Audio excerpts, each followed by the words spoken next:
Zhu Long meandered through the fossil exhibit of the museum, not so much out of profound cultivation or erudition, but rather lured by a friend's whispers of the numerous beauties that graced the place. The possibility of an extraordinary encounter with a serendipitous stranger was a tantalizing thought. Though a member of the downtrodden, Zhu Long harbored an extravagant longing for a love that could rival the most enchanting tales. Yet, this was merely a fantasy for someone whose modest monthly salary barely exceeded 2,000 yuan, leaving him with a meager 500 after rent and utilities. To him, the allure of beauty was forever distant. Any semblance of interaction with a girl left him stuttering, casting doubt on his prospects.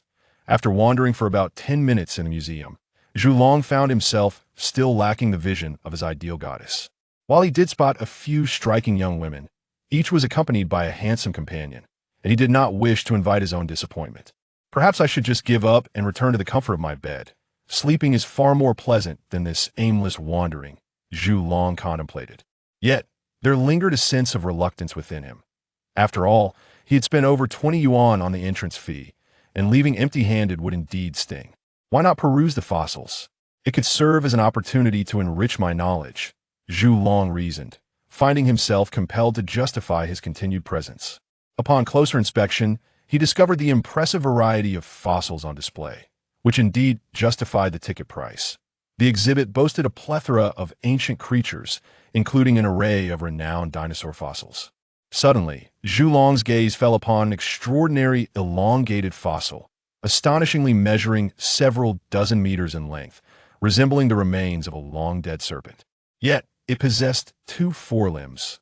Could it be a fossil of an ancient dinosaur he had never heard of? Circling the fossil, he finally located the item description near the head, meticulously inscribed on a slab of black marble. Dating back 19 million years, this specimen does not belong to any known dinosaur type. Its form bears a closer resemblance to the legendary Huaxia dragon, Zhu Long read aloud. Incredulous. This is preposterous. A Huaxia dragon? Surely.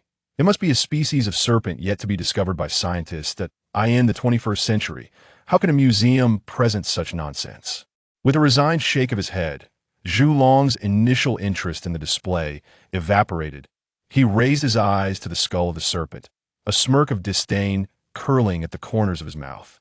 Huaxia dragon, what a farce! Just as he prepared to turn away, a sudden flash of violet light erupted from the dark eye sockets, piercing through Zhu Long's eyes and mind. In that instant, it felt as if he were transcending into another realm, becoming detached from the world around him.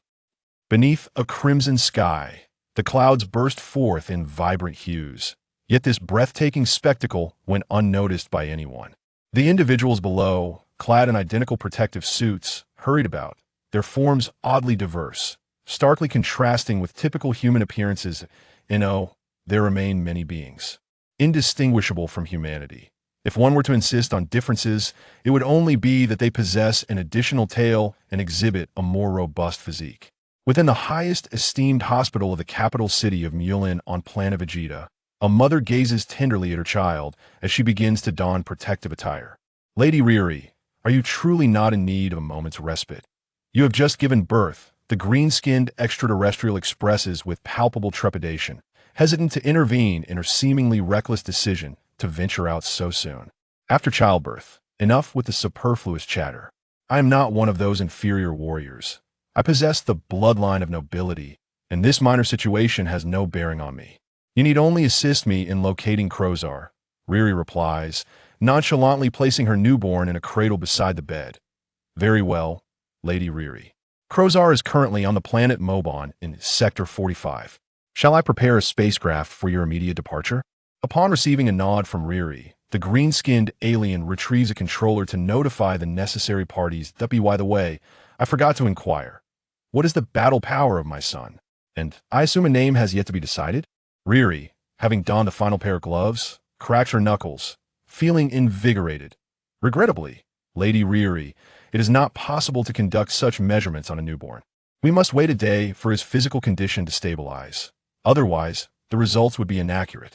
As for a name, that too must await the computer's random selection until tomorrow. Unless you wish to decide one now, the green-skinned being patiently elucidates. Very well, we shall discuss names upon my return. Such matters can be tedious, and the battle power can serve as a fitting gift for our triumphant homecoming. I entrust my son to your care. I must take my leave, Riri states, casting a glance at him before departing. Merely 10 minutes later, a miniature spacecraft departs from planet Vegeta, heading towards Mobon. Time flies, and in the blink of an eye, half a month has elapsed.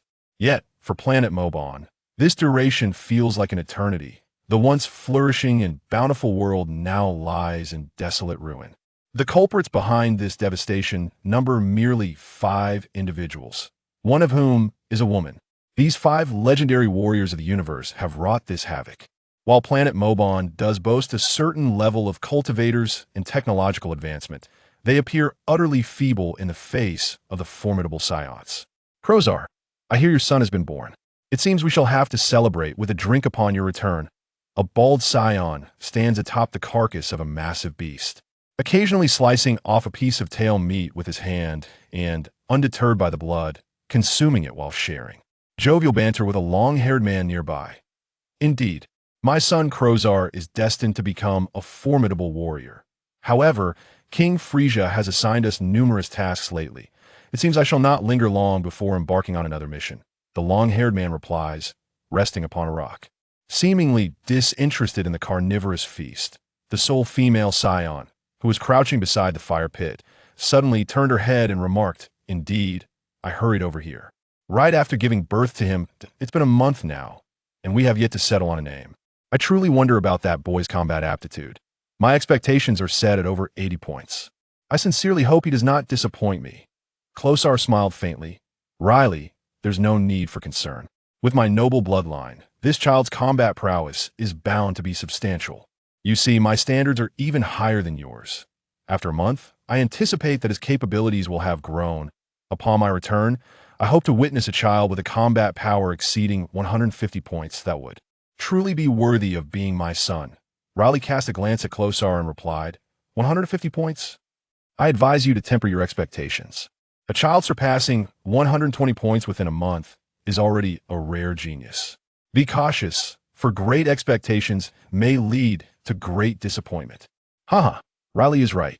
Closar, you should lower your hopes. My little one only just crossed 300 points at the age of 6, and that is considered quite impressive, chimed in a bald Scion, who was also relishing the roasted meat by the fire, as he passed a piece of meat to Closar, following Riley's lead in admonishing him. Haven't you all heard the rumors? Closar retorted as he took a hearty bite of the roasted meat. Rumors? This inquiry piqued the interest of several others. Closar swallowed hard and declared, "It's the rumor about the prince. I have heard that Prince Darl possessed a terrifying combat power of over 500 at birth." 500? Are you jesting, Closar? That is utterly impossible. What an astonishing talent, exclaimed another slightly plump Scion who had been lounging nearby. He sprang to his feet, his face a mask of disbelief and astonishment. The news detonated like a bombshell amongst the group, rendering not only the plump Scion speechless, but also leaving the others in a state of shock. It is worth noting that the highest combat power recorded on planet Vegeta to date was merely 219 points, making Prince Darl's alleged combat prowess of 500 utterly incredulous. Riley gasped, 500? That is the combat power of a noble child at the age of 7 or 8. Well, Closar, I finally understand why you expect so much from our son. Living in the same era as such a powerful talent is indeed quite daunting. It matters not. I have faith in him. I believe our son will undoubtedly become a formidable warrior, for he is the son of Closar. He tightly embraced Riley, gazing into the distance at the approaching extraterrestrials, a cold smile creeping across his lips. Having just finished their meal, the prospect of post-dinner exercise was indeed a source of great satisfaction for Closar. Everyone, prepare for battle. Not only Closar, but the others also sensed the imminent threat with the approaching aliens. Hey, Crosa, should we assume our grade 8 forms? The enemy's combat power is quite formidable this time. We've already detected 3 individuals with power levels exceeding 5,000. The slightly plump Scion furrowed his brow as he examined the data displayed on the scanner. Although they belonged to the noble class, they were merely mid-tier nobles from planet Vegeta, with the lowest combat power just surpassing 5,000 and the highest barely Reaching 7,000. Indeed, it may prove somewhat challenging for you. For safety's sake, it's best that you transform. However, the skies are completely shrouded in dark clouds, so I suggest you ascend to a mid-altitude before transforming and then descend. Crosa, as the captain, recognized that such high combat power could pose a threat to his team's lives, and deemed it prudent to have them transform to expedite the resolution of the situation. What about you? Aren't you going to transform? Riley inquired, her gaze fixed curiously on Crosa. Crosa shook his head and explained, my combat power is already nearing 10,000. Although I have surpassed my youthful peak, there's still room for growth. If I can leverage these formidable opponents to advance further, my power could very well exceed 10,000. Very well. Do take care, Riley replied before joining the others as they soared into the sky. Within half a minute, the air was filled with thunderous roars as the great apes descended slowly. This wave should be the last vestiges of resistance from this planet, right? My scanner has detected no other inhabitants of the Moban species. Let us finish this swiftly and return home. I am quite eager to see how my son is faring. Crosa unleashed a tremendous surge of energy, charging towards the three strongest foes at the forefront. After some time, 5 small spacecraft ascended from the Moban planet and, with a burst of speed, vanished into the vastness of space. Chapter 2. The fleeting power of 50,000 in the finest hospital of the capital city of Mulin on planet Vegeta, Clausa stood outside the infant care room, gazing at his newborn son with a satisfied smile gracing his face. What name did the computer randomly generate? Sapphite. A rather pleasant name, indeed. Clausa glanced at the name tag above the care room, silently uttering it. Sapphite. Has my son's combat power been tested yet?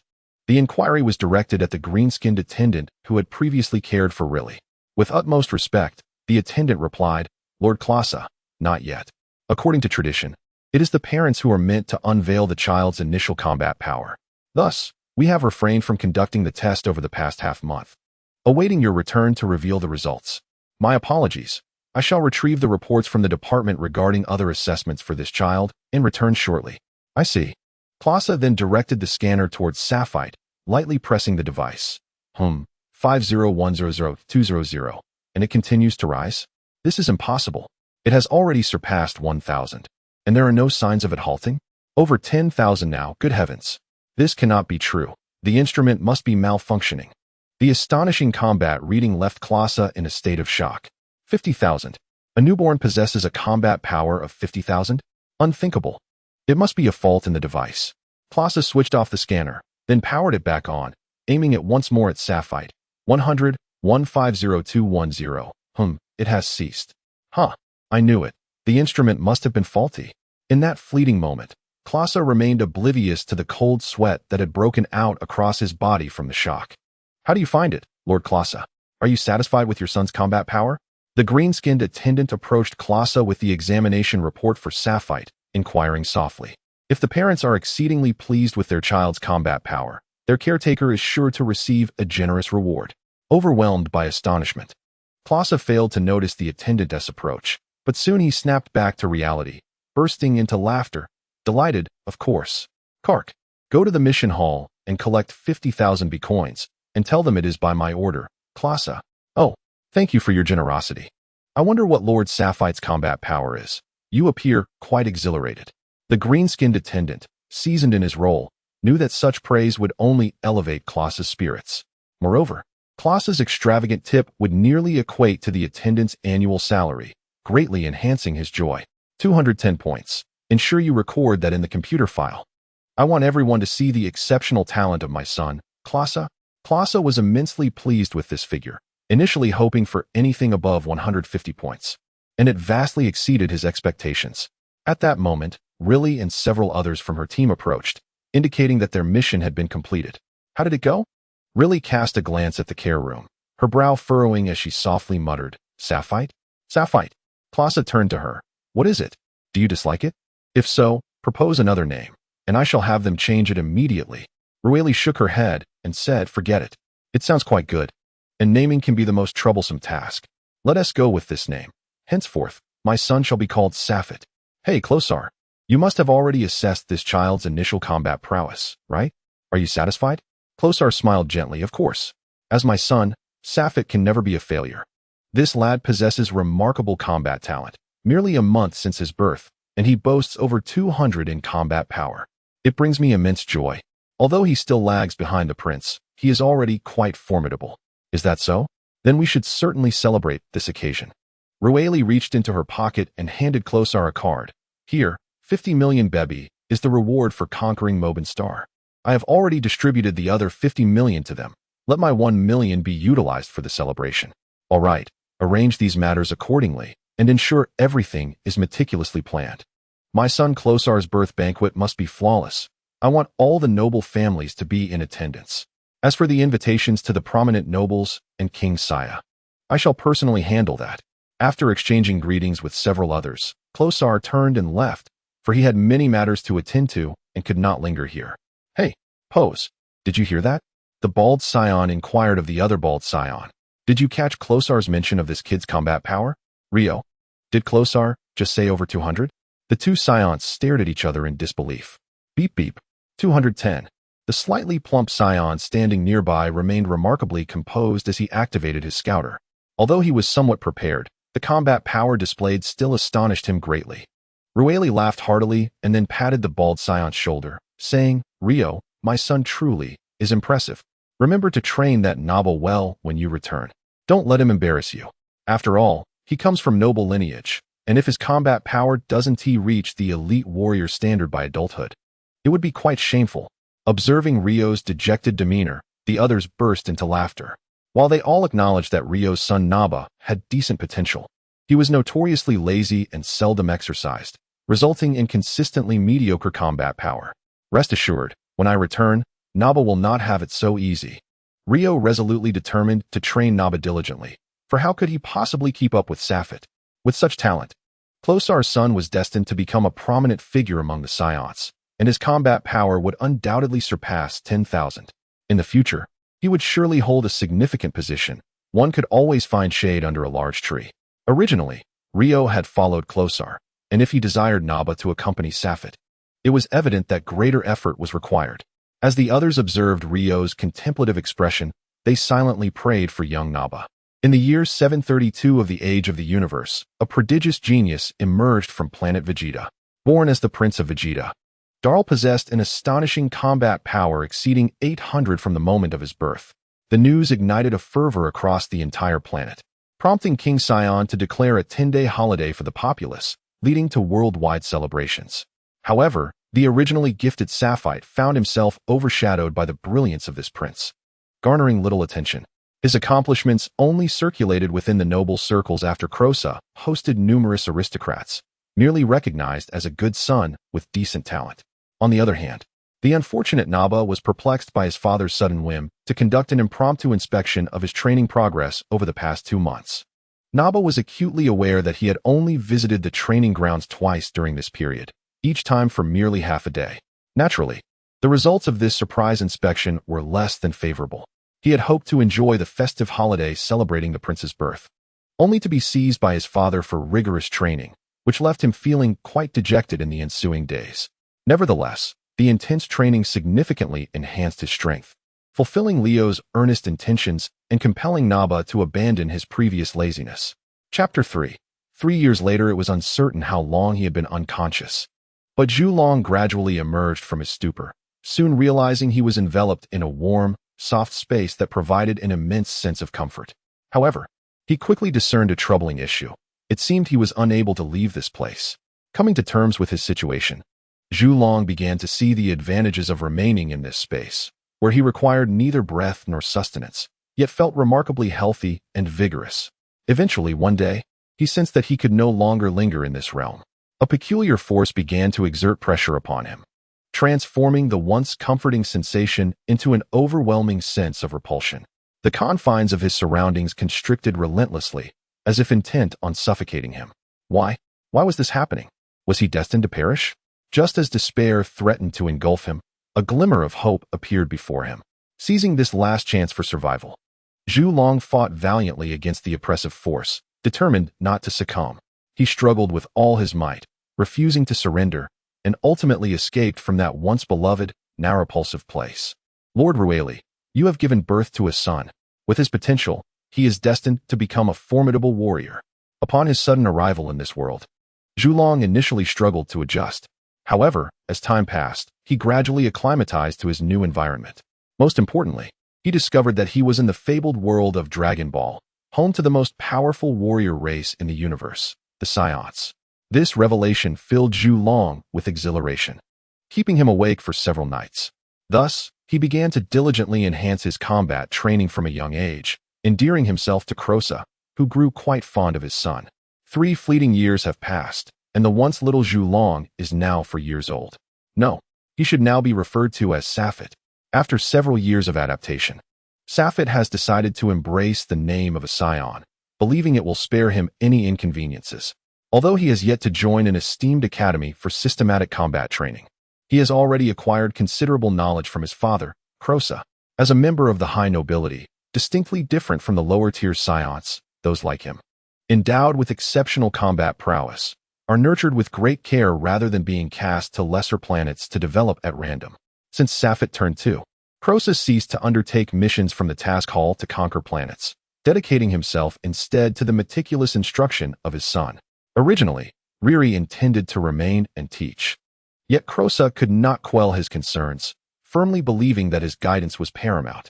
Meanwhile, Riri and Leo continued to accept various conquest tasks, albeit with Crosa's absence as a principal force, resulting in slightly lower-tier planets being targeted and consequently diminished rewards. However, there were few grievances among the others. For Saiyans, the pursuit of wealth is secondary to the sheer enjoyment of battle. Throughout the year, Crosa remained home, imparting a wealth of combat experience and techniques to Safet. As anticipated, the diligent training bore fruit. Safet's combat power surged from a mere 200 at birth to over 800. While this achievement is remarkable compared to others, Crosa remained dissatisfied.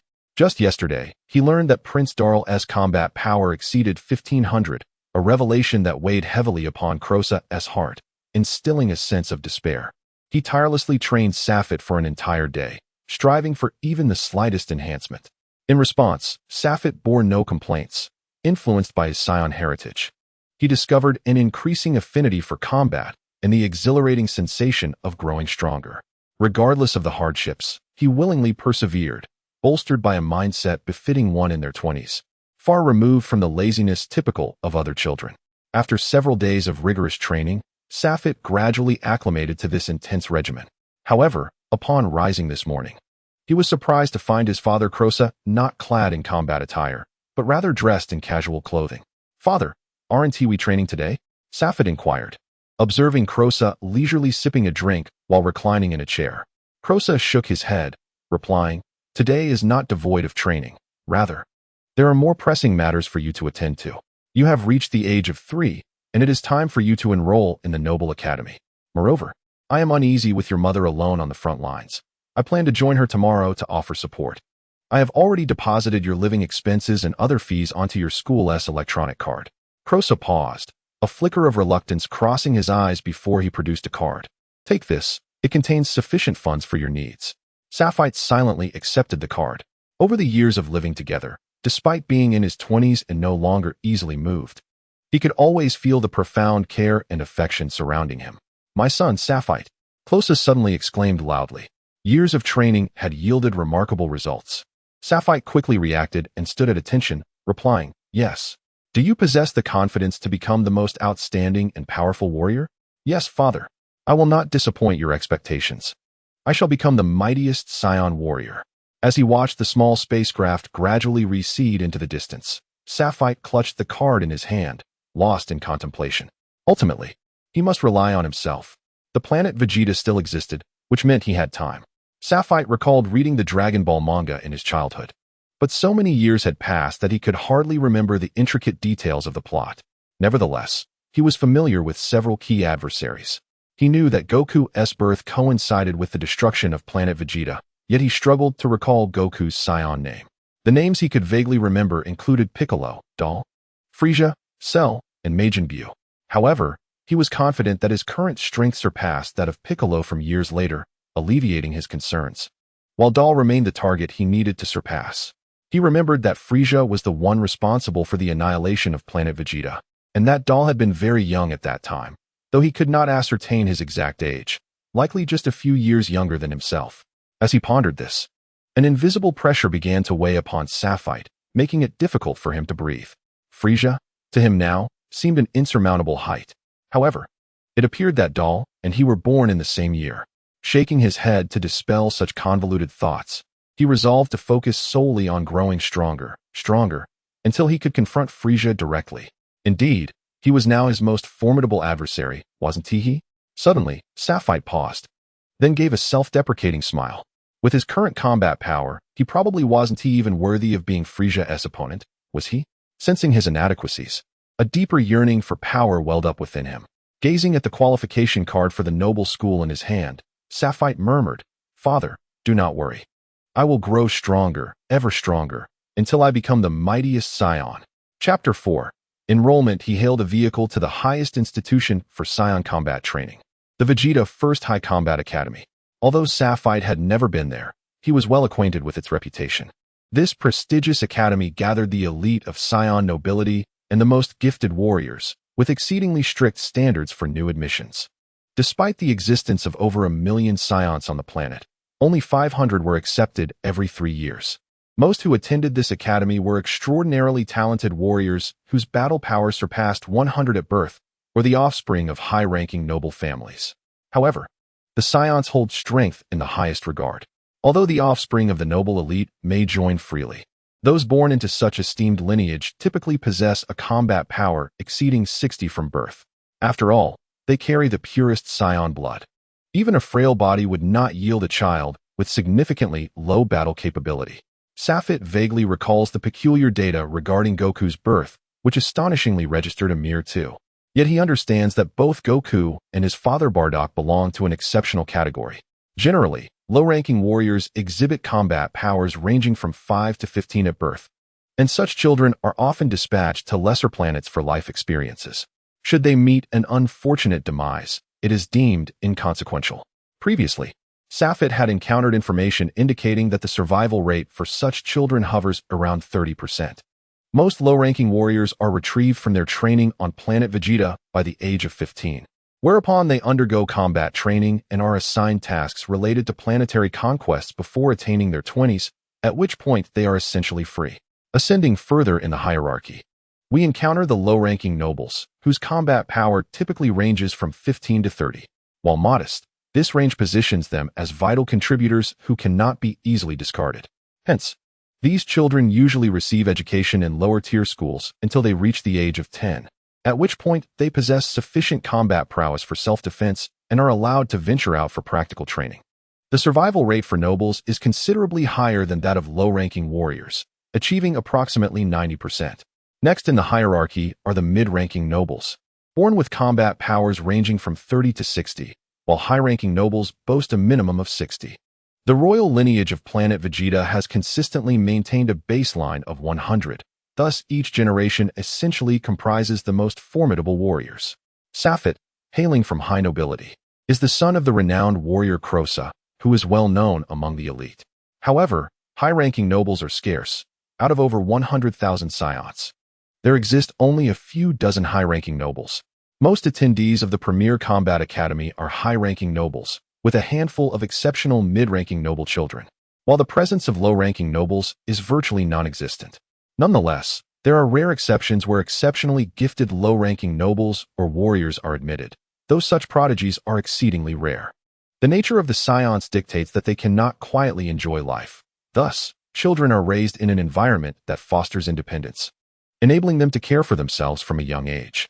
As Sapphire gazes at the Academy's splendor, with its towering edifices, he finds the architectural style unfamiliar, yet intriguingly unique, likely a product of otherworldly influences.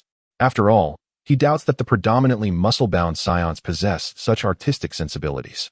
Gradually approaching the First Academy, he notes a stark contrast to the bustling atmosphere of other institutions. Instead, it exudes a sense of tranquility, occasionally interrupted by the sight of a child steadfastly entering the academy while engrossed in their device. Indeed, it is noteworthy that the academy enrolls merely 500 individuals every 3 years. Although the duration for reporting is limited to just 1 day, the atmosphere remains rather desolate. Moreover, with the majority of the scions engaged in battles beyond their home, the absence of these children's parents is palpable. After all, it is rather disgraceful for a scion of considerable age to require parental care. As Safet entered the academy, he felt not the scholarly ambience typical of esteemed institutions, but rather an exhilarating rush akin to stepping onto a battlefield. Far from feeling out of place, he relished this unexpected sensation, perhaps a testament to his scion lineage, for it was undeniable that he now yearned for combat. On this inaugural day of the school year, the entrance of the academy was already bustling with extraterrestrial beings awaiting to welcome the new students. While planet Vegeta is predominantly inhabited by scions, a substantial number of immigrants from various other planets also reside here. Nevertheless, the scions hold the highest status, delegating minor tasks to other extraterrestrial beings to avoid discomfort.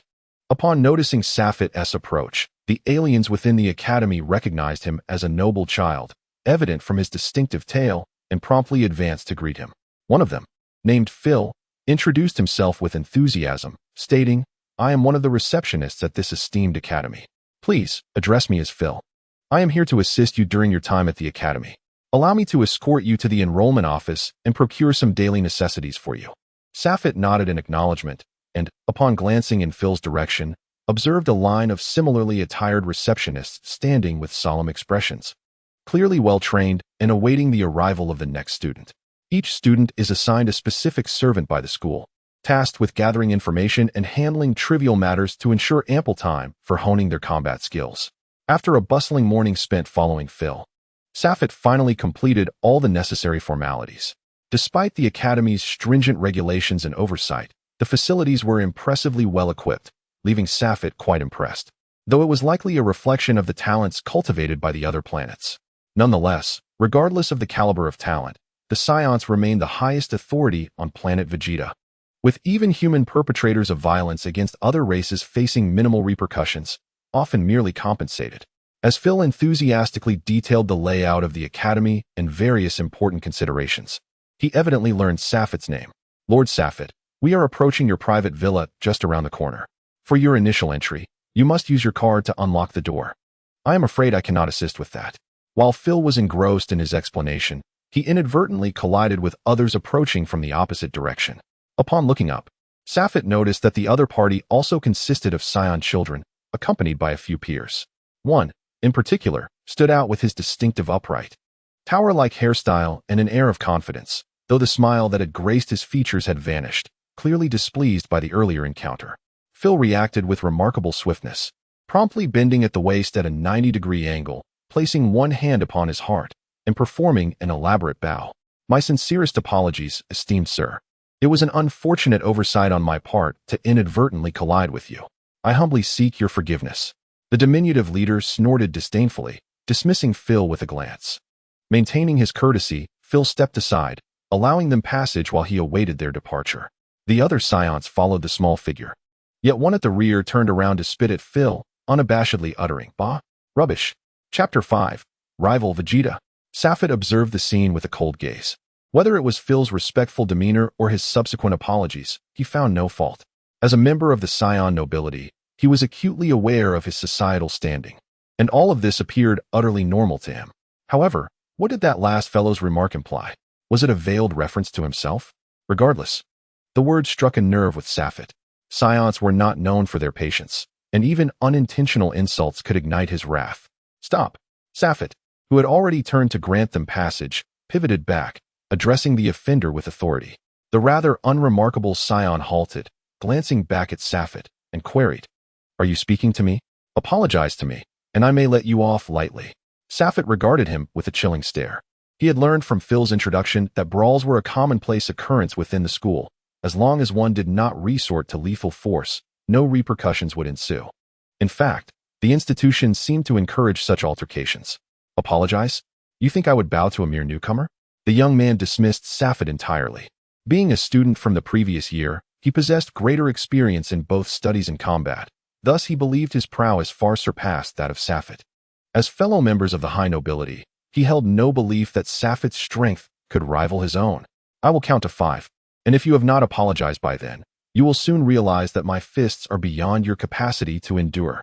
You are nothing but an arrogant child." Safet disregarded him entirely. His father had once proclaimed that apart from the unparalleled genius of the prince, he was virtually invincible among those under the age of 10 on the entire planet. Scions matured rapidly in their childhood, yet their combat prowess did not develop at the same pace. It was only after turning 10 that their strength would significantly escalate over the next decade. Typically, most scions at the age of 10 would see their power multiply 8 to 12 times by the age of 20.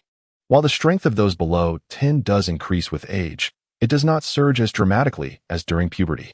Thus, with a combat power of 800, Safet regarded the mere child before him, who was no more than 7 or 8 years old, with utter indifference.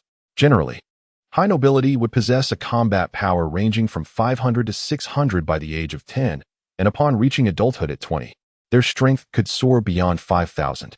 Before me stands a child, no more than 7 or 8 years of age, possessing a mere 400 combat power. In stark contrast, Safet boasts 800. Even with an abundance of battle experience, the disparity in their strengths is insurmountable, especially since Safet has dedicated an entire year to training under Crozar. Upon hearing Safet's audacious declaration, his companions halted their advance, turning to observe the unfolding spectacle with apparent indifference, seemingly deriving amusement from the situation rather than offering assistance. How foolish, seeking confrontation without cause. The scion's volatile temperament was unmistakable. In an explosive leap, an opponent lunged forward, akin to a ferocious tiger pouncing upon its prey, aimed directly at Safet's face. Yet, instead of succumbing to panic, Safet wore an eager expression, his inner combat instincts igniting, and his blood boiling with fervor. Calmly awaiting the oncoming charge, he regarded his adversary with disdain, perceiving the sluggishness of the approach. As the opponent closed in, a flicker of triumph surged within him. This inexperienced boy must surely be paralyzed by my overwhelming presence. With a steady gaze, he observed the adversary's left fist gathering a tremendous force, slicing through the air as it aimed straight for Safet's visage, intent on imparting a harsh lesson to this presumptuous child. Closer, closer. Just mere centimeters from impact, the force of the punch stirred the air, causing Safet's hair to dance in the wind. In that critical moment, an unexpected hand emerged, seizing the relentless fist with an unyielding grip, halting its advance. A smirk graced Safet's lips as he dismissively tossed the assailant aside. Is this truly the extent of your power? Perhaps you should retreat and hone your skills for a few more years. Infuriated, the young adversary, despite recognizing the disparity in their strengths, was undeterred. The scion's unyielding spirit compelled him to retaliate with his most potent technique, an energy blast.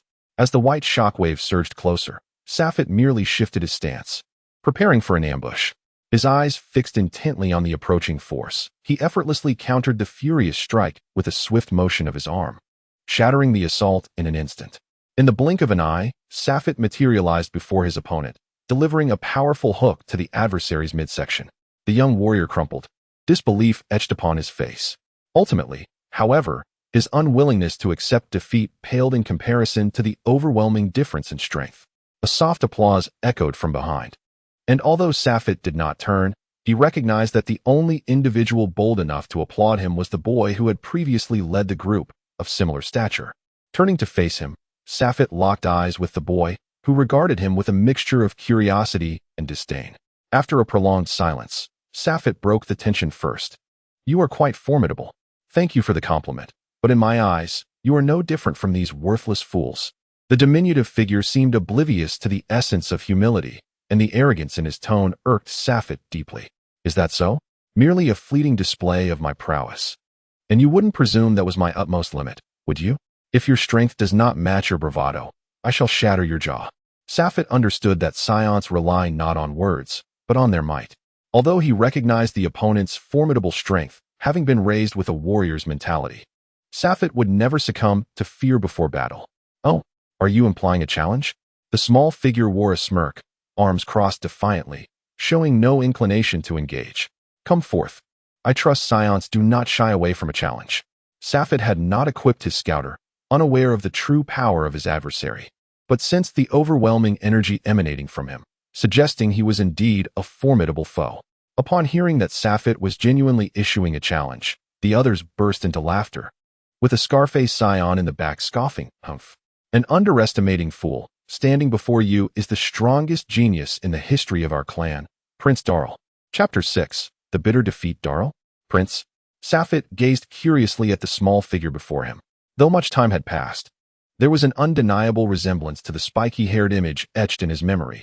It could hardly be mistaken. Humph. Boy, do you dare to boast now that you know he is a prince? The scar-faced man sneered. It appeared that this truly was Prince Darl. Since childhood, my father had told me that among my peers on planet Sion, only Prince Darl could best me. I had always doubted it. But fate has presented me with the prince today. I humbly request your guidance. Safit held little reverence for Darl, as Sion's revered strength above all. Until Darl showcased a power that could earn Safit's respect, he would not exhibit any semblance of deference. Rather, he was eager to engage in combat. Thirsting for a chance to face him, Darl quietly observed Safit for several moments before abruptly turning away, preparing to leave. Tisish, not interested. What? Prince Darl intends to flee? Are you afraid to battle me? I never imagined that Darl, the prince, would turn out to be a coward. Safit had long heard tales of Darl from his father, Crozar, and had trained diligently, yearning for the day he could confront Darl in combat to prove himself worthy before his father. While Safit was aware that Darl's battle power surpassed 1,500, far exceeding his own, he still yearned for combat, eager to gauge the disparity between them. After listening silently to Safit's words, Darl halted and turned back. Though your taunts are rather tiresome, I must congratulate you. You have successfully provoked me. Since you wish to experience the despair of our gap in power, I shall do you a favor and grant you this opportunity. Darl stood firm, hands on his hips, exhibiting no pre-battle stance, just as Safit had approached the smaller figure moments ago. Observing that Darl had no intention of revealing his true capabilities, Safit felt a surge of irritation, yet remained composed, knowing that a calm demeanor was essential during combat. Assuming a commonly employed combat stance, Safit fixed his gaze intently on Darl, yearning to identify a fleeting vulnerability to deliver a decisive and powerful strike. Although he recognized that failure in this challenge was inevitable, was that not the essence of a Scion? Fearlessly confronting any adversary, they would fight valiantly, embracing honor even in defeat. Darl, I advise you to take this seriously, otherwise being bested by me could prove quite embarrassing. Safit cautioned, though Darl perceived it as a belittlement of his prowess. As the two prepared to engage, onlookers vacated a larger area, and gradually, a crowd began to form around them, comprising both upperclassmen and fellow freshmen alongside Safit. Lacking understanding of the intricacies of energy manipulation, Safit relied solely on Croz's teachings, diligently gathering his strength and striving to amplify his aura, primed for the optimal strike. Such formidable energy, the spectators gasped, sensing the intensity radiating from Safit's body.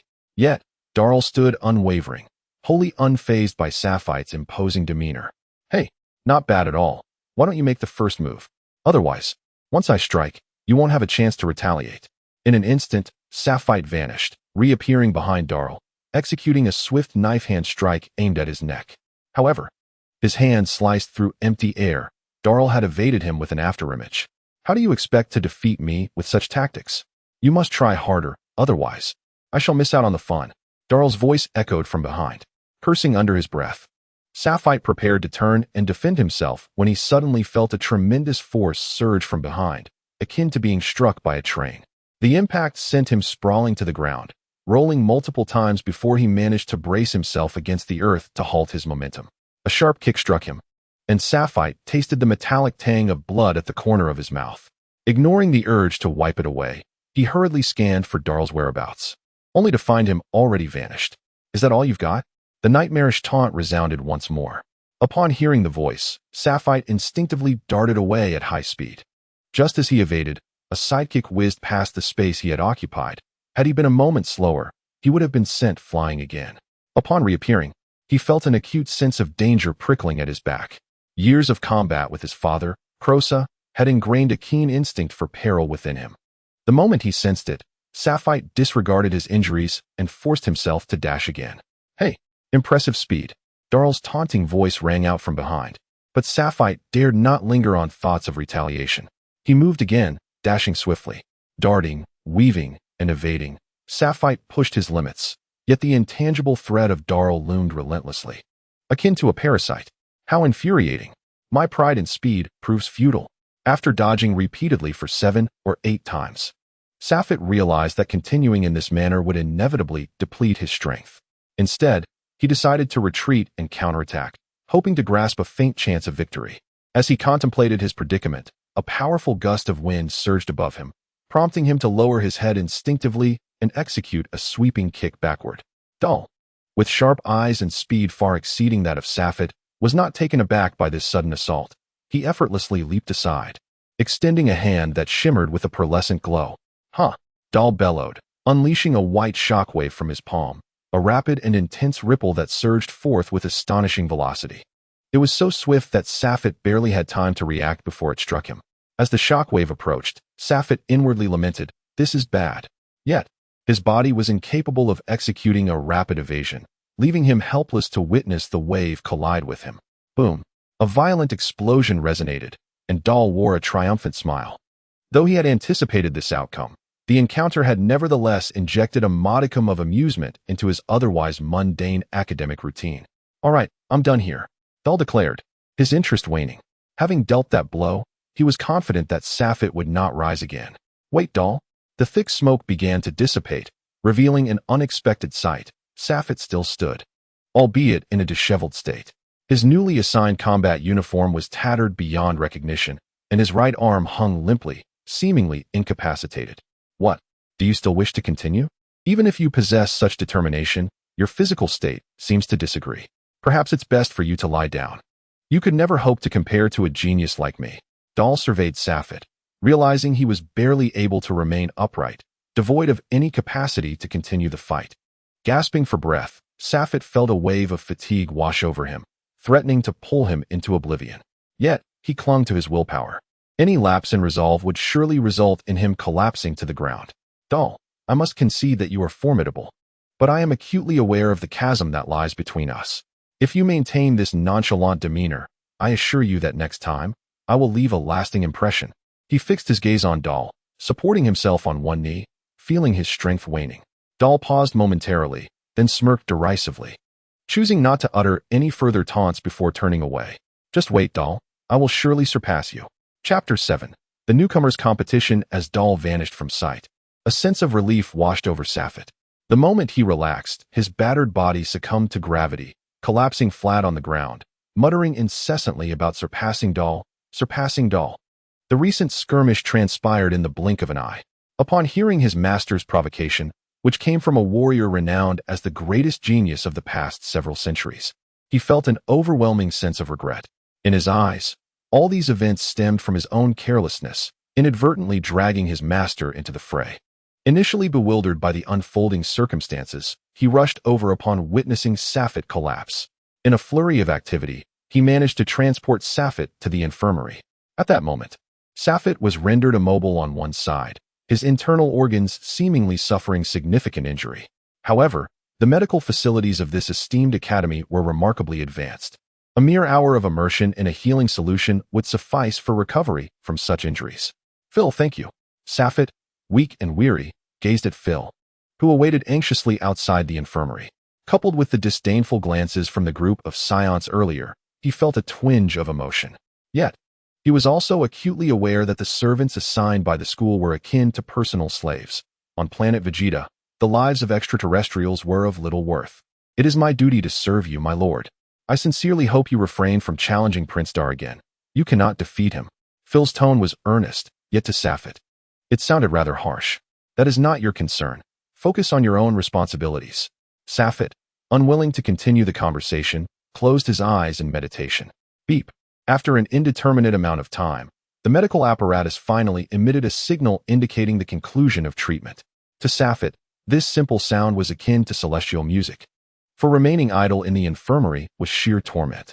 After dressing, Safet took the specially configured detector from Phil and donned it.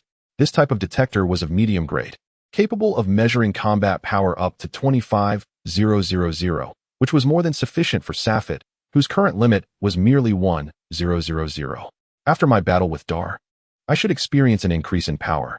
If I could elevate it to over 900, that would be splendid. Safet activated the detector, silently setting the target to himself. Prior to the fight, his combat power was just over 860, If he could surpass that by 40 or more, he would achieve the goal he yearned for. Beep. As the detector chimed, the numbers on the display began to rise steadily. Safet felt a burgeoning anticipation regarding his combat prowess. It has surpassed 800, 850, splendid. It's still climbing. Could it really be? Staring at the detector as the reading exceeded 900 yet continued to ascend, Safet could hardly believe his eyes. Finally, the combat value stabilized at 1128, prompting Safet to exclaim, "I can't believe it has increased so much." Surprised by the substantial boost from this battle, Safet was equally intrigued by the significant news Phil delivered. The freshman competition was imminent. Before entering this institution, Safet had gleaned from various sources that each new student was required to participate in a competition, a method employed by the academy to assess the talents of newcomers. The freshman competition was an obligatory event for every new student, Safet included. However, he perceived that the rankings were hardly a mystery, aside from that prodigious prince. He doubted anyone could pose a challenge to him. It is not that Safet considers himself to be of a superior disposition. Rather, based on the historical combat prowess of incoming students, it is exceedingly rare to encounter individuals whose capabilities exceed 500. With the emergence of two exceptional talents, Darl and Safet, it seems improbable that anyone else will surpass that threshold. On the following morning, upon rising, one could discern from a distance that the campus square was already brimming with spectators. The competition featured 8 arenas, and participants would vie for control through challenges over a span of 3 days, commencing daily at 6 in the morning and concluding at 6 in the evening. During this period, the reigning challenger must face anyone who dares to contest, and they are required to remain on the platform for a minimum of half the time each day to validate their claim of holding the stage. Should a challenger appear and the reigning champion fail to arrive within 2 hours, they are deemed to have forfeited by default. Moreover, any physical injuries sustained during combat can be treated promptly at the medical facility, with the most severe wounds requiring no more than an hour for recovery, thus providing ample time for the champion to return. After absorbing the essential rules, Safet displayed no particular reaction and instead gazed from the window at the ongoing battles. After a moment, he coolly remarked, "How utterly dull. Such low-caliber combat offers little intrigue." Phil, having articulated all the regulations, hoped his master would showcase his prowess in the arena, yet it seemed that Safet lacked enthusiasm. "My lord, are you not inclined to contend for the stage?" Phil inquired, unable to suppress his curiosity. Such lackluster battles evoke no excitement in me. Attending would merely squander my time. Take a closer look at the 8 platforms. Even Darl has not made an appearance, clearly sharing my sentiments. Great minds think alike. After observing for a while, Safet grew weary and reclined, preparing to rest. It was merely the first day. The true experts had yet to emerge, and the most intense skirmishes would likely unfold on the final day. I shall reveal my strength then, to avoid wasting time waiting for challengers. While Safet remained disinterested, his servant Phil watched with rapt attention. This was understandable, as even among adult extraterrestrials, Phil's combat capabilities were not particularly formidable, perhaps even inferior to those of the youthful Psiots. Thus, for him, these battles likely appeared as high-level contests. 3 days swiftly passed. Throughout this time, Safet refrained from adhering to his previous training regimen, opting instead for a period of relaxation. As lunch hour passed, Safet sprang to his feet, a hint of a smile gracing his lips. "At last, the time has come to demonstrate my abilities. Phil, fetch my battle attire. Today I shall engage in a grand duel." With a hearty laugh, Safet loosened his somewhat languid physique and unleashed a rapid flurry of punches into the air. Nodding slightly, he deemed such warm-up exercises to be just right. Phil closely followed behind Safet, fully aware that his master was formidable. Anyone bold enough to challenge the exceptionally gifted Prince Darl was undoubtedly no weakling. As for the extent of his power, Phil had no conception, but today he could finally experience the might of his master. Upon entering the square, Safet immediately spotted the figure standing atop the first arena, Darl, the man who had dealt him his first defeat, the very man he had vowed to surpass, the one who loomed above him. Although Safet had gained some strength since that battle, he was still self-aware enough not to seek humiliation and instead turned to the second arena, where a robust, fierce-looking individual stood, exuding an intimidating aura that ignited Safet's fighting spirit. "Excellent. My inaugural battle shall commence with you." Chapter 8. Seizing the second arena for a long time, Sapphire had believed that the students in this school were a mix of individuals with decent talent but lacking in combat experience. Even he himself was no exception.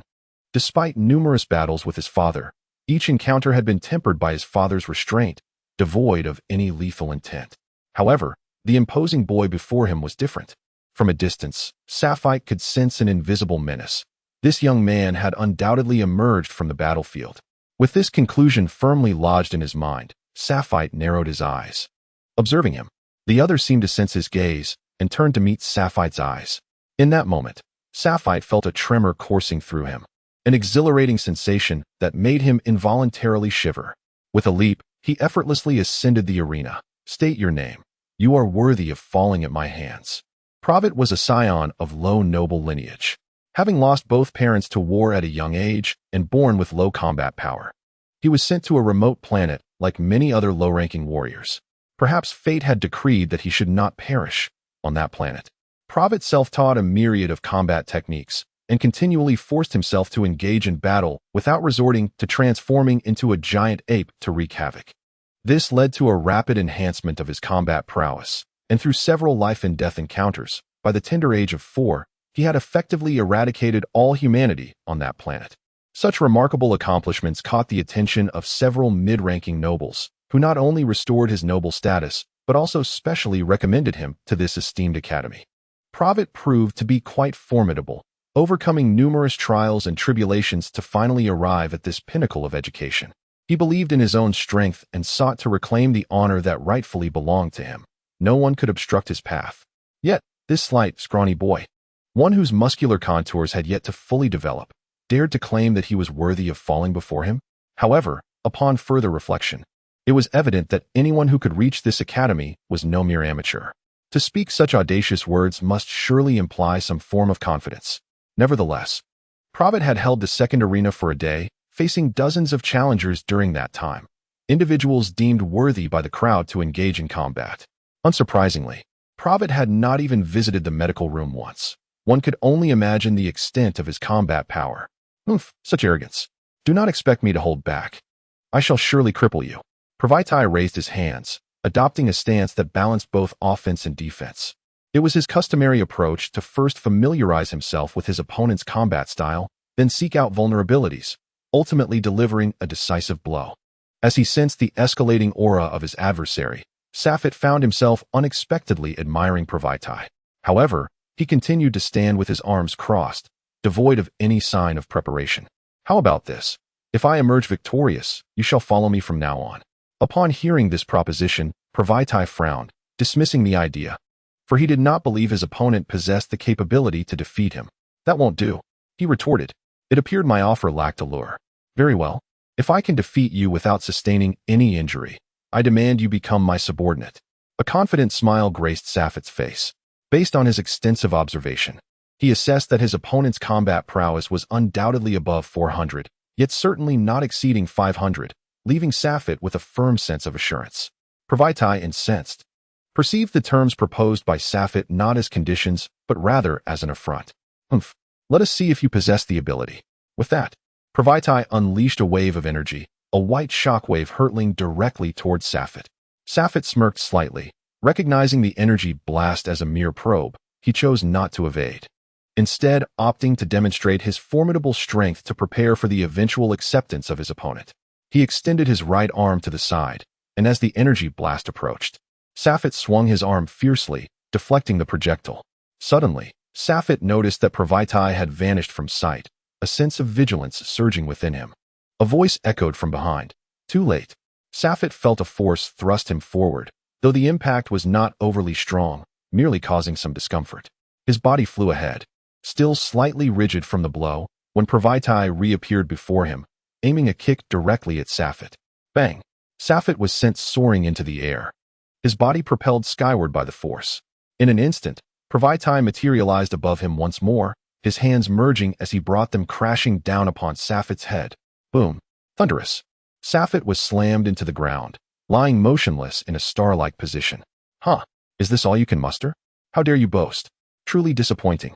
Pravaitai laughed heartily, for Sapphire's earlier bravado had irked him greatly. Yet, after a flurry of savage strikes, Pravaitai felt confident that even against an opponent with greater strength, he could inflict sufficient damage to significantly diminish their combat ability. Amidst Pravaitai's astonished gaze, Safit gradually rose, brushing off the dust from his attire. Hey, what were those moves called?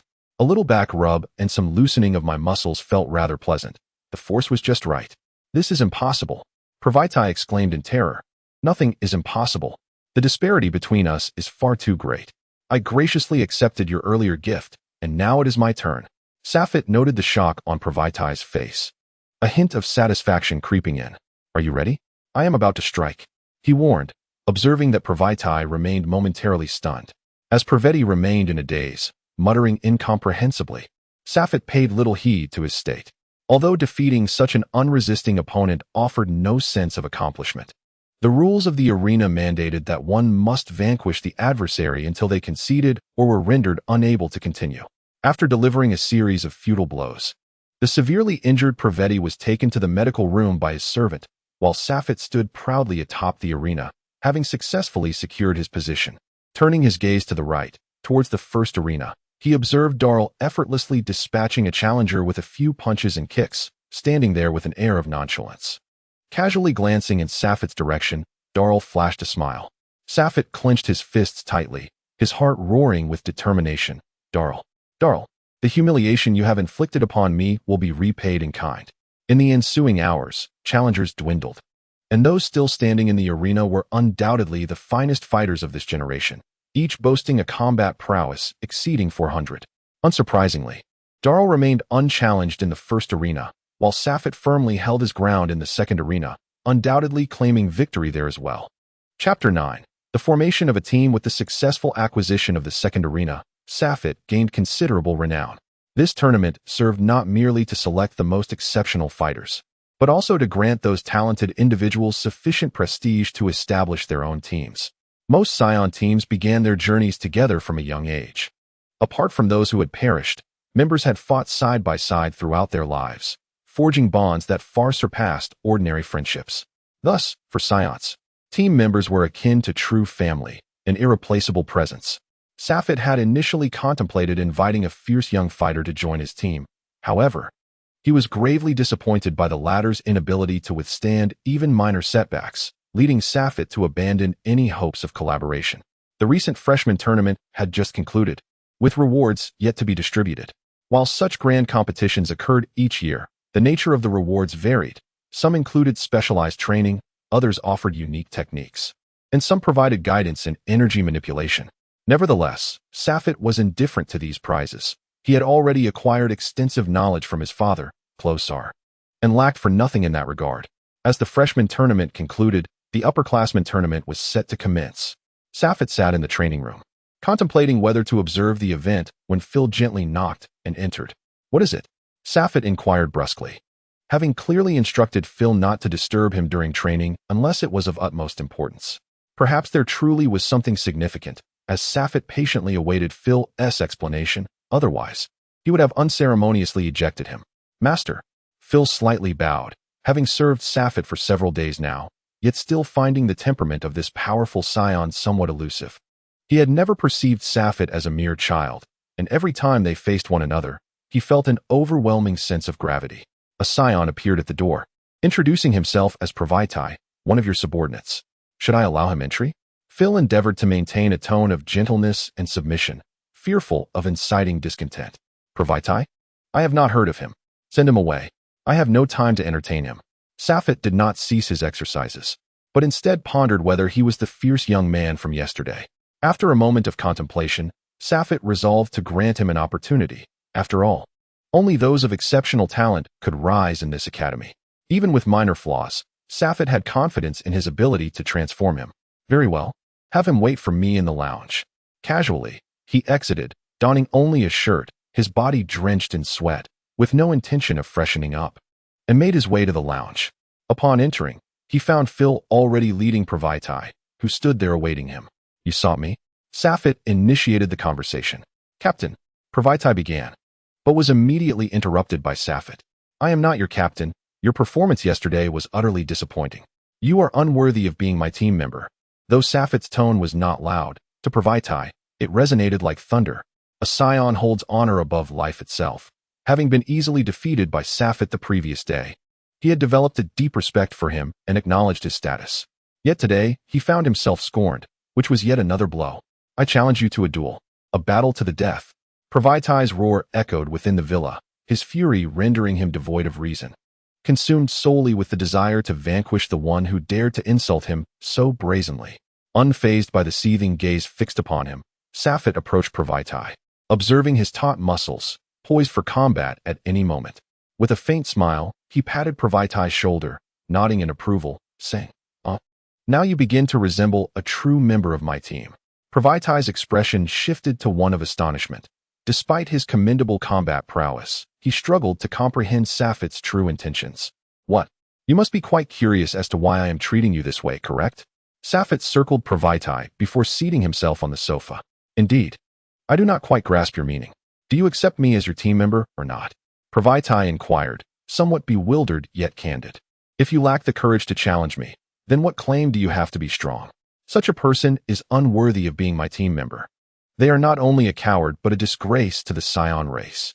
Safet squinted, seemingly recalling something. After a brief silence, Pravitai relaxed, then knelt on one knee, his right arm resting on the ground, fist pressed against the earth, while his left arm shielded his chest.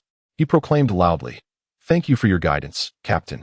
Please accept my loyalty, Pravitai. However, should the day come when you are not as strong as I shall still defeat you. For those who do not surpass me have no right to be my captain." Safet was taken aback, being well-versed in the noble etiquette of the Scions. He understood that the gesture Pravitai had just performed was the highest form of respect among the Scions, a display not even reserved for an audience with the Scion King. Such a posture was reserved solely for expressing reverence towards the most formidable adversary one had ever encountered.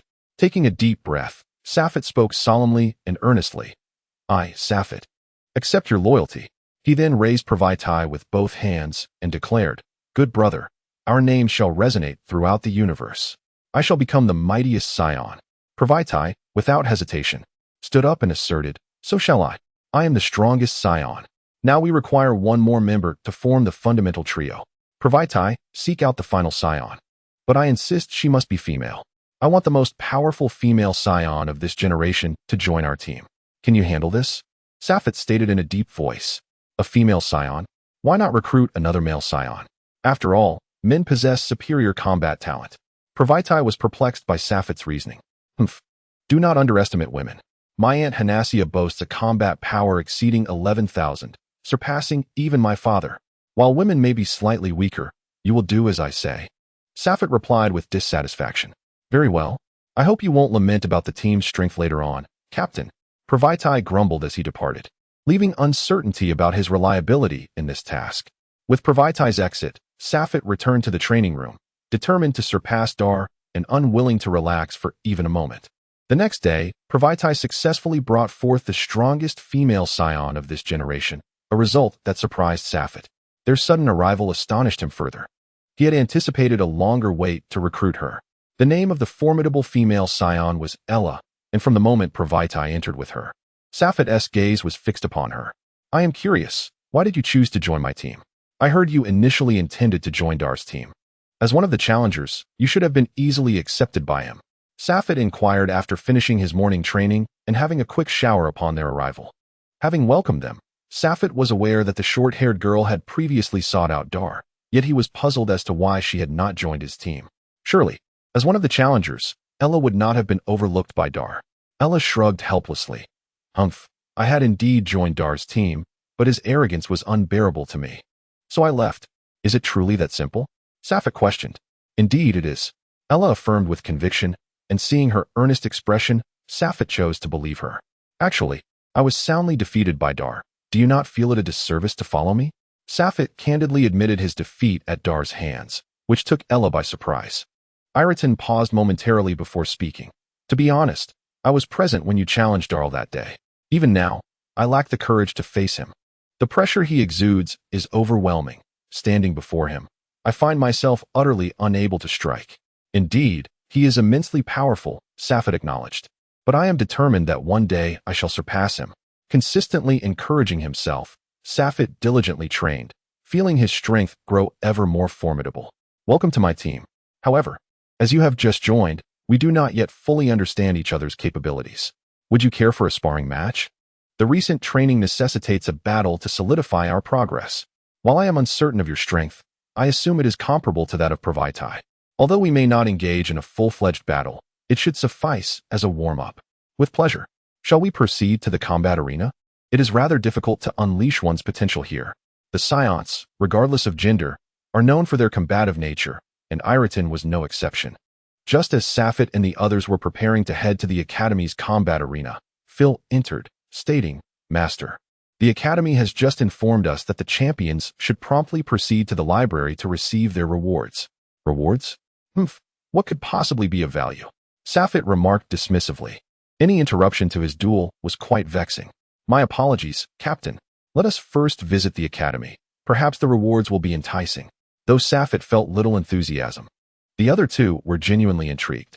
Pravaitai sought Safit's understanding, as his background offered him little in the way of exceptional skills. However, Iraton, hailing from an esteemed noble lineage, surely ought not to lack such resources. Under Safit's curious gaze, Iraton shrugged helplessly. "Do not look at me. My parents never taught me any combat techniques. They believed that I, their daughter, had far less potential than my elder brother. My combat power at birth was rather modest, leading them to think my talent was insufficient. So I have always had to devise my own methods of fighting." "Very well, let us postpone the duel for now and see what the Academy has to offer." Safit conceded slightly, reasoning that it was merely a visit and would not consume too much time. Upon arriving at the library, they found that the majority of the collections consisted of the battle experiences of predecessors, transcribed through oral tradition by other extraterrestrial beings. Although these accounts could not capture every nuance, they conveyed essential insights. Given that the Scions are a martial race, their comprehension of combat is quite profound, making it easy for them to grasp the content. Upon entering the library, the first floor was dedicated to books, and it was relatively quiet with only a handful of individuals, primarily perusing works on the comprehensive catalog of cosmic races or formidable extraterrestrial civilizations. The second floor featured battle-related videos, which drew a larger audience, as the experiences of predecessors battling powerful beings are indeed rare and invaluable. Proceeding directly to the third floor, Safit and his companions noticed a room ahead occupied by several individuals, including some of the newly appointed champions. Safit recognized a few of them, but, upon scanning the room, did not spot Darl among them. "Are you the champion of the 6th arena? Here is your reward. Take it with care. From now on, strive diligently to become a formidable Scion warrior, for you must never bring shame upon our kind." A middle-aged Scion, appearing to be in his 40s, handed a box to a tall, slender boy from behind a desk. The boy accepted the item, expressed his gratitude, and upon exiting, greeted Safite before departing. "Greetings. We are here to claim our rewards." Safite addressed the scarred middle-aged man with utmost politeness. "Which arena did you compete in?" "The second." "Ah, Safite is it?" "Indeed." The middle-aged Scion ascended slowly, retrieving Safite's reward from the elevated platform behind him and placing it before Safite. Noticing Safite's unwavering gaze, he inquired with a smile, "What? Are you curious about my missing legs?" "And no, not at all." Safite, well informed by his father, understood that such a middle-aged Scion had once been a formidable force among their kind. Despite the absence of his legs, to underestimate him would surely result in dire consequences. Uncertain of the man's temperament, Safite opted for humility in the presence of his elder. "It's nothing. Merely a misfortune from a battle with a cosmic being possessing a combat power exceeding 11,000. My legs were shattered by a shockwave, leaving no chance for restoration. Otherwise, I would still be gallivanting across the battlefield." The middle-aged Scion spoke nostalgically of his past, though he acknowledged that his body was no longer suited for combat. Caring for the next generation had become a rewarding endeavor. "The second arena, huh? What a pity. The rewards from the first arena are the finest. Alas, this generation has produced a prodigy like Prince Darl. Living in the same era as such a monstrous talent is indeed a lamentable fate." Observing Safite's silence, the man assumed he was taken aback by his condition and shifted the conversation towards Prince Darl to ease the tension. "No matter, that fellow Darl, mark my words. I shall defeat him one day." Safite's irritation surfaced, and his prideful nature became evident as he spoke. The middle-aged man smiled knowingly. interpreting Safite's words as an attempt to bolster his own confidence. He then opened the box and said, considering the unique circumstances of this generation, the reward for second place is quite commendable, comparable to that of past champions from the first arena. Receiving the scroll from the man, Safite noticed it bore the bold inscription, Sky Cannon. Chapter 11. The wedding of Hanaxia within a lavish villa. Safite had just completed 2,000 push-ups and felt fatigued. Taking a moment to rest, he decided to explore the reward he had recently acquired from the library. Although he was unfamiliar with it, the notion of a technique being bestowed as a reward suggested its exceptional nature. As he unfurled the scroll, he found it densely filled with fine print. The initial lines detailed various applications of energy and important nuances to consider. Initially dismissive, Safite soon realized, as he delved deeper, that this reward was indeed worthwhile. So, this is how it can be done. Safite appeared exceedingly exhilarated. The inscription on the Cannon of Ascendance was unequivocal: upon mastery. The release of this formidable technique could elevate his combat prowess to a remarkable 1.5 to 2 times its original capacity. Such a sudden surge in strength was undoubtedly a game-changer. However, it was also noted that achieving the pinnacle of a twofold explosive output was a daunting task, with only 3 individuals having accomplished it thus far. Yet, Safite was undeterred. In his eyes, even a 1.5 times increase in power would afford him the means to challenge Darl. Previously troubled by the sluggish pace of his strength enhancement, he now felt a glimmer of hope in defeating Darl. With resolute determination, he set aside his other pursuits. Mastering the Cannon of Ascendance was now his paramount objective. Swiftly, 3 months slipped away, and Safite grew increasingly adept at harnessing this energy. However, today he chose not to continue his training or refine his ultimate technique. A day prior, he had received word that his parents were returning home, and after some contemplation, he decided to greet them, believing it would not consume too much of his time. As he made his way to the planetary landing station, Safite pondered the extent of the gap that still lay between him and Darl. Though his combat power had seen some improvement, he remained uncertain about his ability to defeat Darl, as he was oblivious to Darl's true capabilities. During their last encounter, Darl had not fought with his full strength, while Safite had formed a rough estimate in his mind. He could not be assured that Darl had not concealed his true prowess. The planetary landing station was vast, and fortunately, Crosa had already informed him to proceed to the second docking platform. Here, Safite occasionally witnessed small spacecraft departing and arriving. These were the Scions attending missions and returning home. It was customary for outsiders visiting planet Vegeta to travel via larger vessels. Such small spherical crafts were typically reserved for combat personnel. Before long, he spotted 5 small spherical ships approaching the designated area, landing with a resounding thud. Thankfully, the landing zones were cushioned with a soft protective layer, which absorbed the tremendous impact as if it were merely striking cotton, dissipating the force entirely. As the 5 individuals emerged from the hatch, his father Crosa appeared unscathed, though the others, including his mother Riley, bore minor injuries, clearly indicative of their conquest of a higher-level planet. "Welcome back, Father, Mother, Uncle Bozes, Uncle Rio, and Uncle Kafusa." Safite offered a slight bow. Crosa surveyed him with approving glances before nodding in satisfaction. "Well done. It seems you have not been idle during my absence. Your combat power has increased considerably. Of course, I aspire to be the strongest Scion. How could I possibly be lazy?" Safite replied with confidence. "Modesty? Please. In planet Vegeta, humility will only invite scorn." Rio lightly tapped his scanner, eager to gauge Safite's statistics. "Goodness. In just a few months, you've managed to boost your power so significantly? 1,247? And you are still under 4 years of age." Upon hearing Rio's astonished exclamation, Safite felt no sense of pride. Instead, he pouted in dissatisfaction. "Humph, what is there to be proud of? I estimate Darl's combat power has already surpassed 1,008. What? Are you lacking confidence? That terrifying talent. Even if you cannot surpass it, I shall not hold it against you. You remain my most proud son, Safite."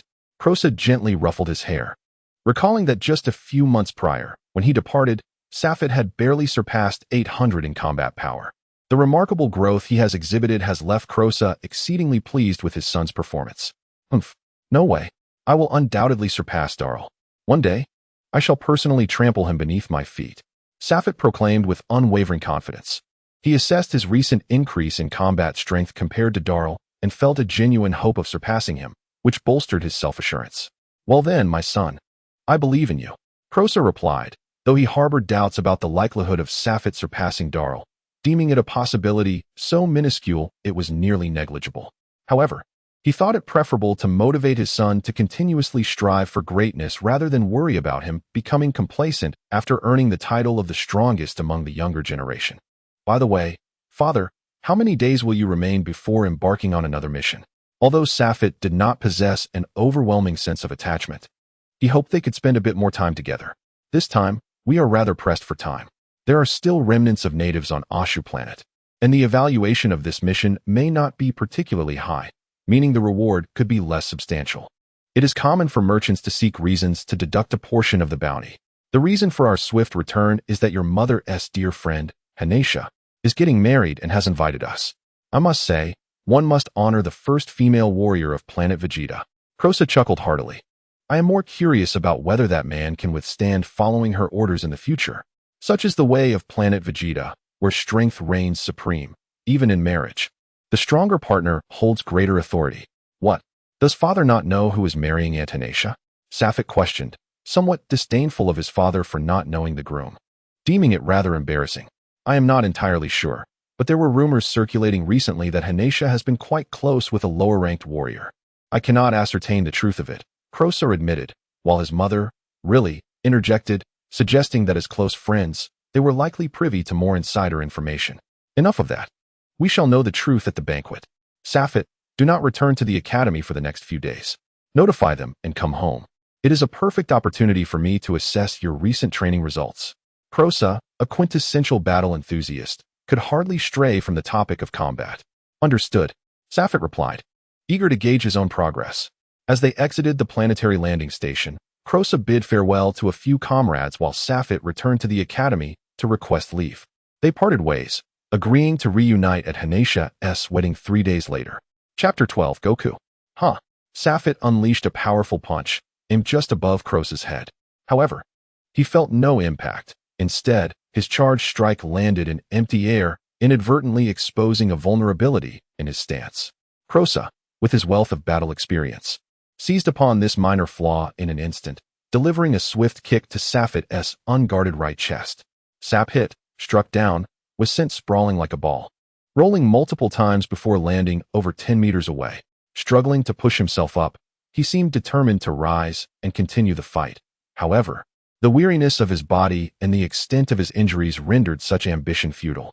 At present, Sap-Hit appeared utterly wretched, his body marred with numerous wounds, streaked with splatters of blood and bruised flesh. Cluosa dispelled the gathered intensity, reaching out to assist the still struggling Sap-Hit. "Enough now, do not overexert yourself." "Indeed," Sap-Hit responded, relinquishing his efforts. Battling his father proved exceedingly challenging. No strategy he devised seemed capable of manifesting results, as each calculated move appeared anticipated and countered. This intensity of combat was beyond Sap-Hit's current capabilities. Despite possessing the mindset and thoughts of youth, his body was still that of a mere child. Alas, he lamented, he had yet to land a single blow on his father. After resting for a few minutes and regaining a modicum of strength, he rose from the ground, gazing at Cluosa, who emerged unscathed, with a sense of regret. "Huh, you are still too naive. Our combat prowess differs significantly once you reach adulthood. You should possess the strength to challenge me and undoubtedly surpass me in time." Cluosa expressed his delight, having observed Sap-Hit's commendable fighting instincts and growing power over the past 2 days, although he still lacked certain elements. Yet Cluosa harbored no worries. He believed that in due course, those qualities would manifest within Sap-Hit, the fierce aura of a scion, an essential trait indeed. Well then, let us conclude today's battle. Quickly, take a bath and change your attire. Your mother seems to be growing impatient. After all, we must honor Hanesha, so let us be off to the wedding. Cluosa was exceedingly pleased with Sap-Hit's performance over the last 3 days. His son had already achieved a battle power exceeding 1,000. And once he entered his growth spurt, that power would multiply tenfold. Cluosa eagerly anticipated the moment when his son would flaunt a power surpassing 20,000 before him. Nodding in acknowledgement, Sap-Hit changed into a fresh battle outfit and followed Cluosa and Riley to Hanesha's villa. Scion weddings are not overly elaborate. They merely gather friends as witnesses and enjoy a feast to mark the occasion, devoid of any intricate rituals. How peculiar, really remarked, noting the diverse array of guests, including many high-ranking nobles and numerous lower-tier warriors. It seems they were all invited. Observing the guests, really pondered, it appears my previous conjecture was correct. Hanaja's husband must indeed be a low-tier warrior, likely that Bardock you mentioned. Taking a sip of fine wine, Cloisa continued, perhaps so. I wonder what manner of man could win Hanaja's heart. Really laughed heartily, filled with anticipation regarding this Bardock. Saphit found himself languishing in boredom, disinterested in the trivial chatter surrounding him. Although he was aware he had entered the realm of Dragon Ball, nearly a decade had elapsed since he last indulged in its narrative. Now, he could barely recall the main characters, and many plot lines had faded from memory. Seizing the opportunity during this tedious interlude, he attempted to recollect, yet regrettably, nothing of significance surfaced. He vaguely remembered that in the later arcs, the characters possessed extraordinary powers, capable of obliterating a planet with a single blow. Saphit clenched his fists, feeling confident that he could easily annihilate an island, and surmising that with a combat power exceeding 10,000, even a smaller planet would pose no challenge. If that were the case, those later characters must have boasted combat powers exceeding 50,000, right?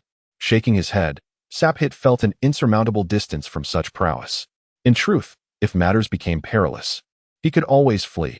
After all, he bore no deep-seated enmity towards them, nor would he face relentless pursuit. Saphit. Suddenly, he heard his name called from behind. Turning, he encountered a boy of similar age standing before him, yet he felt no recollection of the child. What is it? He inquired. Oh, nothing much. I heard you challenged the prince and were thoroughly defeated in front of everyone. Quite a display of overconfidence. The boy's words ignited an urge to retaliate within Saphit. However, upon reflection, he recognized the truth in the taunt. He had indeed lost, leaving little room for rebuttal. It would be wiser to let his future actions speak for themselves. TCH. Saphit scoffed, turning away and disregarding the boy. Ah, quite the temper you have, yet lacking in ability. I suspect your challenge to the prince was merely an attempt to gain notoriety, which is rather disappointing. I wonder if your parents still dare to acknowledge you? The boy, also of Saphit's cohort, had long sought to join Dal's team, hoping to ride the coattails of that formidable figure. Unfortunately for him, Dal had seemingly overlooked him during recruitment. His current endeavor, attempting to leverage Saphit's situation, was merely a ploy to attract Dal's attention. Initially, Saphit wished to ignore such a nuisance, yet the boy pressed on. And Saphit's temperament was not one to be trifled with. Is that so? It appears the presence of worthless individuals like you among the Scions is what hinders their overall prowess. Well, you've got quite the mouth. Do you dare to engage me in a contest? I am eager to see if your skills match your bravado. This boy possessed a combat power nearing 400, making him an elite among his peers, a force to be reckoned with for most. Yet, regrettably, he had chosen the wrong opponent. Without waiting for Saphit's acquiescence, the boy lunged forward. Saphit stood momentarily stunned, his gaze fixed upon his assailant. As the boy drew near, Saphit suddenly unleashed a kick. Whoosh! Bang! A shadow streaked overhead, forcefully pinning the boy against the wall. What a disruption to my appetite. Having landed a decisive blow, Saphit chose not to pursue further, confident that the boy would find it exceedingly difficult to rise again after such an encounter. That young man indeed possesses considerable skill. Saphit had underestimated his adversary's resilience. Observing the individual, whose body bore numerous wounds of varying severity, yet still stood defiantly, Saphit suddenly felt a sense of embarrassment wash over him. With a powerful push of his legs, he surged towards the lad, determined to deliver a blow that would bring him crashing down. Anyone who dared to provoke must face the consequences. Just as Saphit's fist was about to connect with that infuriating face, a large hand unexpectedly reached out from the side, firmly grasping Saphit's wrist. Hey, kid, I dislike disturbances at my wedding. Otherwise, I might lose my temper. Following the direction of the voice, Saphit beheld a strikingly handsome man, exuding a robust masculinity, with black, spiky hair. Aside from his captivating smile, he bore an uncanny resemblance to someone else. Unable to contain himself, Saphit exclaimed, Goku. Chapter 13, Crisis. As the words escaped his lips, Saphit quickly realized that although this man bore a striking similarity to Goku, he was certainly not him. Upon reflection, he recognized that the name Bardock belonged to Goku's father.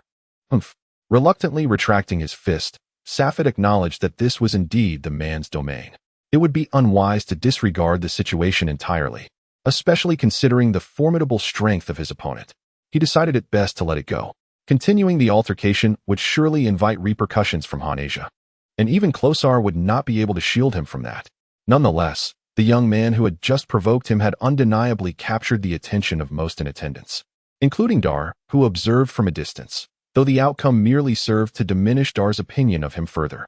Without any further commotion, the wedding proceeded smoothly, and soon news emerged of Hanasia's pregnancy, a cause for great joy. 7 months swiftly passed. During this time, Safed had made little headway, while his power had increased somewhat. It remained unsatisfactory, barely approaching the threshold of 1,500. Klosar's team had undertaken 2 relatively simple missions during this period, both completed in a matter of months. In the last 10 days, Klosar and Riley had remained at home, partly due to Safed's disappointment with his recent progress, seeking his father's counsel, and partly because Hanasia was nearing childbirth, wanting to avoid missing the arrival of her baby. "Father, why has my power increased so little recently? Despite my relentless training over the past few months, I have not experienced the rapid growth I saw previously. Do you have any insight?" After completing 3,000 push-ups, Safed took a moment to rest before posing the question to Klosar. Klosar pondered for a moment before shaking his head in frustration. He, too, was at a loss. He beckoned Safed closer. "Come, attack me. Let me see what you're lacking." Familiar with each other's fighting styles from previous encounters, Safed felt confident that, had it not been for the significant disparity in their strengths, he could have bested his father. Both assumed optimal combat stances. Scanning for any weaknesses, Safed found none. After a few moments of calm, he surged forward, opting for his preferred close combat style, realizing that without the ability to exploit weaknesses to gain the upper hand, he must take the initiative. Safed thrust his right fist forward, generating a swift and powerful wave of white air that surged forth with tremendous force, aimed directly at Klaas's face. Bang! Klaasa extended his left hand, firmly catching Safed's fist. Undeterred by the missed strike, Safed retaliated with a powerful left punch aimed at Klaas's ribs. Crack! Klaasa secured Safed's left wrist with an iron grip, as Safed strained to apply force, attempting to overpower him. However, the disparity in their strengths rendered his efforts largely ineffective. "Enough. Release me. I have an idea." After just a few seconds, as Safed prepared to change his approach, he suddenly heard his father's voice and promptly halted his actions. "Your combat techniques, awareness, and strategic planning are commendable. You possess both the audacity to charge forward and the ability to withstand the pressure from those stronger than you. Yet, the one thing you lack is a killer instinct."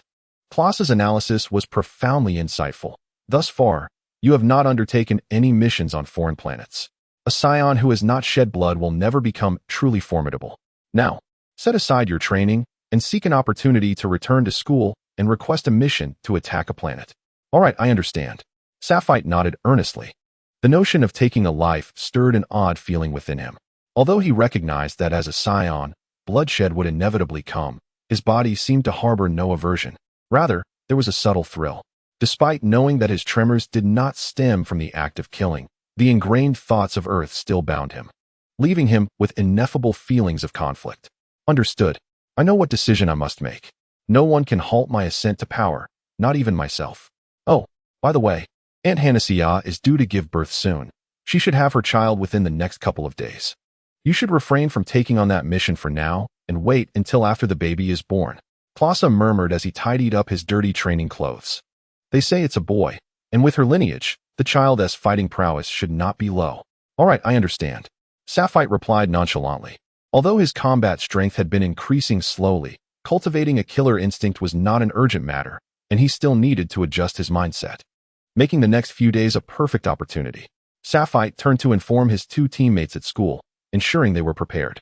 Among them, Pravati, born of a lower-class warrior, had likely destroyed a planet in infancy, making the act of killing trivial for him. Meanwhile, Ella, akin to himself, belonged to the higher aristocracy.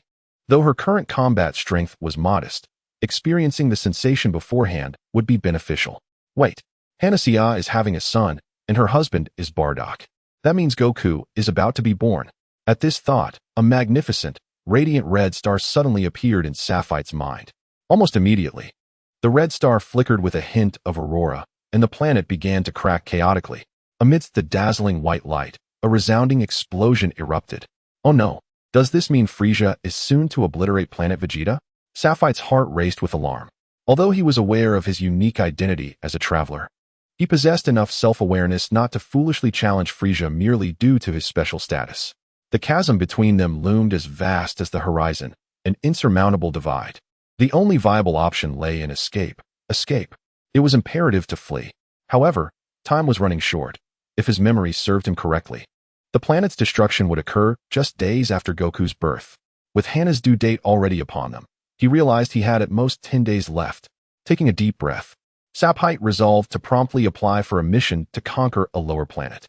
He vowed to escape planet Vegeta within 5 days, no matter the cost. With urgency fueling his every step, Saphite hurried back to the academy, instructing Phil to notify Pravati and Ella to rush to his villa with the highest order of urgency. The two arrived at his villa in haste, uncertain of Saphite's intentions.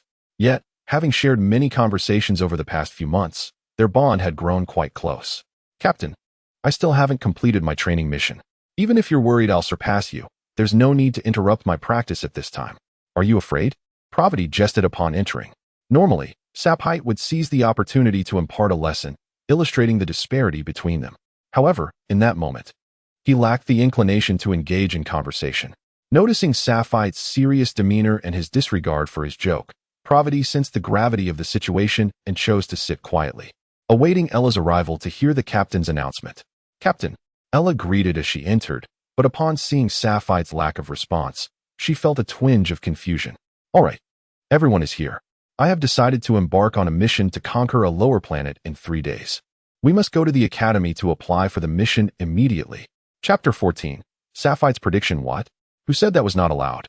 Saphite pounded his fist on the table, the sound echoing through the room. He had anticipated a straightforward process, only to be thwarted by the administrators, who claimed that he and his team did not meet the requirements for the application. Lord Saphite, you are of noble status, and we, mere commoners, would never dare to offend you. Please forgive us. But the Academy has regulations stating that all members of a team applying for such missions must possess a battle power exceeding 800. While you are indeed formidable, the alien attending to Saphite looked visibly distressed. This was planet Vegeta, and he could not afford to offend a noble. Yet, if he allowed their application to succeed, he would be held accountable. His life would be at stake on both fronts, leaving him with no choice but to implore Saphite to abandon the task. Open your eyes and see clearly. Have you lost your sight? My battle power has long surpassed 800. How dare you utter such nonsense? Saphite's form tightened, his energy surging forth and overwhelming the attendant, leaving him breathless. Yes, I understand you are powerful. Could you please temper your aura? The attendant, glancing at the detector displaying nearly 1300, found it hard to believe. Yet, Saphite's earlier display had unequivocally demonstrated the terrifying strength he possessed. Though there are no issues with you, your two companions fall considerably short of the standard. One possesses merely over 400, while the other has yet to reach 600. Such combat prowess results in an alarmingly high mortality rate on missions, which is unacceptable to the Academy. Despite Saphite's piercing gaze rendering him unable to meet her eyes, he could only muster the courage to explain. Silence. We Scions are born for battle. Even in death, there lies a certain glory. To shy away from combat simply due to low power levels is a disgrace to us Scions. Do you perceive us as mere bullies preying on the weak? Do you wish to perish? Saphite exclaimed, seizing the alien by the throat with one hand, his voice resounding with authority. Lord Saphite, the alien gasped, his complexion shifting to a deep purple as he pleaded for mercy, not daring to display any form of disrespect. Saphite discarded him carelessly as one would throw away refuse, casting him aside into a corner. Although eliminating such personnel posed no issue, the mission took precedence, and he preferred to avoid unnecessary complications. Listen closely. We Scions grow stronger in the face of adversity, relentlessly challenging more formidable beings. Even when faced with a mightier opponent, we never retreat. Those who fear death are unworthy of the title Scion. Do you understand? Well said. Suddenly, an aged Scion, his hair streaked with gray, appeared unnoticed by Saphite. In the realm of Scions, who experience prolonged youth, this elder certainly represented advanced age, explaining his presence within the academy rather than on the battlefield. Thank you for the praise. I merely speak the truth. Saphite acknowledged with a slight bow. for his father had solemnly informed him that every scion who fought into old age without sustaining injury was immensely powerful, never to be underestimated. Very well. I have heard of the recent events. Your name is Safet, the son of Crozar, correct? The elder scion seemed well acquainted with Safet. Yes. Then, though your mission to conquer a lower-tier planet may seem somewhat ambitious, I shall grant permission. Issue them a pass. I trust Crozar's son will not bring shame upon his name. The elder scion spoke with an air of authority, and upon his words, the previously anxious alien regained composure, hastily attending to the necessary formalities despite his injuries. The processing was remarkably swift. What would typically require a day or two to arrange was expedited, and by afternoon, they received word to proceed to the launch station. Safet's team acted quickly. Shortly after receiving the notification, Safet led his companions in departing planet Vegeta. He was keen to avoid delays, for the more time wasted, the more unpredictable the situation would become. He dared not wait. 3 small spacecraft ascended in unison. Although their target was a low-tier planet, Safet's thoughts were far removed from it. His mind was occupied with devising a means to extricate Crozar, really, and the others from planet Vegeta. With destruction looming, Safet did not wish for his parents to perish in such a manner, as they had forged deep bonds over the years. You two must be quite curious as to why I am in such a hurry to take you away from planet Vegeta, are you not? Confronted with the questions of the two, Safet found himself at a loss for words. Nonetheless, he resolved to unveil the truth, regardless of whether they believed him or not. After all, reality would ultimately vindicate itself. No matter the captain's intentions, I shall tread in your footsteps. Though I may not grasp your plans, I trust you have your own designs, so why should I pry further? Pravaitai, possessing a remarkably open mind, had lived a solitary existence since childhood and had followed Safet unwaveringly ever since he embraced his cause. Ella, however, shook her head in resignation at the remarks of this large, simple-minded fellow. While she held immense trust in Safet, it had yet to reach the point where she could remain entirely uninquisitive. Captain, although I understand you have your own motives, do share some details with us so we can better align with your actions. Sharing is not a problem, but first, please deactivate the remote connection on your communicators and switch to an internal communication mode for the 3 of us. What follows is of utmost importance, and not a whisper of it must be leaked. Safet took a deep breath, uncertain whether the weight of this revelation would be too much for the both of them to bear. Once they complied with his request, they awaited Safet's explanation with utmost seriousness. To my knowledge, planet Vegeta will face destruction shortly. His tone was grave, his demeanor earnest. Upon hearing this, the two were tempted to mock Safet's absurd claim, but the seriousness of his voice left them unable to laugh. Finally, it was Ella who spoke first. Captain, that is not a humorous jest. I am not joking. Do you still not grasp my character? I would never jest about such matters. Although the prevailing narrative will suggest that the planet's destruction is due to a collision, the truth is that it is Frieza. Lord Frieza? They exclaimed in unison. Humph. What Lord Frieza? In recent years, Frieza has grown increasingly dissatisfied with our Scion race. He has long sought to eradicate us, and it is merely a matter of time before he acts. I have only gleaned a fragment of information regarding this. Safet spoke in vague terms, yet it served as an explanation of sorts. While I have heard from my parents of the upper echelon's discontent with Frieza, it hardly seems plausible. I have heard that in recent years, Frieza has actually increased his recruitment of our Scions, offering even greater rewards. This hardly seems like a strategy to eliminate us. Furthermore, there are dozens among us with battle powers exceeding 10,000. We are not to be underestimated. Frieza would need to weigh his options carefully before attempting to act against us. Ella, born into nobility and well-informed, articulated her analysis with clarity. Safet inhaled deeply. Even at this juncture, their skepticism lingered, and he found himself powerless to substantiate his claims. Although I cannot ascertain Frieza's full strength, I believe his battle power far exceeds that of King Scion. A conservative estimate suggests it surpasses 50,000. Moreover, his 2 bodyguards are undoubtedly formidable fighters, each with battle power exceeding 10,000. 50,000. Chapter 15. The misunderstanding. After a lengthy discussion, they ultimately reached no conclusion. Safet was acutely aware that both remained somewhat doubtful of his words, yet he was not in a hurry to clarify further. Now, Safet is troubled by how to deceive his parents into leaving planet Vegeta. Although waiting for Hannah's delivery before embarking on a mission seems feasible, the impending doom looms, and he is uncertain of the exact day it will arrive. Ignoring it could lead to their collective destruction, a risk Safit is unwilling to take. He expressed his concerns. But the two companions pondered for a while without offering any substantial advice. Praveti, lacking parents, appeared indifferent upon hearing the news, and given his short time on planet Vegeta, he felt little sense of belonging. Ella explained that her parents were utterly unconcerned about her. Even if she expressed her worries, they would not believe her. So she chose to disregard them altogether. Safit tapped his head, realizing that asking these two was a mistake. He might as well spend more time devising a solution himself. At that moment, Safit's detector signaled an incoming call. Upon seeing the caller's identity, he felt an urge to smash his communicator and fought back the impulse several times before reluctantly pressing the answer button. "Hello, Dad," Safit said, a look of melancholy on his face as he gazed at Krosa. The screen flickered to reveal Krosa's handsome visage. "Why are you in such a hurry? Didn't we agree to wait until your aunt gives birth before leaving?" "Ah, Father," Safit replied. "As a scion, I feel compelled to seize every moment for self-improvement. Moreover, Aunt Hannah's delivery is of no concern to me. If I wish to meet the child, it is better to do so after I complete this mission." Upon uttering those words, Safit realized how flimsy his excuse sounded. "All right then, if you're going early, just make sure to handle it quickly and be careful not to get hurt. This is a low-level planet. Don't embarrass the Psiots." Safit's eyes widened, surprised that Krosa actually believed him. He couldn't believe he had gotten away with it. "Oh, understood. Don't worry," Safit said dismissively before hanging up, only to regret it immediately. After all that time, he still hadn't informed him about the impending destruction of planet Vegeta. Sighing, Safit lamented the tediousness of concocting excuses, especially when he needed to convince his parents.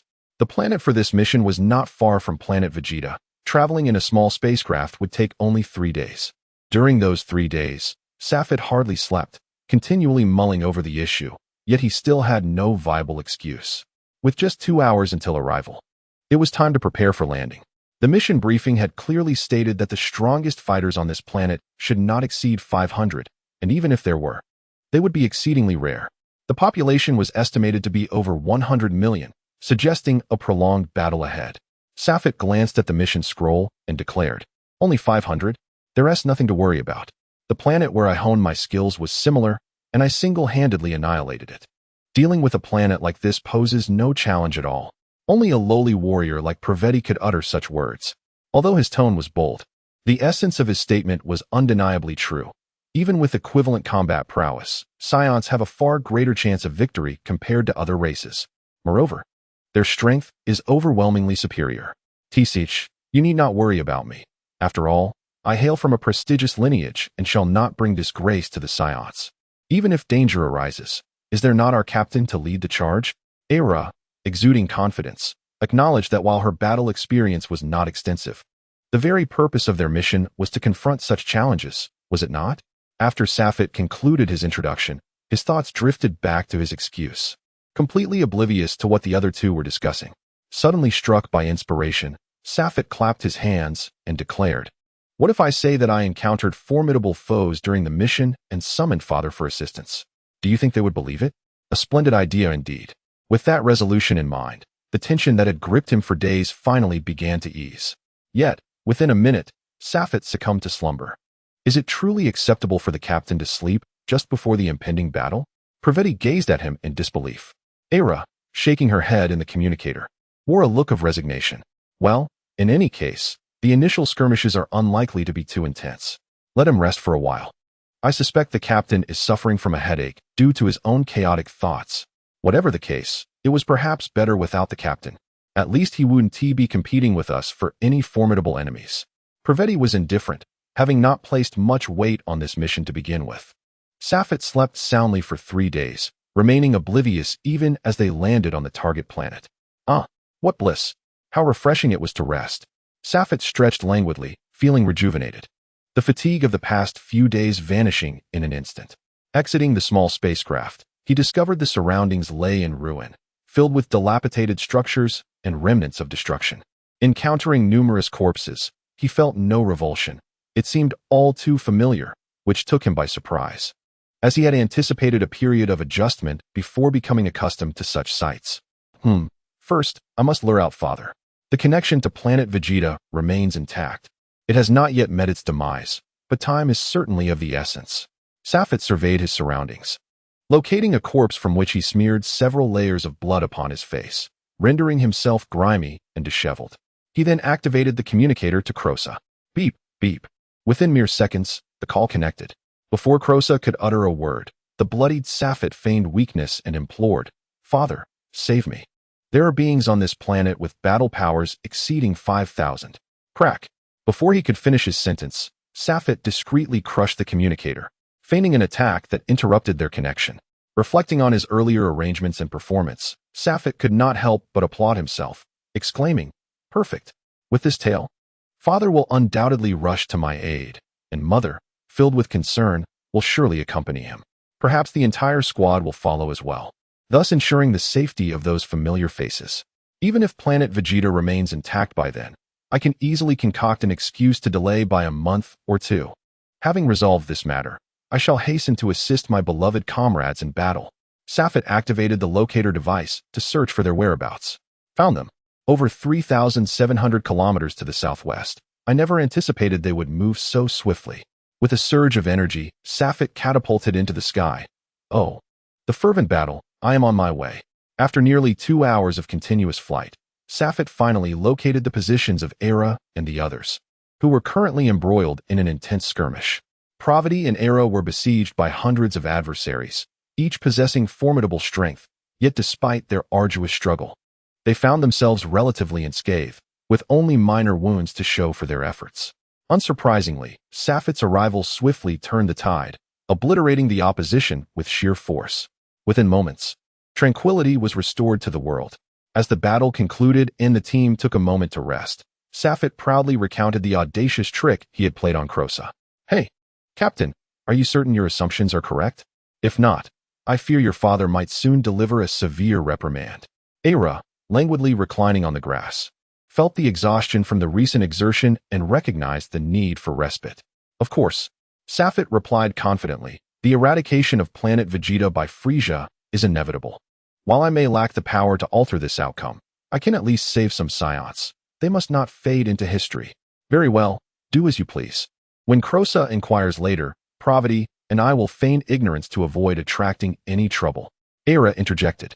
"By the way, news from planet Vegeta yesterday indicated that Hanasia has given birth to a son, though unfortunate, he is merely a low-class warrior. It seems they have already chosen a name, Raditz." Noticing Safet's indifferent demeanor, Era decided to adopt a nonchalant attitude, considering the matter was ultimately the captain's unilateral decision. TCH, predictable. Safet smirked upon hearing Era's news. Clearly pleased that his efforts were not in vain, he could indeed save his parents, who must have already set off by now. Wait, what name did I just hear? Raditz? Does Goku bear this name? It sounds eerily familiar. Hold on, Raditz? Is this not the name of Goku's brother? Goodness, I completely overlooked that Goku has an elder brother. This means that Frieza has yet to annihilate planet Vegeta. Cursing his own negligence, Safet suddenly recalled his father, who was anxiously en route. He envisioned himself explaining the misjudgment to Crossa. Gripping the locator device tightly, Safet soared into the sky at breakneck speed, heading directly for the coordinates of the small spacecraft. Captain, Pravati and Era were perplexed by Safet's sudden actions, but quickly followed suit in pursuit. "This is disastrous. We are doomed. I've led my father in circles. Our lives hang by a thread." Safet muttered to himself as he flew, disregarding the shouts from his companions. He entered the small spacecraft, preparing to launch and make his escape. "Captain, what on earth is happening? You must clarify things for us." Praviti restrained Safet and prevent him from fleeing.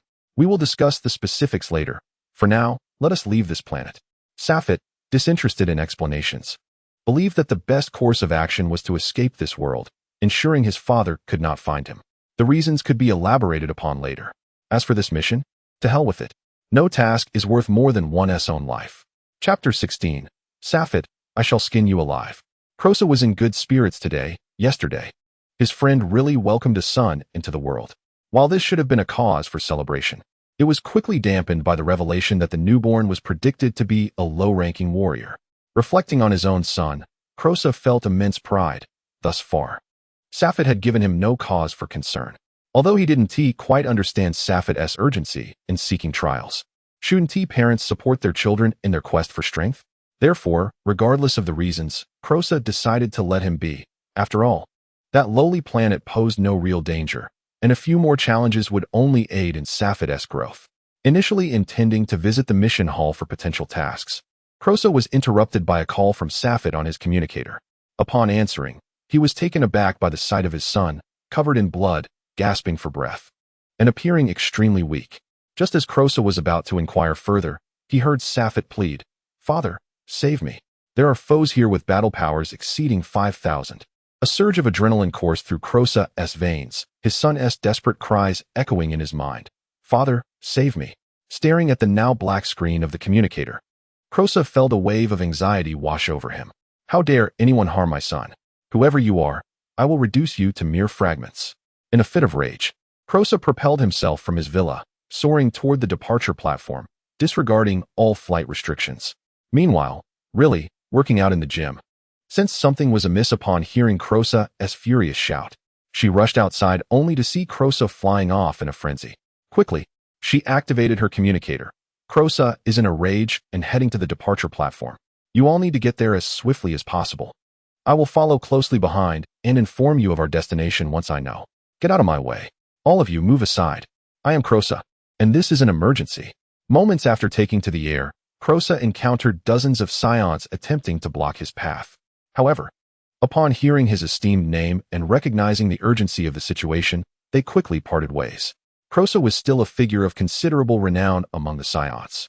His speed was remarkable, and within mere minutes, he arrived at the departure platform. Upon arriving at the departure platform, Crosa observed several scions preparing to embark on a mission. Boarding a small spacecraft, ignoring the frantic calls of the staff, he forcefully yanked one individual aside, declaring, "I am Crosa. In light of the emergency, I am requisitioning your spacecraft. You may sort out the departure formalities later. Any issues can be addressed upon my return." Without further ado, Crosa entered and shut the hatch. Disregarding the commotion outside, he promptly adjusted the coordinates for the planet where Safite was located and initiated the launch. Crosa, filled with anxiety, accelerated to maximum speed as soon as they broke through the atmosphere. Excellent. At this velocity, they would arrive in half a day. "Hold on, my son. I am on my way. Wait for me." Crosa bellowed within the confines of the ship, desperately wishing for even greater speed. "Beep. Crosa, what on earth is going on? Why are you so agitated? Be quiet. Your son is on the brink of peril, and you dare question me?" Crosa snapped back, irritation flooding his mind. How could this be? Wasn't he Safite dispatched to a low-tier planet? There should be no danger, even if faced with significantly stronger foes. He should be able to handle it after transforming. "Are you mistaken?" Riley, perplexed, responded, "But I know my son's combat power exceeds 1,000. He is nearly on par with adult low-tier warriors, perhaps even stronger. Despite his lack of combat experience, he should not be in mortal danger. And what if he encounters an adversary with a power level exceeding 5,000? Crosa retorted. While transforming could amplify abilities tenfold, the sheer size of his body would hinder his capacity to fully realize that potential, at best enabling him to defeat foes with 3 to 4 times his original strength. Given Safite's current power level, he stood no chance against anyone with a power exceeding 4,000. Crosa nearly ground his teeth in frustration, cursing the intelligence department for their appalling oversight. If anything were to befall Safite, he would ensure they paid dearly. Calm down. Don't be overly anxious. I've already alerted the other team members to hurry over. Safite is quite astute. He will be fine," Riley assured him. Though deeply concerned for her precious son, she maintained a level head, knowing that panicking served no purpose. Perhaps Riley's reassurance had a calming effect, or perhaps Crosa managed to steady himself. His tone grew significantly more composed. "Let us hope so." Meanwhile, after narrowly escaping the mission planet with 2 companions, Safite found himself at a loss as to where to run. Initially intending to hone his skills, he never anticipated the situation would escalate so drastically. He had thought himself invincible, only to realize he had overestimated his capabilities. The trio navigated their small spacecraft at a sluggish pace through the cosmos. In light of this blunder, Safite was too frightened to return. Having spent ample time with his father, he understood Crosa's temperament well. If something truly went awry, his father would surely be frantic. Yet, the thought of Crosa discovering he had been outsmarted sent shivers down his spine. "Captain, is it wise to have fled like this? Failing on our first mission could severely tarnish our reputation." Privetti was deeply dissatisfied with the captain's irresponsible behavior. Initially, He had anticipated a thrilling battle, only to find that the excitement had barely begun before it slipped away. Enough. I would rather fail my first mission than return to face my father's terrifying visage. Safed exclaimed, shaken to the core. No matter what, he vowed never to return until a few months had passed, allowing his father to forget this incident. Ella shook her head in resignation, knowing that once Safed had made up his mind, it was nearly impossible to alter his decision unless he recognized his own error. However, that was even more improbable. Captain, where shall we go now? We can't simply drift aimlessly through the cosmos, can we? Suddenly, inspiration struck Safed. As images of Dragon Balls flashed before his eyes, a smile spread across his face. I know where we should go. 3 days later, Crosa and his companions scoured the entire planet, finding neither a trace of Safed nor the individual with a battle power exceeding 5,000 that Safed had mentioned. After numerous attempts to communicate with Safed yielded no responses, an enraged Crosa obliterated the planet in a fit of fury. There's no need to fret. Since we haven't found him, it means Safed is not dead. He must be injured and returned to planet Vegeta in a small spacecraft. Perhaps we should head back and check. I will continue trying to establish contact, so do not worry. Really consoled the dejected Crosa. I'm fine. Let us return to our home planet. Perhaps it is just as you said. Crosa, weary, set the ship on course and collapsed into slumber. That morning, as Safed groggily awoke, he was startled by the beeping of the communicator attempting to connect. Absently, he pressed the confirmation button. Who is it so early? Seeking death. Are we? Safed, where have you been? Tell me now. As soon as the connection was made, Riley's piercing voice pierced Safed's eardrums, instantly banishing his drowsiness. I thought it was Ella or Pravetti reaching out for something urgent, not my mother. He recalled that he had intended to disable long-range communications, leaving only internal connections active. Caught off guard and at a loss for words, Safed could only roll his eyes, searching for an explanation. Safed, answer me. Where are you right now? Really, relieved to see Safed unharmed, still harbored grievances about his disappearance. Safed, with an ingratiating smile, replied, Mom, it was merely an accident. I was just joking around. I plan to explain everything shortly, but unfortunately, the communication equipment malfunctioned and has only just been repaired. See, it just connected now. Please don't worry. As soon as Dad calms down, I'll return immediately. Riley regarded him with an expression that was both amused and exasperated, her unwavering gaze sending chills down his spine. Mom, I know I was in the wrong, but I will certainly apologize to Father when I return. Please, just do not divulge my whereabouts to him. Safed initially believed that Ruoli was unwilling, so he sought ways to persuade her further. Oh, is that so? Is it meant to remain a secret? What was once Ruoli's profile picture suddenly transformed into Crosa's, and upon witnessing Crosa's furious demeanor, Safed felt a wave of sweat wash over him. Suddenly, Safed's expression shifted, revealing an innocuous smile. Hi, Dad. It's been ages since we last met. I have some matters to attend to, so I must take my leave. Goodbye.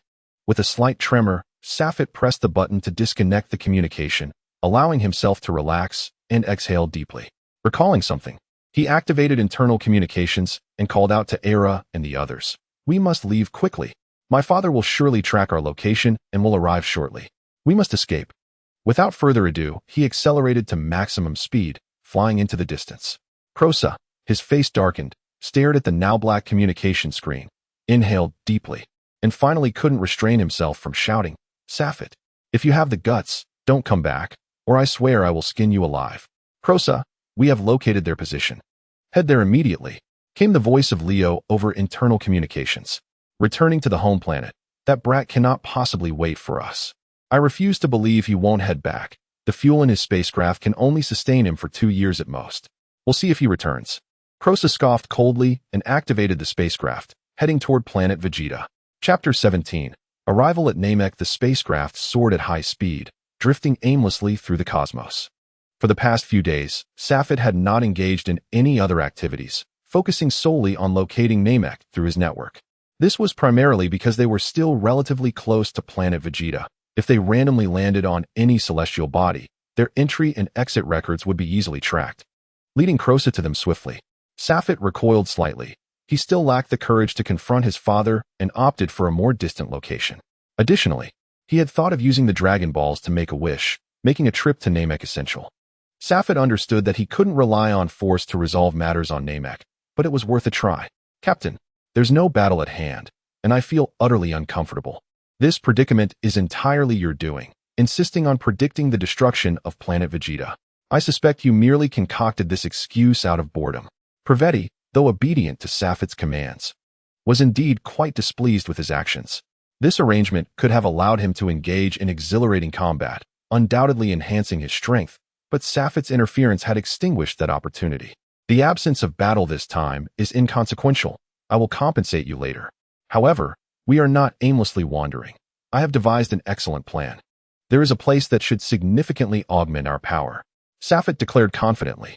Even if he couldn't obtain a wish from the Dragon Balls, he was certain that acquiring the extraordinary abilities of Namek would enhance their strength considerably. Very well, but you must hold to your word. If we do not achieve a substantial increase, you will owe me upon our return. Praveti has seized the initiative, advancing with audacity. Safet, with a furrowed brow, is taken aback by the audacity of this young man. Initially, Safet merely aspired to surpass his own training at a faster pace. Captain, we have located the position of Namek. At a regular speed, it may take 3 months, but if we fly at maximum speed, we could arrive in just 20 days.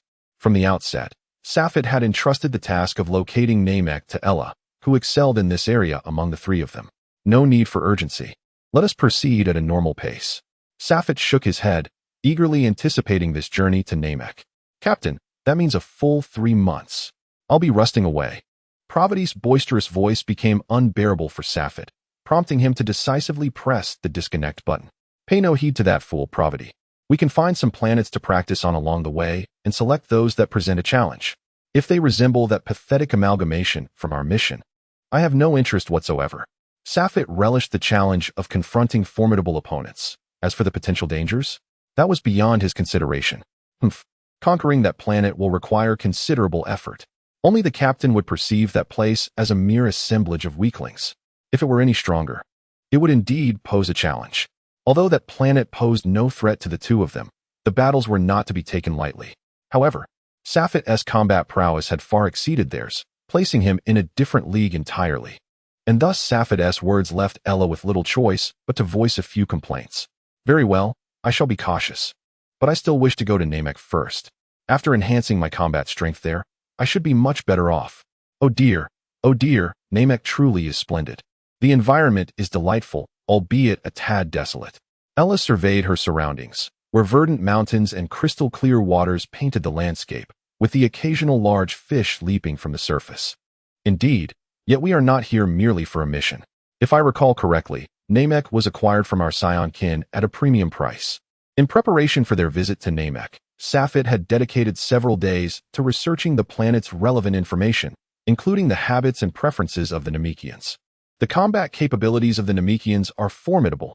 An average adult warrior possesses a power level nearing 1,000, with some robust individuals even reaching 2,000. Recognized throughout the universe as a superior race. However, they are pacifists, showing little interest in conflict, and their reputation has never been particularly prominent. To be frank, I was quite startled upon first encountering this information. Captain, any random place you choose has such formidable beings. Surely, you can now reveal our purpose for coming here? I doubt you intend to conquer this place, and it is evident that it is not for the purpose of learning either. It would be more in line with our ancestors' teachings. Honestly, I cannot fathom your true intent in coming here. Ella felt exasperated. Her captain had promised to come here, yet remained tight-lipped about their purpose. Is there about to be a battle? Are we finally on the verge of combat? How splendid. I have nearly grown weary from spending months aboard the spaceship. Without needing to look, the sound alone made it evident that the battle-crazed Praveti was at it again. Silence. You foolish buffoon. The purpose of our arrival on this planet is not to engage in combat. Should you jeopardize the captain's mission, prepare for his rigorous training. Ella concealed her face, already regretting her decision to join this team. Why is there not a single sensible companion among us? The captain is one thing, but this imbecile too. Enough with the trivial chatter. Let us proceed to locate the Namekians. After such a long journey, it would be a tremendous loss if we fail to achieve tangible results. Sapphire activated the detector, initiating the search for life energy. Approximately 500 kilometers to the south, several reactions were detected, marking the nearest gathering of individuals. Let us head there. Sapphire had procured a superior detector from his father, which boasted vastly enhanced capabilities, swiftly revealing the location of the Namekian village. I will handle the communication. You two must remain silent, especially you, Praveti. If anything goes awry, you shall face dire consequences. Sapphire was aware of Praveti's volatile temperament, and it was prudent to issue a precautionary warning. Praveti recoiled slightly, fully aware of the weight behind Sapphire's grave warnings. He nodded earnestly, assuring Sapphire, "Yes, Captain, I shall remain silent.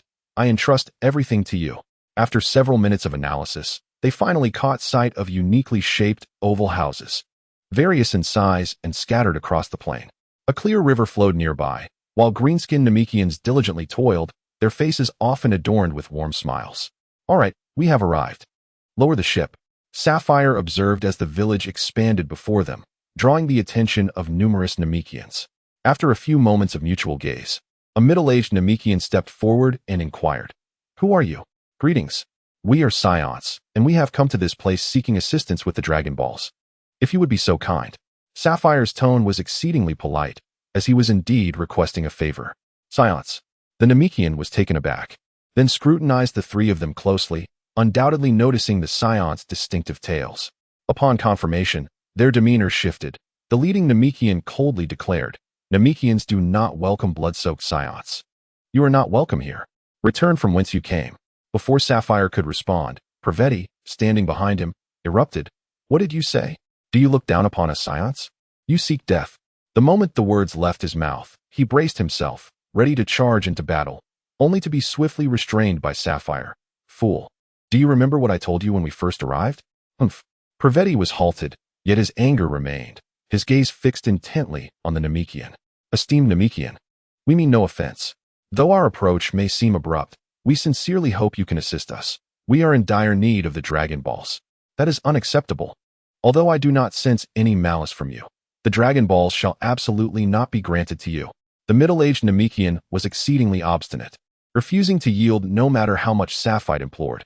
"Humph, if I am not mistaken, the Dragon Balls were not crafted by you, were they? Furthermore, you are not the Grand Elder of Namek. I believe it is more prudent for me to consult with your Grand Elder. However, I would appreciate your guidance in this matter." After being persistently rebuffed, and despite his attempts at persuasion, even a clay figure has its limits, let alone a scion known for their fiery temperament. Even though Sapphire might be an anomaly among them, he could hardly endure such dismissals. Initially, the middle-aged Namekian assumed that a confrontation was inevitable upon seeing Praveti, yet he was surprised to find that Sapphire's demeanor remained unchanged, seemingly devoid of intent to engage. He understood that, relying solely on the capabilities of his own race, he stood no chance against the Scions. Although the group that had arrived consisted entirely of youthful Scions, he could not dismiss the possibility that they were merely the vanguard. Upon further reflection, the Namekian deemed it more appropriate for the Grand Elder to handle the situation. "Very well, I shall escort you to meet the Grand Elder. However, I must clarify that even upon meeting him, it is unlikely he will lend you the Dragon Balls." His tone was resolute. Yet to Sapphire, this merely sounded like bravado. If they existed, then there was a possibility of acquiring them. The Grand Elder's abode was quite distant. But under the guidance of this Namekian, Sapphire and his companions soon found themselves before the legendary Grand Elder. However, he was somewhat different from Sapphire's expectations upon their arrival. The Grand Elder was resting within a village, periodically imparting unique skills to some young Namekians. Sensing their presence, he calmly addressed them, "You may enter, Scions." "Greetings, esteemed Grand Elder. It is apparent you are aware of our purpose for coming here. Once again, I inquire whether we might borrow the Dragon Balls." Sapphire noted the Grand Elder's immense stature, which set him apart from other Namekians. Although he appeared somewhat aged, his health seemed robust, as he leisurely paced within the dwelling. "Ah, I do understand why you have ventured here. It is merely to swiftly augment your combat prowess, am I correct?" The Grand Elder articulated the very objective that Sapphire and his companions had previously agreed upon, yet Sapphire felt discomfort under his penetrating gaze, as if he were being seen through. "Indeed, it is said that the Dragon Balls can grant any wish. I trust this minor request can be easily resolved by them. Thus, may we receive a response regarding our request to borrow the Dragon Balls?" The Grand Elder nodded slightly before shaking his head, leaving Sapphire momentarily perplexed by his intent. The Dragon Balls can indeed grant wishes. However, strength must be earned through one's own efforts. This is not something the Dragon Balls can remedy. The Grand Elder elucidated. Is that so? How disappointing. Nonetheless, I remain convinced that borrowing the Dragon Balls would be most beneficial. Frankly speaking, from the moment that Namekian first spoke, Sapphire had harbored doubts about their sincerity, disregarding the Grand Elder's explanation entirely. He was resolute in his determination to test this for himself. He would not relent. No. The Dragon Balls require a considerable amount of time to recharge after each use. Thus they serve as a safeguard for us Namekians in the face of unforeseen circumstances. I apologize, but I truly cannot lend them to you. The Elder paused, seemingly struck by a thought, and continued, however, while I cannot grant you the Dragon Balls, I can assist you in enhancing your combat prowess, should you wish for my aid. Initially, Sapphire felt a surge of frustration upon hearing that the Dragon Balls were unavailable. But the Elder's subsequent words left him momentarily stunned. What do you mean? We Namekians possess numerous unique abilities. If you do not mind, I can help unlock your potential, which could significantly increase your strength. The Elder smiled, observing the grin on Sapphire's face, which indicated that he had likely met his expectations. Significantly, you say? If the enhancement does not exceed 30%, I shall be dissatisfied. Sapphire had come with the express purpose of augmenting his combat power, and this promise clearly aligned with his intentions. Rest assured, typically, one does not experience less than a 50% increase. The stronger the potential, the greater the enhancement. There are even prodigies capable of nearly doubling their power. Sapphire nodded in satisfaction. Very well, let us begin with me. Please, hasten to elevate our potential. The Elder ceased his pacing, gently resting his left hand upon Sapphire's crown. Sapphire felt a twinge of anxiety. His fists clenched tightly as his body tensed. He had never experienced an increase of 50% in power before, and should this enhancement succeed, he would undoubtedly be able to rival Darl, perhaps even surpass him. The thought sent a rush of exhilaration through Sapphire. From that moment forth, he would be the unrivaled genius among the Psiots. A peculiar vortex of energy began to coalesce around Sapphire, swirling incessantly. As time passed, the vortex accelerated, drawing nearer to Sapphire's form. And suddenly it surged into his very being. Sapphire felt an upward pull within him, his energy surging dramatically, an overwhelming force erupting forth. How powerful, truly formidable. Chapter 19. Surge in Combat Power. Haha. What an incredible force. Sapphire laughed maniacally, the torrent of energy within him unlike anything he had ever experienced. He could no longer contain his exhilaration. Nearby, Ella and Praveti found themselves retreating under the immense pressure, their faces reflecting astonishment. They had not anticipated that a mere single enhancement from the Elder could result in such a staggering increase in power. This power, it seems to rival that of the elite warriors. How terrifying. Ella was utterly incredulous. She had never dared to hope for such a substantial improvement from this endeavor. Yet the outcome was overwhelmingly astonishing. The Elder exhaled a sigh of relief, observing Sapphire's fervent display of punches and kicks, a smile gracing his face. Truly remarkable. Your potential is astonishing. I have never encountered such a degree of potential before. I eagerly anticipate how far you will grow. Thank you, esteemed Elder. Consider this a favor owed to you. Should any insurmountable challenges arise in the future, feel free to send someone to planet Vegeta to seek my assistance. Sapphire was filled with joy, and this promise provided him with a sense of reassurance. In the event that Namek encounters an overwhelmingly powerful adversary, he would be able to lend a hand and repay this debt of gratitude. Please also call your other two companions over. I would be pleased to assist in enhancing their abilities as well. The Elder nodded and gestured towards Aira and the others. Allow me to go first. Aira exclaimed. Praveti, feeling the surge of power emanating from Sapphire after his enhancement, was utterly astonished.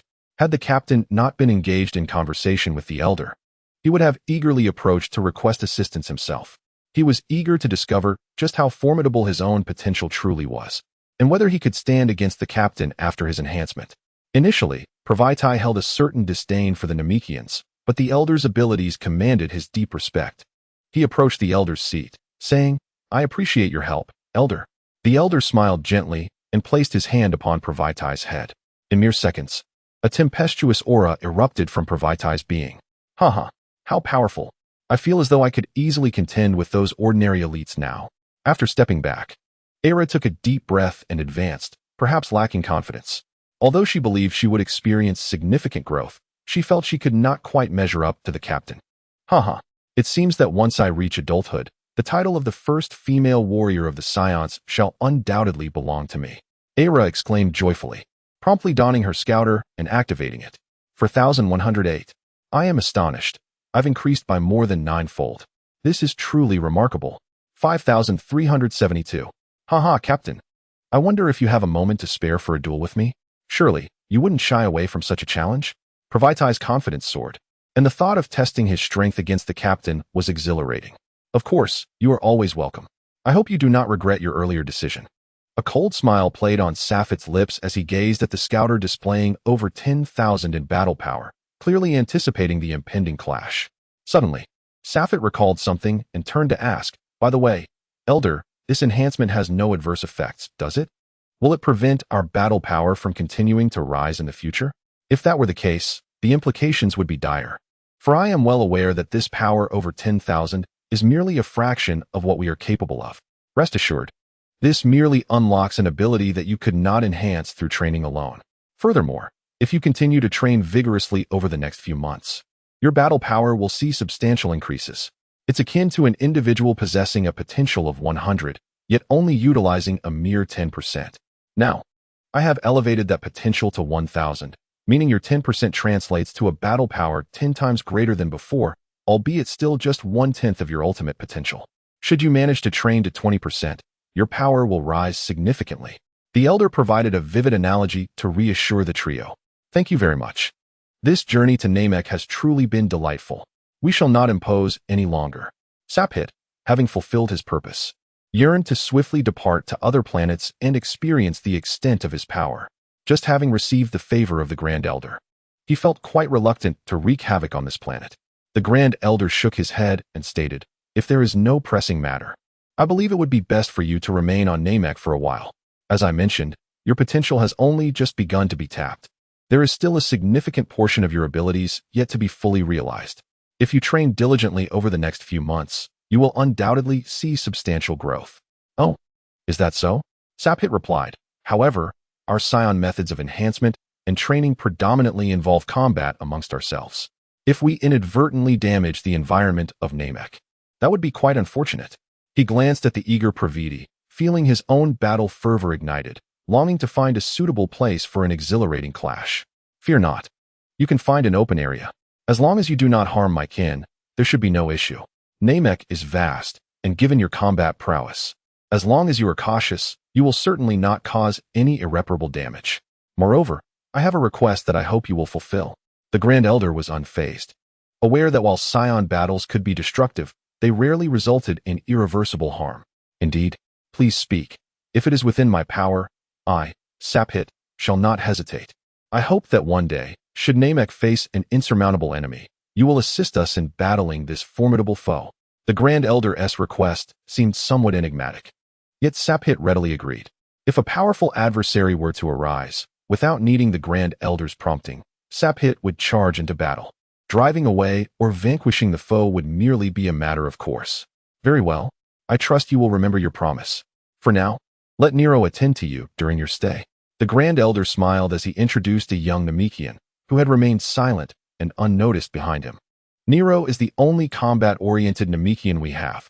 If you seek a worthy opponent, I believe he can meet your expectations. The Grand Elder spoke with evident confidence in Nero. Oh, a combat-oriented Namekian? Sapit scrutinized Nero for several seconds before smiling and saying, indeed remarkable. I dare say I shall not be lonely on this planet. However, before this could unfold, Sapit turned to Praviti, his gaze fixed intently upon him. Praviti, matching Safit's rising energy, prepared for the imminent clash. Moments later, both surged into the sky, racing away. Ah, these two lunatics. Era sighed in exasperation. Well, I shall take my leave then. Would you like to accompany me, Nero? Nero nodded and followed Era in pursuit of Sapit. Chapter 20. Sapit, never help me avenge. With a mighty shout, Sapit concentrated the last vestiges of his energy, utilizing every ounce of strength to unleash an energy blast aimed at Nero. Boom! A violent explosion erupted, sending plumes of smoke into the air and signaling the conclusion of the battle. Nearby, as Nero fell, Era and Praviti lay battered on the ground, their bodies marred with wounds. Were it not for the occasional rise and fall of their chests, One might have presumed they were lifeless. At this moment, Safit appeared utterly wretched, his body drenched in blood, covered in a myriad of wounds. One arm lay incapacitated, his chest heaving violently as he gasped for breath, utterly exhausted, as if he would collapse at any moment. Finally, witnessing Nero fall after his final strike, Safit exhaled deeply, his body relaxing as he too succumbed to the ground. After a while of waiting for Safit to fall, a Namekian appeared from the distance, assessed the situation of the four individuals, and promptly placed his hands upon them in succession. After a faint golden glow flickered from his hands, the group stood once more, all injuries healed, their stamina fully restored, as if nothing had transpired. Had it not been for the desolation surrounding them and the lingering bloodstains on their bodies, it would have been hard to believe that a fierce battle had just occurred. That was perilously close. Captain, your strikes were utterly ruthless. I felt my consciousness beginning to fade. Providite exclaimed loudly, voicing his dissatisfaction. I had warned you before. You insisted on me unleashing my full strength. Is it not better for you to experience the disparity between us? Safit, having recovered, casually seated himself upon a stone. Providite found himself at a loss for words. He had been the one to request that Safit exert his utmost effort in this battle. Even though he had suffered a devastating defeat, he bore no resentment, attributing it merely to his own unwillingness to accept the outcome. Captain, this time you faced 3 opponents. Had it not been for Nero shouldering the burden, we might have been defeated long ago. Ella observed astutely. Since the time they had unearthed their potential with the Elder, her combat prowess had surged dramatically, and she was quite satisfied with her current capabilities. As for the captain, he was in a league of his own, the gap ever widening, making it impossible for them to catch up, no matter their efforts. To be honest, Nero, your combat strength initially startled us. During our first battle, you exhibited a power level of 23,000. I recall that even the 3 of us together were swiftly bested by you. Safit remarked, patting Nero on the shoulder. The quartet had spent nearly a year on Namek, engaging in countless battles during that time. Initially, Nero had dominated the trio with overwhelming force, but as their skirmishes continued, Safit and his companions grew at an accelerating pace, soon catching up to Nero, leading to their division into teams for combat. However, in the last month, after surpassing a power level of 30,000, Safit found the team strategy ineffective, as he was often left to face 2 opponents alone. Consequently, Ella suggested that the 3 of them team up against Safit.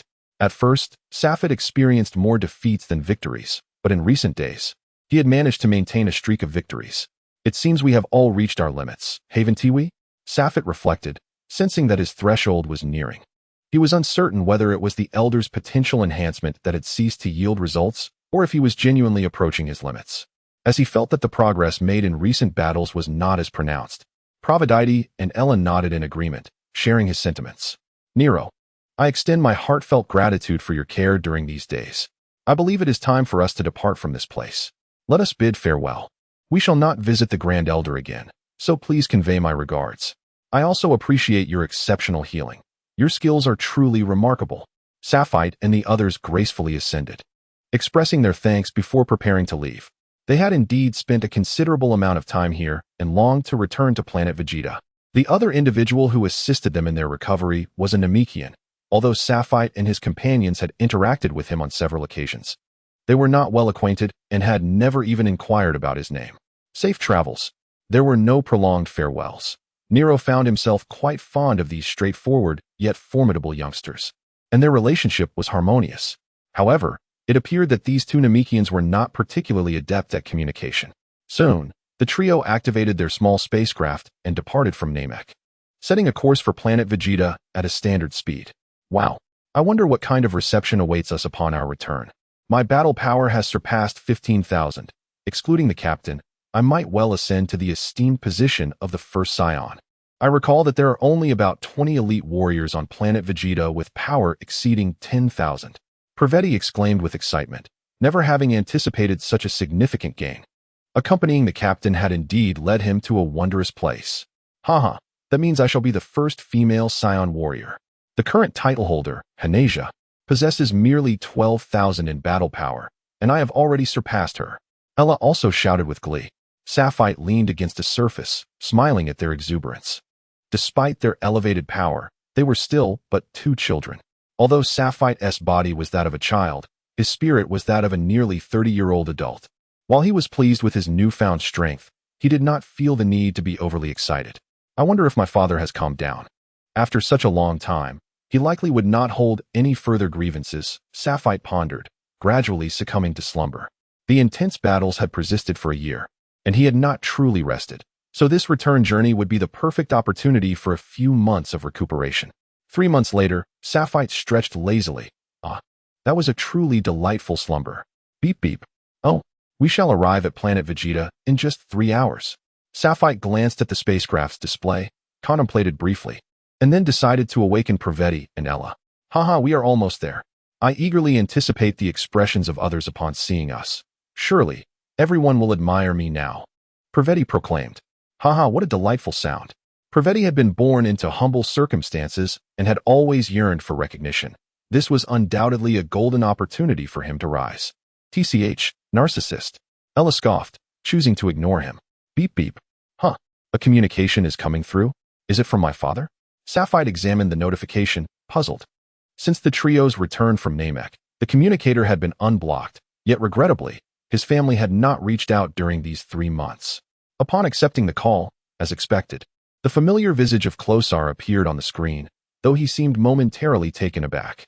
In the months leading up to Sapphire's disappearance, Klosa attempted to establish communication intermittently, though his efforts proved futile, leading him to abandon hope, believing that Sapphire would return when he grew weary of his escapades. However, this time was merely a final attempt. Devoid of high expectations, yet unexpectedly, the connection was made.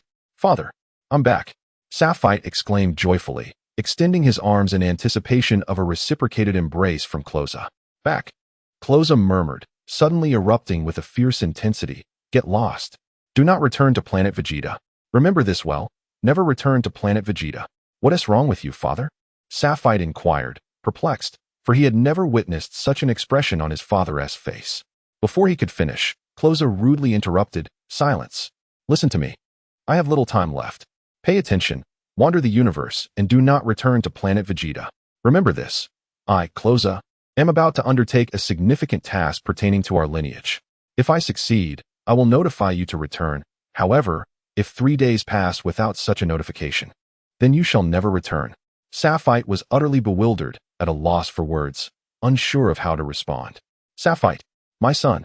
Klosa pronounced his name with the formality reminiscent of 2 years ago. Yes, Sapphire replied, echoing his response from 2 years prior.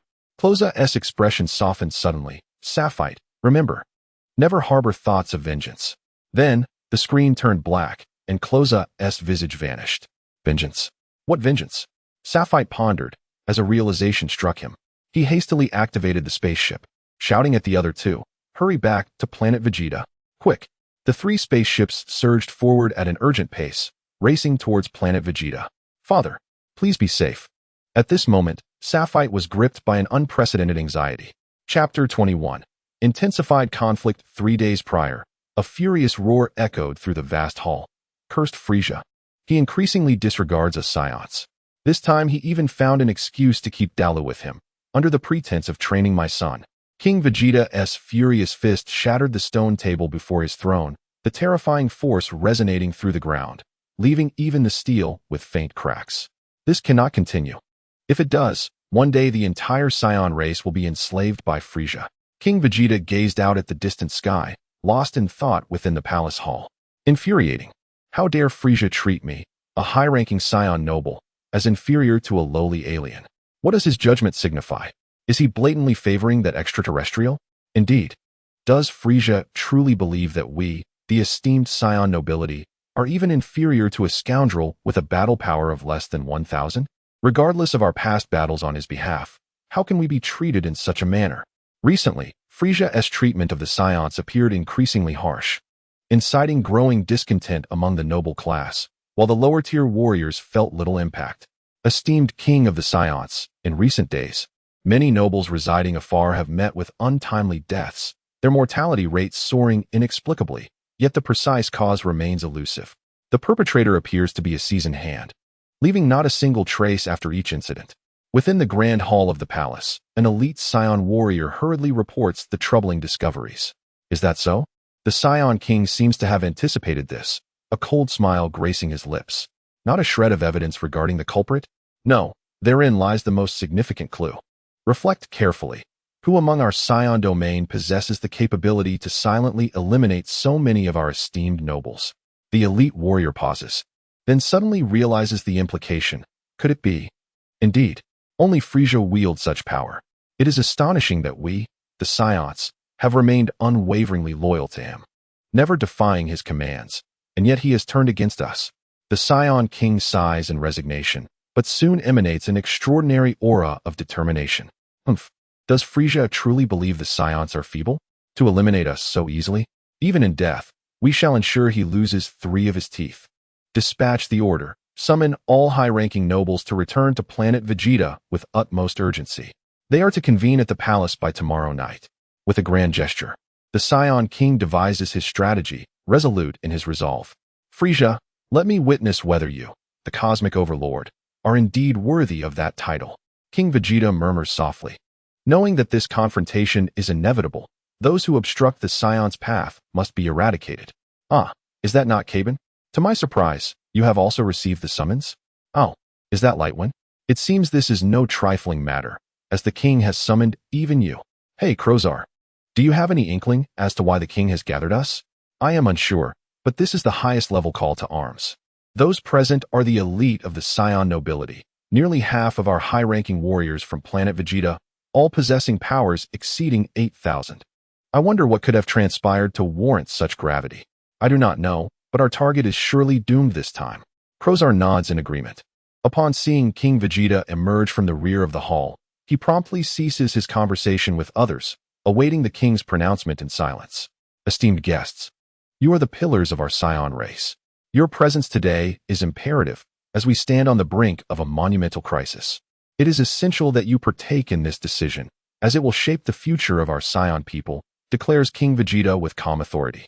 What could be so dire? Murmurs a chorus of curiosity and skepticism from the assembly, each bearing their own opinions. Raising his hands to command silence, King Vegeta gestures for a guard to present a stack of documents, distributing them before the gathered nobles. This is the list of our high-ranking nobles who have perished within the last 3 months. Examine it closely. Should you have any questions, please hold them until you have finished reviewing, he instructs, observing the bewildered expressions among the assembly, a reaction he had anticipated. This is impossible. A sudden exclamation arises from the hall. How could so many high-ranking nobles have died in such a short span? Is there someone covertly targeting our Scion kind? As more and more individuals came into contact with the report, a chorus of gasps and exclamations filled the air. To their astonishment, nearly 20% of the esteemed aristocracy had perished in the past 3 months. How could this not instill dread in their hearts? Who could be so vile as to slay my dear friend? King, I implore you, who has the audacity to oppose us Scions? Let us extinguish them at once. A middle-aged Scion, upon spotting a familiar name on the list, roared with fervor. In this vast expanse of stars, who possesses the ability to evade our scrutiny and pursuit? Whoever possesses such prowess is undoubtedly the culprit. Yet, King Vegeta seemed untouched by the rising tide of emotion. Instead, he responded with a calm inquiry. The hall fell into a profound silence until, at last, someone uttered the name Vegeta had long awaited. Frieza. Why? Why would Frieza turn against us? We have labored tirelessly for him. What could compel him to act so treacherously? While no one could comprehend the reasoning behind such actions, these words resonated as the collective sentiment of the assembly. I cannot fathom Frieza's motives, but I do know this. If someone dares to strike at us Scions, shall we remain passive? We are the mightiest warrior race in the universe, and Frieza's actions are surely born from fear that one day we might threaten his dominion. Since he has dared to make a move against us, why should we not strike first? In 2 days, Frieza will return the young prince and inspect planet Vegeta. That will be our opportune moment to act. King Vegeta articulated his thoughts in one breath. The assembly was ablaze with indignation, each warrior yearning to confront Frieza at once. However, I understood that we were unaware of the full extent of Frieza's combat prowess. The 2 guards at his side, Dodoria and Zarbon, possessed formidable strength exceeding 10,000. Therefore, we must select the most powerful warriors to launch a surprise attack aboard his spacecraft. If successful, we would usurp Frieza and ascend as the new rulers of the universe. But if we fail, We would destroy the ship and perish alongside Frieza, becoming mere cosmic dust. Is there anyone willing to accompany me to the ship to vanquish Frieza? King Vegeta called out. I, I, I. Every individual present raised their hands, eager to join the mission. Each Scion was a man of valor, and in this moment, the conflict between the Scions and Frieza had irrevocably erupted. Chapter 22. The future is in your hands. 2 days passed in the blink of an eye, and the numerous Scion nobles gathered once more in King Vegeta's grand hall. Although their numbers were substantial, a sense of unity prevailed. The previous disarray was replaced with an organized formation. The warriors instinctively arranged themselves into 4 squads based on their strength, while King Vegeta stood before the throne, exuding his final authority. We Scions are on the brink of the greatest crisis we have faced in centuries, yet we shall not falter. Even during the decisive battle against the Zephyrians, we did not retreat. We are the strongest warrior race in the universe, and we shall undoubtedly overthrow Frieza. Vegeta's impassioned words ignited the spirits of the warriors. This was the Scion's last stand. I possess the strategies employed by royal lineages throughout history in response to such dire events. There have been instances when we faced insurmountable foes. Yet we Scions have managed to endure, but why? King Vegeta paused, observing the perplexed and expectant expressions of those before him, before continuing. This is because, whenever we Scions confront an overwhelmingly formidable force, we require a leader to bear the weight of our honor and humiliation, leading a small contingent of our kin to safety. Cowards are not what we Scions need. Indeed, we Scions have no use for cowards. Those who dare not confront Frieza must leave. Yes, the atmosphere became chaotic, and King Vegeta struggled to regain control. He understood well that Scions hold their dignity above all, and death does not instill fear in them. However, the fate of deserters is unequivocal. Each must be eradicated. They perceive fleeing as the greatest disgrace, and such shameful beings have no place among us. Enough. While I acknowledge that this is an affront to our Scion pride, as a king, I must make a choice. On one side lies the survival of our people, and on the other, the humiliation of our honor. I would rather endure all humiliation to ensure the prosperity of our race. I will not permit the Scions to fade into history.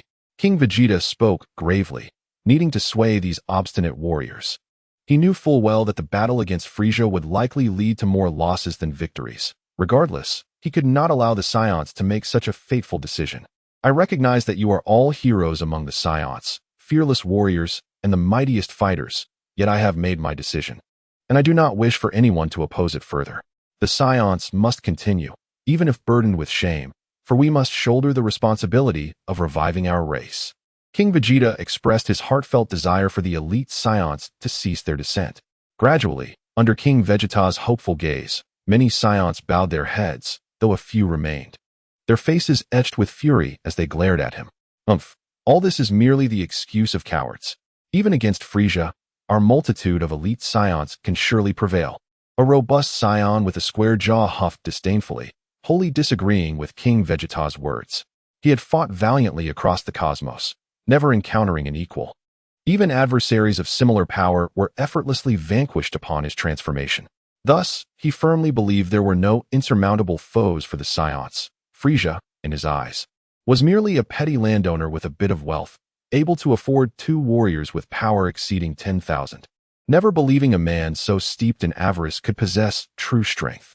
Very well, can you tolerate a Scion who flees from battle? King Vegeta countered. The Scion replied emphatically, certainly not. Wasteful beings have no right to exist. Then, would you be willing to lead the last group of fleeing Scions? The answer appeared to align with King Vegeta's expectations, as the stout Scion simply responded, of course not. I would rather perish in battle than flee. Vegeta chuckled, addressing the other bowed Scions. Do you truly consider these numerous Scions as cowardly refuse, too afraid to confront Frieza? Upon witnessing a Scion shake his head, King Vegeta continued. Indeed, they are the elite of our race, valiant warriors. Yet, they too comprehend my intentions. They fear humiliation just as much and would rather die in battle than be labeled as deserters. However, to endure disgrace for the continuation of our lineage, that is the hallmark of a greater hero. I firmly believe that every Scion present fears not death. Yet we must elect one elite to lead the remainder of our people through this turmoil. Observing the once proud heads of the remaining Scions gradually bowing, King Vegeta finally exhaled a sigh of relief. Thus, I know you all are willing to face Frieza. Let us decide through a lottery who shall bear the humiliation. I hope everyone can show respect to the last warrior who departs with this shame. He shall undoubtedly be our scion hero, our greatest leader. Now, let the drawing commence. King Vegeta produced a lottery box he had prepared well in advance, and the numerous scions orderly approached to draw their lots. Foreseeing the imminent battle, Krasa felt inexplicably perturbed, suddenly yearning for his son. Even though he knew the boy had been missing for nearly a year, he nonetheless activated the communication device and pressed to connect. Abruptly, the visage of Safed appeared, and Krasa was momentarily taken aback. "Dad, I'm back," came the familiar voice of Safed, stirring a wave of nostalgia within Krasa for those days of guidance. Suddenly, a thought crossed Krasa's mind, and his expression shifted. "Get lost. Do not return to planet Vegeta. Stay as far away as possible." With a torrent of emotions swirling within him, Krasa recognized that his son typically obeyed his wishes, barring that one mischievous incident. He reasoned that with such a harsh demeanor, the boy would surely deduce that grave matters were afoot and would refrain from returning. This thought brought him solace. "Hey, Krasa, come draw your lot. We are finally going to fight side by side. This time, we aim to eliminate Frieza," called out a friend of Krasa. "Frieza?" Krasa murmured, and at the mention of that name, he was enveloped by an unprecedented sense of profound threat, akin to death itself. "Safed, my son, please do not seek vengeance on my behalf," Krasa whispered softly, promptly terminating the communication. Now, I trust many of you are familiar with Krasa's character. He is certainly not a coward on the battlefield, and I believe there will be no dissent regarding this outcome. King Vegeta personally ushered Krasa to the throne, addressing those below. The assembly nodded in agreement. Krasa was well respected among the scions, and none would believe him to be a coward. "But, Your Majesty," Krasa raised his hand, attempting to voice further thoughts. Without uttering a word, King Vegeta had already restrained him. "I am aware of your desire to confront Frieza. Rest assured, should we emerge victorious, we shall return. If we do not return, I will strive to provide you with Frieza's combat data, hoping that one day you may lead our kin in avenging us." King Vegeta took a deep breath and knelt before Krasa on one knee. "King Krasa, I hope you can guide the scions towards a new era of glory." The other scions, witnessing this, followed suit, kneeling in reverence. "Please, King Krasa, lead us forth." "Krasa, the future of the scions rests upon your shoulders." Chapter 23. Assassination. Having chosen his allies, King Vegeta instructed everyone to remain in the Grand Hall while he took Krasa to a clandestine base. "Here, we have gathered 2,000 of our most gifted scions from across various regions, spanning all ages. I hope you can lead them to escape Frieza's dominion and seek a suitable planet to rebuild." King Vegeta gestured towards the group assembled beneath the spaceship. Krasa felt somewhat disoriented. He could grasp King Vegeta's earnest intentions, yet the prospect of leading them weighed heavily upon him. "Do not fret. The members of your team are already there. However, I regret to inform you that I could not locate your son, Krasa. I am truly sorry. I cannot act too boldly, as there are many aliens on planet Vegeta who are spies for Frieza, and I cannot completely eliminate that possibility." King Vegeta had seemingly arranged everything so meticulously that Krasa found it impossible to refuse. "Very well, I understand." Krasa sighed deeply, realizing he could no longer decline. "However, my king, I will initiate one-way communication today. If you achieve victory, please remember to inform us of your return." King Vegeta nodded. "We must depart swiftly. Time is of the essence. Frieza has summoned all the scions to celebrate, leveraging my son's power surpassing 3,000. Apart from your son's team and mine, along with a select few others, the remaining scions have already returned to planet Vegeta. It won't be long before Frieza arrives, and it seems he intends to ensnare us all." Curse that Frieza. Krasa seethed with fury, yet felt utterly helpless. He understood that his own power was not among the pinnacle.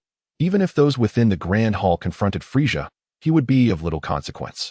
"Let us hurry. For though I have not faced Frieza directly, the pressure he exudes is immense. Conservatively estimating, his power may be around 100,000. Thus, I harbor little hope for this assassination attempt." King Vegeta's demeanor took on an unprecedented gravity at the mention of Frieza's name. Unless one has felt that pressure, one cannot comprehend its weight. "Is that so? Over 100,000? Krasa gasped, realizing that his own power, barely surpassing 10,000, rendered him nothing more than a frog in a well, incapable of comparison. "Enough of this. We must leave." My foreboding sense grows ever stronger. King Vegeta incessantly urged his comrades, having received news from the space station that Frieza would arrive in merely 5 hours. If they did not depart promptly, they risked attracting Frieza's attention. Croesus nodded and wished them a successful mission. He then began to usher the over 2,000 individuals onto the spacecraft. Grateful that King Vegeta had meticulously arranged everything, alleviating Croesus of further concerns. As Croesus's grand vessel gradually ascended into the heavens, King Vegeta felt a weight lift from his heart. Frieza was indeed on his way, silently observing from the observation deck of the Grand Hall. King Vegeta clenched his fists in determination. Come forth, let us pay our respects to the great Frieza. The strongest warriors among the nearly 100 Scions were already primed for battle, eagerly awaiting King Vegeta's command to surge into Frieza's spaceship and obliterate him. The group followed King Vegeta aboard the prepared ship, determining Frieza's location before setting course towards him. They were acutely aware that if they could deliver a decisive blow to Frieza, it would be ideal. However, should they find themselves at a disadvantage, they were resolute in their vow to destroy the ship, ensuring they would perish alongside him. Observing the elite warriors brimming with fervor, King Vegeta felt an increased sense of confidence, as if he glimpsed the dawn of hope. After merely 2 hours of flight, the king's vessel encountered Frieza's ship and sent forth a signal, hoping Frieza would permit them to board in anticipation of his arrival. Aligning the ships, they proceeded to enter under the guidance of Frieza's attendants. Once all had boarded Frieza's ship, the vessel that King Vegeta and his companions had arrived and slowly departed. Oh dear, my legs are quite weary. Which way to Frieza, again? I seem to have forgotten everything in my fatigue. A purple-skinned alien, with a shrill voice, brazenly demanded favors from King Vegeta and his entourage. In his eyes, these individuals, come to pay their respects to Frieza, would undoubtedly seek to curry favor with him. For he considered himself a close confidant of Frieza, far superior in status to these wild monkeys. As anticipated, when King Vegeta respectfully presented a card, the purple alien scrutinized it and exclaimed, 10 million. Who would have thought these wild monkeys were so wealthy? What a windfall. Ah, now I remember. The king is overseeing the command center to ensure everything is running smoothly. Allow me to escort you, the purple alien said, nodding in satisfaction and gesturing for the Scions to follow. Oh, is that so? You need not lead the way, esteemed one, King Vegeta replied coldly, leaving the purple-skinned alien momentarily bewildered. Why? Because you can perish. The chilling words pierced the alien's eardrums, as an energy wave shattered his heart. Move.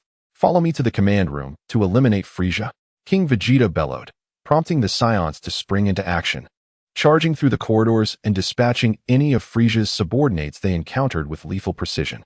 This seamless progression bolstered their confidence, and after approximately 10 minutes, a Scion shouted triumphantly, "Found it! The command room is here. Everyone gather!" Suddenly, a shockwave of energy erupted from the command room, shattering the heavily fortified steel door in an instant. The force struck the roaring Scion fiercely, causing his protective suit to disintegrate like fragile paper. It pierced through his chest and crashed violently against the wall behind him, leaving only a gaping hole and a torrent of blood spewing forth. "Curse it, everyone charge!" King Vegeta commanded, witnessing the demise of his kin, rallying his comrades to advance en masse.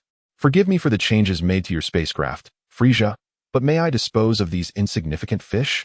A rotund, red-skinned figure adorned with spikes respectfully inquired behind Frieza. "Huh, do as you please. But spare that King Vegeta. He may yet serve a purpose," replied a small, purple, childlike alien reclining in an oval pod, gently swaying its tail, seemingly frail, yet with a piercing gaze. "Thank you, my lord." The red figure bowed deeply before vanishing from the command room in a flash.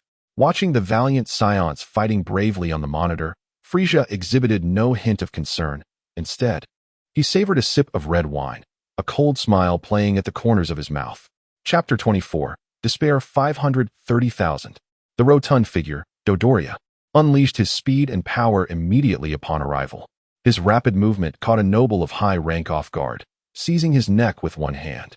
The force propelled him against the wall as if he were a mere chick, disregarding the noble's futile attempts to elbow him away, tightening his grip until the noble found himself gasping for breath, unable even to cough.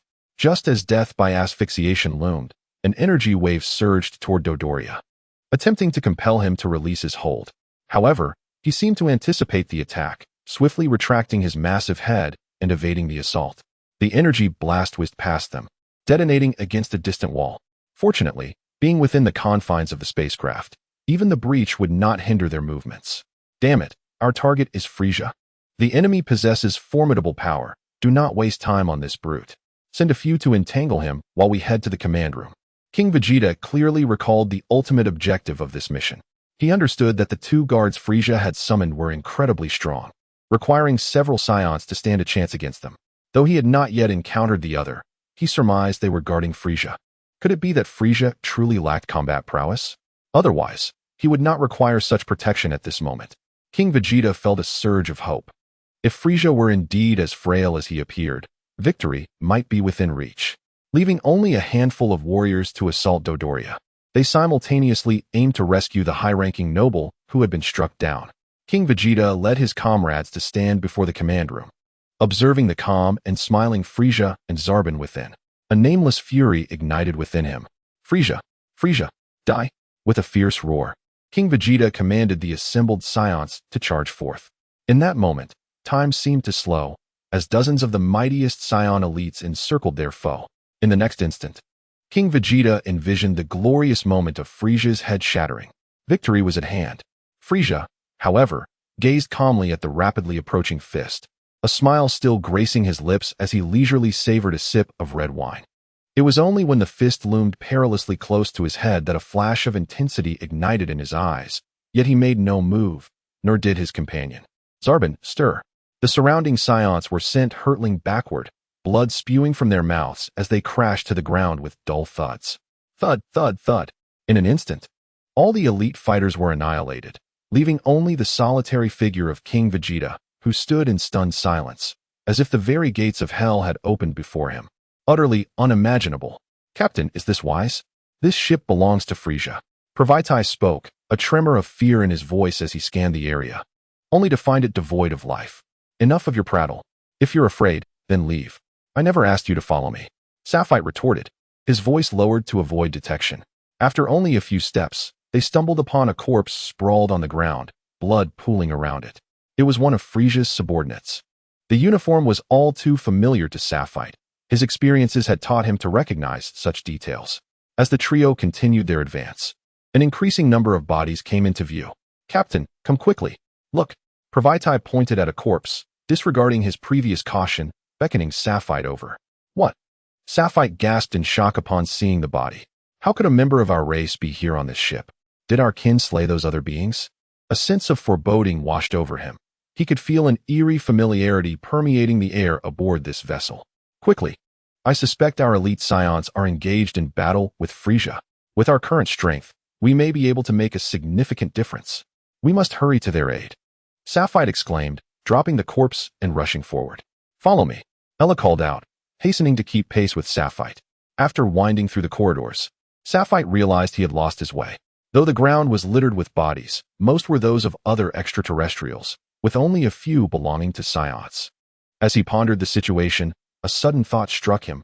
Surely, amidst such a fierce conflict, there must be others who could guide them.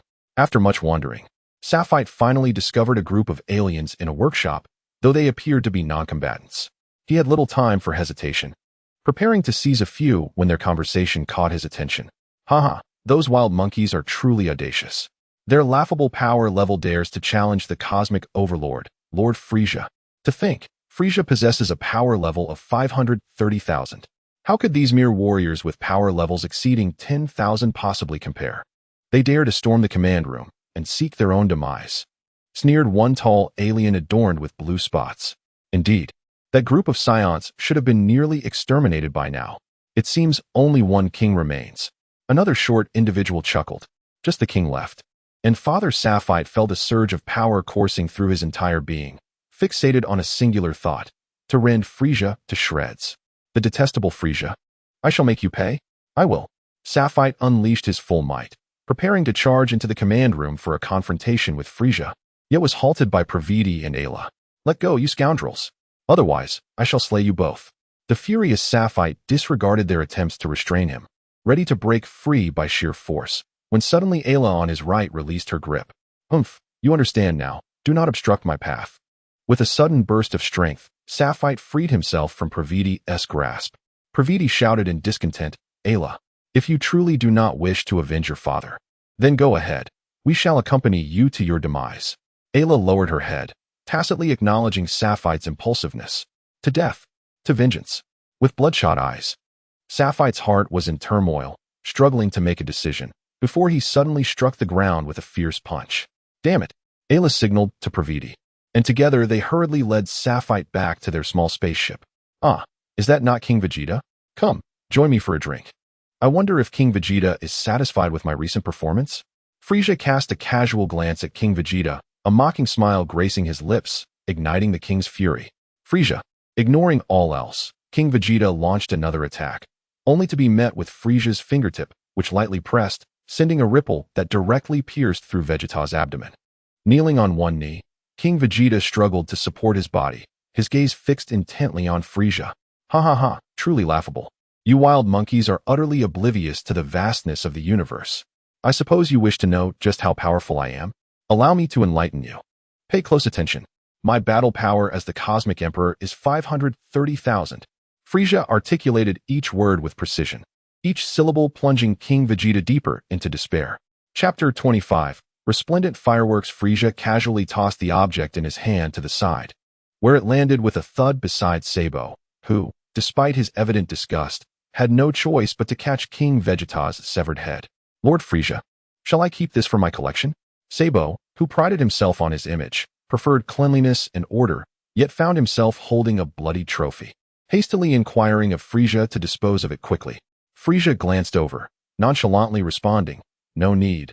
This is not worthy of my personal collection. Dispose of it as you see fit. Sabo smiled faintly and tossed the head into the air, gathering energy in his palm, aiming it with precision. Puff! Whoosh! King Vegeta's head was instantly vaporized, disappearing without a trace, and Frieza paid it no mind, instead directing his attention to the ship's crew. How long until we reach planet Vegeta? Only 10 minutes remain, Lord Frieza. Upon hearing the response below, Frieza nodded in satisfaction and turned to Sabo, saying, Sabo, come forth and join me in admiring the splendid fireworks. Such extraordinary moments are rare, and I believe the brilliance of their burst shall be breathtaking.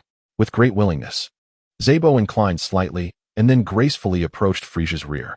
Your Majesty Frieza, as per your command, I have eliminated that detestable group of traitors. They proved to be quite troublesome, particularly a certain female scion, whom I had to exert considerable effort to vanquish. Covered in blood and bearing minor injuries, Dodoria appeared remarkably resilient. Oh, you have indeed worked hard. Frieza commended. Hearing Frieza's praise, Dodoria swelled with pride and promptly replied, It is my duty to serve His Majesty Frieza. Oh, in light of your efforts, I invite you to witness the magnificent fireworks resulting from the destruction of planet Vegeta by a celestial collision. Frieza remarked, I must say, I underestimated those wild monkeys. They managed to inflict nearly half our losses. Frieza mused as he reviewed the statistics. Originally, this spaceship boasted 3 levels, with the command center situated on the second, which was also the most populated. The Scions had effectively invaded from within, leaving fewer than 50 remaining on that level. Your Majesty Frieza, this operation should not adversely affect our plans, correct? Sabo inquired, wiping his hands clean with a handkerchief before carelessly discarding it, knowing someone would attend to it shortly. Not at all. The Scions have surprised me greatly this time. To honor their efforts, I shall personally take action. As for the losses, the Scions ultimately assisted me in ridding myself of a batch of useless waste. They have fulfilled their duties. Frieza concealed a smug smile behind his hand, having never cared for the lives of his subordinates. Such weaklings, with battle powers scarcely above 1,000, are abundant in the cosmos. Understood. I shall promptly open the hatch, allowing you to execute your judgment. After bowing, Sabo began instructing his subordinates to open the top of the spaceship. It was indeed unexpected that the Scions had their dissenters, yet all their resistance was utterly futile. Observing the battered Scion, still charging forward despite their injuries, Frieza scoffed at their ignorant defiance. Truly, the Scions were a stubborn lot, deserving of their fate. Frieza, the Scion shouted defiantly, my destiny, the fate of planet Vegeta, and Kakarot's destiny all hinge upon this strike. Gathering the last of his strength, the wounded Scion hurled his final attack at Frieza's face. Boom. The anticipated fatal blow did not occur. There was not even an explosion as imagined. Frieza's head seemed to possess a formidable protective barrier, effortlessly deflecting Bardock's final retaliation into the vastness of space, where it collided with other warriors accompanying Frieza, resulting in a tremendous explosion that obliterated dozens of soldiers. With this strike, Frieza's attention subtly shifted to the scion before him. As the ruler of the universe, he regarded such a being with utter disdain, lightly raising his index finger as a crimson energy sphere began to coalesce at its tip. It grew larger, expanding with an intensity surpassing the inflation of a balloon. In mere seconds, this red energy ballooned to a size comparable to that of a small planet. Vanish. Frieza flicked his finger gently, and the energy sphere began to accelerate at an astonishing pace, driven by Frieza's anticipation, mercilessly crushing all obstacles in its path, be they Bardock or his own subordinates. Heh, you must feel gratified to have so many accompany you to the grave. Frieza cackled with delight as he beheld the energy sphere approaching planet Vegeta. At last, the formidable energy orb made contact with the horizon, creating a vast crater. As time elapsed, terrifying fissures radiated from the impact site, visible even from the depths of space, 5 minutes away from planet Vegeta. The cracks multiplied chaotically, eventually enveloping the entire planet, from which fierce red radiance erupted, piercing the atmosphere and illuminating Frieza's face. How exquisite! Frieza exclaimed, genuinely enchanted. The crimson glow intensified, ultimately shrouding the entire planet, and under this veil, the planet began to distort, as if an invisible hand were relentlessly tugging at it. It twisted and contorted like dough, alternately becoming oval, curved, and flattened. The movements became increasingly violent, and with one final extreme tug, the planet could no longer withstand the pressure, exploding in a cataclysmic blast that sent fierce ripples of energy radiating outward, relentlessly striking Frieza and his companions. Even Sab and the others found themselves like fragile boats adrift at sea, unable to navigate the onslaught, helpless as the shock waves swept over them. The Scions engaged in the outer skirmishes had been discreetly dealt with, and now, with the obliteration of planet Vegeta, the Scion race had indeed been extinguished. Ha ha ha! Frieza laughed maniacally, reveling in the exhilarating sensation of annihilating a planet. Far removed from Frieza and his entourage, 3 ominous gazes fixated intently on the fireworks of destruction. Blood-red eyes betrayed the fury of the trio, and the leader ground his teeth in rage, yearning to rush back. Frieza, I will return. Chapter 26. The Wanderer's Counterattack Beep. A young child sat atop the massive corpse of a creature. Even as the urgent sounds of the communicator reached his ears, he remained languid, occasionally extracting peculiar flesh from the carcass to gnaw on. It was only when the persistent beeping grew intolerable that he finally answered. Is that you, Baba? What is it? Dahl's voice was imbued with an icy indifference. Ever since he received word from Frieza's minions regarding the fate of planet Vegeta, a smile had not graced his lips, though he seldom smiled even before. Yes, just now, King Frieza sent a message stating that our home planet, Vegeta, has been inadvertently annihilated by an asteroid. Naba's words were succinct. Oh, and what then? Dahl's tone remained as cold as ever. Well, it seems that aside from us few, no Scion has survived. Even your father, King Vegeta. Naba's voice faltered slightly. He was uncertain how to broach the subject with Dahl, but ultimately spoke the grim truth directly. Oh, and what then? Nothing more. Naba found Dahl's reaction perplexing, but dared not pry further. From now on, I shall be King Vegeta, so remember to address me as Vegeta? Yes. No? Vegeta. Safit and the others halted their flight, coming to a standstill in the vastness of space, silently witnessing the gradual disappearance of planet Vegeta.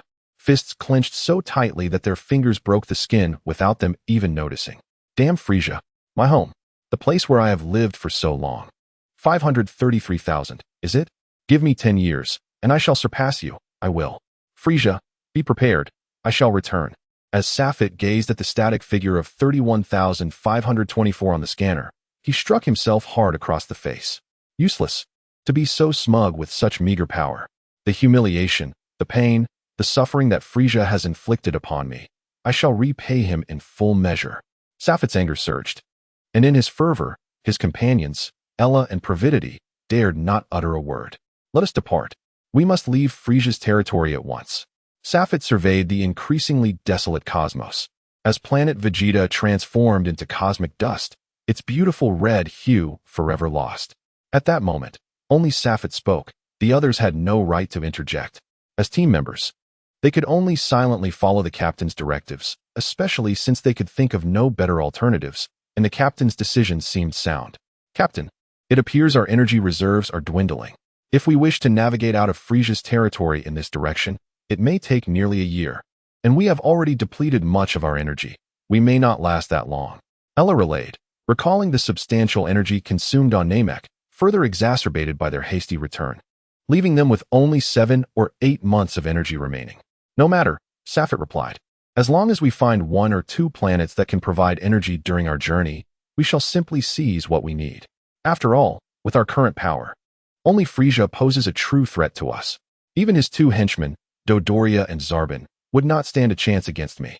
A cruel smile crossed Safet's face. Encountering those 2 alone would be ideal, as he could collect some interest, given that they too were complicit in the destruction of the Scion homeworld.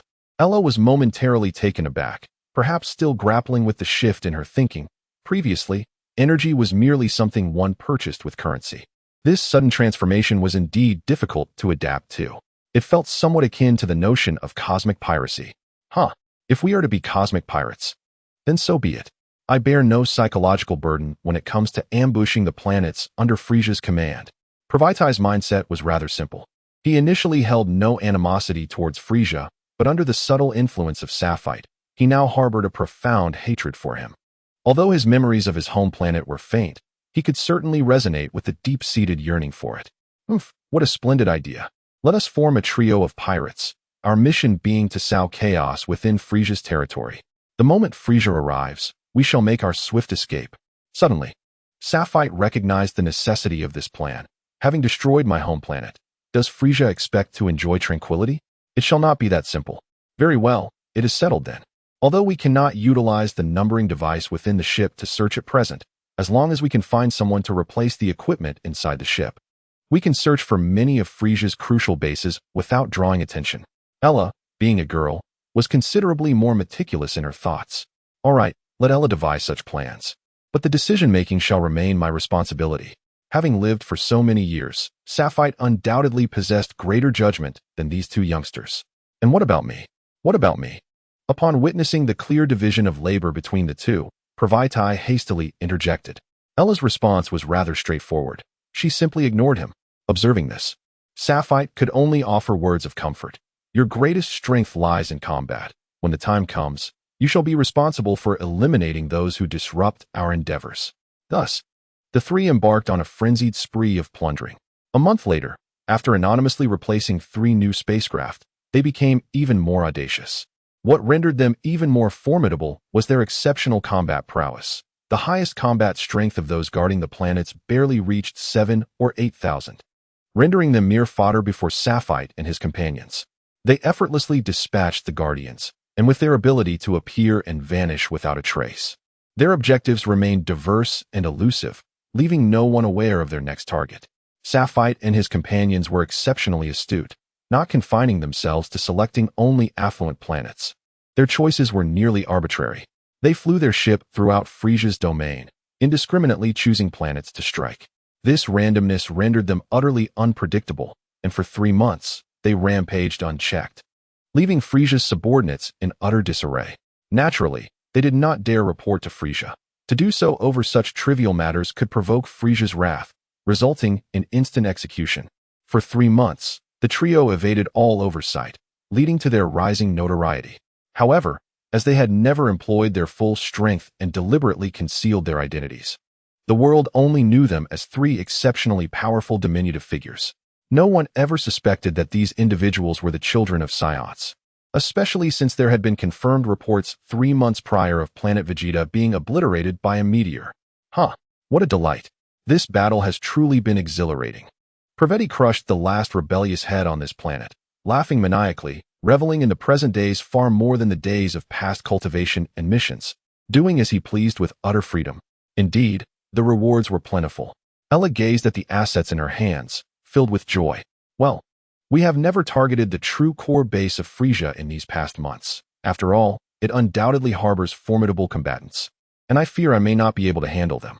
However, this time, I have resolved to strike at a core base. Similarly, Ella crafted a plan, and I decided where to go. Safet surveyed the desolate planet, lacking any desire for further destruction. With a cold smile, he placed his finger on a particular planet. Frieza, my vengeance is upon you. Chapter 27. Unexpected Strong Foes. If my investigation is accurate, the guardian of this planet possesses a certain degree of strength, with power likely exceeding 15,000 but not surpassing 20,000. For individuals with combat power over 10,000 are not commonplace in the universe. The military defense force of the target planet was precisely what Ella held in her hands, yet the data was rather simple, merely listing a few formidable combatants without additional information. After all, while weapons like laser cannons are powerful, their operators cannot keep pace with the speed of the trio, rendering them virtually useless. Oh, this is truly unexpected. Frieza has at most 2 or 3 dozen subordinates with power exceeding 10,000. It seems we may catch a big fish this time. A cruel smile spread across Safet's face. Ever since their home planet was destroyed, both Ella and Praveti sensed a change in Safet, as if he had lost some of the former carefree and reckless essence, replaced by contemplation and restraint. Even a hint of coldness and ruthlessness. Previously, Safet would swiftly eliminate beings from other planets with ease, resolving issues quickly. Yet now he engaged in bloody and brutal torture of Frieza's extraterrestrial subordinates. Although Scions are destined to kill countless foes throughout their lives, they seldom indulge in torturous slaughter. At times, Safet's demeanor would send chills down the spines of the two. Nevertheless, they harbored no complaints, while their attachment to their home planet was not as profound. The hatred had long been buried deep within their hearts. Thus, although they found Safet's actions somewhat extreme, they deemed them entirely justified. Let us proceed with the usual login procedures, then indulge in our favorite massacre. Ella opted for a cautious approach, preferring the traditional method. If the ship were to be destroyed by energy blasts, they would waste time searching for another. She understood well that the captain despised such inconveniences. In the past, these matters were arranged by Ella, and the two had no objections. Finally completing the login, the trio emerged from the spacecraft, their slender forms shrouded in garments to conceal their identities. Welcome to Planet Cambella. The reception staff greeted them with utmost courtesy. Cambella is a significant commercial base under Frieza, frequented by many merchants and powerful beings. Typically, merchants arrive in large fleets, while only the true wanderers of the universe utilize such small ships for their journeys, clearly leading the reception staff to categorize them as the latter. The environment is indeed splendid. No wonder Frieza has invested heavily in this place. The industrial advancement is remarkable, yet the air remains refreshingly pure. Alas, it seems this paradise is destined to become a hell. Safet effortlessly dispatched several useless foes, his attire remaining unruffled. Captain, we've located the palace of the highest commander on this planet. What shall we do? Should we proceed with a direct assault? Ella inquired, glancing at the computer display that indicated the palace's proximity, merely 100 kilometers away. Safet nodded. Once the battle commenced, he would take charge of the command. That was the confidence of a true warrior. It would be prudent to conclude this swiftly. This planet holds significant value for Frieza, and reinforcements would likely arrive promptly. If they were ensnared by numerous adversaries, escaping before Frieza's arrival would become increasingly difficult. Activating their flight, the trio accelerated toward the towering palace in the distance. In mere minutes, they beheld the magnificent structure standing tall before them. Halt! Intruders! Are you not aware that this is a no-fly zone? 3 enforcers, clad in official attire, approached this swiftly soaring trio. Such incidents were commonplace here, with some genuinely unaware of the regulations being apprehended, while others, overconfident in their own strength, found themselves in trouble. Yet, under Lord Chiu-Yi's dominance, they all meekly paid substantial fines. Seeing yet another unsuspecting target, the enforcers felt a surge of pride. Oh really? I happen to possess some valuable items for you, but I fear you may not be able to handle them. Safet's eyes glimmered as he casually tossed several severed heads into their hands. Wait, why does my vision seem so strange? The enforcers, hastily attempting to return the heads, suddenly realized they were cradling their own severed heads. Witnessing the 3 corpses tumble to the ground, Safet smirked. I warned you that you couldn't handle it. Do you believe me now? Barely 10 seconds later, a blaring alarm erupted from the nearby palace, ominous red lights swirling and emitting piercing sirens. As the alarm sounded, Safet and his companions halted their advance. Hovering in the air, awaiting further developments. A throng of battle-clad extraterrestrials surged forth, their numbers immense, a dark mass that Safit estimated to exceed 1,000 individuals. To their surprise, this crowd merely surrounded them without launching an attack, seemingly waiting for something. Just as impatience began to set in, a purple extraterrestrial emerged from the throng, yawning softly before casting a glance at the three. "I hear you rascals have been causing a commotion? Very well, you may leave. But only after each of you pays a fine of 100 million universe coins. Are you the guardian of this planet? You appear rather foolish, and your bravado is quite audacious. Yet, I wonder if you possess the means to back it up?" Safit had little interest in the rabble. His purpose for coming here was to obliterate Frieza's elite combat forces. Why bother? It would be far simpler to pay up directly, thus sparing me the trouble of dealing with you. Some individuals seem to relish a bit of hardship. Let us consider it a warm-up exercise after waking from slumber. The voice of the purple extraterrestrial was somewhat shrill, and the words spoken were quite infuriating. "I have not seen you before. It appears you are not a significant figure under Frieza." Indeed, Safite had no recollection of the individual before him, suggesting that if one cannot remain close to Frieza, their combat prowess is likely less formidable than anticipated. "You fool, what do you know? I am the esteemed General Chioe, the top commander under Lord Frieza. Apologize to me at once, and perhaps I shall spare you. Otherwise, I shall ensure you meet a most gruesome fate." Hearing the disdain in Safite's tone, Chioe exclaimed in agitation. "Never mind.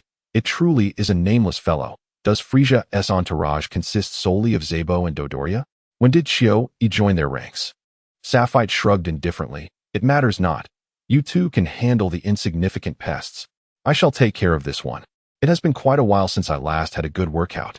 Chioe, incensed by the belittlement, especially since Safite seemed aware of Dodoria, yet not of his own reputation, charged at Safite with all his might. How pitiful! Daring to challenge the captain with a mere power level of 19,200 is a clear sign of recklessness. It seems the captain is merely toying with him. Should he unleash his full strength, that fool would likely be annihilated in an instant. Ella tested the opponent's power with a detector and found it disappointingly low, likely on par with her own, and even inferior to Praviti. "Oh, is this truly your level? How utterly disappointing. It appears you are indeed worthless. I have no interest in playing with you any longer. Prepare to die?" Initially, Safite had been relaxed, arms crossed, using only his feet to engage. But upon receiving Ella's directive for a swift conclusion, he lost all desire to toy with his adversary. He spread his arms wide and surged forward, delivering a fierce punch aimed at his opponent's abdomen. Bang! The full force strike incapacitated the foe momentarily, and as Safite began to gather energy for a decisive blow to eliminate this worthless being, he suddenly sensed an impending danger from the side. In a desperate maneuver, he dodged just in time as an energy sphere grazed past him, even tearing through the robe that enveloped him. "Who is it?" Safite's gaze sharpened, fixing upon the source of the energy blast. Chapter 28. The Great Battle with Jis Humph. It is none other than the newly renowned Cosmic Pirate Trio. "I did not expect to encounter someone of such notoriety. In that case, you shall remain." The newcomer, clad in standard combat attire, extended his right hand toward Safite, evidently having just unleashed the energy blast, and yet to retract his limb.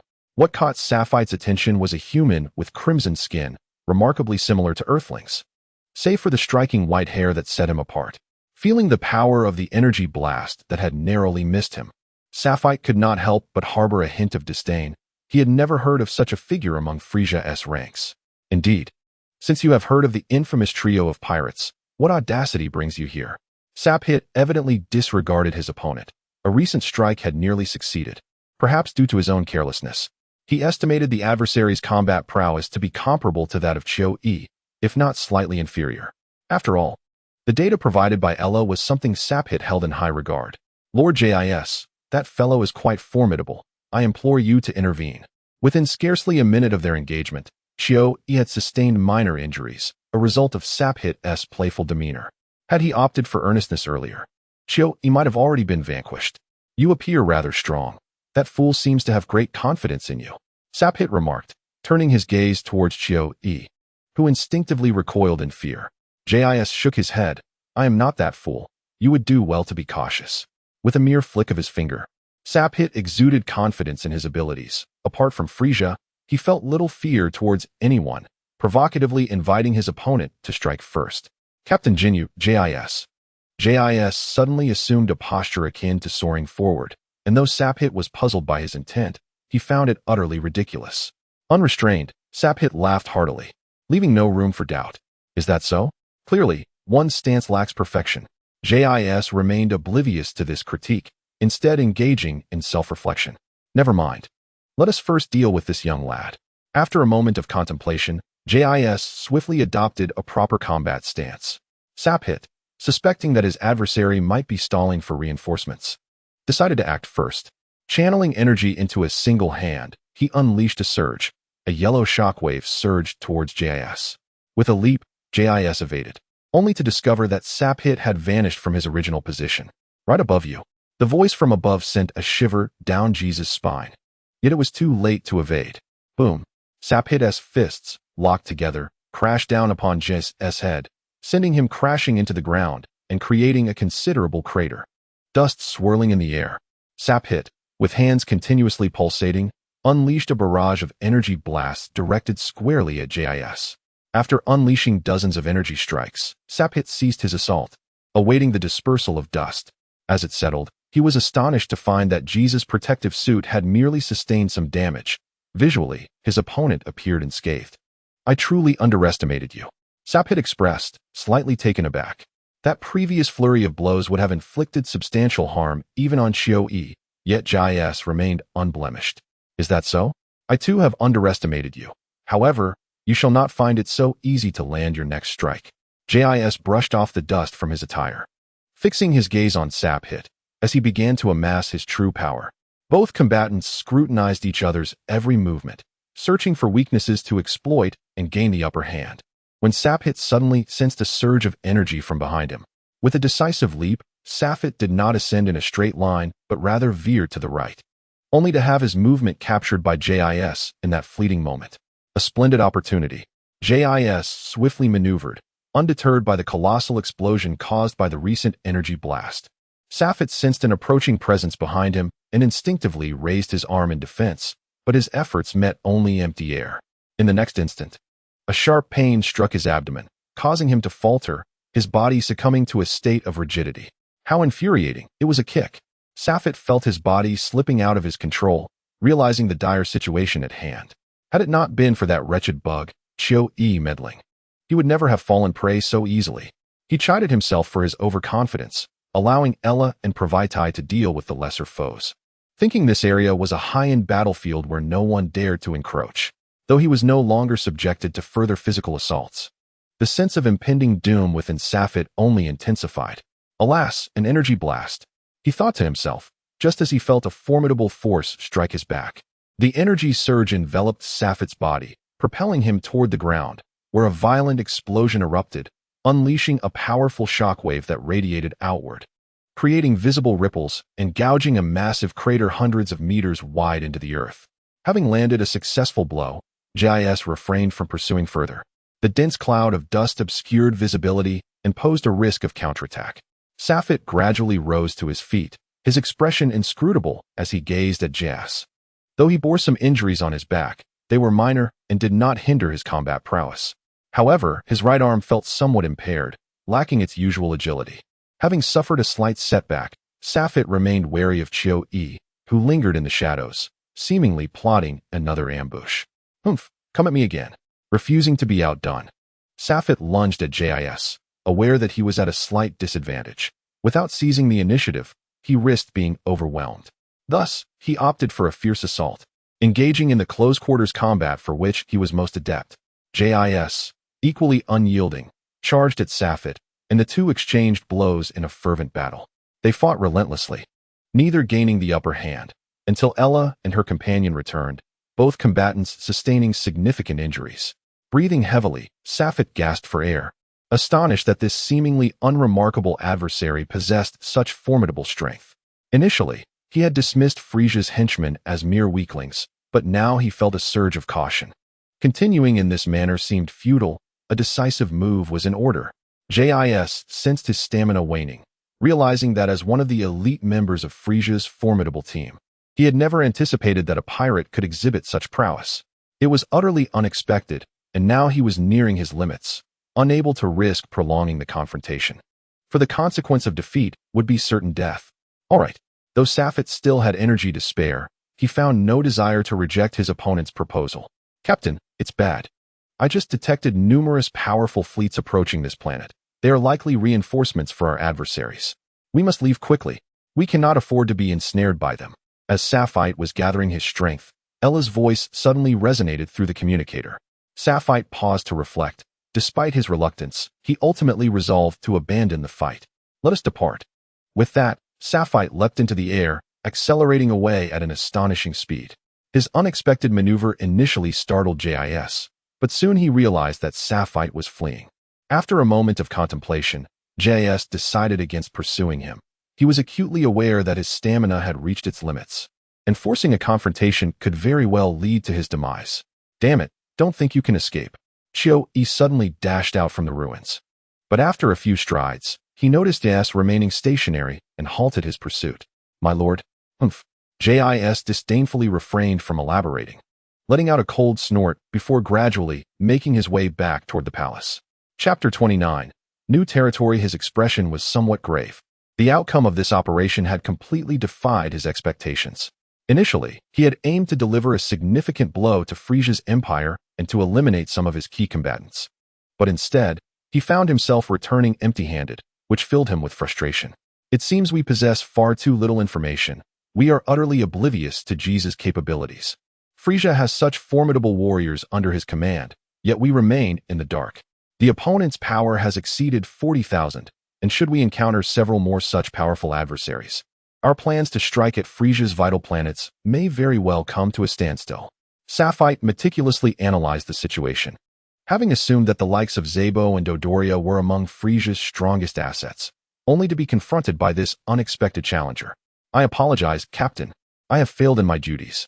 Had I known sooner, this predicament could have been avoided. Ella felt a pang of guilt as she gazed at the battered Safite, naturally taking the blame upon herself. No, I do not hold you accountable. Although we gained little from this encounter, it has served as a wake-up call.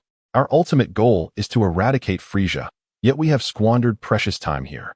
While we have eliminated many of his subordinates, it is of little consequence.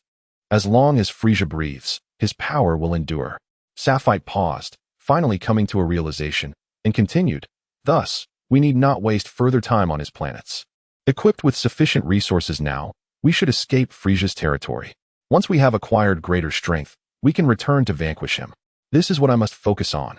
His reasoning was sound, although he recognized himself as a formidable member of his race. The truth was that their strength paled in comparison to the most powerful warrior races in the universe. Many extraterrestrials surpassed them in might, leaving him at a loss for comprehension. Nevertheless, it mattered little. They were still young. By honing their skills now and awaiting the explosive growth of their abilities during their adolescence, they would surely find themselves capable of contending with Frieza in due time. It was indeed a rare moment for Provitai to express such sentiments, leaving both individuals somewhat taken aback. Indeed, if my strength were to multiply several times over, I would possess a power exceeding 400,000. Frieza's strength stands at 530,000. If I can elevate my power to over 60,000 before I turn 10, then I will undoubtedly secure victory. Sapphire exuded confidence, as it is well known that the battle prowess of Scions can exponentially increase during their adolescence. Although Sapphire's current strength may be lacking, there are still 3 to 4 years ahead, ample time for growth. Indeed, Captain, we shall also hasten our own power enhancement. Knowing that there exists a hidden formidable strength alongside Frieza implies that there are likely other powerful beings. At that juncture, Praveti and I will exert ourselves fully to create an opportunity for you to engage Frieza alone. After careful consideration, Aira recognized her limited capacity to participate in the impending clash with Frieza. Her current strength was the most evident limitation. I will surely eliminate Frieza. Since the destruction of planet Vegeta, Sapphire felt the weight of burdens upon his shoulders. The revenge for his father, the vengeance for his home planet. He would eventually settle scores with Frieza. Accelerate. We are not yet complete. I sense that following this operation, Frieza will orchestrate a large-scale hunt against us. Aira's intuition proved remarkably accurate. Upon learning of the attack on his wealth star, Frieza was engulfed in fury. Had there been significant losses, it is likely that the incompetent Chiu would have faced execution. Even if he were to be spared, it would only be due to Jesus' intercession. After nearly a year of prolonged flight, the trio had wasted no time except for essential resource replenishment, maintaining a steady course in high-speed travel. In fact, they had departed Frieza's territory 3 months prior, yet the surrounding planets remained targets of Frieza's conquests, rendering those areas perilous. Although their combined strength could manage, they preferred to avoid trouble, thus continuing their journey for several months until reaching a new region. The development of this planet rivaled that of planet Canberra. While its focus may not be on the economy, the sheer number of strong warriors was astonishing. Aira activated her scanner, observing the figures passing by, with their battle powers materializing before her eyes.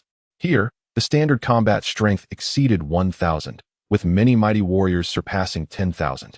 Though such power seemed negligible to the trio, individuals with strength over 10,000 were indeed rare in the universe. In the brief moments prior, 3 or 4 beings with such prowess had passed, the strongest among them nearing 15,000 in battle power, which explained Aira's exclamation of astonishment. The level of advancement here was substantial, undoubtedly attracting powerful entities. Since they had sufficiently distanced themselves from Frieza, it would be prudent to temporarily settle on this planet. After a year of continuous travel, Praveti, the battle enthusiast, had long yearned for a pause to engage in combat. Though he had been repeatedly restrained by Sapphire and was growing increasingly dissatisfied, yet he dared not defy Sapphire's commands. Settle down. Sapphire could not help but reflect. Indeed, after such an extended journey, his body had begun to feel the effects of fatigue. What is this reaction, Captain? You must understand that I am a scion in my growth phase. Over these past 2 months, my strength has not only stagnated but has even diminished somewhat. You must take responsibility for this. Pravati speaks the truth. For several months now, aside from Safit's gradually increasing combat prowess, both Pravati and Ella have seen a decline in their abilities, which has left Pravati thoroughly dissatisfied. In truth, Safit is acutely aware that his muscles have begun to weaken over these past months due to prolonged inactivity, resulting in a decline in stamina. However, his remarkable innate talent prevents his combat strength from diminishing as drastically as that of Ella and Pravati. As a warrior race, scions become weaker without consistent training. Finally, Safit nodded in agreement, casually shedding the robe that cloaked him, revealing his pale visage as he faced the sun, relishing the warmth that he had not felt in ages. Observing their captain take the lead, the 2 companions also removed their disguises. Having been cooped up for too long, they felt as though they could scarcely breathe. Let us seek out this place that draws the strong, Safit declared, retrieving 3 sets of protective gear. He had also stored a considerable amount of supplies in a capsule-based space device, most of which had been acquired from Frieza's territory. Finding a secluded corner, the trio donned their protective attire, regaining the combative stance reminiscent of their former trio. Although Ella's scanner failed to connect to the local network, it did not hinder their assessment of significant areas. Ahead lay a magnificent palace-like structure, bustling with a steady stream of visitors. Safit recognized that this was the very place they had been seeking. Chapter 30. Cosmic mercenaries. Before them stretched a series of broad steps, flanked by sturdy stone carvings, with the apex adorned by 2 peculiar creatures, exuding an imposing grandeur. The design and layout were undeniably sophisticated and commanding. Ascending the steps, they encountered a spacious platform at its center, guarded by several sentinels. These guards appeared remarkably robust and exuded an air of martial prowess. While Safit and his companions regarded them with disdain, they nevertheless posed a deterrent to potential troublemakers. Upon reaching the final step, they beheld the palace doors. Crafted from gleaming golden metal, embellished with intricate carvings and surrounded by bizarre murals that enlivened the columns supporting the grand hall, compelling them to pause in admiration. Lacking any profound appreciation for art, they merely indulged in a fleeting moment of admiration. Just as the trio prepared to enter the hall, they were abruptly halted by 2 sentinels stationed at the entrance. "This is no playground for children. Begone," bellowed a robust guard clad in silvery armor, his outstretched hand larger than Safit's chest. "Get lost," came a disdainful retort from Safit, who could hardly be bothered to engage. What audacity! The silver-armored guard seethed with anger. The duty of these sentinels was to expel beggars, children, or those who appeared unfit to enter. While it was true that Safit was indeed a child, he had clearly encountered a formidable obstacle. Although Safit had no intention of causing trouble, faced with provocation, he unleashed a surge of energy that sent the imposing guard reeling, crashing into a circular pillar within the hall. A deafening crash ensued. Not only was a dent created in the circular columns of the grand hall, but it also prompted all the guards to swiftly surround the three individuals. As the guards encircled them, the curiosity of the others present in the hall piqued. Who could possibly possess the audacity to cause such a commotion here? Heh, I've long felt the itch for action. It is perfect to warm up against you bunch of useless fools. Pravaitai, unperturbed by the prospect of being outnumbered, had endured countless beatings since childhood and had become quite seasoned in such encounters. After nearly a year of inactivity, he was eager to unleash his pent-up energy. With a powerful punch, he sent one guard, who had drawn a large sword from his side, flying. Just as he prepared to continue, he was halted by Safet. Though I am unclear about the customs of this place, is this truly how you treat your guests? Safet's voice resonated loudly, echoing throughout the expansive hall. Upon hearing such words, the guards ceased their advance, and within a minute, they gradually parted to reveal a white-bearded, middle-aged man with two horns, who strode forward. I am the steward here. The mercenary hall has its own rules. We welcome guests, but we do not tolerate troublemakers. The middle-aged man stated coldly. Is that so? Safet surveyed the surroundings, his gaze not resting on his interlocutor, before finally turning to inquire. However, this is our first visit, and we are not well versed in your customs. First time, you say? That is understandable. However, having injured our guards, you must provide some form of compensation before I can allow your departure, the middle-aged man replied. Surprisingly accommodating, as he preferred to avoid complications. Oh, is that so? And what if I refuse? Safet, with a bulging purse, seemed unlikely to relent easily. Refusal must be backed by capability. The steward gestured, and a nearby attendant promptly handed him a detector. He affixed it and directed it toward the three individuals. Left one, 18,000. Right one, 21,000. And the middle one, what? Boom. The middle-aged man stared in disbelief at the readings on the device.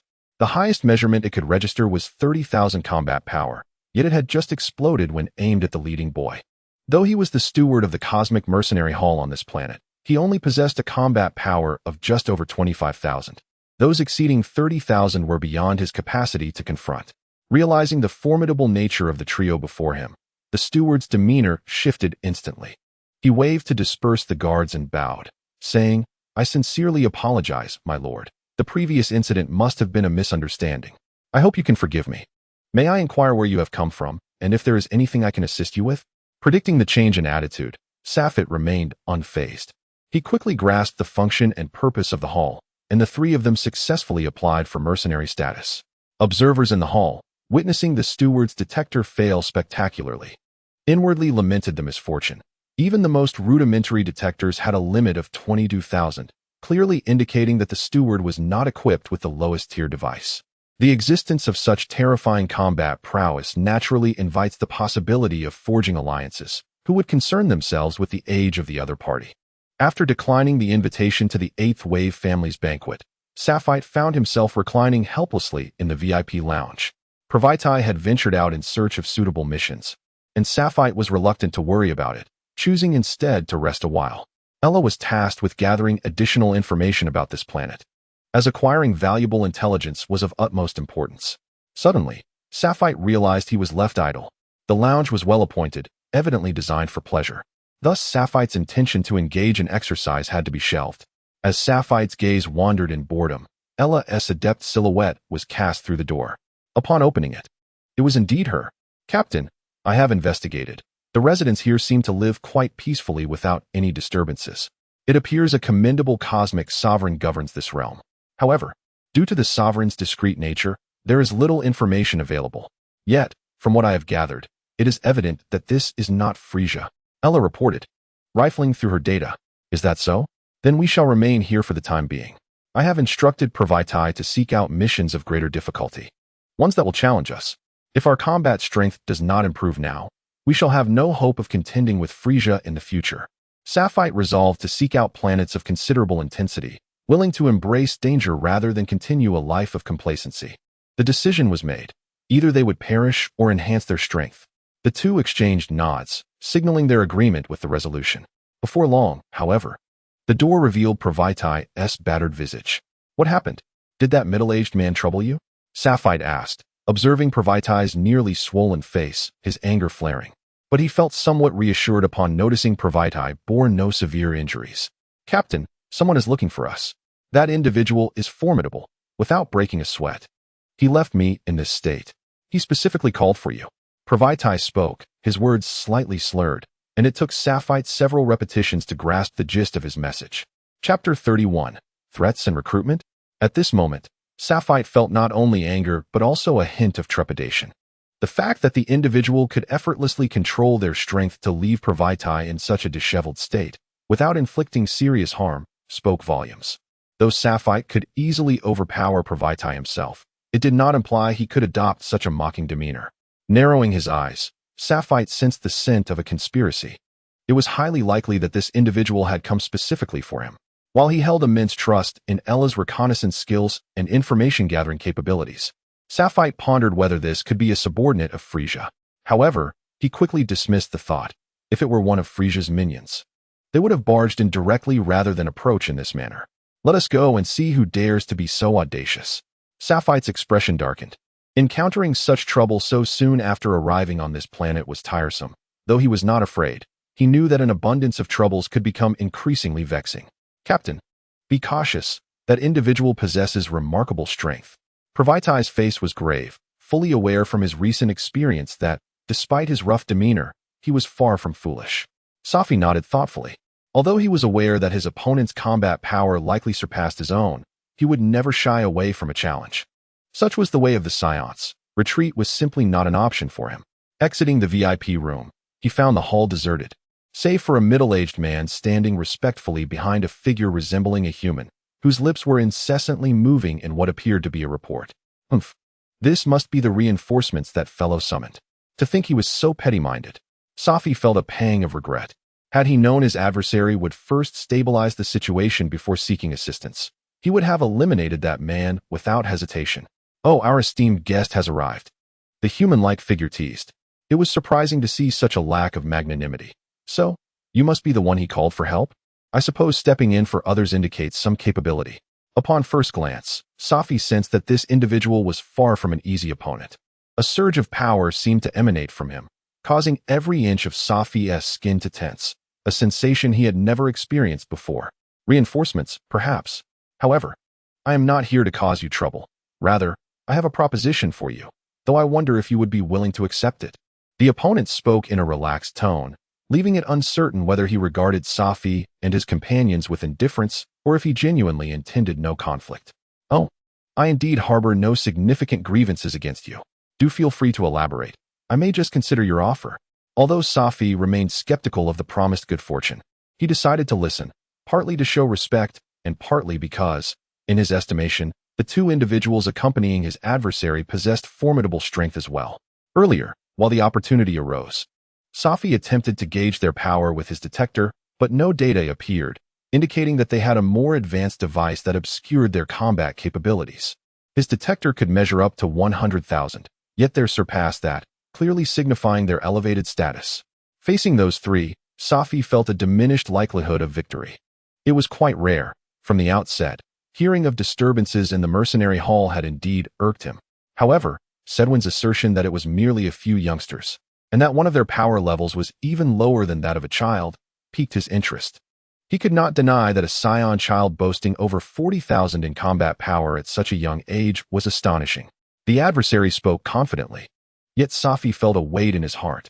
The fact that they were aware of their Scion heritage, and that they knew his power level was over 40,000, while remaining so composed, was alarming. Safi's muscles tensed, ready to spring into action at a moment's notice. No need to be so anxious. The purpose of my visit is rather straightforward. My master believes you to be a talent worth pursuing. Would you care to follow my master? The benefits are quite generous, provided you are diligent in your work." Safi lowered his gaze, remaining silent as he contemplated the feasibility of this proposition. Though the situation appeared dire, he did not consider serving this individual a wise course of action. "And what if I decline?" Safi's tone turned icy. "Disagreement holds little consequence. However, my esteemed family possesses a singular approach to formidable forces that elude control. Surely, you grasp my meaning. Eradicating threats at their roots, is it?" This response elicited no surprise from Safed, who inquired further. Have you not introduced yourself yet, Donnie? Perhaps it would be prudent for you to accompany me for a brief visit, to assess the benefits before making a decision? Donnie smiled, fully aware that the matter was nearly settled. With a combination of coercion and enticement, any rational being would acquiesce. Safed exchanged glances with his companions, ultimately nodding in agreement with Donnie's invitation. Engaging in a conflict was hardly a wise choice. Moreover, the adversary's intent was to leverage the trio's combat prowess. Given that they had no place to stay, it seemed prudent to settle in before plotting further actions. Heeding Donnie's suggestion, the three followed him aboard a spacecraft that sped through the cosmos for several minutes, landing on a nearby planet. Before you stands the palace of my esteemed lord. Quite magnificent, isn't it? Donnie's admiration for his superior was palpable. This revelation piqued Safed's curiosity. Donnie's martial prowess was evident, significantly surpassing his own. Yet such a figure held such reverence for this lord, which intrigued Safed immensely. Who exactly is this lord of yours? I cannot afford to breach etiquette upon arrival. I do not wish for others to deem us scions uncouth. My lord's name is Quila, a remarkably powerful cosmic sovereign. You may not be familiar with him, but his brother should ring a bell. Your scion territory lies within his domain, and you must have heard of his name, Frieza. As Donnie spoke, he scrutinized Safed's expression.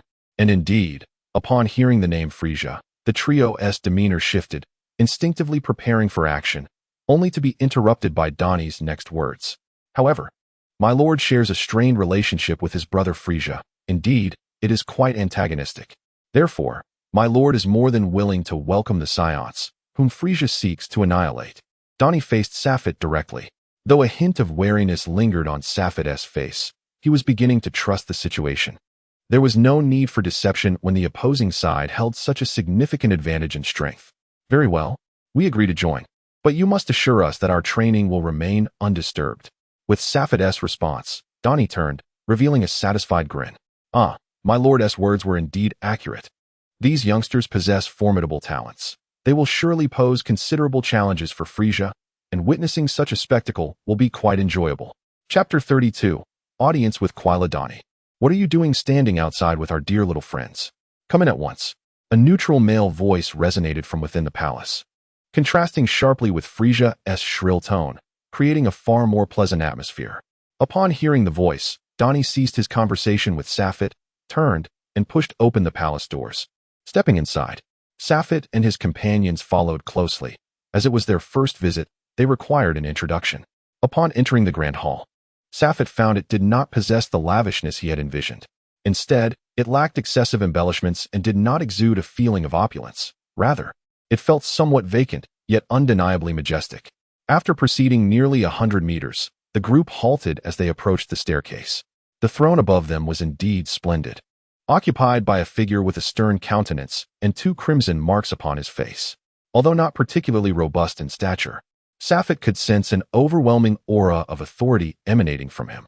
His fingers lightly tapped the edge of the throne, smooth and devoid of sharply defined muscles, while a tail swayed gently behind him.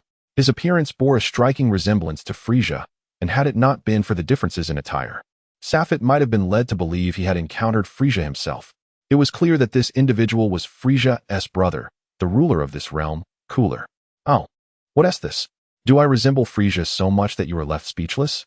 Cooler remarked, a slight smirk gracing his lips as he straightened his previously relaxed posture. Your Majesty Cooler, I have fulfilled my task. These 3 scion children are now in your presence. I shall take my leave, Danny said with a bow. Cooler waved his hand dismissively, granting permission for Danny to depart. It appears you are indeed Cooler, the one seeking to recruit us. Our demands are modest. As long as the remuneration is satisfactory and we are permitted to engage in combat, I believe we will not decline your offer, Safed stated.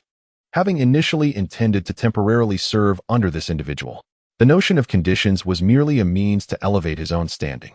Being Frieza's sibling, Cooler was likely to be more formidable. Should his strength surpass that of Frieza one day, he would be better positioned to seek vengeance. Moreover, the apparent discord between the brothers alleviated any concerns Safed had about being delivered into Frieza's hands. Indeed, I have heard whispers of your extraordinary battle power at such a young age. Over 10,000, if I am not mistaken. I have never encountered such prowess. From what I recall, even the former King Vegeta was not as powerful as you, Cooler remarked lazily, his demeanor unchanged, yet his words acknowledged Safet's assertions. Safet hesitated, realizing that the details of their power surges were sensitive and best kept undisclosed. Enough of that. I shall refrain from further inquiries. However, working under my command necessitates diligence. Danny will inform you of the other stipulations. For now, your station will be within my cooler mecha core, granting you access to numerous resources. I am aware of your affinity for battle, and I believe these resources will prove beneficial to you. Cooler continued, indifferent to the particulars, confident that under his oversight, the trio would be thoroughly subdued, rendering other conditions irrelevant. By the way, Danny is a member of my cooler mecha core, Cooler added, perhaps sensing the need for further clarification for Safet and his companions.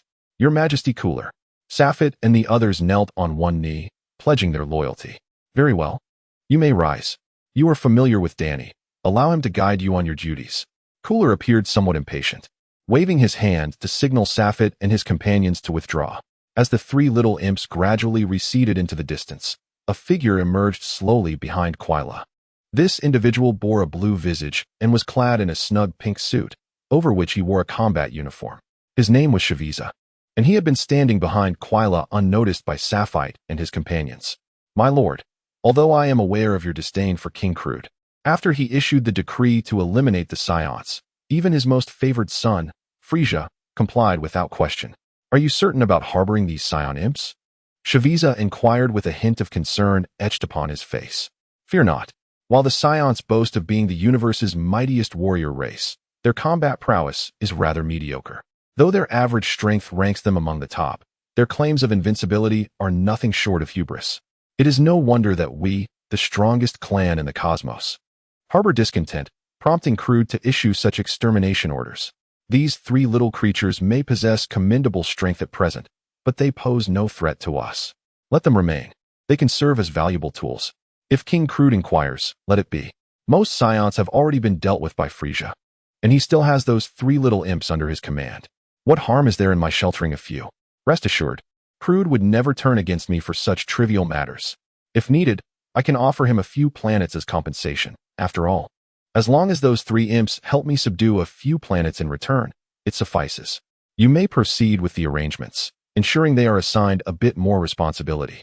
Quila gazed at his loyal second-in-command, acknowledging his fidelity, though sometimes he found Frieza's excessive worry unnecessary. Understood, my lord. You need not worry, as long as you are aware. There is no need for further discussion, Frieza replied with a nod.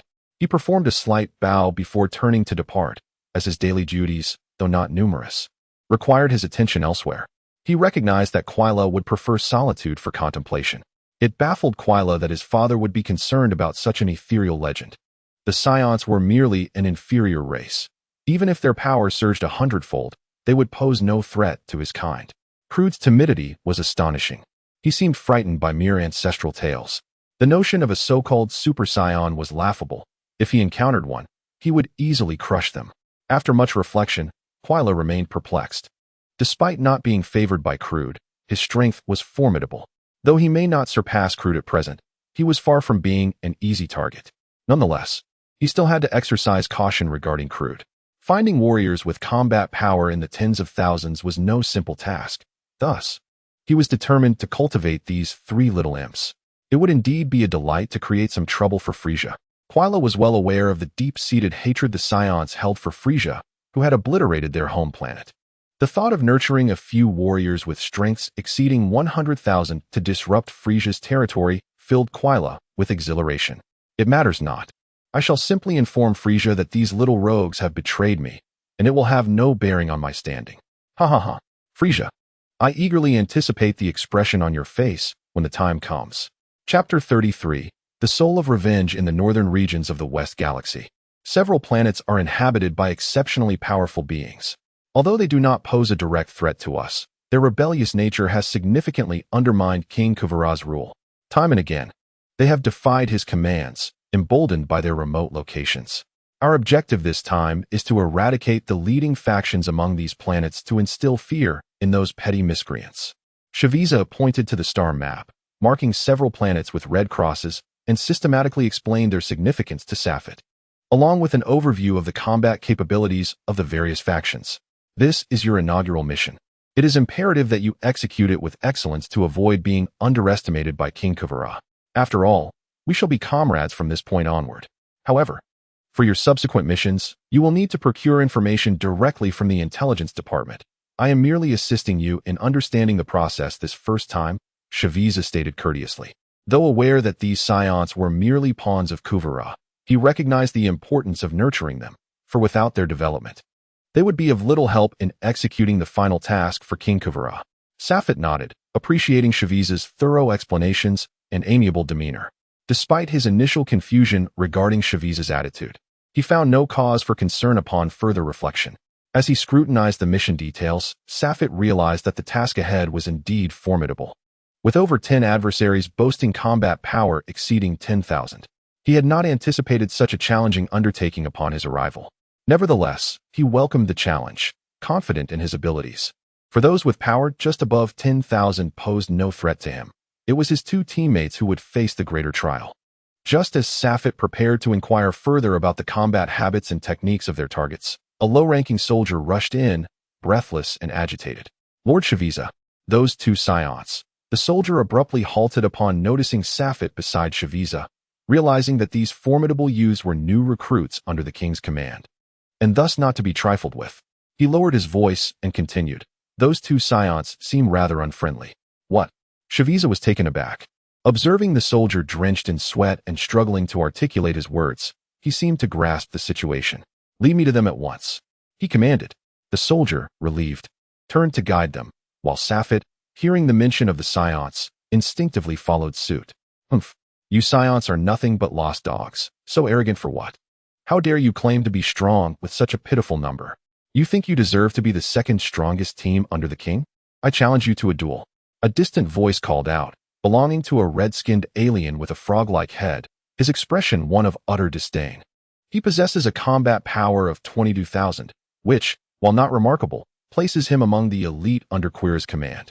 It has come to his attention that the king has assembled a new team, comprised of a group of youngsters, elevating their status to just below Quira's mech squad. His displeasure grew upon learning that several of these youngsters are scions, particularly when he noticed that the boy and girl before him did not even surpass his own strength. This ignited a sense of disdain within him, and his discontent was palpable. You, Era, and the others are not particularly eloquent, while Pravity's temper is notoriously fiery. Had Era not intervened to restrain him, Pravity's impulsive nature would have led him into conflict with their counterparts. "What are you doing?" Safite inquired, turning to face them, arms crossed, his expression stern. Upon seeing his captain, Pravity exclaimed joyfully, "Captain, this scoundrel dares to slander us. We must teach him a lesson." Era remained silent, yet her furious expression conveyed her agreement. "Silence. Return to your place," Safite commanded, furrowing his brow. He understood Pravity's impulsiveness, but knew he was not one to instigate trouble. Contemplating the situation, he issued a direct order. "Captain," Pravity responded, astonished. "Did you not hear what I said?" Safite glared, and though Pravity remained dissatisfied, he obediently retreated behind Safite. "Haha, see, your captain knows better." The frog-headed individual chuckled triumphantly. Pravity turned away in humiliation, while Safite ignored the taunt, instead nodding slightly to Frieza. "I apologize for any inconvenience caused." He then led the two towards their assigned quarters. "Safite, stop. Why didn't you properly reprimand that fellow?" Pravity's anger still simmered, and he eschewed formal titles in favor of directly calling his captain by name. He was right. Safite sighed. Pravity, taken aback, asked, "What do you mean?" "What I mean is that he spoke the truth. Until we avenge Frieza and restore our planet, we are but lost dogs," Safite articulated, each word heavy with conviction. "I too wish to eliminate that individual, yet the reality is that we must endure." Safite felt a surge of anger internally, yet he recognized his limitations.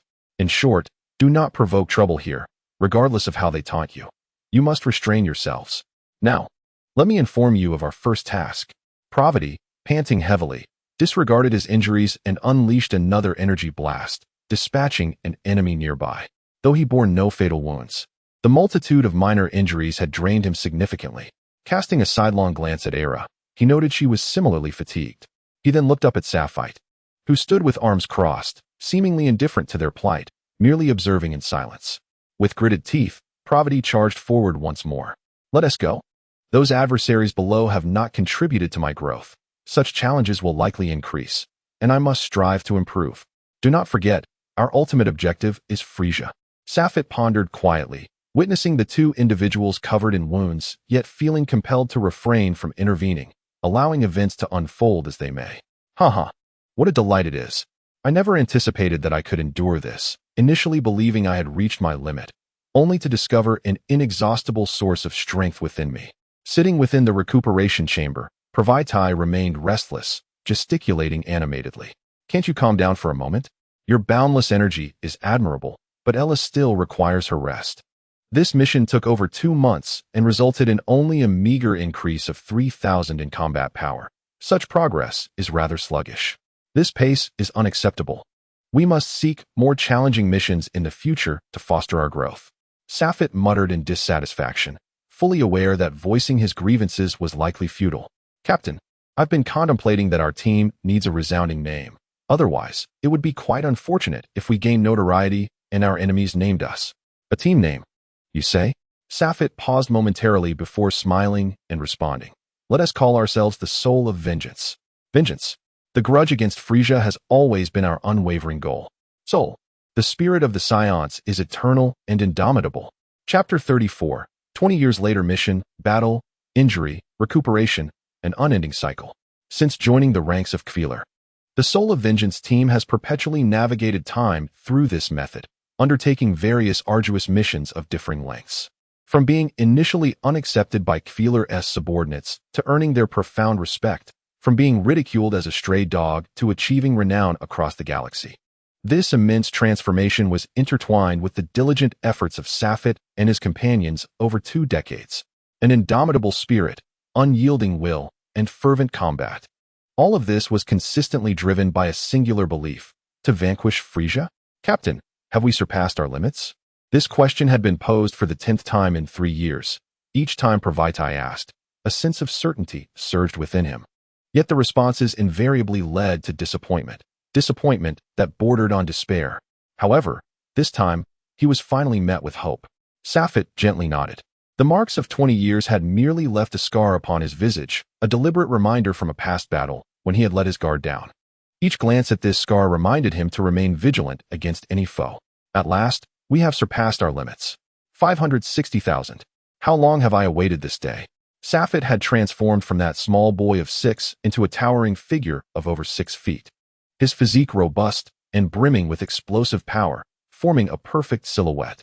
He had evolved from an inconspicuous child to a formidable titan of renown, scarcely aware of the trials he had surmounted, save for the clarity of his objective, Frieza. In this moment, uttering his name, the emotions entwined therein eluded any description.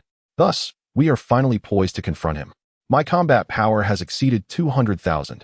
However, Captain, you instructed us to conceal most of our strength, so my displayed power remains just over 80,000.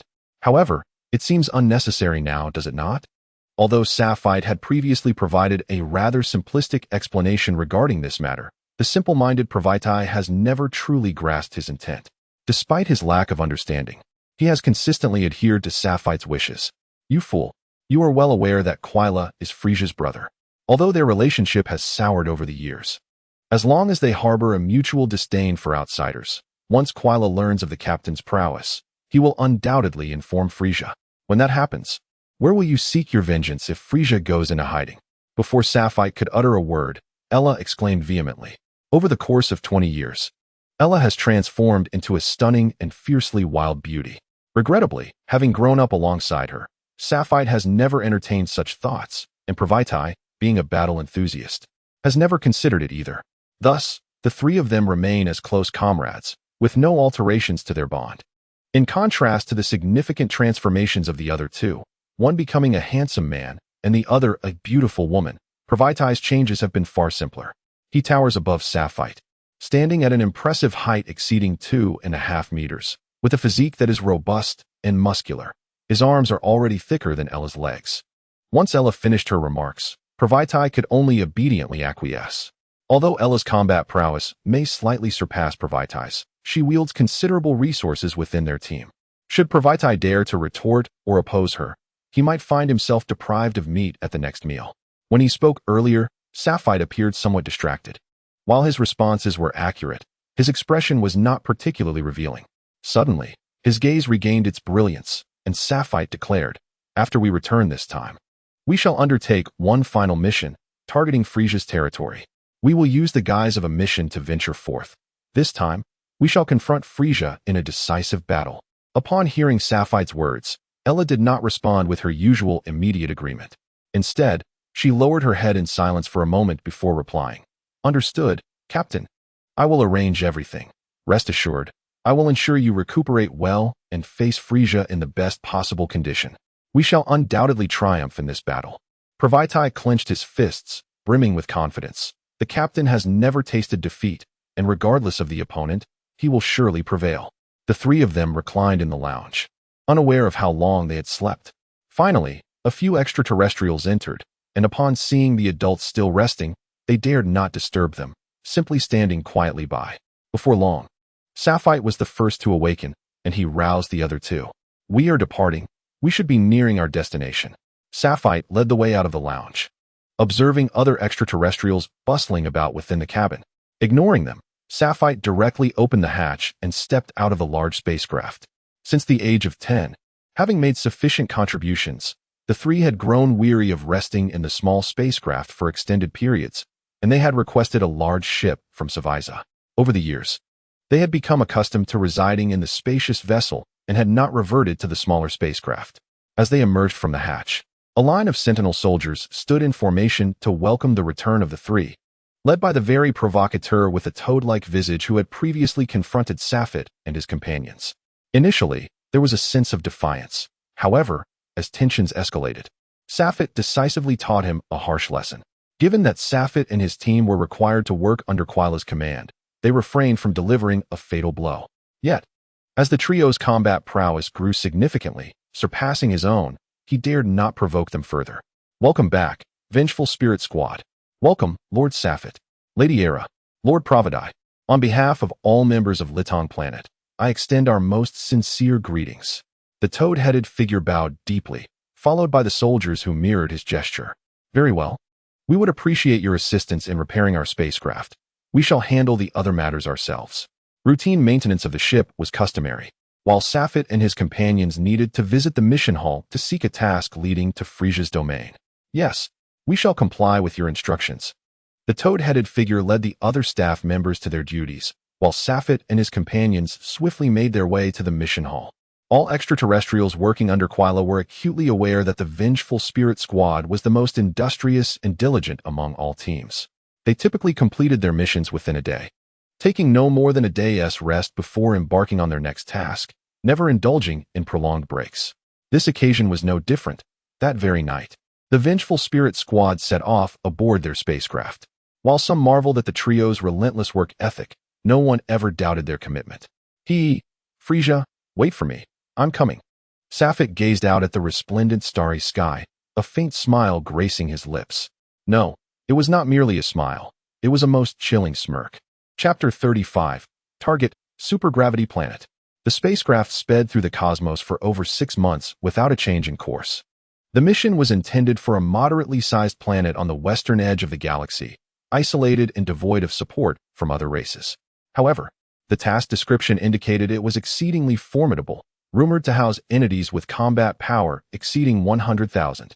Fortunately, despite the consistent trajectory, Sapphire and his companions had no intention of attending to this mission.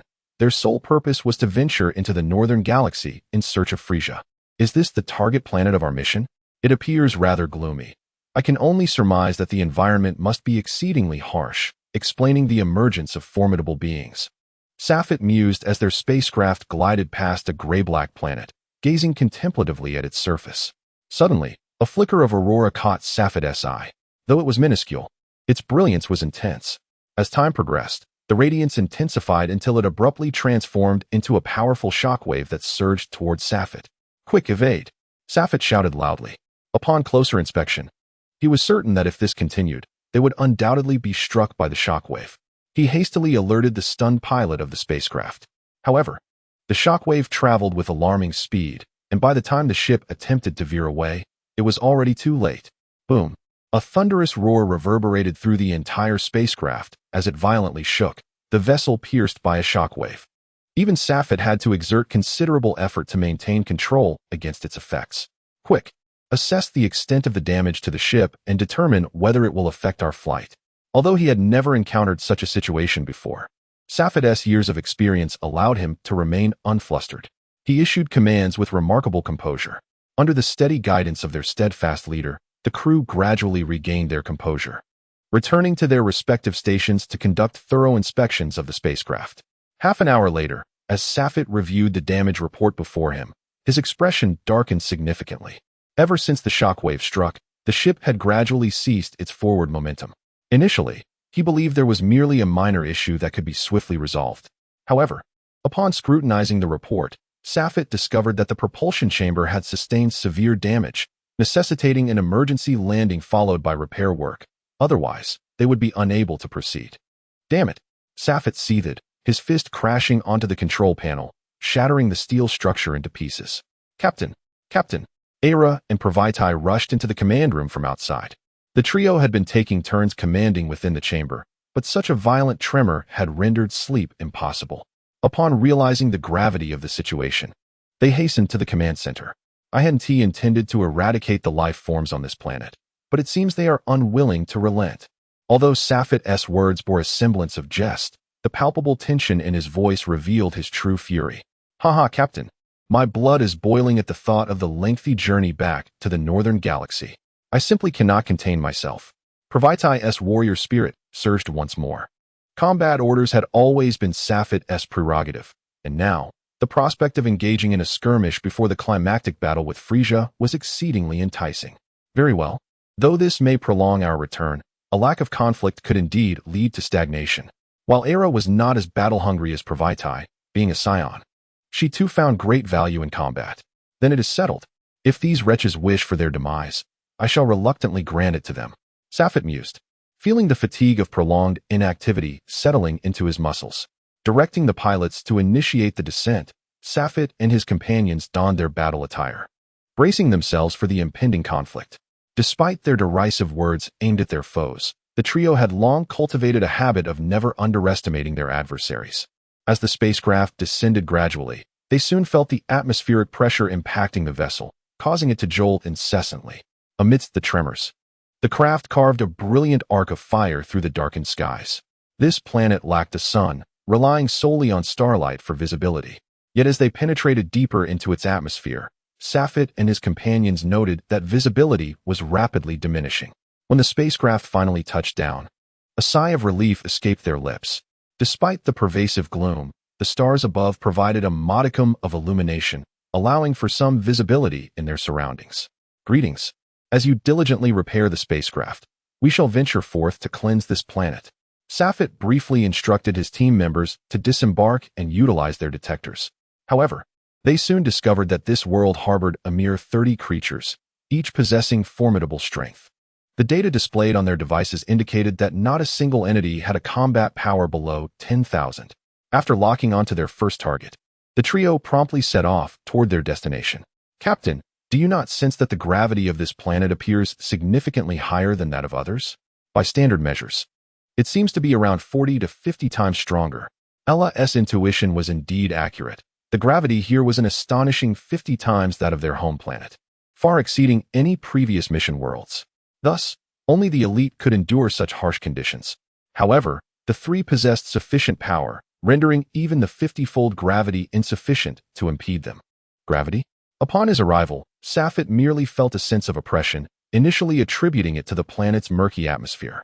It was only after Ella's remark that he realized the disparity in gravitational force. Indeed, the gravity here was intense. Their home planet had only 10 times the gravity, which allowed scions to exhibit greater strength the longer they remained there. Although Pravaitai had not spent his youth on their home world, he was still knowledgeable about this phenomenon, which explained his disdain for the nobles, whom he regarded as merely fortunate. Gravity? Safet lightly tapped his forehead, as if a forgotten memory was on the verge of resurfacing. Suddenly, he envisioned a figure clad in a red training suit, perspiring profusely within a crimson-hued gravity chamber, performing push-ups. Ah, the gravity chamber. I seem to recall something. If Pravitai's assertions hold true, might it be beneficial for us to spend an extended period on this planet or train here, yielding superior results compared to other locales?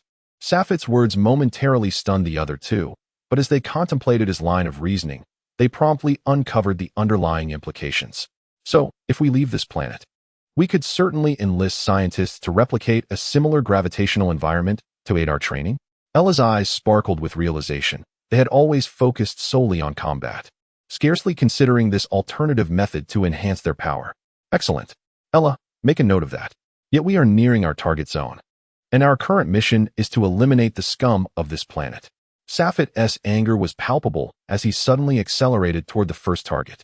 Chapter 36. The arrival of a formidable foe. The feeble pleas for mercy echoed continuously, but Safit's response was straightforward. He raised his foot and brutally stomped down upon the head of his adversary. Blood splattered as he recalled the condescending demeanor of this foe upon their initial encounter. And Safit had no intention of allowing him to survive. Is this the ninth one? He mused, effortlessly obliterating the corpse, though he had never harbored such a habit. After dispatching the third creature, whose head had been pierced by an energy blast yet still attempted a feigned death to launch a surprise attack, he had become more vigilant. Indeed, time flies swiftly. The creatures inhabiting this planet possess certain abilities, yet their combat capabilities generally do not exceed 100,000, making it effortless to eliminate them. During the recent battle, Praveti remained an observer, approaching with a mindset geared towards warming up, thus allowing the three of us to take turns while the other two maintained our formation. It seems it is my turn now, Ella remarked, twisting her hands. The previous opponents were feeble, their bodies as fragile as tofu. They succumbed before we even engaged in a proper exchange, failing to serve as a warm-up at all. Only the target set by the captain earlier showed some promise. Suddenly, Praveti's detector beeped, indicating a presence behind the trio. Captain, it appears someone is approaching us. Should we wait here? Indeed, let us observe what confidence this individual possesses to come here. Safite felt a peculiar sensation. Could there be defenders of this planet? Within mere minutes, an unfamiliar extraterrestrial being materialized before them, accompanied by two others resembling those they had previously dispatched. What is their combat strength? Ella inquired, tilting her head towards Praveti. 87,000, 94,000. The one in the middle seems to be the leader. But how could it be that he only possesses a mere 23,000? Praveti was taken aback by the data before his eyes. Logically, the leader should have the highest combat prowess. Why do you attack our planet? The leader of the extraterrestrial beings was enveloped in black and white scales, with an unusually elongated head and a flat, broad face, leaving Safite at a loss for words. Nothing much, merely that someone has paid for your heads. Is that unacceptable? Safite replied nonchalantly, though he felt a strange unease upon encountering this being. Under Safite's gaze, the leader's expression darkened. If my memory serves me right, this area, although under the management of Kveler, should be of little concern to either Frieza or Kveler regarding this remote locale. Furthermore, I have a pact with Kveler stipulating that as long as we do not leave this planet, we shall not be attacked. Whose subordinate are you? The extraterrestrial scrutinized Safite closely, suddenly recalling something, and spoke. I remember your appearance. You must be a scion, then? That makes you a subordinate of Frieza. I wonder if I have offended Frieza in some way. Please clarify. Humph, I am no one's subordinate. As for why we are attacking you, it is because you dared damage my spacecraft, forcing us to land on this planet. Not only did it delay our journey, but it also resulted in significant losses. Admittedly, Safite was exaggerating the losses. However, the mention of Frieza and Kveler, coupled with the lack of respect in the leader's tone, indicated that he was not an easy adversary. Thus, Safite sought to defuse the situation. I sincerely apologize for unintentionally damaging your ship. However, you have also killed several of my subordinates, so we should consider ourselves even. No. The flat-headed leader regarded Safite, feeling uncertain about defeating him, and both parties appeared inclined to settle matters amicably. Just as they were about to shake hands in agreement, Safite's detector suddenly received a message. Lord Safite, our spacecraft is under attack. The detector aboard the spacecraft suddenly activated the emergency communication system. Piercing screams assaulted Safite's eardrums, igniting a tempest of rage within his chest. How dare you deceive me? You dare to send others to assault my ship? Safite was seething with fury. This individual had the audacity to feign reconciliation while secretly annihilating his own vessel and slaying his subordinates. Many aboard that ship had been loyal employees for years. While their bonds may not have been profound, their utility was invaluable, and such devoted subordinates were not easily cultivated. Yet now, they had been ruthlessly slaughtered. To hell with you. Safet raised his hand, unleashing a terrifying shockwave, but it appeared the adversary had already prepared for battle the moment Safet's expression shifted. 3 figures leaped away in unison from different directions. The ground trembled under the weight of the colossal energy, leaving a deep scar upon the surface. Those 2 worthless fools are yours to handle. I shall confront the leader. Safet commanded Ella and Pravati, seizing what was originally meant to be Ella's quarry. It was not entirely theft. Safet could distinctly perceive that the flat-headed man before him was unlike the others, undeniably formidable. Experimenting with the detector, Safet noted that the opponent's combat power had been steadily escalating since the onset of the fight. As he observed the fluctuating numbers on the detector, he realized they were nearing the device's limit of 300,000. Boom! To Safet's astonishment, the detector registered energy surpassing its threshold, erupting in a violent explosion. And it seemed the adversary had yet to fully coalesce their strength. This indicated that the opponent's power was undoubtedly beyond 300,000. Perhaps this would prove to be quite the challenge. However, rather than frowning, Safet felt exhilarated. The scion blood coursing through his veins was ignited. It had been far too long since he encountered an adversary worthy of unleashing his full might. His previous sparring sessions with the Kavira Mecha Corps had only allowed him to showcase a fraction of his power, which was utterly unsatisfying. The ability to control his combat strength was a boon he had acquired during a previous mission, which he promptly shared with the other 2. Yet today, there would be no need to conceal his prowess. Safet concentrated, aligning himself to optimal readiness. Come on, bring it on. Safet roared, charging towards the flat-headed man. His right fist aimed at the opponent's ribcage. The adversary was swift, slightly pivoting his body to evade the attack, then raising his left hand, forming a knife-hand strike, and bringing it down with ferocity. Safet lifted his left arm to block the incoming strike, halting the adversary's assault, causing him to momentarily freeze and reveal a small opening. What an opportunity! Safet bellowed, his movements unrelenting as he grasped the opponent's arm tightly and hurled him skyward. Haha! Vanish into oblivion. Safet concentrated all his energy, seizing the moment of the opponent's rigidity, unleashing a cataclysmic burst of power. Go forth, cannon of the heavens. Safet raised both hands towards the target. A torrent of energy more massive than his own body erupted forth. Chapter 37, The Great Battle. The Cannon of the Heavens is one of Safet's signature techniques, and its might is truly extraordinary. Even Safet himself would suffer severe repercussions should he be struck by such a blow. A colossal column of energy engulfed the opponent. Safet's keen gaze observed that, from the moment of impact, the adversary had not retreated, and coupled with the sensation of resistance felt at the instant of the strike, it was evident that the foe had sustained significant injury. The absence of a grand explosion suggested that the energy column had utterly annihilated the opponent. Safet and his companions were renowned for their ruthless combat style. Although they relished the thrill of battle, their intentions were crystal clear. When an opportunity to strike arose, they would deliver a lethal blow without hesitation. A confident smile graced Safet's lips, as he had anticipated a prolonged struggle, only to discover his opponent's grave underestimation.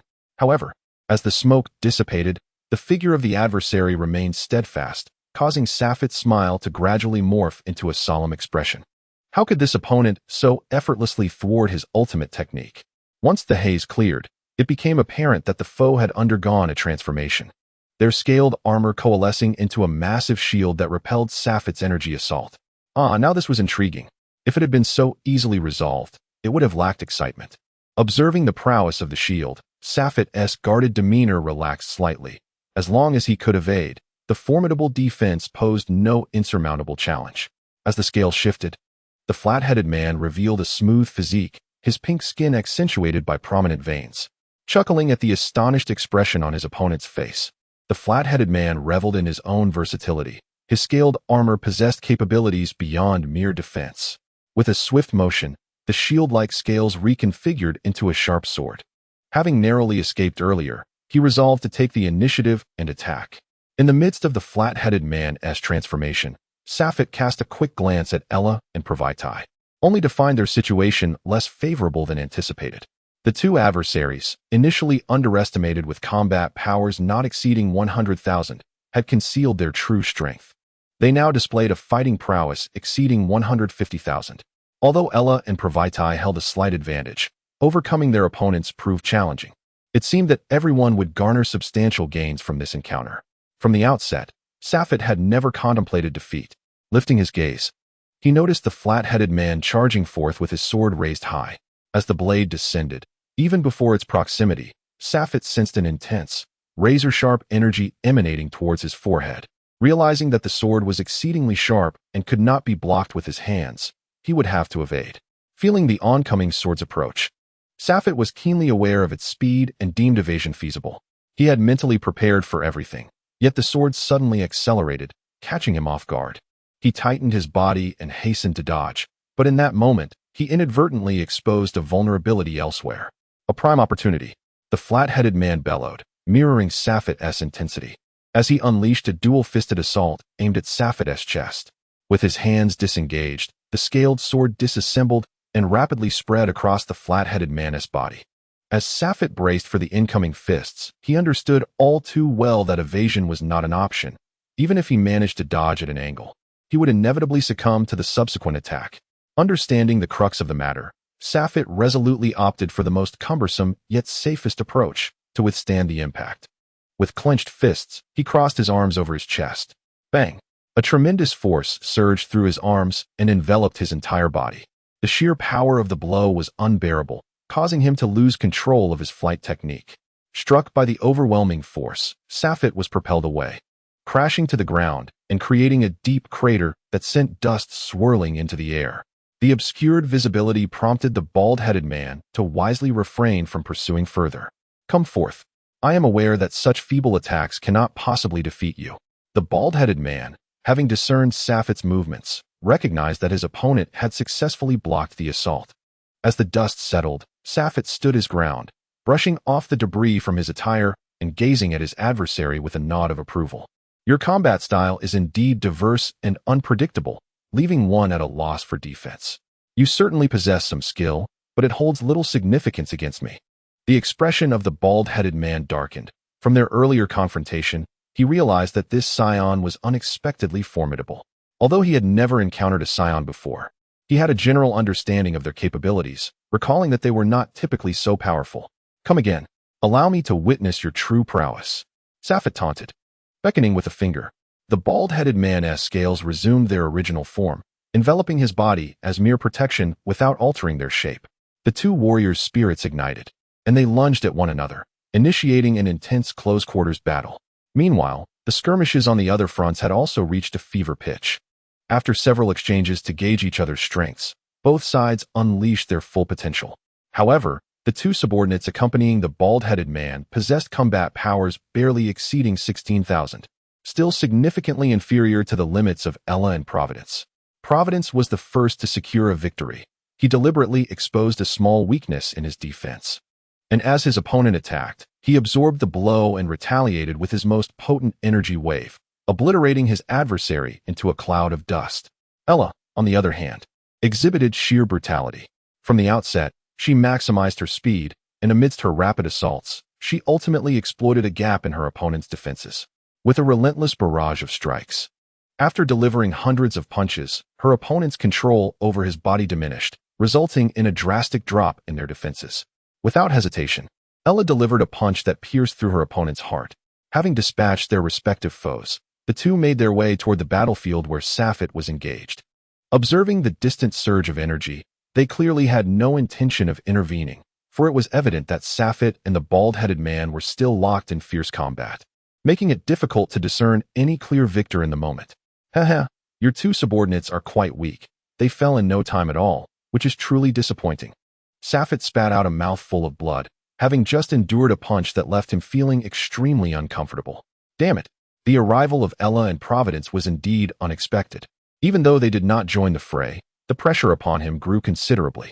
He had hoped that bringing along these two would provide some assistance, only to find them so easily overwhelmed. Well, now that your anger has subsided, if you choose to depart, I shall pretend as if I have witnessed nothing.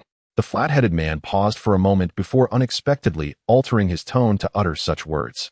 Oh, what if I refuse? Although Safed had calmed down, he had no intention of letting this fellow off the hook so easily. It was a rare opportunity to encounter an adversary worthy of battle. He could not simply allow him to escape.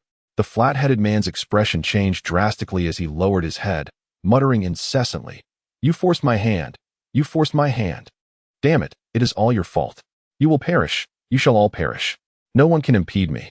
Suddenly, the flat-headed man let out a loud roar. And with his terrified shout, the scales covering his entire body fell to the ground. Fit's countenance shifted. He feared the opponent might unleash another surprise and hastily heightened his vigilance. Chapter 38. Transformation. With a sudden, forceful exertion, the flat-headed man began to gather his strength. His muscles swelling dramatically, the scales that had once cloaked his body began to detach, quivering violently, producing a cacophony of metallic clinks. The opponent's aura surged explosively. Out of caution, Safed dared not advance recklessly, instead opting to patiently observe as the transformation unfolded. Abruptly, the scales aligned, standing erect upon his skin, motionless, as if beset by concealed weapons, yet no blood was shed. Safed's expression hardened. The opponent's momentum had ceased its violent ascent. Could this be the so-called state of imminent demise? Just as Safed prepared to strike, the adversary suddenly bestowed a cold, mocking smile. "Ah!" The man emitted an agonizing scream, and the scales slowly receded into his flesh, while his physique began to expand. Starting from a mere height of around 1.5 meters, he grew incessantly, and Safed estimated he had undoubtedly surpassed 5 meters, with no signs of halting.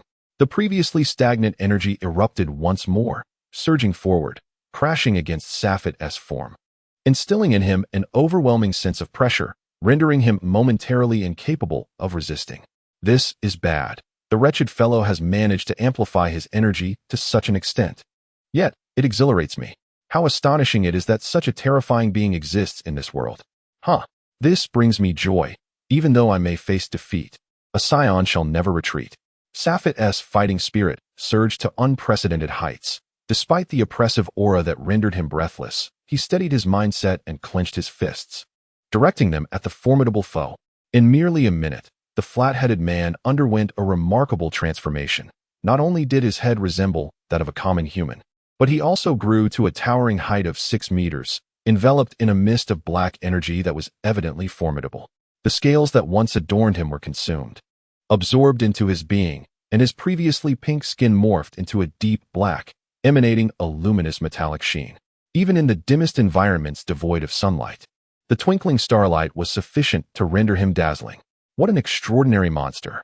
Safed's gaze remained fixated on the adversary, only to find that with his increased stature, the opponent appeared even more flawless, making it nearly impossible for Safed to discern any vulnerabilities from which to launch an attack. As Safed stood frozen in place, utterly at a loss, his opponent had long since lost patience. Transformed and brimming with confidence in his newfound strength, the adversary recalled how Quila had once sought to obliterate him. Upon witnessing this metamorphosis, Quila had abandoned any thoughts of a direct assault. Had it not been for the fact that he lacked complete assurance in subduing Quila after his transformation, the reign of this cosmic sovereign might never have come to pass. How do you find me now? Am I not magnificent? Yet soon, you shall no longer feel anguish. Allow me to escort you to the depths of despair. The figure, now a formidable extraterrestrial, gazed down imperiously at Safed. Safed remained silent, his opponent's dramatic transformation leaving him momentarily bewildered. However, he did not lose faith in his ability to fight. Rather than engage in futile chatter, he resolved to await his opponent's move, knowing that any attack would inevitably reveal a vulnerability. That moment would be his opportunity. Are you awaiting my strike? A familiar voice suddenly echoed from behind him. Safed turned to see the figure still standing 100 meters away, astonished, yet his reflexes were lightning quick. Sensing something amiss, he swept his hand backward. Too slow. The familiar mocking tone resounded again, and his sweeping arm was abruptly seized by a powerful grip. Instantly, Safed felt an overwhelming force emanating from the hand, as if it were a vice clamping down, rendering him immobile. Then, he felt a colossal impact from behind, as if struck by a boulder. The terrifying force penetrated his back muscles, twisting them in agony, and the tremendous impact propelled Sapphire across the ground for hundreds of meters, kicking up a mound of earth in the distance. He hastily propped himself up, unable to contain the torrent of blood that erupted from his mouth, some even spilling from his nostrils. Damn it, what an incredible power, as if every bone in my body were shattering. How could he have grown so strong? Just as Sapphire attempted to regain his composure, a fresh wave of danger surged before him. He instinctively thrust his hands forward and leaped away from his original position. Boom! A massive fist crashed down where he had just been, sending dust swirling in all directions. The opponent, having missed his target, pivoted and lunged after him once more. Sapphire looked up to see the oncoming assault, already strategizing his next move to evade the attack. Suddenly, a shadow darted past him, and in an instant, he felt as though the person before him had become an illusion. This is bad. The thought barely crossed Sapphire's mind when the sensation of impending peril returned. In a moment of urgency, he pressed his hands down, unleashing a wave of energy that propelled him backward just in time to avoid a sweeping strike. Whirling around, Sapphire fixed his gaze on his opponent, only to see the shadow again flit away to his right. I've got you. Though unable to discern the exact movement, Sapphire had ample time to contemplate how to counter this attack. Indeed, a massive fist descended from above, and he barely managed to evade it. But it was sufficient to prove he could hold his ground in battle. Suddenly, just as his confidence was rekindled, Sapphire felt a devastating blow to his abdomen. A colossal fist struck Sapphire at his waist, embedding itself deeply, a testament to its immense power and formidable impact. Sapphire was violently slammed to the ground, creating a vast crater upon impact. Observing from a distance, Ella and Pravidity sensed the perilous situation and hastened to assist Sapphire. Stay back. The disparity between us is insurmountable. You cannot aid me. Depart from this place at once. Sapphire commanded, his confidence wavering against the monstrous foe before him. If all else fails, he resolved to hold this creature off alone, allowing his companions to escape in their small spacecraft. Damn it, is victory truly unattainable? Sapphire felt the overwhelming strength and swiftness of his opponent, despair flooding his heart. Captain, look here, Pravidity bellowed, conjuring a unique orb of light in his right hand and hurling it into the air. It exploded brilliantly, radiating a gentle yet dazzling luminescence, akin to a full moon in the pitch-black surroundings. This radiance, a tremor coursed through Sapphire, his blood surging with fervor, his gaze becoming unfocused, and his body beginning to swell. What is this? The man, taken aback by Sapphire's transformation, could only pose the question, but no one could provide an answer. Do not presume that you are the sole one capable of transformation. Allow me to showcase the metamorphosis of us Scions. Pravidity laughed heartily, his body undergoing a dramatic change. Roar! On this dimly lit planet, 3 colossal apes stood tall, proclaiming their might to the heavens. Chapter 39, The Severed Tail. The earth trembled beneath the ferocious roars of the 3 giant apes, arms raised skyward in a vow of their strength. Each of them, endowed with exceptional scion prowess, experienced a fleeting surge of primal fury, quickly regaining their composure. Since Sapphire had not permitted Ella and Pravidity to intervene in the battle, they remained on the sidelines, observing as the transformation unfolded. At this moment, Sapphire's energy surged to unprecedented heights, seemingly surpassing his previous limits. The chaotic emotions flooded his mind, intensifying his destructive tendencies, which even he found challenging to rein in. In stark contrast, his opponent, once a towering figure of considerable stature, now appeared no larger than Sapphire's knee, resembling the disparity between an adult and an infant. Surprised are you? It seems you've forgotten our scion ability to transform. Upon transformation, our energy multiplies tenfold. Without further ado, our battle prowess surely exceeds 1,000,000. Are you afraid? Sapphire exclaimed triumphantly, his arrogance swelling with his newfound form. In truth, Sapphire had never desired such a transformation. Until now, he had never attempted it, even in moments of dire crisis. His mind was consumed with thoughts of destruction and slaughter, a sensation he deeply loathed. Yet, faced with life and death, he felt compelled to employ this method to vanquish his adversary. The opponent exuded confidence in his transformation, dismissing Sapphire's words as mere hubris with a disdainful smirk before attempting another assault. His imposing stature was indeed a vulnerability. The adversary's figure flickered, leaving behind a shadow. Yet this time, Sapphire discerned his movements with clarity. To the right, Safet's fangs quivered slightly as he uttered 2 words. The assailant was taken aback. Sensing a fierce gale approaching from behind, the sound of slicing air pierced his eardrums, followed by the brutal impact of a long whip striking his back. Boom! The earth trembled, and the crater left by this strike was even larger than the one Safet had previously created. Too slow. Safet maintained an arrogant demeanor, feeling as though he had mastered the situation since completing his transformation. The opponent emerged from the pit, landing beside it, blood trickling from his forehead, a testament to the damage he had sustained. "Ah, not bad, you can still stand. This time, I shall crush you with my fists." As Safet spoke, his movements were swift. His right fist descended with ferocity, lacking only the full force of his attack. The adversary raised his right arm, managing to block Safet's punch. Yet the overwhelming power caused the ground to tremble beneath them, and despite the block, his body sank into the earth. "Impressive, you managed to withstand my punch. Now, let us see what you can do against this." Safet retracted his right fist, bringing his left down vertically. This time, he unleashed his full strength, but the opponent, sensing the gravity of the blow, crossed his arms to absorb the impact. "Haha, I relish this." Observing his foe deeply entrenched in the ground, unable to move, Safet unleashed a flurry of blows, his fist striking like cannonballs amid his maniacal laughter and the adversary's continuous cries of agony. "Get up, rise for another round," Safet taunted, exacting revenge for his earlier injuries, each punch landing with brutal force, sending dust flying. Growing weary of his hands, Safet placed his foot upon the opponent's abdomen. The pressure was not overwhelming, yet it inflicted significant pain. After a relentless beating, the adversary seemed to lose all will to resist, lying bloodied and covered in dirt, his body stained with crimson. Safet gently coiled his tail around the opponent's neck, lifting him up. "To be honest, you are the strongest adversary I have ever encountered. To show my respect, tell me your name, and I shall remember it forever." Safet tapped the opponent's head lightly, observing that he still breathed and retained consciousness. Not yet succumbing to unconsciousness. "What's the matter? Are you unwilling to speak? If you don't, you may lose your chance." Safet pinched the opponent's arm with 2 fingers, inflicting excruciating pain in a bid to rouse him. "Alas, it seems you have run out of opportunities." After waiting a few seconds, and seeing the opponent remain unresponsive, Safet's amusement waned. "In that case, prepare to meet your end."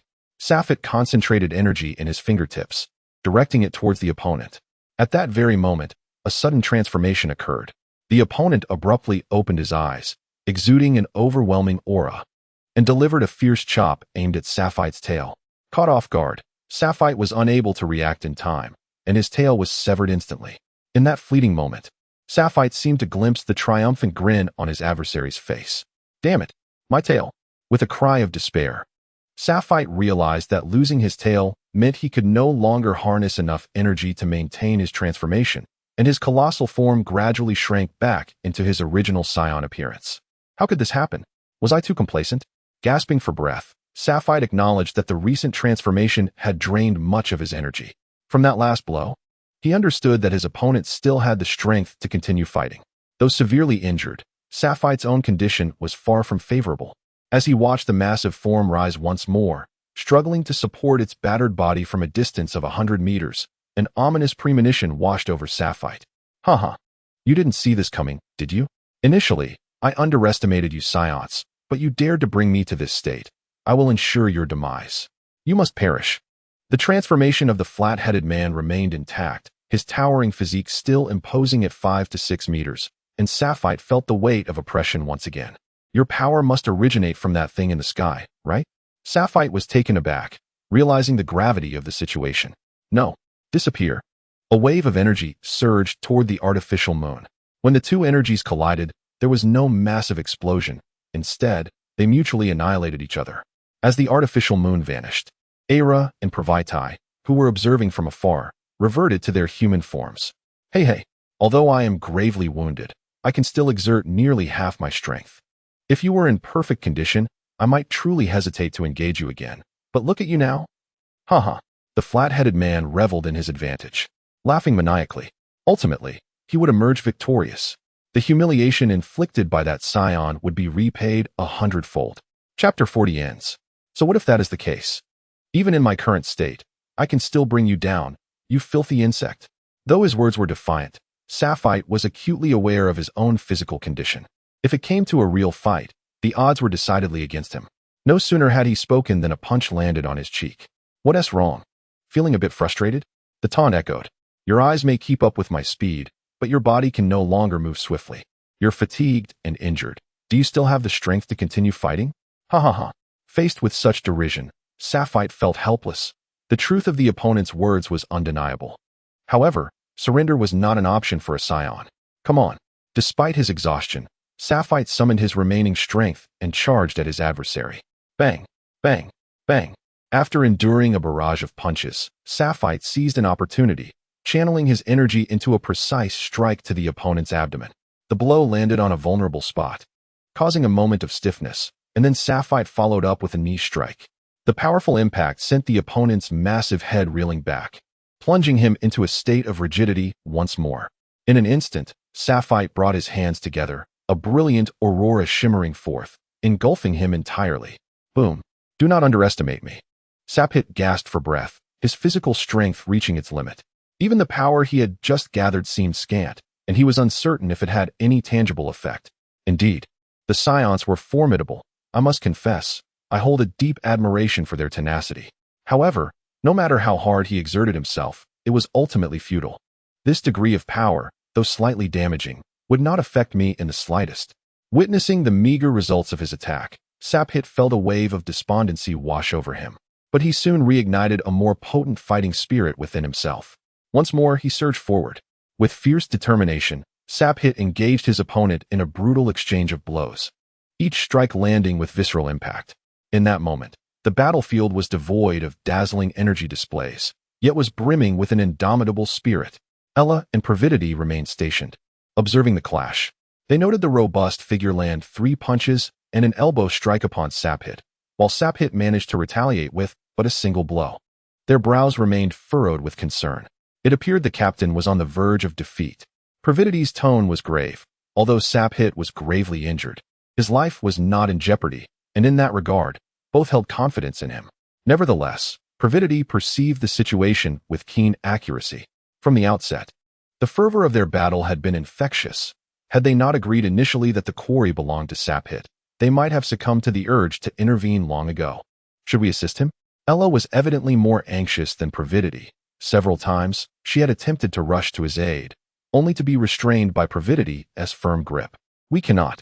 You know how the captain is. His pride outweighs his very existence. If you intervene now, he may very well turn his wrath upon you. Throughout his life, apart from a singular defeat at the hands of Prince Darl and the now-deceased Vegeta, he had never tasted defeat, even against the formidable Krilla mech troops. The captain had never faced failure in a direct confrontation. Pravidity paused. While I have unwavering faith in him, I cannot fathom how devastating this loss would be for the captain. After speaking, Pravidity cast a glance at Ella, noticing her aura intensifying, a surge of power swelling within her, yet suppressed by Pravidity's words. In an instant, Sapphire appeared to have lost his capacity to resist. His neck ensnared by his adversary's grip, while relentless blows rained down upon him, eliciting nothing but anguished cries from Sapphire. Damn it! Damn it! Damn it! Let him go! Ella's potent energy erupted forth. She could no longer bear to witness Sapphire being battered. With a mighty push of her legs, she hurled herself toward the battlefield. Fool! Pravidity muttered under his breath, quickly following her lead. Ha! Aren't you the one who boasts of your prowess? Stand up and demonstrate your valor. Raise your fists. Sapphire's mouth overflowed with blood, his left arm twisted at an unnatural angle, clearly broken. Countless wounds marred his body. Yet he trembled, raising his right fist in a desperate attempt to strike once more. Earlier, you inquired about my name. Now listen closely. I am the sovereign of the night, Kilx. Rest assured, you are the first to push me to this extent. I shall erect a tombstone in your honor on this planet to showcase my might. Ha! The boastful words of the formidable Kilx, filled with arrogance, infuriated him. Yet he lacked the strength to respond. His body seemed to no longer heed his commands. No matter how he issued orders, his right fist felt as heavy as lead, incapable of rising even slightly, with only the faintest tremor in his fingers. Damn it, I will not concede. I am Sapphire, and I shall not be defeated. I can and will triumph. After uttering this fragile declaration, it seemed as though strength surged back into him, and his right fist regained control. Just as he prepared to strike once more, a slender thigh unexpectedly crashed against his opponent's face. Thud. Undoubtedly, Kilks was sent flying several meters by this kick, and the strength Safet had just regained dissipated in an instant. Upon recognizing the newcomer, Safet felt no joy. What brings you here? Do you think I cannot handle this fellow? Remember, I am your captain, I am Safet. This minor setback cannot deter me. Somehow, he found the strength to bellow those words. Silence. Ella's expression was a mixture of sorrow and anger, and after shouting those two words, Safet suddenly fell silent. For the first time, his teammates had never defied his orders. But this time, why? Do not overexert yourself. Have you forgotten that we have not yet faced Frieza? We have yet to restore the glory of the Psyots. There remains much work to be done. Do you truly wish to fall here? Your dignity is important. But if you die, who will carry forth the legacy of the Psyots? Her words rendered Safet speechless. After a prolonged silence, he finally collapsed to the ground and softly said, "Then I entrust this to you. Be sure to defeat this fellow. We must restore the glory of the Psyots. We cannot afford to lose. For glory. For glory." Ella smiled and turned her head, charging towards Kilks. 3 days later, Ella and Pravaitai managed to drag Safet back to the spacecraft, only to discover that not only had all their subordinates perished, but the spacecraft was also in utter disarray, with even the most essential medical pods completely destroyed. Damn it, Ella cursed under her breath, reluctantly retrieving a capsule to activate the small spacecraft that had been stored on them, which she had thought would never be needed again, yet here they were. After securing Safet, she had no choice but to activate life support systems for all three to preserve their lives. The small ship lacked sufficient supplies to treat all three, so they could only set a course for that familiar planet stored in their memories. Chapter 41. Medical Care and Decisions. Where are we? Safet suddenly opened his eyes wide. He recalled battling Kilks, and later, Ella and Pravaitai had come to his aid. However, upon noticing that his injuries had completely healed, coupled with the familiar solution and scent, there was no mistaking it. He was now in a medical pod. So does this mean they actually won? How remarkable, even in that dire state. Even with the opponent gravely injured, Safet dared not be certain that Ella and Praviti could prevail. At that moment, their combat prowess undoubtedly surpassed 300,000. To his astonishment, they managed to triumph. Splendidly executed. Observing the empty healing pods and the liquid receding, it was evident that the treatment had concluded, and the two had already emerged. Indeed, given the severity of his injuries, it was fortunate to have their assistance. Otherwise, the situation could have turned perilous. Who would have thought there were beings of such caliber? Had it not been for the severe blow dealt after transformation, it was hard to imagine the outcome. Likely, they would have perished there. The universe is vast, and the number of formidable beings is countless. It seems the Scion's claim to be the strongest warrior race in the cosmos is indeed an overstatement. Just as Safet was lost in contemplation, several individuals entered the room. Among them were Ella and Praviti. Beep. It appears the treatment has concluded. Praviti observed the slowly descending liquid and produced the prepared garments to hand over. How do you feel? Safet had just exited the healing pod, clad in nothing, yet Ella showed no hesitation. Excellent. Everything is restored my strength. Safet clenched his fists, taking a moment to feel the resurgence of power before declaring, I seem to be even stronger now. Even against a fully formed Kirkis, I am confident I could emerge victorious. And that is without transforming. Indeed, I now stand before the captain, yet the sensation is markedly different, though inexpressible. I feel a tremor throughout my being in the captain's presence. It is an intimidating feeling. Praviti concurred, having sensed a shift in his own body since entering. I share that sentiment. Moreover, this is after our significant power augmentation, and we still experience such feelings. Ella affirmed, then waved her hand, signaling the others to withdraw. Where are we now? We are on Blood Jade Star, a planet on the fringes of the Quila leading star system. We visited here when we were 12. Do you recall? Ella responded. Safet nodded, and once the others had exited, leaving only the three of them, he spoke again. Has your combat power surged immensely? 430,000. 370,000. The former was undoubtedly Praviti's power, and Ella's was not insignificant either. Safet inhaled sharply, seemingly perplexed by the magnitude of the transformation. How could it increase so dramatically? Uncertain, but after that battle, we three were on the brink of death. Captain, you had fallen into a coma. Had it not been for the life-preserving mechanisms of the small spacecraft, we would likely have perished there. This summarizes the situation. After briefly recounting the events, Ella too was unclear about the precise reasons for their power surge. Is that so? That is indeed harrowing. It turns out Kirky survived. He probably feared that continuing the fight would exacerbate his injuries, rendering him unable to lead the others. Safet seemed to have connected the dots. No wonder he managed to restrain himself against the provocations from Safet and the others in such a state initially. Indeed, during the strength assessment, the confidentiality of the information was duly noted. Safet expressed concern that their true combat power might be discovered by Kfila, which could jeopardize subsequent plans once Frieza was informed. Rest assured, Captain, you need not worry about my capabilities. I have severed the remote connections and monitoring of the large surveying device within the base. Safet nodded in affirmation, feeling reassured. By the way, Captain, would you like assistance with the testing? Ella inquired. No need for that. If I recall correctly, the combat power measurement of this base is capped at 1 million, is it not? Any greater, and the device would undoubtedly be unable to bear the burden. Moreover, I am confident that my power has indeed surpassed 1 million. Thus, further testing is futile. Besides, combat power is merely one aspect. The actual outcome hinges on performance. After all, you too, with your combined power of around 200,000, managed to hold your ground against Kirkus. Upon hearing Safet assert his strength exceeded 1 million, Ella and Pravidity widened their eyes in astonishment. They had initially believed that a level around 7 to 800,000 was already formidable. Yet they were taken aback by this revelation. Is that so?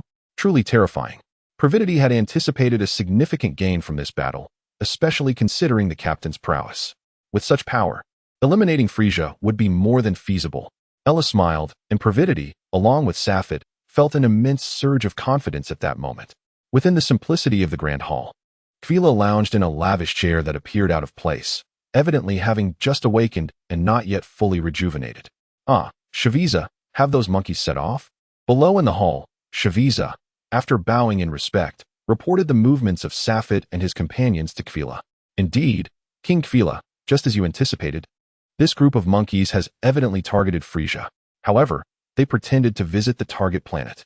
Unfortunately, all three returned severely injured and on the brink of death. That is to be expected. The one who claims to be the Dark Overlord, though not particularly formidable in his transformed state, possesses some degree of combat prowess. Yet, for those monkeys, it was still a stretch. Their ability to escape can be attributed to sheer luck. Kfila had previously visited that place and was well acquainted with the individual on the target planet. Those fools have somehow learned to conceal their combat power, believing they could deceive our eyes. Little do they know, they are merely a troop of clowns, hardly worth concern. Shaviza scoffed derisively. That cannot be underestimated. Safet's power surpasses that of your two subordinates, exceeding 50,000. Do not belittle them. Such matters are insignificant before you. They are but ants, are they not? Ha ha. Shaviza, you have a way with words. Return promptly to gather more intelligence. I wish to witness the spectacle of Frieza's folly. I wonder to what extent these wild monkeys will wreak havoc in Frieza's territory. I eagerly anticipate it. Then I shall take my leave and await your favorable news. Shaviza bowed once more and turned to depart. A month has passed, and it seems I have fully recuperated. This time, we shall first proceed to the target planet, followed by a reunion with our anticipated old friend, Frieza. Clean your neck and prepare yourself. This time, your demise is inevitable. Let us embark. Chapter 42, The Conquest of Cambella Planet. At last, we are nearing our destination, yet I find myself increasingly anxious as I approach this goal. Despite having mentally prepared for it long ago, this feeling, however, remains palpable and unshakable. Safet reclines comfortably in the lounge, not sleeping but merely taking a brief respite. I have just received news from my subordinates that Safet's ship is now in close proximity to Cambella Planet, a world that has left a lasting impression on him. Thus, he has decided to make this the battleground for the final confrontation. During this time, Safet also made a visit to Kirk's planet, only to be disappointed. Although that individual had recovered from all injuries, he was unable to transform once more. Surprisingly, Safet chose not to eliminate him, perhaps out of disdain or gratitude for the assistance in enhancing his own combat prowess. Regardless, Safet has never elucidated this decision, and neither of them felt it appropriate to inquire further. In any case, it matters little. The true objective of this venture was never about that individual. As we journey toward Frieza's territory, the trio of Safet, Praveti, and Era traveled at a leisurely pace, encountering no significant challenges or formidable adversaries. Along the way, they recruited several subordinates, most of whom bore grudges against Frieza yet lacked the courage to confront him. Among them were a few whom Safed had captivated with their talents or combat abilities, acquired through coercive means. In just 3 months of travel aboard a small spacecraft, they transitioned from the outer regions to a craft comparable in size to their original large vessel, ensuring a comfortable journey. However, the 2-year trek has left Praveti quite dissatisfied. This warmonger is incapable of rest, his desire for battle far exceeding that of Safed and Era. Perhaps it is merely the excitement before avenging a great grievance? Who would have thought the captain could ever be so flustered? Such a rare sight indeed. Praveti sits upon his bed, relishing gourmet food while enjoying a moment of leisure. What troubles you, Era? Why do you remain silent? While Safed and Praveti engage in lively conversation, Era sits quietly, prompting Safed to wonder about her unusual demeanor. I cannot shake this ominous premonition regarding our reckoning with Frieza. It is an unsettling feeling that has lingered in my heart for months, though I have kept it to myself. Do not fret. The worst-case scenario would simply be if Frieza received word of our approach and chose to flee or hide away in fear. Surely, it cannot get any worse than that? Praveti chuckles, patting Era on the shoulder in an effort to ease her tension. At that moment, a series of beeps resonated from outside the door. Looking up, they saw a subordinate standing there. Enter, commanded King Safed. We have approached the secure zone of planet Canberra. Should we launch a full-scale assault or initiate an attack following a landing? It would be such a pity to see such a splendid planet destroyed. Yet even more regrettable in the hands of Frieza.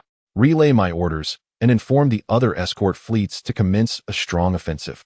I intend to obliterate Frieza's coffers. With a grand gesture, Safed issued the command, embodying the demeanor of a ruler cultivated over the years. My dear comrades, prepare for battle. By the way, Ella, have you gathered the information I requested last time?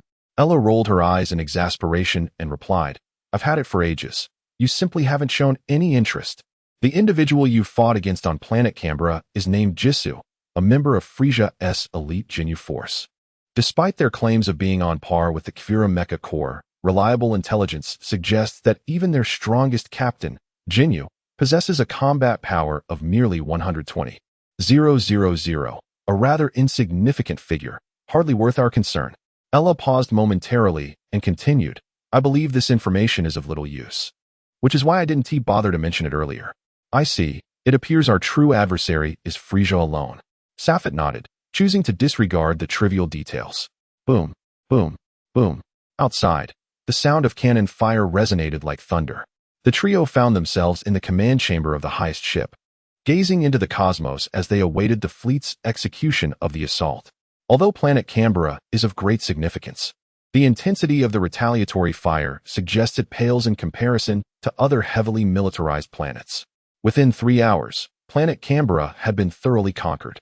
Safed, alongside Ella and Praveti, sat within the grand hall, while a figure knelt below them, though it was not Xiao-Yi, who seemed to have been reassigned following the previous incident, much to Safed's regret.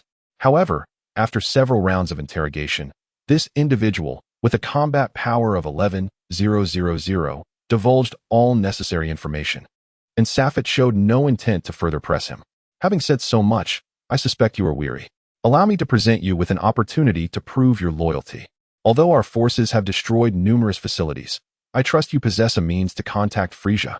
Assist me in establishing communication with him immediately. To the captive. Safed's smile appeared devilish. He was utterly bewildered by Safed's intentions and found himself at a loss for choice. My lord, I dare not. The man hesitated, uncertain of the implications, clearly reluctant to take any action. Listen well, I demand you connect me with Frieza. If you fail, you will be deemed worthless. And I believe you understand very well how to deal with the worthless, don't you? Finally, the captive's gaze wavered, and he resolved himself. From a hidden recess beside the grand hall, he retrieved a communication device and established a connection. Lord Frieza, I am Sim, the guardian of planet Canberra, and I have significant information to report. Sim cast a glance at Safed. Upon observing the calm demeanor of the trio, he felt a sense of relief. Oh, 2 hours ago, you reported to Zabo that there was an invasion of planet Canberra and requested assistance. Now, you are able to communicate with me. which clearly indicates that you have repelled the enemy, correct? Ah, splendid work indeed. The sharp voice of Frieza resonated through the communicator, accompanied by his purplish visage. However, Sapphire and his companions stood just out of sight. Forgive my intrusion, Lord Frieza, but the planet Cambella has been breached. Izum, unsure of how to continue, cast a puzzled glance at Sapphire. What? Breached? Then how can you still communicate with me? Have you forgotten your purpose? Frieza bellowed. It is I. Sapphire turned the communicator to face Frieza directly. I now extend a warm invitation for you to visit Cambella, Frieza. Do you recall the souls of the Scions from 20 years past? They are now seeking vengeance upon you. Chapter 43, Frieza's Arrival. Oh, so it is merely the remnants of those wild monkeys. Truly remarkable, yet if I were in your position, I would certainly seek refuge on a remote little planet. Frieza's laughter taunted Sapphire's nerves. Sapphire, possessing remarkable composure, refrained from angering until Frieza's arrival. His current objective was to provoke Frieza, enticing him to this planet. Your arrogance remains unaltered, Frieza. Did you not expect that I would see through your hideous facade? Had I not returned to the planet 3 hours late, I would have surely met a grim fate. Yet it seems destiny has other plans for me. Frieza's expression darkened. He believed his earlier actions flawless. Yet here stood a survivor mocking him. Frieza, I have glimpsed the fate that awaits you. You shall be annihilated by us Scions. Do not be complacent. You cannot escape the grasp of destiny. Humph. Do not think that breaching my commercial star has any significant impact on me. It is merely one of my many toys. If you truly possess courage, come to planet Mraz, and I shall extend generous hospitality to my former subordinates. Alas, the Scions are nothing but a bunch of cowards, lacking the audacity. Upon hearing Frieza's words, Sapphire felt no anger but wore a cold smile, remarking, I had expected more insightful suggestions from you, Lord Frieza. What a disappointment. I imagined that as one of the cosmic overlords, you would rise to the occasion when your vital planet is invaded, yet here you are, a timid creature hiding within your most fortified military base. How laughable! How laughable! As Sapphire spoke, he shook his head repeatedly, feigning disappointment. Frieza's countenance darkened, though he stifled his fury, adopting a faux, gentlemanly demeanor. Then do anticipate my arrival. I shall soon join you for a feast. Let us hope this Scion's final hope does not falter at the last moment. With his objectives achieved, a smile graced Sapphire's face. He refrained from further dialogue with Frieza and crushed the communicator with a single punch. Prepare yourselves. We are about to face our final battle. Frieza's expression betrayed his profound displeasure. His fingers tensed as a powerful surge erupted from them, piercing through the colossal communicator before him. How infuriating! Those accursed Scions. Those savage apes. They have utterly ravaged my City of Hopes. And that remnant of a Scion, damn it. The City of Hopes is a term used by Frieza's inner circle to refer to planet Cumber, underscoring its significance in Frieza's eyes. His earlier words were merely a fade to project his composure. The familiar voices of Dodoria and Zarbon, which usually brought him solace, were absent, prompting Frieza to let out a resigned sigh. Were it not for the recent surge in rebellion from the lower races, he would not have had to dispatch these 2 personal guards for assistance. The hope storm brought forth by Sapphire, coupled with his frequent activities in Frieza's territories, had incited numerous planets dissatisfied with Frieza's rule, anticipating a climactic confrontation between Sapphire and Frieza. Without a doubt, many who had witnessed Sapphire's power were placing all their bets on him. Prepare the spacecraft immediately and summoned the entire 3rd Combat Division.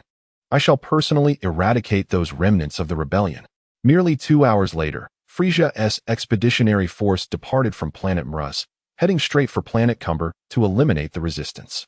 Sapphire, meanwhile, ordered his troops to withdraw from planet Cumber, which was about to become the battlefield for his confrontation with Frieza.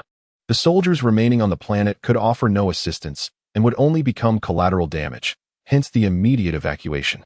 Only 3 members of the Vengeful Souls squad remained on planet Cumber. Are you afraid?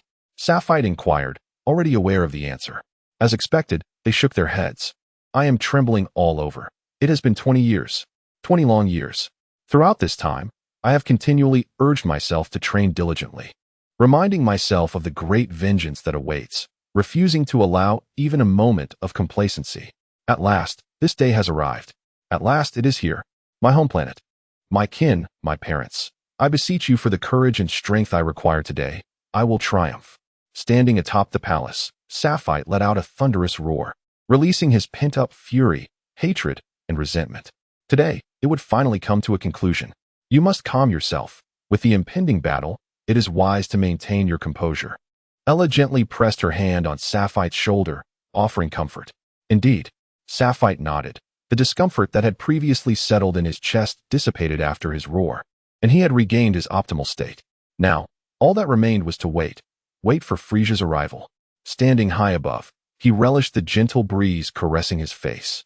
Feeling immensely at ease, with his eyes closed in meditation, his body continued to tremble, every cell alive with anticipation for the imminent clash. At long last, after an indeterminate passage of time, Sapphite suddenly opened his eyes wide. They have arrived. Pravitai's expression grew solemn as he sensed the formidable aura of Frieza approaching from the depths of outer space, instilling an involuntary gravity within him. Gradually, the pressure intensified as Frieza's iconic spaceship became visible from afar, steadily enlarging as it drew nearer.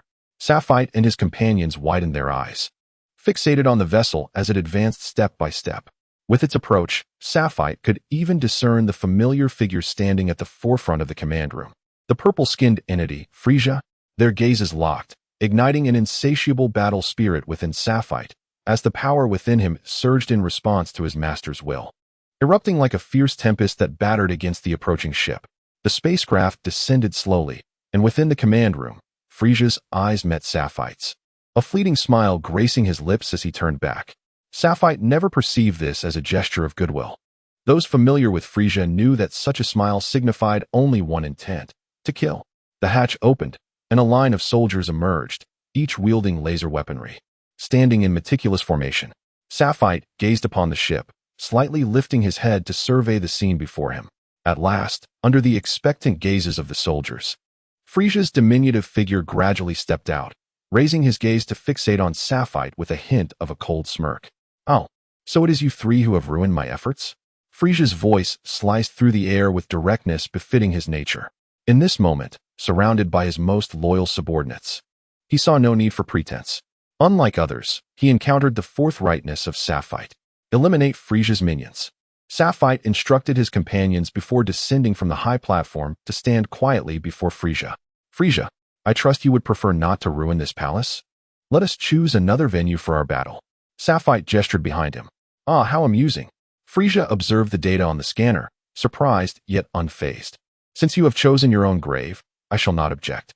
I am quite magnanimous and can certainly grant you this privilege." "Humph," Sapphite scoffed, deliberately suppressing his combat power to lower Frieza's guard. He had already devised a plan and saw no need for further words as he soared into the air, flying into the distance. Noticing the combat values of the other two hovering around 10,000, Frieza chuckled lightly and instructed his battle team. "Ensure these two guests are well treated. We mustn't appear stingy, lest they speak ill of me, Frieza. Understood?" "Yes." With that, Frieza levitated and followed Sapphite into the skies, trusting in the scanner and his own strength. He need not worry about his battle team's mission, for they were only two with combat powers exceeding 10,000. Although individually lacking, his team was abundant in numbers. As they flew, Sapphite halted when he was several dozen kilometers from their previous location. Aware of the detector's presence, Sapphite was unconcerned about Frieza's inability to locate him. As anticipated, within mere seconds, Frieza descended closely behind.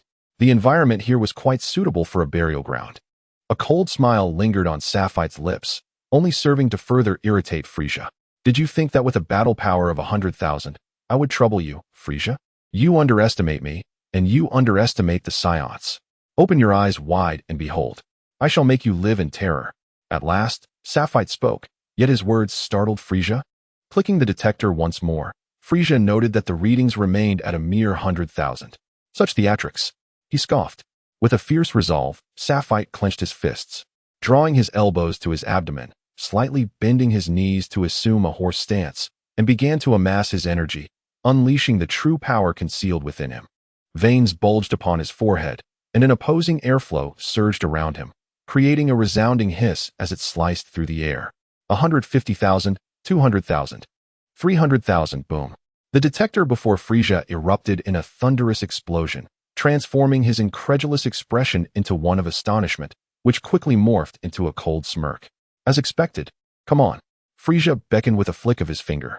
Even if it exceeded 300,000, to him, it was still inconsequential, merely a slightly stronger ant.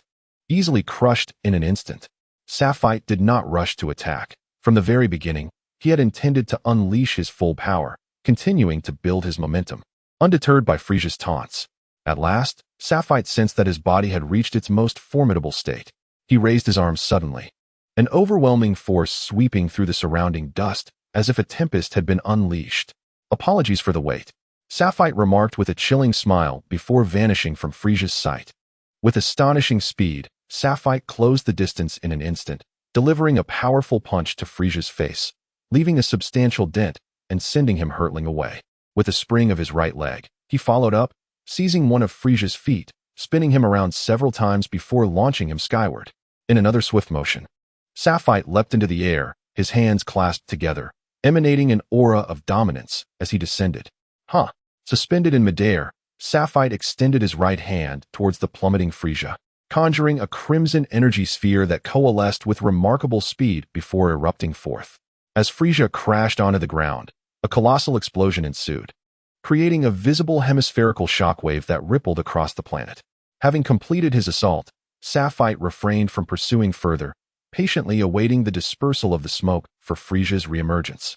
He understood well that Frieza would not be easily vanquished. This was merely the beginning. The force he had just unleashed would likely inflict some minor injuries, but nothing severe. After a considerable time, Frieza's figure emerged from the smoke, appearing thoroughly disheveled. Not only was he covered in dirt, but his protective suit was also tattered, devoid of the menacing appearance and aura he once possessed. Sapphite's expression hardened. Although Frieza appeared quite disheveled, he seemingly bore no injuries, a result that took Sapphite by surprise. However, he soon contemplated a possibility. "Transform, Frieza?" Sapphite's tone was assertive, catching Frieza off guard. "Oh, you actually know about transformations? I don't recall mentioning it," Frieza inquired, curious about how his opponent came to know of his transformative ability. Was it possible that one of his subordinates had divulged this information? Sapphite smiled, knowing it was merely a conjecture. If Frieza truly possessed only a battle power of 530,000, witnessing Sapphite's astonishing prowess would ordinarily evoke a drastic change in demeanor. Yet, Frieza maintained his composure, clearly indicating something amiss. The most plausible explanation was that he harbored a formidable trump card yet to be revealed. Coupled with the vivid memory of Kirk's transformation, Sapphite tentatively posed his question, only to discover he was correct. "I heard it from Kirk. While it may not be entirely accurate, it serves as an answer." "Kirk? So that's who it is. That explains everything." Frieza pondered for a moment, finally recalling Kirk, and nodded in acknowledgement. He had transformed before Kirk, which rendered the situation comprehensible. Since you are aware of my ability to transform, concealing it further holds no purpose. However, unlike those others, who transform to gain greater power, I do so to conceal unnecessary energy," Frieza explained with a simple shake of his finger. Sapphite smiled, having long been prepared. Ever since the cataclysmic battle 3 years prior, he had confidence in his ability to confront the transformed Kirk. He surmised that even in his transformed state, Frieza would not surpass Kirk by much, which only bolstered his confidence. Thus, he allowed Frieza to proceed unimpeded, quietly awaiting the completion of his transformation. Chapter 45, The Battle Begins. Frieza, noticing Sapphite's inaction, felt a wave of relief wash over him. Initially, he had been concerned that Sapphite might seize this opportunity to launch a surprise attack and disrupt his transformation. This concern was not unfounded, yet he remained oblivious to Sapphite's true intent, to have Frieza defeated in his most potent state, allowing him to experience the depths of despair. This had been Sapphite's original plan, stemming from his confidence in his own strength. Boom! A resounding explosion echoed as Frieza shattered his protective gear. Sapphite could perceive Frieza's energy surging, the oppressive aura transformed, and the escalating momentum captivated Sapphite's full attention. Frieza bellowed, suddenly contorting his face in a grimace, as if enduring immense agony. Abruptly, Frieza's arms swelled dramatically, muscles solidifying, and his contours sharpened, starkly contrasting his previously diminutive appearance. Subsequently, his chest expanded, and his head began to swell. Frieza twisted his neck slightly, and the two horns atop his head appeared reluctant to cooperate, halting in place to form a curved angle. Standing upright, his palms, tail, and thighs surged in size, becoming immensely powerful, while the palpable sense of energy permeated the surroundings, transforming the debris into a vast expanse of emptiness. Welcome, death. I shall make you experience the most excruciating despair. After his transformation, Frieza's confidence surged. Even though Safed had previously overwhelmed him without exerting full strength, he no longer felt fear. Safed sensed his opponent's capabilities and weighed his options, subsequently revealing a faint smile. Indeed, now you resemble a formidable warrior of the universe, justifying my prolonged wait. Truly, the legendary cosmic emperor Frieza possesses extraordinary power. Let us conclude this. Standing at 3 meters tall, Frieza's transformed form was colossal, granting him an absolute advantage. Yet, the smile lingering at the corner of Safed's mouth continued to provoke Frieza's nerves. I will make that damn smile fade. Frieza's previously sharp voice had now deepened, resembling the transformation from a child to a middle-aged man, which caught Safed by surprise. With a flick of his finger, Safed taunted his opponent's remaining patience. Frieza's face contorted with anger, but it quickly morphed back into a cold smirk. Suddenly, Safed perceived a shadow passing swiftly, and before he could react, a massive head collided with his forehead, sending him staggering backward. Again, the shadow swept by, and Safed felt a powerful blow to the muscles of his back as Frieza's enormous knee struck his waist, nearly folding him in half. Following that, a colossal fist made intimate contact with Safed's cheek, sending him tumbling through the air like a puppet, ultimately crashing into the ground and creating a large crater. Lying there motionless. Haha. Frieza laughed triumphantly. Despite Safed's impressive display moments earlier, his unwavering confidence in his own power led him to anticipate such an outcome. Slowly, Safed rose to his feet, casually wiping a trickle of blood from the corner of his mouth, and with a lowered voice, he chuckled. Indeed, this is merely your level. Quite strong, I must admit. You have actually managed to injure me. Humph. What do you mean by that? Frieza's smile vanished as he charged again, swiftly approaching. Safed remained still, unyielding. Frieza swung his right fist while his left was poised for a follow-up, anticipating Safed's serious counterattack. Bang! Frieza felt his fist land solidly against Safed's face. Without hesitation, he unleashed his prepared left fist once more. Boom, boom, boom. Frieza's fists rained down upon Safed, contorting his body under the relentless assault. Furthermore, as Frieza continued to strike, he mocked, "Ha! Aren't you supposed to be strong? Come on. Why can't you retaliate against my fists? Show me your prowess if you possess any." Safed remained silent, seemingly rendered incapable of retaliation. Suddenly, Frieza felt his right fist meet empty air, only to find his wrist seized by an overwhelming force, immobilizing him. A fierce struggle ensued between their hands, producing a series of cracking sounds. They remained locked in this stalemate, each striving to augment their strength, yet neither could completely vanquish the other. Frieza, unwilling to remain in this deadlock, unleashed another strike with his left fist. Bang! Simultaneously, Safed extended his palm to grip it, and thus they grappled, their bodies radiating boundless energy. Abruptly, Safed relinquished the strength in his arm, swiftly retreating, heedless of the consequence as he collapsed to the ground. Due to the force of inertia, a taken-aback Frieza lunged forward, only to be met with a fierce kick from Safed, striking him squarely in the abdomen. Ugh! Frieza felt as though his stomach might rupture, and he immediately expelled a mouthful of bile. The pain was excruciating, and the tremendous force propelled him into the air. Hey! Kamehameha! Safed gathered energy waves throughout his body, his fists poised towards Frieza, unleashing a colossal white energy blast that surged from his upper body, instantly reaching Frieza. Agony flooded Frieza's mind, the immense force rigidly pulling at his body. Just as he regained his composure to deliver an unforgettable counterattack to Safed, he suddenly noticed a beam of white light approaching his feet. The tremendous energy blossomed in the air like a flower of death, continuously blooming, condensing, and blooming again. As Safed and Frieza departed, the battle erupted forth. Energy projectiles shot towards the two, yet without exception, they all deflected harmlessly before them. Shall I take the lead, or will you? Simply by concentrating energy to shield themselves, they thwarted all assaults. Ella turned to Previdity and inquired, "Let us join forces. Let us warm up and head to the captain.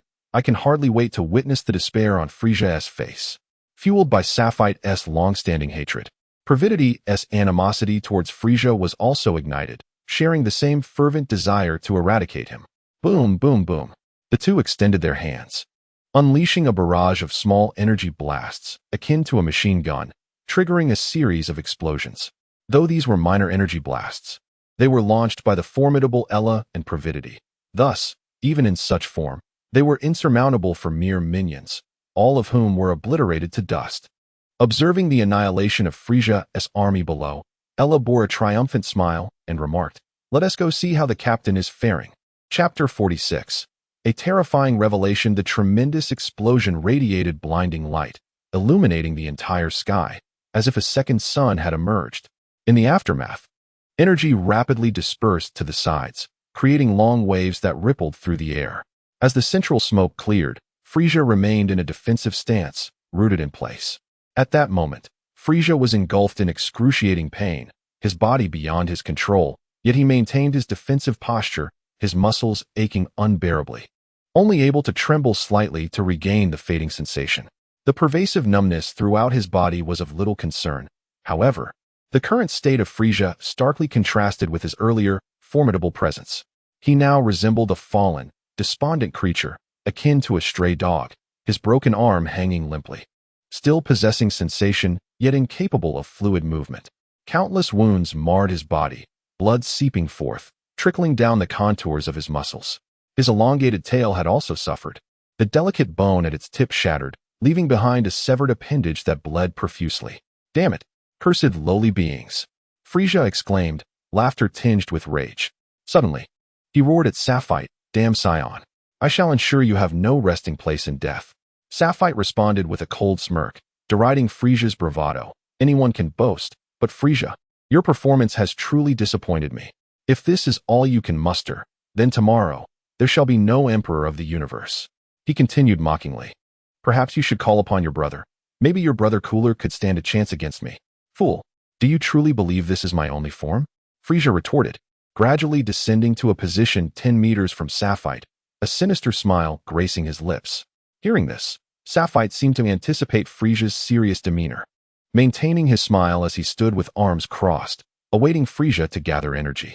"Do you know why no one has ever managed to shake my position?" Frieza queried cryptically. "I have encountered foes with power levels in the millions, even being stronger than yourself. Do you know why I alone remain alive, while they have all vanished?" Frieza's probing questions ignited a sense of foreboding within Sapphire. "I am a member of the most powerful lineage in the universe, the Frost Demons," Frieza proclaimed with pride. Noticing Sapphire's lack of reaction, he chuckled wryly. "Ah, of course. How could you lowly scions comprehend the Frost Demons?" Clenching his fist, Frieza roared at Sapphire, "Listen closely. We Frost Demons possess an innate ability to compress our transformations. The more transformations we undergo, the stronger we become. Furthermore, as time passes, our energy continuously amplifies. Thus, as time progresses, our capabilities will grow exponentially. Combining both aspects, we emerge as the strongest race in the universe. Though our numbers may be few, we are formidable. And now, I possess the ability to transform 3 times. Be terrified, lowly beings." With that declaration, Frieza abruptly began to concentrate his energy. Sapphire's eyes sharpened. He immediately discerned that this method bore a striking resemblance to his initial transformation. A sense of dread gripped his heart. In an instant, an energy blast shot forth, striking Frieza's head, only to be effortlessly deflected. "It is too late. My defenses have reached their zenith during this transformation." Frieza laughed triumphantly. Upon completing his transformation, his head elongated, sharp bone spines protruding from his back, and his skull took on a round yet flattened appearance, resembling that of the formidable King Cold. "This is impossible," Sapphire gasped in disbelief. From the very beginning of the transformation, Sapphire had maintained control over the rhythm of the battle. However, upon witnessing Frieza's second transformation, Sapphire realized that the situation had begun to spiral out of control. Feeling the overwhelming aura emanating from Frieza, which was on par with his own, a sense of trepidation filled Sapphire's heart. This time, a fierce struggle seemed inevitable. Sapphire was acutely aware that should Frieza exhibit any signs of defeat, he would undoubtedly unleash his third transformation without hesitation. Did this mean there was no chance of victory? Deep down, Sapphire understood that he had underestimated Frieza. The tyrant's terrifying power far exceeded his expectations, rendering him nearly invincible. Although Frieza had yet to initiate his third transformation, Sapphite could no longer dismiss the opponent's capabilities as mere bravado. No, there still remained a glimmer of hope. The only viable strategy was to exploit Frieza's momentary underestimation of him before the third transformation could take place. Sapphite resolved to inflict substantial damage upon Frieza in the briefest of moments, aiming to severely injure his opponent's body so that even if Frieza transformed again, he would be unable to wield significant power without a healthy physique to support him. A careful observation revealed that Frieza's severed tail remained, albeit now motionless and no longer bleeding, while many of the wounds that had once marred his body had significantly diminished. Could it be that the transformation possessed some healing properties? Sapphite silently noted this information, his mind racing to devise a way to deliver a crushing blow to Frieza in an instant. The extraordinary technique he had previously unleashed, the Sky Cannon, had only resulted in such minor injuries.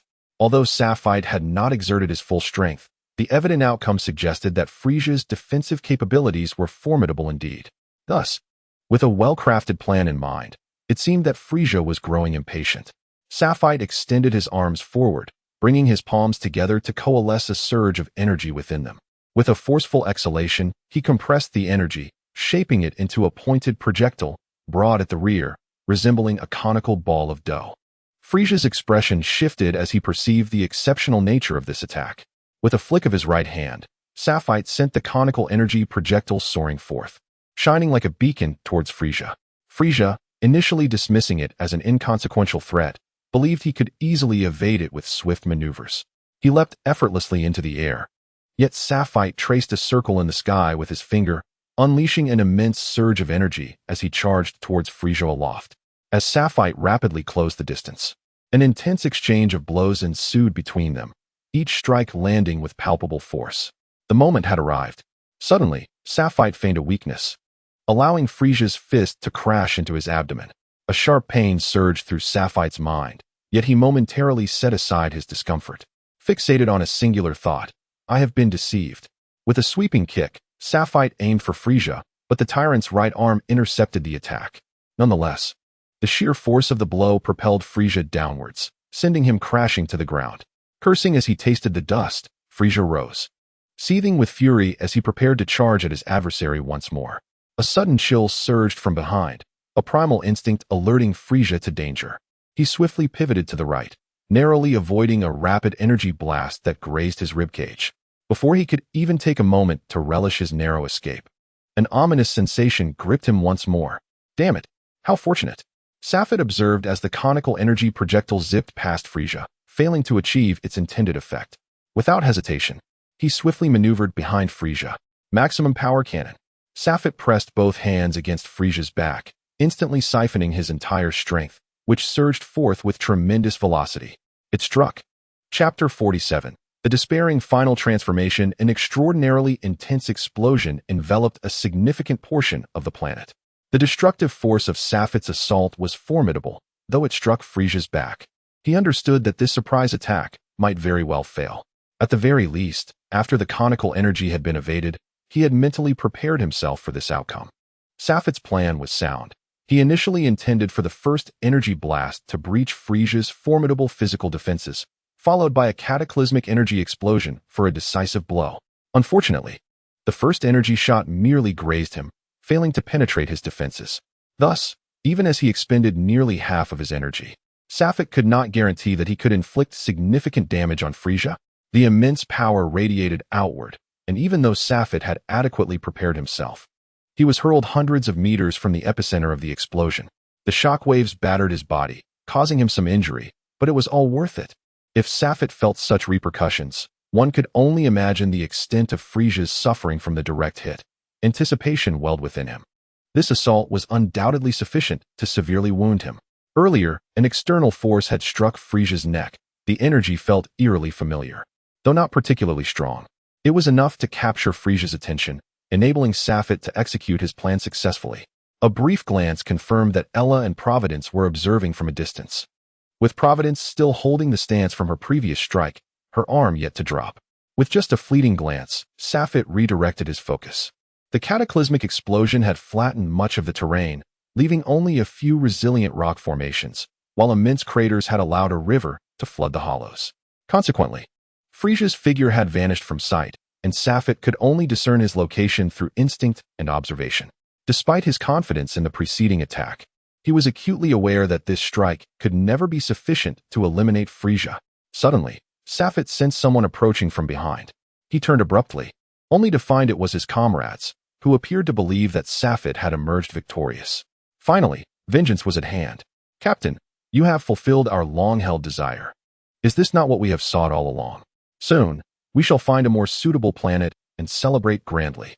Ella's voice brimmed with joy. For decades, they had felt Safet's unwavering obsession with this matter, and to see it come to fruition was no small feat. No, not yet. Although Frieza was struck by my attack, he is far from an easy target to defeat. Moreover, he has concealed his true strength. This ambush has undoubtedly taken Frieza by surprise, and if given a moment to recover, victory may elude me. You all should assist me by utilizing the detector to locate him. I must eliminate him at once. Currently, Safet has expended nearly half of his energy and is no longer in peak condition. Should Frieza achieve his third transformation, even at a fraction of his full power, he would likely prove formidable. Thus, it is imperative to strike swiftly before Frieza regains his composure. We had intended to assist, but considering Frieza's immense energy, the detector, which is limited to 100,000 power levels, would surely be overwhelmed. It matters not. Even if it were to explode, as long as we ascertain his general direction. That suffices. The two nodded in agreement, and Pravaitai activated the detector's search function. Safet ascended into the air, where the sea had already submerged much of the land below, making it impossible to linger. From above, he could observe a wider expanse, increasing the likelihood of spotting Frieza. Ayla and her companion followed suit, and as Safet hovered in the air, Ayla exclaimed with delight, "There, to the southwest. His power level is currently highly unstable, fluctuating. But he is indeed located 10 kilometers in that direction." Armed with this precise information, Safet wasted no time and surged toward the indicated location. After his second transformation, Frieza's regard for Safet had diminished significantly. He had long since underestimated him, and thus had not anticipated that Safet could directly overpower him, leading to the dire predicament he now faced. As Safet unleashed his most powerful attack, Frieza's immediate reaction was one of regret.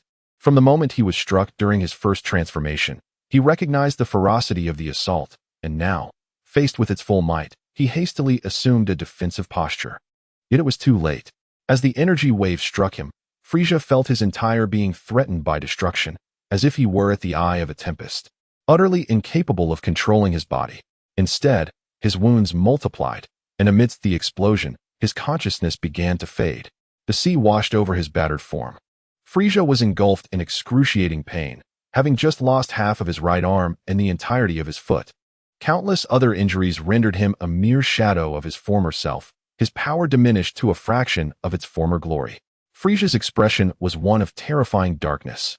"To have driven me to this extent, you are the first," he muttered to himself, the water enveloping him without concern, with no intention of surfacing. Safet moved with remarkable speed. 10 kilometers was traversed in mere seconds. Yet, as he approached the estimated distance, he found no trace of Frieza.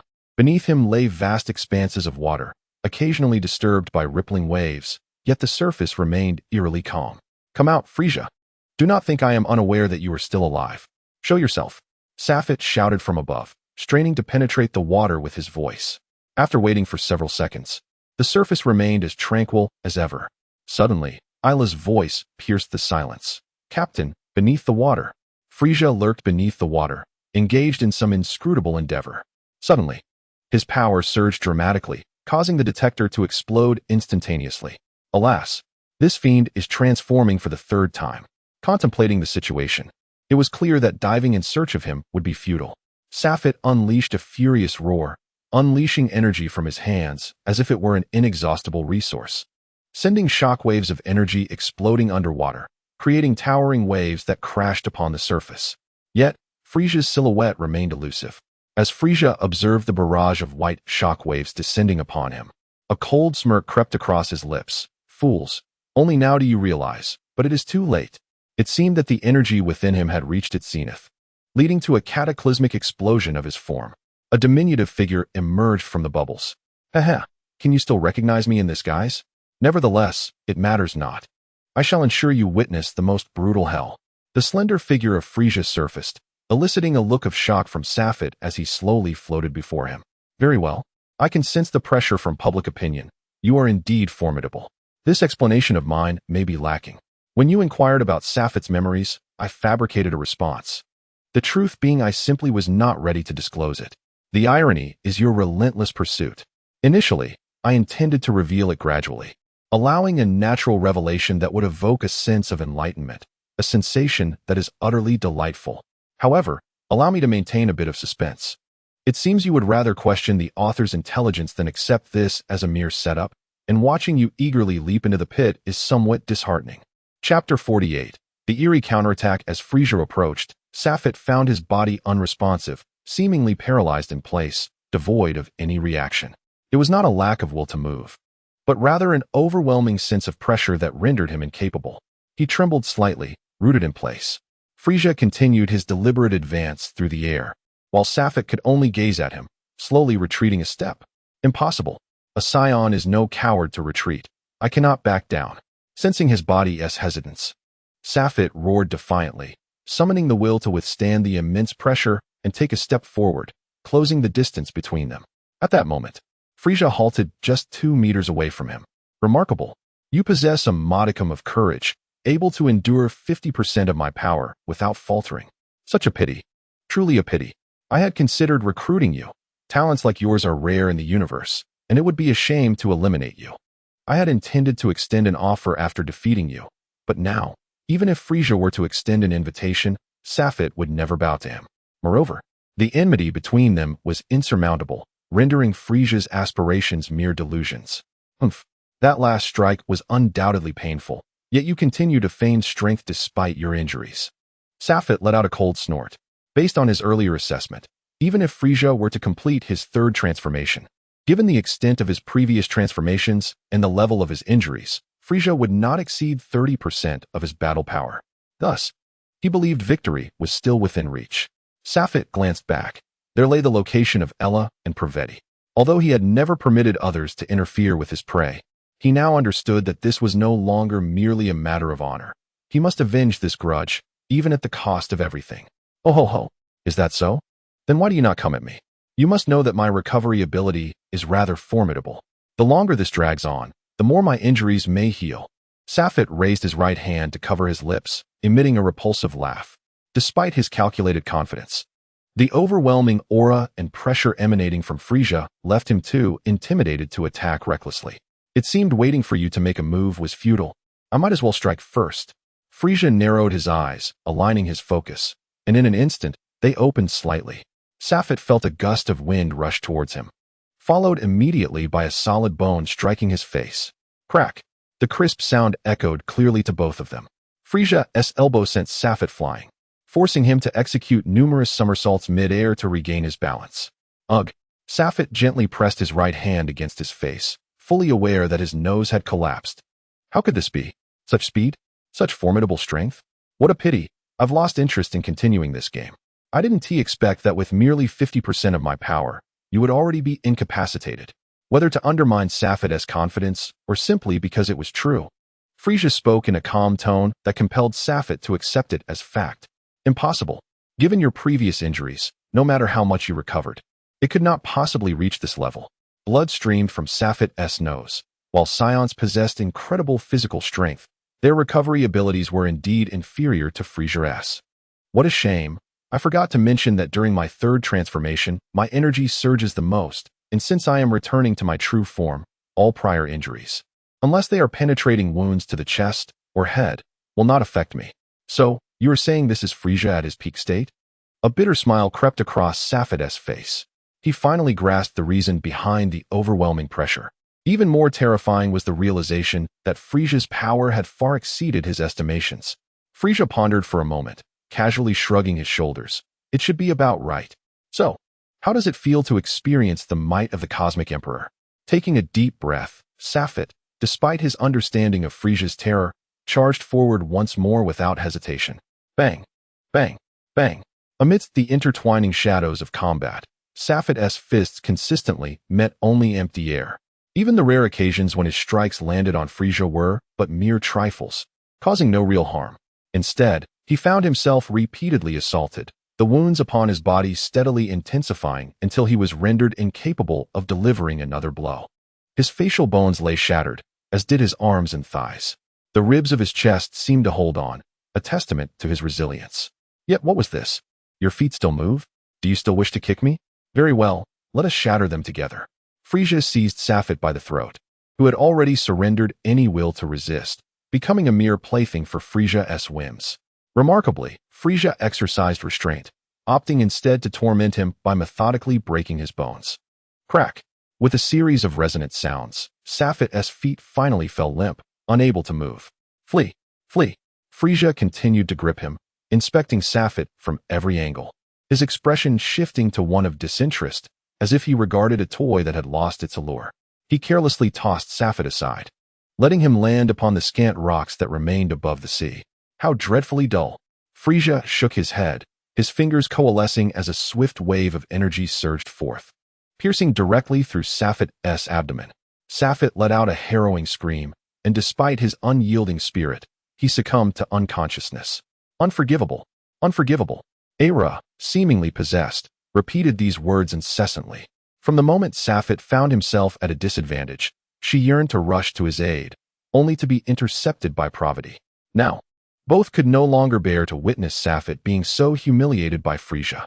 As they watched Safet slowly descend from Frieza's grasp, Pravati could no longer contain herself, charging forth to reach Safet's landing spot, while Era, in perfect synchrony, gathered her energy and directed it toward Frieza. A yellow shockwave collided with Frieza's head.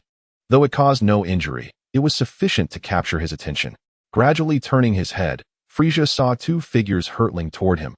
He paused momentarily, then smirked in realization. Ah, so that useless lot failed to dispose of these two insignificant pests. How disappointing, yet fortuitous, for I still wish to play a while longer. Having landed a successful strike, Era refrained from pursuing further, turning back to ask, Pravati, how is the captain? Pravati cradled Safet's body, checking for a pulse at his neck. A chill ran through her. There was no heartbeat. Captain! Captain! Pravati shook Safet's form, calling out loudly, desperately seeking a response. As crimson tears flowed forth, unnoticed. Era, upon hearing this, felt as if struck by a thunderbolt, suspended in the air, unable to comprehend. Safet! Has he truly departed from me? Why did you leave me? How could you abandon me? Era whispered to herself, oblivious to Frieza's approach. Has he truly perished? Who is to blame? It is Frieza. It is Frieza who has slain him. Death! I demand your death. I will have my vengeance. I will avenge him. Death! Ella succumbed to madness as the figure of Frieza drew near within her pupils. Without hesitation, she struck out with a punch, only to have it effortlessly caught. Huh! Ridiculous insect! Power! Death! Power! Death! Ella relentlessly gathered her energy, a formidable force emanating from her, causing the air around her to ripple. Grant me strength. Eliminate him. As her rationality dwindled, a faint golden glow began to manifest above her head. Begone, insect! Frieza concentrated his energy with a single finger, channeling the same technique that had pierced Safet moments before. The energy surged through Ella's body, yet no blood was shed. Instead, as time passed, her shadow grew increasingly faint until it vanished entirely. Die! The voice from behind Frieza echoed like a soul-harrowing specter from hell. Even as he turned, he could only perceive a faint silhouette before feeling himself hurled through the air by an overwhelming force, crashing into the sea, lost to sight. Ella, the captain still has a faint pulse. We must take him and leave. Pravati shouted from below. This call snapped the somewhat deranged Ella back to her senses. And in astonishment, she exclaimed, Really? Then let us go? Back to the spaceship. She swiftly flew back, lifting Safet's other arm, and together they soared at the fastest speed towards the ship. Hurry! Once we reach the ship, we can heal the captain. Despite reaching the limits of her speed, Ella continued to urge them on. However, in an instant, a white figure appeared before them. Frieza! Pravati gritted his teeth, fully aware that neither he nor Ella stood a chance against Frieza, but compelled to confront him nonetheless. Ella, take the captain and go. I will hold him off. Pravati set down Safet and assumed a combat stance. Humph! None of you shall escape. Frieza crossed his arms, his expression cold and stern. Ella nodded, swiftly grabbing Safet, preparing to flee. But when she pulled, She found herself unable to move him. It was not Frieza's interference. Safet seemed to have awakened, standing quietly with his head bowed, not uttering a word. "Safet?" Ella called tentatively. There was no response. Safet remained eerily silent. It appeared that Frieza and Praveti also sensed the unusual atmosphere, both fixating on Safet. Gradually, Safet raised the arm that had been shattered, extending a finger to point forward, directly at Frieza. Suddenly, a beam identical to Frieza's signature move pierced through Frieza's chest. In the astonished gaze of Frieza, his body slowly descended, landing on the ground, lifeless. With a single strike, Frieza was vanquished. Chapter 49, The Mighty Youth Astonishment. From despair to disbelief. Initially, when Frieza appeared in an instant, both Ella and Praveti had plunged into profound despair, with Praveti even bracing himself for a fight to the death. Little did they anticipate that the tides of battle would shift so abruptly, with the once mighty and imperious Cosmic Emperor felled by a mere finger from his own captain. Though the reasons behind this turn of events eluded them, it was undoubtedly a momentous occasion for the trio of the Vengeful Spirit Squad. "Captain, you did it. You truly vanquished Frieza," Praveti exclaimed with exuberance, only to turn and see Safet suddenly weaken, plummeting from the sky. To his astonishment, he had lost even the ability to maintain flight. "Safet!" Ella cried out, swiftly descending to catch Safet's falling form. "This is bad. The captain is in dire condition and requires immediate medical attention. We must return to the ship at once." Upon touching Safet's body, Ella sensed something was amiss. As a scion, his muscles should have been robust and firm, yet he felt unusually soft. Has he fainted again? It must be from that new technique the captain developed. I can't believe he kept such a powerful skill hidden from us. When he regains consciousness, I will certainly demand an explanation. Praveti, upon hearing this, took up Safet's weight and steadied their flight back to the ship. As they departed, a gentle breeze swept across the desolate landscape, leaving behind a scene of desolation and emptiness. The body of the once great Cosmic Emperor Frieza lay still, his purple-red blood staining the ground. Suddenly, Frieza's dilated pupils sharpened with focus.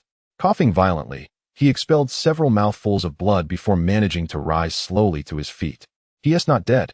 Cursed beings, I heard everything you said. So, you possess such formidable techniques, do you? Next time, I shall eliminate you swiftly, ensuring you never have the chance to unleash such power again. Damn scion monkeys, this is not over." Wiping the blood from his lips, Frieza trudged forward, regaining his strength gradually before taking to the skies, heading towards his spaceship. Throughout his journey, he remained acutely vigilant, fearing the return of those three adversaries. In his severely weakened state, he was no match for any opponent with even a modicum of combat prowess, making him vulnerable to defeat and death. Stealthily approaching the vicinity of his spacecraft, he scanned the area, relieved not to find any trace of Safet and his companions. They had evidently departed. Entering the ship, he hurried to the medical bay to tend to his injuries. After 2 hours, Frieza emerged, his wounds having healed sufficiently.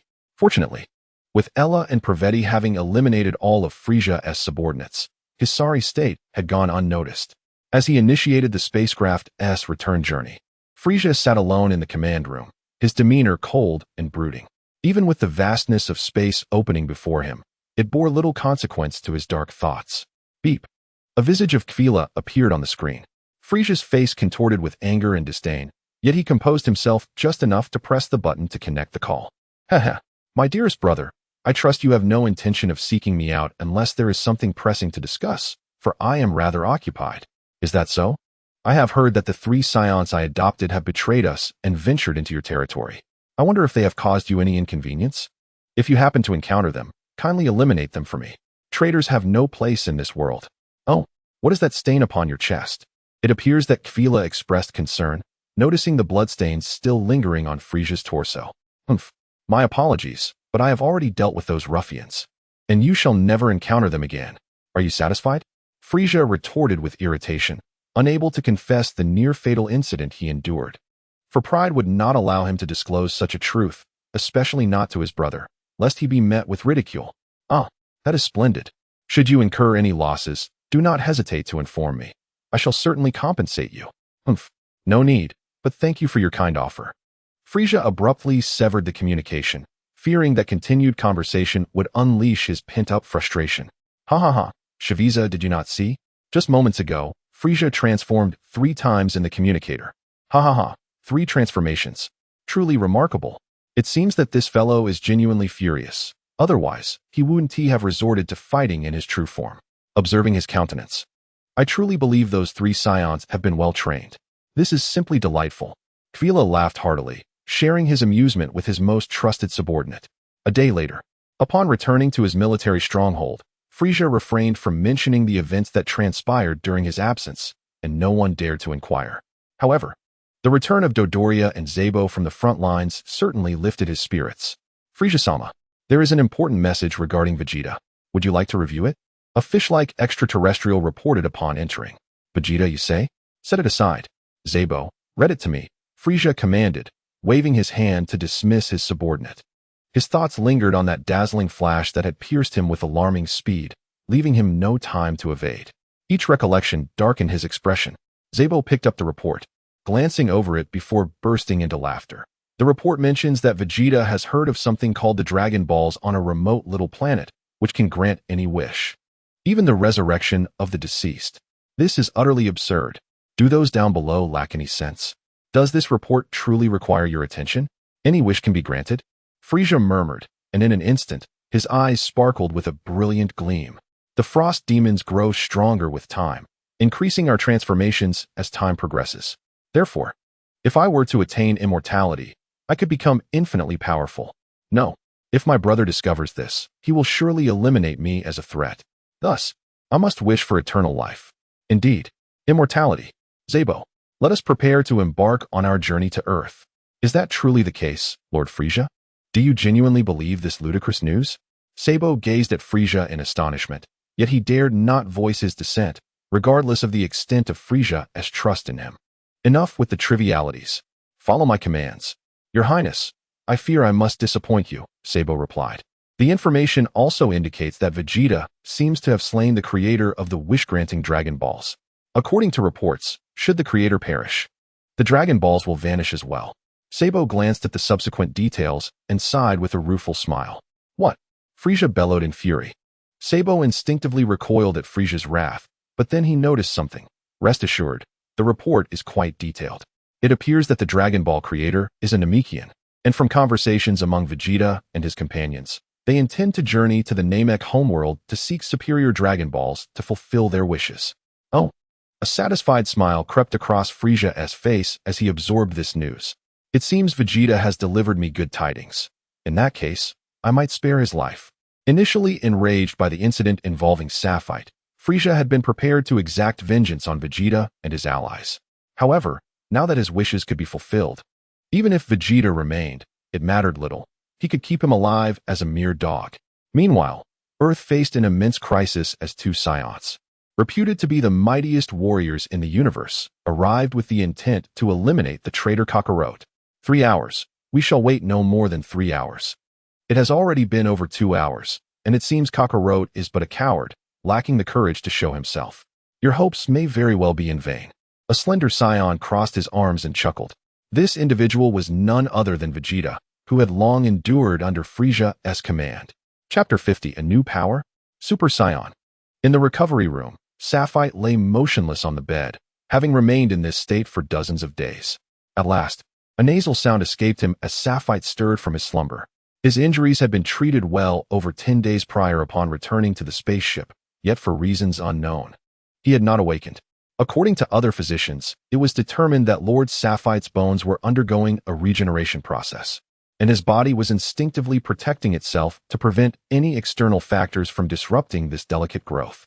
Although such a nonsensical explanation was unacceptable to Ella and Praviti, they eventually relented after being assured repeatedly that Sapphite's condition was stable and that he would awaken.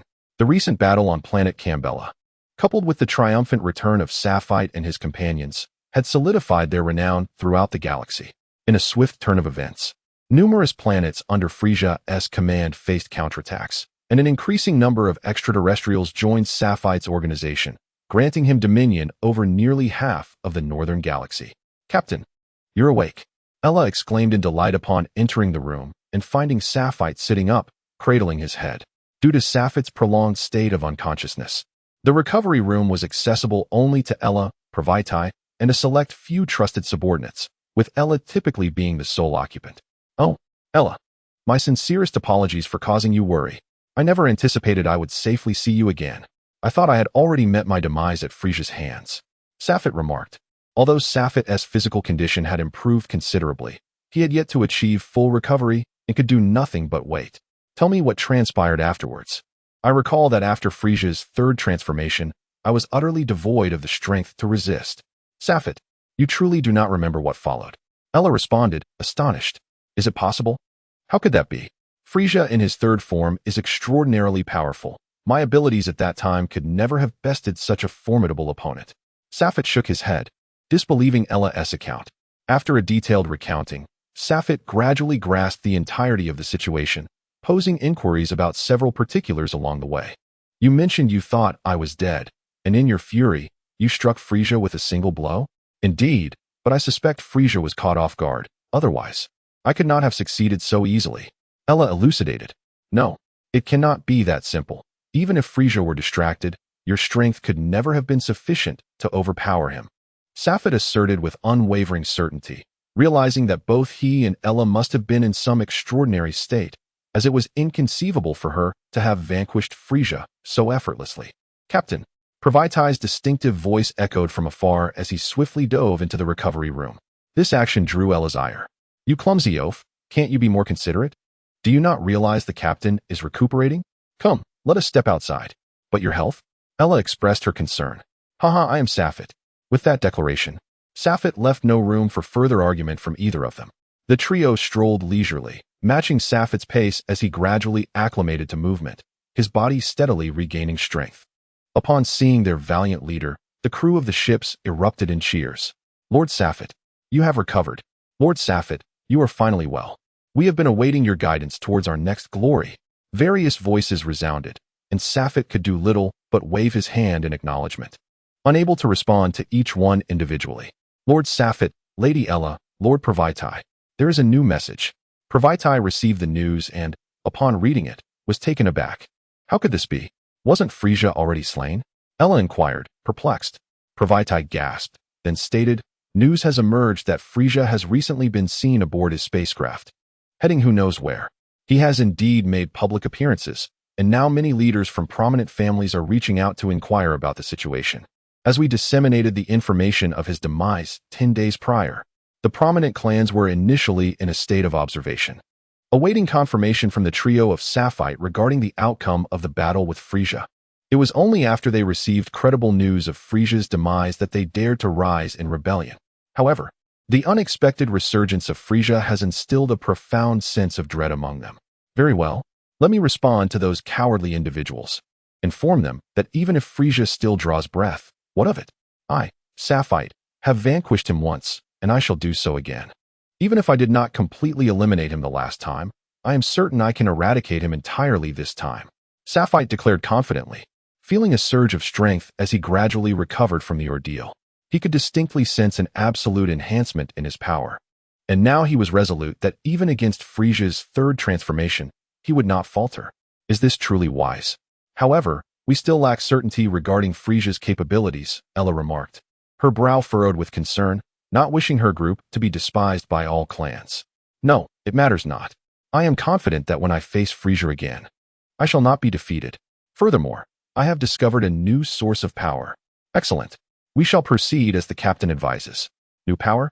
What kind of power? Pravitai, who had initially shown little interest, perked up at the mention of power. It had been quite some time since he had experienced a significant enhancement, and the prospect of new strength piqued his curiosity. I am uncertain, but further exploration is necessary. Ella, Pravitai, accompany me to the training room, and bring along the footage of my battle with Frieza from planet Cambella. With everything prepared, both Ella and Pravitai eagerly anticipated the revelation of the newfound power Safite had mentioned. Ella, replay this segment repeatedly and immerse yourself in it. Do not mind us, Safite instructed, indicating a specific portion of the video for her to scrutinize. Isn't this the moment you were fiercely attacked by Frieza? Ella questioned, albeit obediently following Safite's command. Indeed, just focus on this segment, Safite urged without further explanation, leaving Pravitai perplexed. Safite guided Pravitai to stand behind Ella, allowing her to watch alone as they remained silent, not wanting to disturb her concentration. Damn, that wretched Frieza. Die. Return my sapphire to me. Ella, who had been quietly observing, began to murmur frantically. Suddenly, she stood up, unleashing an astonishing aura. Her hair began to billow as if caught in a violent gale. A radiant golden energy erupted around her, and her dark hair stood on end, transforming into a golden hue, rising majestically with the energy. Such a terrifying aura and astonishing transformation left Pravaitai, standing behind her, agape, while Sapphire, observing the change, appeared intrigued yet unfazed. Golden hair? A golden body? Green eyes? This was undeniably the legendary Super Saiyan. Ella, well-versed in the lore, finally recalled the ancient tales. Chapter 51, The Survivor. Super Saiyan. Is it truly circulating among the higher echelons? Claiming that the universe's most formidable Super Saiyan appears only once in a millennium? Praveti exclaimed in astonishment, overwhelmed by his veneration and yearning for power.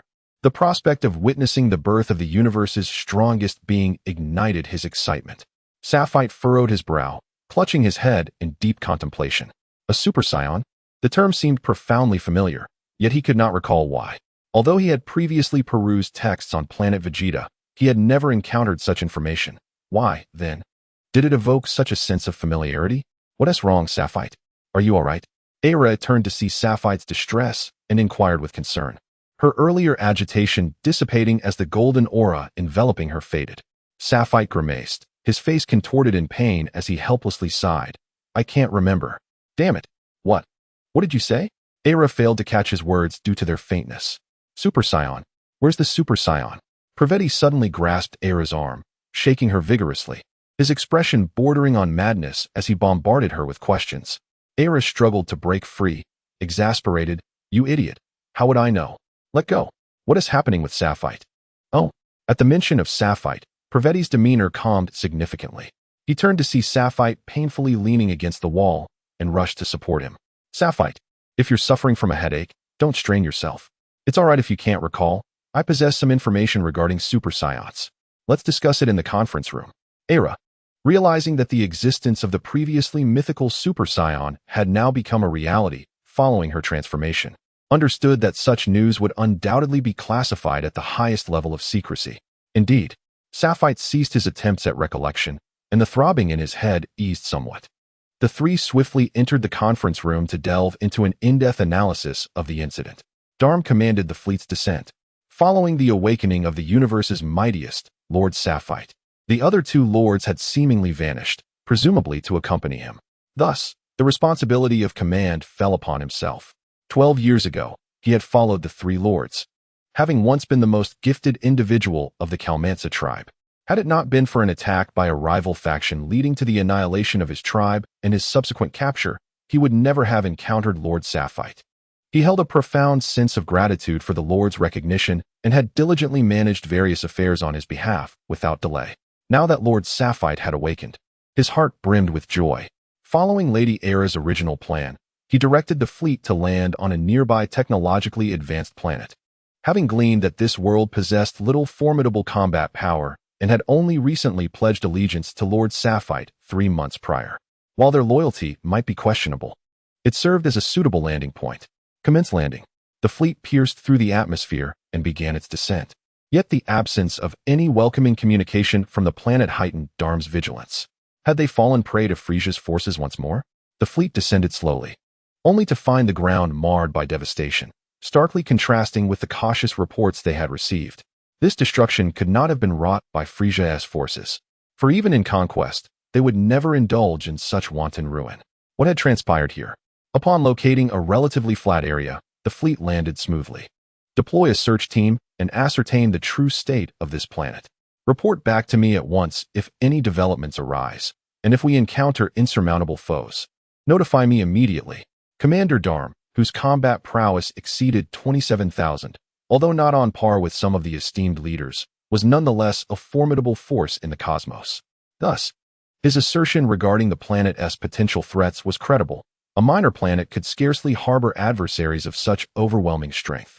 Suddenly, a fleet on the flank was struck by an energy blast, resulting in a colossal explosion that obliterated the entire vessel.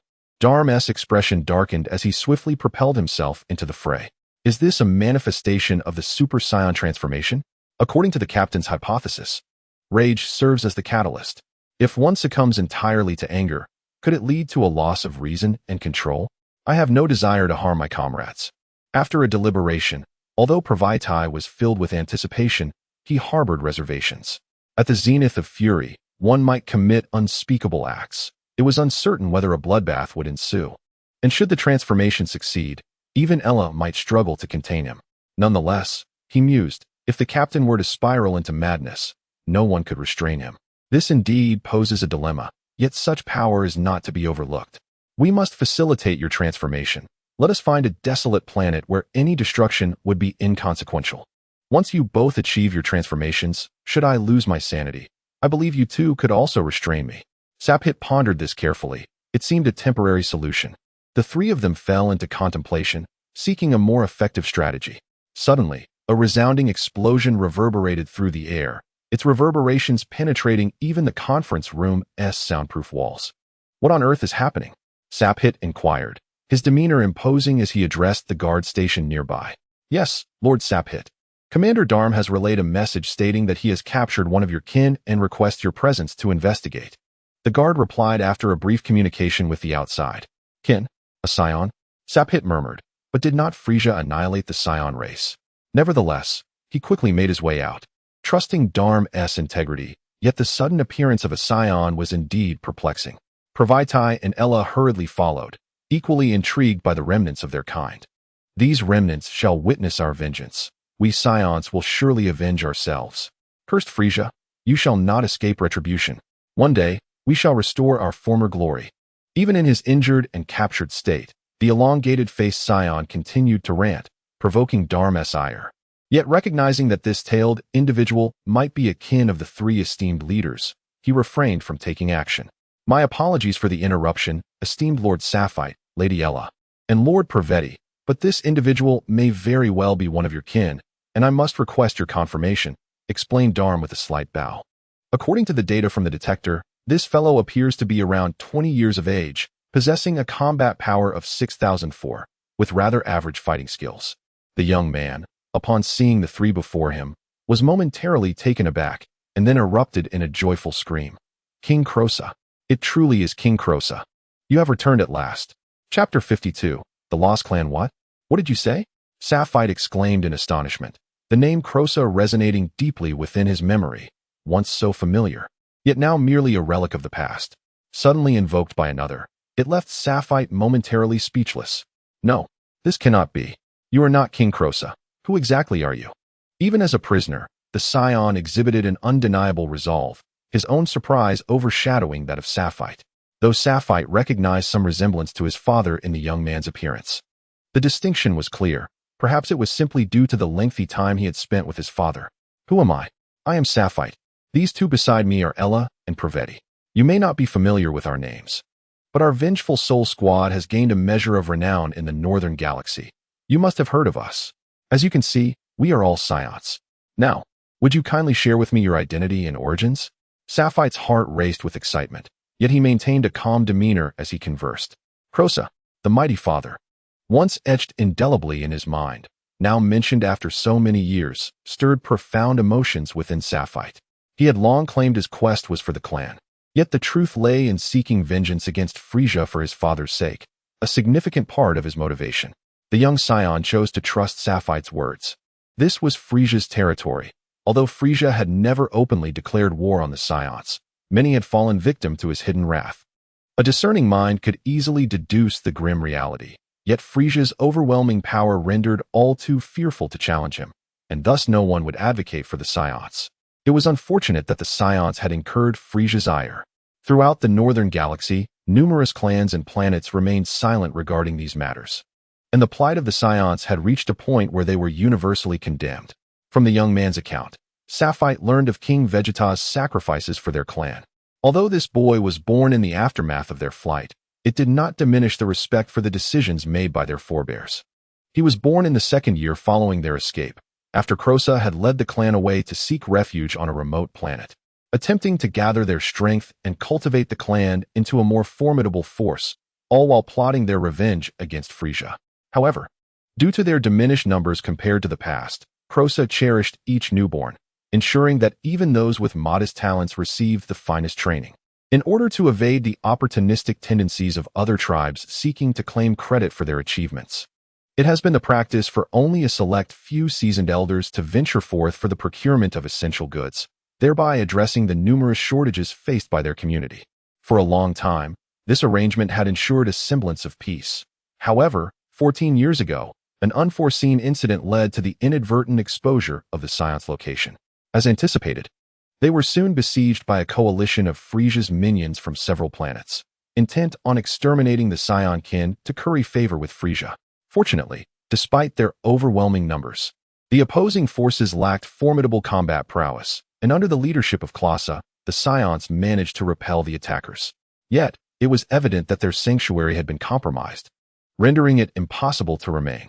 In a hurried exodus, Classa was compelled to evacuate the majority of their kin aboard spacecraft, while a few remained disconnected from the tribe due to their endeavors in training or procurement, scattering across various locales. The Scion named Puffy, who now stands before us, was among those who lost contact with the tribe during that tumultuous period. In the ensuing 5 years, I have traversed 13 planets in my flight from danger, each time discovered and forced to flee hastily aboard my ship. The relentless battles I have faced have significantly enhanced my combat abilities. However, my small spacecraft, having endured extensive use, is on the brink of disrepair, and I now hesitate to traverse the cosmos. Initially, I presumed that you two were agents of Frieza, sent here to assess the situation, and had entertained thoughts of commandeering a vessel to escape. To my astonishment, I was swiftly subdued by your subordinates. At this, Puffy gestured towards Darm. Could it be that Classa still lives, hidden away on some obscure planet in the universe?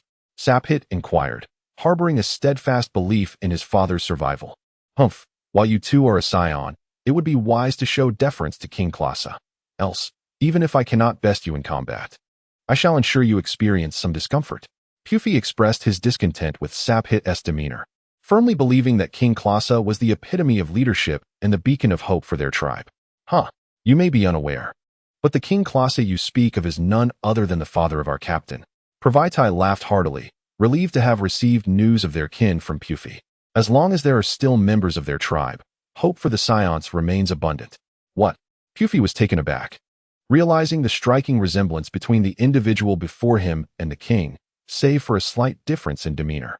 It was no wonder that upon first laying eyes on Saphit, he instinctively called out for King Classa. He quickly bowed respectfully, offering a salute. Prince. Very well, let us pause our conversation here. Darm, please escort him to freshen up and enjoy a hearty meal. We have much to accomplish ahead. After analyzing the situation thoroughly in his mind, Saphit devised new plans. At that moment, Ella approached. What do you think, Saphit? Does the plan require alteration? Indeed, adjustments are necessary. Once we have dealt with Frieza, we shall commence our search for my father. With our kin gathered, I believe the revival of the Scion glory will be significantly more attainable. Ella nodded in agreement with Saphit's decision. All return to the fold. We are bound for the planet Kazakh. There lies our new homeland, which we shall designate as our most vital base. Inform Darm, and set sail for the planet Kazakh at full speed. 2 days later, within the conference room of the flagship, the Revenge Squad convened once more. Prophet, I regret that you cannot accompany us in this battle.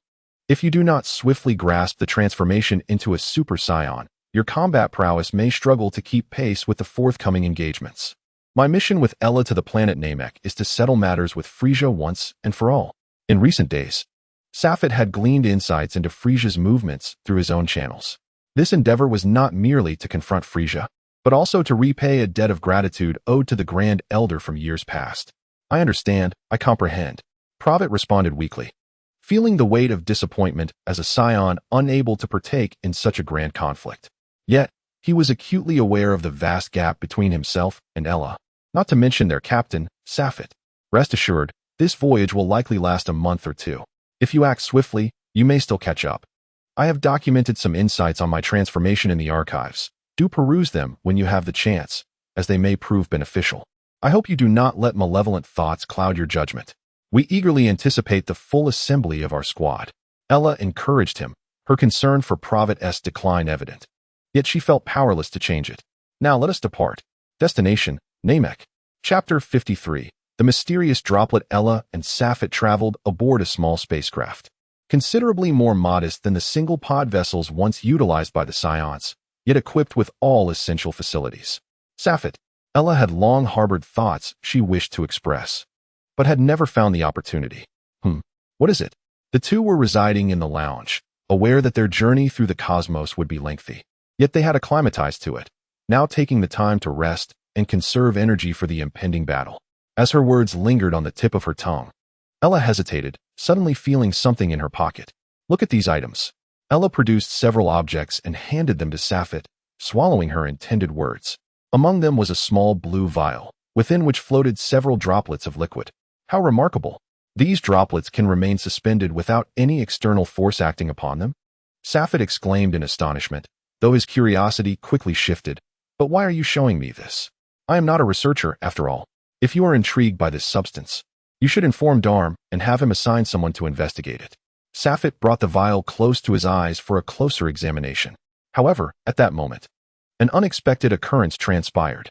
The droplets within the vial began to collide violently against its walls, striving to approach Safet. Startled, Safet leaned back, only to find that the droplets were still restrained by the vial.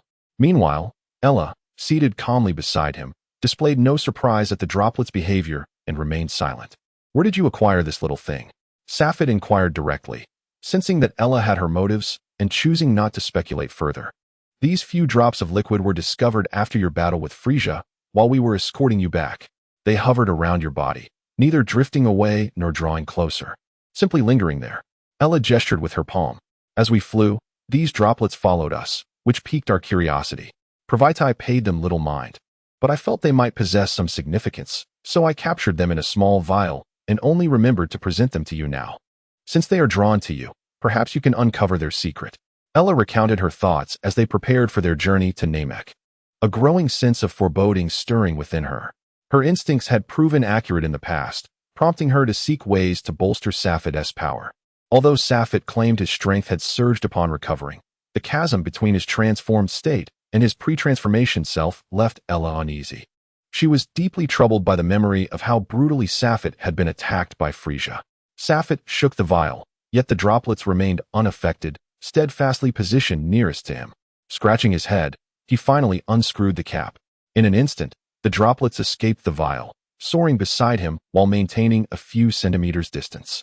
As Safet cautiously extended his finger, the droplets did not evade him, allowing him to manipulate them. However, upon making contact, the droplets absorbed into Safet as if they were drawn into a sponge. In a heartbeat, Safet emitted a piercing scream, clutching his head in agony, collapsing to the ground, overwhelmed. Safet! Ella shouted in desperation, her heart racing as she stood helplessly, repeatedly calling his name. Memories surged through Safet's mind, an overwhelming torrent of information spiraling out of control, replaying chaotic recollections that left him in excruciating pain. Kakarot, Dragon Ball, Piccolo, Demon King, Vegeta, Frieza. It felt as though a century had passed. The film in his mind vividly recalling myriad details. Has the situation escalated to this extent? Safet murmured, as fragments of memories flooded back. Everything from Goku's childhood. Each moment as clear as day, reminiscent of the Dragon Ball manga. From Dragon Ball to Demon King Piccolo, from Raditz to Vegeta, from Namek to Frieza. Why? Why are there no memories following the battle on Namek? Safet attempted to delve deeper into his recollections, but another wave of intense pain surged through his head. Regrettably, this information holds little value for me now, yet as long as I possess these remnants, I should be able to foresee what lies ahead. As Safet accumulated a few more memories, he had already developed his own personality and approach to matters. These fragments of recollection could hardly sway him. Ella. Safet winced. His head still throbbed, preventing him from delving deeper into his thoughts. Ella was momentarily taken aback by Safet's peculiar behavior. Had he not called her, she might have remained in a daze. Are there any more of those droplets? Although he knew there were none left, Safet inquired with a hint of curiosity. All those droplets are contained within the small vial. You absorbed them entirely. Are you feeling all right, Safet? Ella responded cautiously. I'm perfectly fine. I feel unprecedentedly well. Safet replied with a slight smile, radiating confidence. There's still a little something. Would you like to take another look? Safet nodded, eager to see what surprises Ella might unveil. Ella retrieved a stack of papers from her spatial wristband and handed them to Safet. He glanced through them and quickly discerned their content. Human modification technology? Or perhaps mechanization? Safet shook his head. Temporary alterations might amplify strength, but they cannot sustain growth. How could they possibly rival the power one cultivates through training? Moreover, it is clearly stated that this technology is not yet perfected and may have side effects.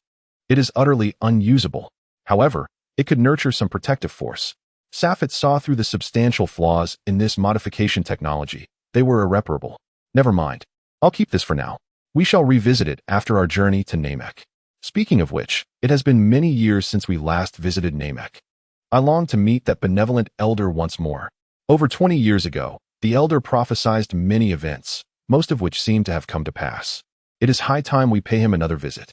Chapter 54. The True Battle Power of Safet on the planet Namek. 5 small single-person spacecraft descended, simultaneously signaling the failure of Vegeta's wish. However, none noticed that following these 5 ships, a slightly larger spaceship landed soon after. You will remain with the ship and await our return. After arranging for the other crew members, Safet and Ella departed. Shall we head directly to confront Frieza? Ella asked. Having detected Frieza's location with her scanner, at their speed, they would arrive shortly. 538,000. It seems Frieza has reverted to that striped attire again. Safet chuckled, holding the method of energy compression in disdain, for it was merely a rudimentary manifestation of one's inability to control their own energy. No. Let us first visit the Elder. Remember to activate the protective shield and restrain our aura. We must not alert the inhabitants of this planet. Additionally, that King Kai fellow might be using his authority to spy on us. While he is likely preoccupied with the developments concerning Vegeta and the others, it is prudent to take precautions. I have no desire to be monitored. As soon as Safet finished speaking, Ella promptly activated the protective shield, and they both suppressed their auras simultaneously. The two individuals possessed immense energy, and their pure energy shields were not intended for combat, thus consuming little stamina. Captain, before we meet the Elder, there is something I wish to address. Ella suddenly declared, catching Safet off guard. Oh, what is it? I don't recall any unresolved matters. Safet inquired. It is to ascertain whether you possess the capability to withstand Frieza. Ella's tone was devoid of jest, prompting Safet to suppress his curious smile. Why? He asked.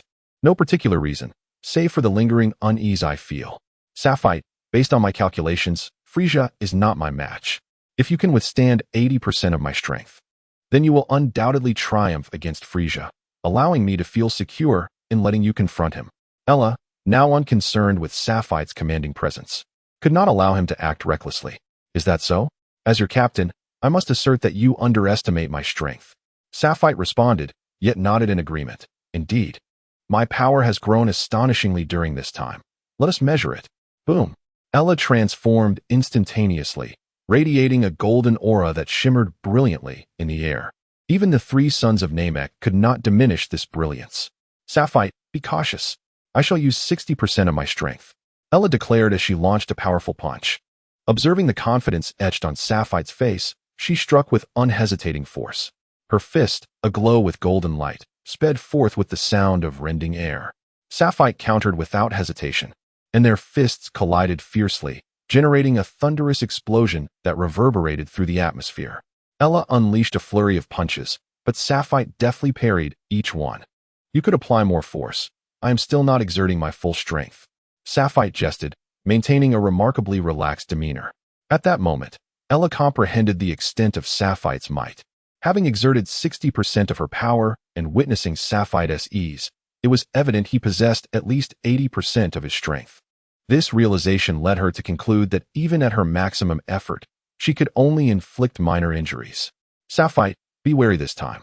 I shall unleash the full extent of my Super Saiyan might. Huh, Ella roared, channeling her energy for another strike. Boom. Safet's expression turned serious as he received this ultimate punch with his right hand, the tremendous force shattering the air and creating a resounding thud. Ella could hardly believe her eyes. She had assumed that upon transforming into a Super Saiyan, she would surpass even Safet, but never did she anticipate that even without transforming, he would possess strength that eclipsed her own. The magnitude of Safet's power astonished her beyond measure. Do not be surprised.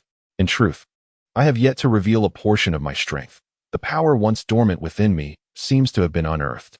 I can sense an infinite, unfathomable might, a depth that feels eternally uncharted, and I am unsure just how formidable I may become. Sapphire maintained his calm demeanor throughout, ultimately earning Ella's respect. Damn it! Is there truly no hope left? Kakarot's son cannot hold out for much longer. If not for the lingering intentions of Lyco, that boy would have long since met his demise. How infuriating! I never imagined that I would be incapable of defeating even a single member of the Ginyu Force. What a cursed situation. How shall I confront Frieza now? Damn it, my body refuses to obey me. I can only seek an opportunity to inflict a fatal blow on Lyco. Vegeta pressed his hand against the wound on his left arm, his body severely injured. With his left arm rendered immobile, he could only watch to see if those two young ones could create a chance for him. Damn it! I am the son of Son Goku. I shall never concede defeat. Gohan let out a desperate cry, mustering all his strength to charge forward. Bang! Crack! The sharp sound of breaking echoed as Gohan's neck twisted in a bizarre manner. His eyes began to glaze over, and he collapsed to the ground, his fate uncertain. Oh, what a delightful sound. Don't rush, Vegeta. Your turn is next, Lyco shouted with glee. At that moment, a spaceship descended from afar, its rounded, elliptical shape reminiscent of the architecture on Namek. Goku, you have finally arrived, Krillin exclaimed, excitement coursing through him. This Goku always shows up at the most critical moments. The hatch slowly lowered, revealing a man clad in a bright red martial arts uniform, adorned with light blue wristbands, the words King Kai prominently displayed on his back. This man was none other than Son Goku, the beacon of hope for Krillin and the others. Furrowing his brow, Goku sensed the atmosphere around him, only to find that Krillin and the others emitted an extremely faint energy. Even Gohan's aura had become perilously weak, as if it could extinguish at any moment. It seemed the situation was dire. Even someone like Vegeta had been utterly deflated. This enemy must be formidable. Could it possibly be Frieza? Before arriving, Goku had gleaned the general circumstances on Namek from King Kai, and despite his confidence in his recent training, a measure of apprehension lingered. Ah, they are nearby? With a slight perception, Goku realized that Gohan and the others were not far from him. Grasping the bag of senza beans, he hurriedly dashed toward them. Chapter 55. Nero's final moments. Unbeknownst to us, we have returned to this place, the very site that once brought us the greatest transformation. Sapphire and Aira moved forward slowly. Unhurried. Through their senses, they discerned that this planet held no energy surpassing Frieza's second transformation, allowing them to relinquish any concerns about avenging themselves against Frieza. Aira nodded. Had they not discovered this place years ago, their lives might not have changed. They could very well be warriors struggling on some distant planet or have been obliterated beneath Frieza's malevolent grasp. Although the growth in combat power here was not the most pronounced, it was an essential experience. I wonder how the Elder is faring. He is such a wise old man. No worries, we shall arrive shortly. Once again returning to the familiar surroundings, the two companions were filled with nostalgia, reminiscing about their experiences on Namek as they approached the Grand Elder's abode. Huh. Speaking of which, if you hadn't gone easy on us last time, I fear the three of us would have been laid low. They laughed, recalling how the two of them had cunningly allowed the foolishly naive Nero to take the brunt of the fight while they unleashed energy blasts from behind. However, as they neared the Grand Elder's residence, a grim sight awaited them. The ground was strewn with the bodies of Namekians, their expressions frozen in terror, evidently having faced unimaginable fear before their demise. Many of the structures lay in ruins, with flames flickering in places, billowing thick smoke into the air. Damn it, Frieza has already made his way here, exclaimed Ella, panic setting in. The Grand Elder. Without a moment's hesitation, she dove downwards, racing towards the Grand Elder's quarters, easily identifiable among the numerous rooms. Sapphire followed closely, his expression grave as he surveyed their surroundings, clearly apprehensive for the Grand Elder's safety. Damn it, he's not here. Ella seethed, her fist slamming against the wall, causing it to shatter and debris to scatter. Calm down, Sapphire urged, scrutinizing the largest room where an elderly Namekian lay on the ground, blood pooling around him, his face marked by shock. The Grand Elder must have been moved in advance. Though uncertain how they had received word, it was evident that this individual was now in charge of the village. Sapphire concluded that the Grand Elder was likely unharmed. Otherwise, his body would have been visible. He recalled that the Grand Elder possessed a final protective charm, the Dragon Balls. Perhaps the Grand Elder had foreseen this, for his unique abilities were indeed remarkable, albeit largely exclusive to the Namekians, rendering them inaccessible to outsiders. Additionally, with someone like Nero by his side, although insufficient to defeat Frieza, escaping before Frieza intervened should not pose a problem. Ella, momentarily overwhelmed by the unexpected turn of events, had not taken the time to ponder deeply. However, under Safet's guidance, she began to sense the anomaly.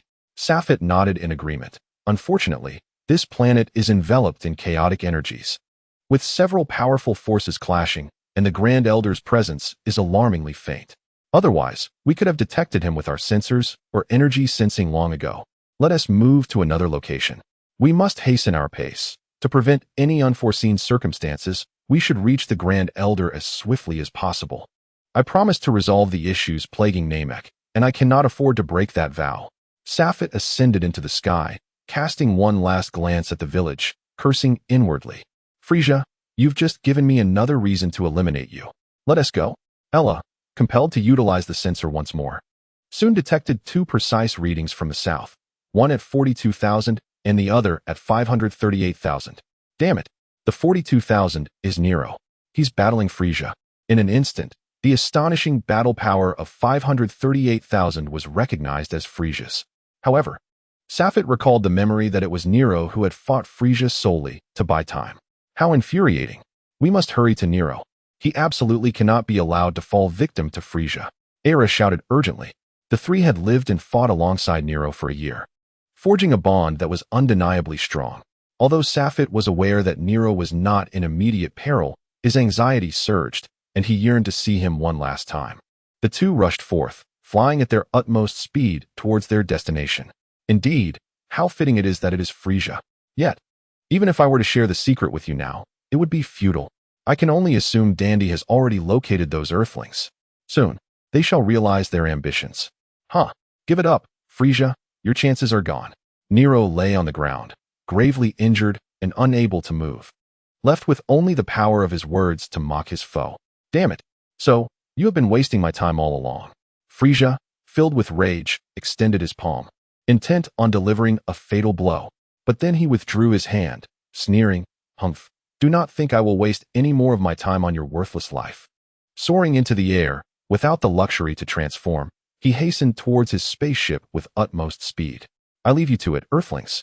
Nero closed his eyes peacefully, fully aware that his current state could not be sustained for long. Just as Frieza was about to depart, two figures descended from the sky, landing steadily on the ground. Gazing at their friend, whose fate hung in the balance, they found themselves at a loss for words. Nero, do you not intend to open your eyes and greet your old friends? Safet looked at the battered Nero, feeling helpless. He had just consulted Era.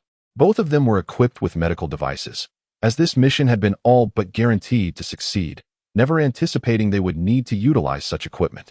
Struggling to open his eyes, Nero beheld two robust scions, one male and one female, standing beside him, yet he could not recall their faces. I am Safet. This is Era. Do you remember us? Although it has indeed been over 20 years since we last met, it is not surprising that you do not recognize us. Safet nodded in understanding, propping Nero up to lean against his leg. Oh, it's you. I can hardly believe the immense power you now possess. Nero's voice was faint. He no longer had the strength to speak. Though Safet and Era had not unleashed their full might, they had concealed much, yet it was sufficient to astonish Nero. Come. Can you hold on? We shall take you to my spaceship for treatment. It won't take long, certainly not more than half an hour. Era placed her other hand on Nero, attempting to lift him. No, it is unnecessary. I know my own body. There is no time left. Please, let me speak more comfortably. Nero understood his condition. He could last at most another 10 minutes, and without immediate effective treatment, hope was all but lost. Silently, they set Nero down, standing by and watching their old friend, unsure of what to say. I am truly delighted that you have arrived. Currently, planet Namek is facing its gravest crisis, and I implore you to safeguard the Elder. He is alone in a nearby dwelling. Safite, I am aware of your formidable strength. Yet do not challenge Frieza. You cannot prevail against him.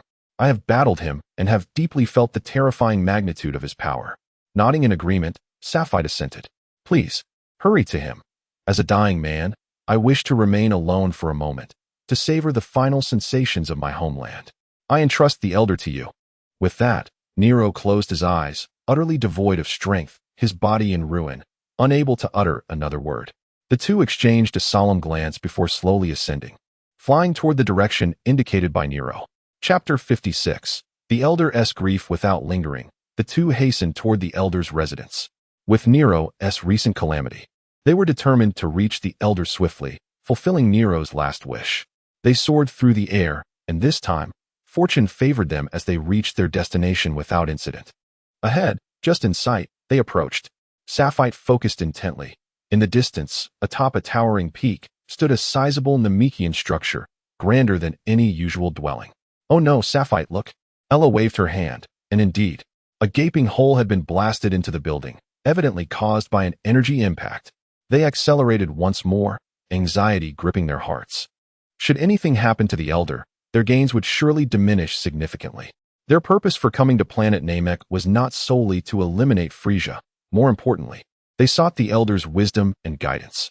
Despite their powers having surpassed the average realm, Sapphire, upon regaining his memories, understood that although their strength was considerable, it was still insufficient.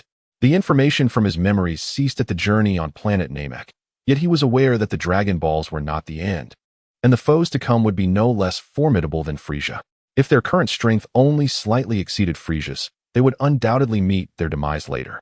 Yet Sapphire felt utterly at a loss on how to augment his strength. He sensed he was nearing his limits. Even with relentless training, he perceived that the improvements would be minimal, which deeply troubled him. More importantly, he needed to discern a crucial question. Who had come this time? Science. Oh, I surmise you are the reinforcement spoken of by those Earthlings. Indeed, a formidable force. Are you the science I sensed would save planet Namek? Who might you be? The elder squinted, perceiving the tremendous power concealed within the two before him, surging like a relentless tide, boundless and overwhelming. Sapphire remained unfazed, for he knew that Krillin and the others had certainly mentioned Goku's arrival to the elder, so it did not surprise him.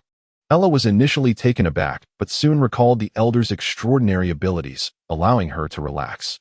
As for the scion destined to save planet Namek, considering her and Sapphire's strength in comparison to the rampaging Frieza, she smiled faintly. It appears that not only Nero, but also the Grand Elder has failed to recognize who we are. After a moment of confusion, the Grand Elder sensed again and exclaimed in surprise, "Ah, it is you. It has been quite a challenge to see you again after all these years. Those little brats from back then have grown to such an extent. Ahem. Truly remarkable. You are Sapphire, correct? And you are Era. Oh, I recall there was also a fellow named Providite. Did he not come along?" Upon mentioning Providite, the Grand Elder observed the absence of sorrow in their expressions before inquiring further. "He lacks the strength to partake in this battle," Sapphire replied confidently. "Grand Elder, you must be able to sense that our powers have now surpassed that of Frieza. If you require, we can swiftly eliminate Frieza." Despite Frieza's formidable strength, Sapphire knew that he seldom engaged with opponents of equal might, and in terms of technique, he was no match for those like Sapphire who had fought since childhood. Even with comparable power, they could undoubtedly defeat him, not to mention that their strength had already far exceeded his. The Grand Elder pondered for a moment, then slowly shook his head. After a prolonged silence, he spoke again. "In truth, since Frieza's arrival on Namek, I have sensed an overwhelming dread. Initially, I believed it was Frieza's doing, only to later realize that it was not him at all. That terrifying shadow has loomed over Namek. And just over half an hour ago, I sensed it drawing ever closer. Such a magnitude of fear could not possibly stem from a mere Frieza. That horror, that despair." The Grand Elder paused, drawing a sharp breath before uttering his final conclusion. "The entire galaxy, no. Perhaps the entire universe stands on the brink of annihilation. An absolute terror, unlike anything I have ever witnessed. Half an hour ago, isn't that about the same time we arrived? Could there be some horrific entity concealed within my spaceship, or perhaps an unnoticed vessel has also entered Namek?" Sapphire was confident in his perception, yet the Grand Elder's words held weight. He had no reason to deceive them. "I do not know." The Grand Elder shook his head in resignation. Suddenly, the sky darkened abruptly, resembling a chilling night, yet Namek, with its 3 suns, should not experience such a phenomenon. The bizarre transformation startled Era, who immediately adopted a combat stance, her eyes scanning the surroundings, searching for the source of this unusual occurrence. There is no need for alarm. This is merely the scenario of Earthlings summoning the dragon. They must be nearing the fulfillment of their wishes. If that is the case, the subsequent battles should proceed smoothly. The Grand Elder explained. Aira relaxed her tense demeanor and continued conversing with the Grand Elder. My lifespan is drawing to a close, and barring any unforeseen circumstances, it will not exceed an hour. However, I am eager to understand more. May I? Allow me to examine your memories. Perhaps I can uncover something. This time, both individuals fell into silence, each harboring personal matters they wished to keep hidden. Fear not. I shall merely take a glance and will not speak of it indiscriminately. I believe you are quite curious about the formidable threats that lie ahead. As a form of consolation, Ella stepped forward in compliance. The elder gently placed his hand atop Ella's head. Unlike the previous enhancement, this time he simply rested it there. Ah, it seems you harbor such astonishing power within you. Indeed, take full advantage of this revelation. You are destined to succeed. The elder's memories unfolded in Ella's mind like a cinematic experience. The first revelation was undoubtedly the elder's discovery of the Super Saiyan secret. Upon hearing the subsequent words, Ella cast a side glance at Safet, noting that he still stood with his arms crossed, gazing at her, which caused her cheeks to flush. Regrettably, no discoveries were made. Safet, could you come forward? Just as Safet worried whether the elder would uncover his knowledge of the Dragon Ball world's secrets, the elder's voice reached his ears. Gritting his teeth, Safet approached, indifferent to the potential consequences. If discovered, he would have to negotiate with the elder to see if he could keep the secret safe. With a hand upon his own head, Safet felt a twinge of anxiety. What a terrifying talent. A look of astonishment flashed across his mind as he repeatedly murmured the number 50,000. The elder's first utterance astonished Ella. The elder began. Safet's heart raced. Why are there numerous aspects of your memory that I am unable to access? Safet, have you been protected by some powerful being in regard to your memories? The elder merely posed a question before continuing his search for answers. As he sifted through fragments of memory, the elder found no evidence of anyone possessing such capabilities aiding Safet, but then he stumbled upon something that changed his expression dramatically. The elder's previously calm demeanor suddenly radiated an unusual brilliance. With a sudden cough, he expelled a mouthful of blood, collapsing back into his seat, murmuring to himself. So this is how it is. Elder. Both Safet and Ella exclaimed simultaneously. Safet, I understand your inquiry regarding why you cannot transform into a Super Saiyan. I, too, am uncertain. Yet you still possess a force within you akin to that of a Super Saiyan, vast and even fearsome. I implore you to wield this power wisely. It is far greater than any strength I have witnessed in my hundreds of years. I hope you refrain from indiscriminate slaughter. With that, the elder waved his hand, signaling Safet to refrain from further questioning. I know you harbor many more inquiries, but these answers must be sought by you alone. The situation on Namek is beyond repair. You need not concern yourself, for others will handle Frieza. The elder's gaze grew distant, as though time was short. Indeed, I have just expended all of my remaining life force to probe your memories. I cannot last another minute. If possible, please look after the other Namekians. Thank you. After uttering these words, the elder gradually closed his eyes, his life force extinguished. As the sky gradually cleared, the sun's rays fell upon the landscape. Yet a heavy cloud descended upon Safet's heart. Chapter 57, Earth. Earth. The elder's death was abrupt and somewhat unexpected, but he refrained from voicing his inquiries, feeling helpless. However, there was a truth in the elder's words. Seeking answers oneself was indeed the wiser course. Currently, Safet and Ella had no intention of concerning themselves with Frieza. That foe was no match for them and could be dealt with at any time. Conversely, the terrifying being mentioned by the elder piqued Safet's interest. Perhaps it would lead to an epic confrontation, or perhaps it would prove futile, but either outcome was of little consequence. Though uncertain if the Namekians practiced burial rites, Safet nonetheless excavated a grave for the elder's remains. Had he not known that Nero would merge with Piccolo, he might have done the same for himself. This shall serve as my final tribute to the elder, Safet sighed in regret. In truth, the elder had aided him only in his youth by enhancing his combat abilities. And beyond that, their interactions had been limited. Yet, each encounter with the elder had imparted invaluable insights to Safet. Indeed, the elder played an indispensable role in his growth. Performing the Saiyan salute, Safet and Ella gradually distanced themselves, reactivating their protective shield. not only to deter prying eyes, but also to facilitate their search for the so-called terrifying entity. Should the being discover them, even if they could secure victory, it might deliberately avoid a confrontation to evade trouble. Thus they reduced their energy to remain undetected. While Safat busily searched, fierce battles raged nearby.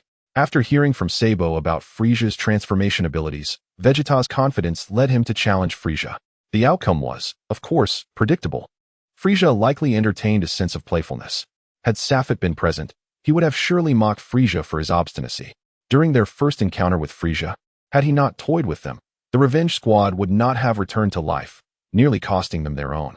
The situation mirrored itself now, as Frieza, confident in his two remaining transformations, engaged in a prolonged battle with Krillin, Gohan, and Vegeta, though no clear victor emerged. It was evident that Frieza had the upper hand. Subsequently, with the Dragon Ball wish fulfilled, Piccolo arrived to confront Frieza in his second form, leading to Vegeta's demise and Goku's timely arrival, all unfolding as Safat remembered. As Frieza transformed, Ella's scanner shattered instantly, while Safat's remained intact as he had not measured the energy signature, allowing him to preserve it. However, his search for energy signatures yielded no results. Curse it! After several hours of searching, while I do not feel fatigued, this aimless pursuit is truly unbearable. Captain, most areas have been thoroughly searched. If we complete this section, the only place left unexamined will be Frieza's location. Do you think that fellow will be watching the battle beside Frieza? Perhaps we should venture there to take a look, Ella suggested, her impatience evident after searching for so long without a single clue. Safat pondered for a moment, considering it quite plausible. Previously, they had refrained from approaching due to the concern of interrupting the ongoing battle, yet it had not occurred to them that if that individual had come to Namek, he must have had a purpose. With no living souls elsewhere, it was entirely possible he was hiding there, silently observing the clash involving Frieza and the others. Let us go. We must head there immediately and maintain our shield to prevent others from spying on us. Turning, they took flight and soon arrived at the battlefield. In truth, it would have been preferable for me to confront Frieza myself. After all, with the Dragon Balls at my disposal, I could easily restore my destroyed home planet. In such a scenario, there would be no need to quibble with this wretched being. Safat was well aware of the miraculous nature of the Dragon Balls and knew they existed on Earth as well. Perhaps it would be wise to find time for a journey there to seek them out. As for Frieza, although the enmity was once profound, having nearly vanquished him last time, coupled with the fact that his father was still alive and the potential for restoring their home planet, the hatred no longer felt as intense. Moreover, hadn't he the Elder stated that the Chosen One would deal with him?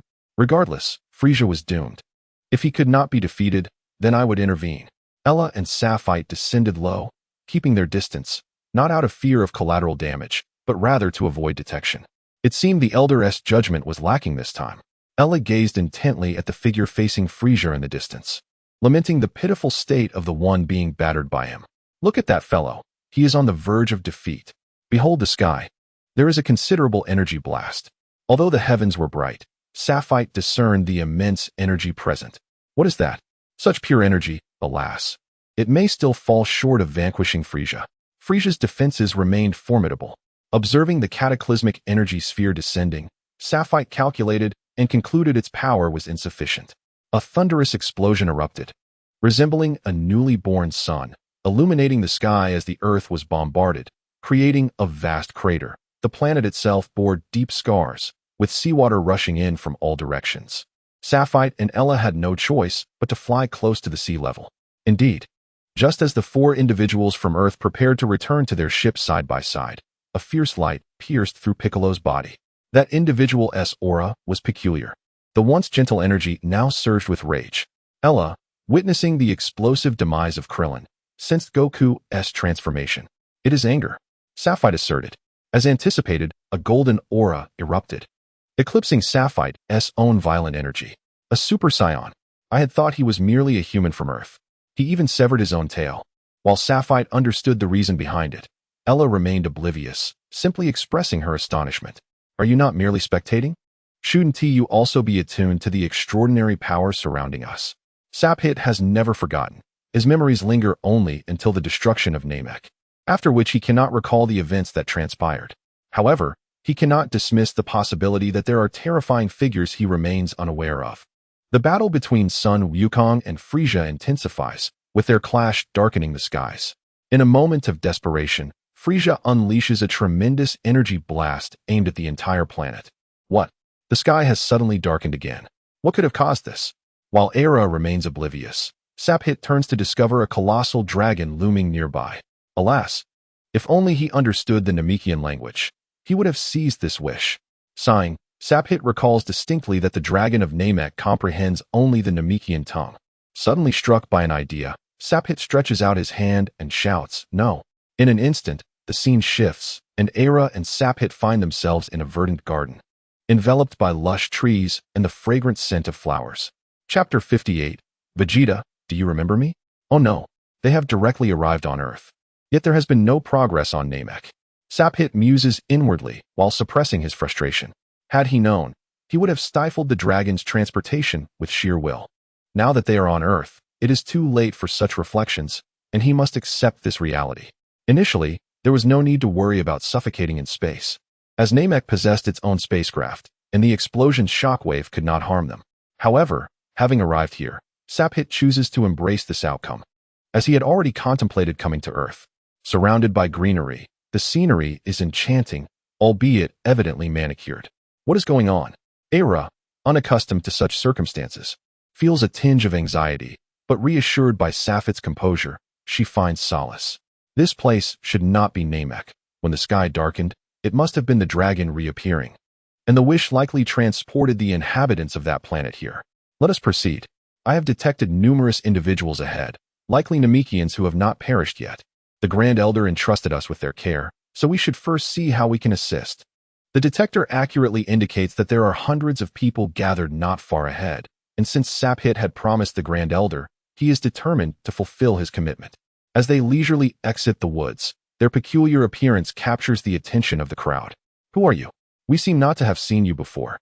Bulma, feeling at home, boldly inquires. Saphit casts a glance at her, choosing to disregard her. He has no desire to engage with this self-important woman.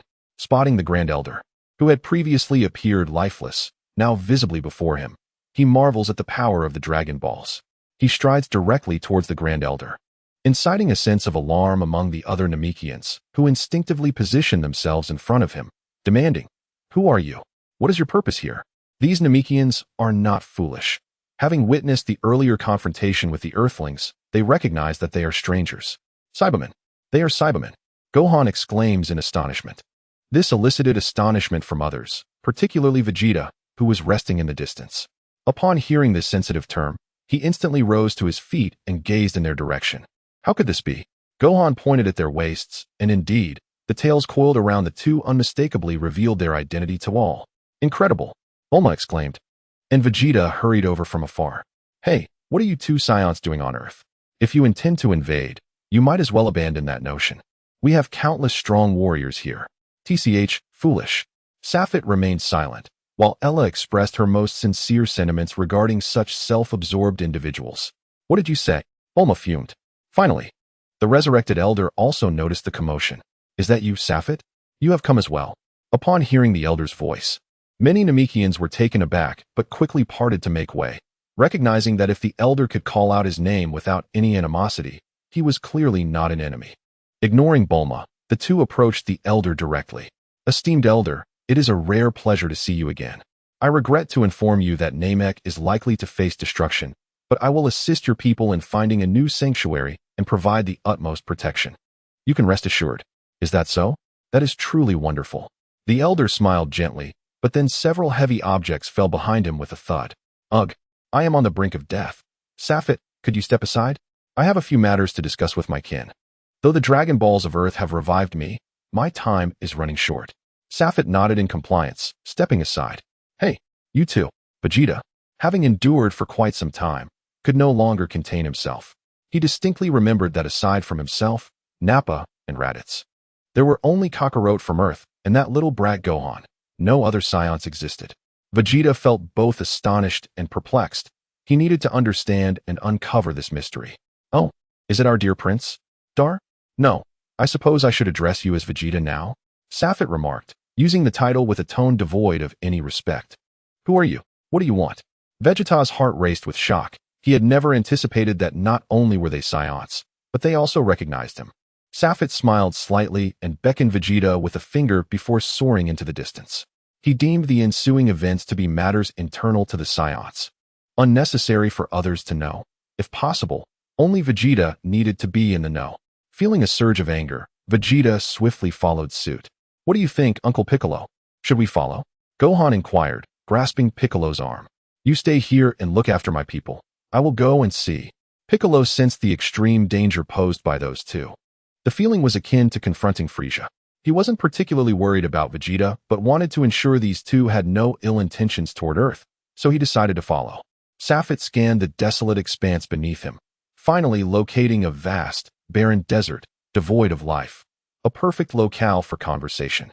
He subsequently descended and stood quietly on a rock, awaiting Vegeta's arrival. "You've caught up," Ella remarked, just as Vegeta landed nearby. "You'd better provide me with a satisfactory explanation, or you may find yourself in a predicament." Vegeta's expression darkened. He sensed the intentions of his adversary but remained unperturbed, bolstered by his confidence in his own strength. "It has been quite a while. I never anticipated that you could endure under Frieza's command for so long. Truly commendable." As Safet began to speak, Vegeta could hardly contain his agitation. The time spent under Frieza's rule was his most humiliating period, and the mention of past grievances ignited his fury. "If your invitation was merely to discuss this, you can perish. Wait, do you not wish to know who we are?" Safet noted Vegeta's immediate inclination to engage in battle, which swiftly dampened his interest in the encounter. "Humph, I need not inquire. Once I incapacitate you, the truth will spill forth." Vegeta was brimming with confidence. He sensed that while his opponent was formidable, they were likely not his equal. "It seems you truly do not remember me. Allow me to provide a hint. Do you recall the Premier Academy on planet Vegeta? I am the one who challenged you on the very first day." Upon hearing this, Vegeta fell into contemplation, only to suddenly awaken to realization. You are that brat. Huh. How disappointing that such a minor figure has escaped your memory. Listen closely. My name is Safet. As for why I sought you today." Safet paused momentarily. Then with a swift motion of his right hand, unleashed a shockwave aimed directly at the stone mill to Vegeta's right. "Damn it. Show yourself." Chapter 59. The Wrath of the Namekian. Safet glared fiercely. The Namekian he referred to was Piccolo, though he had not encountered him before. Hence he could not call him by name. "You are courting death." Even in the face of formidable opponents, Safet held no fear. His current strength far surpassed Piccolo's, and dispatching him would be child's play. A palpable aura of malevolence emanated from Safet, yet he refrained from charging forward, distinctly sensing a familiar energy. Piccolo, on high alert, soon perceived a shadow passing swiftly. Without needing to look, Safet sensed someone behind him. He slightly ducked to evade a knife-hand strike and retaliated with a powerful punch aimed at his assailant. Bam! Vegeta doubled over, clutching his abdomen. A visage of immense pain etched across his face as he gradually collapsed to the ground. "What is your purpose in coming to Earth?" Piccolo, witnessing Vegeta's swift downfall, felt a surge of trepidation, though it did not deter his resolve. Safet cast a sidelong glance at him, placing his foot atop Vegeta's head and twisting it gently. "Leave. While I am still in a good mood, do not provoke me. I have no interest in Earth. I merely have some matters to settle with Vegeta. Were it not for Nello's favor, I would have dealt with you when you were spying just now." Safet had no interest in Piccolo. At this level, Piccolo posed no challenge that could ignite Safet's desire to fight. Disregarding the seething Bic, Ella dutifully positioned herself before Safet, obstructing Bic's line of sight. "You should leave," Ella murmured softly, yet Bic sensed the underlying fury. Should he fail to retreat, a fierce assault awaited him. Not daring to linger, he cast a swift glance at Vegeta before promptly taking flight. Safet crouched down, seizing Vegeta by the hair and hoisting him up. "How utterly disgraceful. Once a proud prince, how have you fallen to such a state? It appears you have never known satisfaction, neither under Frieza's reign nor in your confrontations with Goku." Safet relentlessly tore at Vegeta's wounds, and upon hearing Kakarot's name, Vegeta momentarily eased his suffering, gradually opening his eyes. "Damn it!" Vegeta gritted his teeth. But the overwhelming pain rendered him incapable of controlling his body. Had he not rested for a while, he wouldn't even have been able to utter a word. Slap. Without hesitation, Safet struck Vegeta's face with a resounding blow. Slap. Slap. A series of slaps left deep crimson imprints upon Vegeta's visage. while Sapphire waved his hands as if fanning himself. Humiliation. The most exquisite form of humiliation. How does it feel? The once great genius, the prince who loomed over me, now reduced to this pitiful state in my grasp. This is far from your former self. Grovel. Beg me for mercy, if you plead. I shall surely spare you. I, Sapphire, am a man of my word. Sapphire's voice rang high, his face brimming with smugness, like a petty tyrant reveling in his triumph. I want to kill. It seems you still fail to grasp the reality. Slap. Slap. Another round of slaps left Vegeta's face swollen like a pig's head. Yet his lips remained sealed. What a tough man. I do admire your spirit. Ha ha. Sapphire's laughter pierced Vegeta's ears, a discordant note that left him feeling helpless. Boom. Boom. Two powerful punches landed on Vegeta's abdomen, forcing blood from his mouth. What? Have you resigned yourself to this fate? Your body should not be so frail. Why do you not resist? Sapphire's voice rang out sharply. He had not exerted his full strength in his previous attacks, believing Vegeta should be capable of a counterattack at this moment. Cough cough. Vegeta emitted an inexplicable laugh. What is so amusing? Humph, it matters not. I am indifferent. However, if this is the extent of your prowess, I might as well end your life. Sapphire feigned nonchalance while conjuring an energy sphere in his hand. Go ahead, kill me. Is it not your desire to avenge the humiliation I caused you? Come. Vegeta, too weary to even open his eyes, presented an attitude of surrender. Ha ha. So this is your wish, Then I shall grant it, lest I bring shame upon your father. Your father, King Vegeta, was indeed a heroic figure. Alas, what a pity. Sapphire casually tossed Vegeta aside, engrossed in his own musings, occasionally glancing at Vegeta, yet failing to notice any movement from him. Damn that scoundrel. Do not even mention that irresponsible wretch. This seemed to strike a nerve with Vegeta, who, initially motionless, slowly rose to his feet, his muscles swelling ominously, the veins beneath his skin bulging like massive worms. A subtle smile graced Sapphire's lips. This was the reaction he had sought. Oh, I had thought he held a grand stature in your heart, yet it appears he is but a pitiful figure. Alas, his son is utterly unworthy of comparison. Sapphire gazed skyward, seemingly lost in nostalgia, completely disregarding Vegeta's fury. Damn it, you seek your own demise. Do not dare mention him again. Vegeta charged forward, his hands converging as he unleashed a devastating energy blast at Sapphire, his palms emitting beams akin to laser guns. The energy surged forth relentlessly, creating a cacophony of explosions that filled the air with swirling smoke, rendering the atmosphere tumultuous. After an intense barrage, Vegeta, feeling a wave of fatigue wash over him, ceased his assault, his gaze fixed intently on the smoke. Suddenly, a dark figure emerged from the haze, delivering a fierce punch directly to Vegeta's face. With arms crossed in a swift downward motion, the impact sent Vegeta crashing to the ground, carving a long trench in his wake. As he lay there, racked with pain, the physical agony paled in comparison to the turmoil within his heart. Had he truly lost all chance? Was he destined to be defeated? Perhaps I should concede. Let it be, he thought. What of your glory? Your prowess? Humph. You have lost even the ambition to rise again and challenge me. You no longer deserve the title of a warrior. In a flash, Sapphire soared to Vegeta's side, placing his foot atop Vegeta's head. A profound humiliation flooded Vegeta's heart. The myriad pains he felt were eclipsed by his yearning for strength and ambition, the very power that could vanquish Sapphire. I am Vegeta. I am the mightiest scion, he declared. I alone am the strongest. With a thunderous roar, a golden light erupted in Sapphire's eyes. Observing Vegeta's enraged visage, Sapphire smiled subtly, having finally achieved his objective. Chapter 60. The Cosmic Conquest. Power. An overwhelming surge of power. The sensation was exhilarating, boundless. Vegeta, in awe of the resplendent golden aura surrounding him, found himself momentarily at a loss. Clap, clap, clap. Sapphire applauded, signaling congratulations. How does the power of a Super Saiyan feel, Vegeta? Vegeta assessed his limbs. Sensing the return of his strength, his confidence rekindled in an instant. His gaze locked onto Sapphire, imbued with fierce determination. He yearned for revenge. Those previous blows were not to be taken lightly. The agony he had endured would be repaid tenfold. Sapphire, understanding the unspoken intent, chuckled. It seems you have reclaimed what was lost. However, I must advise you against attempting to challenge me. Otherwise, the confidence you have just regained will shatter in an instant. Bang. Besides Safit, Ella had been allowing him to carry out his plans without interference, but upon witnessing Vegeta's newly acquired power, her annoyance flared momentarily. With a mere thought, her inner strength surged forth, and in an instant, the Super Saiyan transformation re-emerged. What is this? Vegeta's eyes turned crimson. He had presumed the woman standing beside Safit was merely a Saiyan with moderate combat abilities, never anticipating that she too could transform into a Super Saiyan. Vegeta, cease your actions. Do not presume that your transformation into a Super Saiyan is particularly remarkable. At present, I am far from being a match for Safit. You should solidify your Super Saiyan strength before attempting to challenge him again. Do not consider this your limit. There is still room for improvement.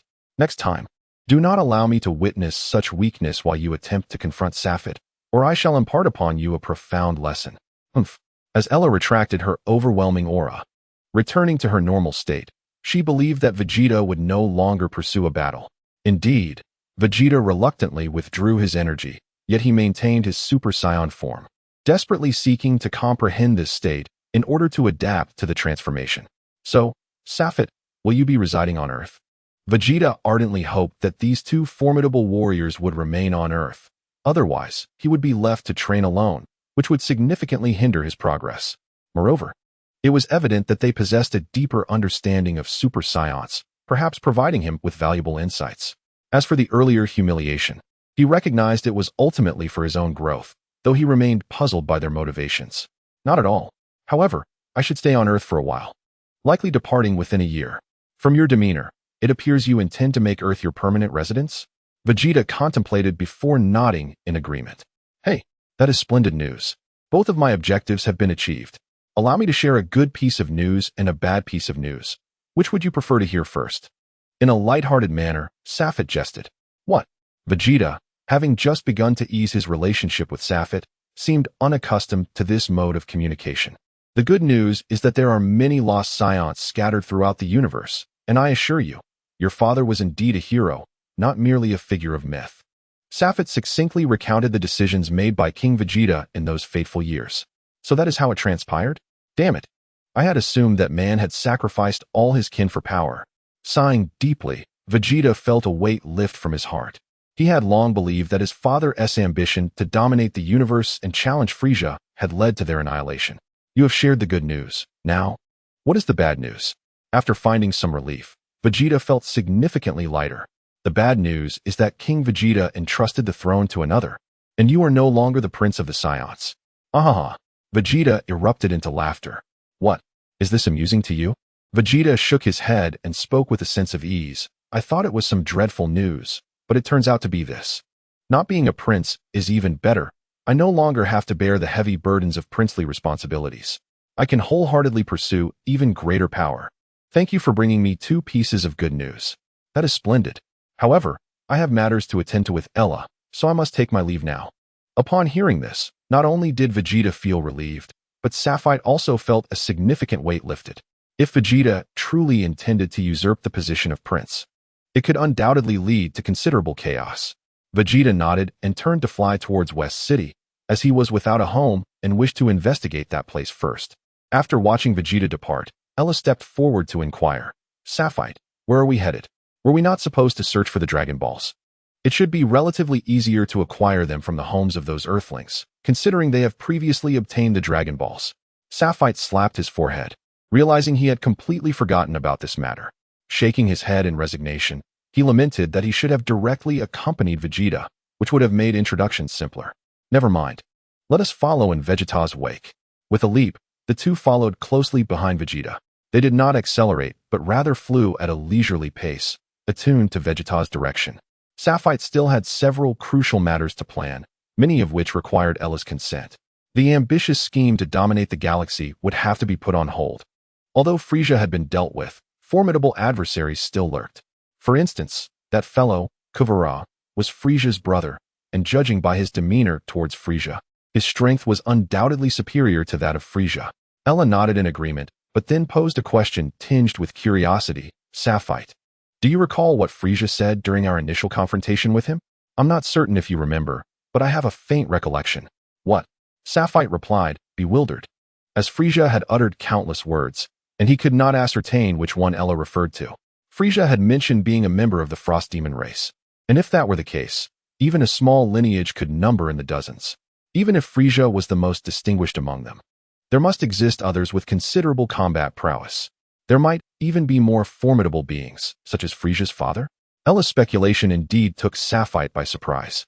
While he had no recollection of any information regarding Frieza's kin, the inference certainly held merit. Indeed, we must consider this thoroughly.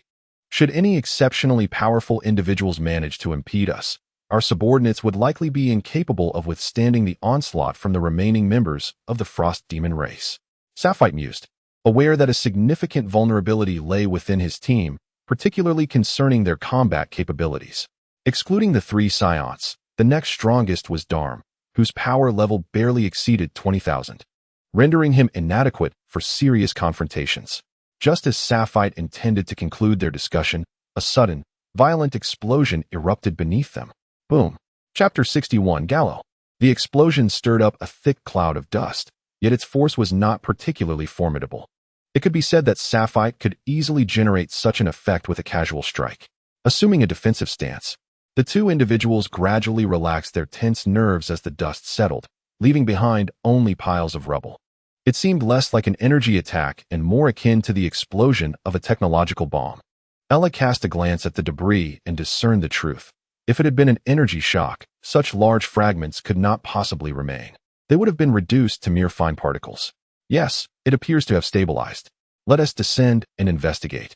Sapphire, sensing no further fluctuations in energy, was confident there would be no additional explosions. Even if there were minor misjudgments, they posed little threat. They began to descend slowly, not landing directly on the rubble, but hovering 10 meters above, observing below. Suddenly, a metallic arm emerged from the heap of stones. It swept away the debris pressing down and, using its strength, gradually pulled itself free. A robot. It was indeed a robot. The hatch opened slowly, and an elderly man stepped out, seemingly oblivious to the presence of the two above him. Grumbling with dissatisfaction, he muttered, "How infuriating. The artificial human number 12 has failed again. Is it impossible to create such a powerful robot? Or am I simply misdirecting my considerations?" Beep, beep, beep. An orange alert. Up there. The old man, wearing sunglasses, was startled as they began to emit beeping sounds. It appeared he was a scientist. Sapphire chuckled. He could certainly use someone with technological expertise. Perhaps this fellow could prove to be a valuable asset to him. However, it seemed that the technological advancements on Earth were not particularly advanced. Ella expressed her concerns about the man's capabilities, noting that Earth's technology did not reach the sophisticated standards found in the cosmos. Let us descend and take a closer look. The two continued their slow descent. And at that moment, the old man noticed their arrival, hurriedly leaping into the robot, his expression grave as he regarded them. "Who are you?" Sapphire observed him with keen interest, remaining silent and prompting the old man to speak first. "Did you create all of this by yourself?" Sapphire inquired, gesturing towards the robot.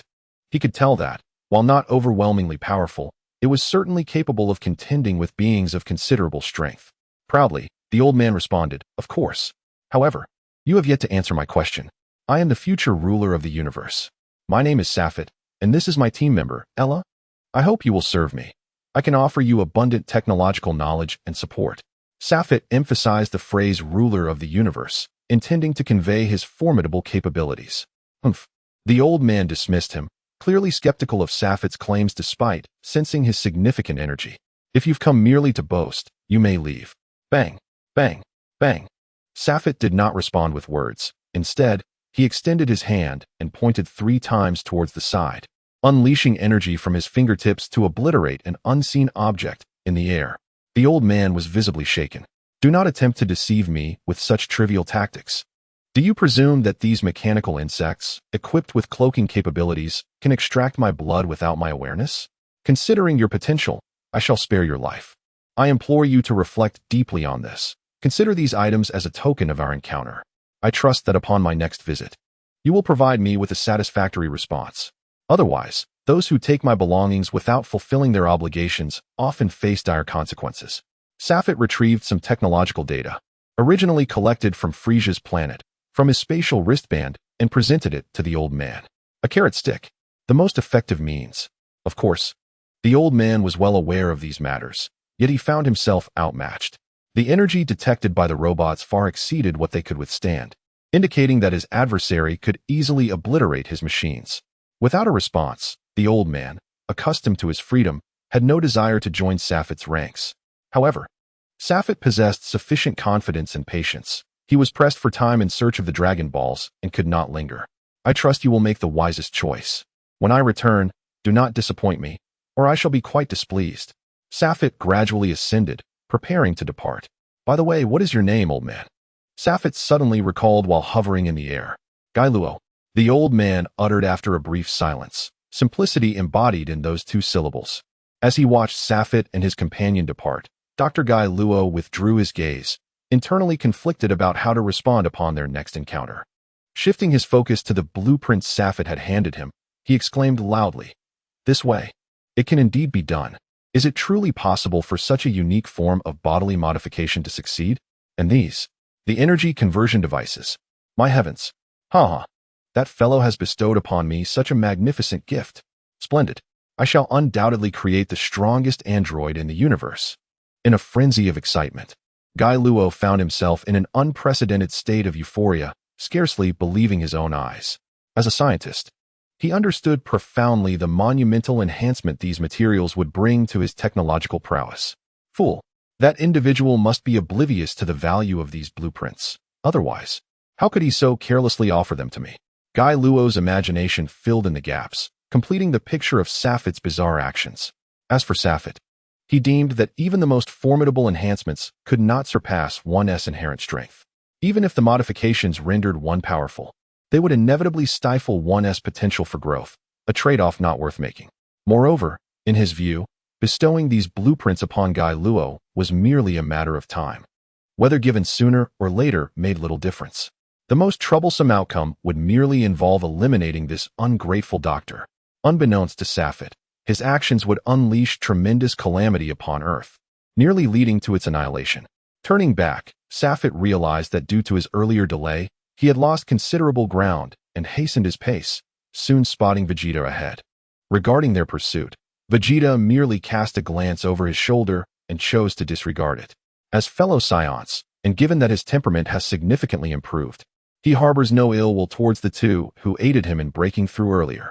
Initially, upon learning that Kakarot had transformed into a Super Saiyan, he felt a deep sense of despair, even questioning his own strength and momentarily losing the heart of a warrior.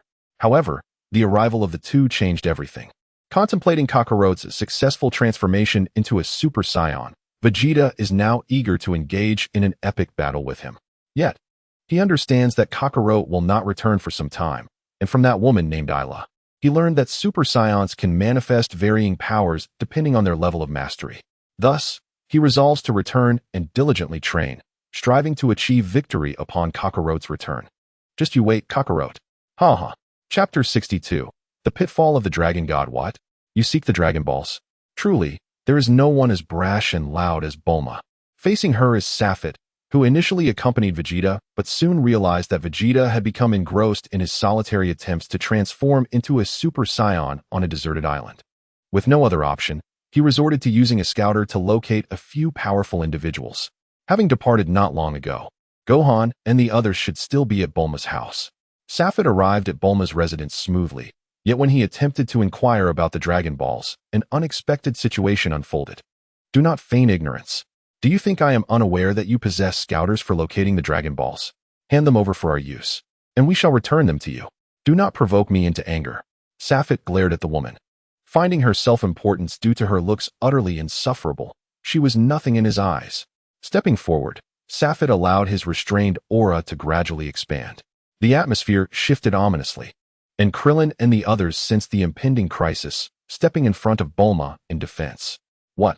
Do you intend to challenge me? Safet scoffed. If it were Kakarot, there might be a glimmer of hope, but you lie? Do not amuse me. As Safet slightly revealed his power, Krillin and the others felt an overwhelming pressure. Pausing, Safet had not intended for matters to escalate into hostility. He merely sought the Dragon Balls for a singular wish, which should have been a straightforward request. Simply lend us the Dragon Ball Scouter. It is but a wish. Do not force my hand. I believe you understand that you cannot withstand me. He added, should any trouble arise in the future, feel free to send someone to find me in the universe. If I recall correctly, this territory belongs to Frieza, but I have since taken control. I believe you may find the opportunity to travel the cosmos quite enriching. I shall ensure you have the finest arrangements. What say you? Safit was uncertain whether Goku or he himself was the true protagonist of this world. Recklessly escalating enmity with someone who might be the main character was undoubtedly unwise. It was better to resolve matters amicably if possible. Very well, we shall lend it to you. But do enlighten us. What wish do you intend to make? Krillin understood the situation, and it seemed that the other party had no intention of invading or attacking. They were merely a bit temperamental. After all, Vegeta was much the same. Nothing to be overly concerned about. What? Is this your concern as well? Ayla interjected, dissatisfied. No. However, the wish upon the Dragon Balls necessitates a secret incantation. If you do not disclose your desires, we are unable to assist you. Xiaolin fabricated a tale, subtly signaling to the few individuals behind him. Upon hearing this, Safite immediately discerned the absurdity but chose not to confront it. After all, the wish was not particularly scandalous. He spoke up, stating, we wish to have our mother planet, which was annihilated by Frieza, restored. Surely, such a desire is not excessive? Xiaolin and the others exchanged glances. Accepting this rationale, seeing the consensus, Bulma, standing alone in opposition, realized her dissent was futile.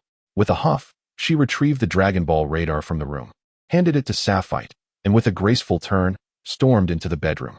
After departing from West City, Ella and Safite successfully acquired the Dragon Balls. They encountered a few obstacles along the way, but for the duo, these were hardly troublesome. A mere display of their prowess rendered all resistance futile, compelling the opposition to surrender the Dragon Balls without further ado. Adhering to the theatricality of the moment, once the Dragon Balls were assembled, they returned to West City and sought assistance in invoking the Dragon Balls, as Xiaolin had indicated the need for a secret incantation. Xiaolin, taken aback, found himself hesitating before the Dragon Balls, mumbling incantations, before finally bellowing, "Arise, Shenron!" Behind him, several companions struggled to suppress their laughter. Following his enthusiastic cry, Shenron graciously obliged. The 7 Dragon Balls, scattered unevenly, began to shimmer simultaneously. The sky grew dim, reminiscent of Namek.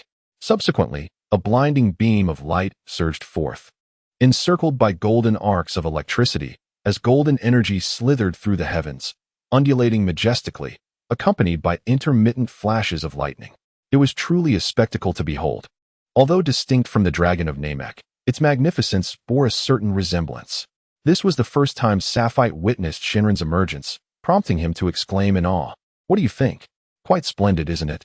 I recall being utterly astonished the first time I beheld Shenron, Xiaolin remarked, yet Safite merely nodded, entirely unexpected by Xiaolin. Gathered ones, articulate your wishes. I can fulfill any desire, but only one. The authoritative voice of Shenron resonated through the air. Safite stepped forward, standing before Shenron, and proclaimed, "Shenron, please restore planet Vegeta to its original state, devastated by Frieza over 2 decades ago." There was no longer a need for Xiaolin and the others to convey the message. He could articulate it himself.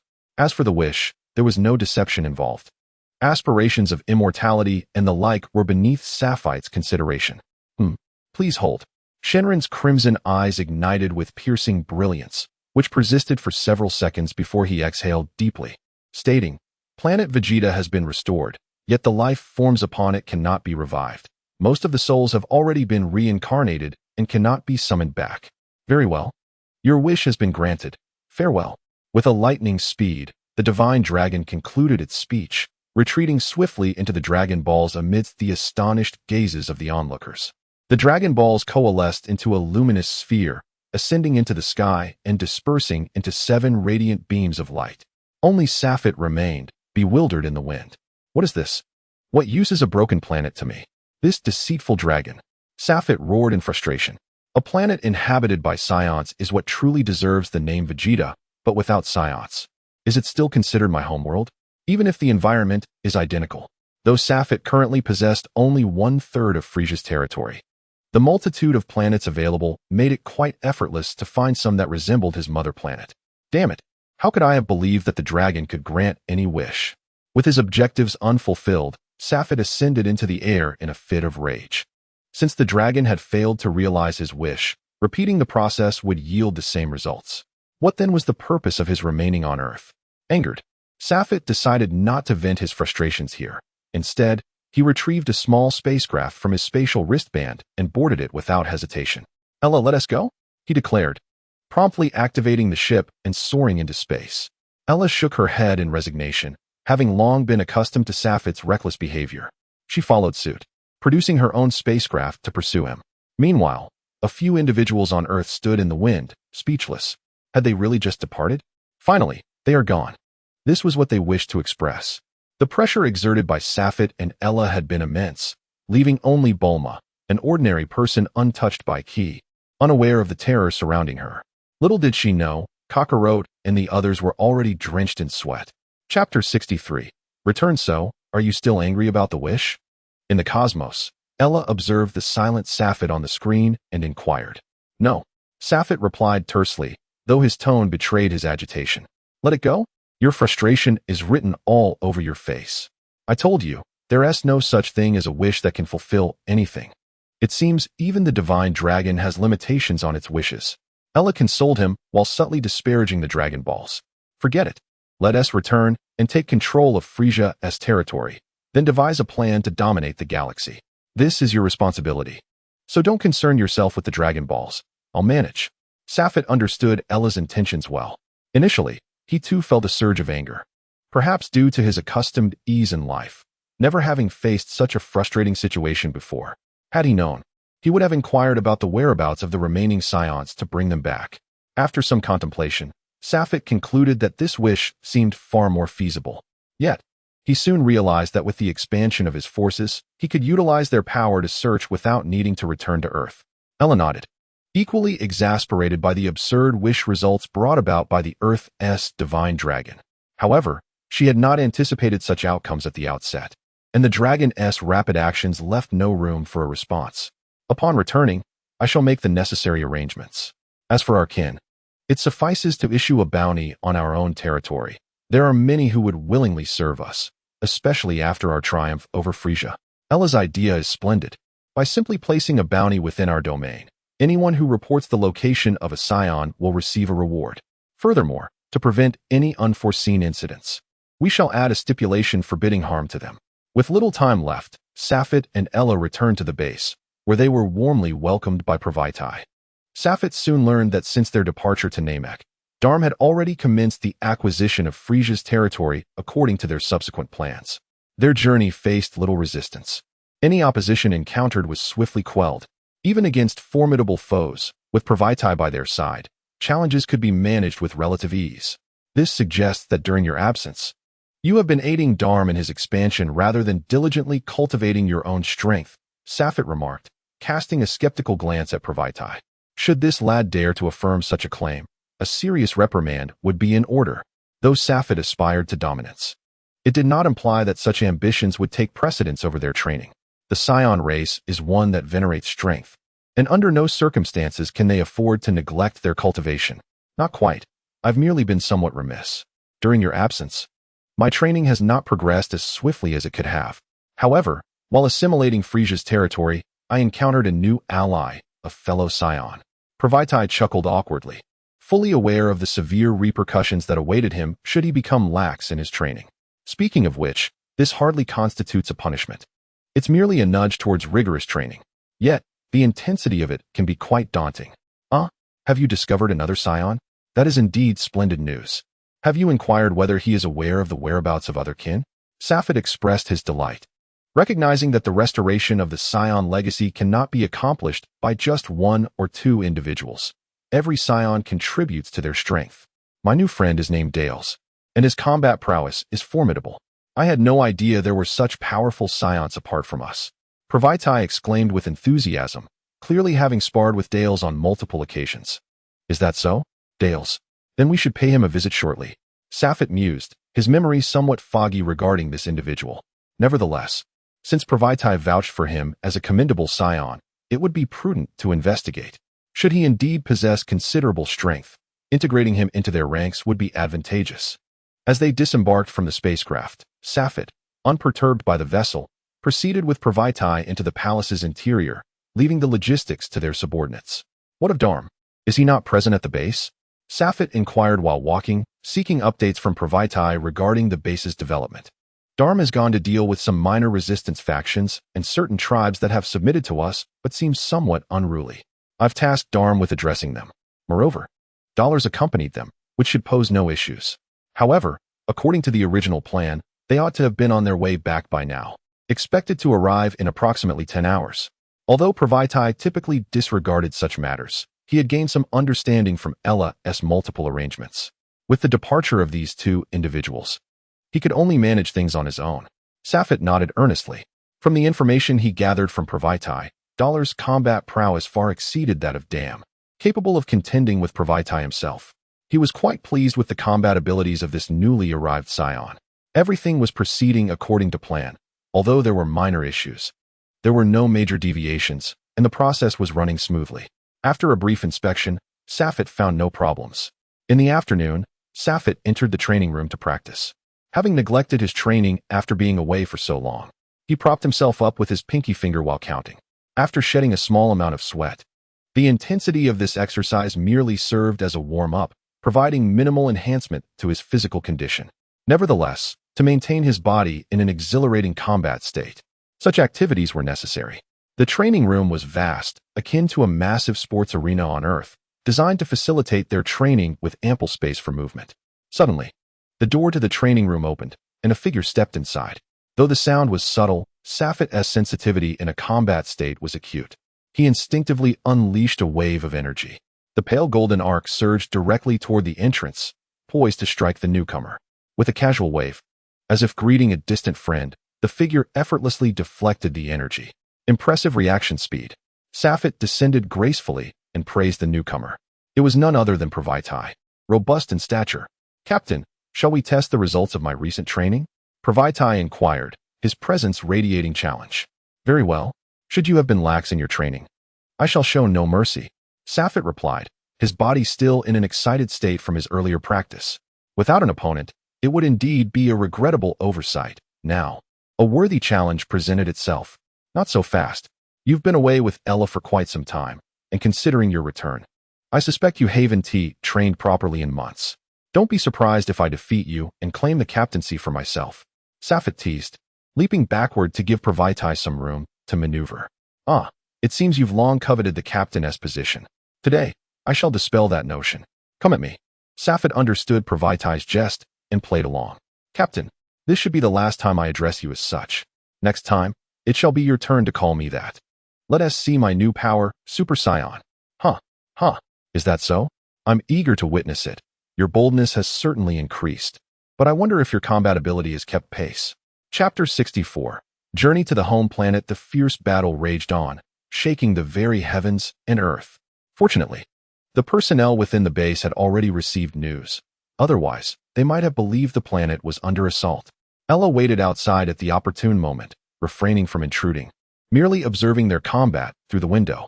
Soon enough, the two combatants reached their climactic final moves, and after an intense exchange, they both fell simultaneously. When they emerged, both were battered and bruised, their bodies adorned with countless wounds, yet none were fatal. It was evident that they had fought with great fervor, supporting each other as they exited the training room. "Who won?" Ella approached, assisting the two as she inquired. Gazing at Safit, he managed a strained smile, but offered no words. Turning her attention to Pravaitai, he hesitated momentarily, casting a glance at Safit before slightly shaking his head. Ella seemed to have anticipated this outcome, showing no surprise.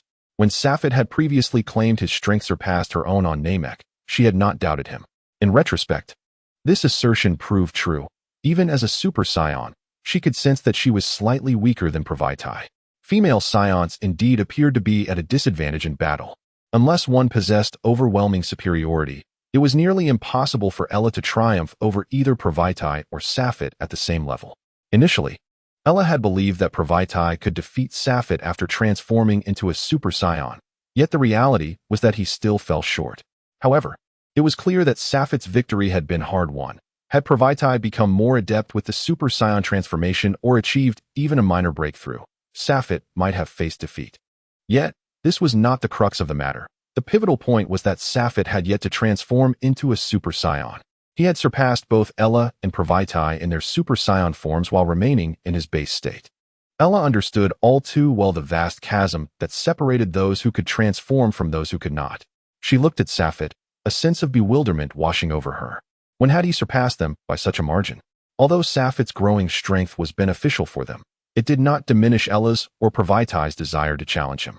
Even to surpass him, each member of their trio harbored a fierce spirit of determination, regardless of the circumstances, even while obeying Safit's lead. They had never relinquished the aspiration to eclipse him. The more formidable Safit became, the more they felt compelled to intensify their training in order to enhance their own capabilities. "You too, are you leaving me behind again?" Provitai exclaimed in fury, smashing the opulent crystal conference table with his hands, spitting words at the individuals standing before him. "Have you both become addicted to wandering off? Do you take me, the great Provitai, for a mere babysitter? How much longer can I endure this?" Despite witnessing Provitai's wrath, Safit remained remarkably composed, allowing the spittle to land on his face without wiping it away, internally acknowledging, "I knew he would be displeased." This visit was merely a brief return to their home planet. If all went well, they would soon arrange to transfer the primary base operations back to their home world. Safit calmly explained, "Silence. I absolutely refuse to remain at the base. It is sheer torment, do you understand?" Provitai, consumed by rage, disregarded notions of respect or reverence and seized Safit's collar. "All right, we are not far from the home planet. If we accelerate the ship, we shall return in less than a month." Ela attempted to mediate, but her efforts evidently fell flat, only serving to stoke the flames of anger further. "Easier said than done. Do you have any idea how I endured these past 3 months? Do you think I sought out Safit for a confrontation upon his return for no reason?" With another punch, Provitai shattered the already cracked crystal slab. Ela cast a glance at Safit, her expression one of resignation. Her eyes conveyed the message that she could do no more, leaving the resolution to him. "Very well, we shall all go together. After all, there are no significant hostile forces present at the moment, so we should encounter no issues. Ela, please instruct Sista to oversee the affairs at the base during our absence. When Dam returns, or we come back, he can resume his duties." Safit felt equally helpless. While Sista's loyalty was unquestionable, his capabilities were somewhat lacking, leaving Safit uncertain whether he could handle the matters of an entire planet. However, this was no longer within Safit's realm of concern. As long as no major disasters arose, any issues could await dams or their return for resolution. That's more like it. Surely, good fortune cannot preclude my participation. After organizing the base's essential arrangements for the upcoming month, the trio boarded a large spacecraft. While a small ship would have been convenient, its limited speed necessitated the use of the larger vessel for a swift departure and return. Originally, Dam's imminent return was anticipated, but Sista did not receive any signals indicating Dam's arrival that evening, leading to a sense of confusion and worry. Would there really be complications so soon after he assumed command? He had hoped to manage the base with utmost precision to earn the respect of his superiors. By midday the next day, with still no word from Dam, Sista's anxiety grew unbearable. He sent multiple communications in quick succession, only to receive no response, causing his heart to sink. Could it truly be such bad luck? Initially, he had intended to immediately report the situation to Lady Ela, but upon reflection, he feared this would reveal his inadequacy. Would she still have confidence in him if he burdened her with concerns just after her departure? Sista reassured himself that perhaps they were merely delayed en route, or that there was an issue with the communication device. Their fleet was formidable, and surely nothing could go awry. 3 days later, after an interminable period of unease, Sista finally received a response from Dam's fleet, confirming that all was well. The message explained that suppressing a minor faction had taken longer than expected, and that the communication device was only now addressed. He was told not to worry and inquired about the whereabouts of the other superiors. With a sigh of relief, Sista felt a weight lift from his shoulders. He hurriedly arranged a welcoming party, personally going out to greet them.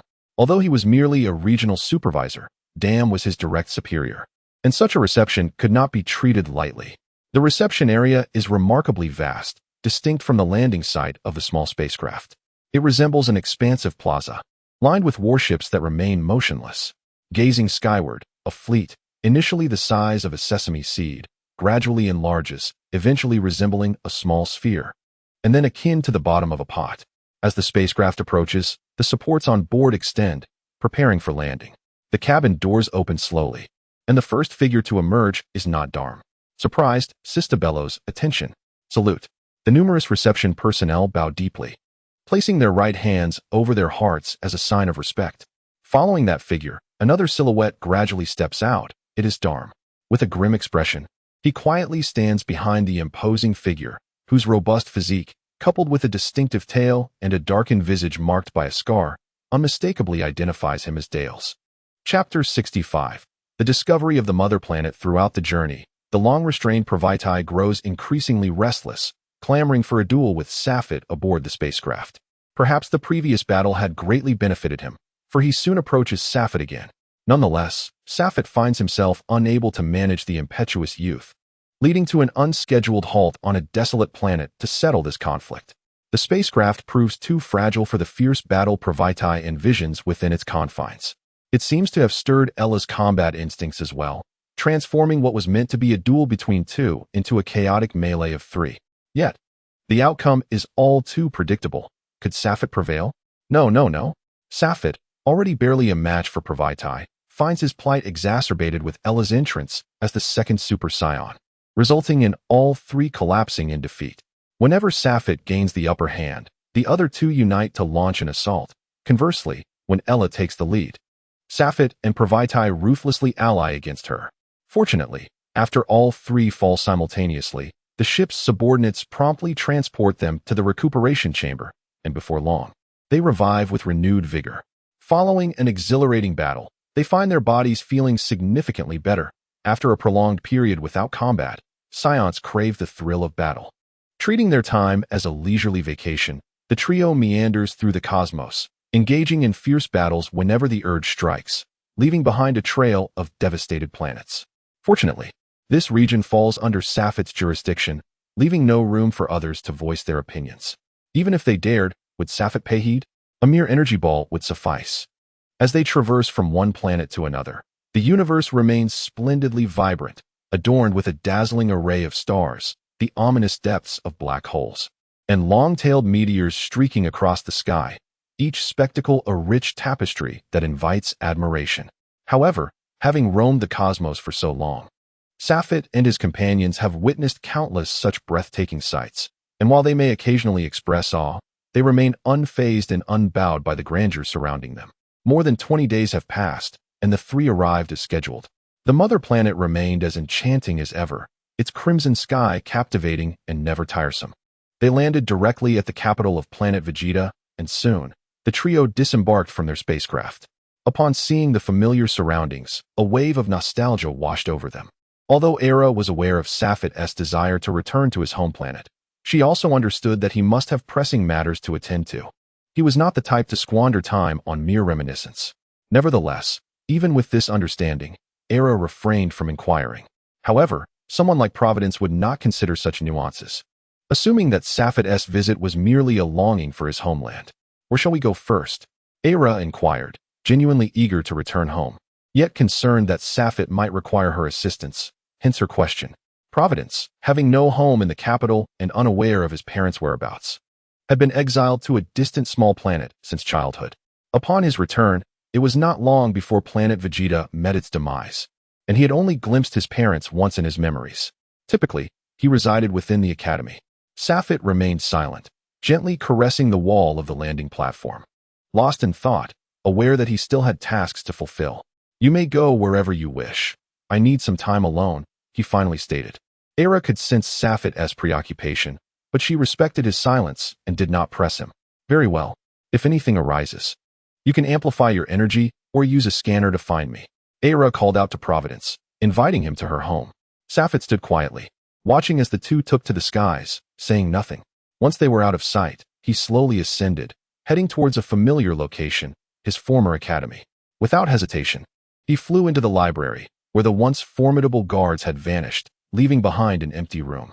The once vibrant city now felt like a desolate husk, devoid of life, and not a trace of vitality could be felt. Everything remained unchanged, just as it was when Safit first arrived. Suddenly, a voice pierced through the silence, catching Safit off guard. Turning around, he noticed a cage designed for pet care, within which a frail creature gazed at him with longing eyes. He reached out and poured some food from a nearby table into the cage, and the pet eagerly rushed forward to snatch the offering. There are still living creatures? Safet pondered, suspecting that aside from humans, perhaps all other beings had been resurrected. At the time, his request had been to restore planet Vegeta, but he anticipated that even these small animals would be brought back to life. A sense of regret washed over him. Had it not been for the reincarnation of souls, old friends and acquaintances could have been revived. Disregarding the incessant cries of the pet, Safet ventured deeper into the library, uncertain if he would find what he sought. Rows upon rows of bookshelves stood tall, and while he had previously relied on electronic devices to read, now searching through the tomes one by one felt akin to a treasure hunt. After a prolonged search, Safet found himself at a standstill, having encountered nothing of value. Much of what he had examined was either previously seen or wholly irrelevant to his needs.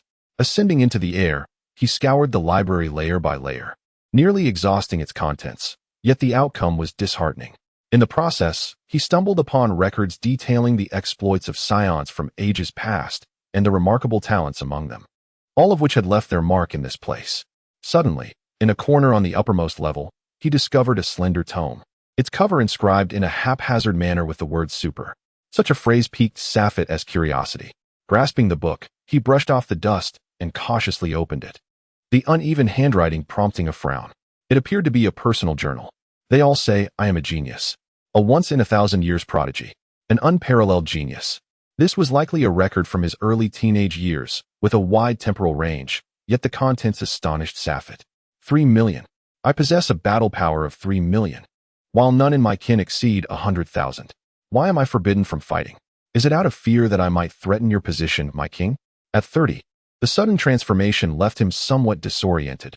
He could not comprehend the nature of this change, yet he felt an impending explosion within him. Upon reaching the final page of the journal, he noticed the scrawl was exceedingly sloppy, and he struggled to decipher it. After a long silence, Safet finally exhaled deeply, having grasped the essence of that statement. Chapter 66. The Might of Dales. Within half an hour, to the surprise of both, Safet summoned them back and, with an expression of grave seriousness, conveyed his heavy mindset. The command was succinct: return. In light of his demeanor, neither Pravaitai nor Ella dared to approach him for inquiry. She understood all too well that even if she were to ask, he would likely remain reticent, and the outcome would surely be a reprimand. Without further questions, the trio promptly boarded the spacecraft and set off at high speed towards their base. For over a fortnight, Dam had silently endured the torment inflicted by the new master of the base, patiently awaiting the return of his true lord. Similarly, Sista, who stood nearby, felt a parallel sense of expectation. Although this new master's treatment was an improvement over the past, he was acutely aware that all that lay before him was but an illusion. Should he take the words of this individual seriously? He could scarcely fathom the manner of his demise. Having accompanied Safet throughout his journey, he had witnessed more formidable warriors than the man before him, no fewer than 10, but all had been vanquished by Safet. Many of these adversaries were figures from years gone by, and now, his own lord's power had surged to an incomprehensible degree. Thus, how could they possibly be swayed by this individual? It was merely a fade, a pretense, as they awaited Safet's return to deliver a most crushing blow. They harbored no fears of incurring Safet's wrath, for he had previously stated with clarity that should anyone best him, they should simply surrender. There is no need to accompany him to death. Yet, the truth remains that, until now, they have never felt that anyone could defeat Safet. In their hearts, Safet has always embodied an invincible image. Ever since that fellow seized the space, he has remained within the palace, indulging in gourmet food and service, completely neglecting all affairs. This inevitably elicited cold laughter from Dam and Sista, as they had just received news that Lord Safet would soon return to the base planet aboard his spaceship, prompting them to prepare for his arrival. Dales was savoring the exquisite dishes brought by his subordinates. One must admit, after wandering through the cosmos for so long, he had not enjoyed such delightful cuisine in ages. Coupled with a scion's prodigious appetite, he consumed vast quantities of delicacies daily. As for the concerns of his subordinates, they could manage their own issues. All he needed to do was fulfill his role as king. After all, those fellows were not particularly strong. Even the mightiest among them could not withstand a mere finger of his. Even if the strongest scion were to return, he was confident in his ability to subdue him and make him his subordinate. After all, He had only exerted 50% of his strength during their previous sparring session. As for the discontent among his subordinates, he was indifferent. As long as they did not seek their own demise, they would naturally obey his commands. Thus, the essence of life was to be enjoyed. Bang! Suddenly, while Dales was indulging in a piece of thigh meat, he witnessed the door being kicked open, igniting a surge of irritation within him. Who dares disturb him while he dines? Seeking death, perhaps? However, he soon realized it must be that robust scion returning. What was his name? Ah, yes, Pravidi, if memory serves. It had not been easy for a scion to establish this domain, but now it belonged to me. Though he had formed some conclusions in his mind, his words were merciless. Damn. Do you dare kick open this king's door, fully prepared for death? The one who had kicked open the door was indeed Damn. With a cold smile gracing his lips, he did not respond to Dales's words. Instead, he bent forward and gestured invitingly with his hands. The first to step inside was, as expected, the robust scion. Dales chuckled coldly, knowing that Pravidi could at most stand alongside him at 70% of his strength. Yet, even that was a rare feat, considering how many life fruits he had consumed. However, behind Pravidi, two comparatively smaller scions appeared, one male and one female. A female scion. Dales was taken aback. Although he had heard whispers of 3 scions being present here, he had not paid much attention, thinking it mere rumor. To his surprise, they had all arrived today. Ah, all are scions. But that is of no consequence. As a member of this king's lineage, I have always extended the greatest privileges to you. Come serve as formidable warriors under my command. Dales had wandered since childhood, devoid of contact with those who wield energy, and thus could not perceive the terrifying pressure emanating from Safed at this moment. Little did he know how furious Safed truly was. His own matters were already quite troublesome. And now, there were fools daring to prattle on aimlessly? Safed has never claimed to possess a commendable temperament. He endures bullying with remarkable restraint. He halted the impulsive actions of Pravedi and Ella with a firm hand. Stepping forward to inquire, "Are you a scion who travels with the clan, or one sent out to annihilate those small planets before your homeworld was destroyed?" Sapit has long yearned for news of his father, and for this information, he can bear a moment of discomfort.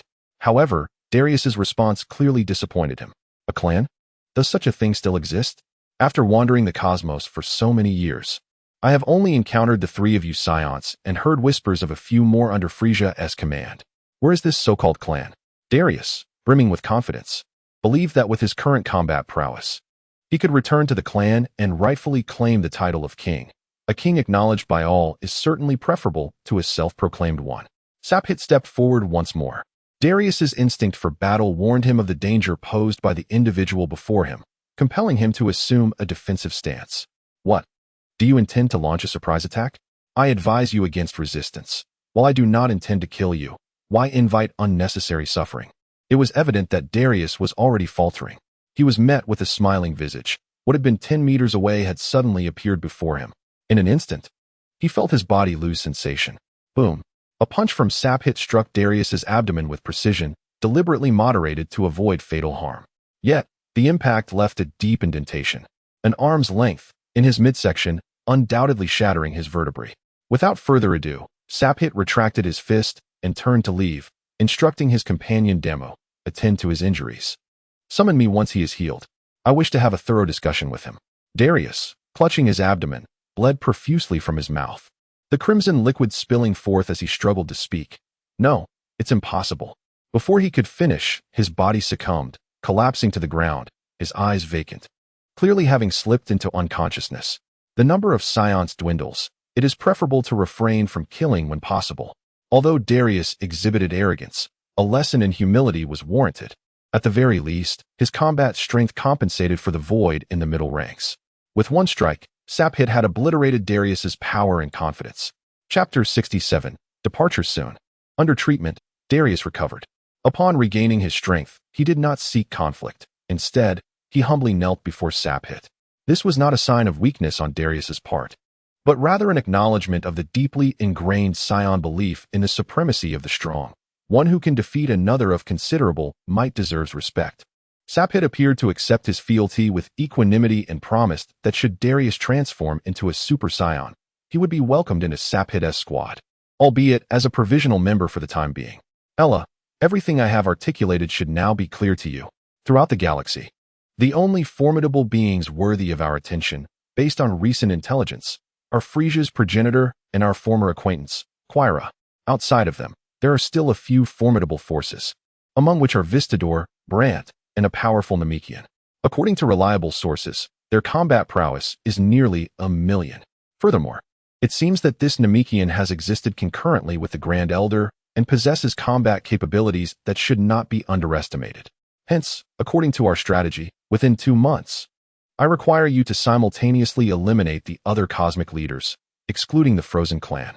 Once accomplished, proceed directly to the central position of the galaxy, where Crud's base is located. There, we shall encircle the final stronghold to fulfill our ambition of unifying the galaxy. Safet spoke eloquently, delineating a series of arrangements for the plan's progression. Safet, I recall the documents stating clearly that the combat assessment indicates Crud's power far surpasses that of Kveler. Shouldn't we first confront Kveler? Wouldn't it be too reckless to face Crud directly? Ella was aware that both Crud and Kveler were stronger than Frieza, while an ordinary Super Saiyan was merely slightly more powerful than Frieza. If this estimation holds, an assault on Crud could result in total annihilation. Do not fret. My plan will not falter. Even if we cannot defeat Crud, we can still retreat unscathed. Safet could not disclose his true intentions to Ella. Yet he was acutely aware that while standing aboard the spaceship, the sensations of Crud's and Kveler's powers were distinctly different. He could palpably sense that Kveler posed a greater threat. In contrast, despite Crud's formidable presence, he felt confident in his ability to overcome him. Very well. Ella merely raised her concerns. Noting that Safet had already devised a strategy, she refrained from further discussion. With the plan firmly established, Ella disseminated the directives, leading to the activation of this vast empire. Darm and others began to mobilize the military for the forthcoming expedition. Dales was also present at the earlier meeting. Yet as a newcomer, he had no voice in the discussions. Lacking any ulterior motives, he quietly exchanged thoughts on combat techniques with Pravati. After all, these two shared a similar disposition, both unconcerned about such matters, focusing solely on combat when necessary. 3 days later, everything was in readiness. All fleets had been divided into 4 groups, with each leader assigned a team.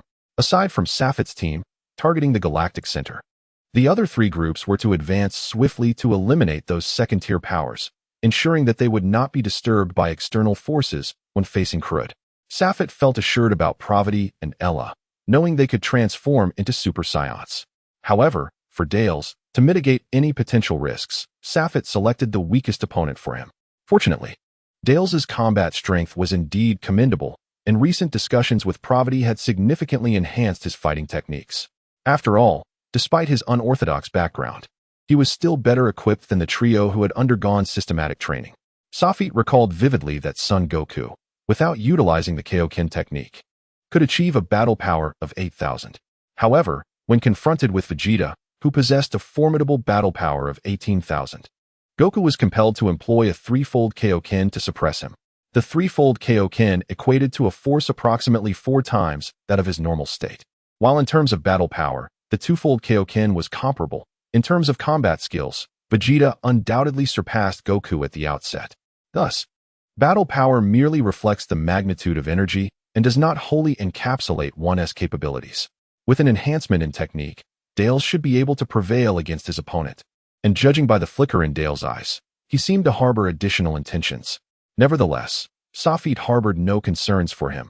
The chasm between the two was far too great, rendering Dale's transformation into a Super Saiyan futile. With the armies on standby, Safet led the other 3 out of the palace and onto the watchtower, where he gazed down at the troops and smiled. You are the elite of Safet. Today, we shall forge an unprecedented achievement. We are about to embark on a mission to unify the entire galaxy. This glory belongs to you, to every warrior who fights. Safet observed his subordinates, their expressions solemn. A palpable aura of determination surrounding them, their morale exuberant, embodying a readiness for battle. He nodded in satisfaction. We are the sovereigns of the universe, inviolable and formidable. Remember, I stand with you. With me, there is no defeat. Invincible, invincible, invincible. With a grand gesture, Safet signaled, and all the troops hastily boarded the spacecraft, preparing to launch into the vast expanse of the universe. Casting a glance at the 3 behind him, they exchanged looks before soaring into the air, each heading to their respective command rooms. Upon entering the spacecraft, the fleets aligned harmoniously and ascended into space, subsequently dividing into 4 distinct fleets, each embarking towards a different direction. Safit entered the command room of the fleet, taking his seat upon the throne, while the true command was executed by his high-ranking subordinates. Despite his immense power, he was not adept at navigation, thus his role was that of a spiritual leader. Aside from Ella, who could partake in some command, the other 2 were similarly positioned. Wishing you all the best. We shall reconvene at the galaxy's center in 3 months. Safit, along with the other 3, activated video communication to maintain contact, facilitating timely updates. However, Safit delegated authority to his subordinates to manage affairs, refusing to squander time in this place. 3 months was ample time for numerous endeavors, and he had no intention of wasting it. After issuing the orders, Safit retreated to the training room of the spacecraft, as he now needed to hone his skills. 3 months. Let me prove my hypothesis and ascertain its veracity. Sensing the restless energy surging within him, he furrowed his brow and immersed himself in the training chamber. Chapter 68. Arrival Departure Time, 1 month and 6 days. The fleet led by Pravite transmitted a brief message reporting that the attempt to persuade the Namekians to surrender had failed, resulting in their annihilation, and the fleet was now redirecting towards the heart of the galaxy. 4 days later, the fleet under Ella's command relayed news that the king of the Star Sea, Visto, had been slain within the confines of his own palace. The spacecraft had now altered its course towards the heart of the galaxy. The momentum was unstoppable. Just as Safit had anticipated, such a formidable foe was rendered incapable of transformation. The only concern remained with the forces of Darius. 20 days later, nearing the 2-month mark, Darius's ships finally transmitted word. Despite numerous fierce battles against Brant, Darius had yet to secure a decisive kill, but he had recently achieved a breakthrough. During the conflict, he successfully transformed into a Super Scion and vanquished Brant in a single decisive blow. Over the course of a month, these fragmented pieces of information arrived, much to Safit's relief. Having traveled for nearly 2 months, his fleet had already entered the territory of Crud 10 days prior, encountering no obstacles along the way. It seemed that Crud had grasped Safit's intentions. Although no formal discussion had taken place, an unspoken understanding prevailed between them. With another month of travel ahead, Safit remained troubled, his brow furrowed, seemingly burdened by unspoken thoughts. Ella and Prototype were absent from his side, leaving him without a confidant to share his concerns. Within the resplendent palace, a being with a frog-like visage hurriedly rushed through its halls. Despite the multitude of guards present, none dared to impede his passage. Fully aware of the urgency of the situation, the frog-headed figure, panting heavily, flung open a door and, before it fully opened, hoarsely exclaimed, "This is bad. This is terrible. My lord." Clad in a white cloak, with a faint lavender hue to his skin, Crud was intently focused on the matters before him. Upon the sudden intrusion, he turned sharply, his eyes narrowing in preparation to unleash an energy wave to eliminate the intruder. Fortunately, he recognized this individual as a trusted subordinate and dispelled the energy from his gaze. In a low voice, Crud inquired, "What is the matter? Must you present yourself in such a frantic manner? Are you not aware that I am engaged in significant affairs?"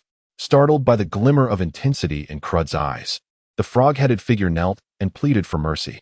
Upon hearing Crud's inquiry, he hastily rose, declaring, "My lord, 4 exceptionally powerful fleets have unexpectedly appeared within our territory, all converging towards the heart of the galaxy at a rapid pace. Just a bunch of rabble, unworthy of my concern. Let them come. It will be my pleasure to annihilate them in one fell swoop, saving me the trouble of hunting them down like vermin. Their gathering simplifies matters for me." Crud nonchalantly replied, turning back to his previous focus. "Is it truly of no consequence, my lord? According to our intelligence, the adversaries are those who have recently seized Frieza's domain, led by a group of Scions. Among them, the leader appears to be one named Safit," the frog-headed figure inquired, recalling the footage transmitted from the front lines. The strength of this faction was undeniably formidable. Though he held unwavering confidence in his lord, trepidation lingered within him. Scions. Suddenly, the object of Crud's attention spoke. "No, it cannot be merely referred to as a matter. Rather, it is a person, a being deeply entrenched in the essence of a Scion. This individual is none other than Frieza, who survived the explosion of planet Namek. Now, after being rescued by his father, he has been undergoing extensive modifications and treatments. It is evident that a significant portion of his body has been transformed into machinery. Frieza's fist struck the operating table with tremendous force, producing a resounding thud. Scion. Frieza's throat rumbled as he emitted a chilling roar. Frieza, you have just completed your modifications. You must rest and refrain from excessive movement. There are still some details of the transformation yet to be finalized, requiring you to recuperate. Do not exert your powers recklessly.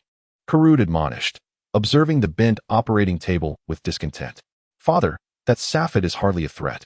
Although his strength is peculiar, we merely need to be wary of one particular move. The real concern lies with that Super Saiyan named Goku. He is our true target.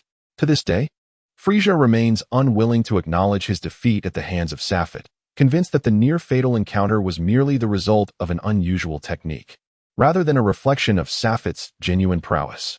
The undeniable truth of being bested in a fair fight by Goku is a reality Frieza finds most intolerable.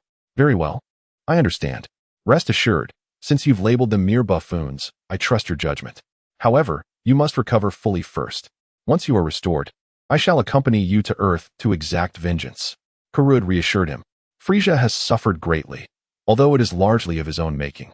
It does not grant those wild monkeys the right to flaunt their dominance over his kin. Dispatch orders for full-scale preparation. I demand the heads of those scions as playthings for my son Frieza, Karud commanded, determined to demonstrate to the entire galaxy that he is the true master of the Milky Way. Who would have imagined that the legend of the Super Saiyan was indeed true? It appears the tales passed down through his lineage hold merit, and that Scion must not be allowed to continue his ascent. Observing the frog-headed alien depart, Karud felt a pang of unease. Initially, he had doubted the rumors surrounding the Super Saiyan, but now, witnessing Frieza's current state, he could not afford to lower his guard. My king. A sharp voice interrupted Karud's contemplation. He glared, only to realize the speaker was one of the scientists tasked with Frieza's modifications. Retracting his murderous gaze, Karud inquired in a solemn tone, "What is it?" The avian-headed alien recoiled slightly, but eventually spoke. "King Karud, it seems there is an issue with Lord Frieza's body. Please take a look." He handed over a report. "What?" Karud exclaimed in fury as he scanned the document. "What do you mean by cannot continue to elevate? I regret to inform you that Lord Frieza's body has sustained severe damage from that Super Saiyan. While his mechanical enhancements have significantly augmented his abilities, he has permanently lost the capacity for further growth. So, you are saying that Frieza will forever remain at this level, with his potential irrevocably sealed?" Karud's expression darkened. Yet he found himself utterly powerless to alter the situation. "Cursed Super Saiyan, I shall surely bring you to your demise." 24 days later, Safed gazed upon the resplendent, pristine planet before him, resembling a freshly cracked egg, pure and flawless. Yet, in the distance, he discerned a fleet meticulously arranged beyond the atmosphere, seemingly prepared for his arrival. It appears that rascal Crud had long been ready. This journey was indeed worthwhile. He signaled to his crew, instructing them to communicate with the opposing side, demanding Crud to come forth. 3 days prior, 4 teams had convened not far from the heart of the galaxy, after which Era, Providii, and Dales all arrived at the command room of Safed's vessel. After a brief wait, the ship connected with the opposing communication, and on the expansive screen appeared a figure reminiscent of an untransformed Frieza. "Are you Crud?" Safed stepped forward, clearly aware that Crud recognized their team was led by him. With a haughty glance, Crud slowly replied, "I am the Cosmic Sovereign, Crud. I never expected a Scion monkey to possess the audacity to defy me. Truly bold. Alas, you shall soon vanish into the cosmos. Enough with the pleasantries. I have come to personally slay you, the Cosmic Sovereign. The universe belongs to me, Safed. Others are unworthy. Such arrogance. Yet you can only afford to be audacious now. The heart of the galaxy is not a suitable battleground. Shall we proceed to the nearby planet Chime, where it will serve as your grave? I am quite considerate of others' needs." "Delighted, but I fear it will be your own grave you are digging." Chapter 69.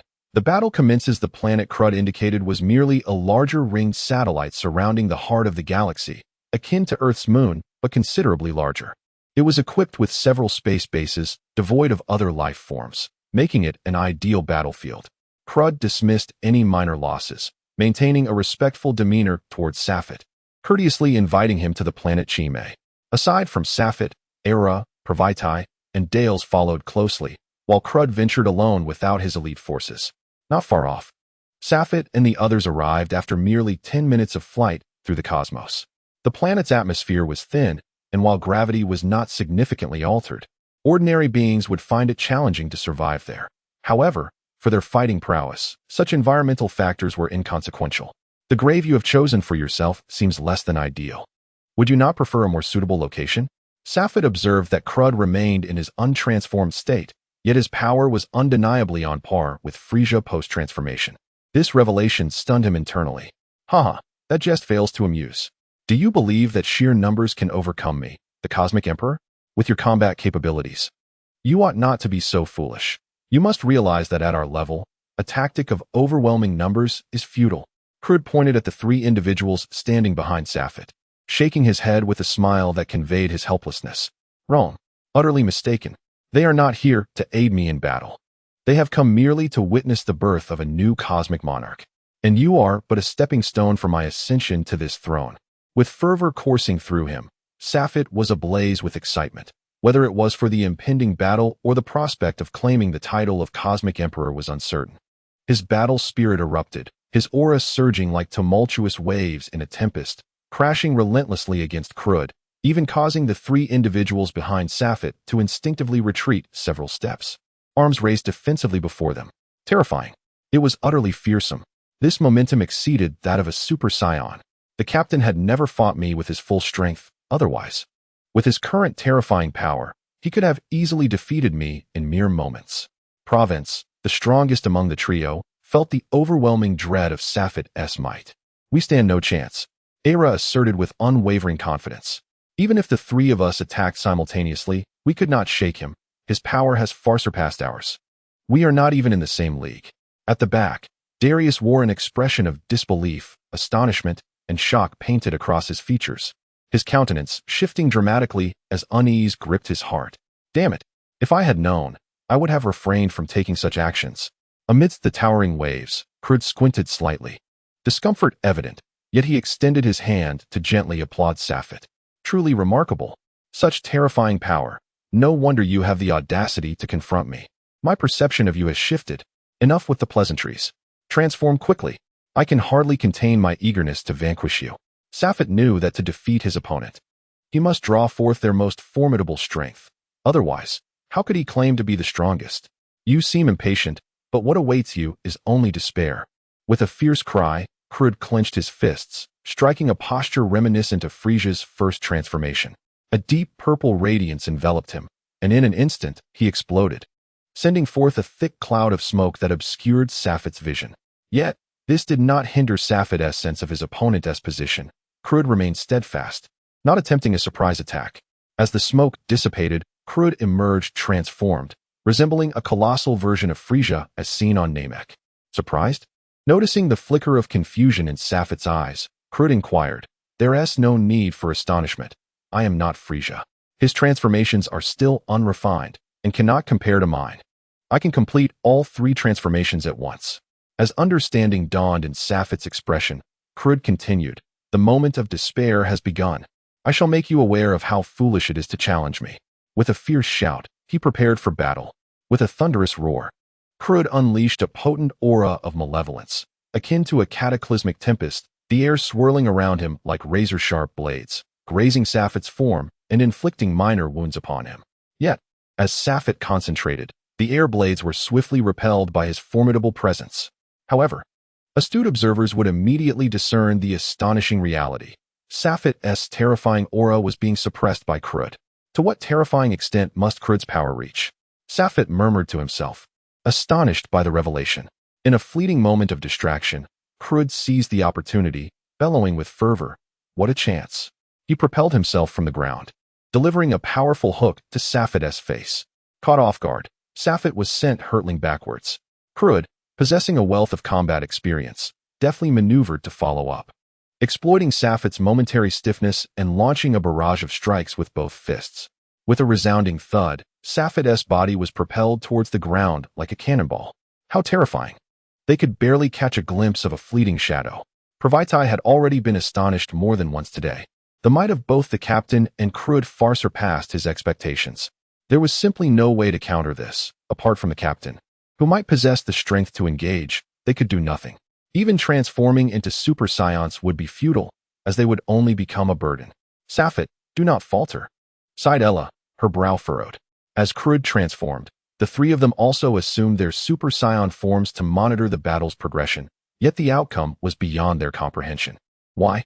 Wasn't the Super Saiyan supposed to be the mightiest in the universe? Pravaitai struggled to grasp this. The legacy of Super Saiyans had long instilled an invincible impression in their minds. The current results were utterly unacceptable. The captain's strength was understandable. But why was Krud also so overwhelmingly powerful? In contrast to these thoughts, Ella's concerns were more pragmatic. Safet, do not lose. Chapter 70. The formidable Krud spitting out the metallic-tasting liquid. A trickle of crimson blood emerged from the corner of Safet's mouth, yet he seemed oblivious to it, wiping it away nonchalantly while maintaining a grave demeanor as he gazed up at Krud. After landing 2 successful blows, Krud refrained from pursuing, and this ease made him question the situation. Indeed, it was proving to be quite troublesome. Safet silently mused, yet he was not shaken by the predicament. This was the perfect opportunity to force his final surge. Should it succeed, all would be well, but if it failed, though the plan was for them to escape together, unexpected variables could arise. Krud's terrifying combat prowess evidently exceeded his estimations, and whether they could truly escape remained uncertain. However, at this moment, it was a matter of life and death. After mere seconds of silence, Safet erupted once more, directing a brilliant shockwave towards Krud. The blinding radiance surged forth, leaving Krud with no option but to raise his hand to confront the oncoming force head-on. At the moment the shockwave was unleashed, Krud immediately spotted the fleeting figure of Safet darting away, his intention being to exploit any opening during the brief moment of evasion to launch a successful attack. With a wealth of combat experience, Krud saw through such trivial tactics effortlessly, although this approach posed challenges for resolution.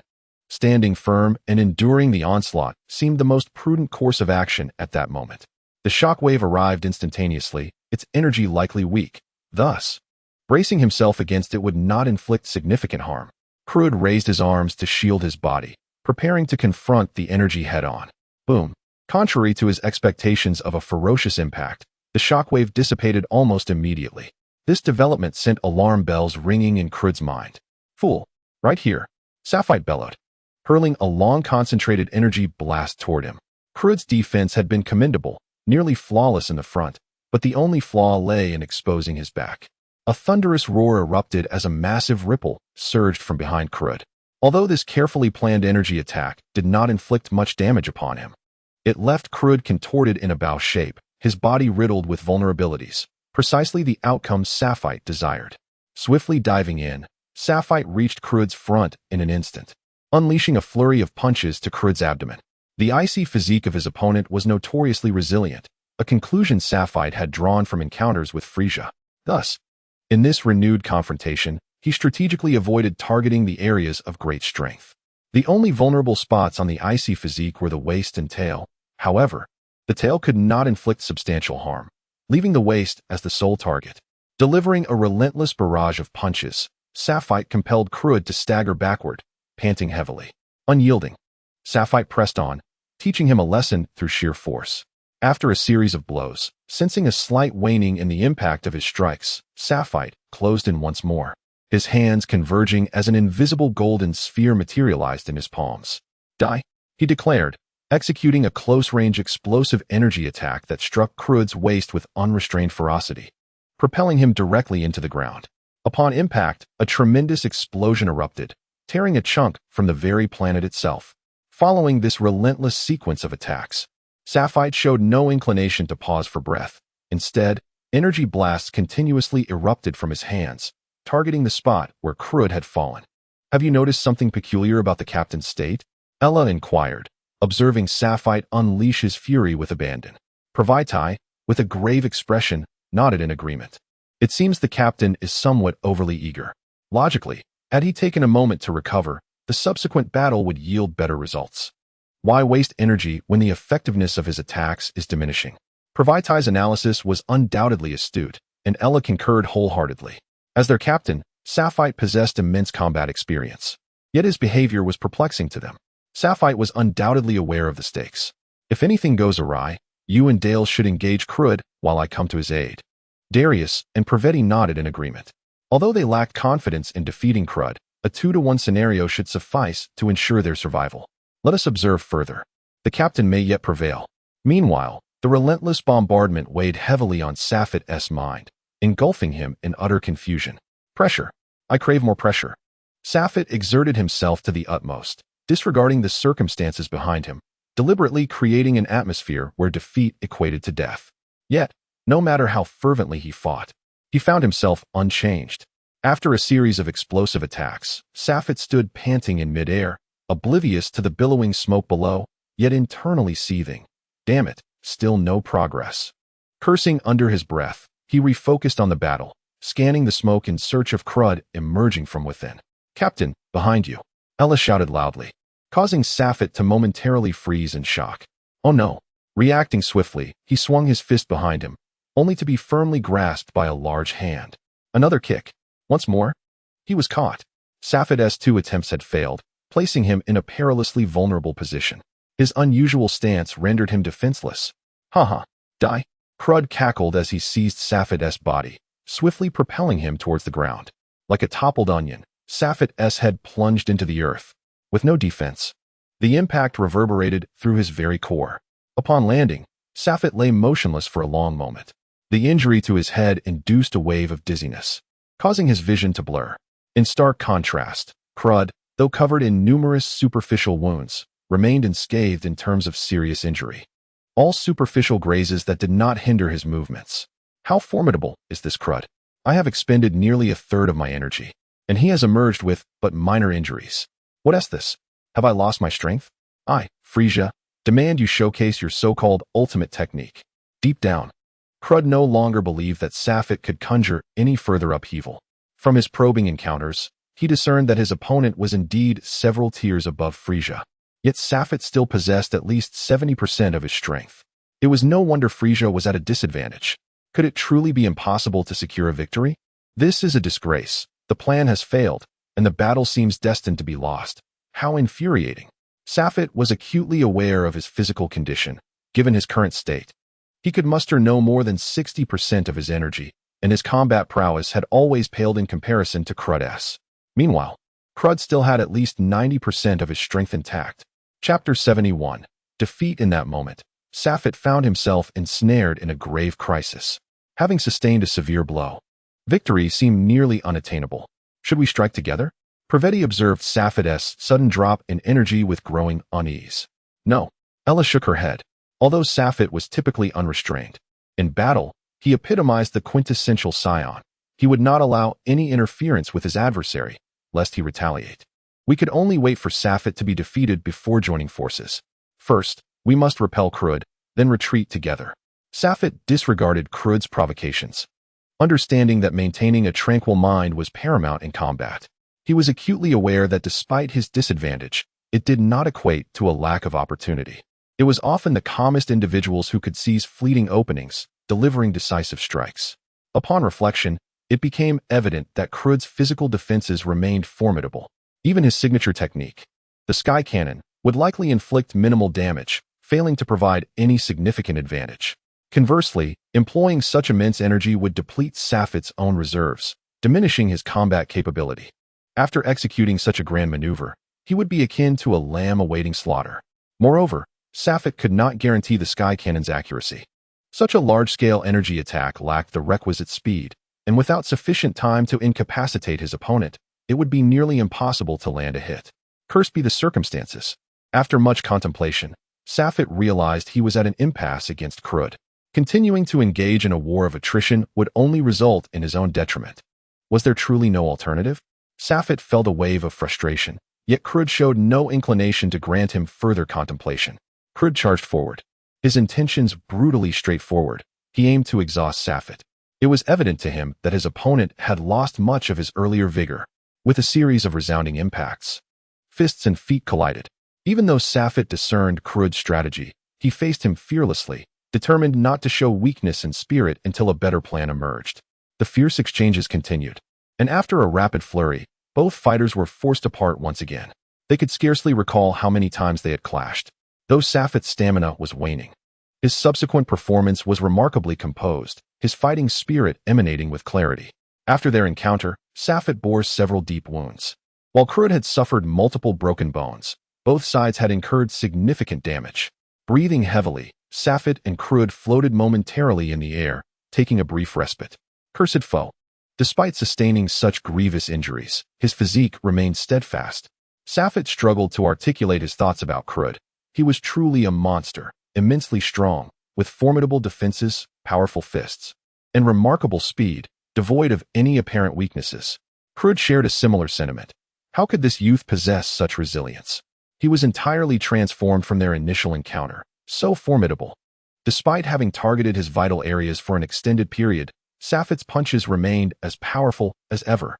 Cursed be this situation. He had anticipated a swift resolution, yet now it seemed a considerable effort would be required. In terms of combat prowess, Krud clearly held the upper hand over Safet, who, despite leveraging years of battle experience to regain some ground, was still barely managing to hold his own. For an extended period, Safet struggled, yet no clever solution emerged. His body had already communicated to him that he had reached his limit. Opposite him, Krud was acutely aware that with just a moment's respite, he could rise again to continue the battle. Damned be it, was my conjecture erroneous? Must I still rely on fury? Safet found it challenging to articulate his current emotions. He was uncertain how much longer he could endure, but it was evident that he could not withstand as Krud could. Very well, let it all hinge on this final strike. With this thought, Safet shouted, Krud, you are the strongest among all the formidable warriors I have encountered. In the spirit of respect, I have resolved to deliver one last blow to decide our fate. Safet could no longer afford to prolong the conflict. He had to unleash a devastating attack to potentially incapacitate Krud. Meanwhile, Krud, uncertain how much longer the Scion could endure, had sensed his weakness for some time. Yet, this Scion had astonishingly persevered until now, stirring a hint of unease within him. When Safet proposed a decisive blow, Krud shared this sentiment. Very well, bring forth your most powerful technique. Krud responded loudly, his hands moving with unwavering speed. His left hand grasped his right arm, while his right hand aimed at Safet. Fingers splayed like an eagle's talon. As he maintained this posture, Krud's aura surged, creating an invisible tempest that coalesced around his right hand. Safet, too, spread his arms wide, extending his fingers before gradually bringing them together, directing the energy towards Krud's form. Golden sparks intermittently flickered from his arms, swirling around him. Perish. Sky Cannon. Vanish. Annihilation Strike. Both warriors roared simultaneously, hurling their energies at one another. At the moment of release, Safet abruptly swung his hand to the right. I shall attempt to transcend through death. The two forces collided, but just as they were about to meet, Safet's Sky Cannon veered at an angle, bypassing the Annihilation Strike and hurtling towards Krud's astonished visage. Boom. Boom. Almost instantaneously, both combatants were struck. The immense energy expanded and contracted like a rubber ball, radiating brilliance akin to the sun, illuminating the entire planet. Had they not clashed in midair, the entire world might have been reduced to dust. The blinding light engulfed onlookers, rendering them unable to see, forcing them to shield their eyes and await the aftermath. After several tense seconds, two figures plummeted from the sky. Ella and her companions dashed forward without hesitation, but due to the overwhelming force of the impact, the dust had yet to settle, revealing only faint silhouettes. Safet, Ella cried as she supported the unconscious warrior, repeatedly calling his name, but alas. The comatose Safet offered no response. His formidable aura had dissipated. Damn it. Provitai, go check if Krud is dead. Make sure to finish him off. Ella shouted in fury. Alas, I fear I must disappoint you. I, Krud, am a formidable cosmic emperor. How could I possibly suffer defeat so easily? Do you truly believe a mere energy blast could vanquish me? Such naivety. A nightmarish voice emerged from the swirling smoke. Chapter 72, The Assailant, Quila. The shadow cast beneath the gray mist was none other than Krud. The three stood in a protective circle around Safet. Providit. Understood. At the call, Providit swiftly positioned himself before Ella, while she seized Safet and fled at great speed. Fool, did you think I would allow your escape? Krud aimed a hand at Ella, prepared to obliterate them. Daures, Providit urgently shouted, charging towards Krud.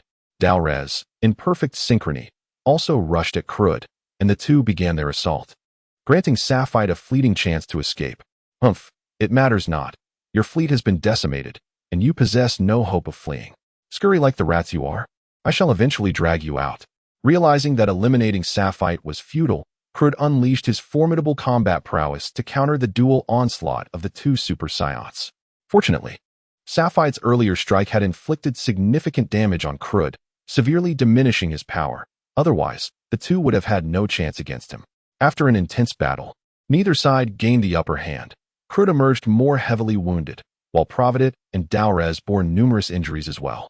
The two sides, mutually understanding the necessity for a truce, retreated, with Providit and Daurez withdrawing, and Krud refraining from pursuit.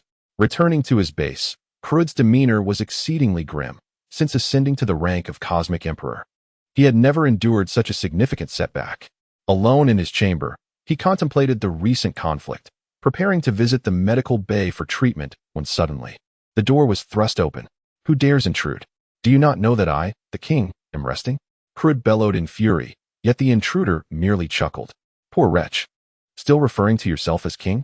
Your current state hardly befits an emperor of the cosmos. This derision ignited a surge of rage within Krud, ready to erupt until he beheld the intruder's visage, causing his ire to dissipate instantly. What brings you here? Did you not join the others? Krud queried, his tone tinged with confusion, yet devoid of disrespect. Humph, a worthless creature.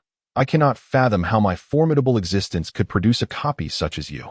You've managed to mismanage the galaxy so thoroughly. The newcomer emerged from the shadows, his appearance a perfect mirror of Krud himself. A copy.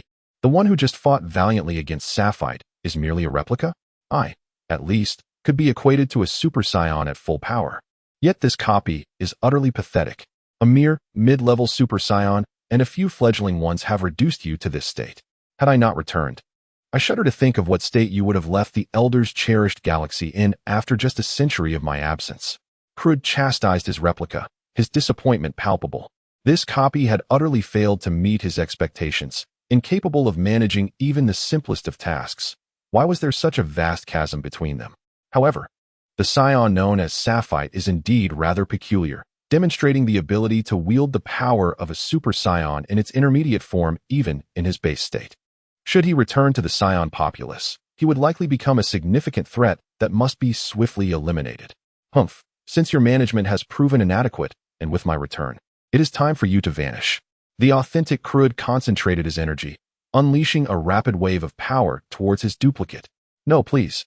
A harrowing scream echoed from within the room, prompting numerous guards to rush to the scene. They stood outside the door, hesitant to enter, only daring to shout, King Krud. The duplicate, severely injured, could not muster any resistance and was instantly obliterated, its remains reduced to ashes. As the door swung open, Krud emerged, bellowing. What is all this noise? One guard cautiously inquired. King Krud, how is your injury? I am fine now. You may leave. Krud waved his hand dismissively, making his way to the medical chamber. It had been a century since he had last seen his son, Frieza. The raucous laughter of Providit resonated throughout the ship, his mirth unrestrained. What a thrill. That old dog Krud never suspected that our spatial wristbands concealed numerous small spacecraft, and even a medium-sized one. He truly believed he could confine us to that wretched planet. How naive. Providit stood in the ship's dining area, devouring meat while conversing boisterously with Sapphite. In contrast, Sapphite's expression remained unchanged even upon hearing this news. Damn it, he silently cursed, uncertain of how to proceed. I have something to share, Sapphite began, prompting the other three to lean in attentively. I came perilously close to death, and upon recovery, my battle power has scarcely improved. He paused, observing the strange expressions on their faces. I do not understand why, but it seems there must be a limit to the enhancement of battle power through near-death experiences. I fear I have reached that limit. As Sapphite continued, Providit and Dales displayed understanding, while only Era furrowed her brow in concern. All right, everyone, please continue eating. I shall take a stroll, Sapphite sighed, stepping into the corridor, gazing at the starry expanse in contemplative silence. Gradually, he sensed the approach of another person behind him. He knew who it was. Is there something you wish to discuss, Era? He inquired. You have not finished your thought, Era asserted, her gaze unwavering. Sapphite smiled faintly, nodding, and after a prolonged silence, uttered a perplexing statement. If one day I were to attack you, remember not to hold back. Kill me. A bittersweet expression flickered in his eyes, unnoticed by anyone. As he turned to leave, Era suddenly embraced his waist, whispering softly in his ear, "That will never happen, never." Saphite's body jolted, and he broke free from her embrace, continuing his path forward. 3 days later, as Saphite prepared to return, he reflected on the fleet he had brought, which had suffered grievous losses in the recent battle, leaving less than half of its original strength. Fortunately, after a period of recuperation, Saphite resolved to return when he was certain of victory against Krud. As the journey back commenced, Saphite suddenly witnessed a spaceship explode in the distance. What could have transpired? The captain below shouted towards the fleet, yet there was no response. It was undoubtedly an attack, Saphite surmised.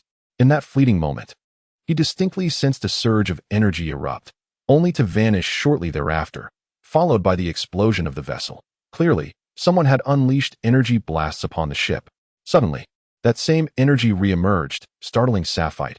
It was Quila. There was no mistaking that presence. "Let us venture out. We have had no direct conflict with Quila. At least not for the time being. But why would he choose to assault us?" Ella pondered. Having previously served under Quila, they had some understanding of his character, which was evidently one who would not act without a motive. Why then did he initiate an attack? The trio exited their ship, only to find Quila standing alone at the forefront of the fleet, unaccompanied and bearing nothing. "Greetings, dear Saphite, or should I say, Lord Saphite, one of the cosmic emperors." Quila's courteous tone, reminiscent of Frieza, was unsettling to hear. "Quila, what is the meaning of your obstruction of my fleet?" Saphite inquired, reluctant to voice the question as it might lead to manipulation, yet compelled to ask nonetheless. "Oh no, my dear Saphite, please call me the Reaper Quila." Observing the expression on Saphite's face, Quila's smile took on a peculiar quality. Chapter 73. Quila's fifth transformation. "Dales, are you not going to make your move? Have you forgotten our agreement?" Quila bellowed at Dales, who stood behind Saphite. The effect was immediate. Ella and Praviti swiftly positioned themselves in front of Dales. "Is this truly necessary?" Saphite queried, surprisingly addressing Quila instead of taking action. "With your power, you should not fear Krud. Why then do you obey his commands to eliminate us? Do not tell me it is merely because he is your father." Saphite's intuition was sharp from the onset. His trust in Dales had been minimal. The time Dales took to eradicate other factions had already raised Saphite's suspicions. Yet, he had always believed Dales would not pose a significant threat. As for the power of a Super Saiyan, Saphite considered it unnecessary to regard a novice in that realm with undue respect. What puzzled Saphite was how Quila, already formidable enough to disregard Krud's orders, continued to heed his commands. Quila shook his head, evidently reluctant to engage Saphite on this topic. "You are correct. I have come here for your heads. However, as a gesture for the years I have invested in your training, let me dispatch you swiftly. I wish to conserve my energy," Quila proclaimed, his demeanor radiating arrogance, as though he had already secured victory over Saphite and the others. "To think you remain so naive, Quila. If you truly wish to eliminate us, let us settle this in combat." Saphite realized that confrontation was inevitable. Thus, he steeled himself to confront and shatter Quila. "Stay here. My battle with him is beyond your intervention. Remember, if I perish, do not seek vengeance on my behalf." Saphite turned to gaze at the two individuals he knew so well, a bittersweet smile gracing his lips, uncertain whether it was resolute or something else entirely. At that moment, he truly understood why he uttered those words, akin to the time his father advised him against avenging himself on Frieza. Without hesitation, Saphite soared into the void of space, seemingly unperturbed as he lingered in the cosmos, much like Quila. Although Saiyan warriors possess the strength to survive in space for brief periods, the toll of combat significantly increases their energy consumption, drastically reducing their time in the cosmos. What granted Saphite such confidence to traverse this vast expanse? Quila was perplexed by Saphite's extraordinary demeanor and pondered how to inquire. "Surely, you wish to know how I acquired abilities akin to your frozen kin, do you not?" Saphite's smile caught Quila off guard. "That should not be. He ought to sense my aura, knowing full well that my power far surpasses his. Why, then, does he approach with such assurance? If I am not mistaken, you are currently in your third transformation, your power level resting between the mid to late stages of Super Saiyan. Transform again, or you shall not prevail against me." Saphite nonchalantly divulged Quila's form and strength, causing Quila's eyes to widen in astonishment. How does he know? Nevertheless, he would not retreat. He had concealed his true power, always keeping himself a step below his father, merely seeking a comfortable existence. Yet now, he found himself easily seen through by Sapphite. Humph. Since you are aware of my power as a Super Saiyan in the mid to late stages, do you still dare to challenge me? You should be aware that our frozen race possesses the greatest hidden strength in our final transformation. You likely have no idea just how formidable I truly am. Quila remained unfazed, even though his opponent recognized his current might. The difference between his fourth transformation and his original abilities was indeed vast. Had he not maintained his third transformation, his father would not have suspected his bloodline's purity, nor would he have faced his father's cold indifference. How could he possibly compare to Frieza's might? Prepare to witness the terror of my fourth transformation, he roared. In an instant, his body ignited, his aura surging intensely. Without a moment's hesitation, Quila unleashed his most potent state. The full power of Super Saiyan absorbed the essence of Krud, finally unlocking fragments of his memories. Yet it was still insufficient. If he could consume this creature's essence once more, he would restore all his memories from before the Slur battle. However, without that power, could he truly emerge victorious? Sapphite murmured softly, yet his actions remained swift, his ultimate strength erupting forth. Damn it, we are once again relegated to mere spectators. Pravaitai seethed with fury. Despite his relentless efforts, why could he never keep pace with the captain, perpetually relegated to the role of cleanup? The battle had commenced. In terms of momentum, the captain appears to be somewhat lacking. Sapphite aptly remarked that he gained little from the battle against Krud. Ella wore a grave expression, ever ready to offer support. As for Dales, the two of them observed that Sapphite had no intention of attacking him, and given that the fellow was astute enough to refrain from striking, they momentarily chose to ignore him. Alas, the captain's aura was waning, while Quila's still surged with vigor, seemingly unyielding. Damn it, the captain's presence has vanished. Hurry. In the cosmos, the battered Sapphite struggled to keep his body upright, his blood having thoroughly soaked his garments. In stark contrast, Quila bore only a few minor wounds. As one who was once my subordinate, I truly do not wish to slay you.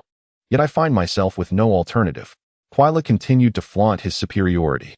Sapphite could only manage a bitter smile. It matters not, now. Can you enlighten me as to why you cannot resist your father? Sapphite's weak voice resonated directly within Quila's mind. You speak the truth. I have indeed surpassed my father. Though I have yet to test myself against him, I harbor no fear of him. However, I am wary of those who stand behind him. That is the true force I cannot defy. Are you satisfied with that answer? Quila gathered energy in his hands, preparing to deliver a final blow to Sapphite. Hee. I have long perceived that there is an issue with your fourth transformation. What issue? Quila, intrigued, dissipated the energy in his hands. Not believing that Sapphite was merely stalling for time, such an act would be futile. I sense that there is a minor flaw within your psyche, a trace of impurity. You have always sought to expel those impurities, yet why not attempt to integrate them? Such trivial impurities should not hinder your performance in battle. Sapphite's words struck Quila like a revelation, plunging him into deep contemplation. Surprisingly, Sapphite stood idly by, neither attacking nor fleeing. After a significant pause, Quila finally regained his composure and, beaming with joy, addressed Sapphite. I ought to thank you for your advice. Otherwise, I would not have attained an understanding of my fifth transformation so swiftly. Chapter 74, Purple. Sapphite nodded without hesitation, yet revealed no trace of fear. Has he resigned himself to his fate? In truth, I have known all along that I could not be defeated, Sapphite proclaimed confidently, his pallid visage juxtaposed with a self-assured smile, rendering it difficult for others to comprehend. Oh, how surprising. It is rare to hear of my fifth transformation. I am quite eager to witness what grounds you have to make such a claim. As I stand now, I could very well be deemed the strongest in the universe. Quila abruptly began to retract his form, gradually returning to the visage Sapphite had first encountered, his original state. Let us begin anew. This time, I shall surely achieve my fifth transformation. Presently, Sapphite's body was in a lamentable state, posing no threat to him, and as for Sapphite's bold declarations, he held no belief in them. Boom, boom, boom, boom. In a sequence of 4 consecutive explosions, Quila transformed 4 times in an instant. However, his fourth form differed markedly from the final forms of Krud and his companions. At last, the fifth transformation, at the age of 207. I have achieved it. Who in our clan can surpass me now? Ha ha. Come forth. Reveal my ultimate form. Quila roared, his body beginning to swell dramatically, muscles surging and enveloping him entirely. Yet, akin to a balloon at the brink of bursting, he suddenly deflated. Gradually, Quila's outline became discernible again, restoring his golden ratio, appearing no different from his fourth transformation. Yet, Safit was acutely aware that he could no longer sense Quila's aura. To be precise, Quila's essence had intensified to such an extent that it was omnipresent, no longer concentrated in a singular point, rendering it both ubiquitous and imperceptible. In gratitude, I shall obliterate you with my most formidable form. Quila could scarcely articulate his current emotions. Was it exhilaration or anticipation? Neither, at this moment. Quila possessed the audacity to proclaim his absolute power to the entire universe. With a flurry of punches and swift kicks, Quila adapted to his newfound strength. Do you understand why I assert that I have been victorious from the very beginning? 3 days ago, I discerned why I could not successfully transform into a Super Saiyan through anger. That realization marked my triumph. Once I comprehended the issue, I naturally devised a solution. Alas, I had not anticipated that this power would be so overwhelming, so formidable that I could not control it, instilling within me a sense of dread. Though Safit bore numerous injuries, his gaze remained clear and resolute, far from that of someone severely wounded. Since my transformation into a Super Saiyan, I have experienced not only joy, but also terror. With your current strength, you are no match for me, unless you can transform again. Safit's assured tone irked Quila immensely. Then come forth. Quila, brimming with pride and unwavering confidence, understood the stakes. Should a Super Saiyan not transform, death would be inevitable. And the same fate awaited Ella and the others. Transformation could indeed present a dilemma, though he vocalized the notion of a difficult choice. It was evident from Safit's expression that he had already reached a conclusion. Do you know, Quila, that among the Saiyans exist varying tiers of Super Saiyans? Those like Ella, upon transforming, are but the most ordinary Super Saiyans. However, if a Saiyan possesses a more potent bloodline, exhibiting thousands of battle power at birth, their lineage ascends to a higher echelon.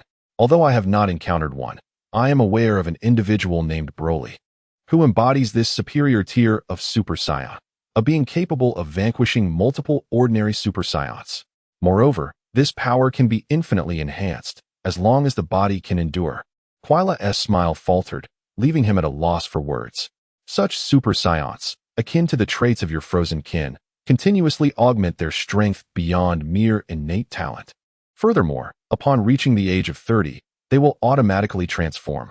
However, this approach is not without its drawbacks, particularly in terms of rationality or mental fortitude.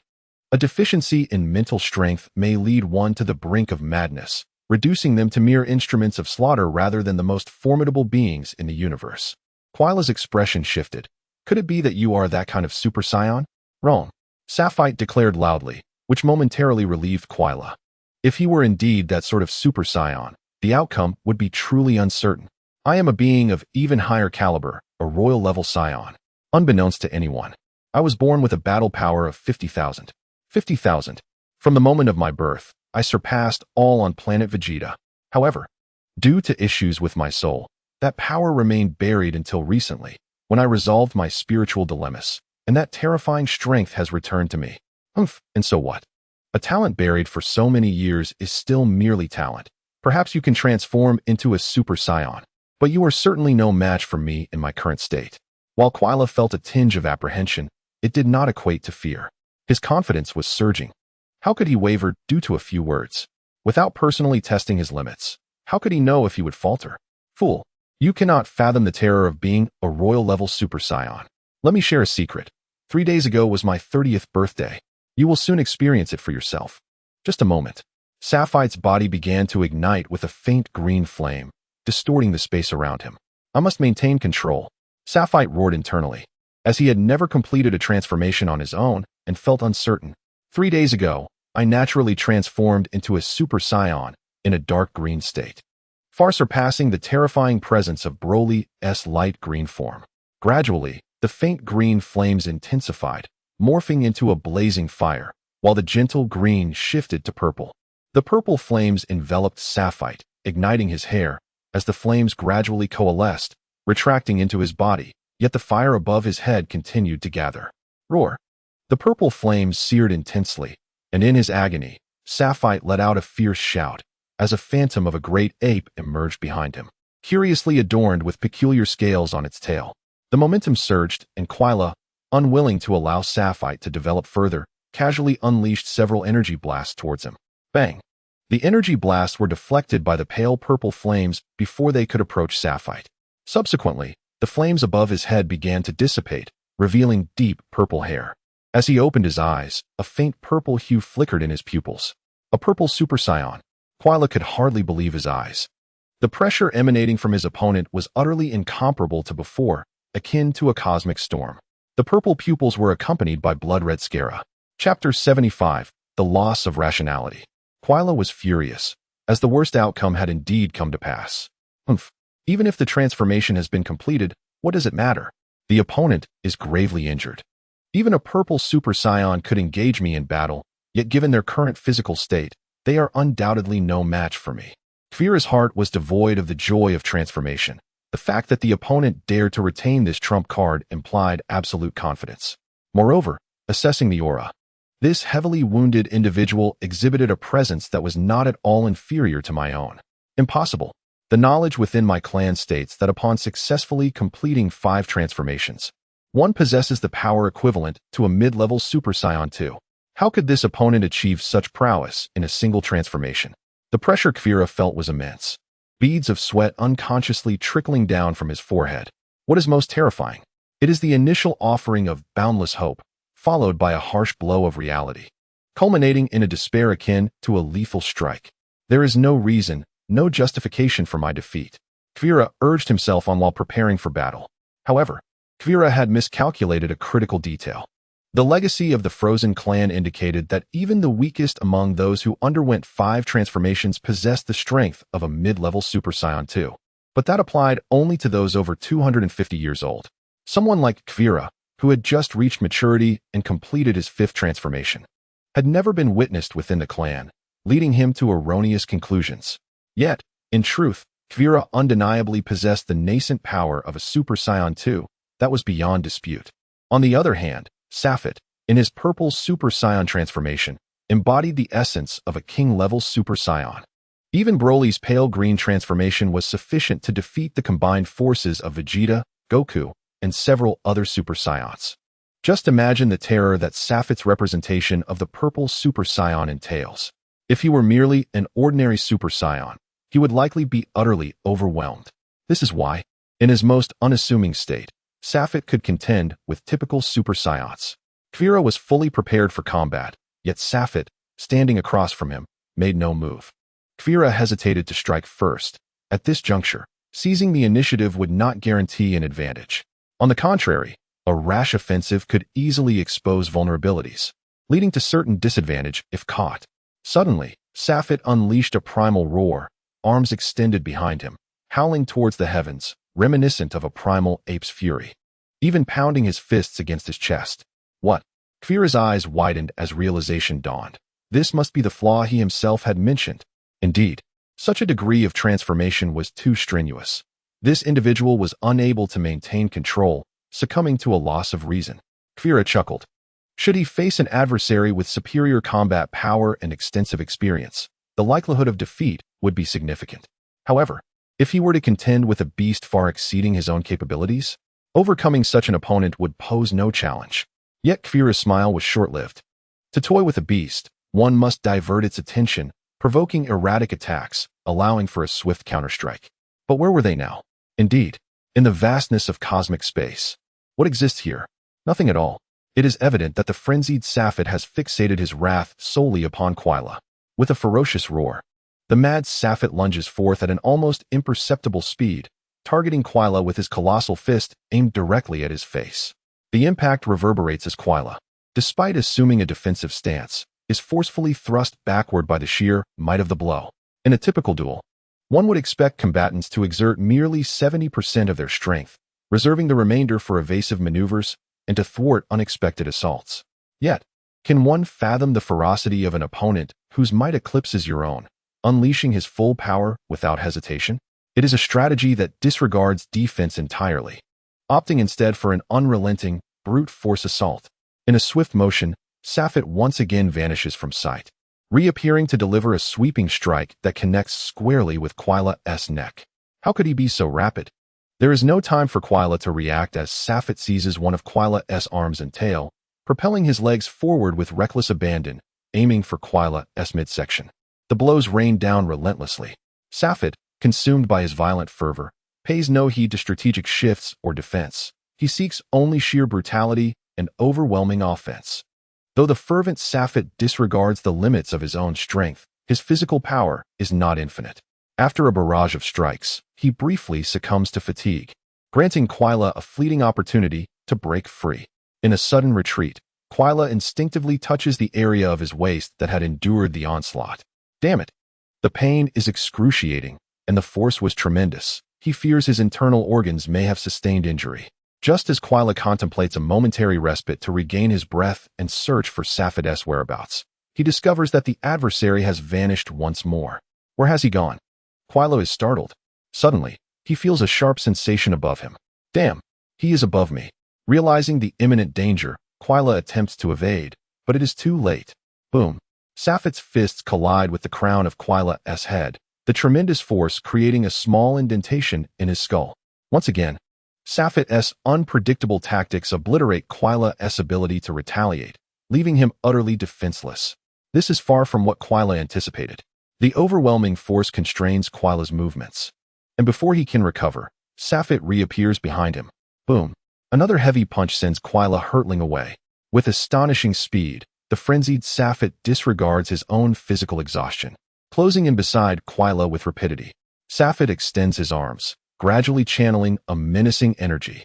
Wait, what is this technique? Having once served as Quaila's subordinate, he is well aware of this formidable move. Damn, at such close proximity, this attack must be avoided. Quaila screams internally, yet his body remains unresponsive. The power of this technique could exponentially enhance his combat prowess. Already nursing minor injuries, Quaila comprehends that if struck by this attack, he would undoubtedly suffer severe harm. The energy blast looms ever closer, awaiting but a moment of eruption. Safet, are you all right? A voice suddenly echoes in the chaotic mind of the frantic Safet, diverting his attention and causing the energy in his hands to wane.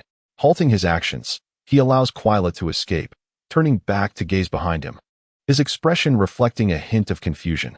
In the distance, faint silhouettes begin to materialize. Era, Pravaitai, and Darius are hastening towards him. Chapter 76, Affectionate Bond Safet. Era calls out once more, successfully capturing his attention. No longer concerned with the falling Quaila, Safet turns to the approaching trio, seemingly lost in thought, yet moments later. He shakes his head, and a cruel smile graces his lips. This smile is a harbinger of the slaughter that he yearns to unleash. Such a smile had only been witnessed prior to his confrontation with Frieza. No, stay away from Safet. Pravaitai seizes Era, halting her advance. Having navigated through peril since childhood, his instinct for danger far surpasses hers. What's wrong? Can't you see Safet's injuries? He's at a disadvantage. Era shouts back at Pravaitai. Calm down. Did you not see Safet attacking Quaila just now? Clearly, he is retaliating. What can you accomplish by rushing over there?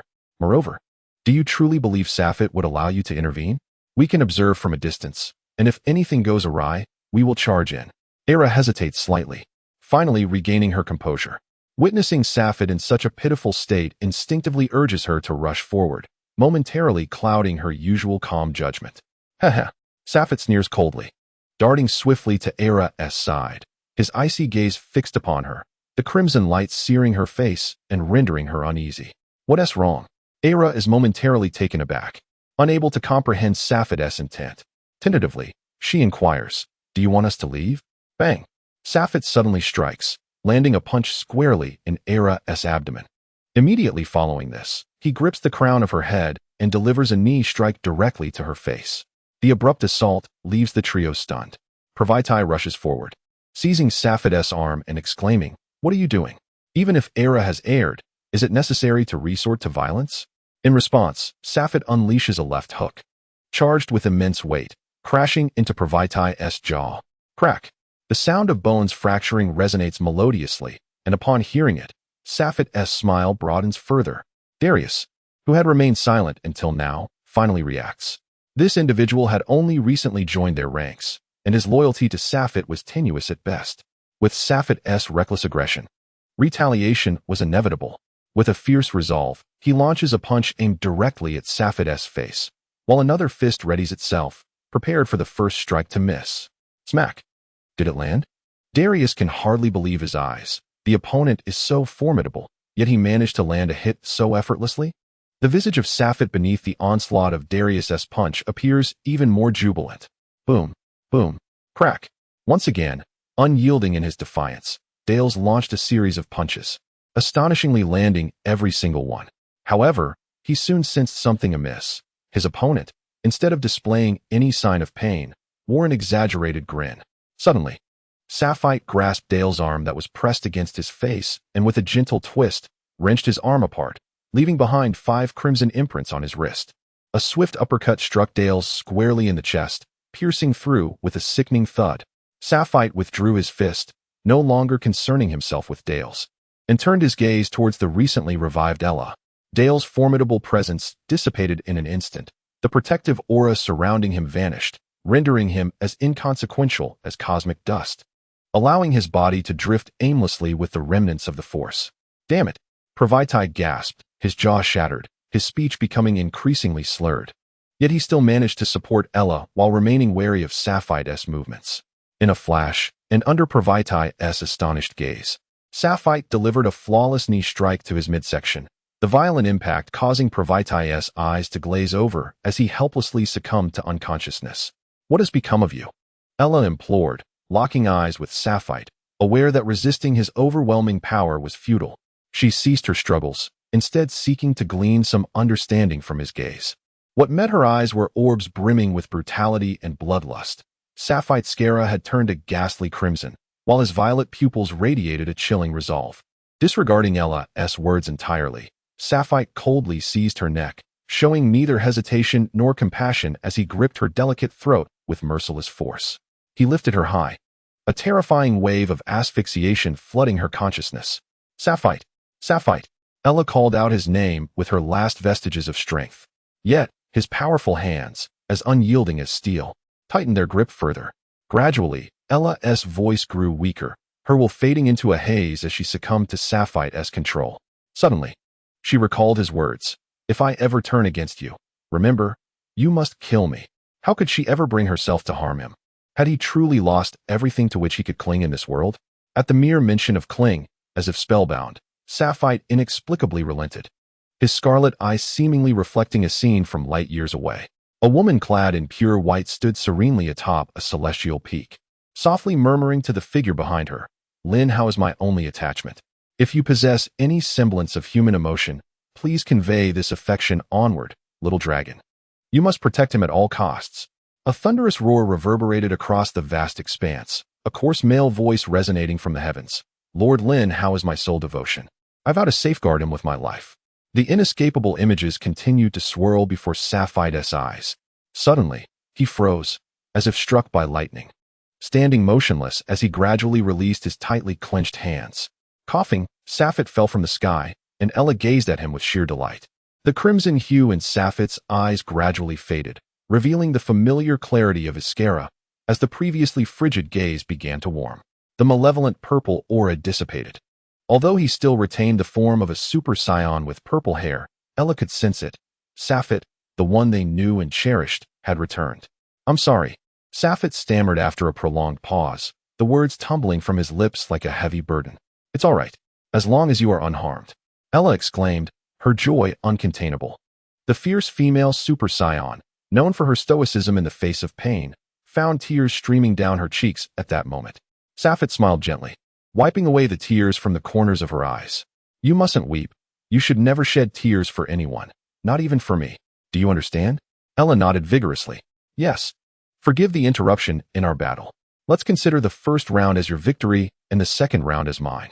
Now, we move on to the third round, the true contest of strength. Kvera, let us conclude our final showdown. Safite suddenly turned, his gaze once more radiating a chilling intensity directed at Kvera, who was spectating nearby. Chapter 77, The Final Showdown. The transformation into Purple Super Scion. Congratulations on reclaiming your true self. It has become an established fact, Kvera remarked nonchalantly. devoid of the rage he had felt earlier from the previous confrontation. Your Ice tribe is truly hypocritical. You claim to be enemies yet speak with such lofty pretensions. Since we are destined for a decisive battle, why waste words? Come. Safat despised their pretense of maintaining an imperial demeanor while being sworn foes. It was utterly distasteful and insincere. With a slight smile, Kfera discerned that Safat's return to rationality had significantly diminished his combat prowess. Setting aside the energy he had expended during his earlier frenzy, Safat had already been battered before his transformation. Had he not lost his reason in the throes of battle, recklessly unleashing his most formidable strength without regard for his stamina, he would not have found himself in such a precarious position. Now, Kfera acknowledged that Safat's actual combat abilities slightly surpassed his own, but it was crucial to remember that Safat was currently in a more grievous state, having exhausted far more energy. Thus, when assessing their combat capabilities, they were once again leveled. Each possessed their own strengths, but success would hinge on individual performance. With this contemplation, Kfera devised a singular strategy to prolong the fight. It was a well-known fact that Safat was fatigued, while Kfera himself was full of energy. The only advantage Safat held was the weight of his punches. In a brief clash of strength, Kfera knew he could not compete. Yet, Kfera was aware that Safat was equally astute and could contemplate similar strategies. Both were formidable warriors emerging from the storm of battle, where even the slightest miscalculation could lead to defeat. Safat, too, was contemplating how to deliver a decisive blow, but he understood that Kfera was no mere target. Striking him would not be an easy feat at this moment. It becomes evident who possesses greater foresight and a more formidable hand. Regrettably, the earlier strike was not executed. Otherwise, Quilo would have undoubtedly sustained severe injuries. Safite sighed with regret. Though his rationality had just been restored, the memories of his frenzy lingered in his mind. Missing this opportunity, the outcome now remained uncertain. After a brief pause, the two adversaries locked eyes, acutely aware that in a duel between masters, a flaw could be revealed in an instant.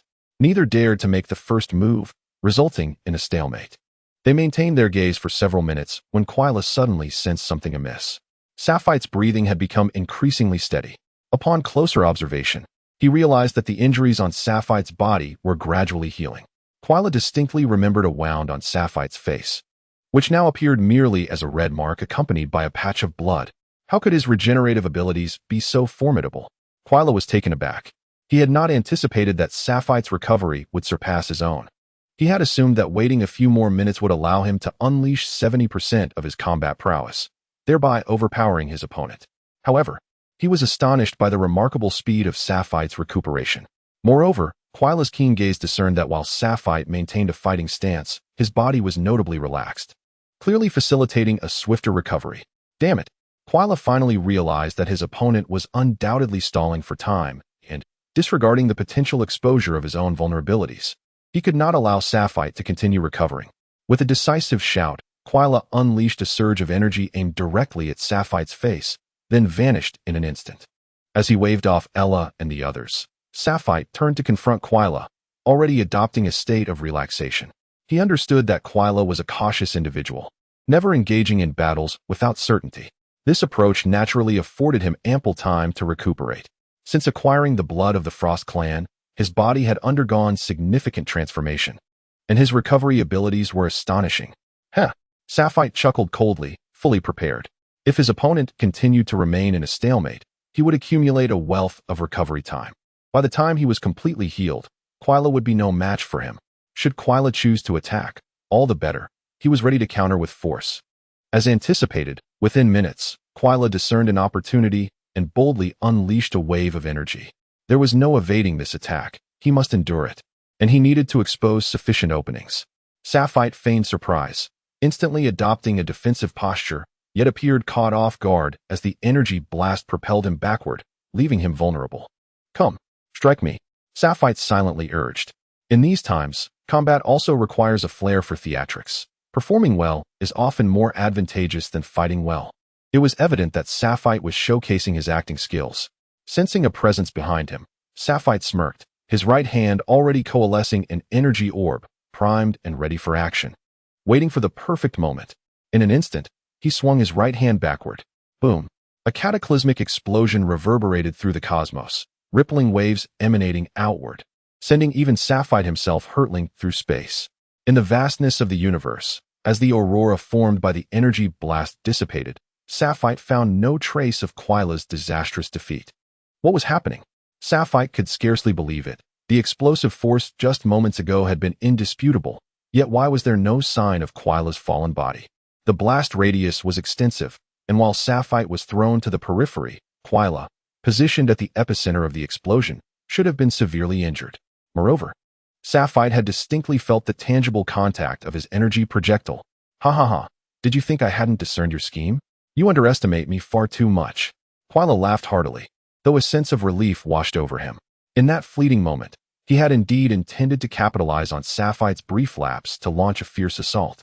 However, during his descent, he suddenly realized that such an aggressive approach would play directly into Sapphire's hands, prompting him to retreat swiftly and unleash an energy projectile from behind Sapphire. As expected, the outcome of the preemptive strike did not surprise Quila. Sapphire's apparent vulnerability had indeed been a ruse. Quila felt fortunate to have evaded that last strike. Had he not, he would surely be on the brink of collapse now. Sapphire's expression darkened. He had not anticipated that his seemingly flawless attack could be so swiftly penetrated by his opponent, who had made the most astute judgment in mere moments. The depletion of energy further weakened Sapphire, the decline in his stamina becoming painfully evident. Now, even slight movements left him breathless and fatigued. With his strategy thwarted, Sapphire found himself at a distinct disadvantage once more.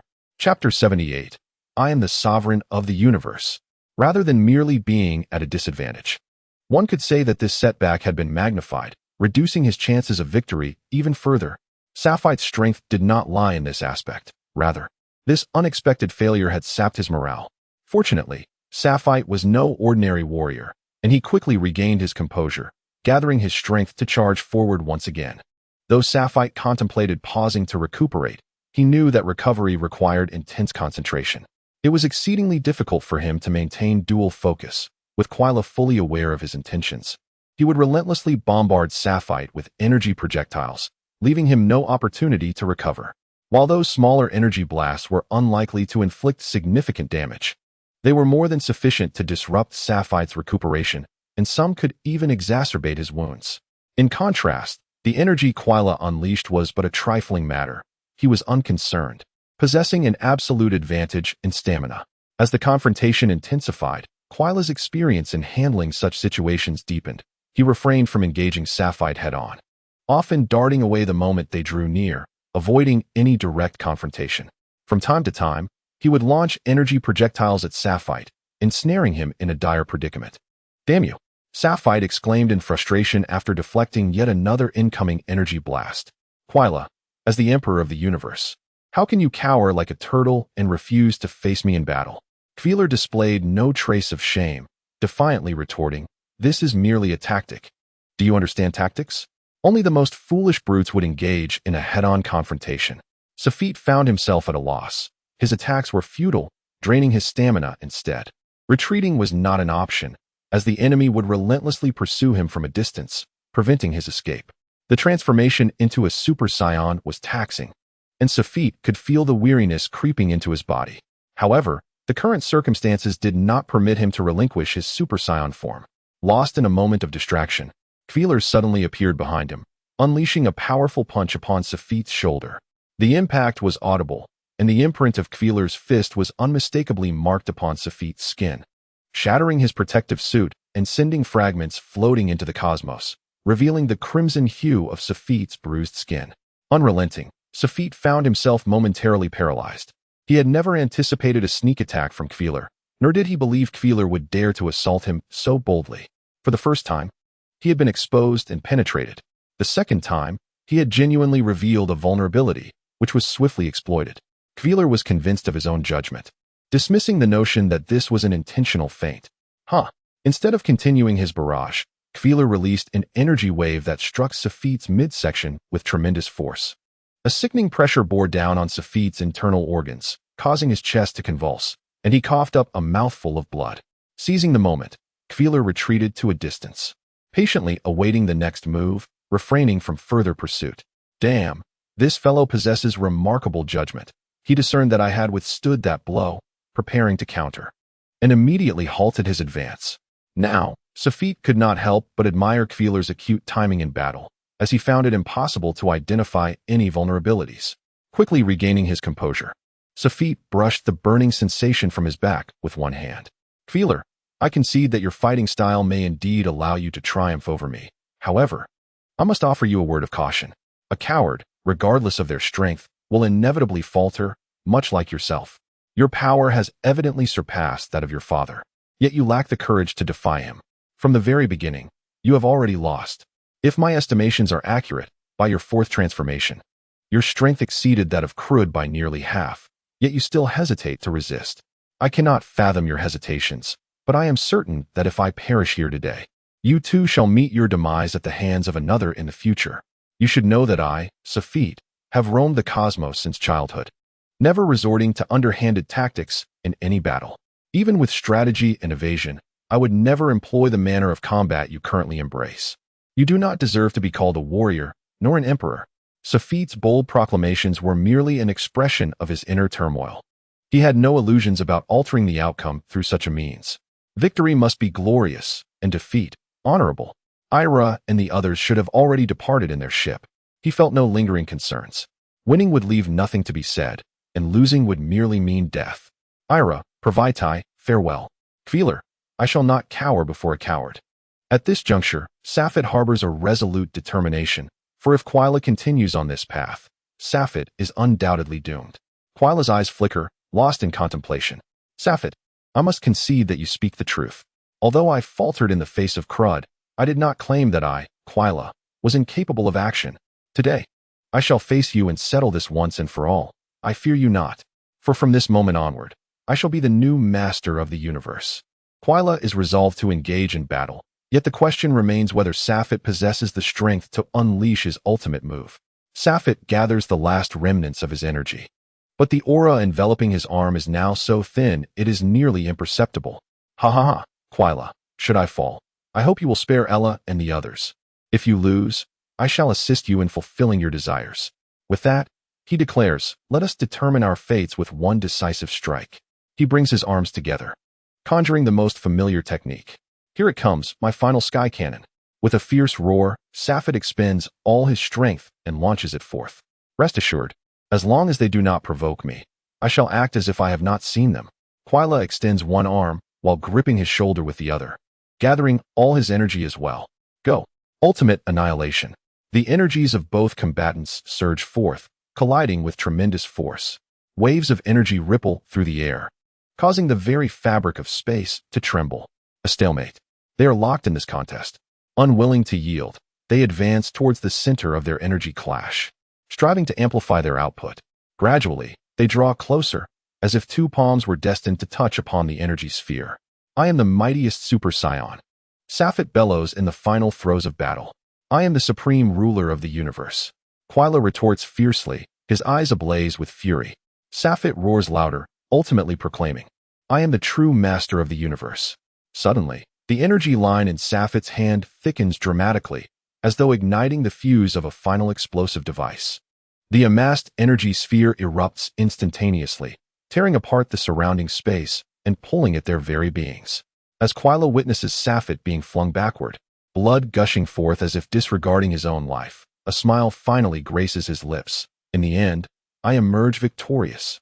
Yet, upon seeing Quila's body fractured into segments, Safit secretly rejoices. Ultimately, the victor remains I. Chapter 79, Judgment to the Abyss. Merely 3 hours post-battle, Ella, Dales, and Praviti hastily return, intent on mending their injuries. They seek to ascertain whether they can lend assistance, for should the conflict reach an impasse with both the captain and Quila gravely wounded, the trio would possess the power to alter the course of battle. It must be around here. My memory cannot be faulty. Praviti surveys the surroundings, finding it exceedingly difficult to locate a figure amidst the vastness of space, even for top-tier warriors with sharp vision. The area is shrouded in darkness, illuminated only by scattered starlight, rendering visibility nearly impossible, save for the debris floating aimlessly around them. Ella wore a troubled expression. She had not sensed Safit's presence for the past 2 hours, and, similarly, Quila's essence had abruptly vanished. Initially clinging to a shred of hope, It now seemed increasingly likely that Safit had dispersed to search for assistance, and upon discovery, would promptly alert the others via communicator, consolidating their energy in the face of an unexpected crisis. Rubbing her persistently aching head, Ella was unwilling to concede defeat. She would not relent until she had located Safit's body. Aside from the direction the trio had arrived from, they scattered to different locations, yet yielded no results. Suddenly, a panicked exclamation from Dales echoed through the communicator. "Hurry here! You must see this!" Ella's heart raced as she swiftly darted towards Dale's location. Upon her arrival, she found Praveti standing nearby, both figures turned away from her, fixated on something before them. "Look!" Praveti gestured, revealing half a body ahead. Was that Quila's lower half? Ella exclaimed in surprise. Her joy was not rooted in sorrow for Quila's demise, but rather in the implication that if Quila had indeed perished, it would strongly suggest that Safit was still alive. "This is splendid news. The captain must still be alive." Praveti's words resonated with Ella's sentiments. After a moment of contemplation, Ella swiftly deduced the most accurate assessment and spoke urgently. "The trajectory of Quila's body indicates that the two must have clashed in a final confrontation. Safit must have either pursued Quila or taken an opposing direction. You two head towards Quila's trajectory, while I will search in the opposite direction. If all goes as expected, Safit is likely gravely injured and unconscious. We must find him quickly." Without further hesitation, she propelled herself towards the opposing path. Praveti and Dales exchanged a glance before promptly taking flight. Ella was engulfed by anxiety. Since exiting the spacecraft, she had been sustaining herself in the vastness of space with her energy, yet even with her formidable Super Saiyan aura, it had only lasted a mere 2 hours, depleting 2/3 of her energy. Who could fathom how much essence Safit had left to expend? If he were indeed unconscious, the situation would be even more dire. After a mere half hour, news arrived from Praveti's side. They had located Quila's upper body, yet there was still no sign of Safit. Another 10 minutes passed before Ella finally discovered Safit, but the outcome was far beyond her comprehension. How could this be? You clearly triumphed. Ella was at a loss for words. The greatest despair in life is to be offered hope only to have it brutally severed. This was precisely how Ella felt. Damn the Frost clan. I shall annihilate every last one of you. Ella's furious resolve reverberated throughout the cosmos. At this very moment, unbeknownst to her, on the opposite side of the universe, a rotund figure, with 2 antennas atop his head, aimed in their direction, clapping and laughing heartily. "Ha ha ha, this is splendid. The universe is now rid of 2 dreadful scourges." The rotund figure clapped his hands incessantly in celebration, his diminutive eyes obscured beneath comically oversized sunglasses. Yet they betrayed an air of absurdity. The bold characters emblazoned across his chest, "King of the Realm," appeared rather awkward. "What brings you such joy, O esteemed king?" inquired a 3-eyed individual who had paused his training behind the king. "Ah, indeed, I am elated. Just mere hours ago, 2 formidable entities in the universe annihilated each other in a cataclysmic clash." "Oh, such an event occurred? Were they truly powerful adversaries?" The 3-eyed one seemed somewhat skeptical, having made significant progress in his training under the king's guidance. "Absolutely. These 2 beings were exceptionally fearsome. Could they possibly surpass Frieza in terror?" A small child with a round red mark on his face and a perpetual black hat timidly questioned. "Well, to be frank, there is no comparison." The king's declaration eased the tension in their hearts. They had initially feared these beings to be overwhelmingly strong, only to learn they were not as formidable as Frieza. However, the king's subsequent words left them utterly aghast. In the presence of these 2, Frieza would be unable to withstand even 10 strikes if they unleashed their full power. The king's tone was resolute, yet the revelation was astonishing. "What? That is the Frieza that Goku and his companions struggled so hard to defeat. 10 strikes. Indeed. To be honest, I do not fully comprehend their level of power, but this is merely the lowest estimate. They might even be stronger. Thus, with their demise, I am able to feel such relief." The king hummed cheerfully, taking small steps back to his chamber, leaving Tianjin and Jiaozi in a state of shock, rooted in place. Utterly bewildered. "Jiaozi, did you hear that?" "Yes. There exist beings of such immense power in this world. We cannot fall behind." As they strolled slowly along the shaded path, Safite lamented, "What a predicament. I lack a physical form, yet I must conjure one from my energy." He cast his gaze towards the palace in the distance, where the words King of Hell were clearly visible. Safite smirked, reflecting on his memories. He doubted anyone in this realm could rival him, even if it required a significant portion of his energy to maintain his corporeal form. Without waiting in line, Sapphire boldly entered, and due to his physical presence, the lesser spirits dared not impede him, mistaking him for a person of great significance. Who are you? Which deity recommended your presence? King Yama casually glanced at Sapphire's form, inquiring nonchalantly. Let me check. Sapphire, a scion, naturally composed, with no contributions and a multitude of slaughters? Sapphire, you are that super scion. King Yama was taken aback, scrutinizing the ledger of life and death, confirming the truth. Indeed, I am Sapphire. And what of it? Humph. You villain, I condemn you to hell. King Yama roared defiantly. In an instant, Sapphire felt the ground beneath him vanish, an overwhelming gravitational force pulling him in, catching him off guard as he was abruptly drawn into the abyss. Chapter 80. Journey to Earth. Recently, I have been beset by numerous worries, and I sincerely hope that any offended readers will show understanding. Furthermore, I shall refrain from responding to unnecessary critiques of the book. There are many who believe the book has flaws, which stems from a lack of understanding of my intentions in writing it. In truth, I have two simple purposes for penning this work. Firstly, to pay homage to Dragon Ball, which has been my favorite manga, far surpassing all others, including the currently popular Naruto. I do not deny its merits, yet it cannot be compared to Dragon Ball in my heart. Secondly, to address the plot holes. To be frank, while I did not perceive them during my initial readings of Dragon Ball, as the narrative progressed, the inconsistencies became increasingly apparent and often inexplicable. This book introduces various speculations on aspects that the original work did not cover, which is the crux of my endeavor. While I am uncertain of the focal points that you, the readers, may find significant, my emphasis lies in filling those gaps. I had intended to solicit feedback from readers, but have realized that it would only lead to further disorder in my writing. Henceforth, I shall not respond to unnecessary comments, nor will I engage in any disparagement of the author or protagonist. If you feel that this work disrespects your cherished Dragon Ball, simply click the red cross in the corner. As he plummeted through the air, Sapphire attempted to employ his flight technique, yet to no avail. What was this invisible force? Sapphire sensed himself ensnared by a peculiar power, rendering his own strength ineffective as he traversed through dense clouds, having fallen for several seconds without reaching the ground. Was he destined for hell? Perhaps that would not be so bad. Sapphire relinquished control and allowed himself to descend, his eyes scanning the surroundings to ascertain his situation. The judgments of the King of Hell were of no concern to him. He was solely contemplating his next course of action. Ella had accompanied him to Earth and had received news from its inhabitants regarding the resurrection of the deceased. Given Ella's astuteness, it was improbable that she had not contemplated using the Dragon Balls of Earth for her own revival. It was merely a matter of time. The question was, how would Sapphire endure this interim period?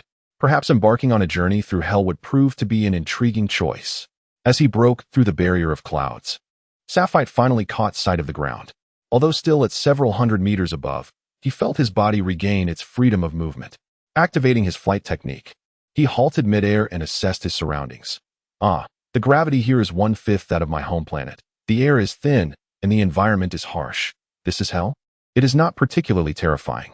To Sapphire's perspective, aside from a slight suppression of his physical abilities and a more inhospitable environment, it bore little difference from the external world.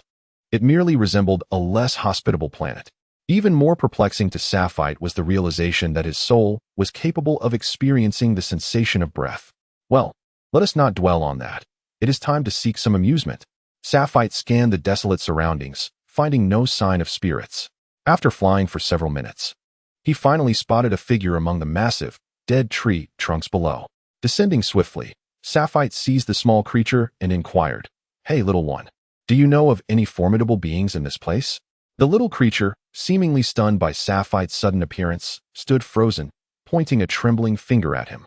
Sapphire was at a loss for words, and once again exclaimed, "Boy, are you toying with me? Quickly tell me where the overseers of this region are."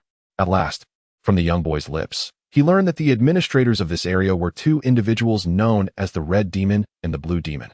The boy provided a brief description, and Sapphire was confident he could locate them, thus sparing the boy from further trouble.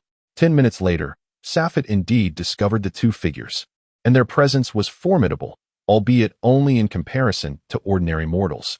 "Hey, you two." The Red Demon, who was leisurely tending to a barbecue, slowly turned his head and inquired, "Are you calling us?" The red and blue demons were the overseers of this territory. Due to the harsh conditions of the underworld, acquiring meat was a rare fortune, and today they had struck luck by securing a wild boar. In high spirits, the two planned to roast it to indulge their appetites. Then, the scion appeared. To be precise, he was a scion, but the duo, in their good mood, had no intention of reprimanding this interruption to their meal and scarcely had time to acknowledge him. "Is there anyone else around here?" Safet chuckled. As it appeared, the two were somewhat oblivious to the situation. The blue demon took a deep breath of the roasted pig, then stood up, satisfied. "Scion, do you not know that Lord Blue Demon's mealtime must not be disturbed?" Just a mere scion, though they were dubbed a warrior race, they were not particularly formidable. Observing that the individual before them was clearly an adult scion, they surmised he possessed some combat prowess, but it would suffice to deal with him briefly, as the denizens of the underworld could not be killed. Bang! Bang! A minute later, both demons lay on the ground, while Safet sat atop the blue demoness back, gripping his head and demanding, "Can you answer my question now? Please ask away." The blue demon replied, wincing in pain. 20 years ago, did a large number of scions appear here? Indeed. However, most have already atoned for their sins in the underworld and have been reincarnated. Presently, there are very few scions left in hell. And where are they? How would I know? We are merely overseers, unable to control their actions. I have no idea where they have run off to. Very well. Do you know where one called Crosa has gone? And another named Really? Crosa? The two demons exchanged glances, shaking their heads. We have not heard of a Crosa. He must still be alive. However, Really has indeed reincarnated 4 years ago. Is that so? Safet sighed, lamenting that his mother had passed away, leaving him unable to see her one last time. Yet, there was a silver lining.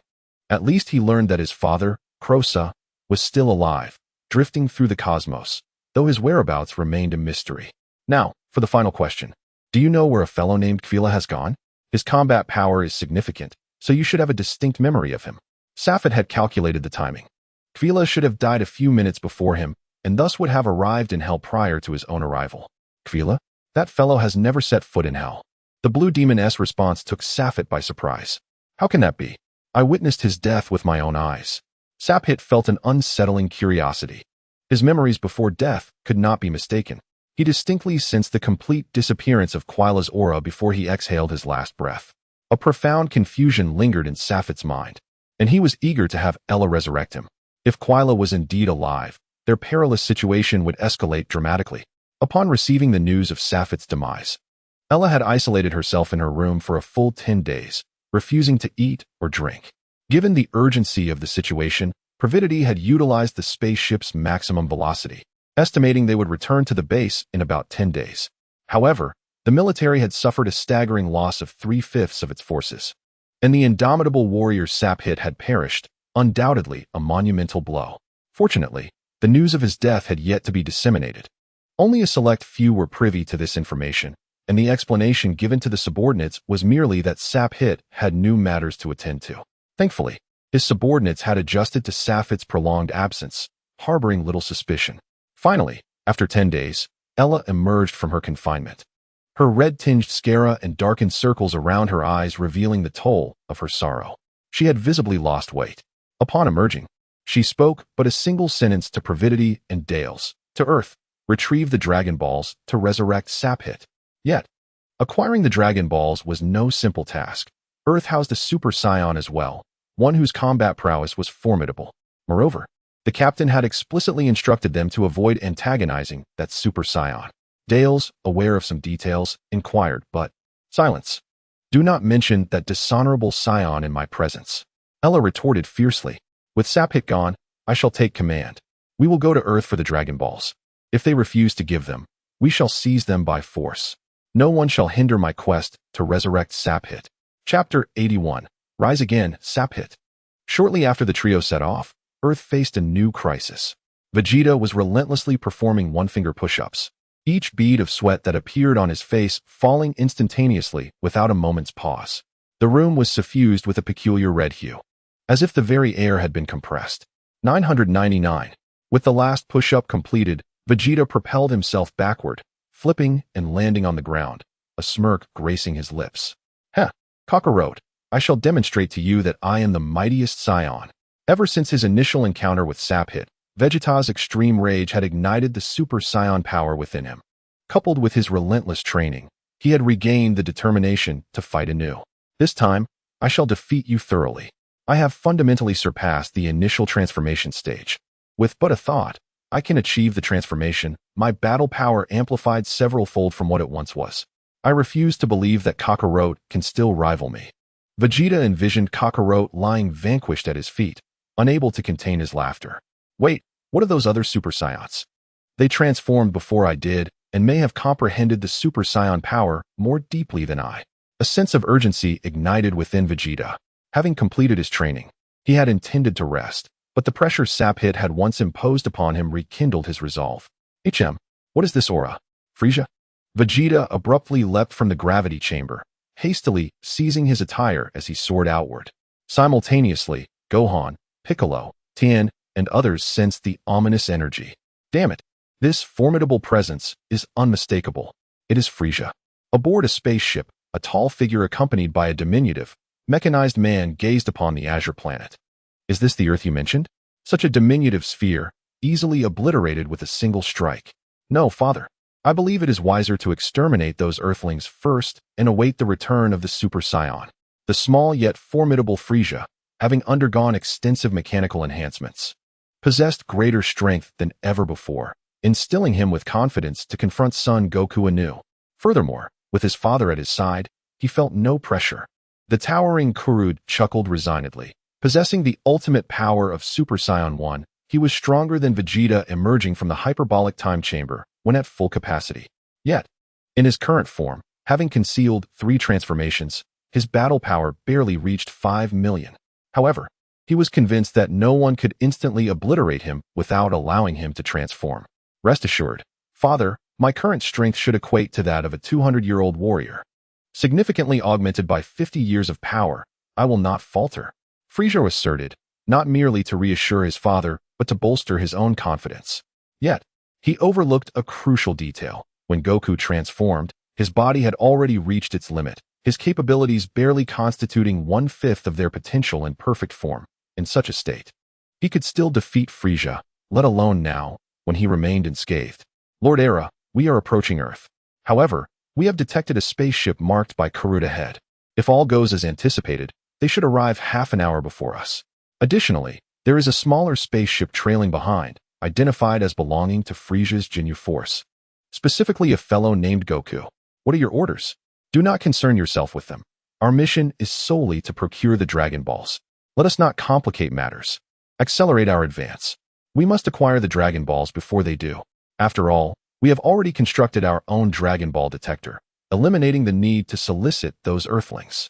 Although Era harbored deep disdain for Kurud, she understood that his combat prowess vastly surpassed that of her companions. Only Sapphite stood a chance. It would be best to resurrect Sapphite and devise a plan thereafter. As various factions converged, they could all sense the arrival of 2 formidable and malevolent energies. Vegeta, standing aside in casual attire, jested, to be frank, Earth is doomed. The others shot him a glare. Yet they understood that none could contend with Frieza at this moment. Vegeta had never revealed to anyone his ability to transform into a Super Saiyan. That surprise was reserved solely for Son Goku. Here they come. Piccolo growled softly, once more suppressing his energy. As the spaceship descended, a heavy silence enveloped the group. For Frieza, who had intended to annihilate all Earthlings, was obstructed by a youth clad in Capsule Corporation attire. Eliminate him. Frieza pointed towards Trunks, instructing his subordinates to commence their actions. Meanwhile, the plans devised by Ayla and her companions were progressing remarkably well, having already acquired the 4th Dragon Ball. Everything unfolded seamlessly as they set their sights on the 5th Dragon Ball. In a forest located to the north of West City, an elderly man stood before his instruments. As the boy before him opened his eyes, he erupted into maniacal laughter. Who would have thought? The technology depicted in this blueprint is truly formidable. Those 2 extraterrestrials are indeed my salvation. With androids 17 and 18 by my side, why would I ever serve you? This universe is mine. Old man, your laughter is quite unbearable. Android 17 remarked, stretching his arms and loosening his body. delivering a merciless retort to the cackling elder. At the same time, the charming android 18 rose gradually to her feet. Humph, I am the one who created you, by rights. Even if you do not address me as father, you ought to refer to me as your master. Show me some respect. Dr. Gero protested, feeling indignant. He was a renowned scientist, after all, and could not be referred to as merely an old man, even if these two beings were his most prized creations. Oh, I shall not call you that. What of it?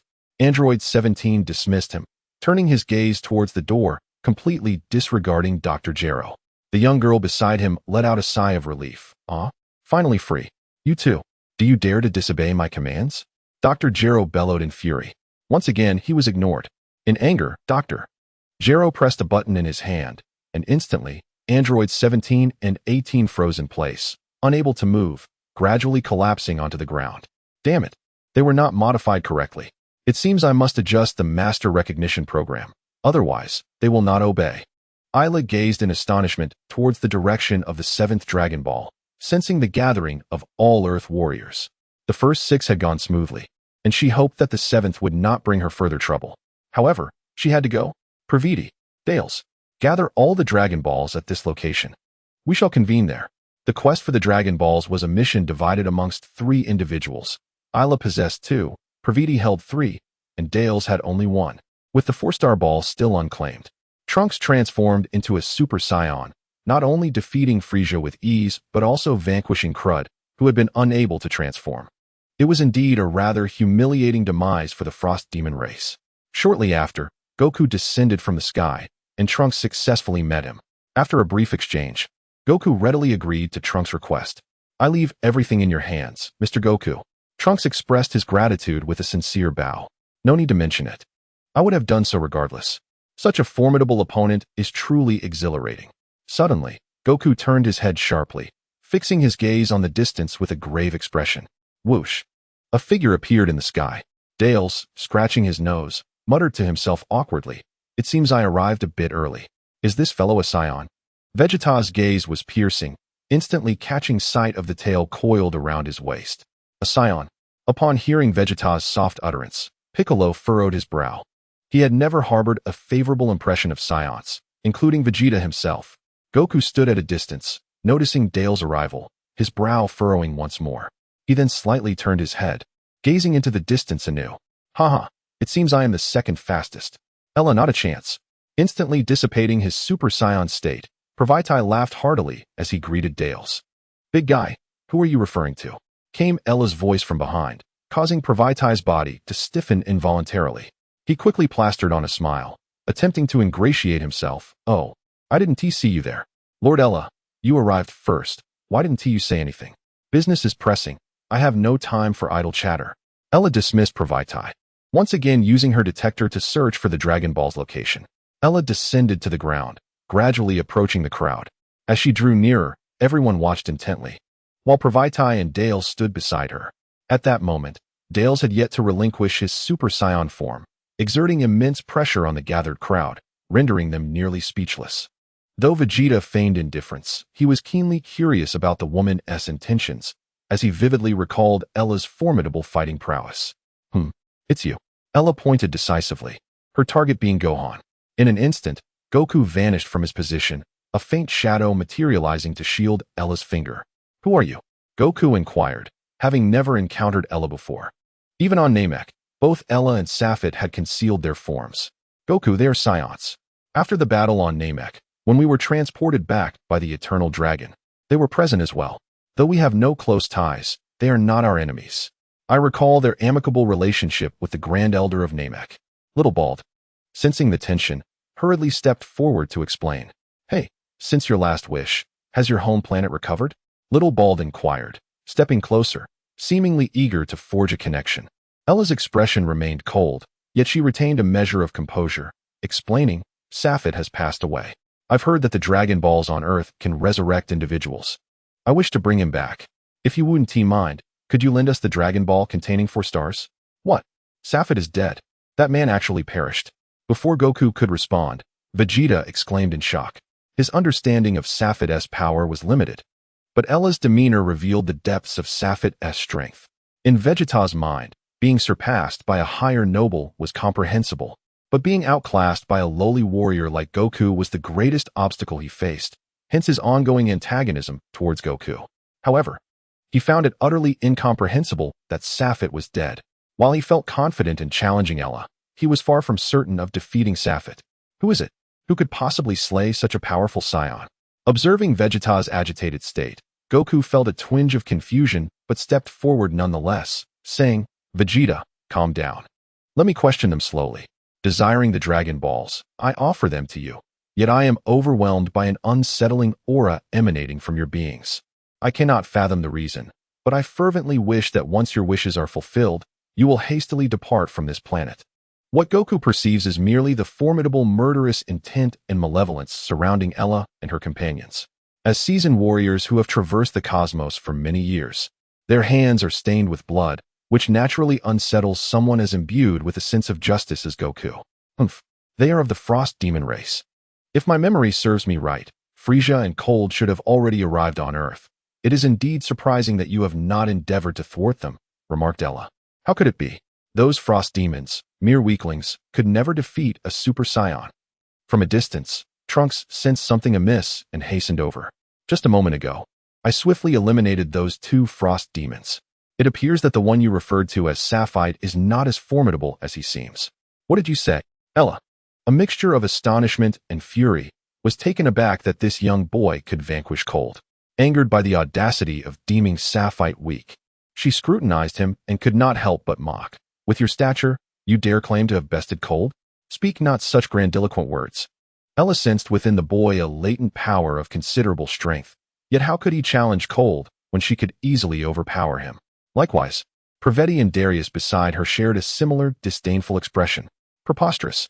Humph, it is entirely possible. Those 2 were effortlessly defeated by my hand. Trunks declared with pride. Ha ha. Cold met a most unjust demise. To perish in such a manner is truly a consequence of his own arrogance.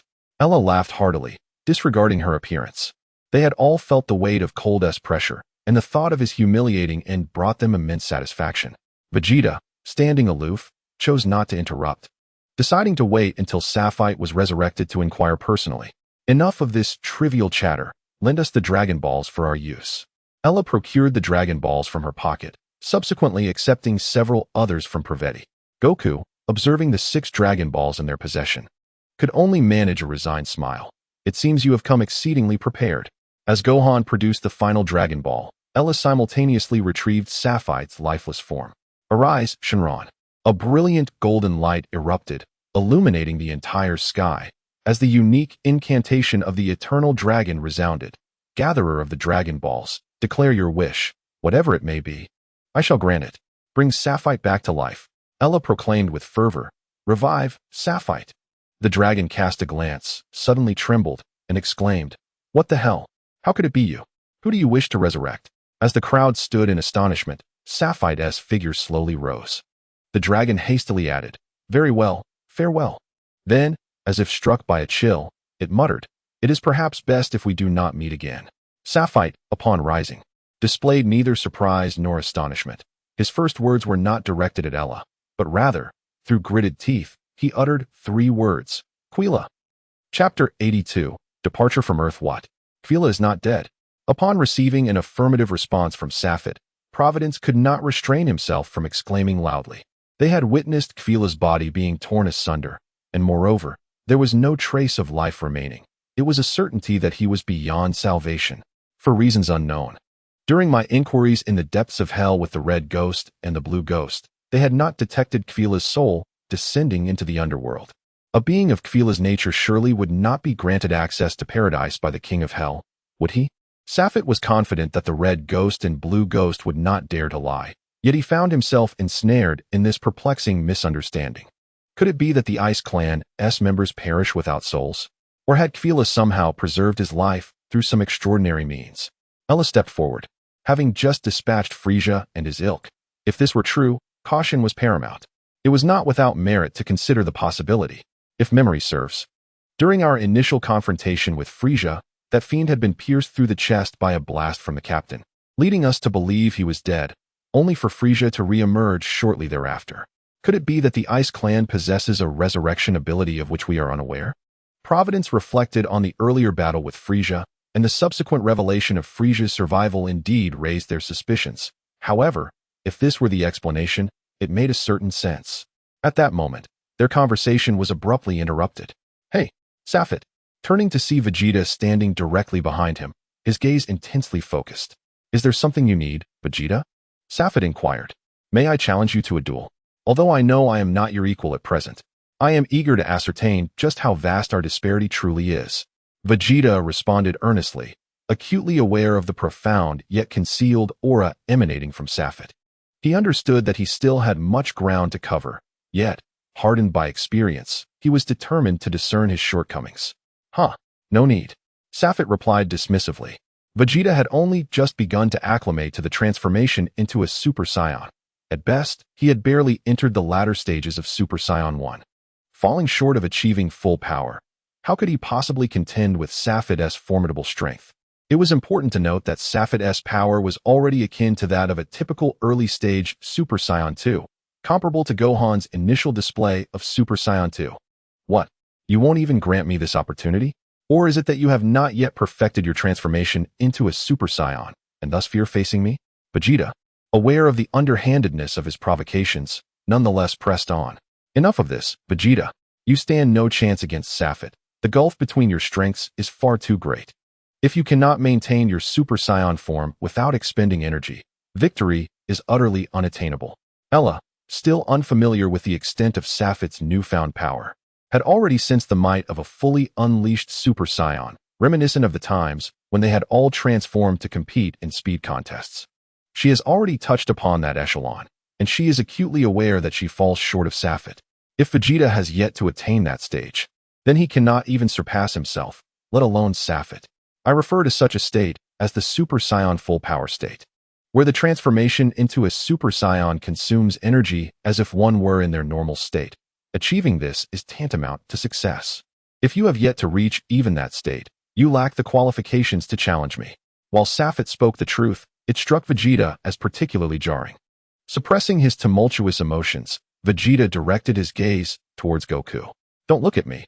This is the first time I have heard of such a level of power. If it is indeed possible, I believe we have found a new direction for our advancement," Goku stated candidly, sensing that he had reached a plateau. Had it not been for Safet and the others' revelations, it would have taken them considerable time to discover this. Their words had saved them a great deal of time. Safet observed closely. From the aura Goku exhibited, it was evident that he had likely reached the latter stages of Super Saiyan 1. Just a step away from entering that realm. Let me share a secret with you. If you train to a certain level and suddenly find yourself transforming into a Super Saiyan amidst crackling lightning, then you may challenge me. I eagerly await the arrival of such a contender. Goku and the others were momentarily taken aback, but quickly grasped the implications. Is there an even higher level? How thrilling! To what extent might it elevate one's strength? Goku felt a surge of excitement. Coupled with Trunks' earlier mention of the androids being formidable enough to easily overpower Super Saiyans, he felt he had found a new goal to strive towards. Is that so? Thank you for sharing this, Safet. However, one day, we shall have our battle. Await my return, Vegeta declared before disregarding the others and soaring into the sky. It seems Vegeta is quite eager to enhance his abilities, Goku remarked, watching Vegeta's retreating figure with a sense of admiration. Regardless, thank you for the Dragon Balls. Should any trouble arise, simply connect this device. We will hasten to your aid, Goku added. By the way, 2 of us are nearing Super Saiyan full power, while Dales is close to the latter stages of Super Saiyan 1. As for Safet, Ella glanced at Safet, still uncertain of his true strength. Do not attempt to challenge me unless you achieve Super Saiyan 2, Safet stated confidently. Well then, we must take our leave. There is much to attend to in the universe, so we shall not impose any longer. Ella casually handed a communicator to Goku before retrieving a small spacecraft. The 4 of them boarded and swiftly departed from Earth. What the? Not even a proper farewell, Bulma exclaimed in frustration. Having long been irritated by the arrogance of those few who had spoken little except to Vegeta and Goku. They only show respect to the strong. Aside from Goku and Vegeta, I doubt they regard anyone else, including that boy from the future, Piccolo observed keenly, seeing through their demeanor. Is that so? The youth appears to be a Super Saiyan as well. Could he possibly be unworthy? Gohan pondered aloud. Perhaps he is undoubtedly a Super Saiyan. Yet he seems to fall considerably short compared to Goku. Piccolo murmured ambiguously. Gohan nodded, somewhat comprehending. Now, everyone, let us rally our spirits. We have a great battle ahead in 3 years. Once we return, we must train diligently. Goku shouted to motivate the group. After exchanging farewells, they dispersed to prepare for the impending arrival of the androids. Chapter 83. The fifth member of the team. Has everything been alright during my absence? Although Safet held great confidence in their abilities, he still inquired. Indeed, everything has proceeded smoothly. Aside from a few minor factions yet to pledge allegiance, the territory of Kvila has already begun to be claimed. However, despite your assertion that Kvila is not dead, there has been no word regarding him thus far. With Frieza and Krud perishing on Earth, we can also take over their domains, which would render a significant portion of the galaxy under our control. Warfare has always been managed by Pravaitai, and this war enthusiast has competently executed his campaigns.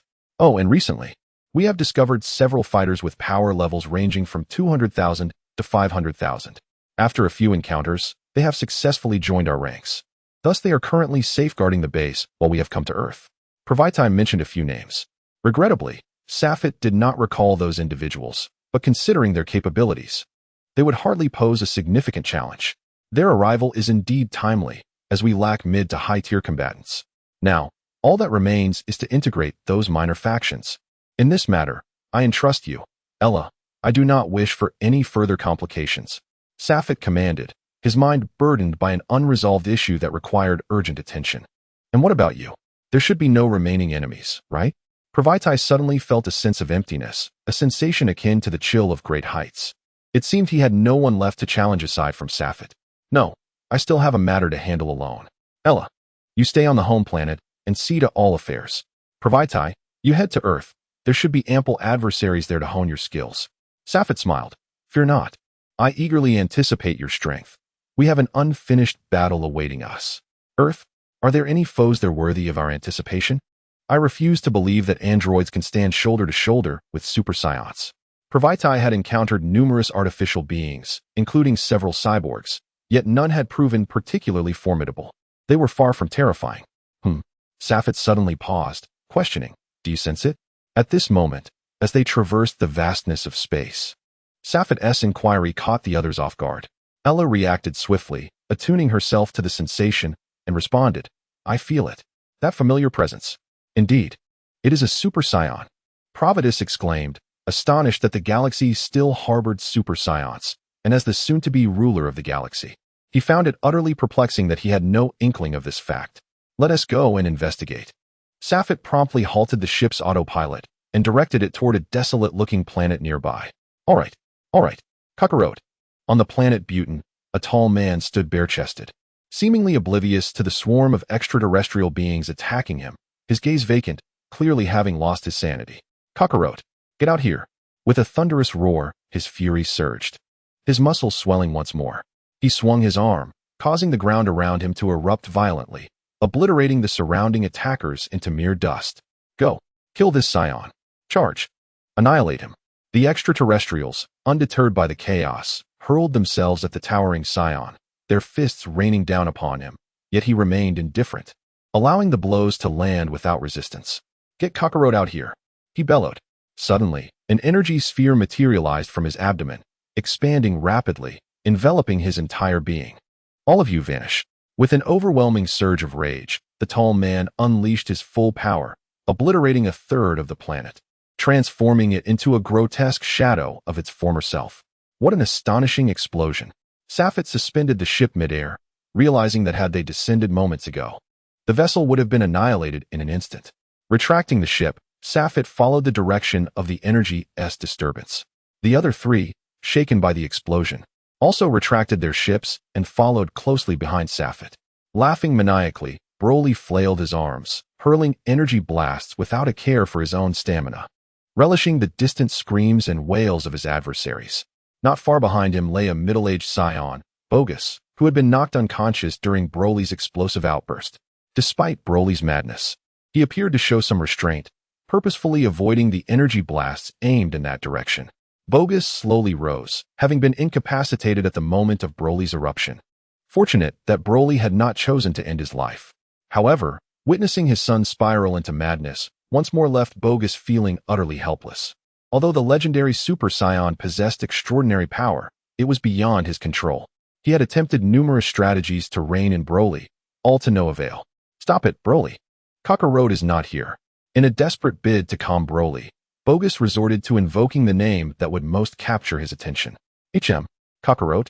Broly turned his head, casting a cold glance at Bogus before looking away again. "Haha, Kakarot," Broly roared, soaring into the sky with arms raised. A colossal energy sphere materializing before him, an enormous energy blast. "Stop, Broly. You'll destroy this planet," Bogus shouted urgently, his voice laced with desperation. Broly appeared oblivious to Bogus's voice, his hands descending without hesitation. "Halt!" A cold voice resonated in Broly's ear, akin to thunderclaps. Subsequently, a hand rested firmly on Broly's shoulder, abruptly halting his downward motion. In a frenzied state, Broly, upon hearing this command, gradually began to regain his composure. His bulging muscles softened, and his once vibrant green hair reverted to a mundane golden hue. "Who are you?" Broly inquired softly, his gaze fixed on the unfamiliar face and the hand upon his shoulder. "I am the most significant benefactor of your life." Safet smiled, his expression radiating an uncharacteristic blend of pride and tranquility. Chapter 84. The decision. As Safet drew nearer to his objective, he sensed an inexplicable connection within his body, akin to the familiarity one feels with their own limbs. Upon encountering this individual, Safet realized the identity of the figure before him, Broly, the legendary Super Saiyan. He was astonished to find Broly in this very place, yet was perplexed by the innate sense of familiarity he felt towards him. This enigma, however, proved to be fortuitous. As Broly exhibited further erratic behavior, Safet swiftly positioned himself behind him, extending his hand to restrain the raging warrior. To his astonishment, Broly, who had previously ignored all, indeed complied with Safet's command, ceasing his actions. Even more astonishingly, the once frenzied Broly, who would typically only revert to normality after expending all his energy, gradually calmed, regaining his rationality and tranquility. "This is impossible." Bogus seethed with fury. Having longed for dominion over Broly, he understood that effortlessly controlling Broly's emotions, coupled with his own status, would grant him the unparalleled power of the Super Saiyan. The man before him sparked a glimmer of hope for subjugating Broly. Surely, he must have employed some extraordinary method. It was imperative that he acquire it. Bogus's mind roared, envisioning himself as the sovereign of the universe. "Who are you?" Bogus strained to maintain his final vestiges of composure, striving to appear rational. Safet dismissed him outright, considering him a pitifully ambitious fool whose low combat prowess would inevitably lead to his demise. "My benefactor." Broly's once vacant gaze now shimmered with a flicker of hope, his lost focus rekindling as he spoke. "Can you assist me?" "Certainly."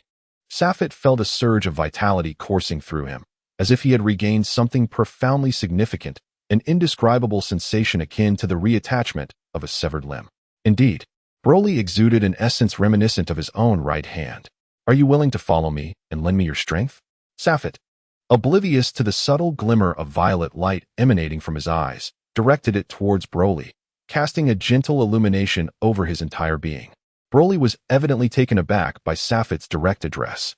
He paused for a moment, then surprisingly broke into a smile and softly replied, "All right." The two exchanged peculiar remarks, leaving Bogus completely bewildered, as well as Ella and Pravaitai, who failed to comprehend the nature of the agreement reached between them. They shared a glance and a smile, leaving those around them in utter confusion. However, out of trust in Safet, Ella and the others refrained from further inquiries, understanding that if Safet wished to share, he would do so. Otherwise, even their questions would elicit no further information from him. Yet, not everyone shared this restraint. "Hey, who exactly are you? What do you intend to do with my son?" Although Bogus lacked formidable combat prowess, he was acutely aware that his only support was his son, Broly, and he could not allow Safet to take him away so easily. Safet's response was straightforward, gathering a surge of energy in his hand. Just as he was about to strike, he noticed Broly furrowing his brow and shaking his head in disapproval. "Do you still have feelings for him?" Safet inquired with confusion, as he recalled that Broly should harbor little affection for his father. It was indeed surprising that Broly would plead on Boga's behalf. Broly remained silent, continuing to shake his head.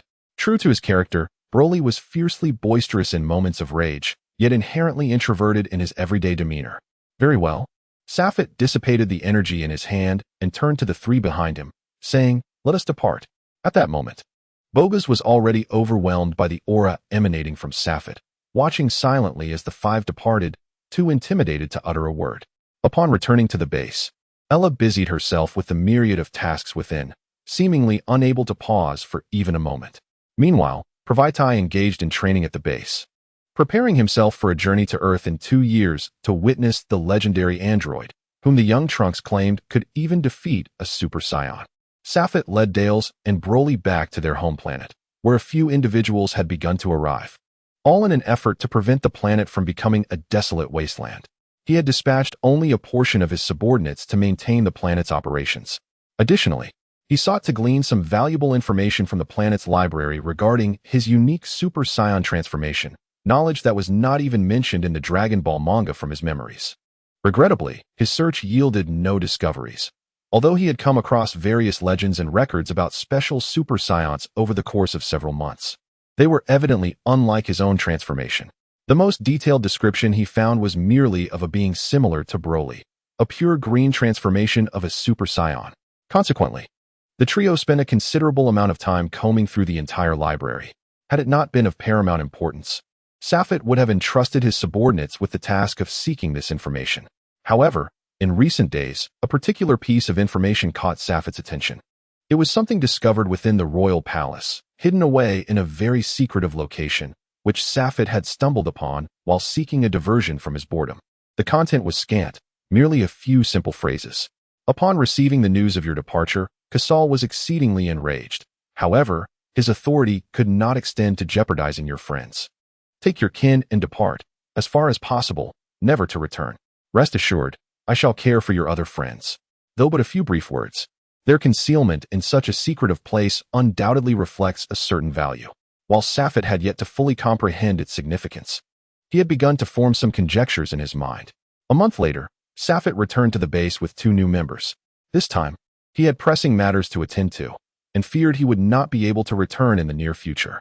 Seated in the conference hall, he faced Ella's inquiries with unwavering calm. "Understood. We will accompany you. The management of the base can be entrusted to the others," Ella remarked. "No, you need not accompany me. The base requires your stewardship. I cannot feel secure without those I trust overseeing it." Safet firmly rejected her. Ella was about to speak again when Safet raised a hand to interrupt her. "No more discussion. You cannot go this time. I hope to return to witness a united galaxy." Not allowing Ella further words, Safet exited the conference hall, accompanied by Dales and Broly, and departed in their spacecraft. Ella watched the ship vanish into the distance, her brow furrowed and her expression tense, remaining so until Safet disappeared from view. She then turned to Pravaitai and inquired, "Have you noticed that Safet has changed?" Pravaitai stepped forward and nodded. "Indeed, he has changed, yet he remains our Safet, who has always cared for us. Yes, at least he is still the Safet we once knew." Chapter 85. Target: Andromeda Nebula. Days into their journey, the trio had distanced themselves from their base and were now resting within the spacecraft. Gazing at the resplendent starry sky, Safet seemed to be transported back to the days when he led Ella and Pravaitai in battles. Relishing the freedom and exhilaration of traversing the cosmos, a sensation now lost to him. Though he was again guiding 2 companions through the universe, he found himself at a loss for direction, a fleeting moment of confusion passing through his mind, which he shook off. Diverting his attention, Safet focused on several sheets of paper. A plain white sheet contained information gleaned from that letter, summarizing into a few crucial words: Andromeda Nebula, an independent galaxy beyond the Milky Way, larger in size. Over the past few months, Safet had not been idle at the base. Rather, he had scoured various life planets throughout the Milky Way, issuing commands on numerous large planets to treat all Scions as honored guests. Despite these efforts, only a rare few Scions had returned, and no substantial Scion populations had emerged. Ultimately, Safet arrived at a conclusion he could not deny. His father had long since departed from the Milky Way. As for where he had ventured, he was uncertain. However, the newly emerged galaxy piqued Safet's curiosity, and he yearned to explore it.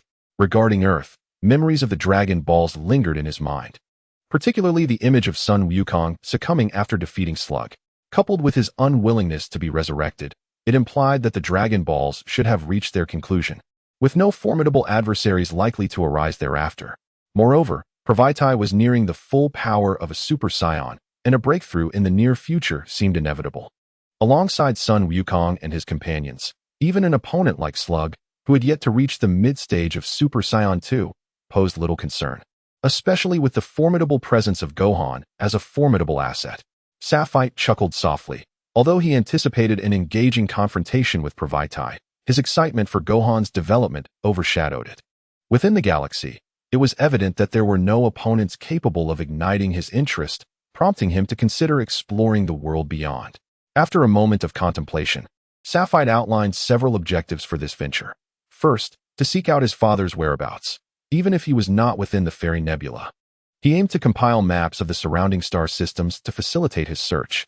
Second, he sought to engage in combat with formidable opponents, as he keenly sensed that his transformation into a Super Saiyan had yet to reach its limits, necessitating the presence of a master to solidify this realm.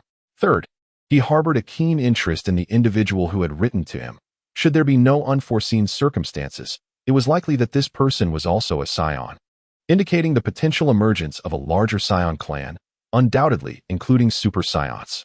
Fourth, closely related to the third point, the appearance of this Saiyan collective might offer profound insights into his unique transformation, enabling him to comprehend his current state of being.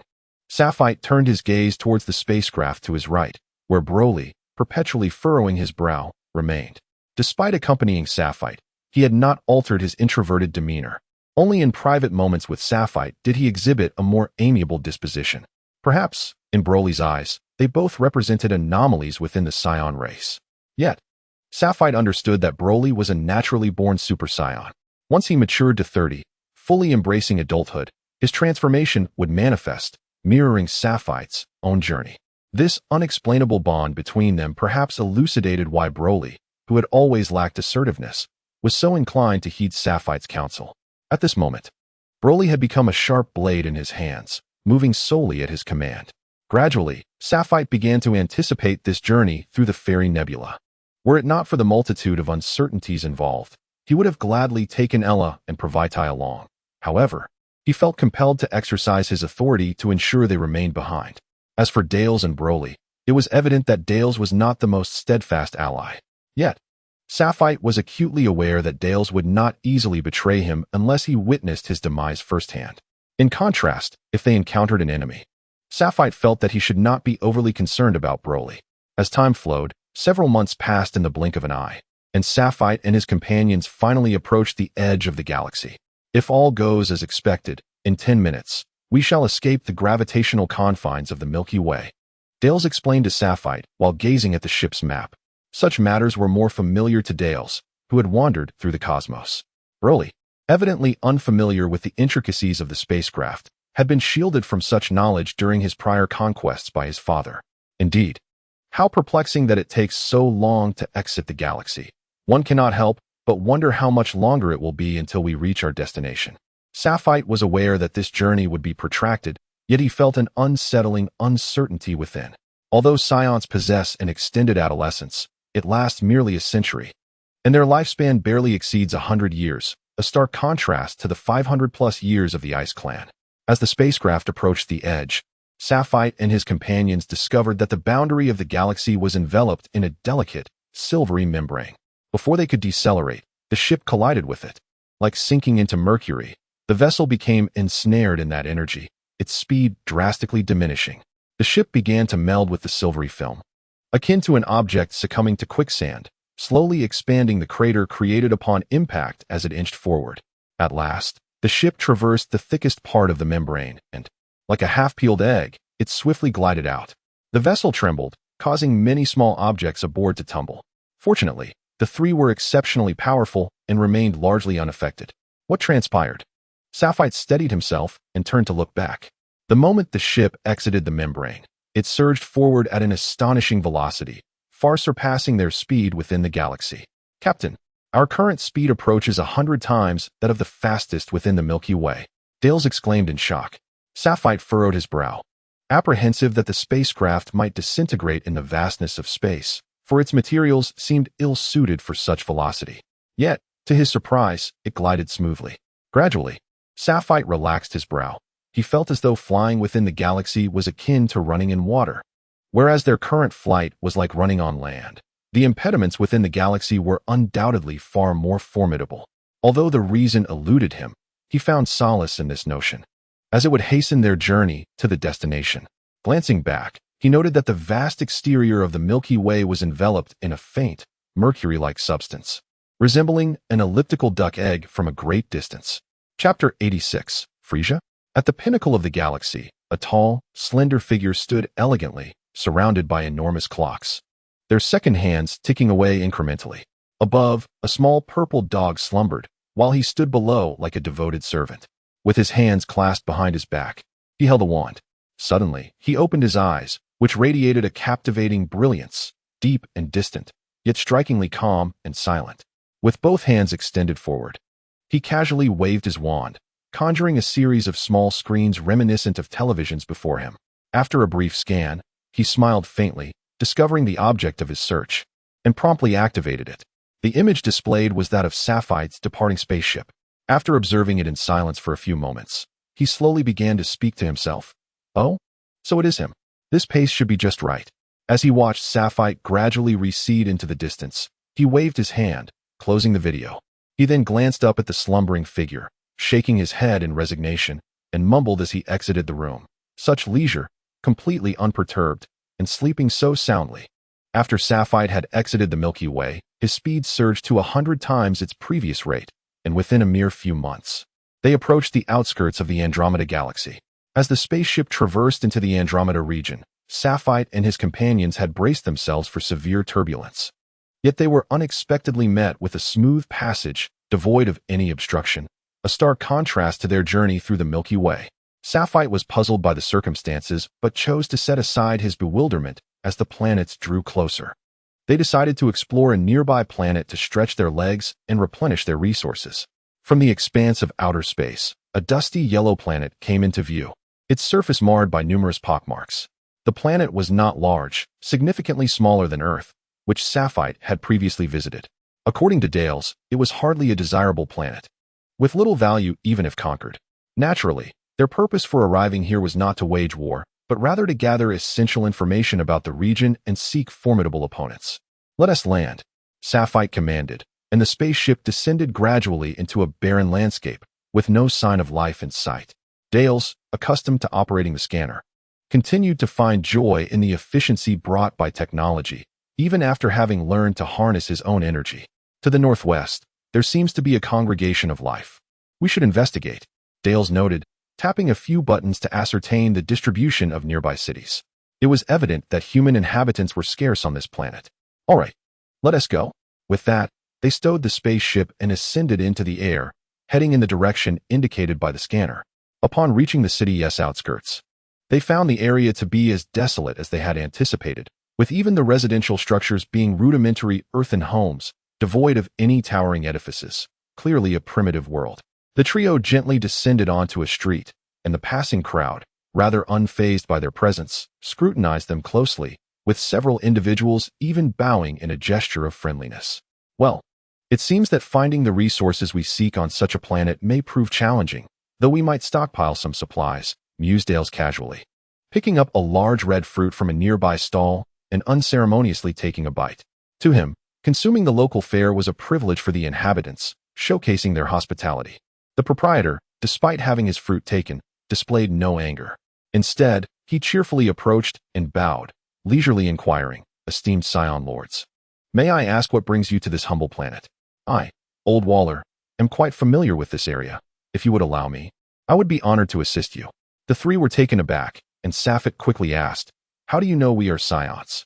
Old Waller pointed to their tails behind them and replied with a smile, "I have traveled to several planets in the past, although it was quite some time ago. I hold a vivid impression of your esteemed kind. This planet lacks direct Scion governance, yet it remains within your sphere of influence. So I am well aware of your presence." "Scion sphere of influence? Certainly. There is no need for surprise. I once served as a steward on planet Landon, where I had considerable interactions with esteemed individuals such as yourselves. You must have pressing matters to attend to on this planet. If I can be of service, do not hesitate to ask. I shall do my utmost to assist you." Old Waller, seemingly oblivious to the trio's astonished expressions, continued to speak humbly. "Very well. We require some resources and food. If possible, please assist us promptly." After a brief moment of surprise, Safit quickly realized that he was unfamiliar with the area and had been troubled about how to obtain the necessary resources. Finding a guide would simplify matters considerably. Moreover, he had no intention of revealing the misunderstanding regarding being perceived as a lord. Let it continue as it was. "It is my honor to serve you." Old Waller was about to lead the trio in search of the resources they needed when chaos suddenly erupted ahead. Old Waller swiftly seized a young man fleeing nearby and inquired, "What is happening? Why the frantic rush?" It was evident that Old Waller held considerable authority in the area. As the young man actually paused to respond, "An attack. The demon clan has come. I must hurry to summon Lord Bab. Go quickly," Old Waller urged as he released the young man. Moments later, a figure burst forth from a two-story building, heading towards the source of the commotion. There, Lord Bab stood proudly in the air, and soon another figure ascended to meet him. "What?" Safit exclaimed, suddenly startled again. "Look, isn't that Frieza?" Dales pointed towards the approaching figure. The resemblance to Frieza was striking, resembling his first form, the untransformed version. How could this be? Safit could hardly believe it. Frieza had perished on Earth. How could he possibly reappear here? The confrontation between the two in the sky lasted mere seconds before Lord Bab, who had emerged from the building, plummeted to the ground. Dale's scouter indicated that the figure's energy signature had vanished. How could this happen, Lord Bab? Old Waller's face was a mask of shock as he struggled to comprehend that the fallen figure was indeed their city's strongest, Lord Bab. Suddenly, as Safite and the others continued to gaze at Frieza, Old Wall sank to his knees, pleading, "O great Science, please assist us in overcoming this dire predicament. We are willing to accept any conditions. Please take action to vanquish that demon." Safite glanced at Frieza and reassured Old Wall, "Do not worry. Even if you do not speak, I shall capture Frieza to demand answers." Chapter 87. The Frozen Clan of Iku observing Frieza, who was reveling in the air with a sinister laugh. Safite felt an urge to charge forward, but was halted by Dales. "Haha, my lord. Allow me to handle this trivial matter," Dales declared eagerly, his body having grown weary from months of flight. Such a splendid target had presented itself. He was determined to make the most of this opportunity. Moreover, it was quite likely that the opponent was none other than his old acquaintance, Frieza. In an instant, Dales accelerated towards Frieza, harboring no intention of stealth. Being able to transform into a Super Saiyan, he no longer regarded Frieza as a threat. Furthermore, since Frieza had yet to transform, there was no need to adopt the Super Saiyan form. He could easily overpower him in his ordinary state. Although Frieza was brimming with confidence, he remained vigilant. The moment Dales charged, he sensed his presence and was taken aback by Dales' remarkable speed. "Who goes there?" he shouted, swiftly assuming a defensive posture to confront Dales. Dales surged forward without hesitation, his aura unrestrained, exerting tremendous pressure on Frieza. In a moment of panic, Frieza bellowed, attempting to buy himself some time. However, Dales had no intention of engaging in dialogue. Just as he was mere meters away from Frieza, he suddenly vanished from sight. Disappeared? Frieza shrieked, unable to perceive any trace of his adversary. Had he truly vanished? How ridiculous. Just a slight increase in speed, and you can no longer see me? Dales reappeared behind him, arms crossed, an expression of disdain in his eyes. In that fleeting moment, Dales discerned that this figure, closely resembling Frieza, was not him at all. Despite not having transformed, the difference in reaction and perception was evident. The mere enhancement of speed had rendered Frieza incapable of seeing him. The disparity was too vast. And even with such a striking resemblance, Dales was certain this was not Frieza. Could it be Frieza's son? Dales chuckled to himself, perhaps from the very beginning.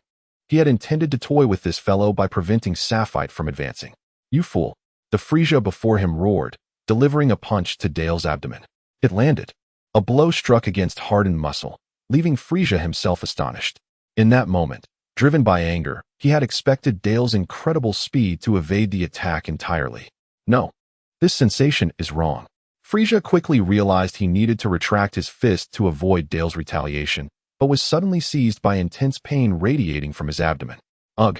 Frieza found himself utterly unable to suppress his injuries, and he spat out a mouthful of blood, the immense force causing his abdomen to cave in. The intense pain left his eyes bloodshot in an instant. Impossible, Frieza bellowed. How could a scion as powerful as you not remain among your kin, but instead venture to this remote little planet? Darius, with a thoughtful smile, leisurely replied, It seems you are quite knowledgeable, which alleviates our concerns. Safed and Broly gradually ascended into the sky, standing not far behind Darius, having clearly heard Frieza's earlier remarks. We must interrogate him thoroughly. Such information is invaluable, Safed asserted to Darius. Rest assured, Captain Safed, I excel in such matters, Darius declared with a snap of his fingers, turning back with a sense of pride. You wretched monkeys, do not underestimate me. Iku is an elite of the Frozen clan, having achieved my first transformation in merely 60 years. This figure, strikingly similar to Frieza, was indeed named Iku. Oh, the first transformation, you say? Darius responded nonchalantly, observing as Iku began to gather energy for his transformation. He allowed Iku to proceed, eager to defeat him at his peak strength and savor the despair in his opponent's eyes. Safed and Broly chuckled in unison. The notion of a first transformation was amusing. Even Frieza boasted 3 transformations, yet he was still easily overpowered. Thus, the trio regarded Iku's solitary transformation with disdain. With a thunderous explosion, Iku's body transformed into a form akin to Frieza's 3rd transformation. However, Safed noted that Iku's stature was noticeably smaller than Frieza's. Moments later, Darius had Iku in his grasp, treating him as if he were a defeated dog, though it was clear Darius had held back, intending to spare his life for the sake of extracting valuable information. Safed approached Iku and stated, Now, I ask, you answer. I suggest you cooperate. Iku's throat convulsed, and he raised his head defiantly. Huh, he spat. But Safed's reflexes were swift, and he evaded the projectile. Humph, regardless, now that I have fallen into your hands, death is inevitable, so just kill me. I have nothing to say, Iku retorted, turning his head away defiantly. Clapping his hands lightly, Safed resumed, That may not be the case. If you speak the truth, we will encounter fewer complications and will not trouble you unduly. A single strike could resolve this matter. However, if you refuse to cooperate, I assure you, I can crush every bone in your body while ensuring you remain alive. If you wish to avoid suffering, it would be wise to comply.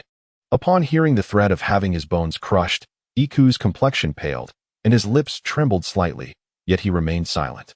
Safed sighed in disappointment, declaring, Very well, let us proceed. I am curious how long this fellow can endure. Iku trembled all over and quickly exclaimed, Wait, I'll talk. What do you wish to know? Ask away.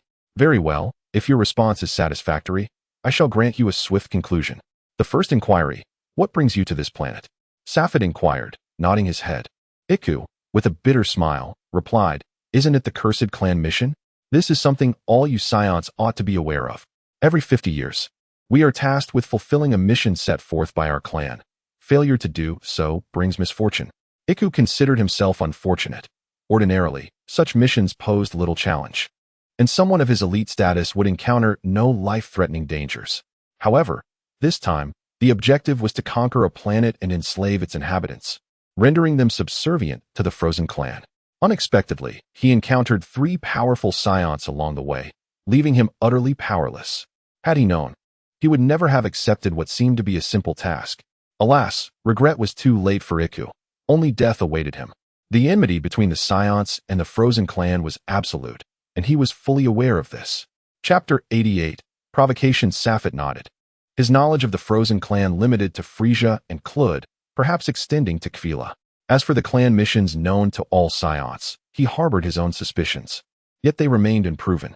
For the moment, he would not be foolish enough to display ignorance before Iku. Nodding in apparent agreement, Safed extended a finger. For my second question, you must know the gathering place of our scion kind, correct? Ah, the planet Fosstand. Naturally, I am aware of it. Just ask your question directly. Fosstand, you say? Safed silently noted the name before continuing. Do you know how many super scions exist within our clan? I wish to ascertain the extent of your clan's knowledge regarding us. Iku widened his eyes, exclaiming, Such confidential information is beyond my grasp.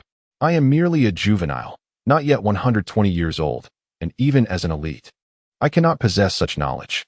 Oh, I nearly forgot. At what age does your Frozen clan reach adulthood? Safed inquired, feigning distraction as he scratched his ear. 200 years. We attain adulthood at 200. As long as we can undergo 3 transformations before that age, we are considered elite members. Suddenly, Iku's eyes bulged, and he screamed, You are not scions from the Fostan system at all. From which fringe region do you hail? Safed smiled. It seems you have caught on. Therefore, you can meet your demise.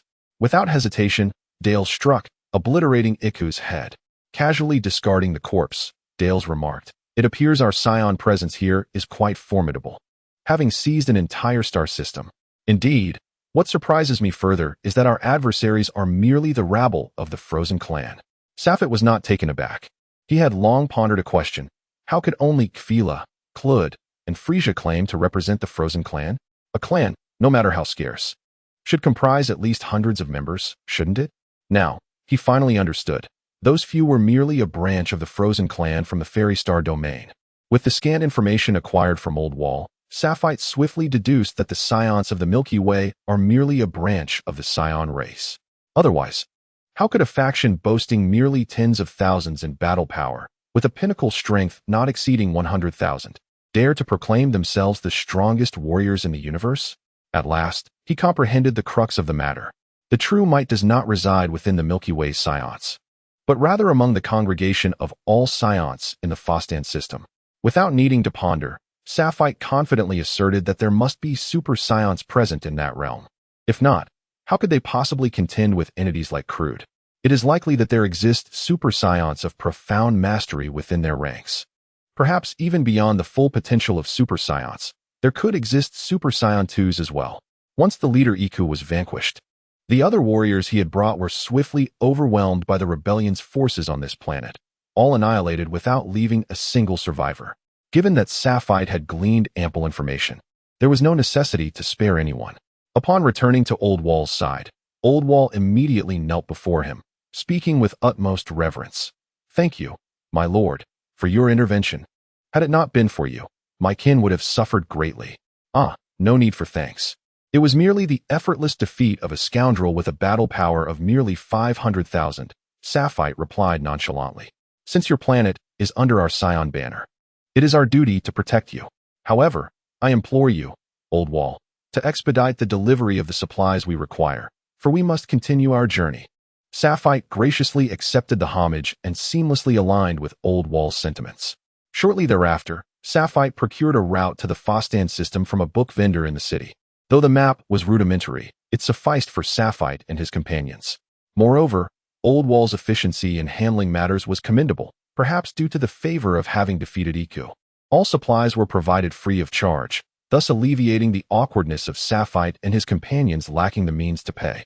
Storing the provisions within his spatial wristband, Safed, accompanied by Dales and Broly, promptly departed from the planet, soaring towards the Fostan planet. In a mere 3 days, they arrived at the periphery of the Fostan system. It was not that Safed wished to delay in reaching the Fostan planet. Rather, upon entering the system, they were informed that they must undergo inspection. Failure to comply would result in being regarded as invaders and summarily executed. To avoid complications, and fueled by his anticipation of encountering his true kin, Safed willingly submitted to the inspection. Name: the attendant, not of scion descent, observed as many scions traversed the area, most either departing or returning, suggesting that their community engaged in similar endeavors as those on planet Vegeta. Not only scions, but personnel from other factions were present, predominantly serving the scions.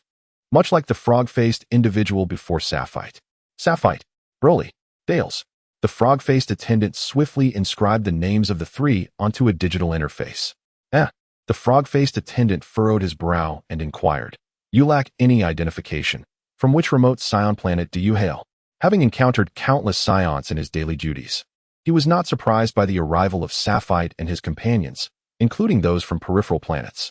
Mora Planet, Safed casually mentioned, a name imparted to him by Old Vol. Mora Planet? The frog-faced attendant searched on his computer and discovered its location, muttering to himself, Are there really scions living in such a place? Hey, hurry up. We don't have time for your dawdling. Dales erupted from behind Safed, his voice laced with dissatisfaction. The frog-faced attendant's expression shifted, and after a disdainful snort, he complied with the necessary procedures. However, as Sapphire and his companions turned to leave, he quietly grumbled, "What's the big deal? Just a few bumpkins from a remote planet." Acting all high and mighty. Though his voice was barely audible, Sapphire's keen senses picked up on it, causing him to pause momentarily without intending to confront the issue. Yet, someone could not restrain themselves. The frog-faced attendant was abruptly lifted, the glass capable of withstanding 1,000 combatant strikes shattered instantly, and a hand tightened around his throat. "Do you wish to perish?" Dale smiled menacingly. Chapter 89. The Fronte family time seemed to freeze, and the once boisterous hall fell silent as all eyes turned to Dale's, reflecting astonishment, fear, and shock. No one had dared to cause a disturbance in such a place, not even a scion. Dale's. Sapphire's brow furrowed deeply. He was not overly concerned about attracting trouble, but they would undoubtedly remain there for an extended period, and more importantly, it was their community. Sapphire did not wish to leave behind any unpleasant memories. Dales glanced at Sapphire, noting his resolute gaze, and relented, letting the frog-faced attendant slip from his grasp.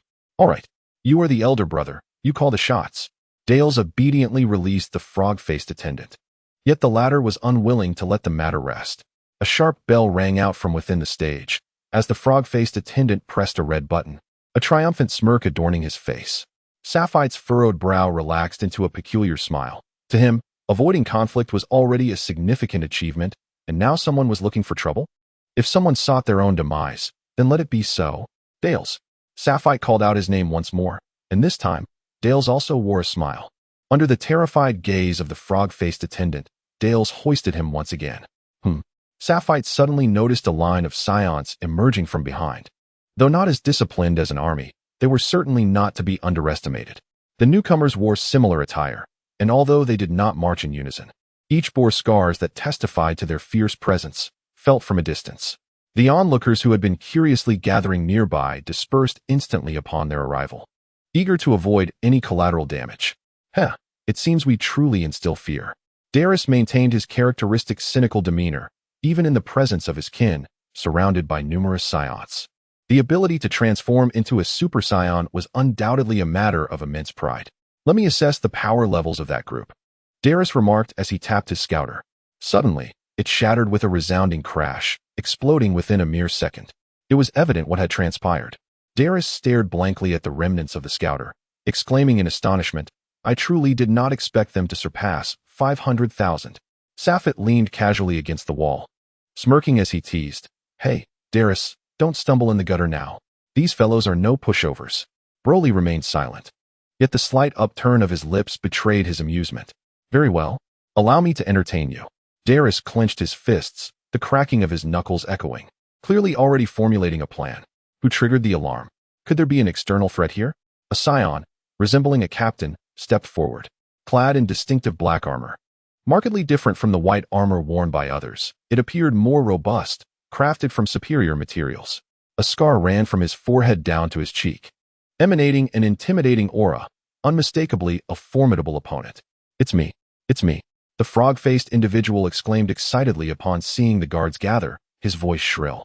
The guard captain turned his gaze towards the frog-faced figure, having initially scanned Broly and Darius, sensing the extraordinary energy emanating from them, indicative of their formidable combat prowess. Coupled with their distinctive tails, it was evident that this matter was related to these three scions. As for Sapphire, he did not seem to possess any discernible uniqueness. "What is the situation?" the guard captain inquired, directing his attention toward Darius. In his heart, he preferred to trust the scions rather than an outsider's account. "Nothing much. Just found this guy intolerable and was ready to dispose of him," Darius retorted with his usual arrogance. However, the guard captain perceived this as blatant defiance. Nevertheless, considering the potential strength of the other party, he opted to downplay the matter. Such a formidable scion must belong to a powerful lineage. It was unnecessary to offend someone of their caliber over a trivial matter. Just ensure it's handled discreetly. There are many outsiders from other planets here, and I do not wish to hear anyone claim that we scions are a barbaric race." The guard captain nodded, dismissing the frog-faced individual, whose combat ability appeared weak. And given his attire, he seemed unlikely to be affiliated with any significant power. Such insignificant characters perish daily, and he had no interest in intervening. Rest assured, Darius had expected a confrontation, but to his surprise, the matter concluded with mere words. Glancing back at Safet and noticing his disinterest in further conflict, he chose to let the matter lie. Through the guard captain's demeanor, Safet quickly deduced the situation. Feeling reassured, he had not anticipated the elevated status of the Scions in this locale to exceed his expectations. As the captain of the guard turned, the frog-faced man trembled in fear and shouted, "Do you dare to kill me? I am a member of the Frant family." The captain, already in the process of departing, abruptly halted upon hearing the frog-faced man's outcry. After a brief moment of silence, he turned to Darius and commanded, "Spare him." Just as Darius was about to strike, he was interrupted, disregarding the captain's words, and proceeded to crush the frog-faced man's incessant mouth, snapping his neck to silence him forever. "Oh, what did you say?" Darius clapped his hands and then turned his gaze towards the captain. The captain's expression darkened, his eyes flickering with unspoken thoughts. Suddenly, a fierce light emanated from his gaze as he fixated on Darius, his voice low and thunderous. "You should not have done that." "Haha, what should I have done?" Darius replied with a grin, channeling a surge of energy that he swiftly unleashed upon the frog-faced corpse, erasing the evidence. Witnessing the disintegration of the frog-faced man's body, the captain's countenance grew even more severe. "As Scions, you could have easily minimized this situation, but now, I am compelled to detain you." He sighed, acknowledging that while Scions often defy so-called regulations, this matter involved a family of considerable influence. "Are you truly prepared to keep us here? Do you possess the capability?" Darius retorted. The captain, feeling disrespected, bristled. After all, he too was a Scion. "Do you think your millions of battle power cultivated on the fringe planets are formidable? Dominating a minor area means little." He continued, "You clearly underestimate the might of the Frant family. Surround them." He bellowed. "Oh, what makes the Frant family so formidable?" Safet, intrigued by the captain's proclamation, inquired. "You would do well to cooperate with my directives. Given your Scion heritage, you might escape with minimal repercussions. However, should you resist and escalate matters, the true higher-ups of your clan will surely suppress you. I doubt you are aware that the leader of the Frant family possesses the ultimate power of Super Scion 3. He is one of the highest echelons of the clan." The captain spoke with evident admiration for the Frant family's leader. "Oh, Super Scion 3, Safet exclaimed, his eyes widening in astonishment. Chapter 90. The status of Super Scions indeed. Super Scion 3. Therefore, it would be prudent for you to accompany us willingly. Rest assured, it will only be a minor reprimand." The captain maintained a conciliatory stance, hoping for a peaceful resolution, considering they were all Scions and internal matters were typically handled with leniency. Furthermore, he recognized that he and his allies lacked the absolute certainty to detain the trio. Based on the formidable aura Darius had just unleashed, the captain knew he was at least the equal of himself. Coupled with the immense threat posed by Broly and the power that Safet commanded, he felt uncertain even with the support of his 9 teammates. Given the lack of absolute certainty, and considering the formidable combat prowess of the opposing party, it seems prudent to don a friendly facade, especially since they may very well become future comrades. Safet approached slowly, while Dales remained silent, positioning himself behind Safet, prepared to let him handle the situation personally. "I surmise that Scions are not particularly concerned with wealth. Thus, I find myself intrigued by what you refer to as a minor punishment." Safet maintained his composure, acutely aware of the opponent's fighting strength, which was comparable to Frieza's second transformation, hovering around 2 to 3 million, far beneath the capabilities of himself and his companions. The captain of the guard paused momentarily, then slapped his forehead and exclaimed, "Ah, of course. You have only just arrived here and might be unaware that typically, when a Scion commits a grave offense, there are only 2 potential courses of action. One is immediate execution for treasonous acts such as betraying the clan, which is rare and usually only committed by those with deeply twisted minds. The second option is conscription into the battlefield. With sufficient military achievements, one can earn their release." "Oh, the battlefield? Pray elaborate." "The battlefield is where we Scions clash with the Ice Clan," the captain replied, observing the unflappable gaze of Safet. "Indeed, the Ice Clan. This narrative must begin with the cosmos. The universe is divided into 12-star regions, with the Scions occupying over 3 of these, while the Ice Clan claims approximately 3 as well. Together, these 2 races dominate nearly half of the universe. Consequently, the Scions and the Ice Clan have been embroiled in ceaseless conflict, each viewing the other as a sworn enemy. However, The might of each faction is so overwhelming that if the strongest among them were to invade the home territory of the other, no one could possibly intervene. Thus, both clans have designated a specific star region as a war zone. Unless one side can completely conquer this area, incursions into the opponent's homeland are forbidden. Nevertheless, the balance of power has remained relatively equal, resulting in neither side gaining the upper hand over the years. As such, the battlefield has come to be regarded by the Scions as a place for dealing with offenders, though many see it as a paradise for vying for honor. Upon hearing the captain's explanation, Safit and his companions exchanged knowing glances and nodded in agreement. If my memory serves me correctly, the Ice Clan is no weakling. With their prowess, how could someone like you stand a chance? Just as Safit uttered these words, he recalled the Ice Clan member, Iku, who had recently been vanquished by the three of them, and realized the underlying issue.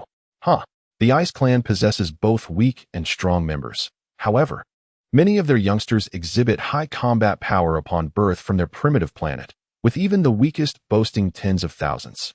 Typically, Ice Clan members do not enter the battlefield until they reach at least 50 years of age, so those you encounter will generally possess combat strengths exceeding 100,000.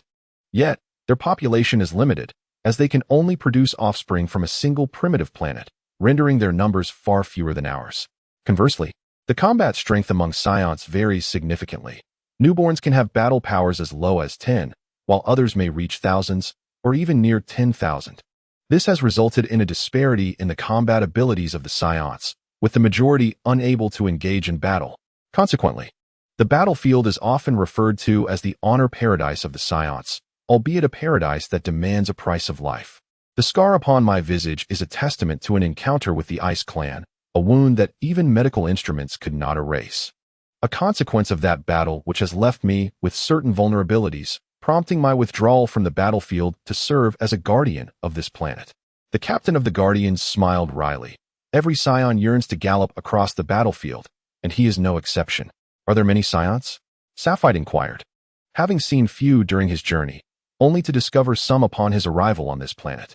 Indeed, while the Scion population may not compare to that of many weaker races, statistical data from various planets reveals nearly 100 billion individuals. This does not even account for the inhabitants of numerous smaller planets. With such a vast population, it is only natural that many strong warriors emerge, the captain explained patiently. Safite nodded, seemingly pondering the information. Having said so much, you should understand that while our combat prowess is considered a backbone within our community, it pales in comparison to the elite who can transform into Super Scions. Therefore, it would be wise for you to accompany us without further ado, so as not to place me in a difficult position. Safite raised a finger and replied. One last question. Do you have any idea how many Super Scions exist within your ranks? That is quite easy to ascertain. There are over 5,000 Super Scions, and nearly 100 who have attained Super Scion 2, while only 3 have reached Super Scion 3. They are the triumvirate of our Scion race. The captain, satisfied with Safite's attitude, hoped he now understood the significance of the Flant family. Even a mere outsider, connected to the families of the 3 Super Scions, would not be taken lightly. Thus, Super Scions must hold considerable status if a few thousand can emerge from a population of billions, suggesting that it takes 1 or 2 million Scions to produce a single Super Scion. Interjected Dales. That assessment is not entirely inaccurate. Now may we proceed? The captain was stalling for time. Prolonged absence would surely raise suspicion among the other Guardian teams. If all went as anticipated, they would come to investigate. A prudent measure indeed. Dales hesitated momentarily, but upon witnessing Safite's slight nod, he gathered his resolve. Boom. Is this what you mean by a Super Scion? Dale's aura surged explosively, a golden radiance illuminating the entire hall. Staring in disbelief, the captain was awestruck by the spectacle before him, exclaiming, a Super Scion. Chapter 91. Meeting the High Council. Greetings, esteemed Lord.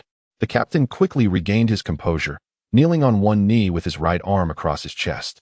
Adhering to the Scion standard of respect, the other members of the Guardian team followed suit, bowing in reverence. Rise.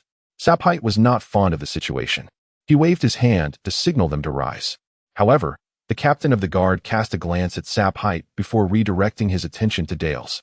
Naturally, Dales dared not defy Safite's command and also gestured for them to rise. How could this be? As a Super Scion, He was compelled to heed the expression of that lean man beside him. What could possibly be his status? At the very least, he must be at the pinnacle of Super Saiyan 1. The captain of the guard was taken aback. Recalling his earlier attempt to apprehend a formidable warrior at the Super Saiyan 1's peak, he felt a prickling unease and cold sweat immediately cascaded down his back. However, that esteemed individual's temperament was quite amiable, showing no signs of displeasure towards them. In the captain's eyes, Saphite's silence indicated a commendable temperament, while Dale's exhibited a temperament far more typical of a Saiyan. "May we take our leave?" Saphite unabashedly asserted his leadership within the squad, addressing the captain. Of course. Absolutely. The captain hastily cleared a path for their departure. Yet, just a few steps away, the captain followed closely behind them. Is there something you need?" Saphite inquired, turning back. Esteemed sir, I inadvertently caught sight of your message earlier. It seems you and your companions hail from a remote region and might be unaware of certain circumstances within the First Star system. If you would not mind, may I offer my services as your guide? The captain's demeanor was somewhat obsequious. Yet Saphite and his companions were indeed ignorant of the terrifying stature of Super Saiyans within the entire Saiyan race. Warriors like the captain, boasting combat power exceeding 1 million, numbered in the millions among the Saiyans, and during the peak of their race's strength, could surpass 10 million. Yet, the count of Super Saiyans had always remained scarce. Even at their zenith, it never exceeded 10,000. Thus, upon discovering that his interlocutors were Super Saiyans, the captain's attitude shifted dramatically. Moreover, it was highly probable that these three comprised a small squad of Super Saiyans. If they were united in purpose, they would wield substantial influence in the tribe's decisions. He merely considered himself an elite, whereas the ability to transform into a Super Saiyan signified being a pillar of the race. In truth, the captain harbored a modicum of self-interest. At 4 or 5 decades of age, his strength had reached its limits. If he did not achieve a significant breakthrough by 70, it would be exceedingly difficult for him to do so in his lifetime. The Super Saiyan was his aspiration. Individuals like him were innumerable within the tribe, making it a rare opportunity to encounter a Super Saiyan. Even when one did, establishing a connection was not guaranteed. Furthermore, many Saiyans possessed a fiery temperament, making communication challenging. Today, he encountered 3 individuals who seemed quite approachable, igniting a glimmer of hope. There was a possibility the captain was determined to seize. At his age, this might very well be his last hope. Saphite felt no aversion towards the Saiyan before him, being of the same lineage.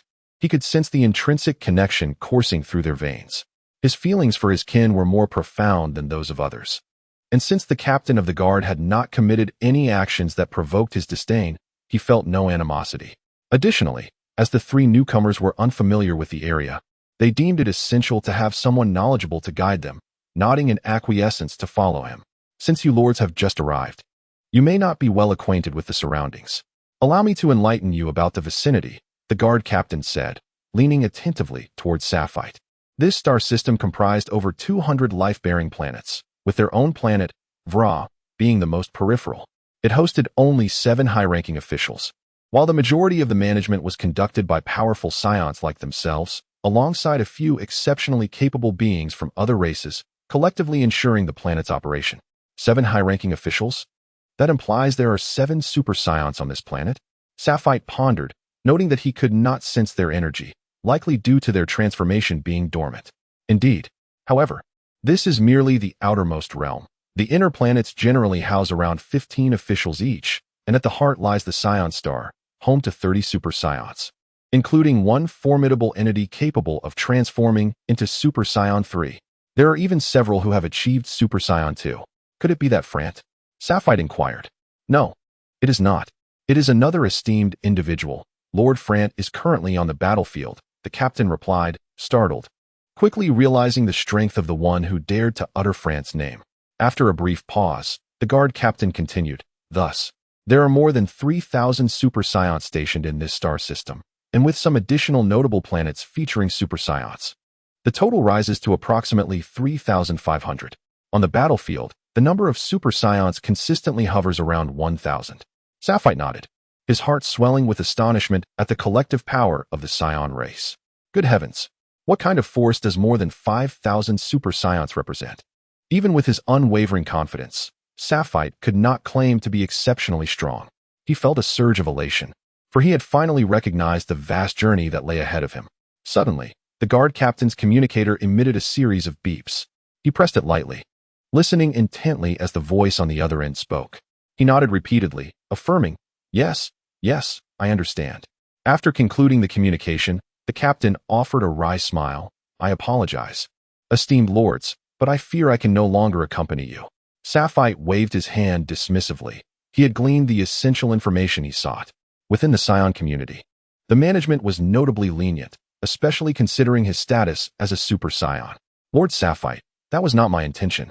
However, several esteemed individuals on this planet have learned of your arrival and wish to meet you," the guard captain elucidated. Sapphire momentarily paused, contemplating, and then promptly replied, "Very well. Lead the way. By the way, what is your name? I am yet to learn it." The captain of the guard felt a surge of joy. This was the very statement he had been waiting for. As long as the other party expressed a desire to know his name, it would inevitably lead to numerous opportunities for interaction in the future. If he performed admirably, there was no doubt he would acquire the experience he sought. "My Lord Safet, I am called Nadun. Should you require anything, do not hesitate to summon me. I shall ensure your needs are met." Nadun replied with a smile. "Very well, Nadun. Lead the way. Let us meet the esteemed leaders of this planet." Chapter 92, Etiquette O? Could it be that a Super Scion has indeed arrived on this planet, and his companions are also suspected to be Super Scions? Sente pondered as he stared at the communicator, deep in thought. He promptly instructed his subordinates to invite those individuals to come forth. Sente's fingers lightly tapped the surface of the table as he opened communications with several friends. After a few melodious rings, the calls were answered. "Is it you, Sente? You must know that this period is my training time. What momentous event could possibly warrant summoning all of us?" inquired a bearded scion as he glanced at the communicator, noticing that the faces of the other 6 had illuminated. The others wore expressions of confusion, their gazes fixed on Sente, awaiting his explanation. Ahem, Sente cleared his throat, responding, "Indeed. There is something I need to discuss with everyone. If there are no pressing matters, I implore you to come to the palace at your earliest convenience. Although I am on duty this month, I cannot reach a decision without your input." "Oh, what significant matter could be beyond your capacity to handle?" another scion queried. "It pertains to the Super Scion. It would be prudent for you to arrive swiftly, and we shall discuss it further then," Sente hinted, prompting expressions of excitement from the others. "Haha, worry not, Sente, we shall arrive shortly. This is excellent news. Do not wear such a grim visage. Smile a little. Indeed. There will certainly be ample opportunities for merit on the battlefield. After over a decade on this planet, my body is nearly rusting. The younger ones have finally given us a chance to breathe." Sente observed their complaints with a resigned shake of his head. His gaze shifted back to a screen displaying a flickering golden light. Lo and behold, it was a video of Dale's transforming into a Super Scion. "Alas, it seems the opportunity to battle may not be yours after all. The combat prowess of these 3 far surpasses that of a newly ascended Super Scion." He sighed quietly. He was not one to revel in combat, yet the inability to charge into battle did leave him with a sense of regret. While Super Scions could spar with one another, lethal force was strictly forbidden. As one of the pillars of their race, each Super Scion was invaluable, which often rendered their training bouts less than satisfying, many ending abruptly, leaving them with an insatiable itch for more. The battlefield, that was the destination every Super Scion yearned to reach. Beyond the breakthroughs in strength, only combat could evoke the true joy of a Scion. However, not every Scion had the opportunity to engage in battle. Unless one's power reached a certain threshold or one had accrued sufficient merit, passage to the battlefield was unattainable. Given the stringent personnel management on the battlefield, no Scion would dare to venture forth alone, for without proper identification, even if one attempted to do so, capture and subsequent return would be inevitable. Should one overstep the bounds, incarceration could follow. What a disgrace it would be for a Super Scion to find themselves behind bars. No Super Scion would ever risk their honor so frivolously. Within mere minutes, the other 6 arrived one after another. Noticing Sen's unwavering gaze fixed upon the video, the others tacitly refrained from inquiring, choosing instead to watch alongside him. When Safet finally stepped forward to speak, taking his place at the head of the gathering, Dale stood respectfully behind him, and soon someone could no longer contain their astonishment. Impossible. The new Super Scion, merely based on the palpable aura and their effortless transformation. Must surely be at least a late-stage Super Saiyan, if not one capable of full power. How could they stand there behind that youth? The burly Saiyan did not conceal his shock. Having attained full power himself, he could see through Dale's displayed form and strength at a glance. Such power was all too familiar. Yet it was relegated to that of a subordinate? The others were equally astonished, their minds echoing a singular thought. Super Saiyan 2. Sent. Did you say these individuals are newly arrived Scions from a distant planet? A diminutive Scion stood up and inquired. Indeed. The registration indicated a minor planet in the southern sector, yet I am certain no Scion of such formidable prowess hails from there. Regardless of their origins, we must extend a grand reception, for they are our kin, Sent declared, withholding one crucial detail. Their strength warranted such an esteemed welcome. He instructed his subordinates to prepare the reception ceremony in accordance with the standards set during Lord Dulan's previous visit. The subordinates were taken aback. They understood well that Lord Dulan was a mid-stage Super Saiyan 2, ranking within the top 50 of the strongest. To have such a prominent figure arrive at this peripheral planet today was astonishing. Yet, they dared not speak out of turn, promptly obeying Sent's orders and turning to commence preparations for the ceremony. Under Natan's guidance, Safit and the others smoothly arrived at the high-ranking palace, having once ruled the galaxy. Safit had witnessed countless ceremonies.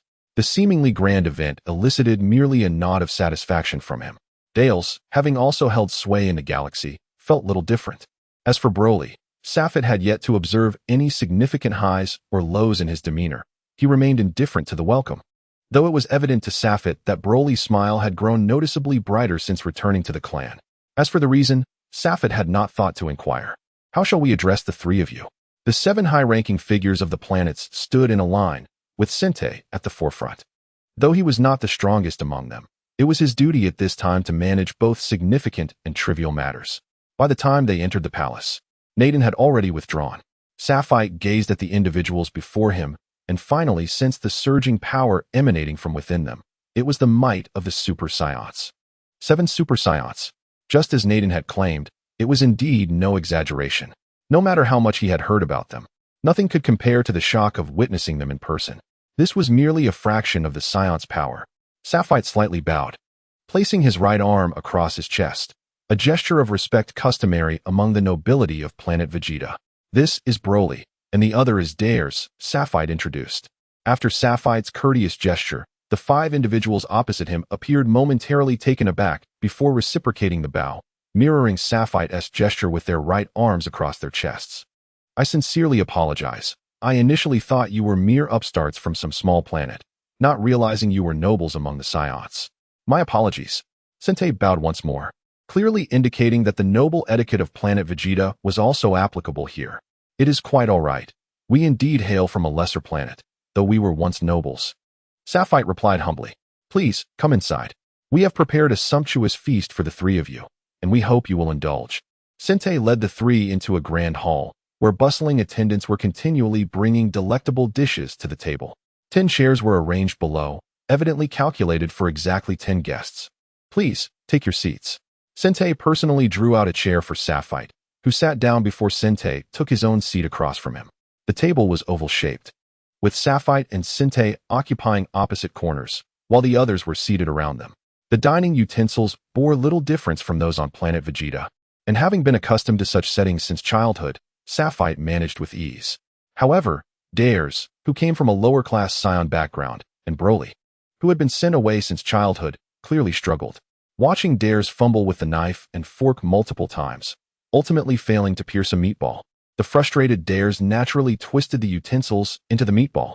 Then, with a swift motion, he reached directly into the plate to grasp what he desired.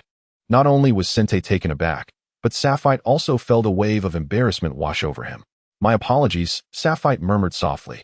Sente chuckled, his lips curling into a smile, and responded, it's quite all right. We Scions are known for our directness. Come, let me join you. With that, he tossed his knife and fork aside and imitated Dares, grabbing his food with his hands.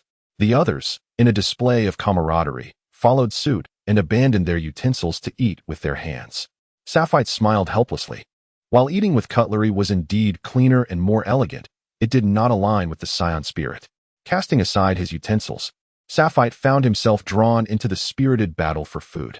Half an hour later, the once lavish spread on the table had dwindled to mere remnants of cold dishes.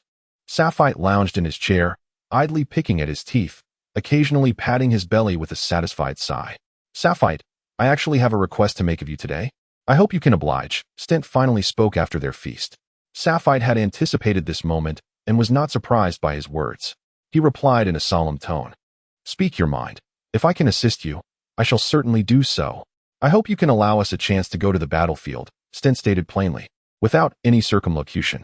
Elaborate, please. I am not well versed in these matters, Sapphire responded. Having just arrived, he had only a vague understanding of the battlefield and had not contemplated fighting there himself, as he had many other responsibilities to attend to and no immediate desire to earn glory for his clan. Stint slapped his forehead. I forgot that you have only just arrived and are unfamiliar with the battlefield. After a brief pause, he continued.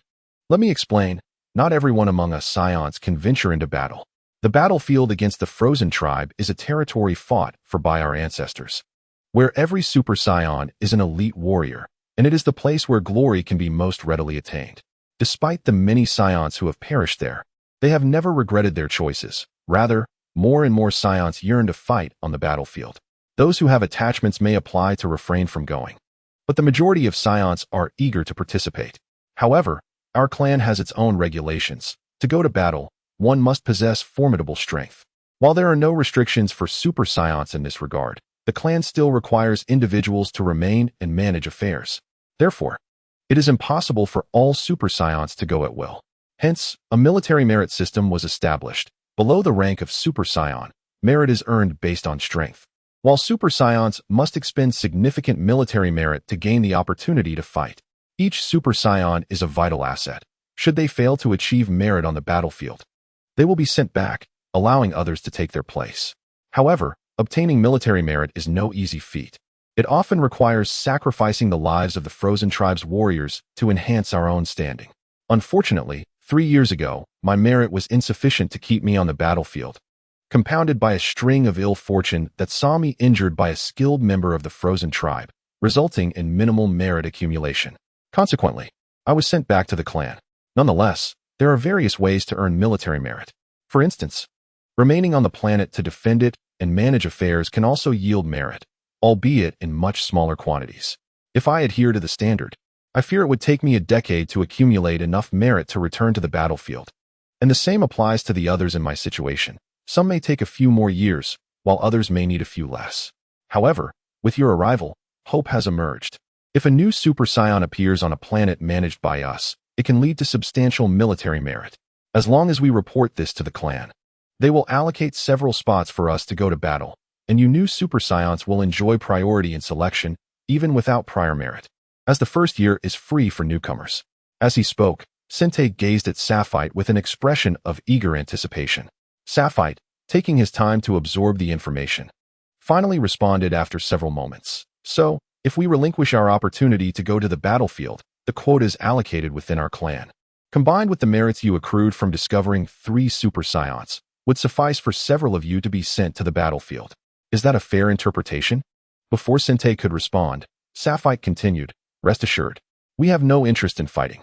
Haha, thank you, Sente exclaimed joyfully, as he was among the group with a notable amount of military merit, and barring any unforeseen circumstances, he was certain to enjoy life on the battlefield. He waved his hand, and soon a subordinate approached, presenting him with a blank sheet of paper. Sente filled in the names of Sapphire, Broly, and Dales on the form. May I inquire about your specific strength? Sente asked. Oh, let me introduce you, Sente said, casting a glance at the bearded man, who nodded in acknowledgement.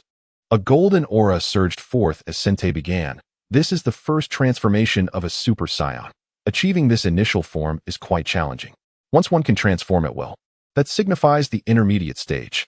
Perfect control of the energy flow indicates the advanced stage, and the non-explosive state of a Super Scion represents the full power state. I am at the advanced stage of a Super Scion, Dales declared. Sapphire turned his gaze towards Broly, who remained silent for a moment before affirming. I too am at the advanced stage. Chapter 94, Dragon Man? Could we witness your prowess? Sente inquired cautiously. It is not that I doubt you. It is merely that we need accurate records. Each individual's combat power is their private matter, and they are under no obligation to disclose it. However, the greater the opponent's strength, the more rewards one can receive. Yet, one must ensure the accuracy of that strength.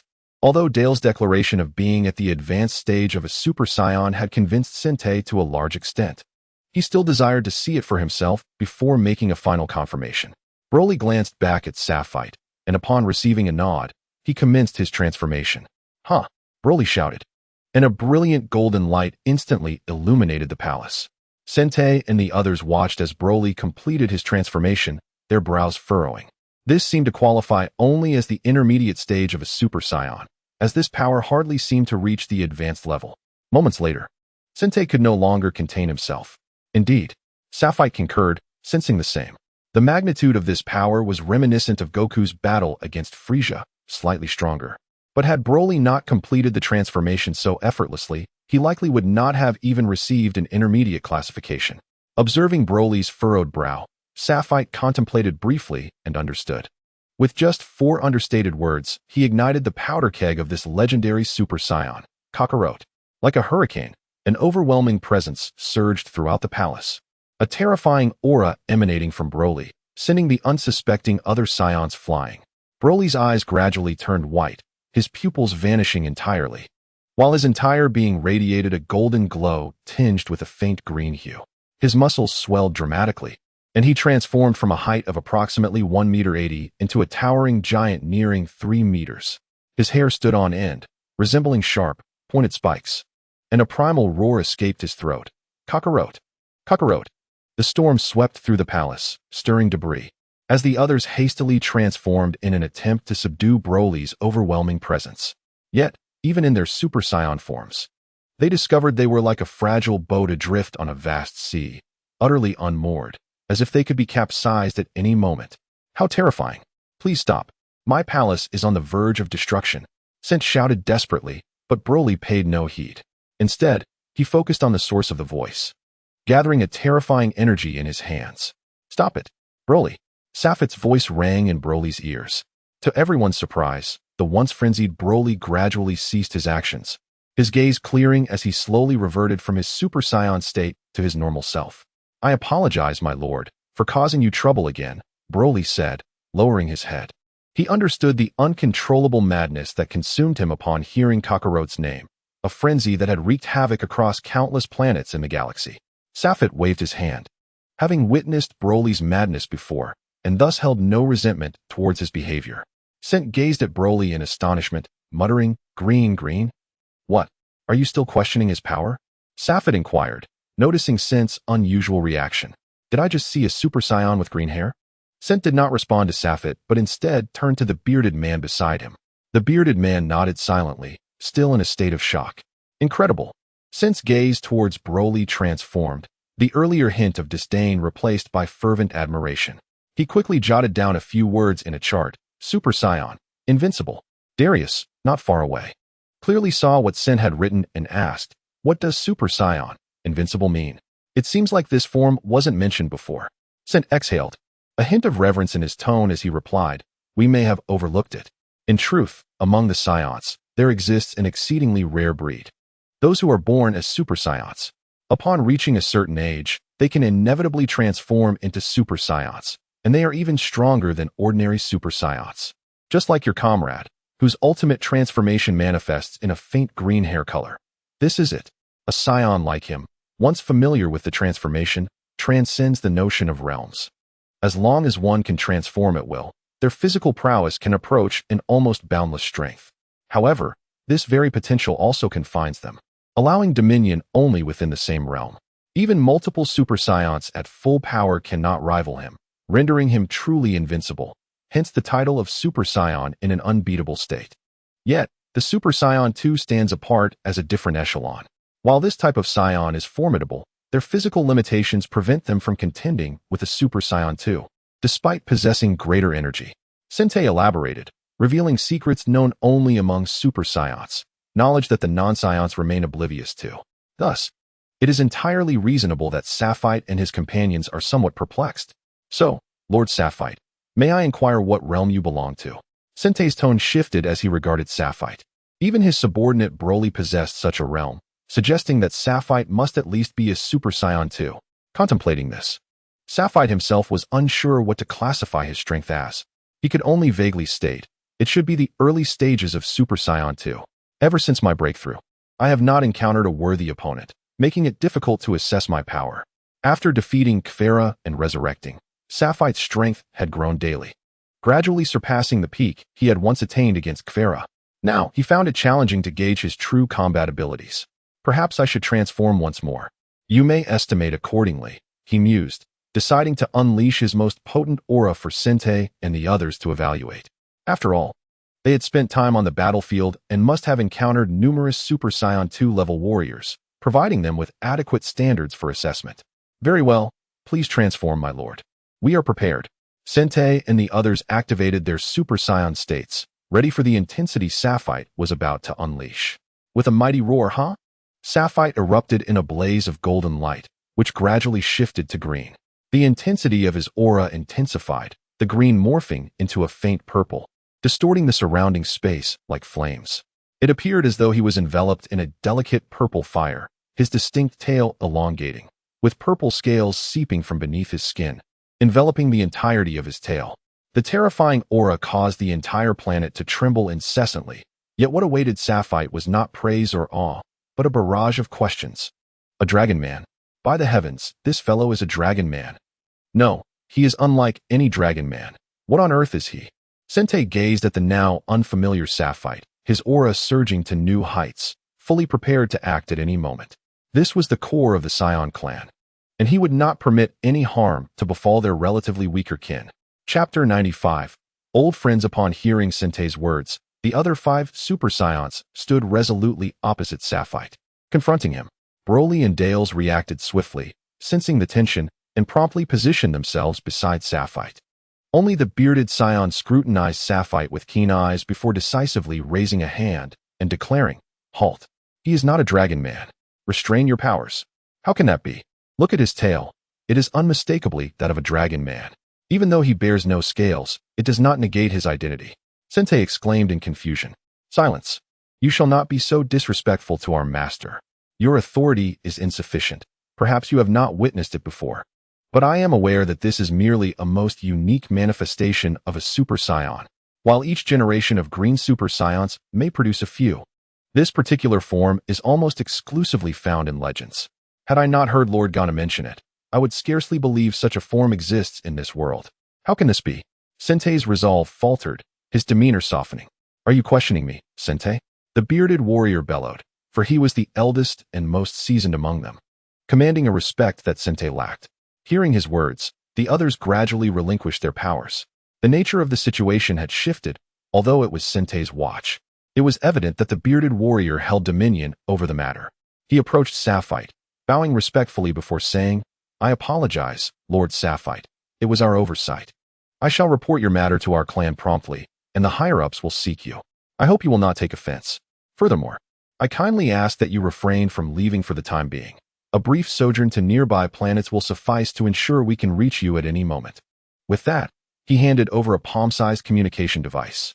Sapphire accepted it with composure, indeed eager to connect with the higher echelons, as this opportunity was serendipitously fortuitous. As for the notion of exploring for a few days, it posed no objection. After all, he had little to occupy his time, and it would serve as a means to acclimate to life within the clan. "Very well, I shall explore the nearby planets for a few days. Should any issues arise, feel free to summon me," Sapphire stated before turning to depart, with Broly and Dales closely trailing behind. The bearded warrior bowed, exclaiming, "We bid you farewell, my lord." Upon leaving the palace, Sapphire and his companions found themselves with little to do. After locating Natan and arranging for accommodations, he allowed Broly and Dales to indulge in their whims while he dismissed Natan and set off alone in his spacecraft toward a nearby crimson-hued planet, which he felt bore a resemblance to planet Vegeta, a place he quite fancied. Strolling alone along the bustling streets, Sapphire idly surveyed his surroundings, appreciating the local customs and culture, with a card gifted by Natan for his expenditures tucked securely in his pocket. The area was replete with a myriad of shops offering diverse technological marvels and vibrant exotic fruits, many of which Sapphire could scarcely name. The throngs of people were abundant, yet the roads were sufficiently wide, allowing Sapphite to navigate without encountering any unfortunate incidents of collisions or grievances. Clearly, Sapphite has underestimated the situation. Everyone here knows who holds the reins. Upon seeing Sapphite's distinctive tail, who would dare to act? Suddenly, a bald scion approached, seemingly lost in deep contemplation, striding forward with his gaze lowered. It was not until he stood before Sapphite that he paused, uttering an apology before continuing on his way. Sapphite recognized a familiar silhouette and heard a voice that resonated within him. Without turning around, his mind raced, and from the depths of his memory, he finally called out a name. Uncle Leo. Turning abruptly, he noticed that the bald figure appeared not to have heard his call and continued to walk pensively ahead. After taking several steps, the bald man turned suddenly, confronting a face he did not recognize, yet one that looked at him with anticipation. Uncle Leo, Sapphite called softly. This time, the bald man heard him clearly. He approached Sapphite, eyes wide with astonishment. You look just like him. Are you the son of Crozar? Leo instantly recognized him. It was indeed the same boy who had once trailed behind Crozar, eliciting joy from his father. Their resemblance was unmistakable. He could never be mistaken. Yes, I am Sapphite. I am indeed Sapphite. Sapphite exclaimed with fervor. The intensity of this reunion surpassed that of an old acquaintance in a foreign land. How familiar this person was. Although age had altered the once familiar visage, it was undeniably him. Is it really you? You rascal. Ha ha ha, what a splendid day this is. Come, let us share a drink. Leo exclaimed with excitement, seemingly having forgotten any earlier discomfort. After a short while, Leo led Sapphite to the finest tavern, guiding him into a private room.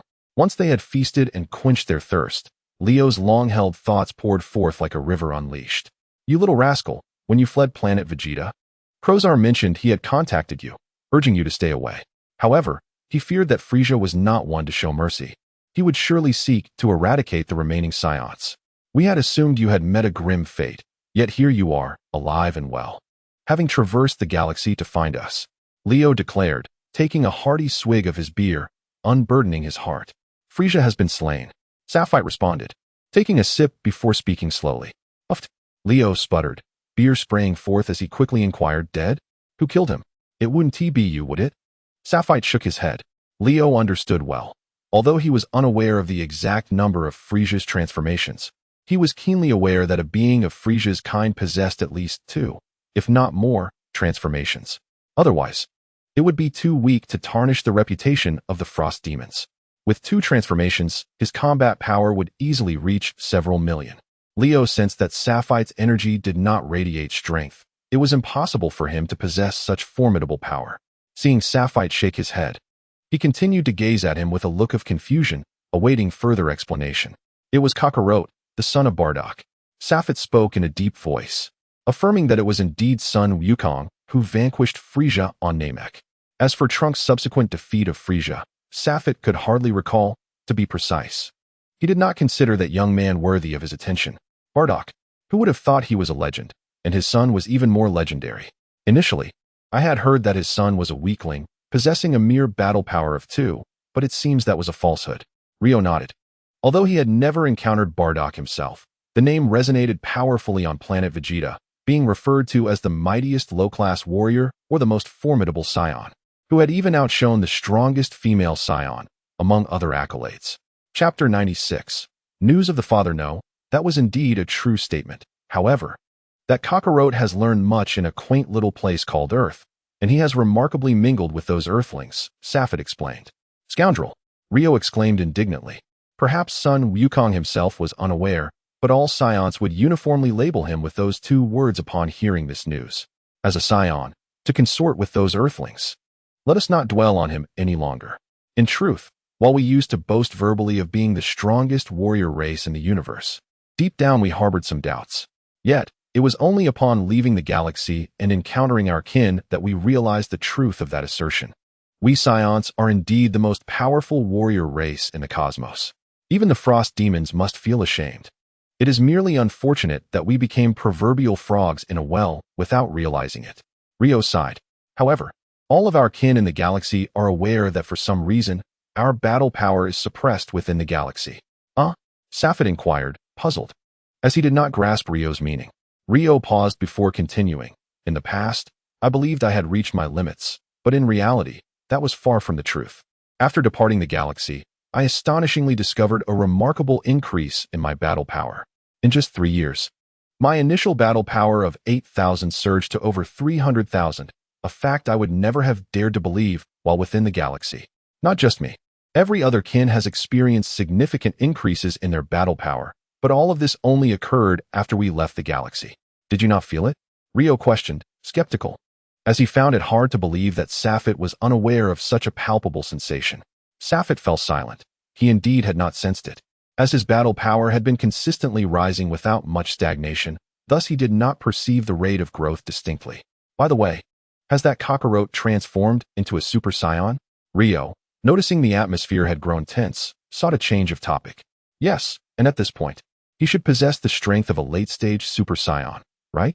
Safit was aware that Cell had yet to make an appearance, so Kakarot must still be in that stage, not having reached full power yet.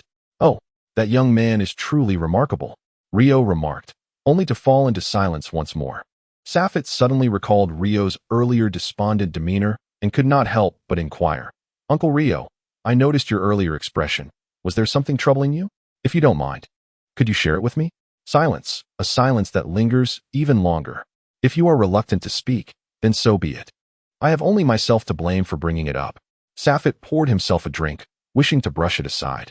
Leo's gaze flickered several times before finally settling with determination. No, these matters were not meant to trouble you, but you are now an adult, and I must divulge the truth.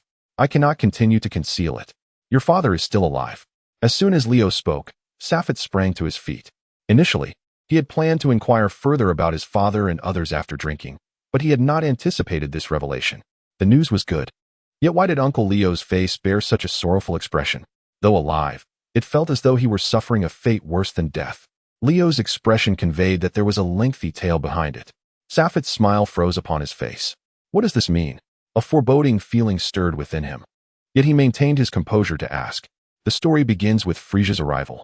At that time, King Vegeta, with unwavering resolve, led numerous nobles in a plot to assassinate Frieza, fully aware of the possibility of failure. King Vegeta appointed your father as the temporary ruler of our clan, and over the years of wandering, everyone eventually accepted Krolasa. Consequently, upon arriving in the Fairy Star domain, for reasons unknown, a high-ranking official accused us of wantonly fracturing the clan, resulting in many loyal Krolasa being unjustly imprisoned. I, too, spent a year in the 7th prison. However, it was no ordinary prison. It was a horrific cage designed with advanced technology, originally intended to confine the most fearsome of the frozen race. Under normal circumstances, Scions would never find themselves incarcerated there. Yet it seemed that someone had sought to blame us, leading to our imprisonment. While there were no frightening punishments, the experience was far worse than any physical torment. The advanced technology continuously simulated the most terrifying memories of the inmates, forcing them to oscillate between reality and illusion, reliving their deepest fears. The mental anguish caused Leo to clutch his head, seemingly trapped in memories he dared not revisit. Fortunately, my sentence lasted only a year, and after enduring great suffering, I finally emerged. However, your father was the leader among us, and they would never let him go. He was sentenced to a life of permanent imprisonment. His ordeal would only conclude with his death inside. While I managed to endure for a year, barely holding on, your father has been there for a full 5 years. Regrettably, I lack the means. Over these years, I have tirelessly sought connections to secure his release or reduce his sentence, yet to no avail. I have not even been able to see him once. Damn it, I am truly useless. Leo lamented as he struck his own cheek in despair. Safit could see that Leo had exerted every effort, yet still achieved no progress. Damn it, this is truly infuriating. If only I could break through to Super Saiyan, I might have a chance. Alas, after all these years, I have not made a single breakthrough. Leo continued to berate himself, but Safit listened intently. Super Saiyan. Uncle Leo, are you saying that a Super Saiyan possesses the power to free my father? Safit grasped Leo's hands tightly, exclaiming with fervor. Yes. The initial reason stemmed from Krosa's inherent weakness, rendering him devoid of any authoritative voice. Had he possessed the might of a Super Saiyan, he would have faced only temporary punishment, avoiding imprisonment altogether. If he had wielded the power of Super Saiyan 2, no one would have dared to penalize him. Alas, The blame rests upon our own frailty. The echoes of Rio's self-reproach lingered, yet Sapphire bore a radiant smile. He was instantly compelled to rescue his father, yearning for no further delay. Let us go. My father is within reach. Sapphire grasped Rio's arm as he attempted to exit, noticing the puzzled expression on Rio's face.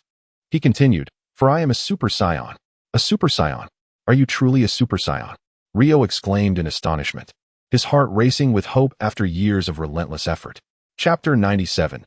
Assault on the 7th Prison with just a few questions.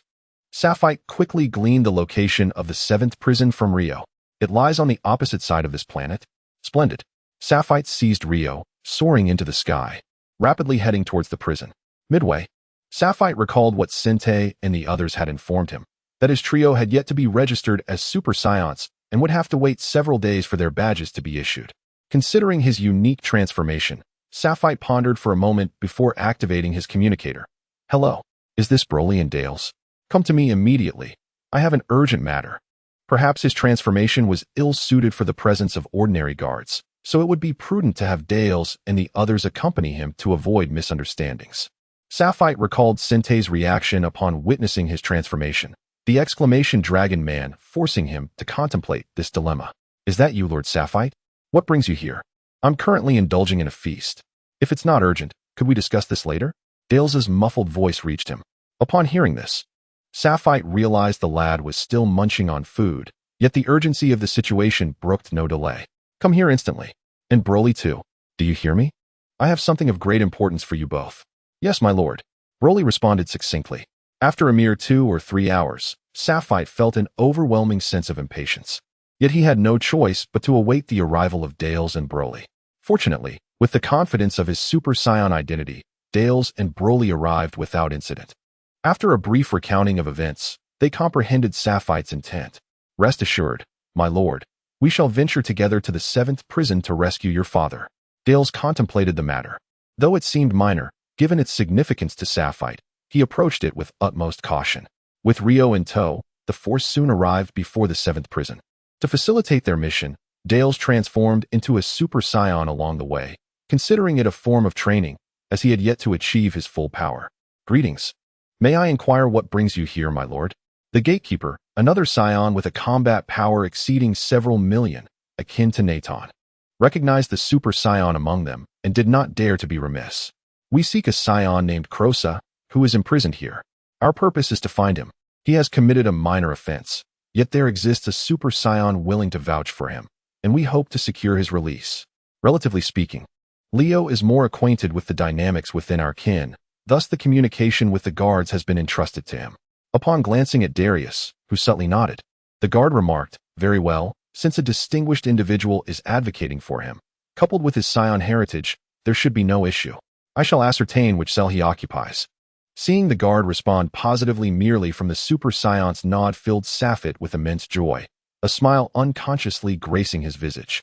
Initially, upon birth, Sapphire did not harbor such profound feelings for his father, and given the nature of Saiyans, bonds among kin may pale in comparison to those forged among comrades. However, through his father's guidance, he gradually rediscovered that warmth. Though their exchanges were sparse, their connection deepened, which elucidates Sapphire's fury upon learning of Frieza's intent to annihilate his father. But now his father stood before him. How many years had it been? Over 2 decades, perhaps? It is likely that his father no longer recognizes me. The guard approached the instrument, gently tapping it until Crosa's visage appeared on the screen, prompting Sapphire to exclaim, Father. Saiyans experience a prolonged adolescence. Thus the 50 or 60-year-old Crosa appeared merely middle-aged, devoid of any signs of aging. However, as the guard navigated the computer, the respectful smile on his face gradually shifted. When may I see my father? Sapphire inquired impatiently, noticing the guard had ceased his actions. Humph. Do not harbor any illusions of seeing him again. The guard's cold snort left Sapphire and the others momentarily stunned. To discover such a traitorous scoundrel among the Saiyans is shocking. You may leave. Even with a Super Saiyan's assurance, a traitor must face eternal confinement. The guard's expression darkened, yet his tone truly incensed Sapphire. What did you say? In an instant, violet flames erupted, and within moments, Sapphire transformed into a Super Saiyan. Witnessing Sapphire's transformation, The guard's eyes widened in disbelief as Safet's figure began to dissipate. Damn it! It's a dragon man, the guard bellowed, reaching for the alarm. In the next moment, a hand clasped around the guard's neck. This guardian of the 7th prison displayed resilience, promptly triggering the alarm. In an instant, Safet snapped his neck. The shrill alarm resonated through the air, summoning countless scions from all directions towards the sound of the alarm. Uncle Leo, you must leave first. Shortly, we shall bring my father to reunite with you. Safet's voice was as resolute as ice, and Leo felt a chill wash over his face as he gazed into Safet's violet eyes. You all must be cautious. Leo attempted to offer a word of caution, but upon observing Safet's furrowed brow, he abandoned the notion. In an instant, Leo soared into the distance. The scions surrounding him, recognizing him as one of their kin and noting his low combat power, assumed he was a fleeing compatriot and paid him no mind, continuing their flight towards Safet. Are you afraid? Safet inquired. We shall follow you to the death. The two responded without hesitation. Humph. Do you dare obstruct me? Do you truly believe I am worthless? If I cannot even protect my own father, what claim do I have to be the strongest? I extended you the courtesy of following proper protocols. But since you lack shame, do not blame me for what follows. Witness as I lay siege to this 7th prison. Safet's presence intensified, his demeanor transforming as he readied himself for battle. Dallas and Broly mirrored his resolve, unleashing their own formidable auras. Gradually, more scions began to encircle them, the majority boasting combat powers in the millions, representing the pinnacle of scion capability. Many among them were seasoned warriors, having grown older and feeling thwarted in their aspirations for further breakthroughs. Thus they had taken up the role of guardians, their battlefield experience unparalleled. Finally, after a few minutes, Super Scions emerged, and not just one, but 10 appeared simultaneously. Is it you three causing a ruckus here? A bald Super Scion stepped forward, casting a glance at Safet and the others before questioning. 2 Super Scions and a Dragon Man? A Dragon Man? That cursed title again. I loathe being called that. Safet muttered to himself, his icy purple gaze fixed intently on the bald figure. Ignoring the bald one's words, Safet provocatively beckoned with his finger, the implications unmistakable. Observing Safet's gesture, the bald scion dismissed him and instead focused on Dallas and Broly. The two, in perfect synchrony, solidified their auras, their fighting spirit surging forth. The bald scion's expression darkened with fury as he bellowed. In this lifetime, nothing irks me more than traitorous kin. Kill them. With that furious shout, as if a military command had been issued, the hundreds of scions surrounding them unleashed their most potent energies and charged at the trio. Engage individually, support as needed. Safet succinctly commanded before propelling himself towards the foremost scion. As Safet leaped into the air, Dallas and Broly simultaneously dispersed, granting each other space to maneuver. The leading scion, witnessing Safet approach without evasion, boldly advanced. As he neared, he unleashed a left hook with ferocity. Safet, observing the incoming fist, deftly controlled his form, lowering himself to evade the punch's wind, taunting, pathetic, too slow. With no mercy, he retaliated with a right hook that struck unerringly at the adversary's abdomen.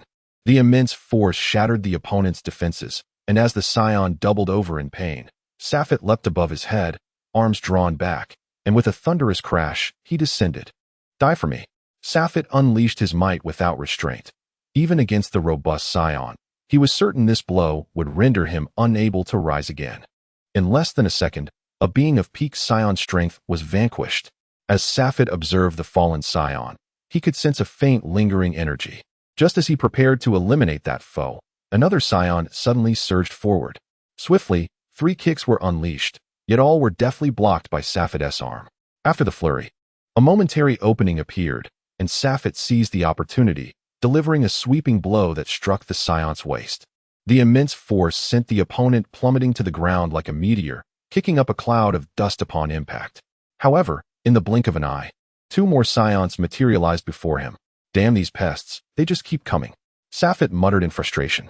With 2 previous encounters to inform him, the newcomers were evidently more cautious, darting around Safet while maintaining a safe distance to avoid his attacks.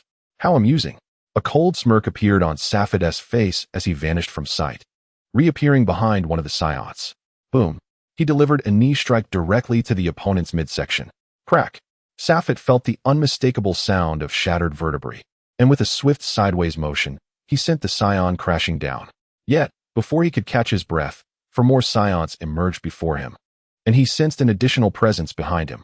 A quick glance revealed 3 more scions had appeared at his back. Humph, what can they possibly achieve? A herd of sheep cannot defeat a lion, Safet declared with unwavering confidence. Suddenly, he felt a surge of immense energy gathering behind him. His instincts warned him of an imminent threat. With remarkable intuition, he discerned that another assailant was approaching, a scion wielding a formidable energy attack, rapidly closing in on Safet. Just as the assailant was about to unleash the energy upon Safet's back, an intense whirlwind swept around the assailant's neck. "Get away from me, trash." Safet pivoted, bringing his leg down with force onto the scion's neck, which snapped like brittle wood. The bones fractured into several pieces, yet the head remained precariously attached. Safet turned to see a group of dozens of scions nearby, converging their energies into a single individual, forming a highly concentrated energy sphere. As the sphere took shape, the participating scions appeared drained, collapsing from exhaustion.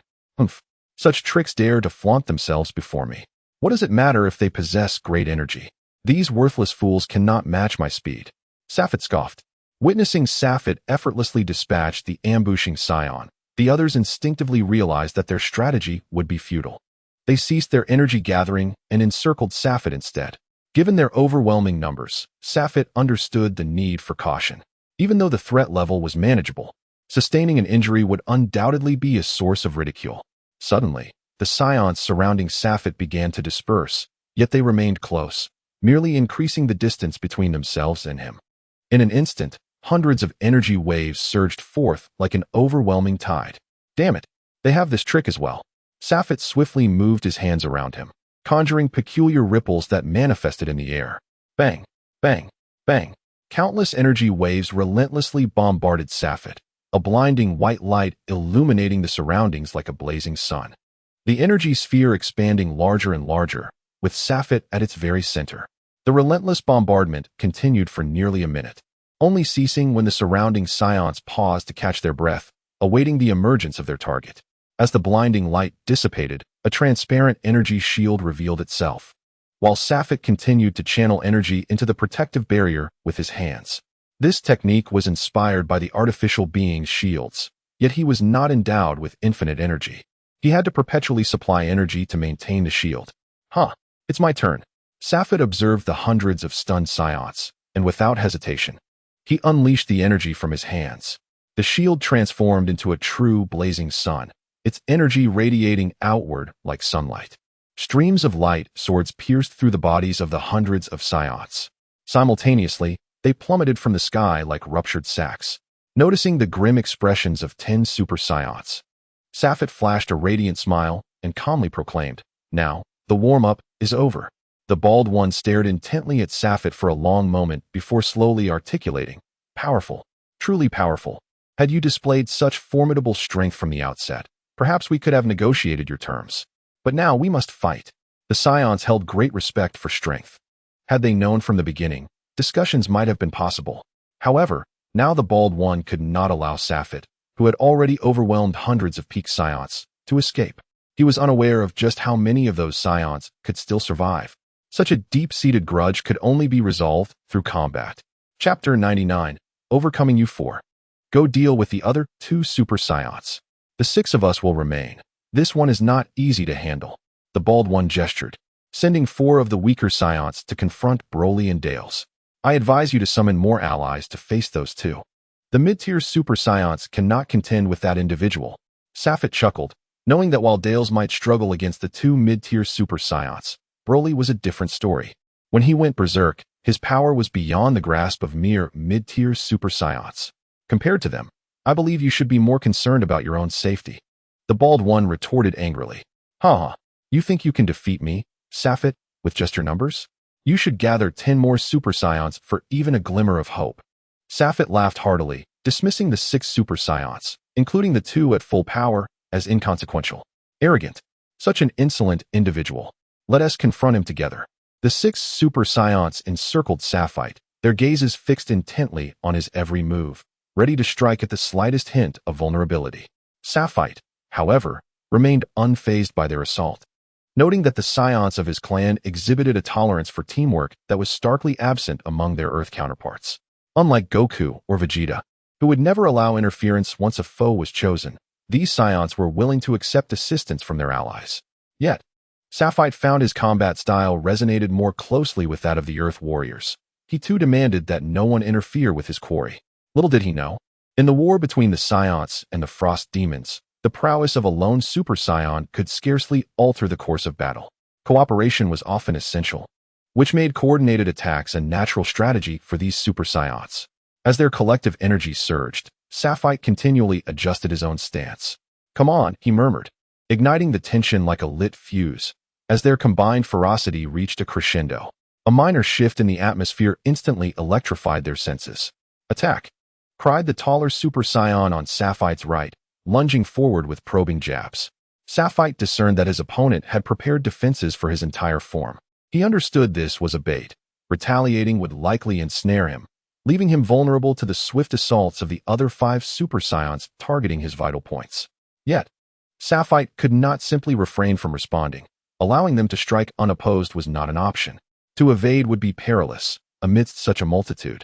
Even the smallest slip could be exploited. This was no mere duel. He could restrict his adversary's movements with his own strikes. But a moment's carelessness could lead to a flurry of counterattacks. There was but one method left. In an instant, Sapphire processed all strategies and realized he would indeed be thrust into a defensive position during this siege. Boom. Sapphire left himself wide open, and the tall Super Scion's fist struck his chest with force, yet he stood firm, absorbing the blow without flinching. The other 5 Super Scions surged forward, seemingly taken aback by Sapphire's unexpected resilience. As they rushed in, the bald Super Scion sensed something was amiss and shouted, "Fall back." But it was too late. Sapphire's sharp reflexes had seen through their ambush. The outcome was already sealed. Bang! Bang! In rapid succession, he unleashed a flurry of punches upon the foremost Super Scion, his right leg sweeping mercilessly around him. Crack! Crack! After striking 2 of them, his speed diminished, allowing the remaining 2 to evade. Yet, Sapphire's primary target remained steadfastly focused on the individual before him. After defeating several Super Scions, Sapphire seized the opportunity presented by the opponent's momentary stiffness caused by the impact of his punches and without hesitation, delivered a powerful knee strike. Bang! Oh no! The abdomen was struck, and the Super Scion barely had time to react before darkness enveloped his vision. Sapphire showed no mercy, his kick infused with tremendous force, visibly creating a small mound on the back of the Super Scion, resembling a hump. Just as he thought there might be some respite, the Super Scion looked up only to see an open palm aimed at his face. Bang! The last image in his eyes was merely a blinding white light illuminating his world. Observing the charred figure plummeting, Sapphire sneered, "Humph. Trash." Turning his gaze back to the other 5 Super Scions, he noted their expressions of sheer terror. How frightening. This dragon man is truly terrifying. In an instant, he dismantled our combined strategy and effortlessly eliminated 1 Super Scion, Jegwile, who was a formidable late-stage Super Scion. Though the bald-headed one was considerably stronger than Jegwile, he could hardly believe the reality before him. What to do? Should we change tactics? The tall Super Scion, utterly crushed by Sapphire's relentless assault, helplessly questioned the bald one. So powerful. The opponent is overwhelmingly strong. This dragon man is beyond us. He possesses at least the strength of a Super Scion in its second stage, perhaps even greater. The alarm had sounded earlier. I suspect the highest echelons of our clan are already aware of the situation here. It won't be long before Super Scions of the second stage or higher arrive. We must do our utmost to stall this individual for our own protection. The bald one understood that a significant leap in power could not be compensated for by mere numbers. Survival was the priority. A mere few dozen minutes later, Sapphire sat atop one of his vanquished foes, taking a moment to rest while observing Dales's battle. The unfortunate individual serving as his makeshift cushion was, in fact, the bald-headed Super Scion. However, considering the time constraints, and seeing that Dales was also embroiled in a fierce struggle, Sapphire swiftly dealt with the remaining 2 Super Scions. As for Broly, Sapphire had no concerns. Upon witnessing Sapphire's initial victory, Broly, in a fit of impatience, unleashed all his power, but ultimately succumbed to a berserk state. Naturally, the 2 adversaries were quickly dispatched. In his rampaging state, Broly was an unstoppable force. "All right, the matter is settled. Let us go retrieve my father," Sapphire exclaimed. "Dales, aware of his poor performance, gritted his teeth against the pain and made his way to the initial guard, finally uncovering the location where Klosar was held captive. And led Safet there. Do not worry, father. Soon, very soon, you shall be free. Chapter 100. Reunion. The prison gates gleamed, yet Safet perceived them as a thorny cage. His outstretched hand continued forward but never made contact. It felt as though he had not seen his father in many years. How long has it been? Oh, nearly 30 years. I wonder if father will still recognize me. Perhaps he has forgotten what I look like. Safet stood at the prison gate, overwhelmed by a torrent of thoughts. Darls, noticing Safet's sudden stillness, approached and gently called out, "My lord." This single utterance jolted Safet back to reality. Steeling himself, Safet launched a fierce blow that shattered the prison door. "Enter," he commanded, taking a deep breath. Upon stepping into the 7th prison, Safet was surprised to find it not as filthy and gruesome as he had anticipated. On the contrary, it resembled a series of storage rooms. Apart from the devices restraining their combat abilities, the space was remarkably tidy and eerily empty. Each cell was a separate compartment, soundproof to the extent that no noise could escape. "My lord, we have arrived at cell 17. Darls, vigilant of the surrounding numbers, announced as he recognized the cell that housed Klosar from the computer display. "Open it," Safet ordered. Beep. Boom. With a slight buildup of energy, he obliterated the entrance of the cell, and Darl stepped inside first, followed closely by Safet. Within the cell stood a scion, bare-chested, with disheveled hair and his head bowed slightly. He was ensnared by a massive device, his limbs pierced by metal, and several metallic wires adorned his head. Despite the evident signs of restraint, there was little blood, suggesting prior treatment. "Release him," Safet shouted, recognizing that the man before him was none other than his father. Beep, beep, beep. In an instant, the metallic connections were severed, and Safet rushed forward to gently support Klosar. "Father, wake up. Please wake up," Safet pleaded, softly patting Klosar's cheek. Slowly, Klosar opened his eyes, gazing at the unfamiliar face before him. He managed a weak smile before closing his eyes once more. "Hurry. Retrieve the nutritional serum we have stored and inject it into my father," Safet called to Darls.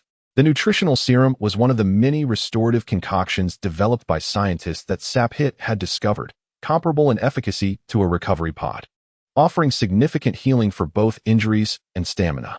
Darls hurriedly produced a vial and administered the injection to Klosar. Observing Klosar's once robust physique, now reduced to mere skin and bones with atrophied muscles, Safet wondered how his father had endured all these years.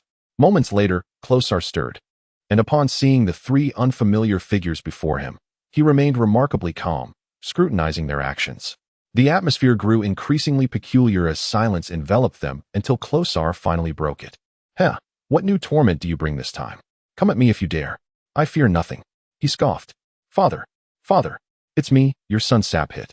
Do you remember me?" Safet spoke, a hint of shyness in his voice. "Safet, you truly are Safet. My son, Klosar exclaimed, scrutinizing Safet's face before suddenly embracing him, calling out in joy.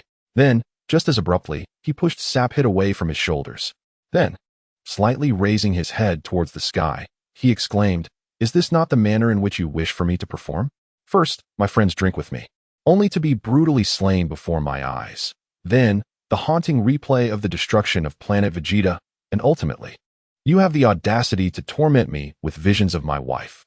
Now, you dare to use my son to inflict further anguish upon me. Whatever powers you possess, unleash them. I am well aware that all of this is but an illusion, and I have long ceased to fear such tricks. Humph.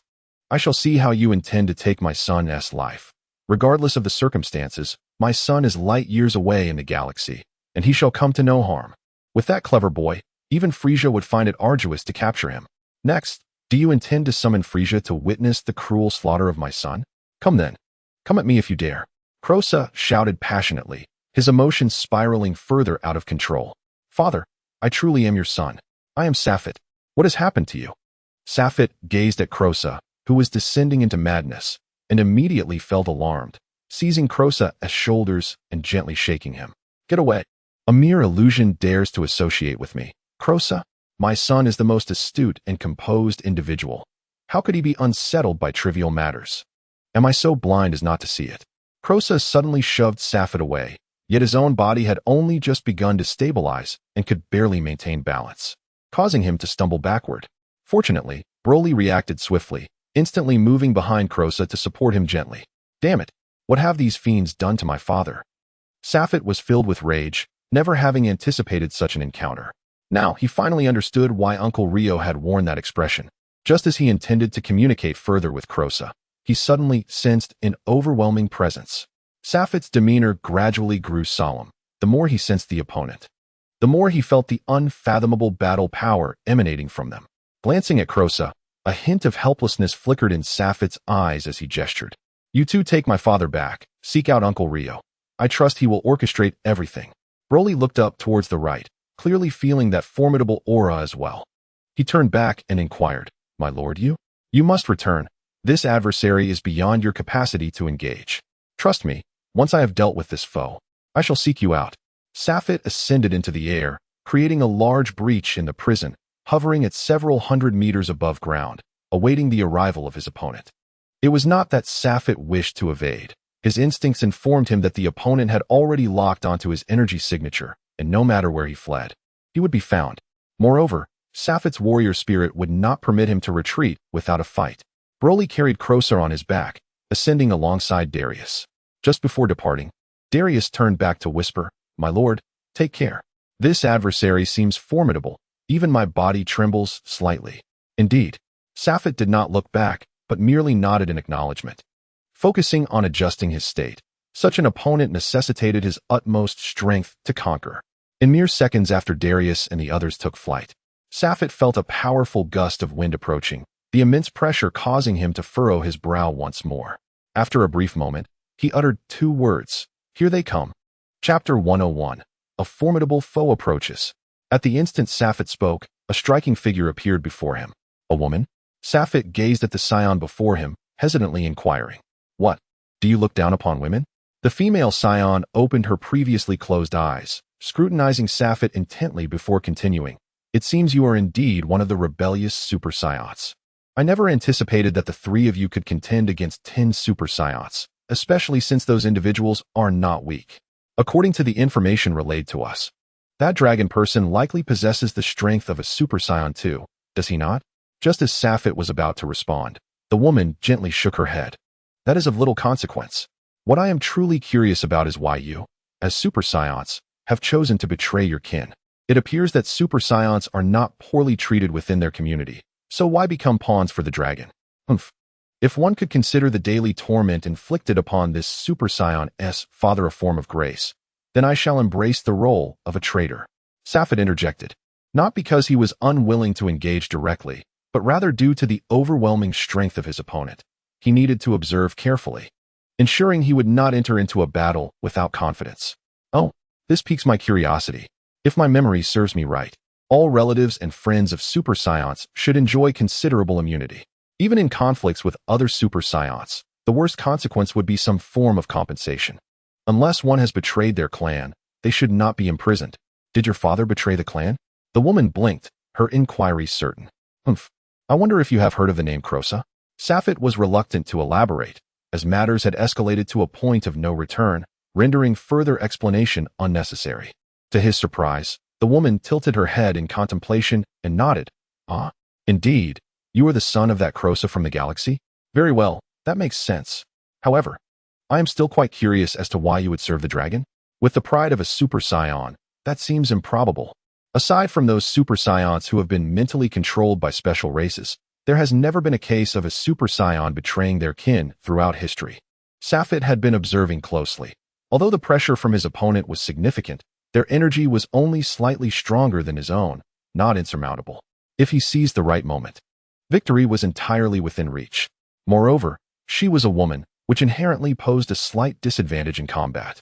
In an explosive surge of energy, Safet gathered his final momentum, proclaiming, Allow me to correct you. We do not serve the dragon. The very dragon you speak of is me. Come now, behold my super scion form. A brilliant purple light erupted instantaneously as Safet effortlessly transformed, the once faint purple flames now radiating as a deep violet glow. The tail once again swelled, transforming into an elongated appendage, its scales not only intact, but also more robust. Sapphire bellowed, elevating his energy to its zenith. Witnessing the bizarre spectacle before him, the woman's previously impassive expression finally morphed into one of astonishment. How could this be? How is it possible? Such an entity had never been witnessed, existing solely in legends. How could this occur? In an instant, the woman recalled a figure in her mind. Flant, you insufferable fool. I shall settle the score with you later. The woman shouted in fury, but her words were incomprehensible to Sapphire. Sapphire surged forward, exclaiming, Pay attention. I shall not hold back simply because you are a woman. Should you dare to obstruct me, prepare for death. Seizing the moment while the opponent was lost in thought, her momentary lapse, due to rage, Sapphire dashed past without hesitation. He unleashed a powerful right fist aimed directly at her face. Despite her being a woman, he harbored no intention of restraint, fully aware that this was a battle, not a matter of sentiment. Any small miscalculation could result in the most fatal of injuries. Boy, I find myself somewhat appreciating your tenacity. Indeed, on the battlefield, there is no distinction between genders. The fist drew nearer and nearer, yet at that critical juncture, Sapphire heard that phrase, and then felt his fist collide with a palm. It was blocked. Sapphire was not surprised. He recognized that her combat prowess surpassed his own. And even taking advantage of her distraction, he lacked complete confidence in landing a hit. So being intercepted was to be expected. The atmosphere shifted dramatically, and in the blink of an eye, golden lightning danced beside the woman. Super Saiyan 2. Sapphire was taken aback. Such a straightforward transformation undoubtedly indicated she was in the latter stages of Super Saiyan 2. He dared not be careless, swiftly altering his approach, his left leg folding as he aimed a kick toward her abdomen. Bang! The woman's other hand intercepted Sapphire's kick. He had anticipated this, exclaiming in excitement, Woman, you have an opening on your left. As his words flowed, his actions did not falter. Sapphire's left hook summoned a fierce whirlwind as it sailed toward her temple. A cold smirk lingered on his face, yet in their direct confrontation, he noticed a hint of a sly smile at the corner of her mouth. Hey! The woman employed both hands, forcefully twisting to the right, causing Sapphire's left punch to barely graze her cheek, landing in empty air. With his left fist off target, Sapphire found himself wide open. Boom! Once again, a knee strike. Sapphire felt a sharp pain in his waist, quickly thrusting his right fist to push himself away, preventing a relentless barrage of attacks. Spitting out the blood that had pooled in his mouth, Sapphire remained unfazed. Such strikes were executed with full force, not mere probing jabs. Sustaining minor injuries was inevitable. But fortunately, the Scion's formidable physique rendered such wounds insignificant in battle. Too weak. It seems not as formidable as the legends suggest. The woman shook her head slightly, disappointment evident in her voice. What? Sapphire exclaimed, feeling a surge of anger. It was the first time since his coming of age that someone had dared to label him as weak. Such an affront was utterly intolerable. Damn it! You have successfully enraged me, he declared, his palms spreading wide, forming a large character in the air. Now witness this. Sky Cannon. This signature move of Sapphire's was also his most formidable attack. As the immense energy approached, the woman's faint smile gradually faded, her expression shifting to one of grave concern. She had not anticipated such a formidable challenge. With a sigh, she gathered her strength and shouted, unleashing a brilliant golden light that shone like the sun. In an instant, her eyebrows vanished, her expression grew stern, and her hair began to lengthen until it cascaded past her waist.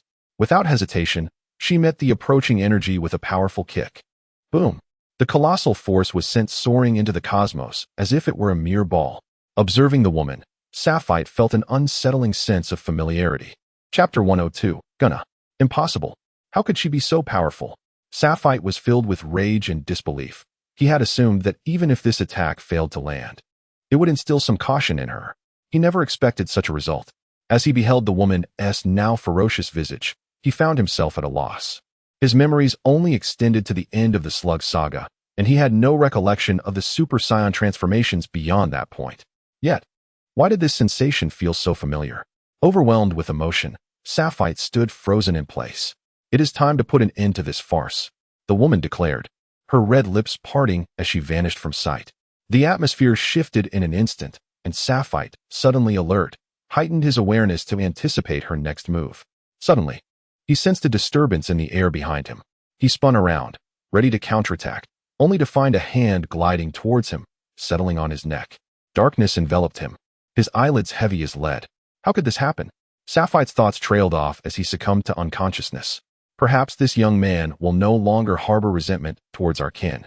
The woman mused softly, lifting Saphite's protective gear and ascending into the distance. The presence of an adult has vanished. Broly remarked slowly from his seat. Darius's eyes widened in horror as he shouted, "Run!" He seized the hands of Leo and Klasa, propelling them outward at breakneck speed, disregarding the chaos they left behind. As if fleeing from an unspeakable terror. Just as Darius had feared, an earth-shattering explosion erupted from their former location. Boom! A formidable wave of energy surged forth, instantly sweeping away everything in its vicinity, reducing the entire city to rubble within mere seconds. At the epicenter of the explosion stood a towering Super Saiyan. Roaring in fury, die? Almost perish. Let everything be obliterated. Ha! Darius, witnessing the devastation, felt an overwhelming sense of helplessness as he swiftly retrieved his spacecraft, preparing to depart from this planet. Krosa, beside him, clutched his head in agony, muttering incessantly, "Indeed, I knew we would not escape so easily. The nightmare is about to commence. It is beginning again." Within an opulent palace, a woman was leisurely escorting Saphite along the corridor when an alien approached at a brisk pace, kneeling as he spoke. "My Lady Gunna, I apologize for the interruption, but it has come to our attention that a Super Saiyan has emerged on the planet you recently visited, wreaking havoc. According to the footage received, this Super Saiyan possesses unparalleled strength, and the other lords lack the confidence to confront him, hoping you would undertake another journey." Humph. The woman's dissatisfied voice echoed. It seems those on duty are not lacking in capability, but rather in motivation. This deranged Super Saiyan cannot be slain, only subdued. It is a thankless task they prefer to assign to me. Despite her discontent, Gunna accepted the video and glanced at it. The footage clearly portrayed Broly, who had evidently lost his sanity, rampaging uncontrollably. Very well, I shall pay him a visit. This individual is clearly beyond reason. And as a Super Saiyan of a unique bloodline, I fear the others may be too heavy-handed. It is best I handle this personally. Gunna casually handed Saphite to the alien, continuing, "Ensure this Saiyan is well cared for, but administer the Type 1 serum to ensure he remains unconscious until my return." "Yes, my lady." Saphite gradually regained consciousness, clenching his fists, only to realize his body was devoid of strength. Even opening his eyes required immense effort. In his blurred vision, he heard someone outside exclaim, "My Lady Gunna, this Saiyan has awakened." A woman entered, the very Super Saiyan he had battled. Slowly, Saphite propped himself up in bed, silently assessing his body. The power was still there, yet inaccessible. Gunna entered, silently observing Saphite without uttering a word. Likewise, Saphite scrutinized her, and the two exchanged glances in a heavy silence. "What? Do you not wish to inquire about anything, such as why you were spared?" Ultimately, it was Gunna who could no longer contain herself and broke the silence. "If you wish to disclose, you would. Otherwise, even if I were to ask, I would receive no answer. Why bother?" Saphite shrugged, finding even this simple motion somewhat taxing. "Very well, let us dispense with the riddles. I shall be more direct." Gunna displayed a resigned expression. "That would be preferable. Through various channels, I have learned your name is Saphite, and your father's name is Krosa. You have recently arrived in this place, accompanied by 2 other Super Saiyans. At just over 30 years of age, it must be said that you are indeed a formidable individual. However, do you comprehend the gravity of your father's transgressions in the assault on the Saiyan prison?" Gunna exclaimed with indignation. "Indeed, but what of it?" Saphite retorted coldly. "Since I have been defeated by you, I have nothing further to say. I can only blame my lack of skill." "Very well, it seems there is no need for further discussion. Originally, I could have quelled this matter for you, and your father's crimes could have been absolved. Since it has come to this, it appears that both you and your father shall accompany one another on the road to the afterlife," Gunna expressed with a look of regret, letting out a sigh as she spoke to Saphite. "What? Are you truly willing to assist me?" Saphite asked, astonished. "Indeed, but you must plead for my help. If you beseech me, I shall lend my aid." Gunna revealed a triumphant smile, as if she had anticipated this moment. Saphite fell silent, then shook his head and chuckled. "Huh, how foolish of me to believe you. I am a sovereign within the galaxy. I am well aware of the magnitude of the crime in breaching this prison. Do not presume that your petty tricks can deceive me. To think you could compel me to beg for mercy? Absolutely not. I do not believe you can assist me. unless the entire Scion race heeds your command. Aha, young Safet, your expression just now was quite amusing. The sudden spark of hope in your eyes, only to be extinguished moments later, truly fascinating. However, you are correct about one thing. The entire Scion race does indeed follow my orders. Gunna laughed with pride. Forgive me, I neglected to introduce myself. I am Gunna, one of the 3 pillars of the Scion race, and the strongest among them. Chapter 103. The conference. Safet could hardly believe that this seemingly diminutive woman was, in fact, the mightiest of the Scions. Initially, he had harbored some trepidation about being bested by a woman, yet upon learning of her status, that flicker of unease dissipated. Oh, how do you intend to deal with me now? Although I am a Scion, in your eyes, I am merely a traitor. I am curious as to why you have chosen to keep me alive. Do you plan to leverage my presence to establish your authority in public? Safet pondered briefly, seemingly grasping why they had rendered him unconscious and brought him back. Gunna disregarded Safet's words and exited with a smile.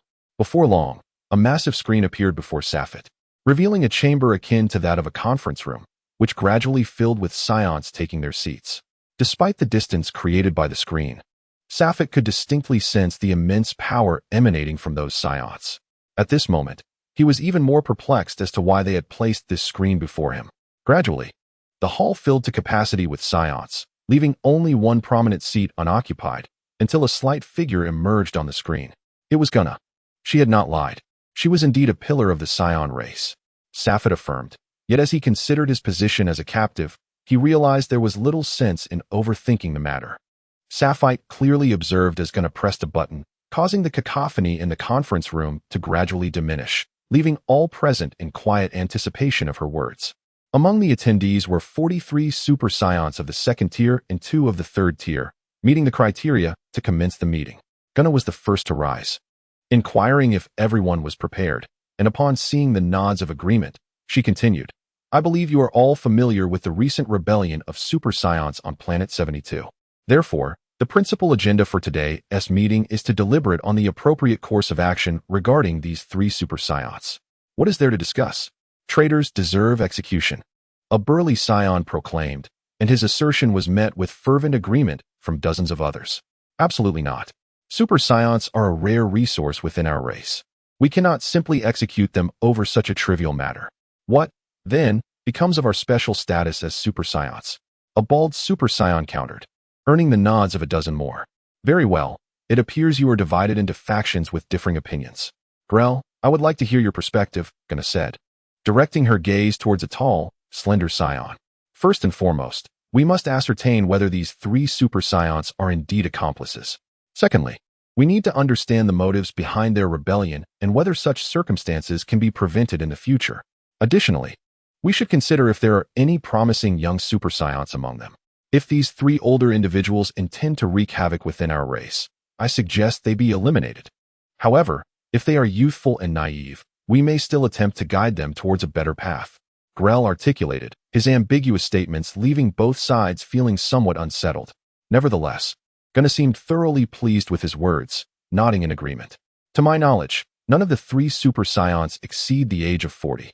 The youngest appears to be merely 26. Therefore, my decision is to spare them, Gunna declared, surveying the audience for their reactions. Observing the majority nodding in approval, she expressed her satisfaction and continued. What is even more alarming is that the weakest among them is a late-stage Super Scion 1, while the strongest is a mid-stage Super Scion 2.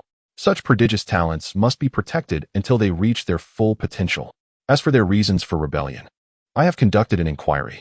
The leader among the 3 is a fellow named Safet, who is also the strongest in their group at the age of 32. I believe you may have heard of Safet's father. Gunna paused, and as expected, a wave of inquiries arose among the crowd. Who is he? Is he some prominent figure? I don't know. I don't think I've ever heard of anyone by the name of Safet.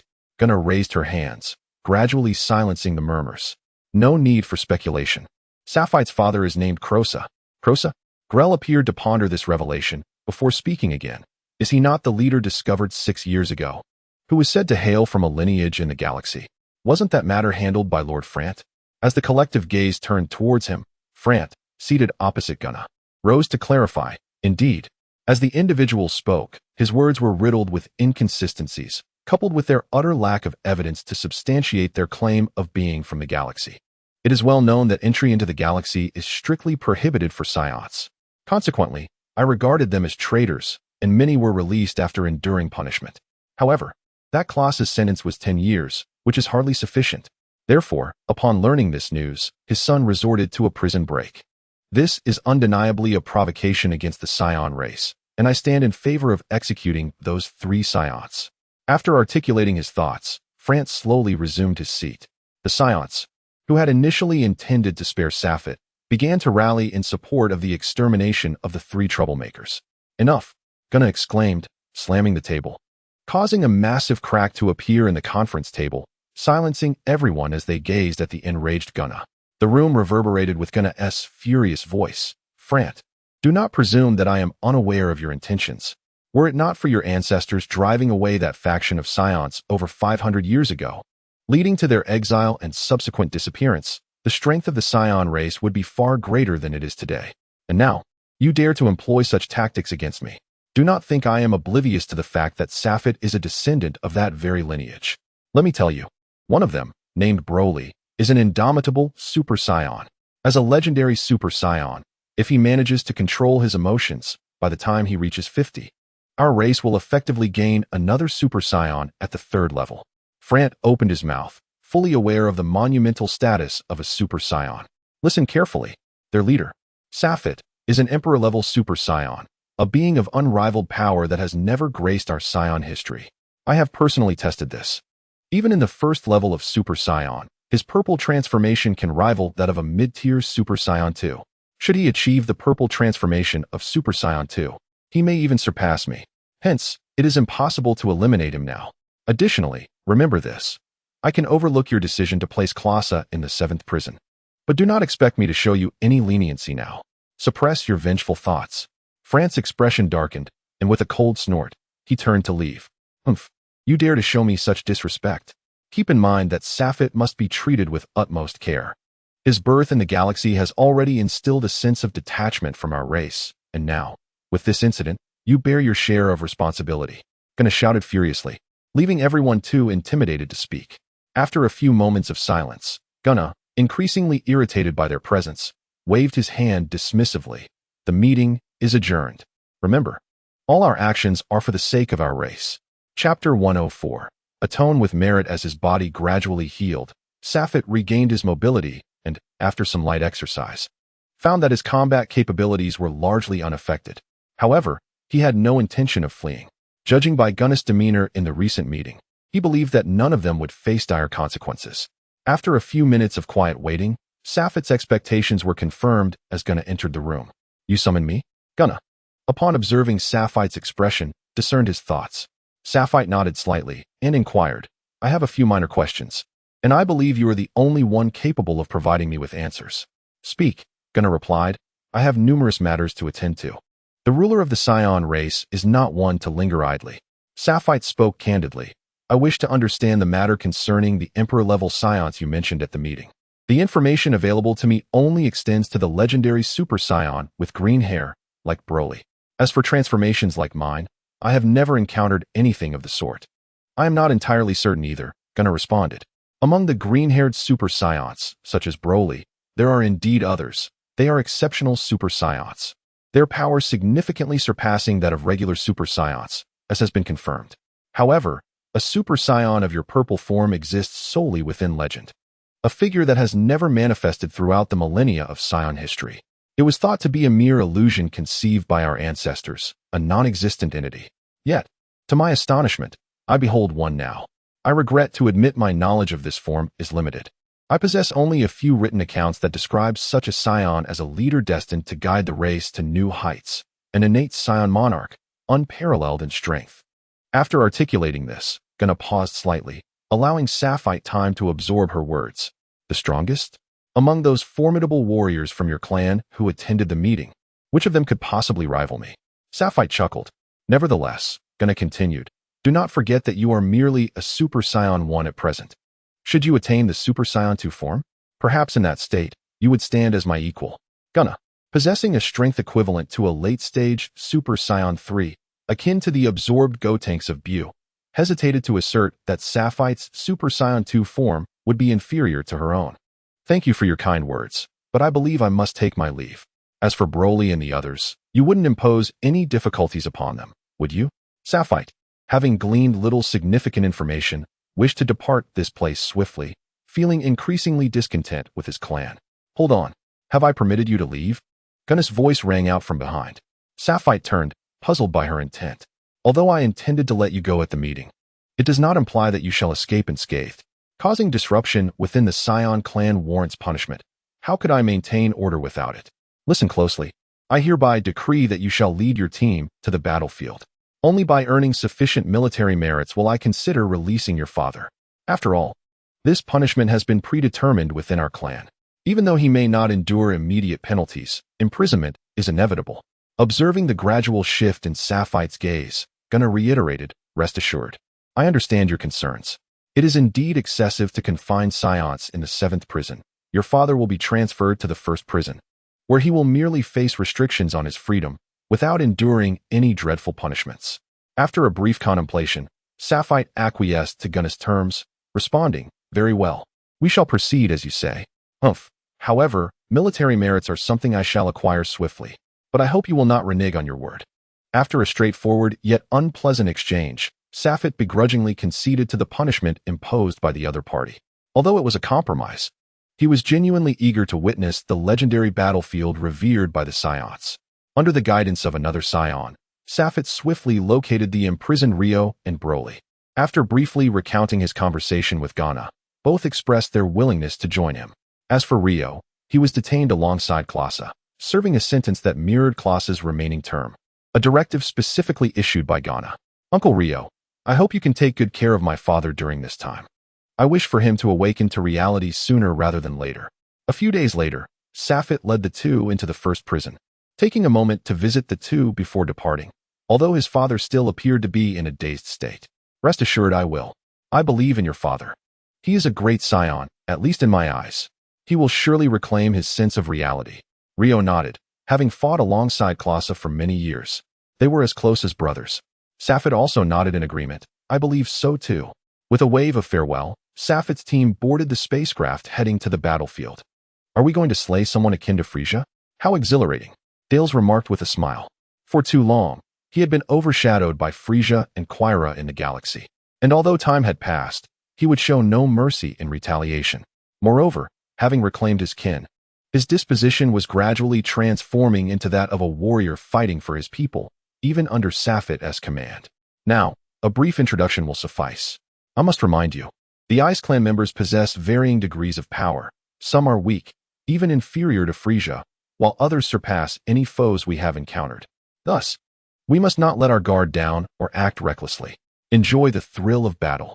As for the spoils of war, allow me to handle that. Saphite urged. Do not worry, my lord. I have navigated the galaxy for many years. I possess the discernment required. Dales replied, brimming with anticipation, his blood surging with excitement, his body trembling with exhilaration. Casting a scrutinizing gaze, Saphite furrowed his brow. Hey, Broly, are you all right? Broly managed a strained smile and replied, rest assured, Lord Saphite. I am fine. As Saphite embarked on his journey, on a distant small planet in the galaxy, a robust man stood in the sky, idly swishing his tail. TCH. How dull.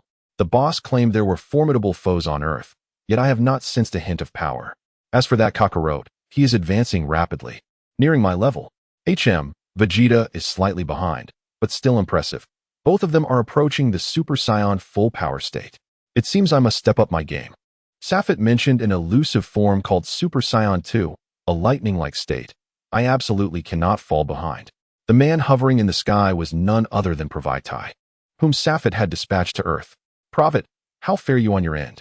If my memory serves me right, the year the adults spoke of must be this one. A foe worthy of our intervention. The voice of Ella echoed through the communicator. No, indeed. Enough already. Ella, do you not find it tiresome? You inquire every few days. By the way, do you not have grand affairs of the galaxy to attend to? Pravit expressed his displeasure. Haha, I have delegated those responsibilities to my subordinates. Our purpose now is merely to serve as spiritual leaders.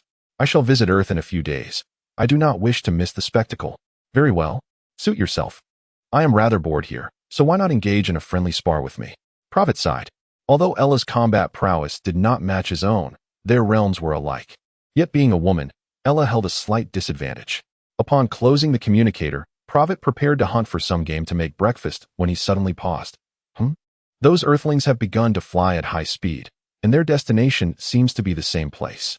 Is there something manifesting that I cannot sense? Let us go join the fray. Prophet grinned, swiftly soaring in a particular direction. Chapter 105. Gathering of the Powerful. Greetings, everyone. Goku smiled as he greeted the assembly, noticing the infant nestled in Bulma's arms. Oh, Bulma, you are married now? The small bald-headed youth had been training with Goku and the others for years, completely oblivious to Bulma's developments, and was astonished to discover that she had formed a family in his absence. Indeed. Oh, Trunks, your father must be that stoic Vegeta, correct? Goku remarked while playfully engaging with the child. Goku, I do not recall mentioning that to anyone. How did you know? Bulma inquired, bewildered by Goku's knowledge. Just as Goku felt the awkwardness settle, a tremendous explosion erupted from the town below. Following the explosion, a tempest surged forth. What an overwhelming presence. The storm swept up dust and debris, rendering it difficult for everyone to keep their eyes open, and the small bald-headed youth was taken aback, feeling a twinge of fear. Goku and the others wore grave expressions, clearly aware of the formidable aura, prompting them to reassess their opponent's capabilities. Goku had already surpassed Trunks, who had traveled back from 3 years prior, and based on Trunks' descriptions, he had envisioned the extent of their power. Yet it was evident he had underestimated those androids. Damn it, they are targeting ordinary people. Goku glared at the inferno below, sensing the enemy's position.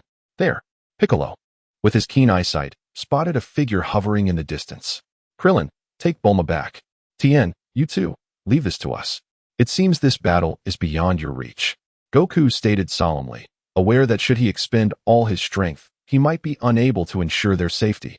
Tien and the others felt the immense pressure, beads of sweat forming on their brows, and did not dare to take chances. After bidding farewell to the others, they turned and departed. As a few individuals departed, Wukong turned back and said, All right, Gohan, the opponent possesses formidable strength. It seems we shall have to give it our all this time. Yes, don't worry, father. I can transform into a Super Saiyan now, and I won't hold you back. Gohan responded confidently. Over the past 3 years of training alongside Wukong and others, he had finally achieved the transformation into a Super Saiyan. Among the trio, it appeared that Piccolo was the weakest. Descending rapidly, they landed beside the android, revealing an elderly man with a pallid complexion, devoid of any blood. But something felt amiss. There was no aura emanating from him at all. Just as Piccolo landed, he sensed a massive energy behind him, rather than from the elderly figure before him. I presume you are Son Goku? My data memory cannot be mistaken. Allow me to introduce myself. I am Android 19, and today I have brought along 2 friends for you to meet, Android 18 and Android 17. As the old man introduced them, Wukong and the others felt a new presence beside them. On the left stood a kawaii-styled girl, Android 18, and on the right, a dashing young man, Android 17. The overwhelming aura they sensed emanated entirely from these two. Hey, 17, even if you lost in a shooting game, there's no need to be so upset. At least Lord Gero allowed you to vent. He certainly shows you some respect. Android 18 remarked with a hint of exasperation. Mind your own business. 17 retorted, turning his head away, disregarding 18's admonition. All right, you two should compose yourselves. The individual before you is our greatest adversary, Mr. Son Goku. I require your assistance in teaching Mr. Son a lesson in humility. Is that agreeable? Android 19 commanded the two, who nodded in compliance, expressing, It is my honor to serve you. Gohan, the female android appears to be the weaker of the two. You should engage her, while I will swiftly defeat the male android. Piccolo, you take on the old man. He doesn't seem to be a combatant, and you should manage him. Wukong succinctly assigned their opponents before turning his attention to Android 17. Hey, 18, it seems they underestimate you. They're letting you handle a child. 17 chuckled. You should be careful. Your opponent is Son Goku, lest you end up defeated. Android 18 shot back with a smirk. Then I shan't trouble you. Wukong, sensing that many others still lived, proposed, Shall we change the battlefield? Of course, Mr. Son has the right to choose his burial ground. Android 19's aged voice echoed, as though he had anticipated this. The two groups ascended rapidly, and soon Wukong located a desolate area. Is this where you choose for your grave? It hardly seems suitable. 19 scoffed. Do not worry. Soon enough, I will ensure you can no longer laugh. Piccolo retorted, irritated by the incessant chatter of this android. I will not engage you. Your opponents are merely those two. Android 19 crossed his arms, adopting a spectator's demeanor, clearly unwilling to intervene. Very well, Piccolo. You and Gohan will team up against Android 18, while I shall handle 17. Wukong harbored concerns regarding Gohan's ability to withstand the challenge alone. However, with Piccolo as his ally, he felt a sense of reassurance. Assuming an offensive stance, Wukong noticed that number 17 merely stood there nonchalantly, devoid of any preparatory movements, instead regarding Wukong with a mocking expression. Yet, Wukong did not succumb to anger. He remained focused, intensely observing his opponent, keenly searching for the opportune moment to strike. Meanwhile, Gohan acted with great directness. The pair rushed forward without fully unleashing their speed, engaging in tentative assaults. Humph, foolish beings, Wukong thought. They are utterly unaware that number 17 and 18 are eternal energy-based androids, impervious to fatigue. Such probing attacks will merely deplete their own stamina. Furthermore, according to the database analysis and estimated combat power, they fell significantly short compared to 17 and 18. In essence, victory was assured for me. Kailawa brimmed with confidence. Based on the information gathered, he had assessed the opponent's combat prowess post-transformation to golden hair, along with 3 years of continuous observation, coupled with the potential hidden strength of the adversaries. Number 17's power was estimated to be approximately 4 to 5 times that of the opponent's. An absolute landslide in terms of superiority. As the battle intensified, the suffering endured was known only to Wukong himself. His strikes initially inflicted damage upon his adversary, yet he soon realized that the injuries sustained were minimal, swiftly recovering. In contrast, Wukong found himself increasingly battered, his stamina plummeting alarmingly. It would not be long before he succumbed. Bang! After receiving yet another blow, Wukong sensed a tightening in his breath.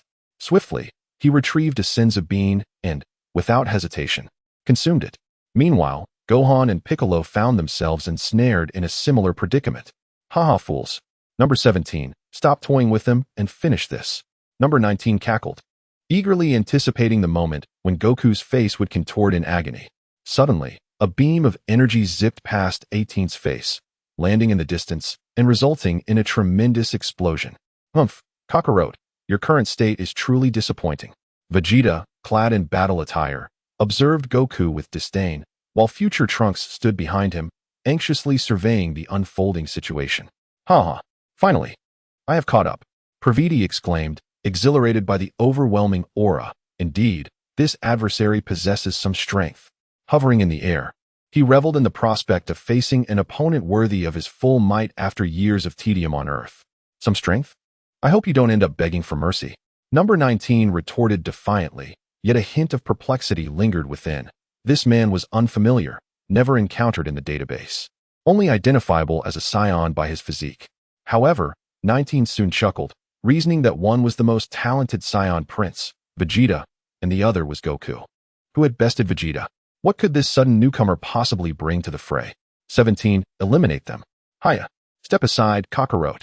Vegeta surged forward with impatience, eager to personally vanquish the android before him, determined to prove that he was not inferior to that lowly warrior. Praviti initially contemplated intervening, but soon smirked, clearly sensing that the current android 17 was concealing a considerable portion of his strength. Vegeta, akin to Kakarot, was evidently not a match for this version of 17, so it would be prudent to wait for their defeat before making a move. Having grasped the crux of the situation, Praviti retreated to the sidelines, refraining from advancing. Who are you? Though at a distance, Goku and the others discerned Praviti's presence. With imminent battle and formidable foes ahead, Goku was taken aback by the emergence of yet another unfamiliar scion, whose power was equally formidable. Judging solely by his aura, he was clearly not weaker than Vegeta. Praviti, my elder brother is Sapphite. You should be aware of him. 3 years ago, my companions arrived on Earth, having heard of the impending disaster, and thus I was sent to assist you. However, I have no intention of intervening unless you find yourselves unable to prevail. Praviti's arrogance was palpable. Having traversed the galaxy for years, he considered himself seasoned enough not to be courteous to someone from this small corner of the universe. Sapphire, you say? Tell your leader that one day, I, Vegeta, shall defeat him. Goku refrained from responding, while Vegeta, upon hearing Sapphire's name, could not help but exclaim loudly.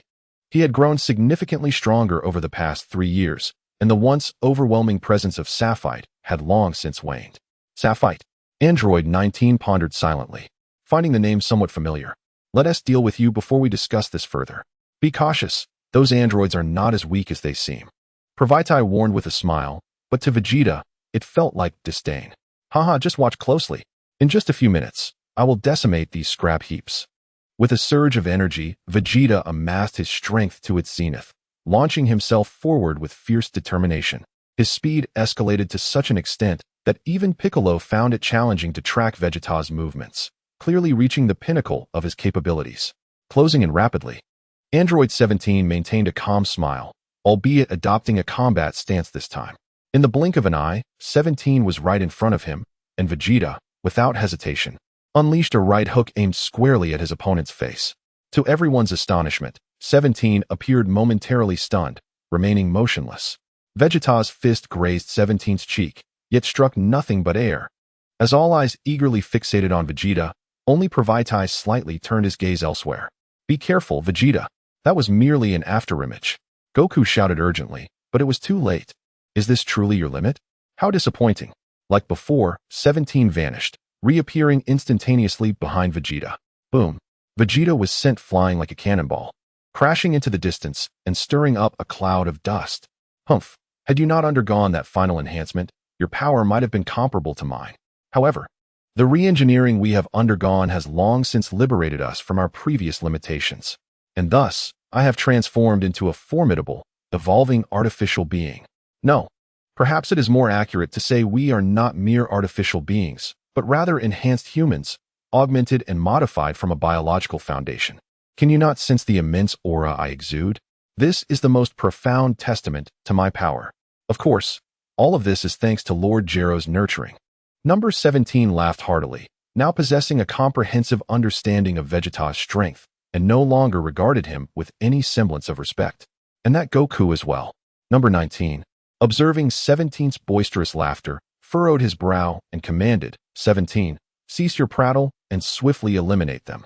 Understood, number 19. 17 inclined his body slightly, once again amplifying his power. Humph. Indeed, the original research direction was flawed. No matter the nature of the artificial beings, their thoughts ultimately elude control.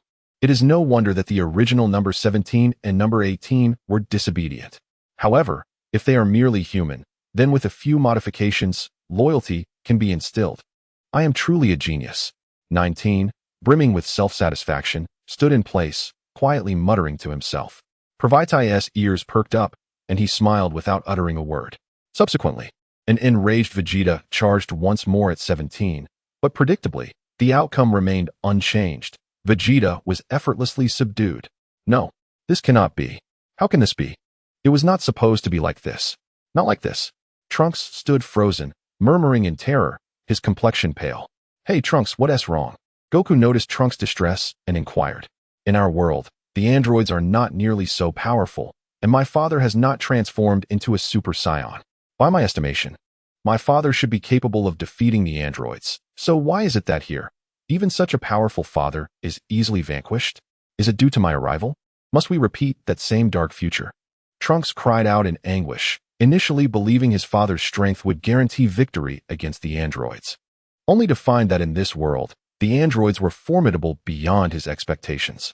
Without fail, Vegeta was soon left on the brink of collapse. Although Goku still possessed a few senzu beans, his combat prowess was insufficient. At best, he could preserve Vegeta's life. Mr. Goku, having witnessed the battle between my father and the androids, do you have any confidence? Trunks suddenly recalled the man who had always pursued his father's footsteps. Perhaps he could assist. I truly apologize. To be honest, Vegeta is now nearly my equal. If I were to intervene, the outcome would likely remain unchanged.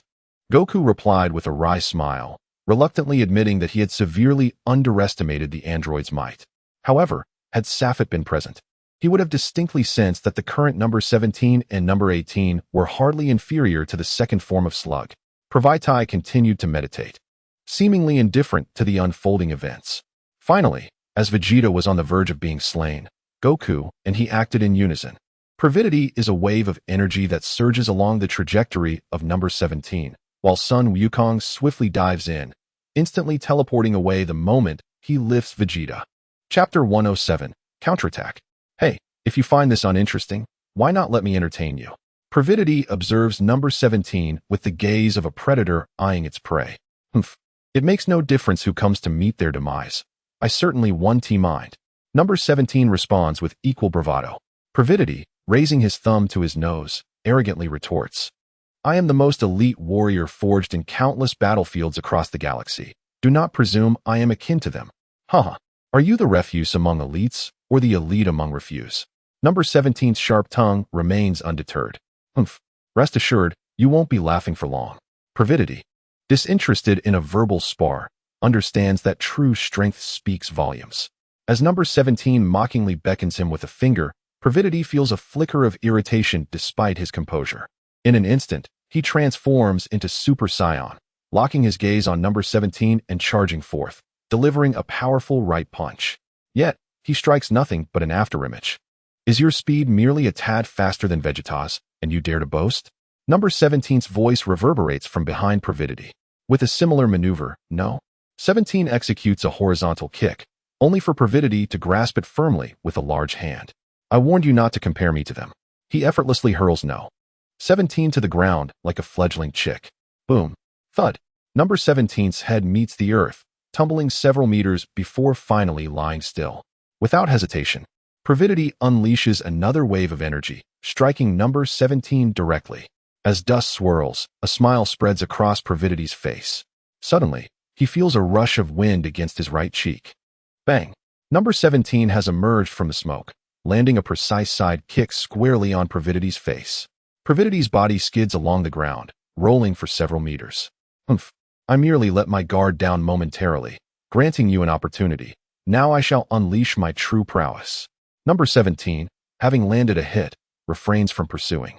Aware of Pravidity's quick reflexes, forcing a chase could lead to a counterattack. Pravidity rises, brushing off the dust with a smile. Indeed, this is somewhat interesting. Resolving it in one blow would be far too dull.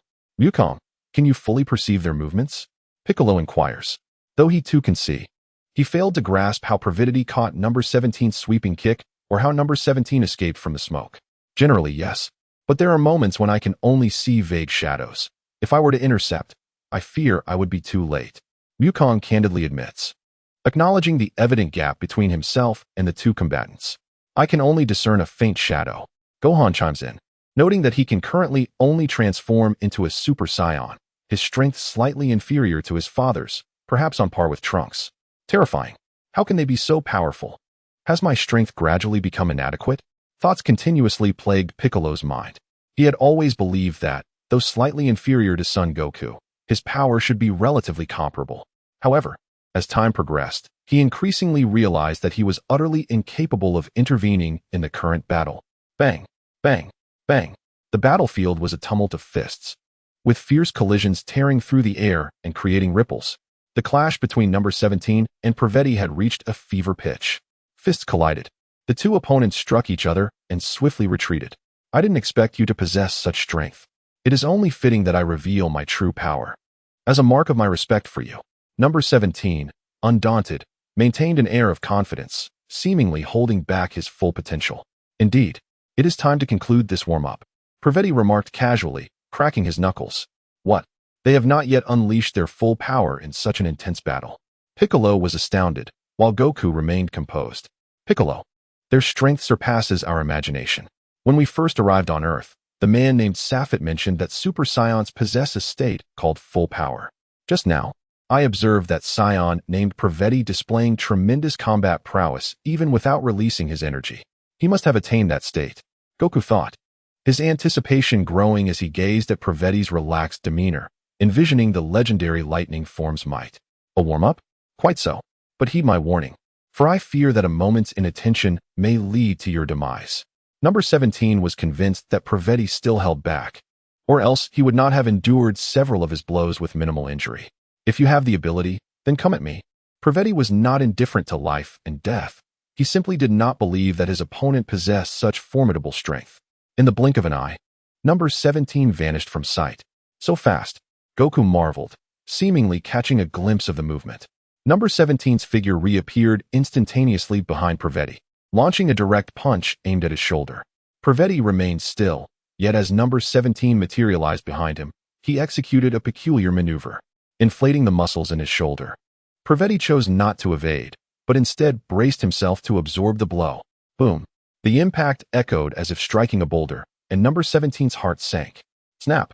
Suspended in midair, number 17 was akin to a rootless weed, as Praveti seized his ankle with his hand. With a furious roar, Praveti slammed number 17's foot into the ground, while simultaneously gathering energy in his other hand, launching a powerful energy blast directly at number 17's chest. Boom!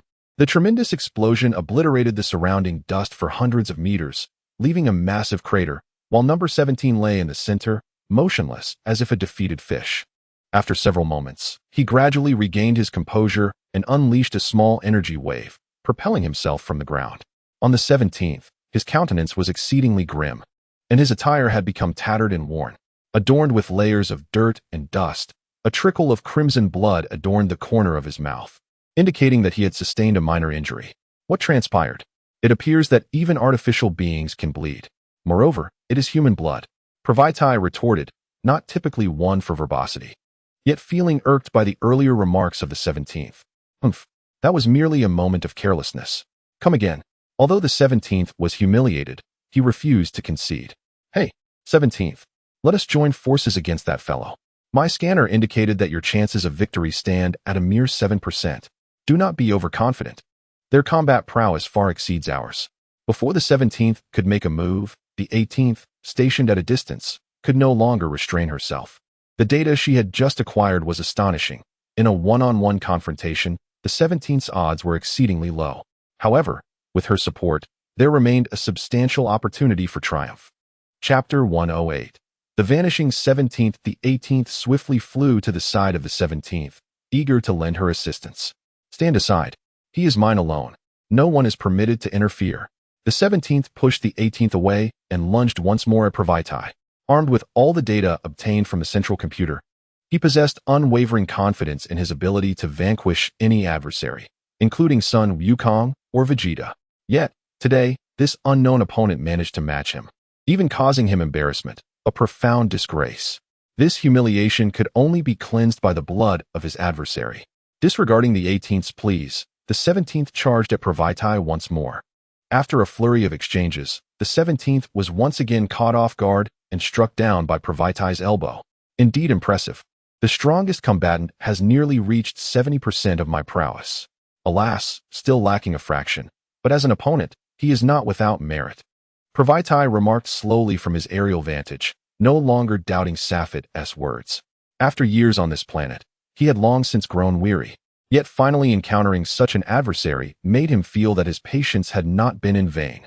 However, Safet has underestimated me. Does he think I would become complacent over these past 3 years, thereby assuming this fellow could pose a genuine threat to me? He underestimates my resolve. I have not been idle during my time on Earth. Praveti calculated that the combat strength of the 17th was undoubtedly superior to his own from 3 years prior. Come again. Boy, allow me to relish this experience. Praveti beckoned, having discerned that the prostrate 17th had already begun to recover, merely seeking to seize this opportunity to launch a surprise attack. Realizing his scheme had been uncovered, the 17th rose with a grim expression, unwilling to yield. Let me try this move again. The 17th suddenly extended his hands, launching energy blasts without restraint. Countless energy orbs cascaded towards Praveti like raindrops, completely sealing off all avenues of retreat. Suddenly clenching his fist, all energy blasts hurtled towards Praveti, directly striking him. Got you, the 17th exclaimed in delight. A multitude of energy spheres relentlessly bombarded the air, coalescing into a miniature sun, its radiant energy surging and tearing apart everything at the core.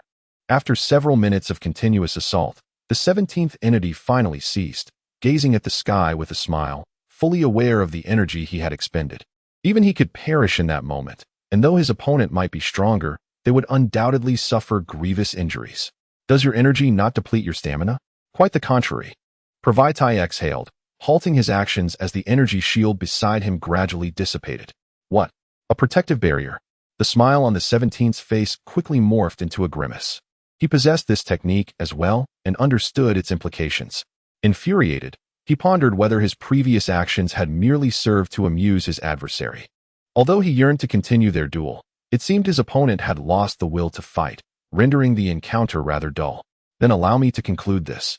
Pravaitai, with an inexplicable penchant for theatrics, taunted his foe before vanishing from sight, reappearing instantaneously behind the 17th. 17th, beware of your rear. 18th shouted, attempting to rush to his aid, yet knowing it was too late. What? The contemplative 17th barely registered 18th's warning, turning just in time to witness a colossal energy sphere poised before him. Boom! An earth-shattering explosion engulfed the land, prompting Goku and the others to soar into the sky to evade the onslaught. 17th. 18th cried out in alarm. Pravaitai was acutely aware that his prior attack had been unleashed with full force. There was no way the 17th could withstand it, and he would likely emerge gravely injured. In the aftermath of the explosion, Pravaitai stood proudly in the air, awaiting the outcome. As the smoke cleared, it revealed a massive crater left in the earth, with the 17th seemingly at its center. Huh! Pravaitai exclaimed in astonishment. It was indeed surprising that the center of the crater was devoid of any trace, and the 17th had vanished without a trace. Attempting to ambush me, he sensed the absence of the 17th's energy signature, heightening his vigilance. Pravaitai was uncertain how his opponent had evaded this attack, but he knew the battle was far from over. He remained alert to his surroundings, waiting for several minutes. Yet the 17th still did not reappear. Had he been reduced to mere fragments? Perhaps he had been too ruthless. Pravaitai gradually lowered his guard. Yet his awareness remained attuned to any changes nearby. With the 17th's speed, he could not have escaped his scrutiny. Damn it! Damn it! You have killed the 17th. 18th roared in fury, sensing the absence of her comrade, her gaze fixed upon Pravaitai with murderous intent. 19th. Let us join forces against him. 18th abruptly turned to 19th. But upon glancing back, she found no trace of him. Could it be? If so, I am in peril. I must swiftly seek an opportunity to escape. On the 18th, a cunning plan was devised, leading to the surreptitious abduction of the 17th on the 19th. Otherwise, the latter's sudden absence would remain inexplicable. Perhaps the 19th sensed an unfavorable situation and acted accordingly. Contemplating her predicament, the 18th realized that escaping from Pravidity's grasp would not be an easy feat. Thus, she needed to devise a strategy. I shall end your life. I will kill you. With a sudden surge of determination, the 18th summoned all her strength, merging her hands to unleash a colossal energy blast directed at Pravidity. At the very moment the energy projectile was released, she seized the opportunity amidst the blinding light to hastily retreat. Pravidity attempted to evade the attack, but sensed something amiss. Hence, he tightened his right arm and swung it forcefully. Bang! The seemingly formidable energy blast was effortlessly deflected, revealing the distant silhouette of the 18th as she fled. Humph! So it was mere escape. How dull. I thought there would be vengeance for that little brat. Pravidity remarked with disdain, showing no interest in a fleeing adversary. Hey, how could you let that android escape? They're ruthless beings, delighting in the slaughter of innocents. Do you comprehend the death toll your actions may cause? Trunks shouted from afar. Silence. I do not require your guidance in my affairs. If you possess the ability, pursue her yourself. Besides, what concern is it of mine if those worthless beings perish? Pravidity retorted angrily, dismissing the gravity of the countless lives lost across the cosmos daily. Chapter 109. Super 16. Witnessing Trunks' intent to argue further, Goku intervened, gesturing for him to cease. Approaching Pravidity, Goku inquired, Mr. Pravidity, he hails from the future. His homeland was ravaged by androids, hence his agitation. I hope you can overlook his fervor. Moreover, I am eager to engage you in battle after we resolve the android situation. May I? Initially, Pravidity had no intention of collaborating with Goku and his companions. However, recalling Safit's advice to cultivate a good rapport, he reluctantly nodded in agreement. Very well. Although one android has been dealt with, the other female android is beyond your capabilities. My brother instructed me to safeguard the Earth, so I shall temporarily accompany you. Haha, that truly is splendid. Goku laughed heartily. Pravidity's power exceeded his own, and should he receive guidance during his training, Goku believed he could swiftly elevate his own prowess. As Pravidity and Goku departed, a pair of gleaming little eyes in the jungle sparkled with mischief, a grin slowly forming. Heh, my strength is nearly at that level. While I am not yet his equal, once I devour him, no one shall stand against me. However, it was indeed peculiar that the 17th's combat prowess exceeded expectations so significantly. There was yet another formidable creature lurking. As for Goku and Vegeta's strength, they remained within anticipated limits. Allowing the 18th to escape this time was inconsequential. Sooner or later, she would be ensnared in my grasp. The concealed figure smiled at the 17th, tucked under his arm, as his expression grew increasingly arrogant. The energy of number 17 is exceedingly formidable. It will require further enhancement before it can be consumed directly. I shall first seek out some earthlings to fill the void.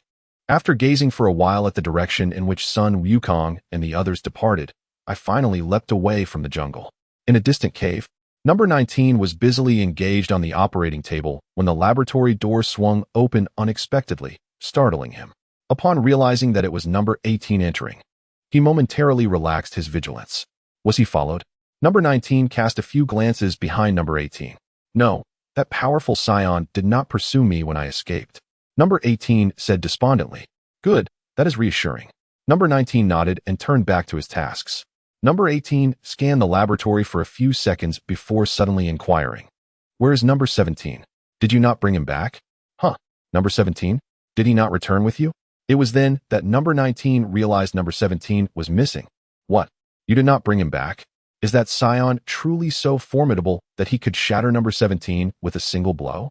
Number 18 exclaimed in horror.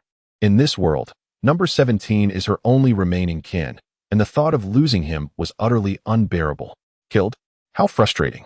After expending so much effort on the modifications, he turned out to be a mere failure. Number 19 shrugged dismissively and resumed his work. How can you speak of number 17 in such a manner?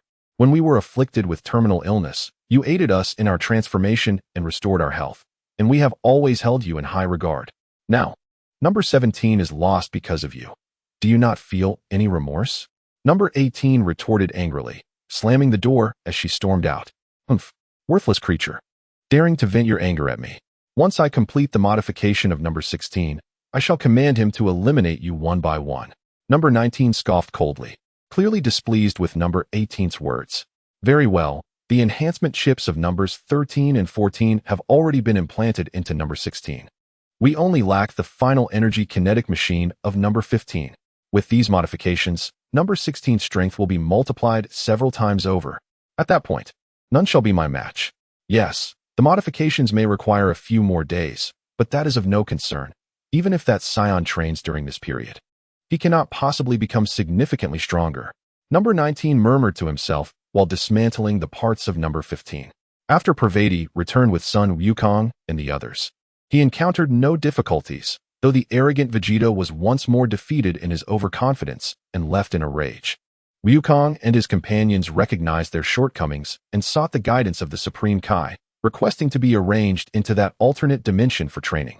Upon learning of this extraordinary space, Vegeta and his son also insisted on entering after Wukong. As for Pravedi, he held little trust in these earthlings and was disinterested in engaging in prolonged, tedious training, choosing instead to wait outside. A day later, while Pravedi was relishing the grand feast arranged by the Supreme Kai, he suddenly sensed an astonishing aura. This sensation enveloped Pravedi as he gazed solemnly at the temple below. As the newcomer approached, he felt his body tremble ever so slightly. Was it fear? No, it was exhilaration. Indeed, it was this very feeling, this overwhelming thrill. Pravedi shouted aloud, his raven locks gradually transforming into a resplendent golden hue. Even without unleashing his full power, the essence of a super scion manifested before them. Ah, truly, Pravedi lives up to his reputation. Merely by witnessing our state, he has managed to shatter this barrier. Vegeta, you must strive harder. Our strength has multiplied several-fold since before. As Goku observed Pravedi's breakthrough, he greeted the others. Humph, Kakarot, relish this moment of bravado while you can. When I emerge, you shall no longer wear that smile." Vegeta scoffed, begrudgingly acknowledging the widening chasm between their strengths. Yet, with that enigmatic space, he possessed ample confidence to surpass them within a year. "Trunks, let us depart." Having encountered the blue-haired lad several times before, he was now aware that this was his future son, making the address feel quite natural. Haha, Vegeta remains unchanged. Goku laughed heartily. "Ah, this sensation is truly delightful. Son Goku, do you possess the courage to battle me now?" Praveti's recent breakthrough incited the combat genes within him to stir restlessly.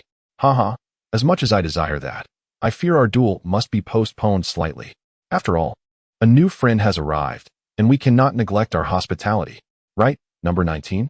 Goku suddenly called out towards the trees of the temple. "Humph, you are quite perceptive." Son Goku. The silhouette of number 19 gradually materialized. "Oh, is that Dr. Gero? He has transformed himself into an android?" In the distance, Bulma, cradling a child as they sought refuge in the temple, gazed at the aged visage with confusion. "Oh, so you are the girl from Capsule Corporation. No wonder you recognized me. However, that is of little consequence.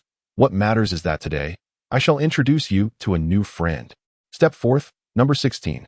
With a wave of his hand, Gero summoned a towering android from the shadows. "I have come to eliminate Son Goku. The others are inconsequential.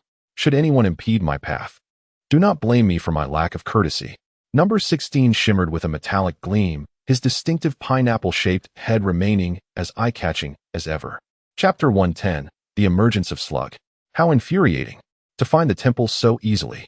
Piccolo immediately fell into a defensive stance, realizing that Dr. Gero knew Praveti was here and dared to approach, undoubtedly relying on some form of support. "Haha, Kakarot, you must be lacking in stamina after your emergence. Allow me to handle this fellow." Praveti merely glanced at number 16, sensing his extraordinary prowess. This individual's strength undoubtedly surpassed that of the previous androids. Number 17 and 18. "Praveti, how can you say such a thing? Who claims we lack stamina?" Uttering his discontent, he promptly retrieved the senzu beans he had not used against number 17, consuming one and casually offering another to go on. The overwhelming energy surged back, instinctively radiating from his body. Goku interjected, eager to seize the moment. "Well, do you feel rejuvenated now? During the battle on the 17th, I was unable to intervene. Now with the arrival of number 16, do you intend to compete with me for this? Moreover, the adversary has explicitly stated that they are here for me." "Humph." Praveti snorted in discontent and stepped aside, tacitly conceding the opportunity to engage. "Shall we descend to combat? After all, this space is too confined, making it inconvenient for us to unleash our full potential."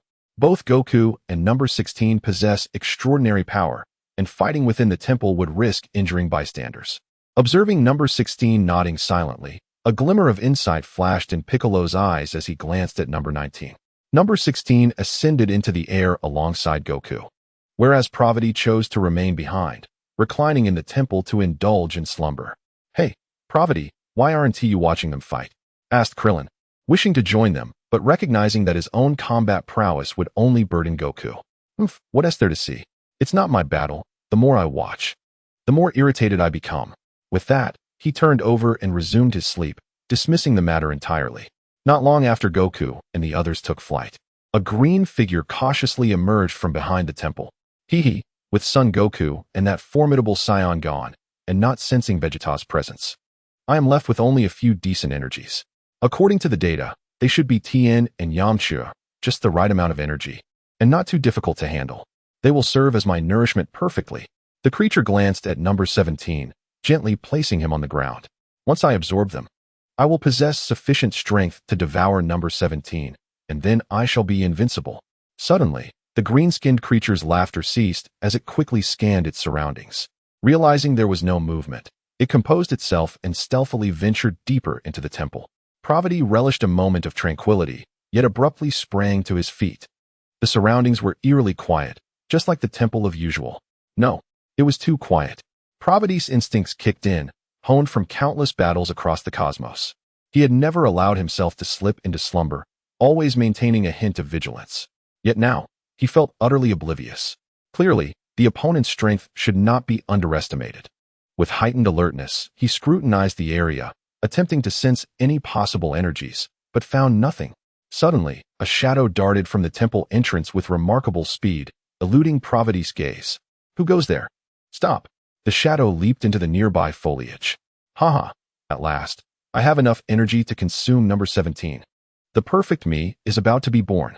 A sharp voice echoed. Pravati gave chase, pushing aside the underbrush, only to be blinded by a brilliant light. Damn it! Pravati had to halt, shielding his eyes from the blinding glare, waiting for it to subside. The light was intense, but dissipated swiftly. Within mere seconds, the brilliance faded, revealing a figure with green skin. What are you? What brings you here? Pravati inquired, furrowing his brow, finding the figure strikingly familiar. Swish, swish, swish. The green-skinned individual unleashed a series of punches in the air, feeling the power in their hands. Haha, absolutely perfect. Ignoring Pravati's inquiries entirely, the being ensnared by overwhelming power erupted into boisterous laughter. Hey Pravati, you must be the mightiest among the Scions, surpassing even Goku and Vegeta. Today, in celebration of my existence as the most perfect being, I shall use you as a tribute. The green-skinned monstrosity was none other than Slough.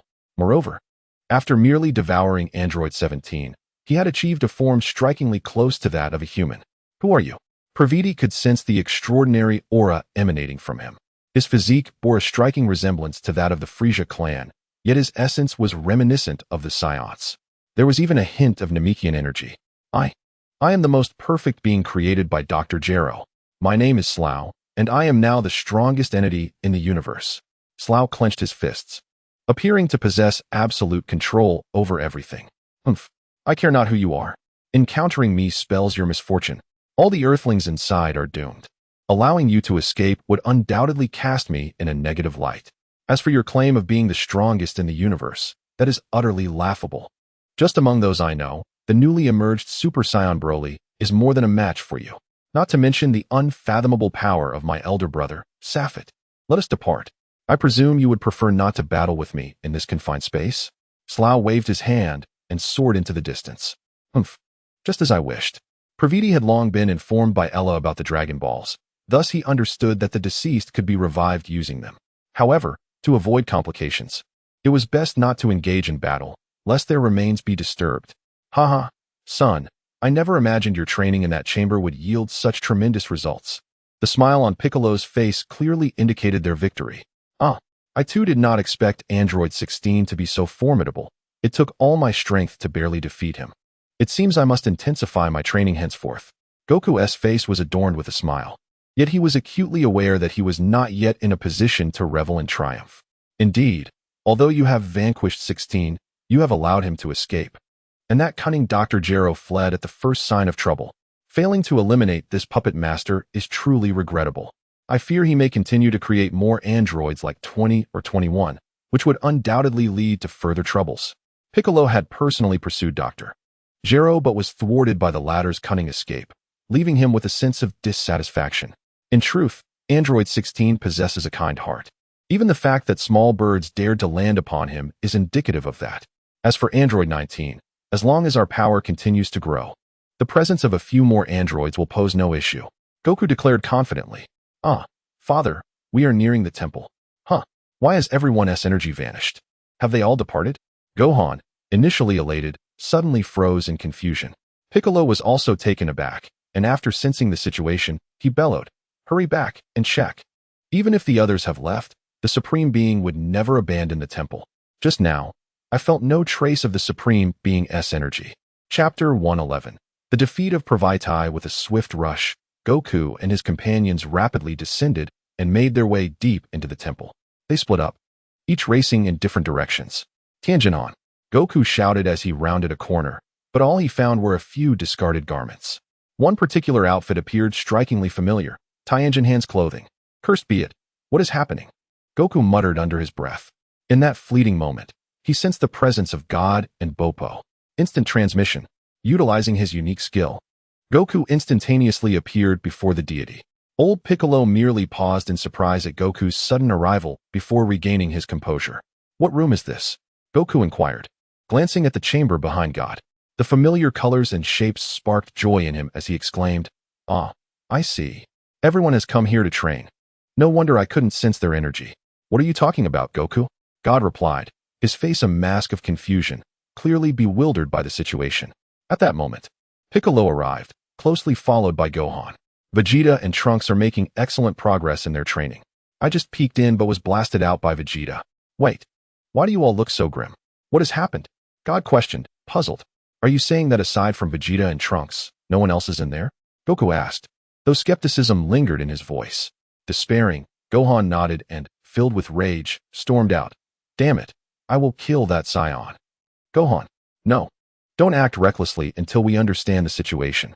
Goku called out, relieved that Gohan retained a sliver of reason and halted his advance. Indeed, the others have vanished under mysterious circumstances. I just saw the place where they were playing cards. Although there were signs of a struggle, only their clothing remained. With no bodies to be found, if a scion had attacked, surely some remains would be left.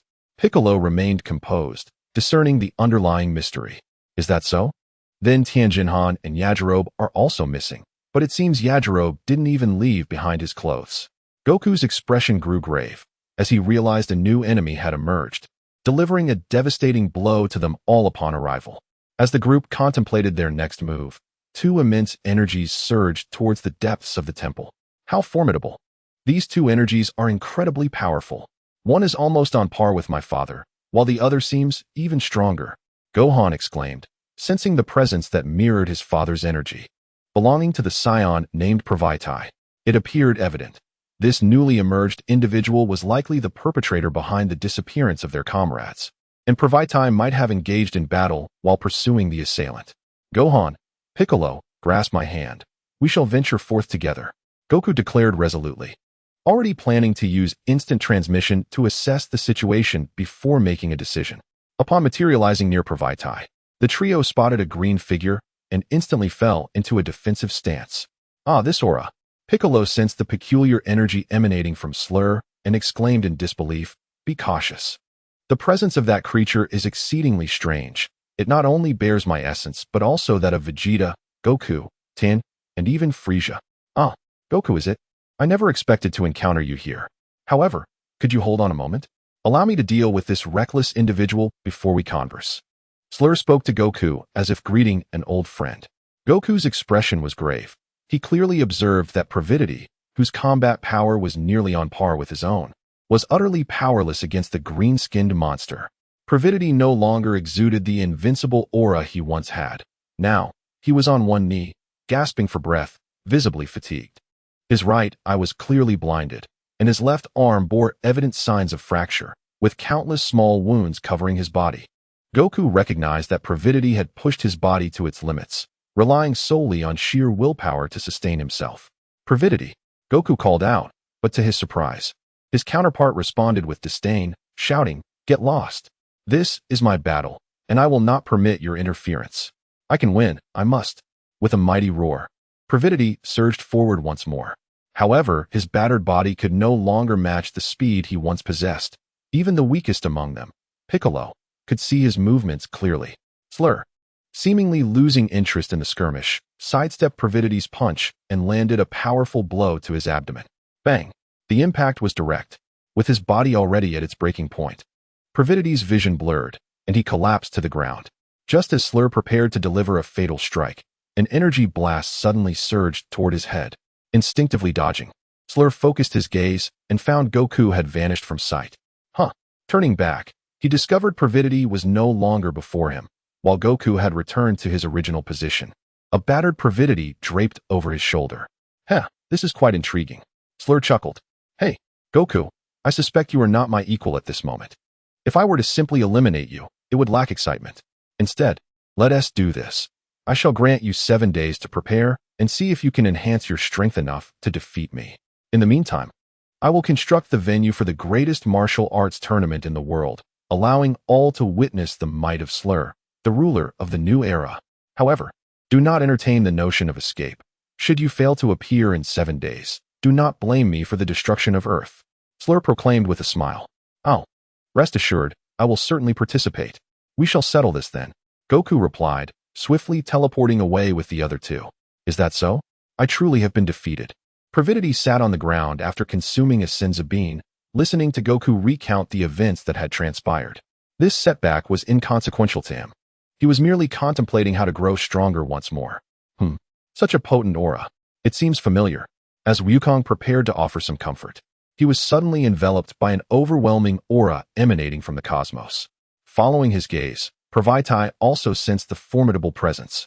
It is Era, Pravaitai declared with certainty. Era? The female Super Saiyan who once arrived alongside Safit?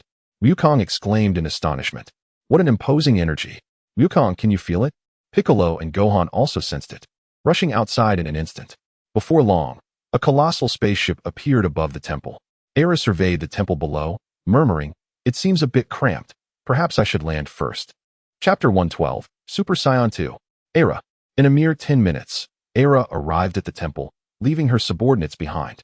Hey, Pravaitai, long time no see. Upon her arrival, she noticed Pravaitai waiting above the temple, with son Wukong by her side. Pravaitai nodded and stepped forward, extending her fist. Era reciprocated with a smile, gently tapping her fist against Pravaitai's in a friendly greeting. Is Mr. Sun here as well? Perfect. I've grown weary of my home planet and came to Earth for a change of pace. If Mr. Sun is around, it would provide me with a worthy opponent. Era remarked. Recently, an extraordinary individual has emerged on Earth. I suspect the formidable foe my brother once mentioned is this very person. Pravaitai, undeterred, acknowledged her words, yet felt powerless against the current slur. Oh, a formidable adversary? I am indeed intrigued. Besides, I have recently made significant breakthroughs. It seems I have arrived at just the right moment. Era replied, her concern about Wukong not being a worthy opponent weighing on her mind, as she wished to fully unleash her power in battle. I advise you not to underestimate that fellow. I am already operating at full power, yet I am still no match. Pravaitai candidly admitted, facing her recent defeat with composure. Before Era could respond, a voice suddenly resonated from behind Wukong. Kakarot. Once we deal with those androids, we shall engage in battle. Humph, those androids are nothing but heaps of scrap metal to me. Is that Vegeta? Still brimming with energy. How rare. Era glanced over and immediately recognized the newcomer. Oh, Vegeta, have you and Trunks emerged from the room of spirit and time? You've certainly improved your battle prowess. Though it seems you've spent a few extra hours inside. Wasn't it agreed that each person would stay for one day? Humph, enough chatter. I wouldn't emerge unless I could surpass you. Vegeta confidently asserted, accurately sensing Wukong's aura, and even with hidden powers, he felt assured of his ability to surpass him. Suddenly noticing Era behind Wukong, Vegeta scanned the surroundings. Safit hasn't come. No need to search. Era understood the meaning behind Vegeta's gaze. It may not be that simple. Wukong interjected with a wry smile, having witnessed Slur's strength firsthand. Even if Vegeta's power now surpassed his own, defeating Slur would remain an insurmountable challenge. In a succinct recounting of the events surrounding Vegeta and his companions, Goku remarked, Now do you understand? To the eyes of our adversaries, we are merely a collection of toys. Humph. Kakarot, it seems you are utterly terrified of that brute. Wait for me at the temple. I shall return to deal with that scoundrel. Then we shall engage in our final battle. However, before Goku could offer further counsel, Vegeta had already taken flight. Half an hour later, Trunks returned to the temple, bearing the battered Vegeta, who had succumbed to unconsciousness due to his grave injuries. During this time, Goku refrained from providing assistance, and neither did Pravati nor Ella. Instead, Pravati seized the opportunity to briefly inform Ella about the recent happenings on Earth. So, even at full power, you were soundly defeated. What a terrifying creature, Ella exclaimed. Yet, it is evident that he has yet to attain the level of Super Saiyan 2. Ella smiled, brimming with confidence. Why is that? Although I have faced him, I regret to say I cannot ascertain how much power he still conceals. Pravati queried, having observed that Slur had appeared remarkably at ease during their confrontation, leaving him uncertain of Slur's true strength. If he hasn't reached it, then there are no further explanations needed. But you shall soon discover the truth. Ella replied with a mysterious smile. 7 days later, amidst the terror of all Earth's inhabitants, the world champion, Satan, finally resolved to make his presence known. However, during these 7 days, Pravati and Ella remained inactive, leisurely enjoying the final moments of tranquility alongside Goku. Had Ella not claimed to be prepared from the start, Pravati might have already departed Earth, for to him, this planet held little significance. He would not risk himself for such a trivial sphere. Yet he understood that Ella, having felt the clash between Vegeta and Slur, would not assert her confidence in facing Slur lightly. especially considering her reputation as the most cautious member of their original team. As the commencement of Slur's game approached, the remaining fighters on Earth gradually made their way to the venue for the martial arts tournament he had organized. However, apart from Goku, who appeared relaxed, both Vegeta and Trunks wore serious expressions, and even Piccolo shared their lack of confidence. If the original storyline were to unfold, Satan would undoubtedly be blown away in a single blow, and the first to enter the arena would still be Goku. If there were any differences, it was that Krillin and the others were absent.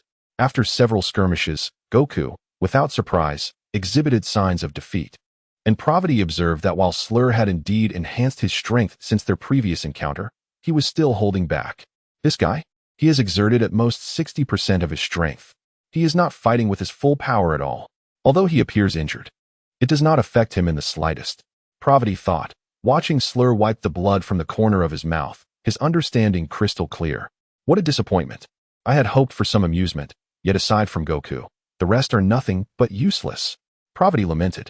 Vegeta, do not glare at me. I am speaking of you.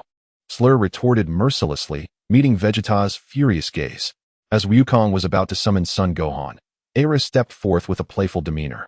Hey, big guy, shall I join you for a little fun? She said with a light-hearted tone. Although Suru was not particularly tall, his 2-meter stature was indeed considered imposing for someone of Aira's petite frame. Is it acceptable to let her take the stage?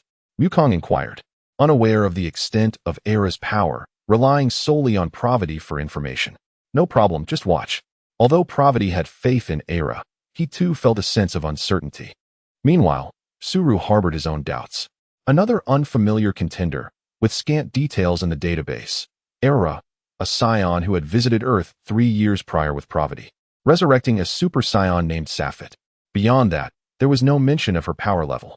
I'm not keen on battling a woman. Let us avoid another corpse. Perhaps after Son Goku has consumed a Senzu bean, I'll engage him in combat. Maybe after a satisfying bout, I'll reconsider destroying Earth. Suru, knowing nothing of Aira, was disinterested in fighting her. Enough boasting. Don't think the Scions are outnumbered. Even in Safit's absence, I can uphold the Scion legacy. Come, allow me to demonstrate the might of Super Saiyan 2, as once proclaimed by Safit. Chapter 113, Battlefield. River of Blood. Just as the grand battle on Earth was about to commence, Safit and his companions arrived at the battleground. After several days aboard their spacecraft, they finally reached their destination. From the ship, they beheld a vast landmass in the distance, its expanse far exceeding their imaginations. Incredible. Surely even hundreds of planets would not suffice to cover such a vast surface. Daurez exclaimed in disbelief as the crimson terrain came into view. Safit shared his astonishment. Despite having traversed countless regions of the galaxy, he had never encountered such a magnificent continent. Surprised, are you? My expression was exactly like yours when I first arrived on the battlefield, though I know not how this land came to be. I am aware that it did not exist over 3,000 years ago. It seemingly appeared out of nowhere, and we Scions, in unison with the Frozen clan, chose this location as our battleground. From behind Safit, a Scion approached, echoing Daura's sentiments. With a glance, Safit noted the golden medal adorning the stranger's chest, immediately recognizing him as a Super Scion. That golden insignia was a mark of honor bestowed only upon those who had vanquished opponents with power levels exceeding 3 transformations, signifying a prestigious accolade. During their journey to the battlefield, Safit had diligently sought valuable information from the clan's network, deepening his understanding of the impending confrontation. Indeed, it was monumental, visually surpassing even the central star system of the Scion race. Sapite responded, expressing his desire not to venture into battle alone, thus deeming communication with other Super Scions essential. Indeed, although the area had not been quantitatively assessed, it was estimated to span at least the equivalent of millions of planets. And it was said that a Super Scion of the 3rd grade would require an entire day to traverse from one end to the other. The man leaned slightly forward and engaged Sapite in conversation. I haven't had the pleasure of your name yet. Sapite extended his hand. Baratas, but my friends simply call me Das. Das reciprocated with a gesture of camaraderie. From the Barot family? The strongest among them is Barot Habichi, a peak Super Saiyan 2. The man before him, named Das, exhibited the strength of a mid-stage Super Saiyan 1, which could be considered commendable. While I cannot precisely ascertain your prowess, I sense that you surpassed those novices by a considerable margin. Das's words interrupted Sapphite's reflections. Oh, what leads you to that conclusion? He inquired. Generally, novices who have just ascended to Super Saiyan rush to the battlefield without solidifying their strength, seeking to establish their feats, unaware that such behavior is akin to courting death. Yet, with you, I can distinctly perceive a surging power. Even if this is your first time on the battlefield, your formidable strength should prevent any unforeseen mishaps. Das elucidated. Sapphite nodded slightly, having already encountered numerous Super Saiyans aboard this spacecraft, many of whom had only recently attained the ability to transform into Super Saiyans. I am Sapphite. My strength is approximately at the initial stage of Super Saiyan 2. Please do not regard me with such scrutiny. This is indeed my first time on the battlefield. Previously, I resided in a remote gathering of Saiyans. Thus I am quite unfamiliar with all of this. This is Broly, an invincible Super Saiyan 1. And this is Dales. At full power, as a Super Saiyan 1. He introduced himself, reciprocating Das's gesture of self-introduction. Yet, he felt no apprehension. He found that most Saiyans tended to be as straightforward and hot-tempered as those from their former home planet, and he had yet to encounter any with deep-seated cunning. As Das regarded him with astonishment, he completed his introduction, only for Das to enthusiastically grasp Sapphite's hands, exclaiming, "Haha, so you are quite formidable. You must look after me once we reach the battlefield." Sapphite nodded in understanding, as he was no stranger to such encounters, whenever the term Super Saiyan 2 arose. Most Super Saiyans exhibited a similar reaction, although there were many Super Saiyans within their ranks. The number of those at the Super Saiyan 2 level was merely a few hundred. Thus, encountering one aboard a single warship was a rare occurrence. Prepare for descent. We are nearing the Blood River battlefield. The vessel carrying Sapphite was relatively large, akin to the massive starships within the galaxy, though not entirely identical. However, only about 30 Super Saiyans accompanied him, while the rest were non-combat personnel engaged in transport. The Saiyan warriors, whose combat prowess falls short of that of Super Saiyans, are compelled to board separate vessels, unable to join their Super Saiyan counterparts. They face considerable restrictions on their freedom, typically engaging in battle in groups of 5, which starkly contrasts with the liberty enjoyed by the Super Saiyans. The battlefield, known as the Blood River, derives its name from the land, which has been entirely stained a deep crimson hue by the bloodshed of the Saiyans, while the territory of the Frozen Clan is marked by shades of purple. This coloration did not exist from the outset. Rather, it is a testament to countless battles fought, with the blood of ancestors soaking the earth. In essence, this place, though heralded as a paradise of honor for the Saiyans, is indeed a merciless meat grinder of death. Without considerable strength and a stroke of luck, survival until departure is nearly impossible. Yet, for the Saiyans, this is not a source of fear. They view such endeavors as the pinnacle of glory, believing that honor surpasses even life itself. With closed eyes, Sapphite refrained from engaging with anyone, making final adjustments to his state. Ahead lay an undeniably arduous battle, and he did not presume that his current abilities would allow him to dominate the battlefield.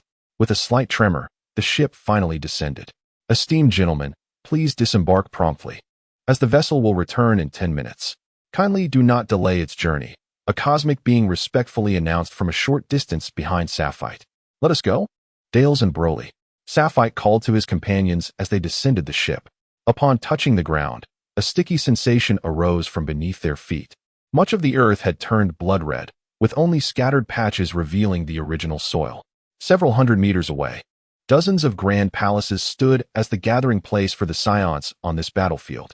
Chapter 114. Ambush and counter-ambush. Countless Saiyans traversed the area. Yet not all Super Saiyans operated independently. They moved in regimented formations, adhering to the commands of their Super Saiyan commanders. Although Sapphite and his companions had been penalized and sent to the battlefield, they remained ungoverned by anyone. Well, our brief exchange concludes here, which means we are essentially free agents, capable of striking at any moment. We can return here for resupply without any requirements. Our only task is simple slaughter.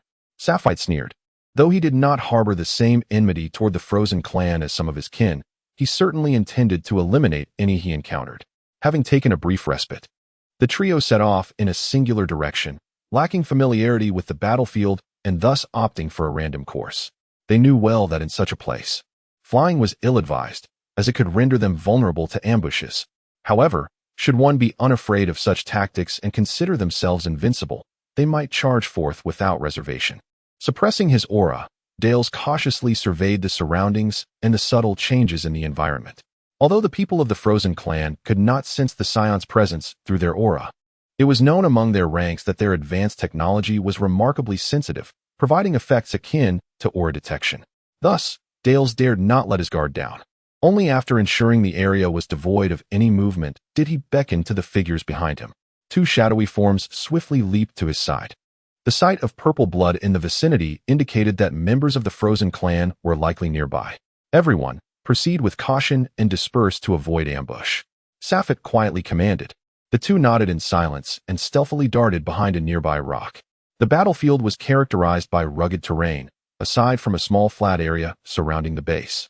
The rest was dominated by mountainous regions and rocky clusters, ideal for ambushes. After leaping in this direction for over half an hour with their pace, they had traversed a distance equivalent to several dozen planets. Yet, they encountered neither jungle nor grassland, nor even a single pond, only bizarrely shaped rocks and mountains. As the trio continued onward, following one lead and two in tow, an energy wave shot forth from a crevice in a rock, aimed directly at Dale's head. It was a piercing attack, a signature move of the Frozen clan, known for its formidable penetrative power, akin to a technique once employed by Frieza on Namek. Fortunately, Dales possessed a keen instinct for danger. The instant the energy was unleashed, he sensed it. He tilted his head slightly, and the energy grazed his earlobe, severing several strands of hair. Who dares to ambush me? Seeking death, are we? Show yourself. Dales bellowed in fury, momentarily forgetting all of Safet's prior instructions. Broly was poised to leap out in support, but was gently restrained by a hand on his shoulder. Unbeknownst to him, Safet had already positioned himself beside him. As Dales continued his tirade, members of the Frozen clan watched from within a cave, observing the spectacle with amusement. Brother, it appears he is alone. He seems powerful, likely at the peak of Super Saiyan 1, but with our combined strength, we could easily dispose of him. A shorter member remarked to their leader. Do not underestimate him. You too, go confront him. Remember, your task is to keep him occupied and place him in a precarious situation, but do not kill him too quickly. If any of his allies come to assist, we can seize the opportunity for a surprise attack. As long as we severely wound one of them, they will not escape. At most, one may flee with minor injuries. The taller one calmly issued orders. Truly impressive, brother. You are far more experienced than us novices. The shorter one complimented. Enough chatter, move quickly.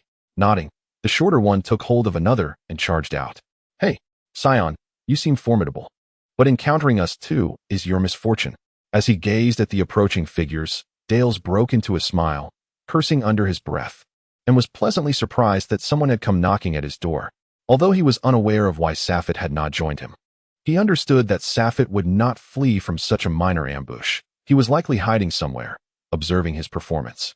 To his astonishment, he discovered that the intruders were merely two younglings, and he had anticipated a much more formidable opponent. Upon closer inspection, he noted that the two youthful members of the Frozen clan appeared quite inexperienced, which provoked him to unleash a few scornful remarks. Nonsense. I am over 200 years old, much older than you, and you dare to call me a youngling? Humph. Laugh now. But soon you shall have no reason to smile. Despite his short stature, the diminutive fighter possessed considerable strength. The mere fact that he could freely engage on the battlefield indicated that he had mastered at least 3 transformations. Judging by his current physique, it was clear that he had completed all 3 transformations and had achieved his final form.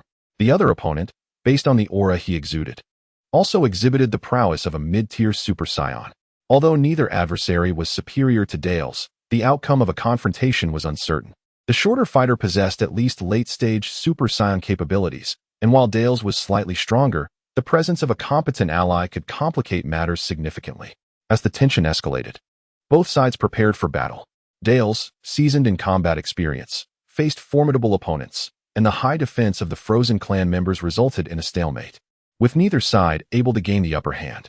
After several minutes of relentless combat, Safet observed the evenly matched struggle above and signaled to Broly to leap behind the enemies, preventing any chance of retreat. Safet was poised to seize the opportune moment for a decisive strike, aiming to incapacitate at least one of them. Meanwhile, the taller member of the Frozen clan furrowed his brow as he surveyed the ongoing battle. He had not anticipated that the Super Saiyan would prove to be such a formidable foe. Initially, he believed that the two of them would easily overwhelm their opponent. Yet the reality was far from his expectations. As time passed, his patience began to wane. Prepare for a surprise attack, he instructed his companion, observing Dale's engaging in a fierce exchange of blows with the shorter fighter. Just as the force from a punch rebounded and struck Dale's, the tall fighter suddenly shouted, "Now! This is the moment." Both combatants lunged forward, unleashing energy waves from opposite directions that completely sealed off all of Dale's escape routes. With energy surging, Dale's found himself in dire straits. The two energy beams intertwined, blocking any possibility of retreat, leaving him to either endure a powerful blow or face a relentless barrage of attacks from the two adversaries. However, if he chose not to withstand the assault, the retreating path was also barred by energy blasts, which would surely lead him to suffer a devastating impact, and his opponents would undoubtedly capitalize on the opportunity. Just as the energy blasts neared Dale's, a shadow suddenly emerged with astonishing speed, and a heavy fist forcefully struck one of the energy blasts, sending it hurtling away. At that moment, Dale suddenly realized the situation, swiftly pivoting his body to evade the energy blast from the left side. Nonetheless, he was grazed, leaving a slight abrasion on his right arm. "Excellent, my lord. You have finally emerged." Dale's gasped, panting heavily. The recent skirmish had drained a considerable amount of his stamina, inevitably inducing a hint of fatigue. Otherwise, he would have dodged that energy projectile with ease. The newcomer was none other than Safet. Broly had already been strategically positioned by Safet behind their ranks, preparing to sever their retreat. Safet's purpose for appearing was singular, to crush them. "Dales, you truly disappoint me. Upon our return, I shall ensure you undergo rigorous training. Otherwise, you will be unworthy to remain by our side." Safet's expression was grave. His words were not mere fabrications, as he was genuinely discontented with Dale's performance. "My lord," the tall figure seized upon this pivotal term, his mind racing with understanding. This implied that the newly emerged Scion was even more formidable than the one he had just faced, and likely not on the same level of strength. He was acutely aware that among Scions of similar power, none would yield to one another unless there existed a vast disparity in strength, justifying the title of my lord. With violet flames engulfing his form, Safet was well acquainted with his transformation. The extraordinary metamorphosis left the four members of the Ice Clan opposite him utterly astounded. "Brother, be cautious. This individual's energy has already surpassed the second level. Our detectors cannot even register an accurate reading. We must flee," the shorter one exclaimed, astonished as he gazed at the detector, turning to shout at his elder sibling. "What? A Super Saiyan?" The tall figure, taken aback yet maintaining some composure, immediately commanded everyone to disperse. Indeed, scattering was their only hope for escape. The terrain was filled with mountains, forests, and caves. As long as they fled a short distance and concealed their energy signatures, evasion would become exceedingly difficult for their pursuer. However, this method bore a significant flaw. If their opponent fixated on a specific target, that target would find it exceedingly challenging to escape. Moreover, being pursued by a superior adversary only exacerbated their plight. "It's you." Safet had no hesitation in selecting the commanding tall figure as his target. In terms of experience and combat prowess, he was undoubtedly the most exceptional among the four members of the Ice Clan. Curse it! How could a Super Saiyan appear in such a remote area? Aren't the only Scions around here mostly novices? If it weren't for bringing my underlings, I wouldn't have ventured to this desolate place." The tall figure lamented internally as he leaped swiftly through the forests, cursing his ill fate for encountering such a predicament. "No, I mustn't dwell on this. Escaping is paramount. I need to concentrate and find an opportunity to slip from their sight. There is still a chance." The tall figure shook his head to regain his composure while strategizing his next move. Observing the opposing party darting around in a desperate attempt to suppress their energy, Safet couldn't help but sneer. "Ah, little mouse, you think you can escape my grasp? Unfortunately, the other three have already fled. The expenditure of Darius is substantial, and with 3 targets on the opposing side, it would be perilous for him to pursue them alone. Thus, he had no choice but to let those 3 individuals escape. Even Safet had to concede that their ability to flee was remarkably formidable. Although Safet possessed significantly greater speed, the opponent's constant changes in direction were exasperating. After several minutes of relentless pursuit, he found no reduction in distance. Just as Safet began to feel a surge of irritation, he suddenly witnessed a tall figure hurtling towards him. At the location where the figure had just been, a man stood quietly, his fist still poised. "Well done, Broly. Let's see where you run, little mouse." Safet laughed heartily, leaping forward to seize the opponent by the neck, lifting him effortlessly into the air. "Humph, quite the runner, aren't we?" Safet certainly did not believe that Broly could resolve the matter with a single punch. Upon capturing him, he immediately rained several blows upon the man's abdomen. With all his might, Safet shattered the opponent's insides, blood gushing from his mouth. A torrent of purple blood spilled forth from the tall figure, and in just a few punches, Safet had rendered him nearly incapacitated. The power of Super Saiyan 2 was far beyond what this individual could withstand. Broly approached slowly, then deactivated his Super Saiyan form. Although Safet was by his side, he seemed to harbor some psychological trauma regarding the madness that often accompanied his transformation. Safet noticed that the opponent adorned a silver ring on his right hand, a token of his conquest, detailing the tall man's combat history and basic information. It was akin to the golden medal Safet had seen on another individual aboard the spaceship. Only a rookie like Safet would bring back a head as a trophy, while seasoned warriors like the tall man typically returned with a mere bracelet. As for the fate of the Frost Clan member, what outcome could possibly await them in the hands of the Saiyans? Just as Safet prepared to eliminate the opponent and reclaim the bracelet, he suddenly sensed an ominous threat approaching. Whoosh! A sharp projectile whizzed past Safet's face, leaving a crimson mark. Who? Safet whirled around, searching for the source of the energy blast. A Saiyan. If you spare that man, I will allow you to leave. A towering Frost Clan member stood at a distance, pointing at the individual in Safet's grasp. Intriguing. With a single punch, Safet crushed the head of the tall figure, snatched the bracelet from his right hand, and tossed it to Broly, then turned to face the Frost Clan member, beckoning him with a finger. "Come if you dare." Instantly, as Safet had anticipated, the opponent's expression soured significantly. "You should never have killed him. But now, there's no alternative but to take your head as recompense." The Frost Clan member inhaled deeply and spoke in a low tone. He indeed possessed the capability, even from his aura. It was evident that he was at least of Super Saiyan 2 caliber. And even more daunting was the fact that he was certainly not a novice who had just attained that level. "I neglected to mention that this year I have reached the age of 487, and this marks my third transformation." This statement alone reveals the source of his confidence. Instantly, Safet's expression turned grave as he could not help but acknowledge a fact. Is this the late stage of Super Saiyan 2? Chapter 116. Prelude to the Great Battle. Safet was well aware that the opponent's strength undoubtedly surpassed his own, yet he had never been one to flee without a fight. Moreover, Broly was present. Even if Safet wished to escape, he could not abandon Broly. With Broly's current prowess, there was little hope of an escape. However, was this not the perfect opportunity to gauge his own combat abilities? It seemed Safet deemed further discussion unnecessary and initiated the attack first. The disparity in power could not be sensed at the moment. It could only be assessed through combat, and thus close-range probing was indispensable. With speed pushed to its limits, Safet moved through the air, leaving no afterimage, merely a fleeting presence, and in the next moment, he was by the opponent's side. His right fist struck directly at the nape of the opponent's neck, targeting a relatively vulnerable area. Mere trifles. The opponent scoffed, dismissing Safet's assault, slightly raising his left arm to use his elbow as a shield. Bang! The fist collided with the elbow, and the violent impact sent ripples through the air, as if the very atmosphere had shattered. A tremendous force surged through the arm, prompting Safet to swiftly recoil, creating distance between them. The Saiyan was renowned for their strength. Yet even with a single blow, Safet gained no advantage. Clearly, the opponent's power exceeded his expectations. This was indeed challenging. At this moment, Safet harbored little confidence in defeating him, but he needed to devise a strategy to escape. While this individual possessed immense power, he was not solely reliant on brute strength. His speed was on par with Safet's. Although Safet could potentially escape with relative ease, Broly's situation was uncertain. If Broly unleashed his full strength, his muscles would swell significantly, severely diminishing his speed.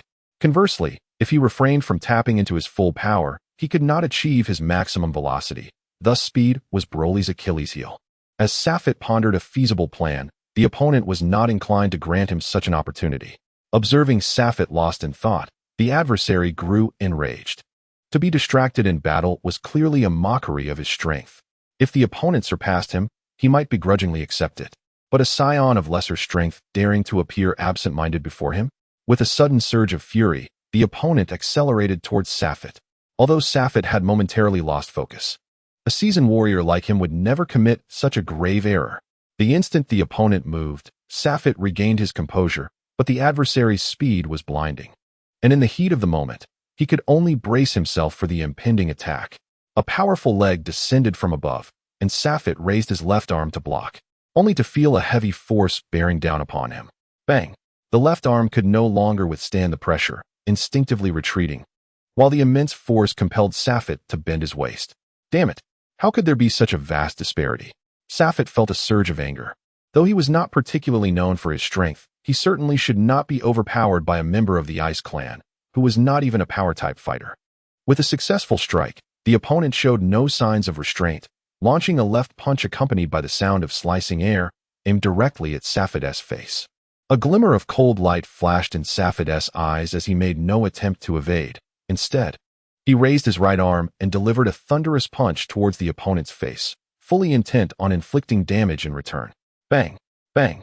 Neither party dodged, and they both endured the impact of each other's fists, inevitably stumbling backward, spitting out the blood that seeped from his mouth. Safet touched his now-numb cheek and felt a looseness in his left molar. The opponent, with a trickle of purple blood at the corner of his mouth, appeared unfazed, licking the blood and saliva before swallowing, then smiling as if quite pleased with Safet's punch. Not bad strength, and your speed is decent, but alas, it cannot match my caliber. I wonder where you found the audacity to challenge me. Perhaps you didn't thoroughly examine the intelligence provided by your clan? I am ranked 57th among the Ice Clan's formidable warriors. Yet, I must admit, it astonishes me that a nameless individual such as yourself has achieved this level. Suddenly, an energy surged toward his back, but he swiftly deflected it with an arm. Who dares to ambush me while I speak? Huh, don't be ridiculous. Do you really think I need to ambush someone like you? A bare-chested scion emerged behind him, grinning, a gruesome scar traversing his chest. Leros, Super Scion 2, a complete battle maniac. Upon seeing this newcomer, Safet quietly recited the opponent's information. Leros was ranked in the 30s within his clan, and in terms of combat prowess, he likely surpassed the Ice Clan member before him. As Safet pondered the sudden appearance of a scion, dozens of Super Scions suddenly emerged. Meanwhile, a dozen powerful auras appeared behind the Ice Clan member as well. With a slight frown, Leros crossed his arms, showing no inclination to engage in battle. Is this some sort of joint gathering between our clans? Why is everyone converging here? Seemingly sensing the surrounding presence, Safet concentrated and suddenly realized that numerous auras had indeed increased around them.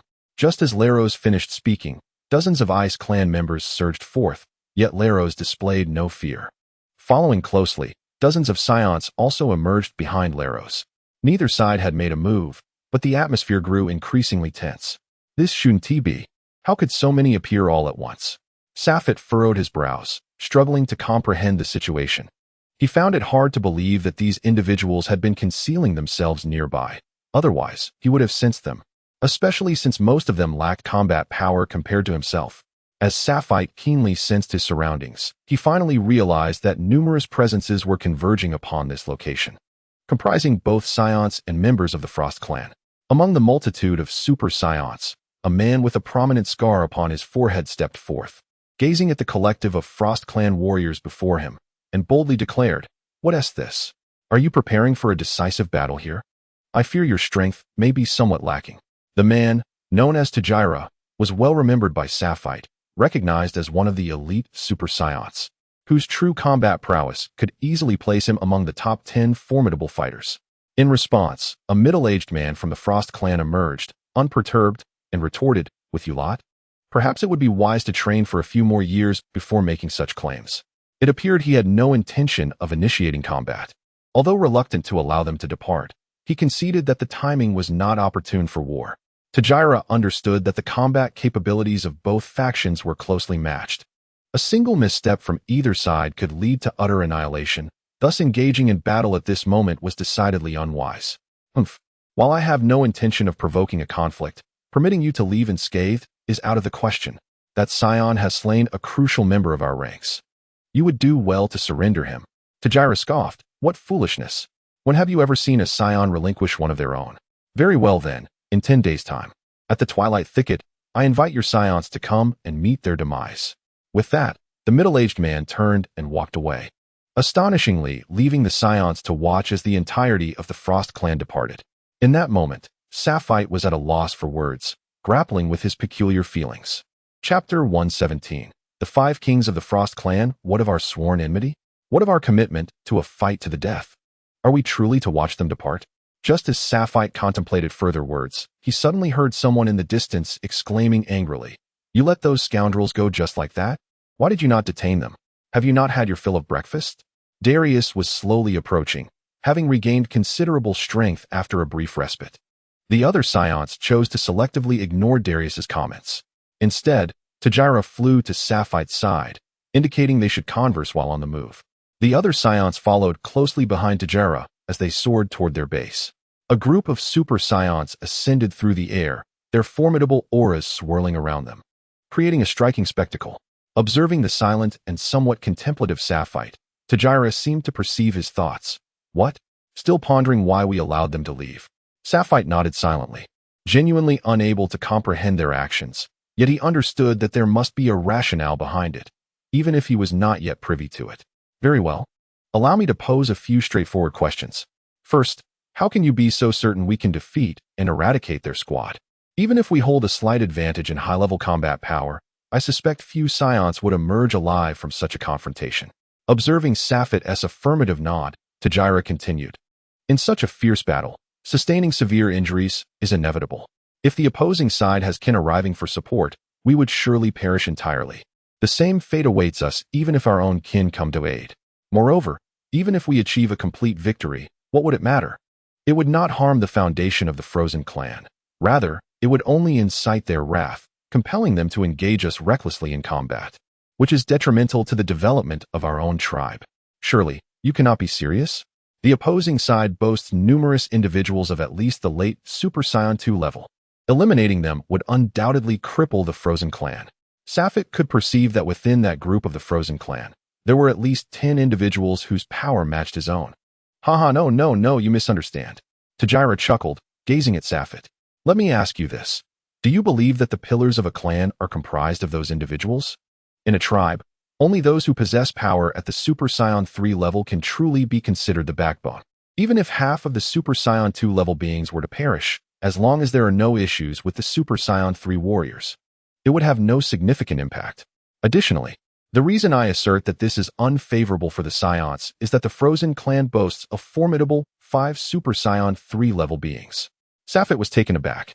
5. But we only have 3 Scions. Tajira, observing the shift in Sapphire's expression, erupted into laughter and continued, rest assured. Although the Frozen clan's Super Saiyan 3 level warriors are somewhat more common, many of the 4th transformations do not live beyond 600 years, resulting in a scarcity of late Super Saiyan 3 beings.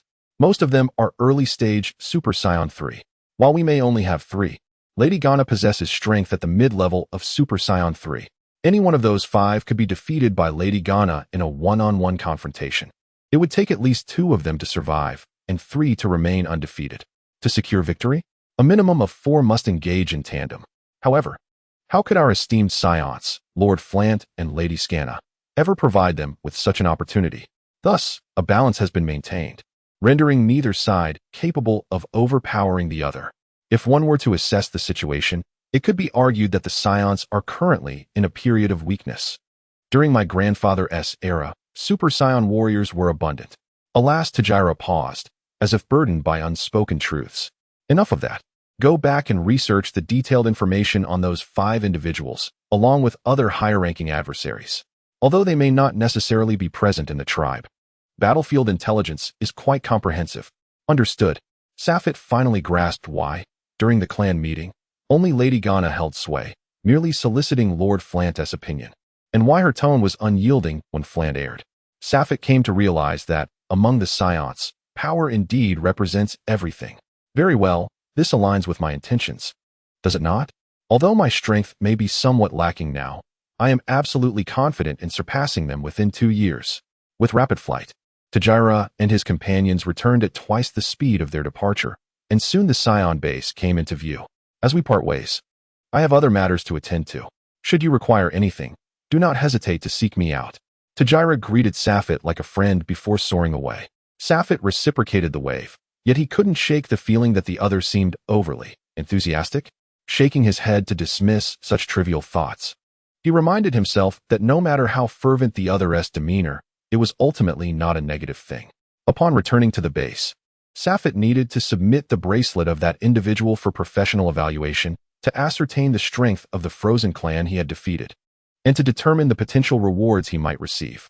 While awaiting the results in the hall, Dales rushed in, exclaiming, "My lord, I have found the information you requested.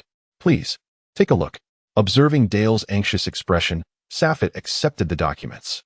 Although Tajira had already mentioned some details, he was still taken aback by the prowess of the Frozen clan. Imperial, aged 521 with a transformation level of 4, possessed a combat power ranking of Super Saiyan level 3, placing 4th. Andrew, aged 567, also at transformation level 4, ranked 1st. Gilsack, aged 509, with a similar combat classification, ranked 5th, while the Quais brothers, both aged 530 and at transformation level 4, ranked 2nd and 3rd respectively. Dales pointed to the Quais brothers, stating, "While Andrew is the strongest among the 5, the real authority within the Frozen clan lies with the Quais brothers. Despite a slight disparity in their actual combat strength, their combined might surpasses that of Andrew." The subsequent document revealed the top 50 warriors of the Frozen clan, each boasting combat prowess exceeding Super Saiyan level 2. Based on Safit's understanding, the two factions indeed appeared evenly matched. However, from his encounters with their formidable warriors, he noted that the core strength of the Scions was somewhat superior to that of the Frozen clan, although their highest-tier combatants were slightly lacking.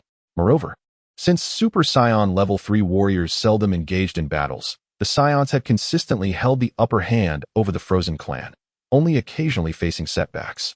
Yet, the Scions were known for their rapid emergence of talents who could break through limits, often resulting in a surge of strength that would allow them to surpass the Frozen clan. Chapter 118. The Scion Army, not long after Safit's return. The entire base became a hive of activity. Little did Safit know that the impending full-scale war between the Scions and the Frozen clan was ignited by his actions. Bang! Bang!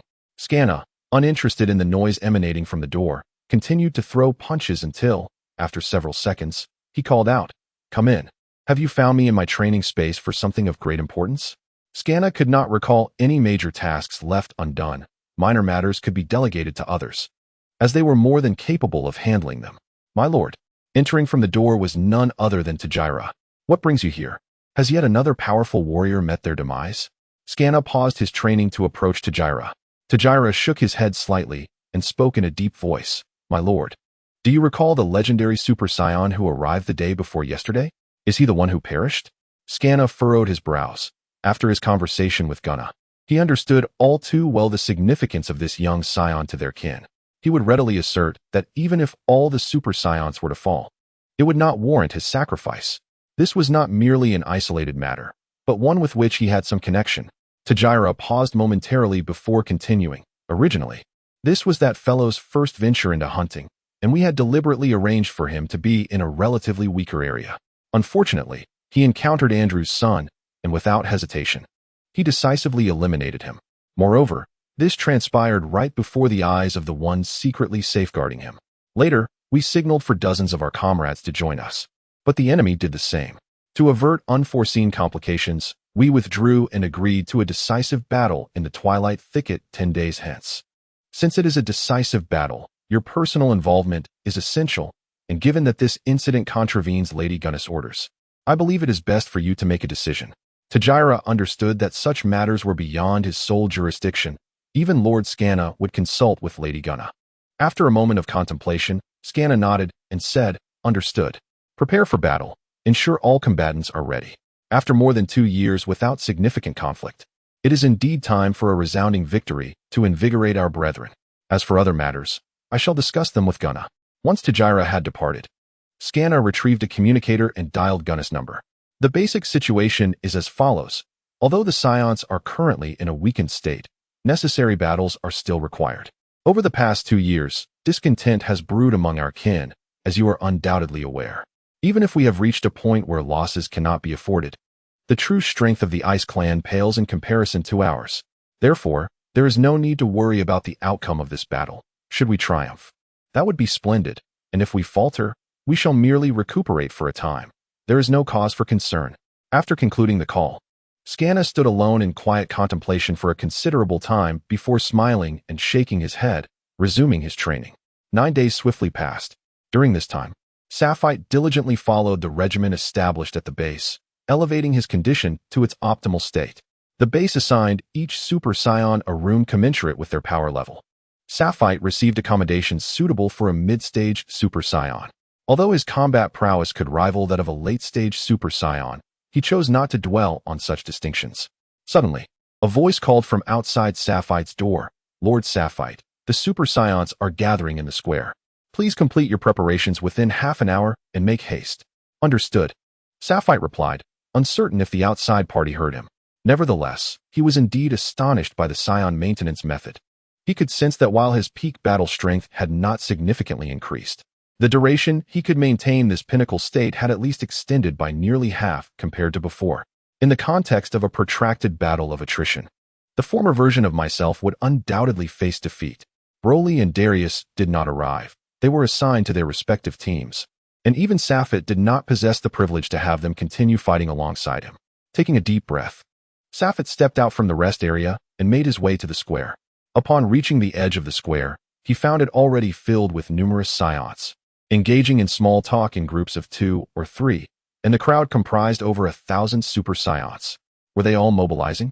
Sapphite recalled that there were only slightly more than 1,000 Super Scions in this base. They must all be gathered here now. He made no special effort to search for Broly and Darius, as both harbored a certain apprehension towards him, rendering it impossible for them to converse as friends.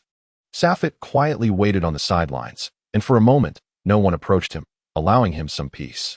Suddenly, at the moment he sensed it, a tall and handsome middle-aged man emerged, draped in a deep blue cloak, his lower half clad in loose-fitting golden trousers that seemed ideal for combat, while his upper body was bare, revealing finely sculpted muscles that showcased his formidable strength.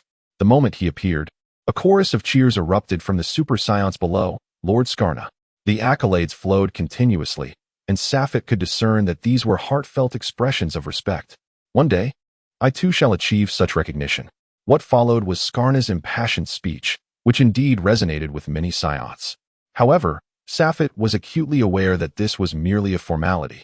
Even if Scarna took no action, the bloodthirsty glint in the eyes of these Scions revealed that their hatred for the Frost clan was already ingrained in their very bones. "Gather your armies and prepare to depart.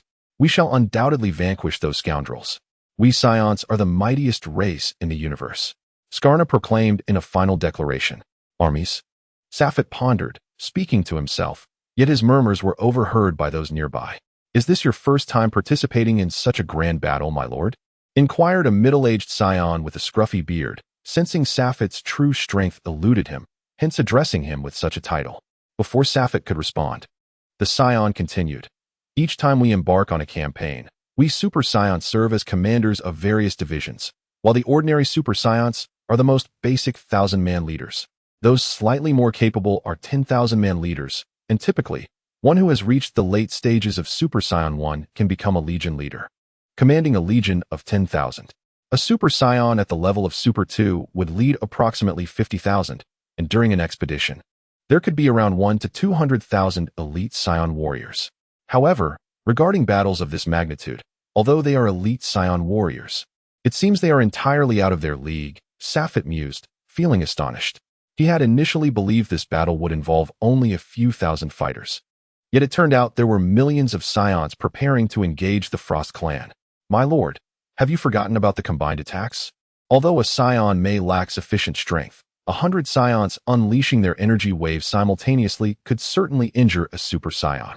If tens of thousands were to unite, they could even severely wound a late-stage Super Scion. Even someone of my caliber would hesitate to roam the battlefield recklessly, for being targeted could very well lead to demise. It is not just us Scions. The frozen demons possess a similar combined attack strategy. Thus, it is prudent for the Lord to exercise caution." Over 1,000 warriors soared through the skies, gradually arriving at the forefront of the army. Gazing upon the seemingly endless throng, Sapphire was indeed taken aback. Is this the might of the Scion army? Chapter 119. The battle commences as Sapphire marveled at the army. In the distance, Dales and Broly observed his astonished expression. Despite a disparity in their strengths, they held commensurate positions. Dales furrowed his brow, seemingly perplexed, and inquired, "Hey, Broly, do you find the Lord rather peculiar? He seems somewhat different from the Lord we know." Casting a sidelong glance, Broly replied coldly, "Silence.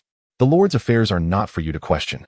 Though he harbored similar sentiments, he was acutely aware that Sapphire remained, as ever, the exalted figure in his heart. Despite his dissatisfaction with Broly's reprimand, Dales chose not to press further. Perhaps, as Broly suggested, Sapphire harbored his own intentions, which explained his demeanor. Regardless, Sapphire had once been a ruler of galaxies, commanding legions numbering in the millions. In truth, the direct forces he had led comprised several 100,000. Even Dales and Broly did not display astonishment at the vast army, let alone the mightiest of them all, Sapphire. Yet, Dales dismissed further contemplation, for the Lord undoubtedly had his own plans. We need only focus on our own tasks. Under Scanna's proclamation, the colossal army erupted with the indomitable fighting spirit of the Scions, ultimately soaring swiftly and in formation towards the dusk thicket under the leadership of their respective commanders. A bearded warrior gently nudged Sapphire, interrupting his reverie. Observing the departing legions, Sapphire, even if he had heard nothing moments before, now understood what needed to be done. "Prepare, advance," Sapphire bellowed, taking the lead into flight, followed closely by the Centurions and thousands of elite Super Scions, with the ordinary Scions trailing behind.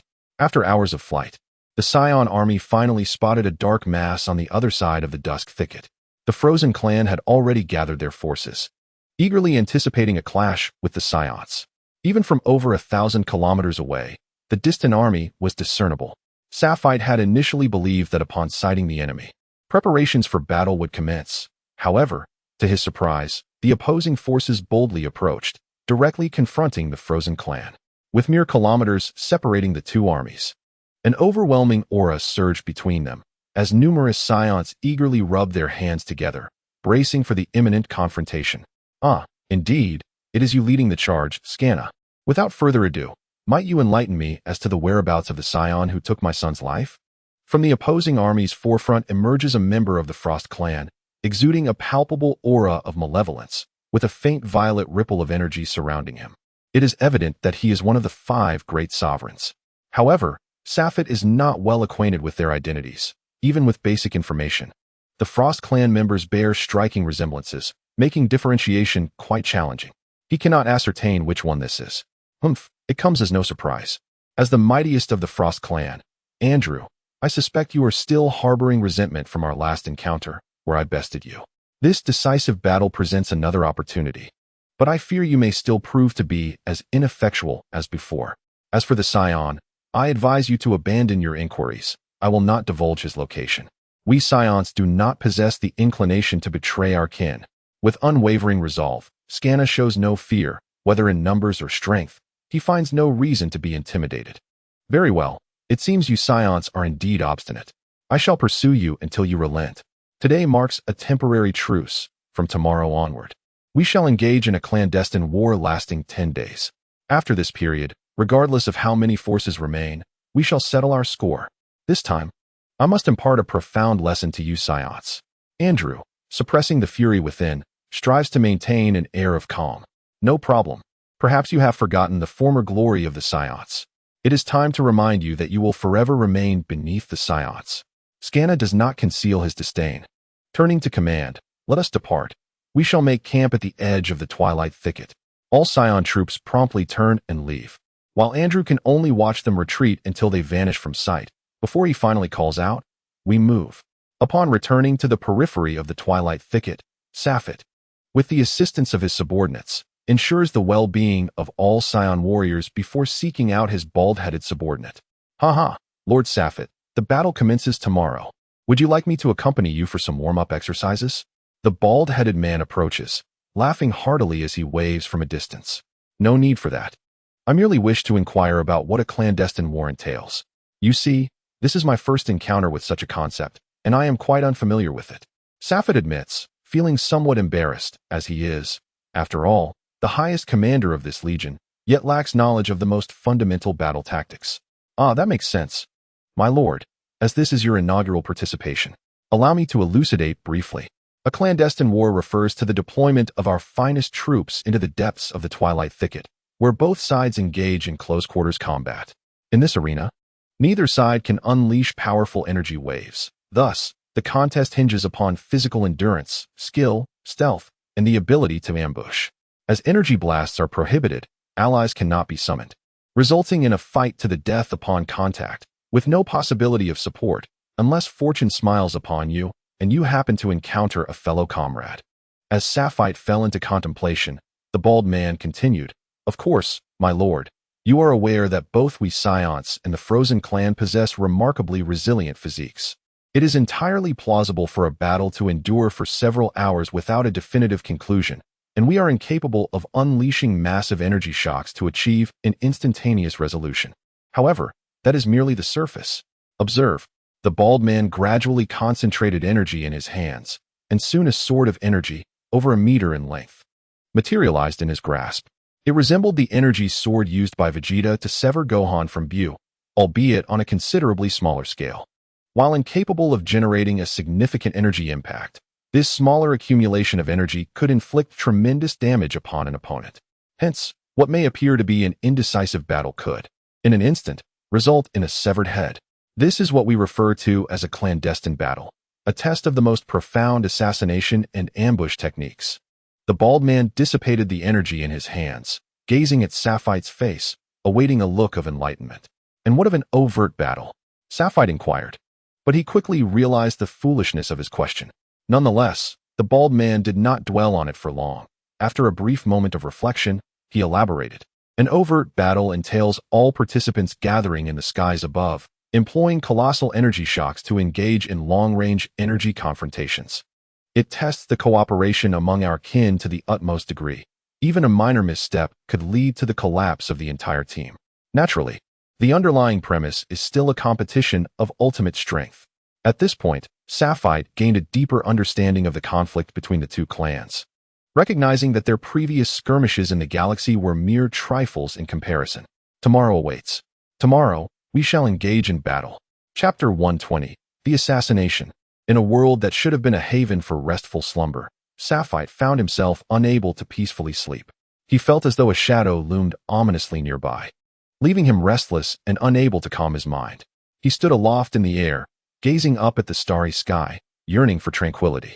He remained in silence for a considerable time, yet the unsettling sensation showed no sign of abating, ultimately culminating in a resigned sigh. Over 10 hours later, the two armies once again faced each other, with the true elite of both sides assembled at the forefront, awaiting the final command. The Frozen clan had mustered nearly 10,000 warriors, while the Scion side consisted of only around 5,000. Although the numerical disparity was significant, the Scions retained a slight advantage.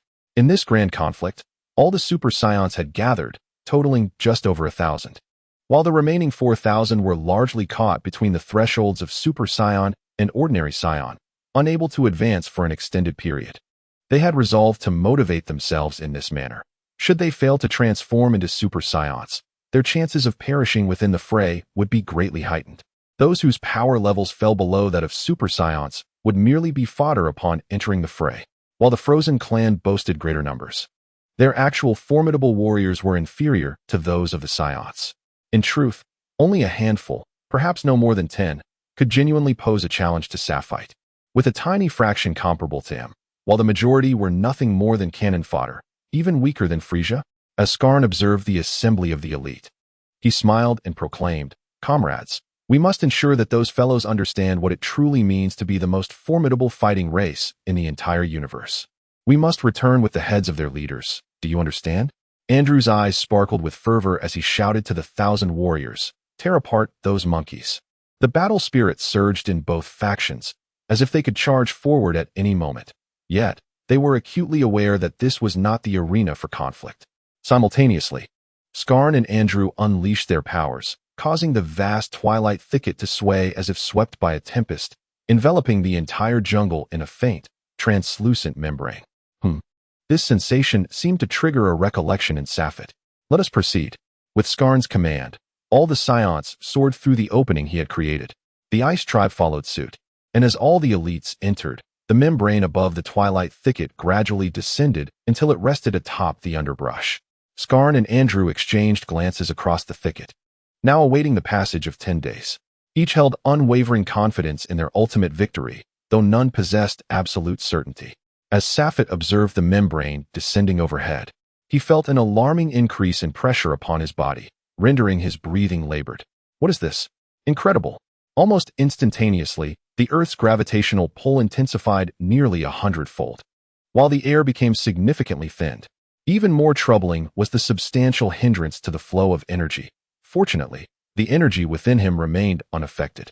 Sapphit slowly acclimated to the surrounding environment, realizing that what once required mere moments to conjure now took several seconds to gather, and upon release, dissipated into the air. No wonder they say large energy blasts are unfeasible. It's not that they cannot be utilized. Rather, given my current energy levels, a single blast would likely exhaust all my stamina. Sapphit sighed, having gleaned the nuances of combat from the bald-headed warrior, yet found himself grappling with significant discomfort when the time for application arrived. In a manner reminiscent of a textbook procedure, Sapphit suppressed his aura, gradually concealing himself amidst the leaves of a tree. Like a hunter patiently awaiting his quarry, he remained hidden for a full 3 hours. Finally detecting an anomaly ahead, 2 members of the Ice Tribe were sauntering leisurely through the jungle. Just 2. Their presence is undetectable. Yet anyone able to stroll so confidently on this path must possess some skill. I should exercise caution. Sapphit silently calculated his approach, with everything in place. The next step was to eliminate them. As the 2 approached, seemingly oblivious to Sapphit's presence, they boasted about their prowess, displaying none of the demeanor characteristic of seasoned warriors. Novices, perhaps? They seek to undermine my judgment by exploiting my vigilance, compelling me to ponder whether those who can traverse this path with such audacity are indeed formidable. Sapphit smiled faintly. Regardless of their status as elites or novices, his calculations remained steadfast.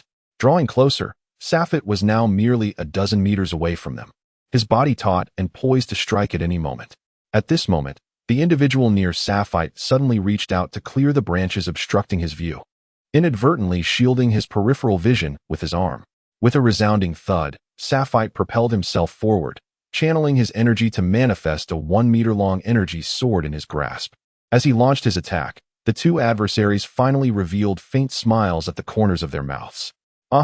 It seems our performance has been quite convincing. We have been waiting for this very moment. The energy erupted instantaneously. One was at the early stage of Super Saiyan 2, while the other had reached the mid-stage of Super Saiyan 2. Kid, you possess quite the audacity to ambush us.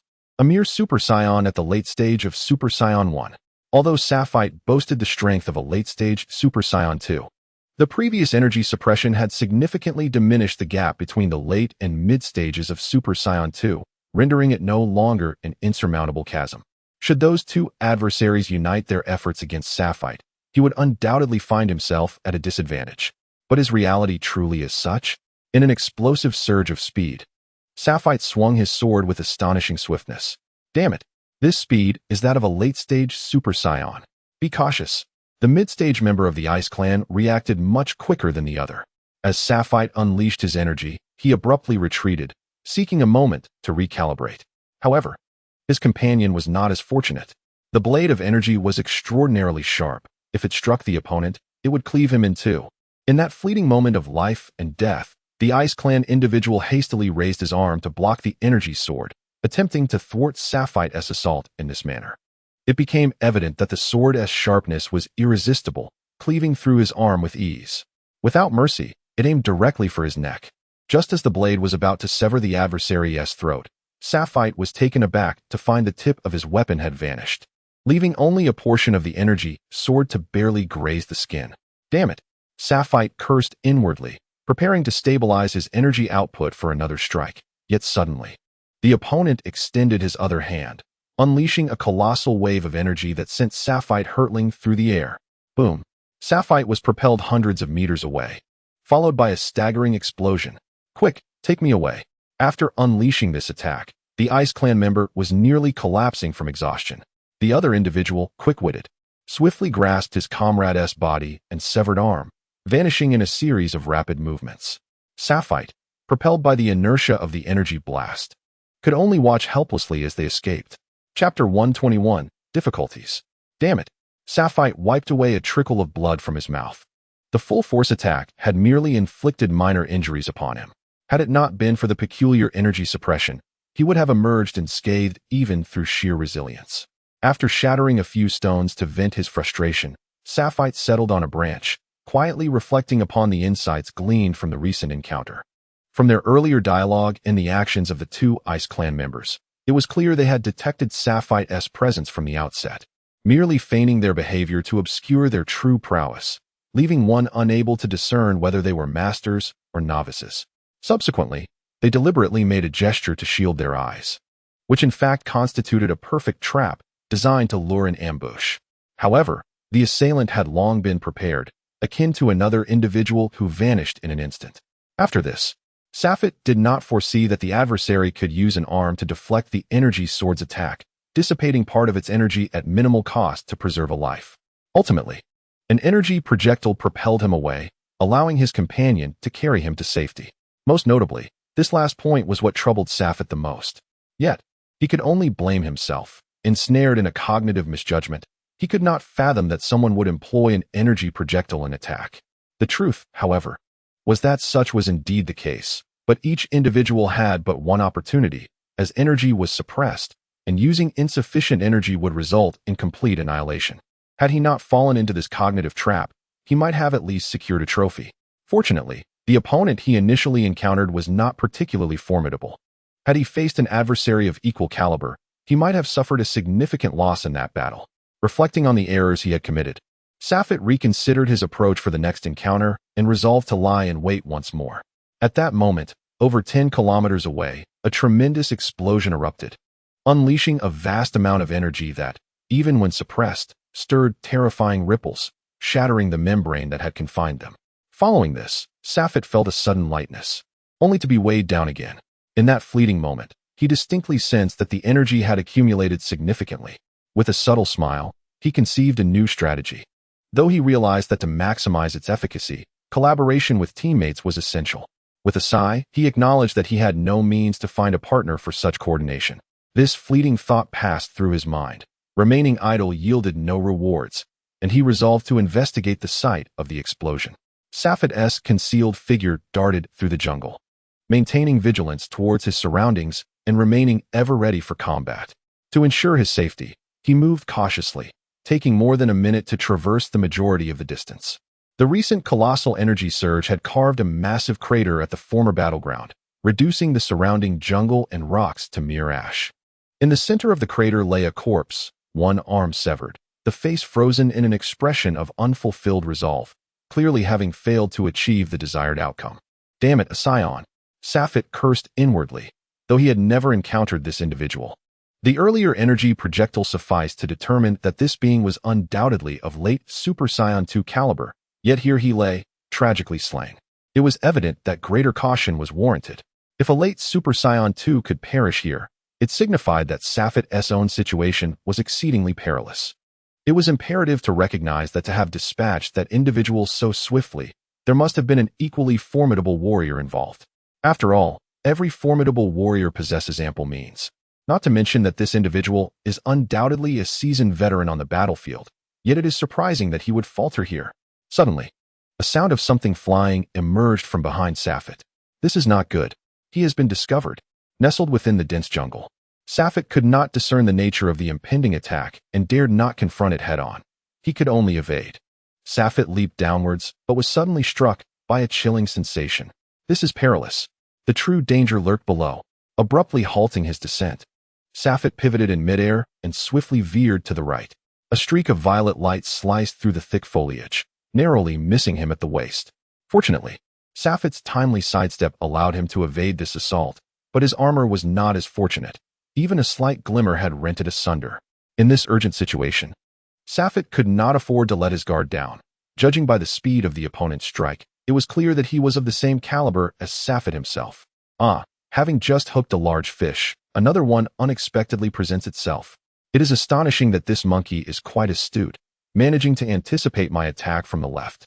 Though he still had not glimpsed the figure, the voice of the adversary echoed through the air. Safet had not anticipated that, after the cataclysmic explosion, the foe would linger here.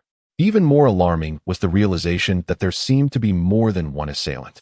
The trajectory of the initial attack differed entirely from the location of this individual, making it exceedingly difficult for him to gauge the combat prowess of the other opponent. Crucially, Safet's ability to evade this strike was partly due to his keen awareness and partly due to sheer luck. Had he not sensed the impending danger, the sweep would have undoubtedly targeted his neck. Even though Safet's abrupt halt prompted the opponent to strike first, had he flown to the left, he might have collided with the gleaming blade. The jungle was so densely packed that even at a distance of several meters, devoid of energy fluctuations, neither party could ascertain the other's position. However, once one was locked onto, escape became almost impossible. While Safet felt confident in dealing with the current adversary, he remained uncertain as to the whereabouts of the other, and in this thick woodland, a moment's lapse could result in being cleaved in two by a sword. In this critical moment, Safet made a decisive judgment.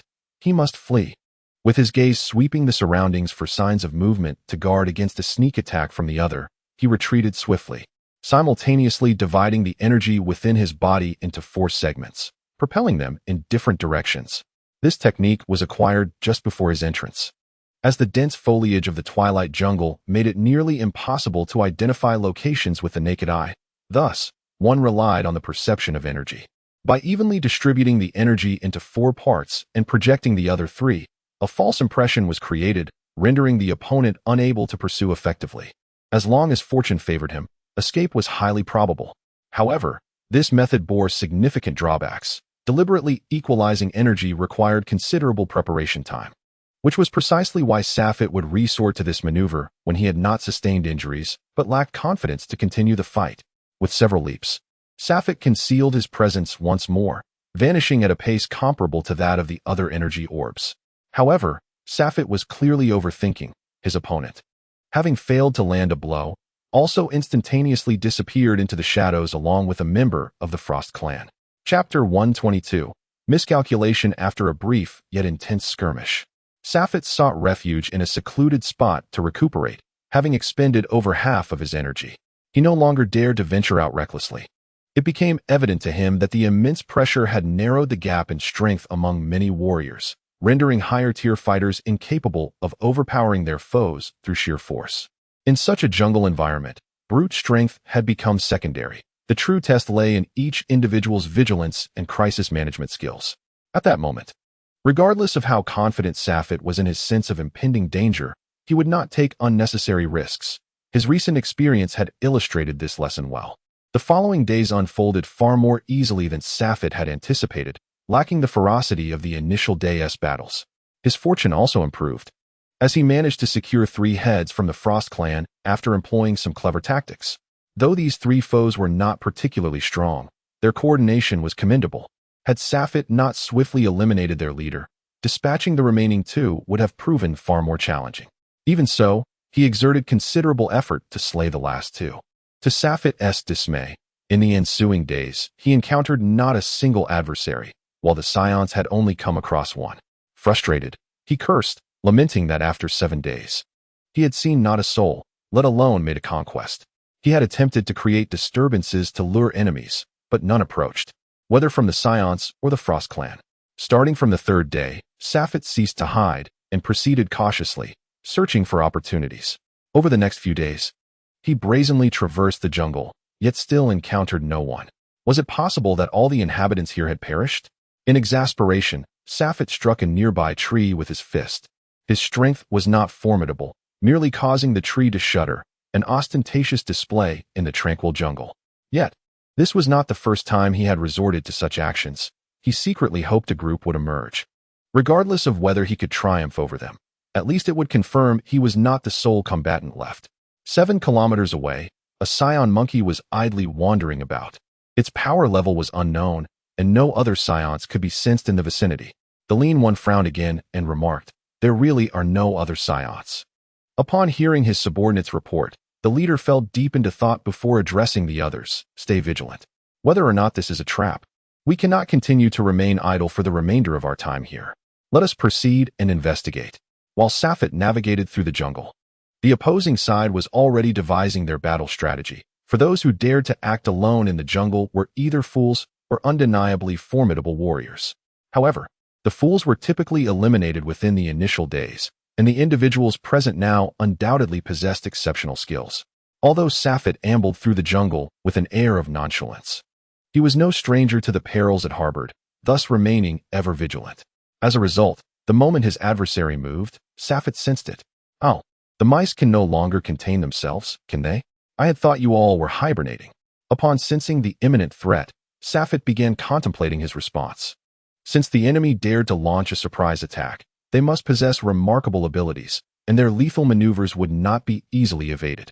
Therefore, meticulous planning was essential for victory. With each careful step, Safet attuned himself to the movements of his foe, not allowing their actions to escape his grasp, feigning ignorance as he continued to advance. 224 meters ahead lay an ambush point. Given the current layout, the initial assault would likely come from the adversary beneath his feet, presenting minimal danger, primarily aimed at forcing him into the air. The next two opponents he would face would undoubtedly be the strongest among them, the primary aggressors. This segment posed the greatest risk, and even if he managed to evade it, he could not afford to lower his guard. With a sidelong glance upward and a slight smile, Safet proceeded forward, silently calculating the timing of the impending assault. As he neared, he exerted every effort to control his body, ensuring no unusual movements betrayed him, continuing his advance as usual. One step, two steps, Safet lifted his right foot, acutely aware that the likelihood of an attack in the next moment was exceedingly high. Just as his foot touched down, he indeed felt an overwhelming sense of danger beneath him. Safet leaped forward, a sharp blade piercing through the spot where he had stood, only to embed itself in empty space upon his departure. The strike missed its mark, and the leader of the Ice Clan, rather than expressing anger, let out a laugh. As if the prey had already been ensnared, awaiting the hunter's harvest. As if foreseeing the events, Safet tilted to the right mid-leap, and a blade of energy whizzed past him from the dense foliage behind. As the energy sword descended to knee height, Safet abruptly bent down. The sweeping strike once again missed its target. How could this be? The leader of the Ice Clan exclaimed in disbelief as he watched his last attack fall short. Safet, reveling in his triumph, laughed heartily, yet he was acutely aware that the adversary's true final strike had yet to reveal itself.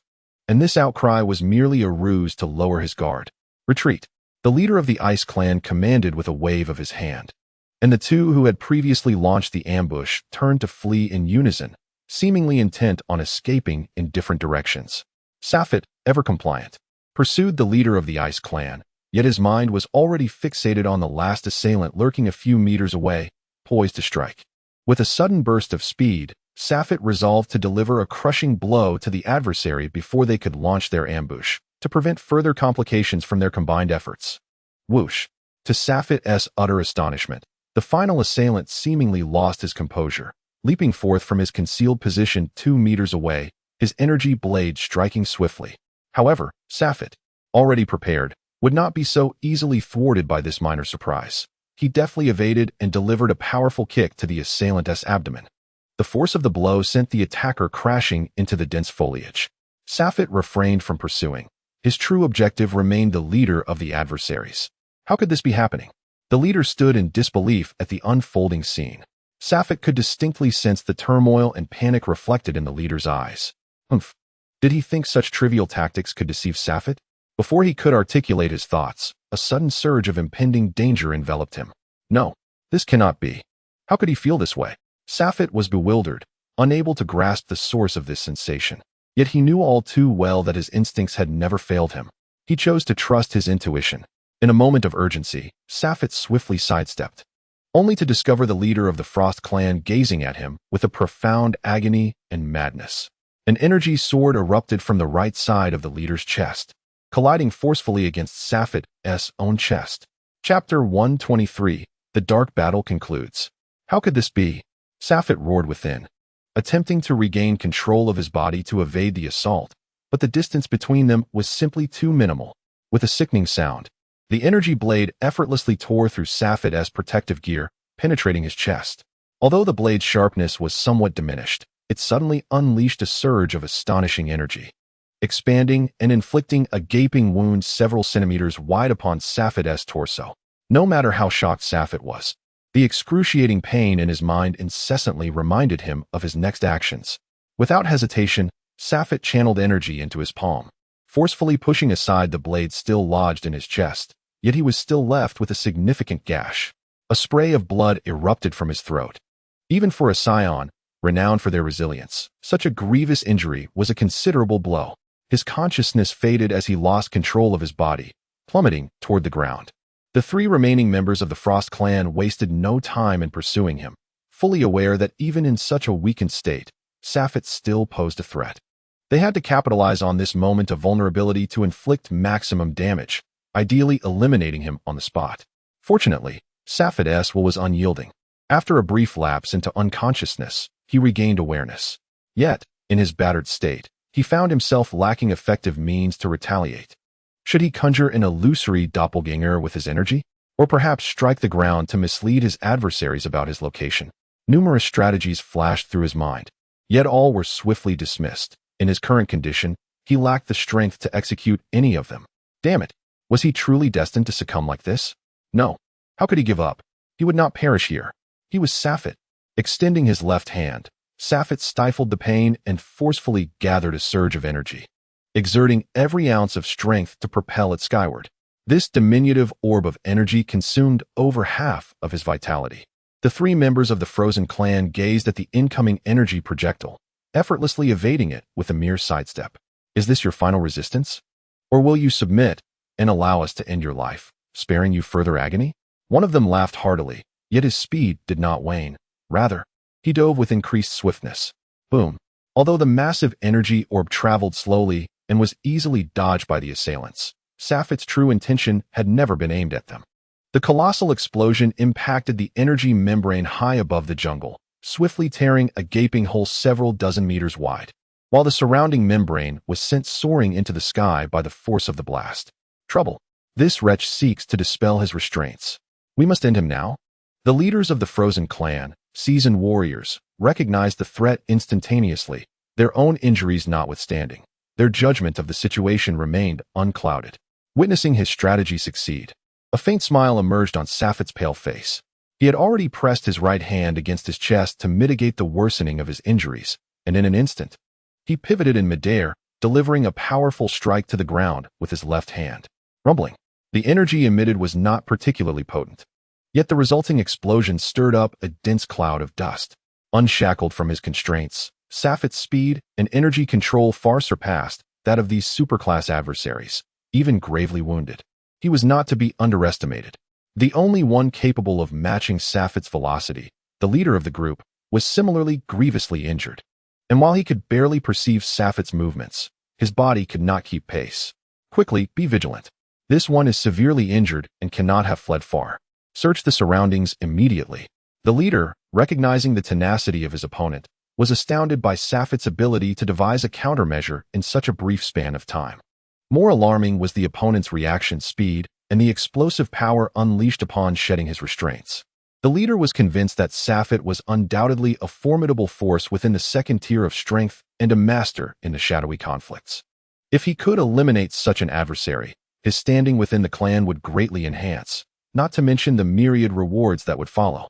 Thus, he was resolute in seizing this opportunity. With the oppressive force in the sky lifted, the members of the Frozen clan regained considerable capability, swiftly searching their surroundings. Yet they found nothing. Damn it! Where has that wretched fiend hidden? The leader, filled with frustration, conceded, I've sustained severe wounds, and this battle has likely drawn the attention of powerful beings nearby. It would be wise to retreat swiftly. Despite his reluctance, he understood the peril of risking his own life. As the membrane, once shattered by Safet, slowly descended from the sky, it rapidly mended itself, and the oppressive sensation returned, once more suppressing the abilities of all present. Gazing intently at the gaping pit before them, the four individuals finally turned away. Time passed uncertainly until, from the side of the pit, a bloodied hand emerged from a mound of earth, followed by a head. Damn it! Realizing that the adversary had departed, Safet felt a wave of relaxation wash over him, and he could no longer control his body, succumbing to unconsciousness. After an indeterminate period, Safet abruptly awakened. Upon sensing the presence of another, he instinctively assumed a combative stance, only to lower his raised hand when he recognized the figure as a scion. "You're awake?" The scion glanced back before turning away again, meticulously sifting through some grass he had gathered from the ground, then crushing it with his hands and placing it before Safet. "You are fortunate. Had I not been a scion, those ruffians would have discovered your presence first, and you would likely have vanished by now. These herbs will aid in your recovery. Take them." Safet wished to express his gratitude, but the words caught in his throat, leaving him momentarily speechless. "Do not worry. The dark skirmish will conclude in half an hour. Unless unforeseen circumstances arise, you will soon return for treatment. Given your grievous injuries, it is best that you abstain from the final confrontation. After all, the outcome of a battle is seldom determined by individual prowess alone." Safet listened silently, contemplating his next course of action. Both fell into a contemplative silence. Despite being in the final half hour, vigilance was paramount. Thankfully, all remained tranquil, and Safet suddenly felt a release within him, as though a colossal weight had been lifted from his chest.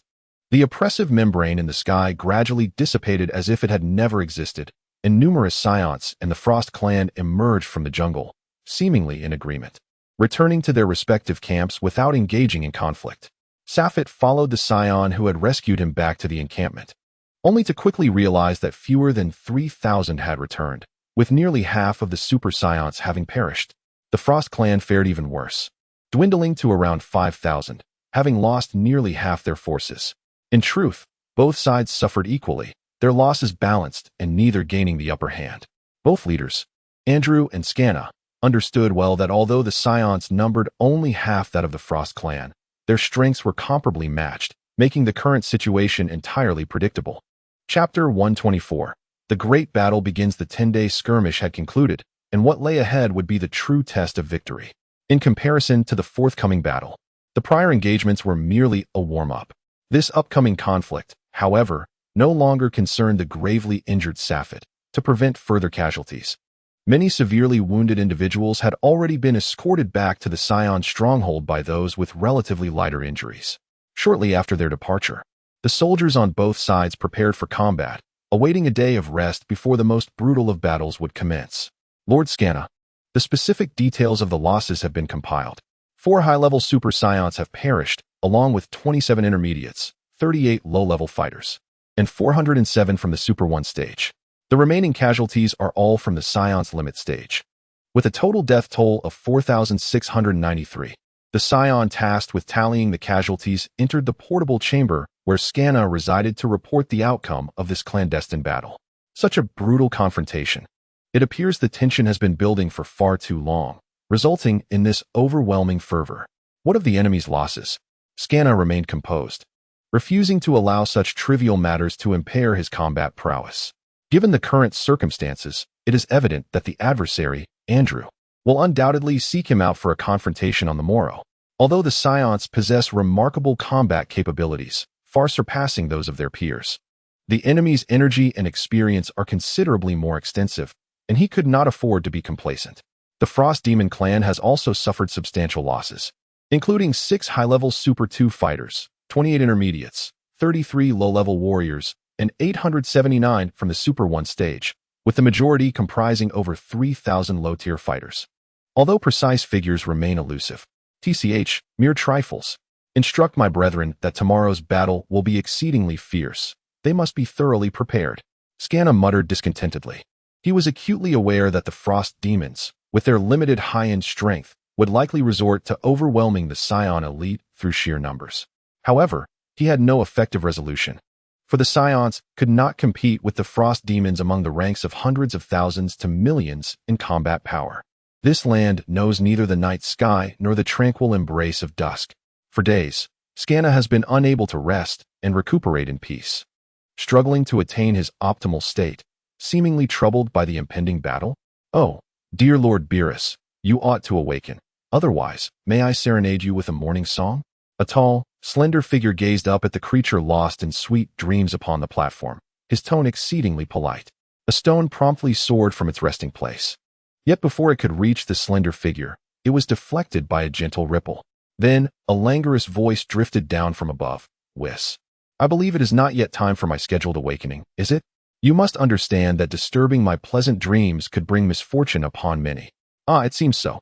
However, Lord Beerus, there is a matter of utmost importance I must convey to you, one that pertains to our forthcoming plans.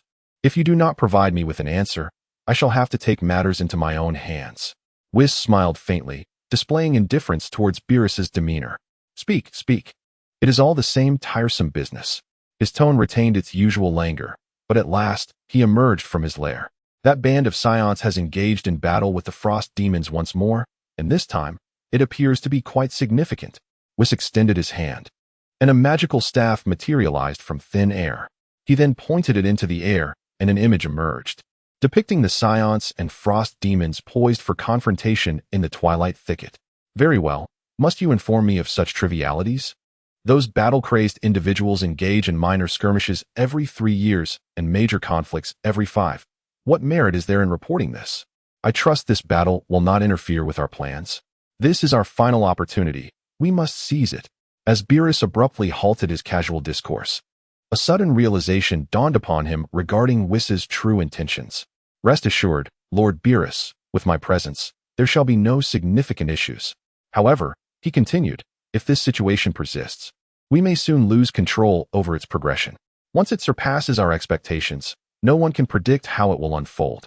Though Whis spoke with an air of nonchalance, an unmistakable concern lingered within him regarding this plan. Never mind. If we must sever ties, so be it. If we cannot extricate ourselves even from our own grasp, then we are unworthy of participating in the final stages of the plan. That is what truly troubles me. After a moment of contemplation, Beerus fell silent, and Whis appeared to be deep in thought as well. Very well, Whis. Please continue to monitor the situation.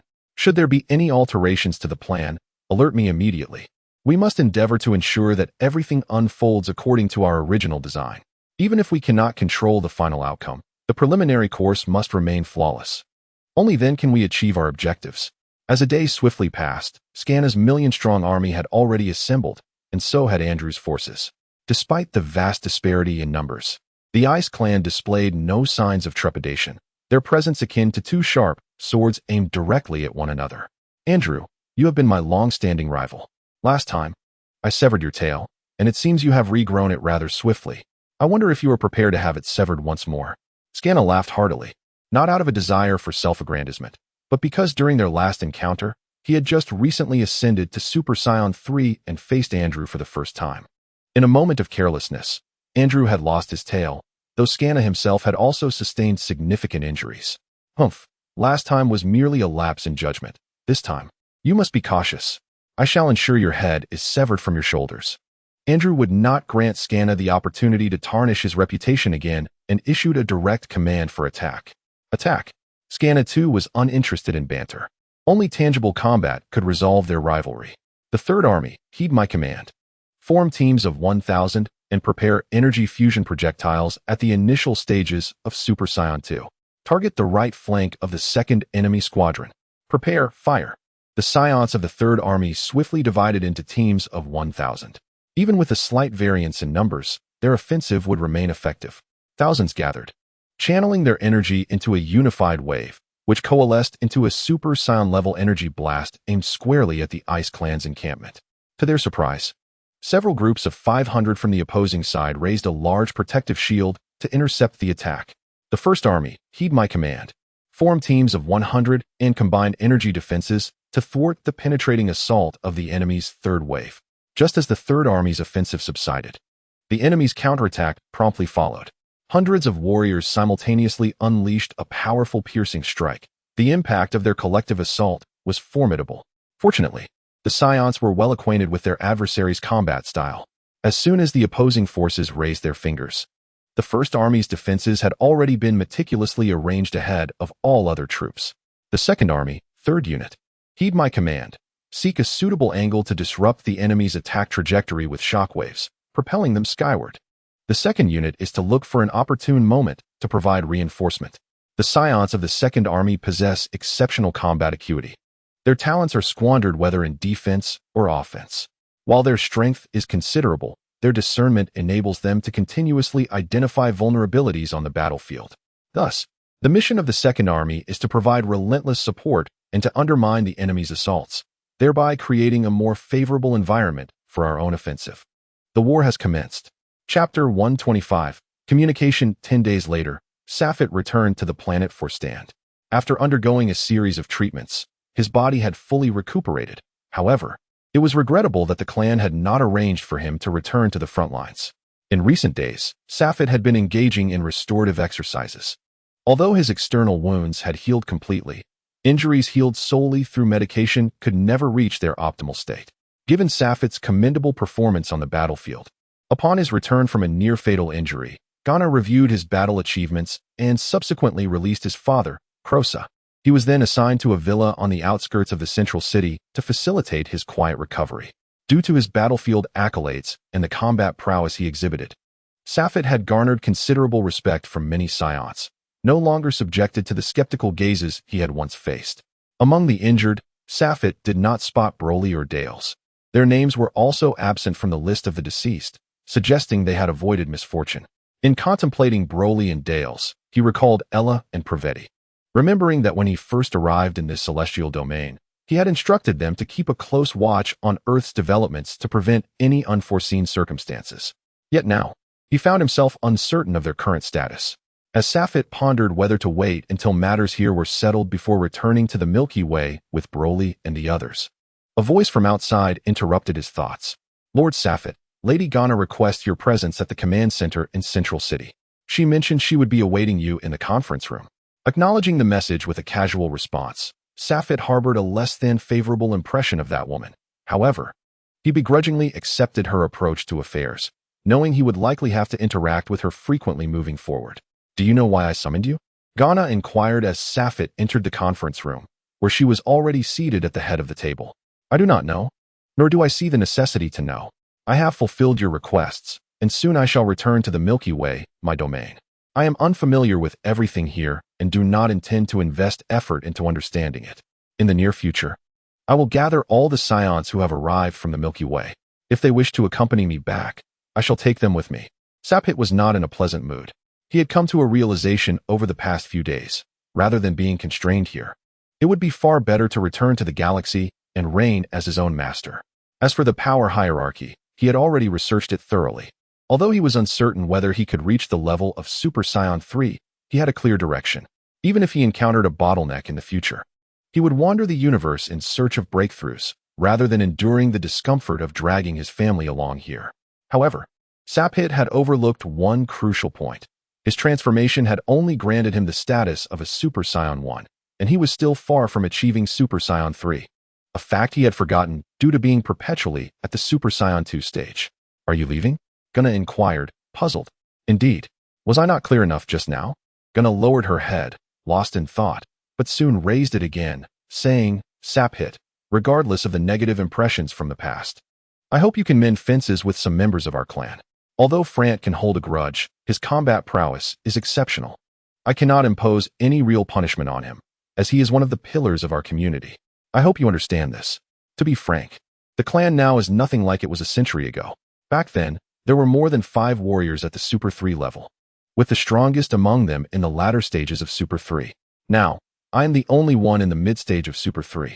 Even more concerning is the internal discord within the clan. While we are stronger than the Frozen clan, we are not as formidable as we once were. Hundreds of years ago, we dominated the Frozen clan with ease. Seeing Safet remain indifferent, Ghana paused before continuing. I do not oppose you sending your father and the others away, but you must stay. Frankly speaking, although the credibility of the legends may be questionable, I still believe that even without the destined Scion King, I can nurture you into that kind of ruler. I believe you can bring new glory to our clan. All you need is time to grow. You should not allow petty personal grudges to incite discord within the clan. Do you understand my point? I do not. I can clearly tell you that I will definitely leave. Do you think I would remain in this unfamiliar place after sending my father back? I do not care about the choices of other scions in the galaxy, but I do not wish for you to stop those who are willing to return with me. Even if I currently lack the power to confront you, I will certainly do so. Safet scoffed and intended to leave. He felt that he could not continue the conversation with this woman. The more they talked, the greater his prejudice against her would grow. Safet, Ghana exclaimed, rising abruptly to shout at his retreating figure. You listen to me. Whatever you choose to do, I do not want it to affect the prosperity of our clan. Remember, the development of our community surpasses everything else, and right now, you are separating the clan. You have a significant chance of being the strongest warrior in our ranks, and thus the new king. Your existence is crucial for the clan's progress, and I will not allow you to leave so easily. If you insist on doing so, do not blame me for being unkind. Humph. Sapphire retorted, refusing to engage further, and turned to leave. Gunna gazed at Sapphire, who turned away and walked off, her eyes blazing with fury as she struck the conference table with a fist, shattering the sturdy stone surface into powder in an instant. On the battlefield, Scanna observed the combat below with an involuntary smile gracing his face. Hey, old friend, do you fancy another bout with me? Initially, he had anticipated that the leader would be that fellow, Fronte, but upon seeing him, it was evident that this lad had been frightened away from the group months ago. Such a pitiable display. With a resigned expression, Andrew proclaimed his strength, his hands gesturing expansively as he shook his head in mock lamentation. What a wish unfulfilled. Though Scanna had matured considerably with age, the inherent zeal for battle within a scion remained untouched. At this stage in his life, exhilarating combat was a rare treasure, and he would certainly not decline Andrew's challenge. As for Andrew's jibe at Fronte, Scanna chose to feign ignorance. Actually, I've been contemplating a matter for quite some time, Andrew began slowly. Scanna, ever the attentive companion, inquired. Oh, pray tell. You see, for the past 50 years, our two races have been locked in conflict, yet we have never truly managed to subdue your scions. Initially, we attributed your prowess to your strength, but now, as you find yourselves in your weakest phase, having lost countless super scions, we still cannot claim victory over you. After much contemplation, I believe I have discerned the true reason, Andrew stated, his hands already gathering energy, while Scanna instinctively prepared for action. Chapter 126, A Great Crisis. The death of Scanna. On the central planet of Sfatond, Sapphire was welcoming his compatriots from the galaxy aboard a spacecraft. Not far from this vessel, Gunna seemed resigned to the inevitability of the situation, silently observing as Sapphire orchestrated everything. As hundreds boarded the ship, and only Sapphire remained outside, Gunna finally approached him, her brow furrowed. Speak swiftly, for this may be our final exchange. However, if your intent is to persuade me to stay, spare your breath. Sapphire retorted bluntly. Indeed, this is likely our last conversation, especially since you refuse to heed my warnings. Yet, I must say one last thing. You are pushing your dearest kin into the abyss. Gunna's hopes for Sapphire's change of heart had diminished, prompting her to utter words that bore a semblance of threat. Sapphire chuckled coldly. What do you mean? Are you suggesting that the galaxy is a vast peril from which we can never return once we enter? Precisely. You know nothing, and thus can speak so heedlessly. You remain utterly unaware of the true horrors that lie within the galaxy. Gunna shouted, aware that such secrets were reserved for the royal lineage, nonetheless. She had long considered Sapphire the next king, making her revelation seemingly justified. Huh, you think to intimidate me with such words? I should inform you that I have nearly unified the galaxy, save for a few minor planets on the fringes. There is no power that can halt the scions. Sapphire declared before turning to leave, his disappointment in Gunna palpable. But the next words. Gunna's next words halted Sapphire's forward momentum. Do you comprehend why we, along with the Frozen clan, dare not venture into the Milky Way? The resources there are abundant and immensely beneficial for the development of our species. Gunna's tone was light, yet it struck Sapphire's heart with the weight of a hammer. It was an undeniable truth that Sapphire harbored a dislike for Gunna, but he had to concede that she was indeed a formidable and cunning ruler. If the Milky Way were truly a ripe fruit, then why did the two strongest clans in the universe refrain from touching it? Just as Sapphire hesitated, a super scion rushed in, coming to an abrupt halt before Gunna, frantically presenting a document to her. My Lady Gunna, an urgent report encrypted at level 3. What is it? Gunna, observing Sapphire's indecision, felt a flicker of hope that there might be a turn in his matters, only to be interrupted by this individual. However, when the Super Scion mentioned the Level 3 encrypted report, Gunna's expression shifted dramatically. Quick, hand it over. Upon receiving the report, her face turned ashen. How is this possible? A mere glance at the report caused Gunna's countenance to change repeatedly. The document contained only a few terse lines. Lord Scanna has perished. The Scion Legion is in disarray. Below this, a video of the battle was attached. At this moment, seeing Gunna's fluctuating expression, Curiosity compelled Sapphire to approach. Observing the text on the report, his face, too, transformed. How could Lord Scanna? Sapphire instinctively began to inquire, but was abruptly silenced by Gunna. Transmit my orders immediately. Summon all Super Scions to Stano Square. I am convening a grand assembly of the Scion clan. Furthermore, initiate a level 1 alert for the entire clan. Gunna inhaled deeply, finally regaining her composure and maintaining her emotional steadiness as she dispatched a series of commands. Once the dispatched Super Scion departed, Gunna activated the video transmitted from the battlefield. The footage depicted Scanna confronting Andrew in the skies, engaged in a fierce battle that persisted for several minutes without resolution. It was not until a powerful collision occurred that Andrew seized the opportunity to unleash a colossal energy wave. Scanna narrowly evaded it, yet during that evasive maneuver, blood suddenly gushed from his arm, which subsequently severed. What is happening? Sapphire exclaimed. The footage, albeit merely a recording, could not possibly capture every action of beings at the third level of power, yet such an abrupt incident was unfathomable. Moreover, with the keen eyes of both Sapphire and Gunna, they had discerned no signs of foul play. Yet, they had clearly witnessed that Scanna had not been touched by the colossal energy wave. What could possibly be the explanation? With his arm severed, Scanna was grievously injured. His combat capabilities diminished, and the assailant finally revealed their identity. It was a member of the Frozen clan. This individual. Sapphire furrowed his brow.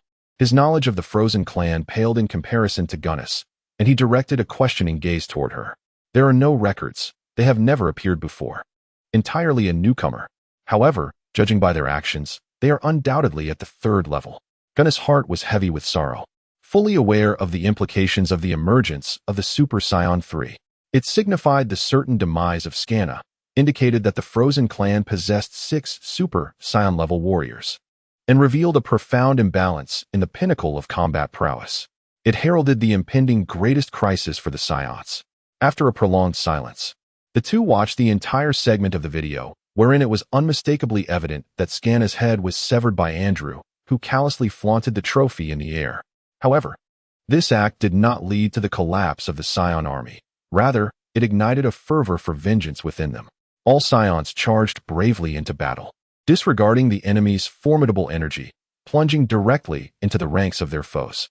Throughout the ordeal, astonishingly, not a single Scion retreated. Witnessing her fallen comrades, Gunna's heart ached. Yet she knew that mourning was not an option. She could only gaze skyward. They were all heroes of the Scion race. Sapphire, if you wish to depart, do so swiftly. I shall not impede your exit, for what lies ahead is the greatest calamity for the Scions. I do not wish for you to accompany us into the abyss. May your lineage ensure the continuation of our people. In that moment, however, Sapphire suddenly found his desire to leave waning. Yet he understood that remaining could very well lead to his demise. The 6 Super Scion-level warriors of the Frozen clan left him feeling utterly powerless to halt their advance. Stay? A familiar voice resonated from behind him. Stay, Sapphire. Turning around, he beheld Crosa standing resolutely behind him. It was his father who had spoken. Regardless of the conflicts that may arise, this is ultimately our Scion homeland. Defending it is your duty. Father, during Frieza's invasion, I retreated with all my humiliation. This time, please forgive me for not being a coward, even in death. I shall continue to fight, even if I cannot defeat anyone. What can flourish under a collapsing nest? Very well, Father, fear not, for I, Sapphire, am no coward. Let the Frozen clan witness the might of the Scions. Chapter 127. The siege approaches. There is but one course of action. Gunna was resolute in her declaration, fully cognizant of the dire situation and the minuscule chance of reversal. What? Sapphire inquired, puzzled, though he speculated it might pertain to the last hidden strength of the Scions. No need to ponder. The Scions have no final strength left. However, if I can break through to the latter stages of Super Scion 3, or even achieve Super Scion 4, I can crush them with absolute power and maintain the Scion's undefeated status. Gunna understood the daunting nature of this objective. She had been stalled at this threshold for over a decade, still devoid of clarity. To accomplish such a breakthrough within less than a month, while the Frozen clan launched their overwhelming assault, was an exceedingly arduous task. Yet, regardless of the obstacles, she resolved to make an attempt. For this was the last glimmer of hope. I shall soon return to inform the clan. In the coming month, I will employ every possible means to achieve a breakthrough. During this period, much will rely on you and Frant. Despite any discord between you, at this critical juncture, I trust you will not create further complications for me. Gunna feigned a smile, saying, You have ruled over the galaxy for a time. I believe these matters will not be too daunting for you. All right, I understand. In the blink of an eye, 7 days passed. Sapphire paced outside a room, hesitating to open the door, only to retract his hand. Damn it! How could the situation have deteriorated so drastically? Turning away, Sapphire abandoned his intention to disturb Gunna, yet felt utterly helpless regarding the current predicament. In just 7 days, the Frozen Clan's forces surged forward, shattering the Scion defense bases one after another, compelling Sapphire to issue orders for all troops to return to the planet's Fortand and activate energy shields across dozens of planets in the system to thwart any form of ambush. However, reality was far grimmer than Sapphire had anticipated. An hour prior, the Scion scouts had detected the Frozen Clan's warships, which would undoubtedly reach the Fortand system within a day. Everything had been meticulously planned. Sapphire roared in frustration in merely 7 days. Regardless of how advanced the Frozen Clan's ships were, it was impossible for them to reach the heart of the Scion territory in such a brief period. They must have commenced their advance the moment hostilities began. As Sapphire hurried towards the command room, a violent explosion erupted beneath him. What on earth is happening? He shouted, but received no response. Finding a window, he leaped out, only to discover that, unbeknownst to him, the Frozen Clan's vanguard had already infiltrated the planet and commenced widespread destruction. At the moment of the explosion, numerous Super Scions had rushed out to counter the assault. A member of the Frozen Clan, seeing Sapphire caught off guard, believed he had found an opportunity. The Scions present were undoubtedly of high rank. If he could slay Sapphire before he transformed into a Super Scion, it would be a significant achievement. Possessing late-stage Super Scion power and launching a surprise attack, he felt he had a chance. But he was gravely mistaken, for he was facing Sapphire, a monster possessing Super Scion strength without the need for transformation. Thus, this minor miscalculation proved to be fatal. Frustrated by the tumultuous battles of the past few days, Sapphire's fury ignited upon realizing someone dared to ambush him. He swiftly evaded the attack, grasped the assailant's head with his right hand, and crushed it with immense force. Die! Sapphire roared, charging towards a transformed member of the Frozen Clan. With incredible speed, Sapphire unleashed his full power, dispatching several dozen frozen demons in mere seconds, drawing the attention of their formidable warriors. Scion! A haughty voice called from behind Sapphire. As he turned, the individual casually beckoned with a finger. Without further ado or unnecessary dialogue, Sapphire charged forward. Boom! Sapphire instantly transformed, elevating both speed and strength to their utmost limits, preparing to unleash his most formidable power in a fierce clash. In this moment, there was no need for hesitation or probing. All that mattered was to vanquish his opponent. As Sapphire engaged in combat with this member of the Ice Clan, 5 remarkable ice demons gradually converged nearby. Who would have thought that a Scion could possess such proximity to the 3rd-level transformation? Fortunately, they had not managed to break through in time. Otherwise, this battle would have undoubtedly become far more troublesome. Towering and cold in demeanor, this formidable foe was none other than Andrew, the one who had previously defeated Scanna. The 4 companions beside him nodded in agreement. They could see that while their ally had not exerted his full strength, managing to contend with someone of a 3rd-level caliber to such an extent was indeed a testament to reaching one's limits. Bang! The 2 opposing energies finally spiraled out of control, resulting in a violent explosion that sent both combatants reeling to opposite sides. Gasping for breath, Sapphire's resolute visage was marked by exhaustion. The toll of their fierce struggle was immense. In stark contrast, his opponent merely took a few light breaths and easily regained composure, revealing an evident disparity in strength. To commemorate this momentous day of the Scion's demise, I shall generously grant you a final minute to deliver your last words. Quais laughed heartily, relishing a sense of exhilaration he had never experienced in his lifetime of combat. Humph! Quais, have you spoken too soon? Today shall be your funeral. Rest assured, I will also grant you a minute to leave your final words. A familiar feminine voice resonated from behind, the commanding presence of Gunna unmistakably powerful as ever. Say what you will, yet the Scions seem to be dwindling. It appears the days when you could strike us down with impunity are long gone. Now you have fallen to the point of being led by women. How pathetic! Quais remained unfazed, confident that with 6 of them gathered, 3 or 4 could easily suppress Gunna without fear. Conversely, behind Gunna, the only one of any note was Saphit, while Fran's whereabouts were a mystery. Just as these words were spoken, Fran's figure suddenly flickered into view, his visage grotesque and drenched in blood. Upon seeing the 6 adversaries, he raised his hand and made a gesture, thumb downwards. You lot seem to have forgotten the mercy we Scions have shown you. You've forgotten who the mightiest warrior race in the universe truly is. Today, we've nearly dealt with the small fry you brought, leaving just you 6 formidable fish. Dare to venture into the Scion base? Prepare for a return with no escape. Chapter 128. The scheme fails no matter how confident Saphit had been before, how composed Gunna appeared, or how forceful France seemed. Saphit now understood one crucial truth. They were deeply at a disadvantage. However, this was not a reason to concede defeat, was it? As if in self-reflection, Saphit smiled slightly. The once unfavorable Frant now appeared remarkably agreeable to him. Frant gestured towards the Quais brothers, beckoning them to follow. Come with me, and I shall reveal to you the essence of a Scion. As Frant brushed past Gunna, her gaze remained unchanged, leaving her with a final remark, "Don't die." A chuckle escaped Frant's lips as he mused.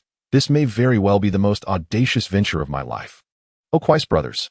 At that moment, the Frost clan showed no inclination to launch a joint assault, but rather respected Frant's choice of adversary. As the Quais brothers followed him into the distance, Saphit, that newly ascended individual, is entrusted to you. I shall handle the rest. Gunna waved her hand. Uncertain if her decision was wise, yet it was undoubtedly the only choice that still held a glimmer of victory. Hey, little 6, do not let us down. Bring back the head of that mutated Scion. We wish to examine it closely. Andrew cast a glance at the two before redirecting his attention back to Gunna. For it was this woman who posed the greatest obstacle to their conquest of the universe.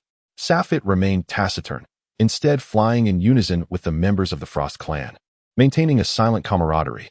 The remaining 4 lingered in silence, patiently awaiting a moment of vulnerability from the opposing side. After a prolonged wait of over 10 minutes, during which neither side moved, Dyla could no longer contain himself and bellowed, "Let the battle commence." Roar. Scion, truth be told, encountering a unique Scion like you to commemorate my entry into this new realm is nothing short of splendid. Come forth, let me witness your limits. After several minutes of flight, Saphit and his opponent arrived at an open field. Saphit remained silent while his adversary continued to prattle on. Can I win? Based on our previous encounters, their strength is formidable, undoubtedly reaching the Super Scion level, yet I feel inadequate. No, the battle has not begun. I cannot succumb to fear before the fight. After so many battles, I certainly have a chance at victory. If brute force won't suffice, I must seek an opportunity for a decisive strike. While his opponent roared with reckless abandon, Saphit remained contemplative, considering his strategy. After several boisterous howls, the opponent, noticing Saphit's lack of response, lost interest, gradually retracting their smile and beginning to analyze Saphit's condition seriously. At that moment of scrutiny, Saphit sprang into action. With a swift motion, he vanished from his original position, aiming to catch his opponent off guard. Nevertheless, Saphit keenly sensed the slight tremor in his opponent's eyes. Did you see that? Saphit teleported behind his foe, his right fist slightly raised, only to be met with a sudden gust of wind from the right. A whip-like kick grazed past Saphit's face as he leaned back, and in that instant, his right fist transformed, gathering a surge of energy that burst forth. He struck the ground with tremendous force, the recoil lifting Saphit's body as he executed a somersault, driving his right foot toward the adversary's neck. With unwavering focus, Saphit suddenly realized that his foot had passed right through his opponent's body. This is dire. Sensing a malevolent threat behind him, Saphit instinctively raised his left elbow. Bam! In an instant of fierce collision, Saphit was thrust away, yet fortunately, his left elbow managed to block the impact, sparing him from any significant harm. Saphit was acutely aware that as the battle progressed, his advantages would diminish. The opponent's speed and strength were nearly on par with his own, but their recuperative abilities far exceeded his own. He had to constantly unleash his utmost prowess, never allowing himself a moment of respite, lest he suffer at the hands of his adversary. He pondered whether this strategy might succeed. Saphit roared once more, striving to maintain his peak condition. And again he moved at lightning speed, this time opting for a direct assault. His right fist shot forth towards the opponent's face, only to be effortlessly blocked. Yet, Safet did not relent. He unleashed a flurry of relentless punches. Though his stamina waned, the results were scarcely impressive. The continuous barrage of strikes began to wear down even the battle-hardened Safet, causing a fleeting pause in his movements. A moment of vulnerability. Xiao Lu let out a wild roar, executing an uppercut that shattered Safet's defensive stance. Boom, boom, boom. His ferocious fists rained down upon Safet's body like a torrential downpour. Following this relentless barrage was a crushing knee strike. Safet was propelled uncontrollably into the air. In a flash, Xiao Lu teleported, leaping atop Safet's head, embracing him with both arms, and delivering a devastating blow to Safet's skull. In that instant, Safet's vision darkened as he plummeted to the ground, creating a massive crater upon impact. Ha ha ha! Xiao Lu's frenzied assault showed no signs of abating. What awaited Safet was yet another barrage of energy blasts. The fierce impact shattered the Earth's rocks, sending countless dust particles soaring into the air. After a moment of chaos, Xiao Lu stood triumphantly in the sky, arms crossed, patiently awaiting Safet's reemergence. However, as the dust began to settle, Safet had yet to appear. Could he truly have been defeated so easily? It seemed a tad simplistic. Perhaps an overestimation of my expectations. Xiao Lu gradually descended, yet his demeanor remained taut and vigilant. When the smoke finally cleared, Safet lay there, breath shallow, utterly motionless. His body marred with countless scars that bore testament to the inhuman treatment he had just endured. Xiao Lu approached cautiously, noticing Safet's lack of movement, and momentarily lowered his guard. He gently grasped Safet's head, smiling down at the still quivering visage, saying, "Fear not, I shall resolve this in an instant, leaving you without any pain." Suddenly, out of nowhere, an energy blade pierced through Xiao Lu's chest. Wounded and weary, Safet finally managed to crack open his eyes, gazing at the trembling and incredulous Xiao Lu, and he mustered a faint smile. Victory! As he watched Xiao Lu slowly topple over, Safet felt his entire body relax, collapsing to the ground. First, he would eliminate this foe entirely, then seek a recovery pod to rejuvenate, and afterwards, he would rush to aid Gunna. The Scions would not falter. After a brief respite, Safet rose slowly, approached Xiao Lu's lifeless form, and prepared to obliterate this adversary. A sudden, intense sense of danger surged from ahead. Quickly, as Safet approached, he found it nearly impossible to evade, yet instinctively, his hands raised in defense, which ultimately spared him from harm. Unbeknownst to him, the gravely wounded Xiao Lu, with a chest pierced through, managed to rise slowly, propping himself up with one hand while extending the other towards Safet, as if to signify the true master of the energy that had just been unleashed. "Well done," he gasped, "to have pushed me to this extent. You are indeed the first." Although Xiao Lu appeared far worse for wear, Safet was acutely aware that his own body was on the verge of collapse. The energy that had felled Xiao Lu was the absolute limit of his physical capacity.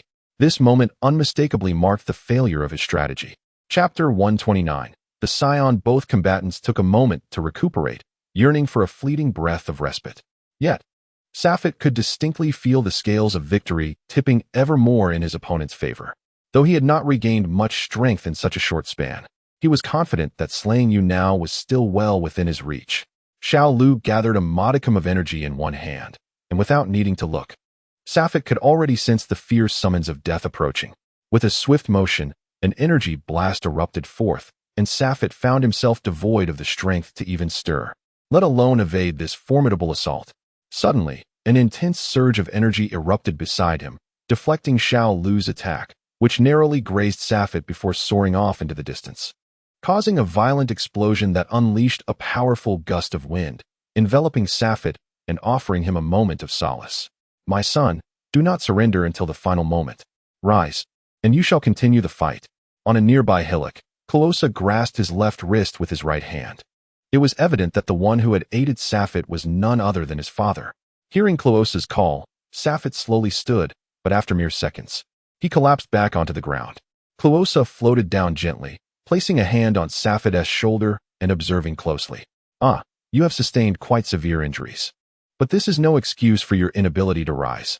Sit for now, and allow your father to impart a lesson on how a scion truly battles." "Father," he mused, the bond between them palpable, before spitting out a mouthful of blood as Xiao Lu's concealed injuries erupted forth, restoring a semblance of color to his previously pale visage. Well then, let me ensure you both meet your end together. That shall be my ultimate act of mercy. Come forth. Let me witness the true strength of your peculiar scion lineage. Despite the debilitating injuries that had significantly weakened him, Xiao Lu's perceptive abilities remained intact. He had ample time to react and counter before his adversary transformed. With a fierce cry, Clowosa unleashed his full power, instantly elevating his combat prowess to its zenith. Observing Clowosa, who remained in his normal scion form, Xiao Lu erupted into laughter. If this is all you possess, you might indeed serve as a rather amusing plaything. Unfazed by the mockery, Clowosa seized the moment and lunged forward with a ferocious assault. His fists, akin to a tempest, struck Xiao Lu's form. Yet the latter did not even attempt to defend, allowing Clowosa to unleash his blows unopposed. How pitifully weak, Clowosa declared. Even this level of force is far too feeble for a proper back massage.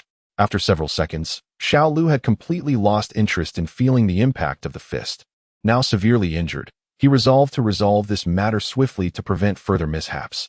In an instant, he seized Clowosa's rapidly advancing right fist, letting his left fist crash against his cheek. Xiao Lu's right fist struck fiercely into Clowosa's abdomen. The sudden and powerful blow caused Clowosa to falter, as if to be propelled away by the immense force.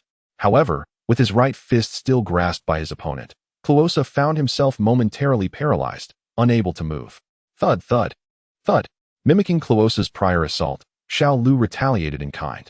Yet, Clowosa's physique was no match for Xiao Lu's strength. Within moments, he resembled a tattered sack, entirely at Xiao Lu's mercy. Observing his opponent's inability to resist, Xiao Lu casually hurled Clowosa towards Sapphite's side. Witnessing his father so gravely injured while he lay helplessly on the ground, Sapphite's eyes glistened with unshed tears. At this moment, Sapphite could sense that his father's injuries were no less severe than his own. A raucous laughter erupted, not from Xiao Lu, but from the battered Clowosa. What are you laughing at? Xiao Lu felt as though all his previous attacks had been dismissed. In an instant, he moved beside Clowosa and with a swift kick, sent him soaring into the sky. Moments later, Clowosa crashed back to the ground. Despite sustaining further injuries, Clowosa did not display excessive pain. His lips curled into a smile, still maintaining his composure. Curse you! What are you laughing about? Clowosa's expression utterly infuriated Xiao Lu, who unleashed another barrage of furious punches upon him. After a flurry of blows, Clowosa's laughter momentarily ceased, yet his weakened body still emanated a glimmer of defiance in his eyes. After struggling on the ground for several minutes, Clowosa slowly rose again, his gaze fixed intently on Xiao Lu. My son, today I impart to you the final lesson. As a scion, you have but two conditions under which you may fall. 1. You perish. 2. Your enemy perishes. Otherwise, you are not permitted to fall until your enemy is vanquished. Clowosa, mustering his remaining strength, leaped with all his might, leaving a bloody mark upon Xiao Lu's face with his right fist. Ha ha ha, since you seek death, I shall send you on your way. Just as Clowosa prepared to strike again, Xiao Lu instantaneously seized Clowosa's head, while a potent surge of energy coalesced in his other hand. No, please no, Sapphite cried out, his eyes wild with desperation as he struggled to rise from the ground. Saiyans never surrender. As Clowosa's fist was raised, Xiao Lu's energy wave had already reached completion, a colossal force that obliterated Clowosa's form, dissipating into the air. Sapphite's pupils dilated in shock, as the scene before him shattered his spirit. What have I come here for? I traversed countless miles just to find you. Yet now, Xiao Lu tossed the remnants of Clowosa's head towards Sapphite, finally allowing a smile to grace his features. Come, let this be your final impression of each other. But fret not, you shall soon meet again in the depths of hell. Sapphite cradled his father's severed head in his hands, gazing at the still ferocious expression upon his face, his countenance devoid of emotion, not a single tear shed. His father's words echoed in his ears. There are only two conditions for falling. One is the enemy's demise, and the other is your own. With a slight tremor in his voice, Sapphite slowly lowered his father's head, finally standing tall at that moment. Scions never concede defeat. Fury simmered within his chest, and without any warning of an explosion, Sapphite's form transformed into that of a purple super scion. Ah, now this is getting interesting. But what can you accomplish in this state, at your last gasp? Do you seek vengeance for your father? Come forth.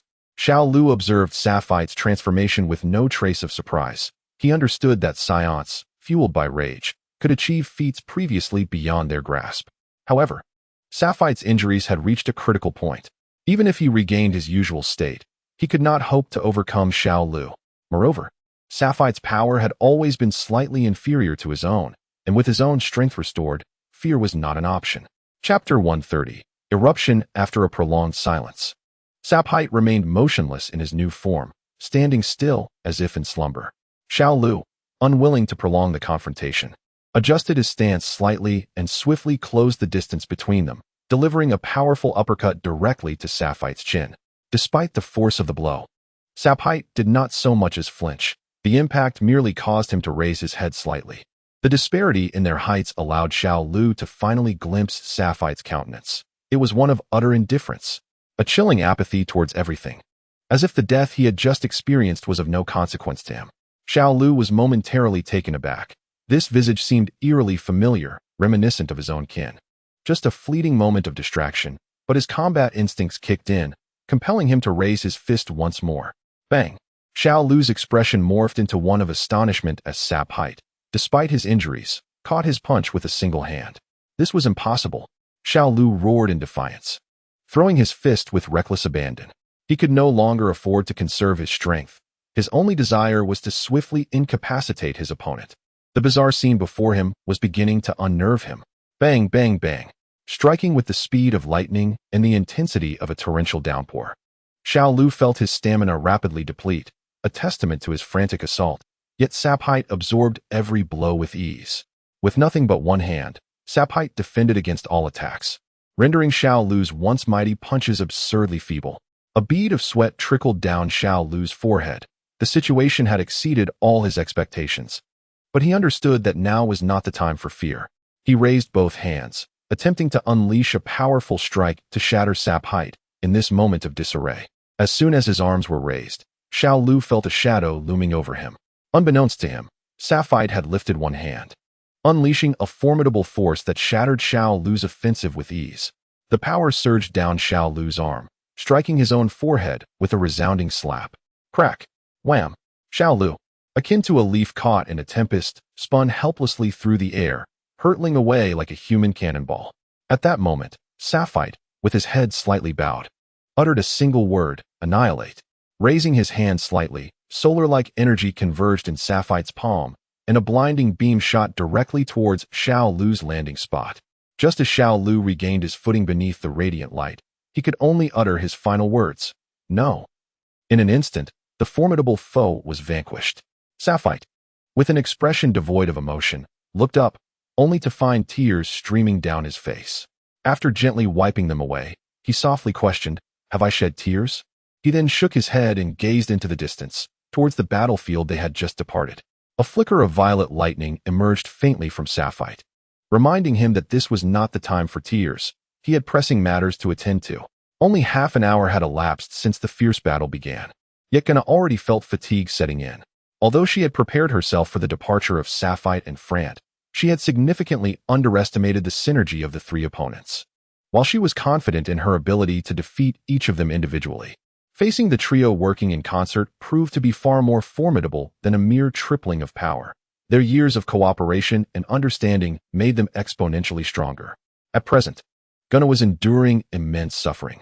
Though her injuries were not grave, the severe depletion of her stamina left her devoid of hope for victory ahead. Casting a sidelong glance, she noted that among her three adversaries, only two bore minor injuries, with little energy expended. The one directly ahead, however, had exerted considerable effort yet remained largely unscathed. Damn it! Gogeta was acutely aware that she could not create an absolute advantage. Each of her opponents was a battle-hardened warrior from the Frost clan, and their repeated encounters had made them intimately familiar with one another's fighting styles. Under such circumstances, achieving a sudden, overwhelming advantage was nearly impossible. Gogeta's eyes remained fixed on the trio, every moment demanding her full attention. The relentless assault from the three had severely drained her stamina, and their sudden cessation of action only fueled her suspicions.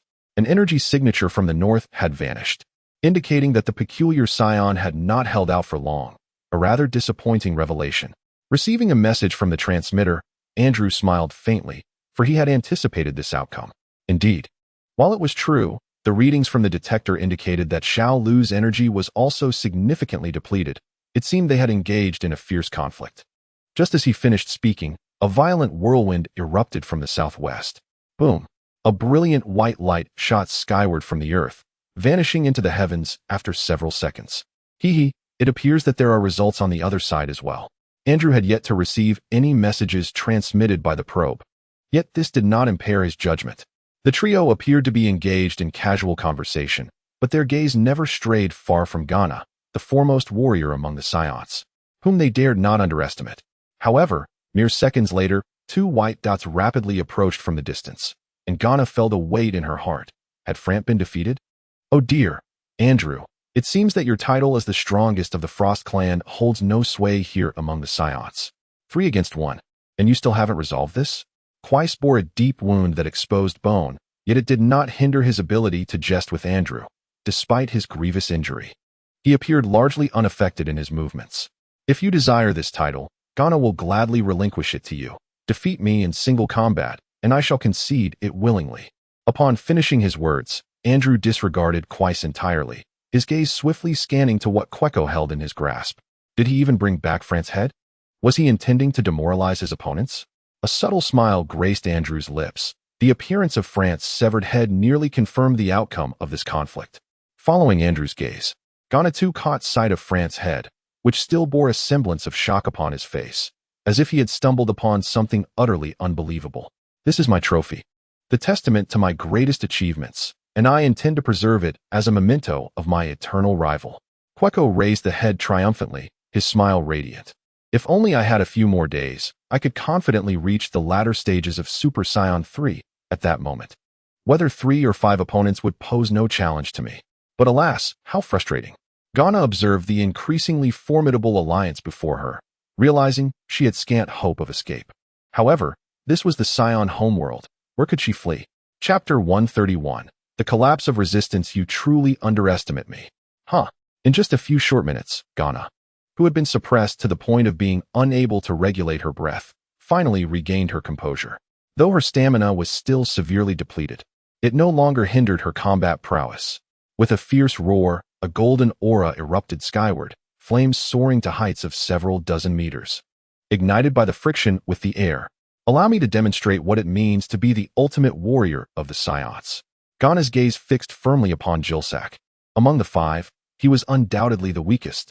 If she could deliver a thunderous blow and seize the opportunity to eliminate the 2 weakest adversaries, a path to victory might yet reveal itself. Ghana closed her eyes, preparing for her final moment of explosive power. As Ghana charged her energy, the 5 adversaries were already poised for battle, their extensive combat experience having taught them that carelessness bears the mark of death. The instant Ghana opened her eyes, her figure vanished from her original position. In the blink of an eye, even the sound of her sonic boom failed to manifest as she appeared behind Jilsak. With but a single motion, the 5 elite warriors of the Frost clan were drenched in cold sweat, their minds echoing a singular thought. How swift. However, this is merely the beginning. Among the 5, the one most filled with dread is undoubtedly Gil Sack, who could never have anticipated that Gunna's primary target would be him. Just as the first word was about to escape his lips, Gunna's fist had already struck his back, delivering a powerful blow that sent him crashing into the ground. The onslaught of punches was relentless, but after 3 solid hits, a swift finger thrust came from the side. At the initial stage of Super Saiyan 3, Gunna lacked the confidence to dispel such an attack outright, forcing her to retreat slightly and reposition herself instantly. She had a new target now. When Gunna's figure reappeared above Daira, there was no trace of surprise on his face. It seemed he had anticipated this very moment. Do you truly think we are mere soft persimmons to be squeezed? Amidst a flurry of punches, Daira was inadvertently struck in the face by Gunna, suffering a minor setback and retreating to evade her ferocity. Yet, he did not show any sign of submission verbally. Indeed, she is worthy of leading the entire Scion race. Her courage and combat prowess are undeniably formidable. Seeing Gunna audaciously launch a fierce assault amidst the 5-person siege, Andrew was unwilling to allow any further mishaps.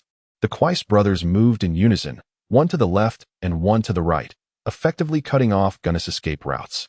Andrew commanded from an elevated position, while Daira faced Gunna head-on, and Gilsack had quietly regained his composure, stealthily positioning himself behind her. With all avenues sealed, Gunna found herself gradually cornered. She was now compelled to adopt a defensive stance, acutely aware that even the slightest opening would be ruthlessly exploited by the 5 adversaries, leaving her no opportunity to counterattack. Whoosh, whoosh, whoosh. The 5 moved instantaneously, encircling Gunna with rapid, fluid motions, yet they refrained from launching a direct assault, seemingly waiting for the perfect moment to strike.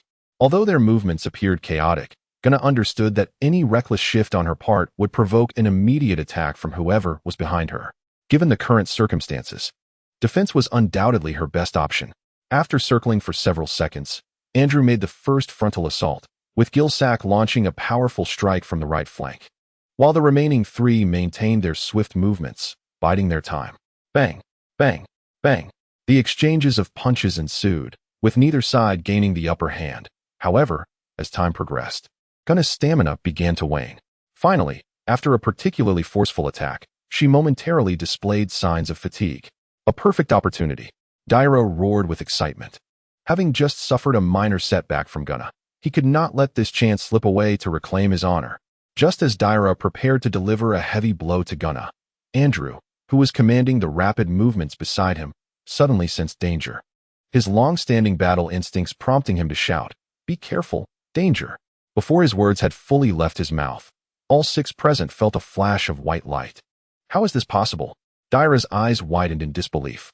The newcomers slowly claimed the head in their hands, their expression impassive as they inquired, "Oh, is there something you find hard to believe? Pray tell." Casually discarding the head of Delra, the newcomer slowly turned around. It was Safet, who had just arrived from another battlefield. The purple lightning. Andrew observed Safet's peculiar transformation and the swirling purple lightning around him, feeling perplexed. However, within moments, he realized that Delra's head had been severed from his body. "I am quite astonished. You managed to break through in the heat of battle and eliminated 2 of our prominent generals." Upon witnessing Delra's lifeless body fall, Andrew's expression darkened considerably. Safet paid no heed to Andrew's words, glancing around the battlefield before speaking. "Is Frant dead? It seems you arrived just in time." "Indeed, it was not too late. I had not anticipated that you could ascend to this form of Super Saiyan 2. Your power must rival that of a Super Saiyan 3, perhaps even more. With the 2 you have vanquished, our alliance still holds significant odds of victory. Truly, you are the savior of the Saiyan race." At last, I see a glimmer of hope. Gunna felt the immense energy emanating from Safet, reigniting her fighting spirit.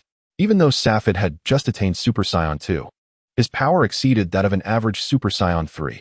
Coupled with her own strength, they stood a good chance against 4 early-stage Super Saiyans.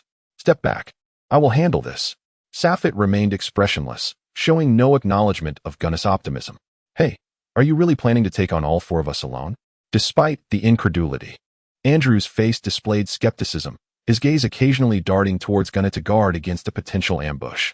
Safet seemed indifferent to their thoughts, simply extending his hand and pointing towards the 4, his fingers curling slightly. "Quais, Quaiko, Liangjin, be wary of Gunna. That woman hasn't entirely lost her combat ability. I will test this young one's prowess with Gilsack." Andrew wasted no time, promptly organizing the upcoming battle. In an instant, Andrew and Gilsack rushed in from opposite sides, intending to launch a surprise attack. However, the moment they moved, Safet acted as well. In a flash, he appeared before Gilsack, with pupils dilating in alarm. Gilsack instinctively threw a right punch at Safet, seeking to break through his assault and gain a moment to react. Safet raised his arm, firmly grasping Gilsack's attacking right arm, and with a single hand, he exerted tremendous force, gathering a tempest of energy. "Retreat!" Andrew bellowed, but it was too late. Boom! A shockwave akin to the aurora obliterated Gilsack's entire body, leaving a large, fan-shaped crater in the earth. Safet slightly lifted his arm, casting aside what remained of Gilsack's right arm. In mere moments, Safet had annihilated nearly half of the opponent's fighting strength. Chapter 132. The Alliance of the Quais Brothers. The events unfolded with such rapidity that none could react. Gilsack had vanished into thin air. "This is impossible." Andrew widened his eyes, overwhelmed by the extraordinary events unfolding before him. As one of the most formidable warriors in the universe, the power exhibited by Safet transcended the very realm they inhabited. The Quais brothers, who had initially worn expressions of mockery, suddenly shifted to a grave demeanor. Their previous confidence shaken despite still appearing to hold an advantage. Twice, cease holding back. Otherwise, we may all be trapped here. For the first time, Andrew, who had maintained his composure throughout, revealed a hint of panic. The Quais brothers positioned themselves on either side of Andrew, setting aside their usual rivalry in the face of a formidable adversary. Oh, is this truly effective? Safet observed the trio forming a strategic triangle, poised for mutual support. Yet his expression remained unchanged. As his words faded, he vanished from sight, reappearing alarmingly close to Andrew. Andrew's demeanor tightened, his gaze suddenly catching a fleeting shadow, and he exclaimed with excitement, "I see it." At their level of combat, merely catching sight of an opponent indicated that the battle could still continue, not that they were utterly powerless. Having discerned Safet's frontal assault and assumed a defensive stance, Andrew was well prepared to confront the impending storm of attacks. In an instant, Safet appeared before Andrew, his previously emotionless face breaking into a faint smile. And so what? Just as his voice reached Andrew's ears, Safet had already positioned himself behind Andrew, standing still and surveying the Quais brothers. "Andrew, he's behind you. Counterattack." Quais could no longer contain his shout, but in the next moment, Andrew's head slowly slipped away, leaving Quais in shock, his tail twitching uncontrollably. "Impossible. I am." Andrew's final words were left unspoken. "The weaklings have all vanished. In truth, you two possess considerable strength, at least enough to make me feel pressure akin to Gogeta. Why do you willingly assist Andrew? Nevertheless, I have no interest in understanding. Come, entertain me." Safet gestured, signaling them to commence their attack. Gogeta stood astonished by the spectacle before her, fully aware that Safet had previously been merely a super scion of the first level. How could his power have escalated to such heights? Observing the purple lightning surrounding Safet, she instinctively understood that he had ascended to the second level. However, such overwhelming might was undeniably terrifying. The strength of Safet at the second level surpassed her comprehension entirely. Although she herself was not at her peak, she could distinctly sense that Safet was not in his optimal state. If he could attain such power without being at his zenith, he truly deserved the title of the legendary king-level Super Scion, a man capable of leading the Scion race to unparalleled glory. "Thank you, Safet." At that moment, Gogeta felt an unprecedented sense of relief. It seemed someone had seen through their hidden cards. Quaico's expression was grave. He was not surprised that Safet could see through his combat prowess. It was not unexpected. His strength had long surpassed our comprehension. "Brother, do not let your guard down. This adversary is formidable." Quais felt a sense of foreboding as he witnessed Andrew's effortless demise. Having engaged in battle with Andrew numerous times, he was acutely aware of the latter's capabilities. If their opponent could dispatch Andrew with such ease, it was indeed alarming. He understood that even with his brother's assistance, they could not defeat Andrew so effortlessly. After their exchange, they began to execute a series of intricate gestures, and soon a purple light emerged, binding their bodies together. Facing you truly evokes memories of the terror imposed by the Scions years ago. However, this is the Scion's weakest moment. If we do not seize this opportunity to eliminate them decisively, we may have to wait an eternity to dominate the universe. With the activation of the secret technique, Quaico felt a wave of relief wash over him. Gogeta was momentarily taken aback by this arcane method, but then recalled something significant and called out to Safet. "Safet, these two are employing a technique that can channel their energy into one individual, allowing for instantaneous transfer to another. Once linked, their power will be greatly amplified. Exercise caution." "Oh, how delightful. Show me what you can do." Safet smirked, though his demeanor suggested he was not taking the situation seriously. The two charged at Safet, one advancing while the other lagged behind. Quaico launched a frontal assault, while Quais appeared to linger behind him, seemingly with no intention of engaging directly. Safet's exceptional combat intuition quickly revealed to him that this technique could only channel energy to one individual, thus temporarily enhancing the strength and speed of a single combatant. With a flurry of punches exchanged, the clash was vibrant and intense. Quaico's power and speed had indeed been significantly augmented. He was now on par with a late-stage Super Scion. However, as this power was derived from a temporary boost after several encounters, Quaico exhibited a slight imperfection in his control, which Safet seized upon, landing a solid blow to his face. In the moment Quaico was sent flying, Quais leapt forward. Rushing to Safet's side, and the two began to unleash a torrent of strikes upon him.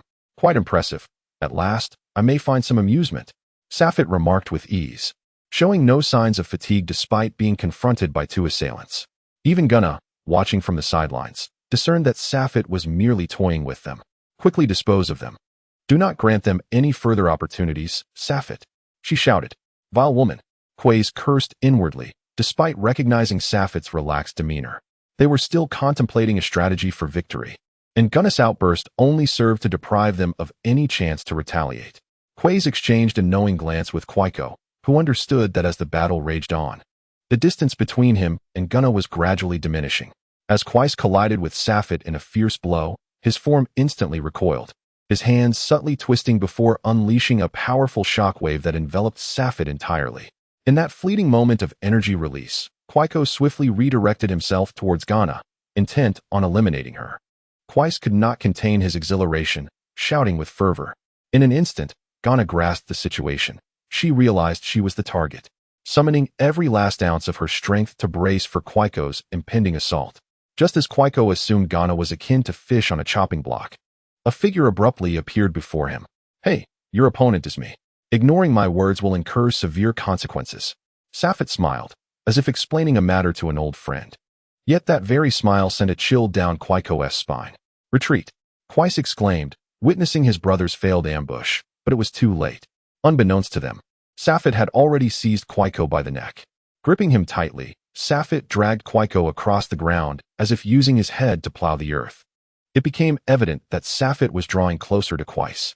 With his neck in a vice grip, Quaiko transferred all his energy to his brother, who was now contemplating a strategy as Safet approached. Though this scion was more powerful than himself, the fact that he was holding his brother with one hand presented a potential opportunity for a devastating counterattack. Quays fixated intently on Safet, waiting for the moment he would draw near. As the two drew closer, Safet's hand unexpectedly found its way to Quays's neck. This is bad. The thought flashed through the brothers' minds, becoming their final realization. With a resounding thud, the collision of their skulls erupted, blood splattering in an instant, powerful enough to shatter planets. Gunna could scarcely believe it. She had thought herself cornered, yet the counterattack came with such swiftness and ferocity. We won. Ha ha. Gunna laughed heartily, marveling at how hard-fought this victory had been. After dispatching the two, Safet stood silently for several moments, before casually discarding the lifeless bodies and gazing skyward with a sigh. How utterly dull. After a brief respite, the two returned to the command room. With the formidable adversary dealt with, the remaining minor threats posed little challenge.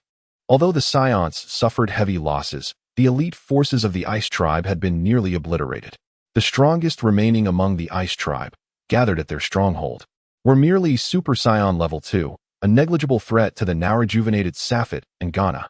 As the battle had unfolded in the Scion's domain, many planets lay in ruin, now in dire need of reconstruction. A multitude of tasks awaited Gunna's attention for delegation and organization. Meanwhile, the hero of the battle, Safet, remained sequestered in his chamber, recuperating from the ordeal. My lord Safet, Lady Gunna requests your presence in the conference room. On this tranquil afternoon, Safet had intended to seek out Gunna for a matter of importance, only to be unexpectedly greeted by her summons. 10 minutes later, he arrived at the conference room, which was already filled with the surviving Super Scions following the great battle. He was the only one yet to arrive. Lord Safet has arrived. Your seat is over there. Upon entering the conference room, the previously solemn discussions among the attendees ceased, and they warmly greeted Safet. Although they had not witnessed his vanquishing of the Frost Demon's king, they could all feel the magnitude of his power, fostering a deep-seated respect for him. Safet nodded slightly in acknowledgement. You have come. How was your rest? From this day forth, the Scion clan shall require your guidance. Gunna slowly rose from her seat of authority and gestured for Safet to take his place. I have come merely to request a coordinate, Safet replied, shaking his head slightly, indicating he had no intention of sitting down. What coordinate? Provide me with a spaceship. I wish to journey to the frozen primitive planet. Gunna's expression shifted dramatically, and she resolutely declined. Absolutely not. You may go anywhere, but not to the frozen primitive planet. I speak not as a request, but as a command. I do not wish to resort to violence against my kin. Do you comprehend my intent? Safet's demeanor remained resolute, unaffected by Gunna's refusal. With your current authority, You should have access to information about the Frozen Clan's primitive planet, as well as events from 60 years ago. You ought to review this information before making a decision. Ghana had not anticipated Safit's unwavering stance. Given the current tribulations faced by the Scions, it was unthinkable for two prominent Scion leaders to enter into conflict. I have already reviewed that information. What of it? If I am prepared to go, I have made all necessary arrangements. Safit persisted, his conviction unyielding. Since you have already perused it, you should understand that when my uncle led several formidable Scions to the frozen primitive planet, they sought to achieve what no one had ever accomplished since the conflict between our clans began. But what was the outcome? You are well aware. Ghana could no longer regard the confidentiality of the documents. Seeing Safit unmoved, Ghana continued, my uncle, alongside two Super Scion Level 3s and two near Level 3s. A powerful assembly swept through their path with ease, rendering the Frozen Clan powerless. Yet upon reaching the frozen primitive planet, the five mightiest warriors of the Scions were annihilated within a mere minute. Even my uncle, at the pinnacle of Super Scion Level 3, could only endure for a few seconds before being utterly obliterated, leaving me with but one final admonition: never set foot on the frozen primitive planet. In an unknown moment, tears streamed down Gunna's face, her previously resolute tone gradually shifting to one of pleading. I acknowledge your formidable strength. Yet I never believed you could annihilate the frozen primordial star. We are currently in the most challenging phase for the Scion race. Please stay. Let us devise a plan to restore our lineage before considering a journey to the frozen primordial star. Is that agreeable? No, there is no need for further persuasion. There are matters I must attend to, and they are imperative. Safite disregarded Gunna, striding towards the exit of the conference room, leaving behind a final declaration. Prepare a single-man spacecraft for me. I shall depart immediately. After several days of recuperation, order on the Scion home planet had been fully restored, and Safite's name resonated in the ears of countless clan members. For the hero of their race, commands would be executed with utmost diligence, regardless of their nature. Although Gunna remained the supreme leader of the Scions, Safite had become the spiritual pillar for many. Should their orders conflict, it was believed that countless Scions would rally behind Safite.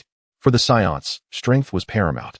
10 minutes later, Safite had made all necessary preparations and awaited the final adjustments of his spacecraft in silence.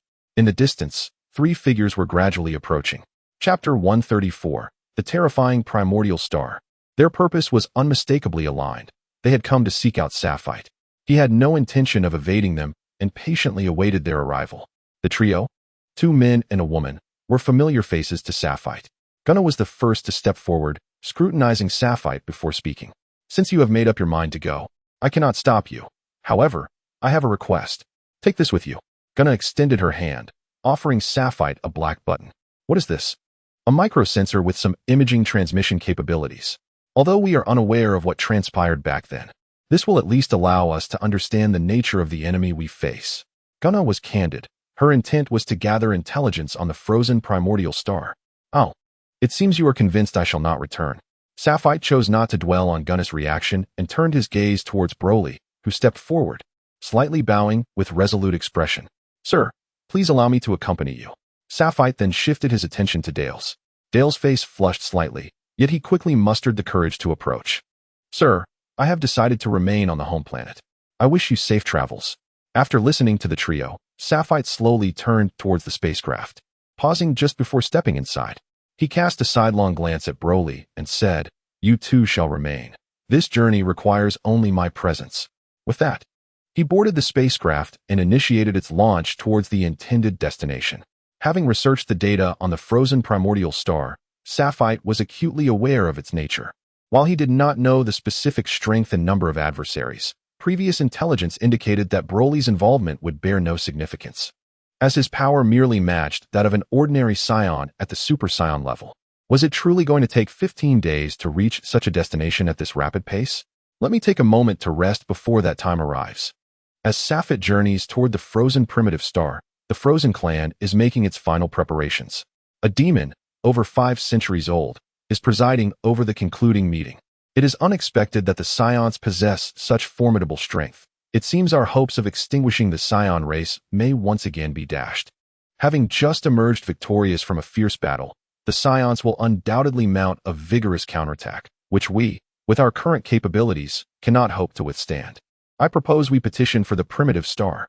Agreed, agreed. The members present at the meeting represent the pinnacle of the Frozen clan's fighting prowess. Although there are no longer any at the Super Saiyan level 3, these individuals are all at the Super Saiyan level 2 limit. Due to the constraints of transformation, they can achieve no more in their lifetimes. Thus, let us commence the execution of our plan. Notify all clan members with power exceeding 500 to assemble, selecting a majority to be sent to the primitive star. The remaining members should be gathered and settled on several nearby planets to avoid being slaughtered by the Saiyans. In just 15 fleeting days, Safet's spacecraft neared the frozen primitive star, with the clock having already alerted him to awaken. There are still 3 hours until arrival. Father, soon you shall witness the demise of the Frozen clan. Safet gently rose to stretch. The 15 days of rest had rendered his body somewhat languid. At that moment, the last group of Frozen clan members stepped onto the primitive star, where numerous icy crystals suddenly pierced their bodies. Within mere seconds, all the clan members were absorbed, and as death approached, their faces bore expressions of ecstasy, as if they were about to enter paradise. On this planet, there was one exception among the clan members. Upon closer inspection, this individual did not possess a complete body. With only a small portion remaining, this clan member, despite his severed limbs, began to sprout flesh buds. Over time, the activity of these buds became increasingly pronounced, ultimately erupting into a complete arm, akin to the regeneration of a Namekian. Once his arm emerged, the man slowly levitated, his chest cavity also gradually blossoming until he was fully restored. Suddenly, he opened his eyes wide, clenched his fists, and gazed in wonder at his surroundings. As information flooded in, a look of understanding crossed his face, and he self-deprecatingly mused, "I never imagined I would see this day. How intriguing."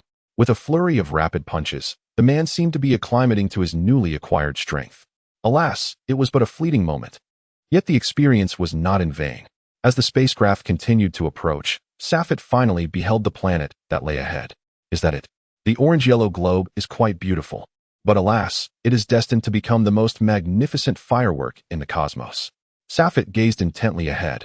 On board the ship, Gunna's visage suddenly appeared.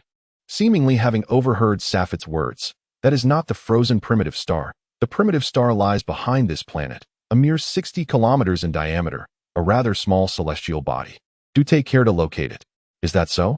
The outcome will be the same. Safet, do not let your guard down. Ensure your safe return." Safet, unwilling to listen to Gunna's further remarks, casually ended the video call. As Safet deftly maneuvered the spacecraft, he finally caught sight of the frozen primordial star described by Gunna, a faint smile gracing his lips. "Is that it?" However, just as Safet drew nearer, the frozen primordial star abruptly shrank at an astonishing speed until it vanished from view. "Elder, the primordial star has disappeared," exclaimed a monitoring officer on the orange-hued planet, his expression shifting dramatically as he called out to the elder beside him. The elder's countenance grew grave, disregarding the officer's disrespect, and instead gazed intently at Safet's spacecraft gliding through the sky. He spoke slowly. "Have we truly reached this juncture? It appears that the last card of the Science has been played. The fact that even the primordial star sensed a threat is indeed terrifying." Safet watched in disbelief as the frozen primordial star vanished, yet he did not linger on it.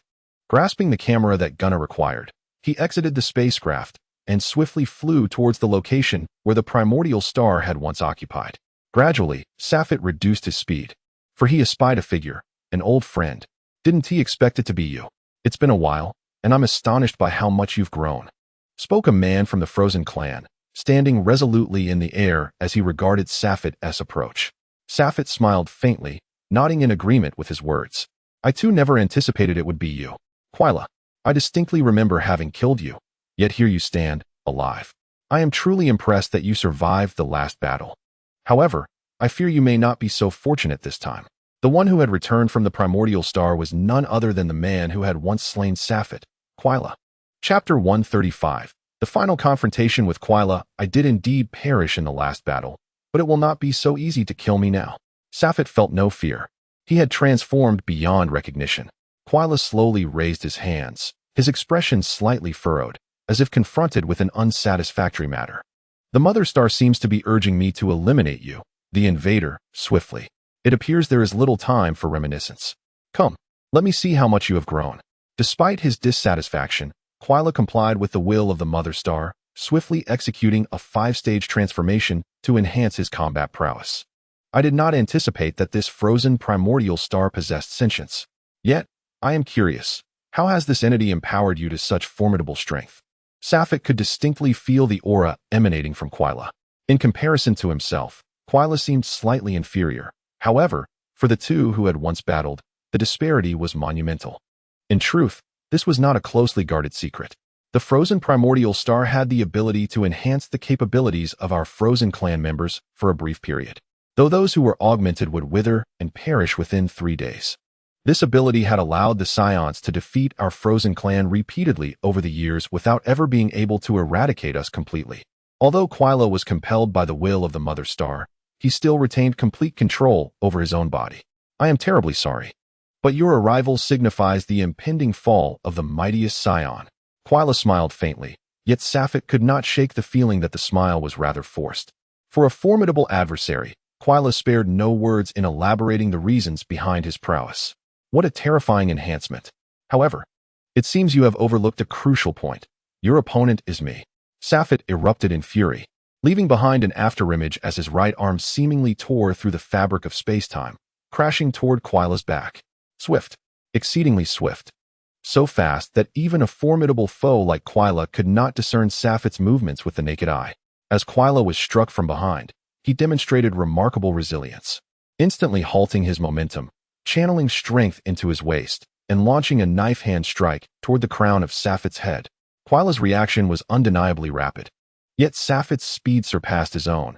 He slightly tilted his head to evade, only to suddenly feel a wave of pressure around his neck. A commendable response, yet regrettably, the force behind the knife hand lacked sufficient power. Had it been against an ordinary opponent, the gust generated by that strike would have been lethal. Alas, for me. Even breaching my defenses proves a challenge. Safit indeed made an error. Had it not been for the opponent's insufficient strength, that attack would have inflicted severe injury.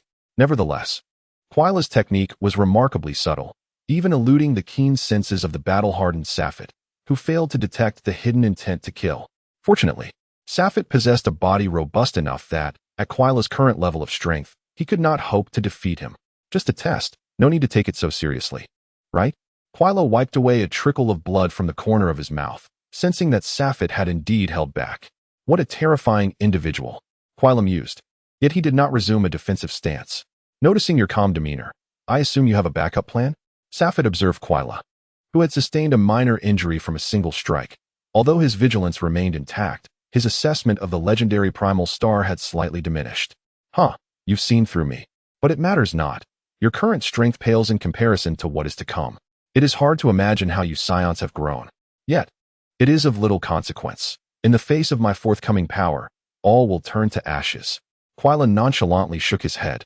Oh, I await it. Quila clenched his fists tightly, the aura surrounding him intensifying, surpassing even the explosive moment of his previous transformation. Safit, you should know that our frozen clan can achieve a maximum of 5 transformations, a feat that no one has ever surpassed, and I have never doubted this. However, I now truly understand that by devouring the primal star of ice, I can gain an additional transformation, combined with my exceptional talent, leading to a 6th transformation that has never before graced the cosmos. With every transformation comes an ultimate breakthrough, drastically enhancing all aspects. As Quila unleashed his power, the energy of the universe seemed to heed his call, converging into streams of aurora that flowed into his being. It surged. It continued to surge. In Safit's incredulous gaze, he realized that Quila had transcended his limits. As Quila came to a halt, Safit could deeply sense that Quila now stood on par with him. The nonchalant expression that Safit had previously worn was finally replaced by a smile. Is such a thing truly possible? Having successfully transformed, Quila resembled a newly emerged black hole, exuding an overwhelming sense of pressure that bewildered Safit's perception. Although the transformation was complete, I understood that the members of the Frozen Clan continuously enhance their power as they age. If my memory serves me right, you should still be quite young. Safit had perused documents on the Frozen Clan, noting that age correlates with their combat prowess. This is not difficult to explain. Our physical shackles gradually unlock with age. However, With the assistance of the primordial star, I have surpassed the limits of Super Saiyan 3 countless times. Now, as I extend my hand, it feels as though the surrounding planets could shatter. Quila is savoring the newfound power, experiencing a sense of rebirth. Safet's expression grew solemn. The opponent's strength indeed exceeded his imagination, yet he felt no fear. The sheer magnitude of their energies rendered it impossible to discern who held the upper hand. Merely observing their auras suggested they were evenly matched. As the battle loomed, an unexpected visitor hastened from the depths of outer space. It seems a grand spectacle is about to unfold. Shall we indulge in some barbecue buns while witnessing an unprecedented clash, Lord Beerus? With a casual wave, Whis unveiled the scene of Quila and Safet, yet neither of them noticed. A dog-like creature stood resolutely in the cosmic expanse, arms crossed. Its demeanor far less relaxed than Whis, keenly observing the two warriors' transformations. Their strength was now comparable to that of the blue-haired Super Saiyan god Goku he had encountered before. But alas, it still fell short. Though he feigned dissatisfaction, one could sense a glimmer of anticipation emanating from Beerus. Indeed, I should take precautions. My remaining strength is waning, and I am uncertain when I will find a new source of power. I once believed Goku was our beacon of hope, but regrettably, he faltered at the final hurdle. Now, having reached this juncture, there remains considerable promise. Whis savored the delicacies brought from Earth, and with a flick of his wrist, the cosmic space near the frozen primordial star seemed to be isolated. Whis' eyes sparkled, revealing his eagerness for the forthcoming battle. Chapter 136. Ephemeral bloom. With the completion of the sixth transformation, Quila's form underwent a change, now bearing a resemblance to Frieza, or more accurately, embodying the ultimate form of the Frozen clan. Both combatants continuously replenished their energy, fully aware of the formidable opponent before them, and neither dared to show the slightest hint of complacency. Silently, they pushed their combat power to the utmost limits. At that moment, the very space surrounding them seemed to be condensed by their energy, with even the floating dust particles daring not to stir. Boom, boom. Two terrifying sonic booms resonated from the sky, one after the other. Though the sound was not overwhelmingly loud, the shockwaves inflicted considerable pain upon many other members of the Frozen clan on the planet, causing them to clutch their heads in agony. Whistle.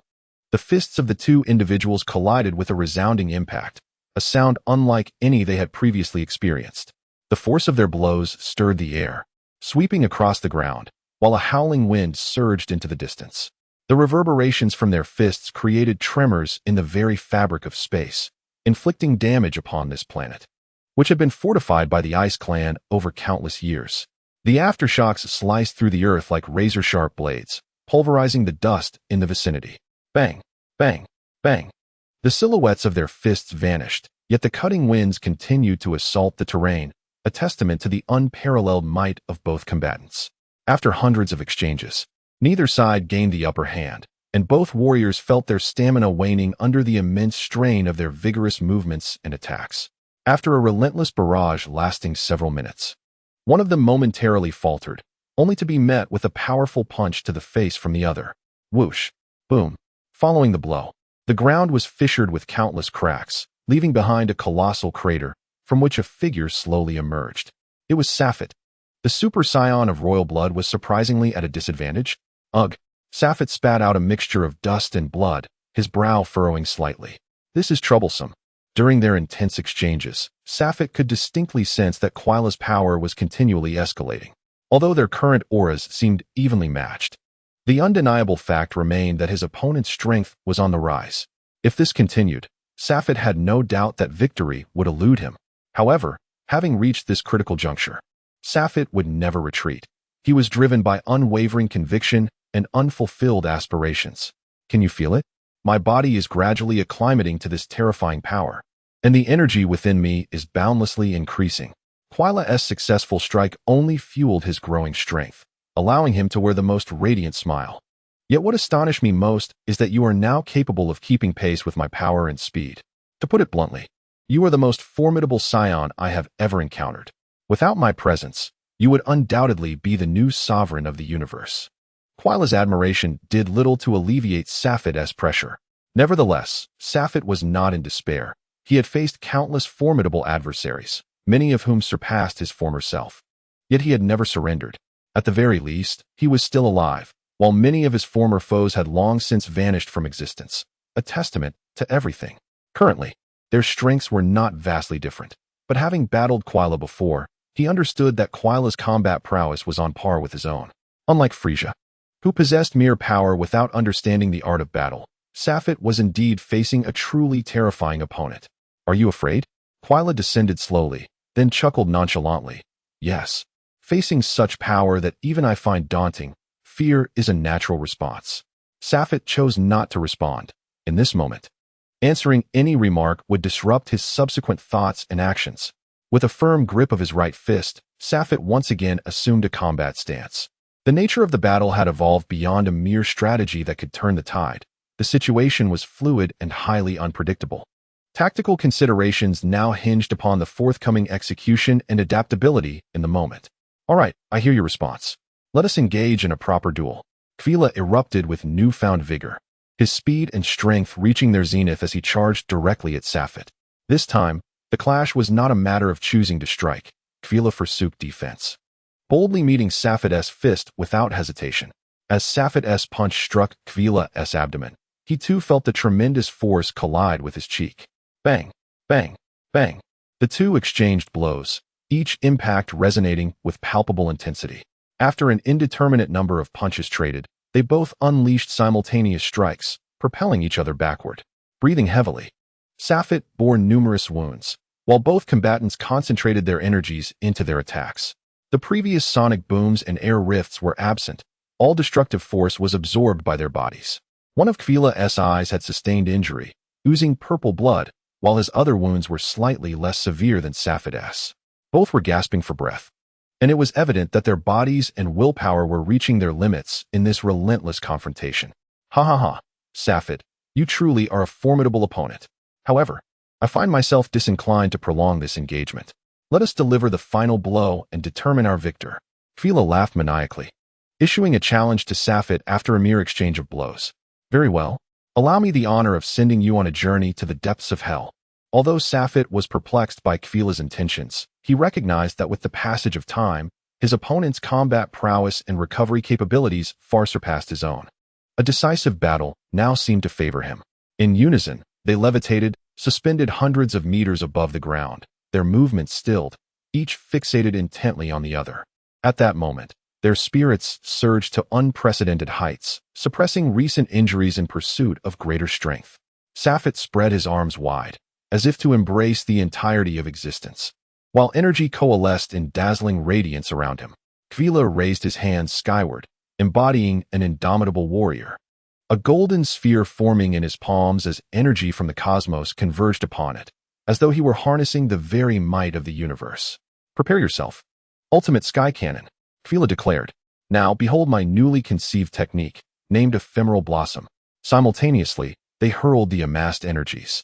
Safet's pure white energy surged toward Quila with an unmatched conviction, while Quila's golden beam collided violently with the white pillar, unleashing an explosion of brilliance that illuminated the entire earth. Chapter 137. Primordial Crystal. The two contrasting energies clashed relentlessly, each consuming the remnants of their power in a fierce battle of attrition. A sense of intrigue enveloped the atmosphere, as Beerus savored the last morsel of his dessert, admiring the clash between the two warriors with unabashed admiration. In terms of pure energy, their combined force barely constituted half of his own, leaving them significantly short of the standards set forth in their strategic plans.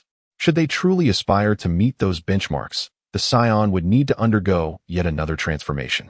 One could only hope he would attain it, for the genuine opportunities for us to reverse the tide have dwindled to less than 5. At this juncture, Whis found himself unsatisfied with the energy exhibited by the two contenders. Their current prowess fell far short of Beerus's level, rendering them unfit to partake in the ensuing plans. Having clashed for an extended period, both warriors began to falter, suggesting that a resolution to their contest was imminent. With a nonchalant gesture, Beerus reached for his plate, only to find it devoid of any remnants. Suddenly turning his head, he sprang to his feet, exclaiming, "Whis, what happened to the leftover piece? Who permitted you to consume it?" Whis, with a slight chew, mumbled indistinctly, "It's quite the spectacle. It shall conclude shortly." As their stamina waned, their grasp and control over energy began to diminish. The colossal energy they wielded started to dissipate, and even the shockwaves emanating from their confrontation obliterated the very planet beneath their feet. A series of explosive bursts of energy erupted, crashing into the ground and stirring up clouds of dust. Within moments, the entire planet had transformed beyond recognition, teetering on the brink of collapse. Huh, Safet bellowed, disregarding the aches coursing through his muscles, resolutely continuing to harness the latent energy within him.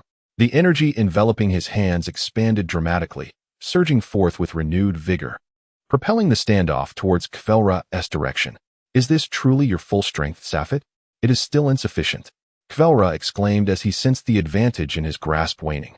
He too unleashed a renewed burst of energy, but rather than thickening, his energy aura became increasingly pure, resembling a translucent force.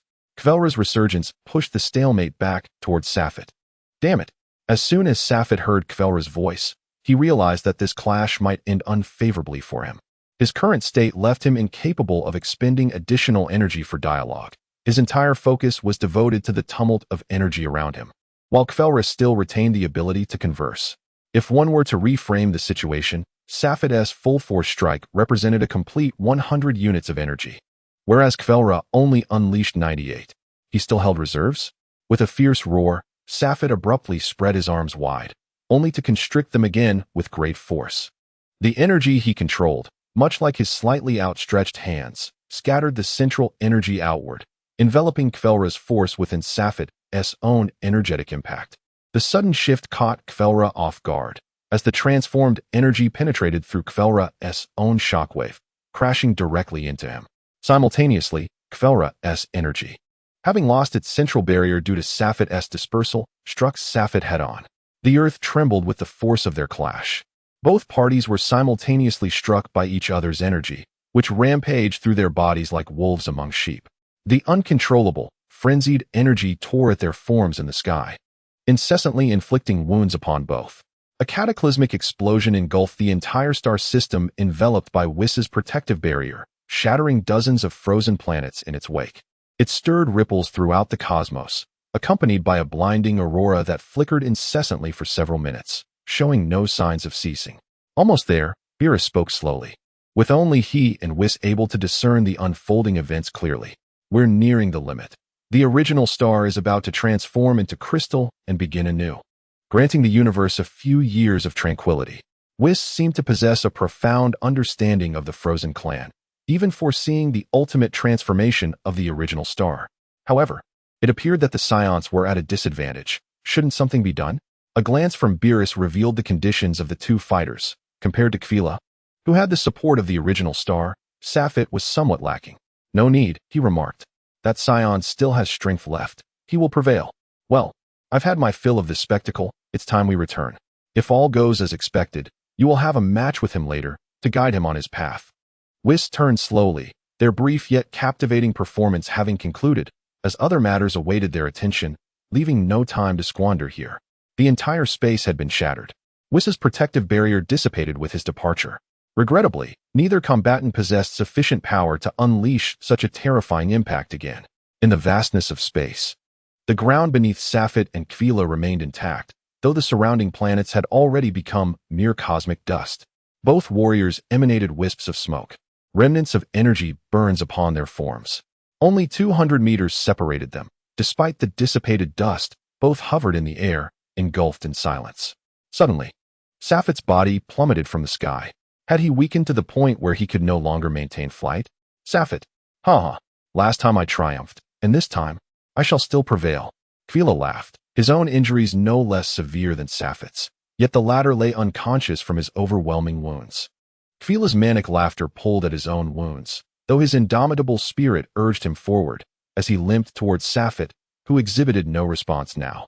What a formidable opponent. But this is where it ends. I shall use your demise to commemorate my ascendance as the strongest in the universe. Kvelra raised his trembling right hand, slowly gathering the last of his energy. Suddenly, a firm grip seized his wrist. Unbeknownst to him, Safet had awakened and possessed the strength to grasp Kvelra. He may have fallen, his body riddled with scars. Yet for me, Safet, this is merely the beginning. Safet began to gather energy, directing it forcefully towards Kvelra's chest. Due to the grasp of his right arm, A tremendous impact utterly shattered Kfera's chest, piercing through his very being. Alas, truly useless. Observing the injuries that marred his body, Safet expressed a hint of dissatisfaction. However, in a fleeting moment when Safet's attention waned, the recently deceased Kfera's form began to slowly vanish, gradually coalescing into a violet crystal. The purple crystal gently ascended, finally capturing Safet's attention. Ah, it yearns for my essence, ardently desiring this object. Safet closed his eyes, gradually attuning to the signals emanating from his body. Yet, in that brief instant, the violet crystal surged away at great speed. Chapter 138. Beerus, huh? Where do you think you're going? Though Safet was riddled with scars, the velocity of the purple crystal was no match for him. In a heartbeat, he seized the crystal, clasping it within his palm, casually tossing it as one might discard a mere candy. Safet consumed the violet crystal. Suddenly, his eyes widened in astonishment as his injuries began to heal at a visibly astonishing rate. Haha, delightful. This object is extraordinary. With a slight tilt of his head, Safet bellowed triumphantly. Ah, I, Safet, have returned at last. With his current combat prowess, traversing the cosmos was a trivial task for Safet. After locating a ship that had fallen from the stars, he set course for the gathering place of the Psiots. Throughout the journey, no significant disturbances arose, and after a brief fortnight, Safet finally returned to his home planet. Beep. State your identity. If you continue to approach, it will be deemed a provocation to the Psion race. Please present your identification immediately. As he neared the vicinity of the Psion homeworld, Safet heard such calls from his spacecraft, indicating that the planet's defenses were gradually being restored. I am Safet. Inform Ghana that I have returned. After this succinct declaration, Safet resumed his meditative state. The personnel receiving him were momentarily taken aback. Although they had never encountered him, the current strongest warrior among the Psion race was indeed Safet, and none dared to impersonate him. In a frenzy of joy, they erupted into cheers. Lord Safet has returned. Lord Safet has returned. Within mere minutes, the entire Psion planet mobilized. While the ordinary Psions were oblivious to the happenings, the elite were well aware that Safet had ventured alone to the frozen primitive star, once a forbidden realm for all high-ranking Psiots. Thus, the question loomed, had Safet returned after being defeated, or, as the high-ranking officials prepared for subsequent meetings to discuss future developments, Safet's unexpected return ignited their thoughts, leaving them eager to meet him. All Super Psions of the second grade and above readied themselves to welcome Lord Safet. Ghana understood that this was the opportune moment for Safet to assume leadership over the entire Psion race. She had always believed that the legendary Emperor-level Psion could lead their kind to new heights of glory. All Super Psions of the second grade gathered, arriving over an hour early at the docking point to await Safet's return. Although they waited for over an hour, not a single Psion voiced a complaint. For them, the opportunity to encounter more powerful Psions was undoubtedly an honor. As the spaceship descended slowly, Safet emerged from the cabin, greeted by rows of Super Psion 2s arranged neatly, awaiting his return. Safet, you have worked hard. This battle must have been incredibly arduous. Ghana was the first to approach him. Although she saw no wounds on Safet, his tattered clothing and armor spoke volumes of the formidable enemy he had faced. Safet nodded slightly, indicating his satisfaction. From today onward, I shall lead the Psion clan. I intend to spread the Psion legacy across the entire universe. After speaking, his gaze fell upon Ghana. Ghana paused momentarily, then smiled and said, Are you finally willing to lead our entire race? That is splendid. From this day forth, Lord Safet is the supreme king of the Psiots. Did you hear that? Yes. The synchronized response filled Safet with immense satisfaction. He smiled faintly, preparing to embrace Ghana, when suddenly a sharp pain surged through his head, causing him to clutch his forehead instead. Damn it! Safet collapsed to the ground in agony, prompting alarm among Ghana and the others. Quick! Take Lord Safet to the best medical facility. Then conduct a comprehensive examination. Safet awoke 3 days later, glancing around at the two Psions standing guard, feeling a slight sense of relief. Thankfully, he had pulled through. He had not anticipated such a hidden peril. Slowly rising, he sighed and muttered a few words, finally catching the attention of the other Psiots. Lord Safet has awakened. Lord Safet, observing the flurry of activity and the meticulous care from the multitude of Psiots, Safet felt completely at ease. Just a day later, he was free of any issues. Although he had long wished to be discharged, he could not resist the insistence of Ghana and the others and underwent a thorough examination. After resting for a brief period within the clan, he bid farewell to Ghana once more. Are you truly set on returning? Yes, I have made up my mind. The Milky Way holds reasons I must explore. The clan has you, and while I am the spirit of the Scions, you are their pillar. The Frozen clan has been entirely annihilated, and the remaining minor threats pose no significant challenge. It is time for me to depart. As for Broly and the others, let them remain within the clan. Very well, I understand. I shall prepare for you promptly. Ghana had no objections to Sapphire leading the entire clan. She felt it unnecessary to voice her thoughts since he had expressed his intentions so clearly. 3 days later, after gathering all the necessary items for his journey, Sapphire set forth towards the Milky Way, but this time, he was alone. Throughout the journey, Sapphire found himself reminiscing about the battle on the frozen primitive planet, an encounter that had significantly impacted him. Currently, while the proficiency of Sapphire may not have reached its zenith, it is certainly worthy of the term. After consuming the frozen primordial crystal, Sapphire's prowess has ascended once more. Although he has yet to attain the level of a Super Saiyan 3, he can now perceive the threshold that separates him from that state. However, at this moment, Sapphire does not bask in the glory of his newfound strength. Rather, he stands in the cockpit of his spaceship, gazing at the approaching membrane of the galaxy, his brow slightly furrowed.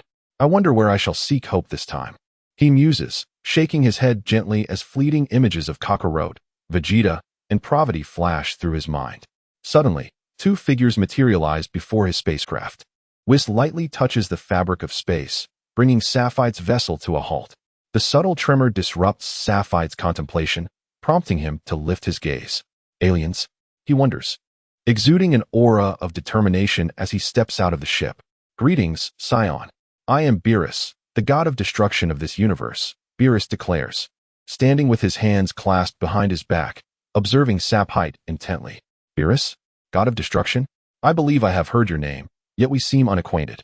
Moreover, I do not worship deities. Sapphire replies, shaking his head slightly, sensing the formidable power emanating from Beerus. In this moment of return, he sees no necessity for combat. I have heard you are the strongest in the universe. I wish to challenge you, Beerus states, seemingly unfazed by Sapphire's indifferent demeanor. He has his own objectives and is merely intent on fulfilling them. Sapphire smiles faintly and sighs, since you proclaim me as the strongest in the universe. Are you not afraid of being vanquished?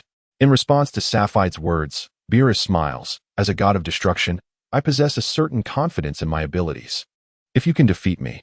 Sapphire furrows his brow, taken aback by Beerus's resolute stance. Very well, it appears there is no avoiding this, he concedes, summoning his energy to complete the first stage of his transformation. Beerus shakes his head slightly and speaks again. A Super Saiyan, is it? Such a level is hardly worth my attention. Unleash your full power. The arrogance in Beerus's words tests Sapphire's patience. Since the opponent has issued a challenge, Sapphire feels no need for restraint, channeling his energy to its utmost limit. Are you still capable of smiling now? Sapphire knows Beerus is a master, yet he does not perceive him as an equal. Ever since defeating Kfira, he has internally accepted his status as the strongest in the universe. Bravo! Beerus claps his hands, his expression unchanged. Indeed, you possess considerable skill. He then extends his palm and beckons with his index finger. In an instant, Sapphire vanishes. Though his speed is not even at 50% of its peak, he maneuvers around Beerus's form, arriving directly behind him, and launches a powerful punch aimed at Beerus's right side. Just as his fist approaches, 2 fingers suddenly intercept his blow. Sapphire swiftly alters his attack, executing a sweeping kick toward Beerus's side, only to be thwarted once again by the same fingers. For a continuous series of dozens of attacks, Sapphire astonishingly found each one effortlessly blocked. A surge of frustration bubbled within him, driving him to enhance both the power and speed of his punches. 60%. Blocked. 70%. Still blocked. 80, 90, 100%. As the flurry of strikes increased, Sapphire's apprehension deepened with each passing moment. Finally, upon unleashing his full strength, he realized that his opponent was no longer merely using a finger to obstruct his blows, just like Sapphire. The adversary was now compelled to block with an arm or a fist. As Sapphire's power escalated, Beerus's techniques also transcended mere defense. As he began to launch counterattacks against Sapphire, The opponent's punches, though not overwhelmingly powerful, were incisive, consistently exploiting the openings in Sapphite's defenses. The two engaged in a rapid exchange of blows, and in a fleeting instant, hundreds of strikes flew by, culminating in a synchronized clash of shockwaves at close range. Yet, they both instinctively avoided the brunt of the waves. Sapphite's shockwave obliterated a distant star, while Beerus's energy erased half of a colossal planet. This impact marked the conclusion of their straightforward skirmish. Sapphite gradually caught his breath. Although the exertion was minimal, he could sense the formidable strength of his opponent, who was at least his equal, compelling him to quickly regain his peak form. Beerus, on the other hand, showed no signs of fatigue, merely wiping away a trace of blood from the corner of his mouth. Your strength is impressive. I hope you refrain from causing chaos in this galaxy, for it is my home. Beerus spoke slowly, his expression grave, treating Sapphite as a significant adversary. Humph, the same goes for you.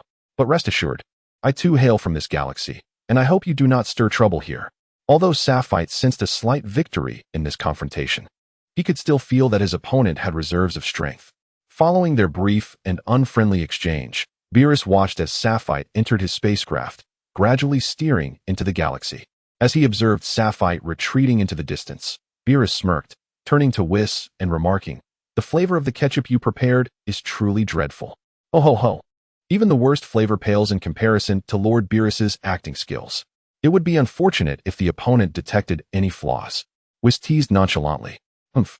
It was all for the sake of the plan. I only utilized 40% of my power, yet I had to feign that I exerted my utmost. I am a god of destruction, not a circus clown." Although Beerus expressed his discontent, he understood the ultimate objective. Relax, relax. If it comes to that, I shall treat you to putting on Earth next time.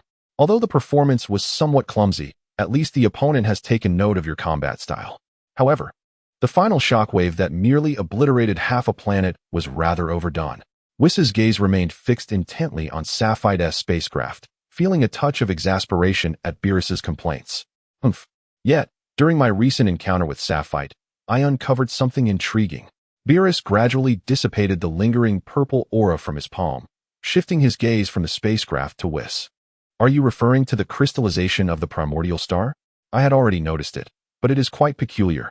Why is it that this individual can wield something that scions are traditionally incapable of? Whis gently shook his head, which was the reason he had refrained from acting impulsively. Regardless of the circumstances, as long as he could maintain control, it would be immensely advantageous to our plan. The specific reasons need not be considered. Very well. Let us return. There are other matters to attend to.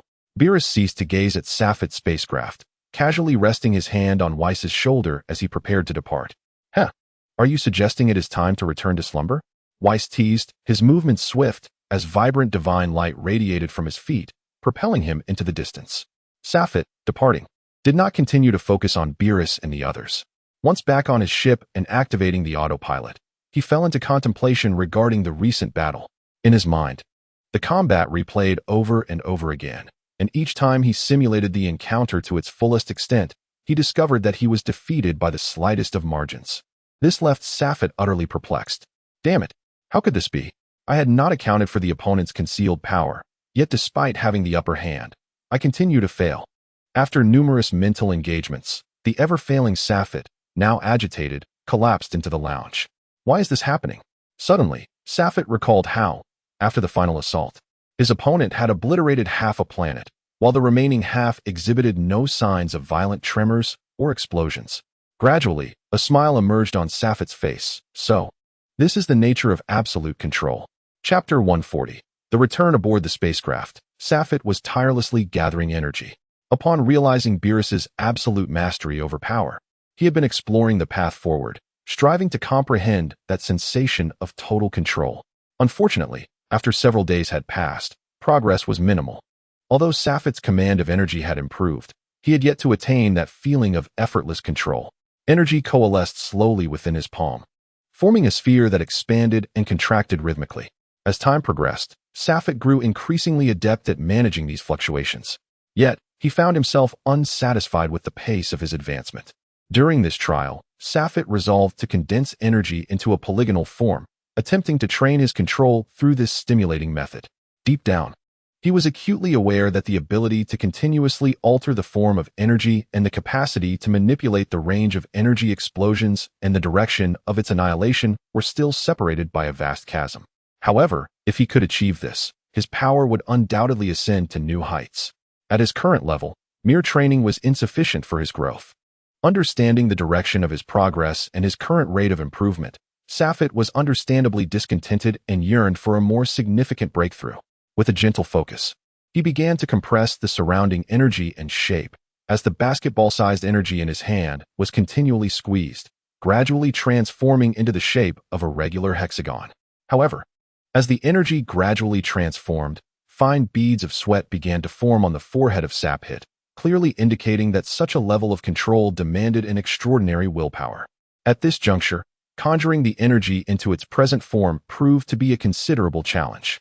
Just as Safit felt his strength waning, an ethereal purple aura suddenly coalesced in the center of his palm, transforming the previously unwieldy energy fluctuation into a remarkably manageable state, allowing Safit to exhale in relief. Yet, an ominous sensation suddenly surged within him, prompting an instantaneous reinforcement of control over his arm. The purple aura, as if it had encountered searing flames, instantly recoiled, and the uncontrollable energy sphere, a perfect hexagon, could no longer be sustained, erupting in an explosive burst. With a gasp, Safit could not restrain the injury any longer and coughed up a mouthful of blood. The explosion of energy itself did not inflict significant harm upon him. However, the abrupt withdrawal of energy violently transmitted through his arm into his lungs, shattering portions of his internal organs. "Ha! You wretched fiend, today is your reckoning. I, Safit, have finally emerged into the light once more." Despite the blood cascading from his lips, his expression was one of wild exuberance, as if he had achieved complete satisfaction. "My father belongs to me, and so does Era. You, the usurper, have finally relinquished control over my body. My strength now surpasses yours. You stand no chance. May you remain trapped in that abyss forever." Safit's maniacal laughter echoed relentlessly within the confines of the spacecraft. Half a month later, an ear-piercing alarm resonated throughout planet Vegeta, summoning all high-ranking officials to gather. Subsequently, the doors of the command room swung open, revealing a scion adorned with a golden emblem on her shoulder, a symbol of the royal lineage. To everyone's astonishment, it was a woman. Yet, the entire planet was acutely aware of the formidable nature of this woman, the reigning queen, Era, one of the most powerful beings in the Scion race. What has transpired? Why has the highest alarm been activated? Upon entering the command room, Era cast a glance around, noting that the device designed to measure combat power was emitting plumes of black smoke, leaving her somewhat taken aback. "Your Majesty, a spacecraft has just appeared within our surveillance perimeter, and all attempts at communication have been rebuffed, just as we were preparing to assess their strength." The newly developed high-end detector exploded. An alien, witnessing Era's entrance, promptly stood to report the current situation. If I recall correctly, this detector was calibrated to a limit of 10 million combat power. It seems our visitors are rather intriguing. Relay my orders. Prepare a banquet immediately. I shall meet with them. With a wave of her hand, Era commanded her subordinates into action. Such occurrences were not unprecedented. If the visitors were compliant, they would be vanquished and then made subservient. Should they dare to resist, they would be dealt with swiftly and mercilessly. Ever since the downfall of the Frieza race several years ago, the Scions had reigned supreme over much of the galaxy. Few dared to defy, and those who did had long since been vanquished. As the skylight of the command center opened, Ella gracefully ascended, soaring towards the approaching spacecraft. Halting at a short distance from the vessel, she observed it with keen intensity, sensing its velocity gradually diminishing until it came to a complete stop. "Come forth. I am eager to discern the audacity of the one who dares to tread upon Scion territory." Contemplating the nature of the craft before her, Ella pondered its origins. This type of spacecraft was unfamiliar to her. Could it belong to the Frost clan? Yet, she distinctly remembered annihilating all members of that race. There should be none left. Perhaps it was the Pro clan?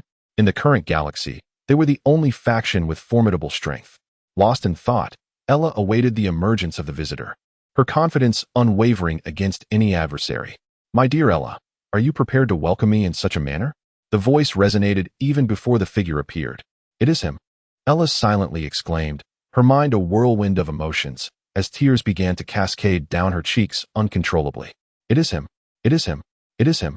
He has finally returned. Ella repeated these words, her gaze fixed intently on the spacecraft's hatch, yearning for the silhouette to materialize. A subtle smile graced her lips, a wicked charm illuminating her familiar visage. Without hesitation, Ella stepped forward, arms outstretched, embracing him tightly. Damn you, Safet. After 7 long years, you have finally deemed it time to return home. Ella held him close, fearing that this moment might vanish like a fleeting dream. Safet reciprocated the embrace, then gently cupped her face, wiping away her tears before pulling her into a fervent kiss. I have returned. Chapter 141. Journey to Earth. Oh my heavens. The Queen is being kissed, exclaimed the alien monitoring the battlefield from the command center, incredulity evident in his voice as he witnessed the extraordinary moment. He frantically tapped the monitor, attempting to capture this instant for posterity. However, a seasoned alien swiftly delivered a reprimanding blow to his head, scolding, "Are you seeking death? Do you dare record the Queen's private affairs? Delete that immediately." With the monitor's recording hastily terminated, no one dared to reactivate it. After a brief moment of their embrace, Ella beamed with joy, gently cradling Safet's face, terrified of losing him at any second.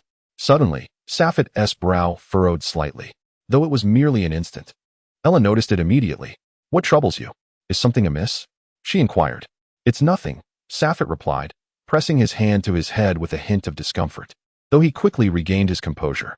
Grasping Ella's hand, he descended towards the command center. Upon their return, the room was filled with silent onlookers, both parties remaining mute. After a few tense seconds, an elderly alien finally spoke, trembling as he addressed Ella. "Your Majesty, may I ask who this is?" Although the earlier scene had conveyed much, it was still essential to ascertain the Queen's willingness to publicly acknowledge her companion. "Do you recall when I spoke of the true sovereign of the Scion race? That very monarch now stands before you. Set aside your current tasks and accompany me to the banquet." The joy swelling within Ella is palpable. "Your Majesty, this individual's origins are shrouded in mystery. You assert he is the new ruler of the Scions, yet many may dispute this." A young cosmic being interjected, his previous status as a formidable warrior from the Western Galaxy now overshadowed by his allegiance to the Scions amidst their territorial expansion. Ella frowned slightly. She was well aware of this young cosmic being. Initially coerced into joining, he had gradually succumbed to her influence over time, contributing significantly to the Scions battles during their expansion, despite his occasional presumptuousness, which she had chosen to overlook. Just as she prepared to reprimand him, a glint of cold light flashed, and in an instant, Safet had seized his opponent's head, triumphantly returning to Ella's side, raising the trophy high for all to see. "Who among you dares to dissent now?" A profound silence enveloped the gathering. Not a single soul dared to speak. Even Ella was taken aback by Safet's display of speed. "Long live our king." One voice broke the silence, swiftly echoed by the others in unison. "Long live our king." Ella furrowed her brow. While she did not endorse Safet's methods, she refrained from voicing her discontent. He had only just returned and needed to establish his authority. She decided to indulge him this once. "Now, everyone, let us proceed to the feast with our king," Ella declared, shattering the oppressive atmosphere. Then turning to Safet, she continued, "Come, I have arranged a banquet for you. An opportunity for you to familiarize yourself with the heads of various departments." The revelry of the banquet persisted into the late hours. However, the current Scion populace was sparse, many lacking formidable strength. Ella and Safet did not linger long at the gathering, merely introducing themselves to a few essential figures before retreating to the royal palace. As they traversed the quiet corridors of the palace side by side, a profound silence enveloped them. "Where have you been these past years?" Ella was the first to break the silence, understanding Safet's reluctance to speak. "I sought my father, as I should have informed you earlier, but he has since passed away." "Wait, did you say these years?" Safet initially intended to casually recount his journey, but realized Ella's words were somewhat amiss. "You've been gone for 7 years. Did you not think to return and check on us? Have you found Lord Crosa?" Ella was evidently keen to delve into this topic, grateful for his return, at least. 7 years? Safet remained silent. According to his recollection, his total time away was roughly 7 months. Why did Ella claim it was 7 years? Nonetheless, all of that seemed trivial now. What mattered was that everything that rightfully belonged to him had finally returned to his grasp. Did Lord Crosa perish in battle? Are you planning to resurrect your father on Earth? Ella continued onward, oblivious to the peculiarities in Saphit's demeanor. Resurrect? Why would I wish to bring him back? Saphit's eyes glimmered. He was now the sovereign of the entire galaxy and had no need for an elderly figure to impose constraints upon him. Suddenly, a dark figure burst forth from the shadows, delivering a powerful punch to Saphit's abdomen, followed by an uppercut. Lost in contemplation, Saphit was caught off guard and struck squarely in the face. A wave of humiliation washed over him, igniting a fierce anger. You little brat, you're courting death. With a cold glint in his eyes, he unleashed a punch towards the scion child before him. In an instant, Saphit felt a firm grip on his wrist. With narrowed eyes and gritted teeth, he growled, "Release me, or I shall eliminate you as well." At that moment, Era's expression turned cold. She seized Saphit's hand and flung it backward, positioning herself protectively in front of the scion child. Saphit, you have changed. Humph, even you dare to defy my orders? Suddenly, Saphit coughed up a mouthful of blood, which shimmered with a faint purple glow. Racked with pain, he clutched his head, collapsing to the ground in a grotesque grimace as if enduring unimaginable torment. After a prolonged struggle, Saphit gradually opened his eyes and exhaled a sigh of relief. It's nothing now. Era stood resolutely in front of the scion child, silently observing the continuous transformations in Saphit, hesitant to approach. As Era's furrowed brow gradually relaxed, she slowly helped the fallen Saphit to his feet and inquired, "What on earth is happening to you?" Saphit fixated on her eyes, and after a moment, he let out a heavy sigh. Alas, one must confront what is inevitable. I am sorry, Era, my body harbors severe dangers. I need to rest briefly, but we must hasten to Earth. There are matters I must attend to. Are you referring to the state where you nearly took my life? Era, seasoned from years of battle, recognized the lethal aura Saphit had emitted earlier. It was no jest. He was indeed prepared to kill. Saphit remained silent, and Era's heart grasped the answer. Very well, I understand. You rest. I shall prepare the ship for our journey to Earth. Era recognized that Saphit was reluctant to divulge more and did not press him further. Nonetheless, the Saphit she observed now bore a striking resemblance to the one from many years ago. Chapter 142, Majin Buu. The spacecraft ascended slowly. Saphit was aware that the journey to Earth would take nearly half a month, and he lay in the lounge awaiting Era's arrival. Upon her entrance, Saphit scanned the room and disabled all monitoring systems. I know you harbor many questions, but we have ample time. Let us begin from the moment I arrived beyond the galaxy. Saphit began, while Era, ever cooperative, settled beside him, patiently awaiting his narrative. So, you now possess two wills within your body, and the other, an evil will, is growing stronger, to the point where you can scarcely contain it? Thus, you seek someone to defeat that inner foe? Although Era did not fully comprehend, she could discern some aspects based on the starkly different manifestations Saphit had previously exhibited. The situation is as follows. During my last encounter with a fellow named Bylus, I sensed that he was on par with my current self. However, I could distinctly feel that within me, his power was continuously expanding. I am now unable to unleash my full strength, for doing so could easily trigger his reappearance. Saphit recounted this earth-shattering event with an expression of remarkable calmness. With the combined efforts of Pravaitai and yourself to suppress him, do you believe there is any chance of success? I queried. Both Pravaitai and I had ascended to the realm of Super Saiyan 3. Ella did not doubt Saphit's words. Yet she recognized that in such circumstances, seeking a power surpassing his own would be no easy task. At least, it was currently challenging to find anyone stronger than him. The purpose of our journey to Earth was to consult the wish-granting dragon and summon someone capable of defeating me. My power had become exceedingly formidable, and should I unleash my full might, the entire galaxy would face annihilation within a day.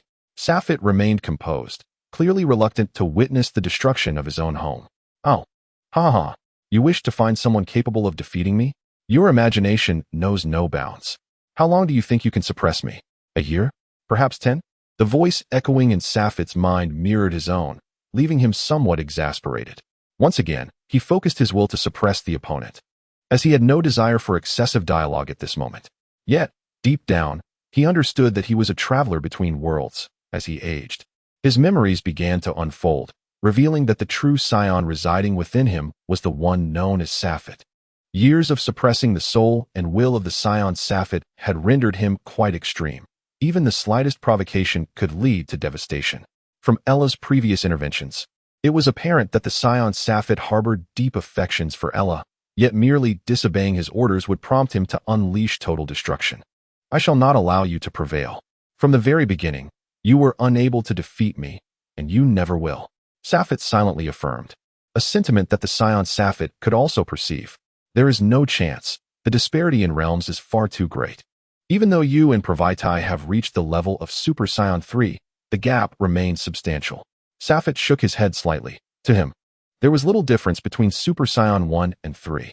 In the blink of an eye, as space seemed to dissolve, Safet sought a powerful aura and arrived on Earth, knowing he needed the assistance of the Scions residing there. Vegeta's presence is absent? Has he wandered through the cosmos? Safet sensed around, but ultimately found nothing. I know a place where we can surely find them. Follow me, Ella declared, sensing the direction and leading the way toward the temple on Earth. Safet trailed closely behind, suddenly perceiving an immense energy in the distance, which aligned with their path to the temple. The existence of such formidable power on Earth astonished me. Ella, there is no need to go to the temple. We must first seek out this individual. Safet was able to sense the being from such a vast distance, and from the aura alone, it was evident that they had reached the pinnacle of Super Saiyan 3. On the other end, the final phase of the Earth Defense War is unfolding. The resurrected Sun Wukong senses the formidable energies surrounding him, yet he discovers nothing but a singular Satan, leaving him overwhelmed with despair. Damn it, is it truly the case that I must merge with Satan? Clutching the Patera earrings, he finds himself devoid of any glimmer of hope. Just as Gohan and Bu approach, Sun Wukong suddenly perceives a familiar aura. Haha, it's Vegeta. The Earth is saved. In the face of Gohan and Bu's fierce assault, Sun Wukong instantaneously teleports to evade the attack, landing beside Vegeta. However, mere minutes later, as Safet is about to arrive, a blinding light illuminates the ground. Ding, ding, ding. Vegito makes his entrance. Safet does not advance. Instead, he stands alongside Ella, quietly observing the battle between Gohan, Bu, and Vegeta, a faint smile gradually appearing on his lips. Such formidable power. This strength should prove beneficial, right? Ella, feeling the clash between the two sides, is taken aback. Safet chuckles softly, shaking his head slightly. Indeed, the power is impressive, but alas, it is still far from sufficient. If this is the extent of their capabilities, whether it be the white monster or Vegito, I could defeat them in an instant. How then can I hope to suppress the other? However, I see a glimmer of hope. If Vegito can transform further or attain a more powerful state, there remains a chance for a fierce battle. After observing for a while, Safet refrains from intervening when Vegito employs a protective shield to enter Bu's body. Soon after, Kid Bu appears, launching an attack towards Earth, yet Safet does not intervene. He merely approaches swiftly when the Supreme Kai appears. Would you mind lending a hand? Safet grasps Ella's hand, while simultaneously touching the Supreme Kai's shoulder. In the next moment, they find themselves directly within the Supreme Kai's sacred domain. Who are you? The Supreme Kai, upon being transported, feels a sudden awareness dawning upon him. What brings you here? Vegeta, observing the uninvited Safet and Ella, lets out a cold snort. Oh, nothing much. Just came to witness the spectacle and see how the former Prince Vegeta has fared. Seeing you reassures me. You remain as useless as ever. Safet's words are laced with sarcasm, and he has no intention of being courteous with Vegeta. His blunt demeanor incites Vegeta's fury, yet faced with a formidable enemy, he ultimately suppresses his rage. Ah, it's you too. I hope you want to interfere and allow me to have a proper fight with him. Once I've dealt with him, we can have our own battle. Sun Wukong, however, shows no significant reaction, merely surprised by their arrival. Rest assured, I hold no interest in such a level of trash. Once you finish, I have matters to discuss with you. Safet pays little heed to Bu, considering him an easy target for a mid-level Super Saiyan, even with the ability to resurrect. Chapter 143. Annihilation. Given the current prowess of Sun Wukong and Vegeta, it is evident that they cannot gain an advantage over Kid Bu without joining forces. Although Kid Bu's combat skills may not rival those of Sun Wukong, his regenerative abilities far surpass those of Sun Wukong. Furthermore, Vegeta is only at the Super Saiyan 2 limit, rendering him incapable of altering the fundamental course of this battle. Should we intervene? They seem to be struggling, Era remarked, gazing at the exhausted Kakarot and the battered Vegeta as she approached Sapphire for his opinion. Sapphire cast a fleeting glance behind him. The Supreme Kai and the Guardian of Earth had mysteriously vanished, evidently unwilling to become embroiled in their conflict. There is no need. If they cannot overcome an adversary of this caliber, then my decision to come to Earth was indeed a grave error, Sapphire mused, shaking his head slightly. He had faith in Sun Wukong. Regardless of any changes, the protagonist of the Dragon Ball universe remains Sun Wukong, does it not? As the battle intensified, Vegeta lay gravely injured on the ground, and a depleted Sun Wukong had little chance of victory. Meanwhile, the appearance of Mr. Satan brought Fat Buu back into view. In the midst of a fierce confrontation between Fat Buu and Kid Buu, Sun Wukong's energy began to wane due to exhaustion. Observing Kid Buu gaining the upper hand, Sapphire felt a twinge of disappointment and turned to Era. Did you bring the healing pod? Yes, it's stored in the spatial equipment along with the spaceship, Era replied, retrieving a small box and casually tossing out the healing pod. Sapphire approached Vegeta, who was gravely injured, and scoffed, as the Prince of Vegeta. A man who once surpassed me. If this is all you can muster, you truly disappoint me. If, after having faced death, you still cannot comprehend the third level of the Scion realm, then I cannot help but look down upon you. In his current state, Vegeta was unable to respond. But Sapphire's words were enough to provoke him. He swiftly placed Vegeta in the healing pod and activated it, waiting patiently for his recovery. Kakarot, do you require treatment? This can also alleviate physical fatigue, Sapphire observed as Sun Wukong's energy dwindled, returning to a more normalized state. He shook his head in disappointment. Though reluctant, Sun Wukong acknowledged that he was not yet a match for this adversary. Come on, I want to fight again. Despite his frustration at Kid Buu's relentless assault on Fat Buu, he desired to personally eliminate this threat to Earth. Following Vegeta's example, Sun Wukong stepped into the healing pod, and the rejuvenating liquid began to mend their wounds. However, within merely half a minute, he voluntarily shut down the pod and emerged. After a brief moment to gather himself, Sun Wukong turned his gaze to Kid Buu, who was now on the verge of collapse. Hey, let's have a rematch. Sun Wukong shouted at Kid Buu, successfully capturing his attention. At that moment, Vegeta, still halfway through his recovery in the healing pod, suddenly opened his eyes and shattered the pod with a forceful blow. This was followed by a thunderous roar. Kakarot. A brilliant golden radiance erupted from Vegeta, his formidable aura conjuring powerful gusts of wind that even swept up the very soil of the King Kai's realm. The golden light flickered, accompanied by crackling lightning. And with his elongated golden hair and absent eyebrows, Vegeta had finally ascended to the realm of Super Saiyan 3. Though his injuries had yet to fully heal, they no longer significantly impeded his movements. At this moment, he had achieved Super Saiyan 3, driven by two motives: to exact vengeance on Majin Buu and to vanquish Kakarot. Proving his worth. Step aside, he is my prey, Vegeta declared, shoving Goku aside as he prepared to face Majin Buu alone. Not so fast. My second battle has yet to commence. It cannot end like this, Goku insisted, and once again, the two found themselves at odds regarding the confrontation with Majin Buu. Ella, it seems you two desire a clash with that white monstrosity, Sapphire observed, catching the determined glint in Ella's eyes, her fighting spirit rivaling that of Vegeta and Kakarot. A sentiment Sapphire readily understood. If you are unwilling, then so be it. Ella shook her head slightly, aware that now was not the time for hostilities. Go ahead, put on your show. It's better to conclude this swiftly and demonstrate to these two that our wandering Scion strength far surpasses their leisurely existence on Earth. Sapphire ceased to oppose Ella's involvement, having no desire to meddle in earthly affairs, now wishing only to bring this farce to a close. Ella nodded slightly, her demeanor shifting to one of solemnity. Her gaze sharpened as her aura exploded forth, her golden hair cascading down to her waist. The golden lightning flickered in rhythm, and Super Saiyan 3 was swiftly attained, her mastery evident compared to the two males.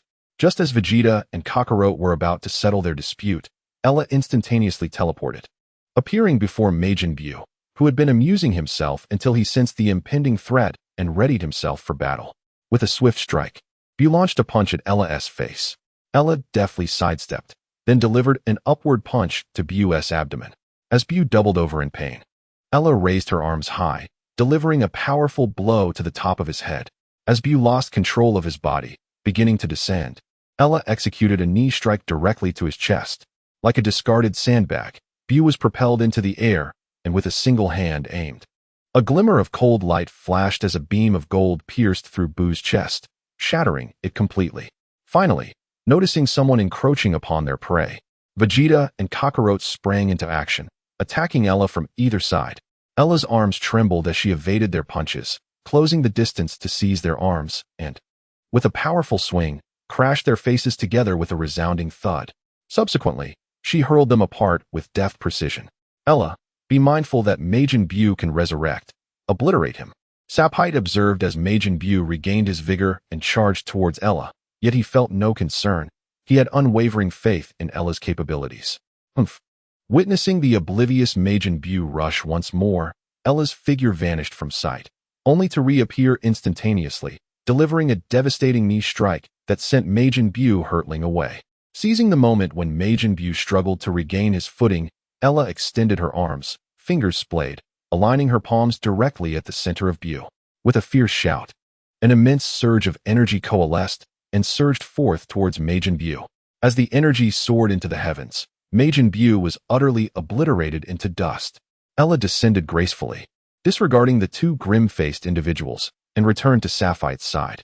Chapter 144 Notification. The game concludes here.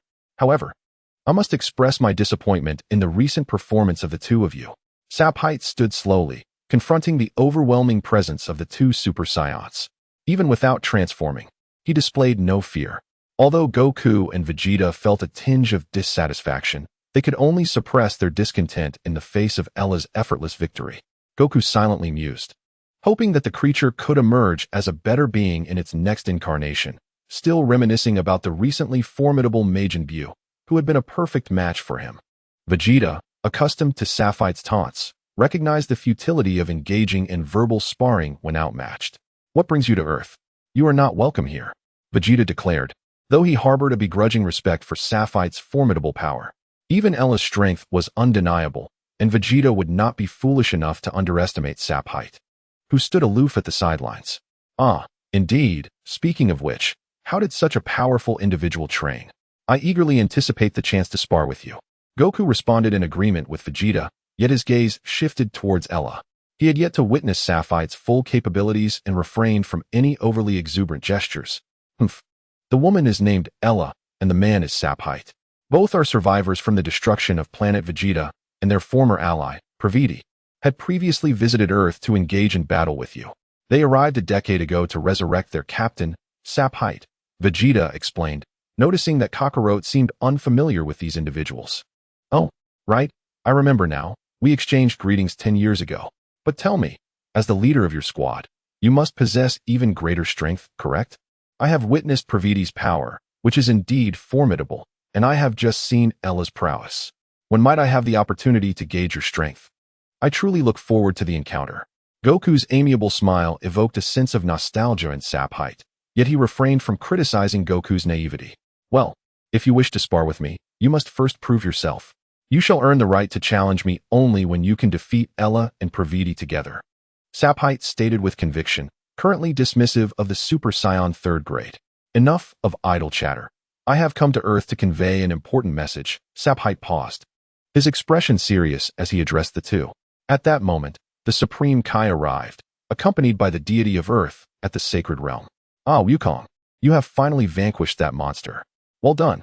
We have already wished for the resurrection of Earth and its inhabitants on Namek. Come, allow me to escort you back to Earth. The Supreme Kai, returning hastily, was unaware of the situation and swiftly transported several individuals back to Earth.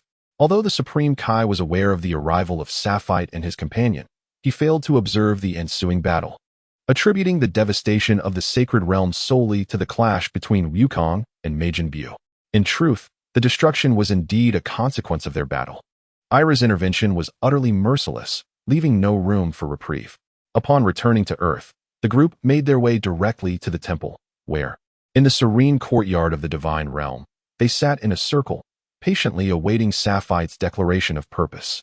I have come to deliver an unfortunate message. Sapphire surveyed the surroundings with an air of indifference, recalling that the protagonists of the Dragon Balls were all present, seasoned individuals who had weathered many storms and required no concealment. I, Sapphite, have already dominated a significant portion of the galaxy, and I do not wish for any planets outside my jurisdiction to exist within my realm. The unique entity that is Earth has become superfluous. You now face two choices: either vacate the galaxy or defeat me. Before Sapphite's words could fully settle, the irritable Vegeta sprang to his feet. He had never gotten along with Sapphite, and now the latter audaciously proclaimed they should leave the galaxy. Do you wish to engage in combat? Vegeta scoffed coldly. Although he had relinquished his ambitions of universal domination, he would never permit anyone to lay claim to Earth, his second home.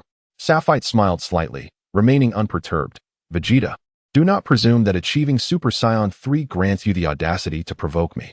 You cannot even overcome Ira. It would be overly unfair to challenge me. Out of respect for our shared Saiyan heritage, I shall grant you a brief reprieve, 10 years.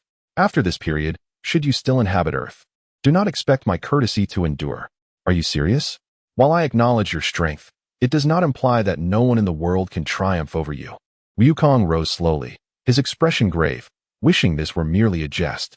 If you wish to challenge me, you may do so at any time. However, I must forewarn you. The opportunity is singular. Should you launch an attack against me, I shall interpret it as a provocation and will erase you from existence within the cosmos. Sapphite brimmed with confidence, showing no trepidation even in the presence of the former protagonists of the Dragon Ball universe. Why is that? You have already claimed dominion over such a vast portion of the galaxy. Is it truly necessary to engage in conflict over a mere speck like Earth? We reside far from the galaxy's core, and our presence poses no threat to your rule. The speaker was Bulma, whose frustration grew as Sapphite had yet to acknowledge her. It was evident to Bulma that neither Wukong nor Vegeta stood a chance against this man. Otherwise, Vegeta's temperament would have compelled him to act long ago. There is no reason. I have merely come to convey this message. The choice of how to proceed rests entirely with you. Sapphite's gaze swept across the room, landing on Kakarot, Vegeta, Son Gohan, and finally resting quietly on Piccolo, who closed his eyes in silence. Perhaps these were the only few worthy of his attention. Just as Bulma was about to speak again, Vegeta intervened. Having known Sapphite since childhood, he had never doubted the authenticity of his words. If Sapphite spoke with such solemnity, he would undoubtedly transform it into reality. Sapphite, you bastard! A furious roar echoed from a distance, startling everyone on Earth. Clearly, provoking Sapphite at this moment was unwise. Sapphite turned with a smile. Ah, my dear brother, you have finally arrived. The newcomer was none other than Frieza, who had been hidden on Earth. Although he could easily defeat Majin Buu, he had chosen to remain out of sight, respecting the wishes of Ella and Sapphite to avoid interfering with earthly matters. Now, Sapphite's arrival filled him with unexpected delight. The two slowly approached each other, locking eyes for several seconds before embracing tightly. My good brother, you have finally returned. Frieza playfully punched Sapphite's chest, his joy unmistakable. Indeed, I've just returned, and you have grown even stronger. Sapphite nodded in affirmation. However, the expressions of those gathered on Earth darkened considerably. Sapphite's entourage was growing increasingly formidable, to the point of instilling a sense of despair. Were they truly destined to leave their home? Krillin covered his head in frustration. This was their sanctuary, and no one wished to depart unless absolutely necessary. Yet, before grasping the extent of their adversary's power, he felt an inexplicable urge to engage in combat. Although he knew he would likely be outmatched, he yearned to discern just how far behind he was. Piccolo cast a glance at Frieza. He understood the man's strength. Even though he had not fought at full capacity in their previous encounters, he was undeniably more formidable than the female scion they had just faced. While the group deliberated, Frieza's demeanor suddenly shifted, his expression turning grave as he spoke. Brother, I believe the time has come. Sapphite paused, taken aback. Are you certain? Engaging me at full strength could be fatal. His smile faded, replaced by a serious tone. Indeed, do you recall our initial agreement? We must have our battle. Until now, you have led. It is time for me to claim that position. Yes, I concede the captaincy if I lose, but should you lose, you shall never challenge me again and will forever obey my commands. Sapphite nodded slightly. Hey, are you two planning to have your decisive battle on Earth? Goku interjected, aware of the potential devastation such a confrontation could wreak upon their planet. Sapphite nodded thoughtfully. He intended to uphold his promise and showcase his power to prepare Kakarot and Vegeta psychologically. Slowly he turned. retrieving a note from seemingly nowhere and placing it in Ella's hands. This contains my plans. Although I am unsure if they will be successful, please do your utmost to assist me. Now, let us depart, Pravaitai. This time, I will fight with all my strength. After Safet concluded his instructions, he turned his gaze towards Providence, evidently inviting him to select the battleground. Why not have the two of you engage in combat at the time chamber? It is perfectly suited for battle and minimizes the risk of significant devastation. Even the gods are apprehensive that you two might obliterate the earth. The time chamber is a wise choice. If it gets destroyed, we can always rebuild it. Safet appeared unconcerned, his eyes fixed on Providence. Very well, lead us there. Providence responded succinctly, for the choice of location held little significance to him. Ultimately, strength would dictate the outcome. As Safet and his companions followed the ever-watchful Tian Tian to the time chamber, Goku and the others could hardly contain their curiosity. Let us go see for ourselves just how formidable this Safet truly is. Though Goku and the others sensed Safet's overwhelming power, they had yet to experience it in battle, leaving them uncertain about the extent of his terrifying abilities. Upon arriving at the entrance to the time chamber, Safet and Providence stood poised for confrontation, while Ella sat quietly to the side, awaiting the clash of titans. Chapter 145, The Challenge Against Vegeta Boom. Golden flames erupted instantaneously as Providence demonstrated his mastery over power, effortlessly embodying the Super Saiyan's second grade state. It was evident that this was not his ultimate form. Super Saiyan 2, is it? Safet mused, as purple light radiated from within him, instantly transforming into Super Saiyan 1. Years have passed. You wouldn't presume I've made no progress, would you? If you remain stagnant at Super Saiyan 2, it would be rather disappointing. I recall mentioning the concept of Super Saiyan 3 before I left.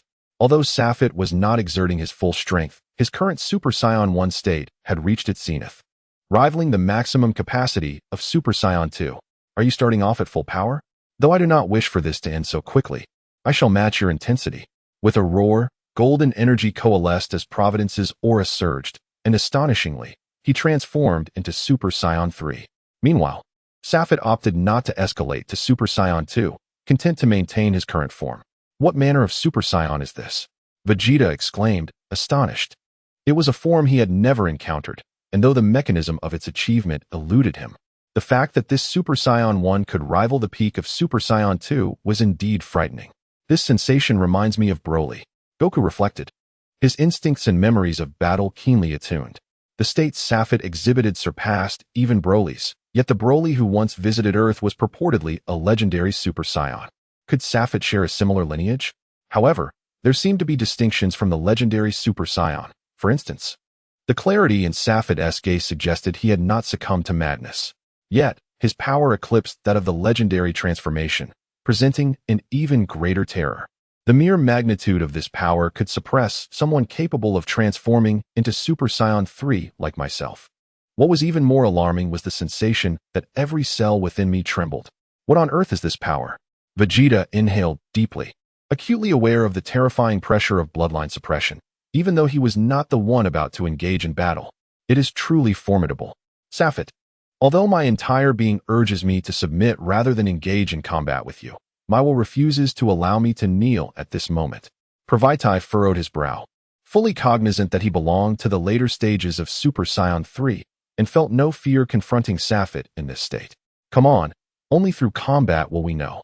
Safet smiled, wielding only a fraction of his power. He might not necessarily be Pravaitai's equal, yet this would not impede him from suppressing another will. He understood, however, that should he tap into the Super Saiyan 2 phase, the likelihood of a counterattack from the other would be exceedingly high, and the risks too great. In an instant, Pravaitai vanished from his position, and as Safet perceived the other's disappearance, he too entered into high-speed motion. The two engaged in combat mid-air, exchanging blows upon the ground. Although each strike met with resistance, it appeared that neither had gained a distinct advantage. However, the slight sheen of sweat on Safet revealed the truth.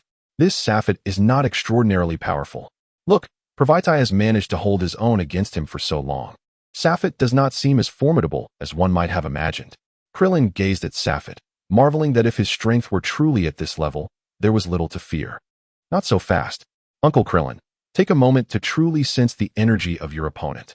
Gohan, standing nearby, wore an expression as grave as Vegeta's and Goku's. Clearly not deceived by the scene before them, Krillin slowly closed his eyes, attuning himself to Safet's presence. In his mind, he felt as an ordinary person would, keenly aware of his surroundings, when suddenly, a colossal azure dragon descended from the heavens, roaring with ferocity. Startled, Krillin fell to the ground, exclaiming, "How can this be? How is it so terrifying?" He turned to Goku, his eyes sparkling with disbelief. Although he could not fathom why his opponent concealed such strength, the power displayed was undeniably formidable. If this is merely the tip of the iceberg, it is hard to imagine the depths of his true might.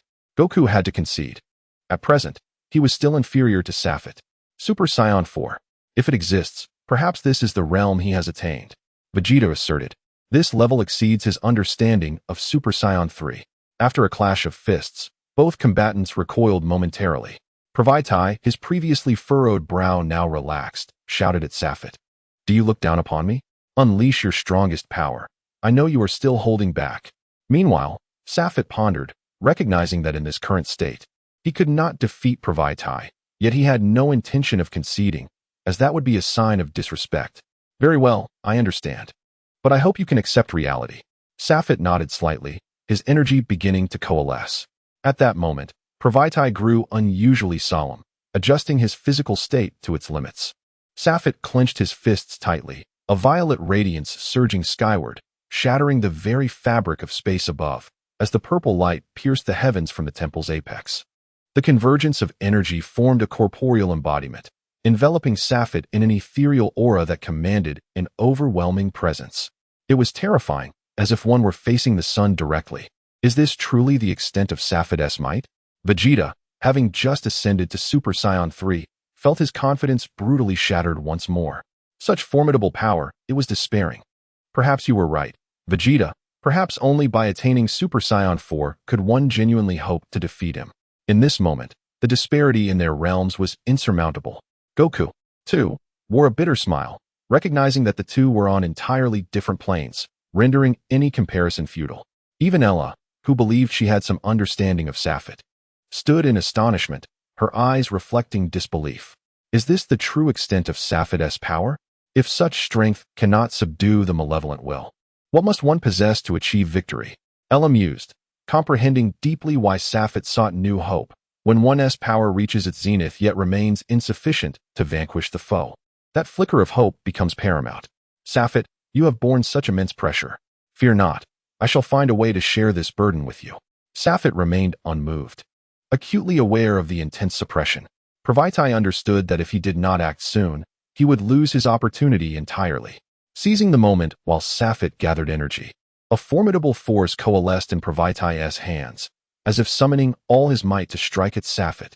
Safet stood resolute, observing the terrifying energy without a flicker of concern, merely extending his hand to capture the vast energy within his palm, and then, clenching his fist, boom, the enormous energy vanished into thin air like a deflated balloon. Pravaitai had not even finished his words when, unbeknownst to him, Safet appeared before him, delivering a punch that struck his abdomen, causing his figure to gradually fade from sight. With a single blow, he rendered the Super Saiyan 3 Pravaitai unconscious. As the tempest subsided, the energy that had once amassed around Safet dissipated like a phantom. In truth, I eagerly anticipate the battles ahead with you.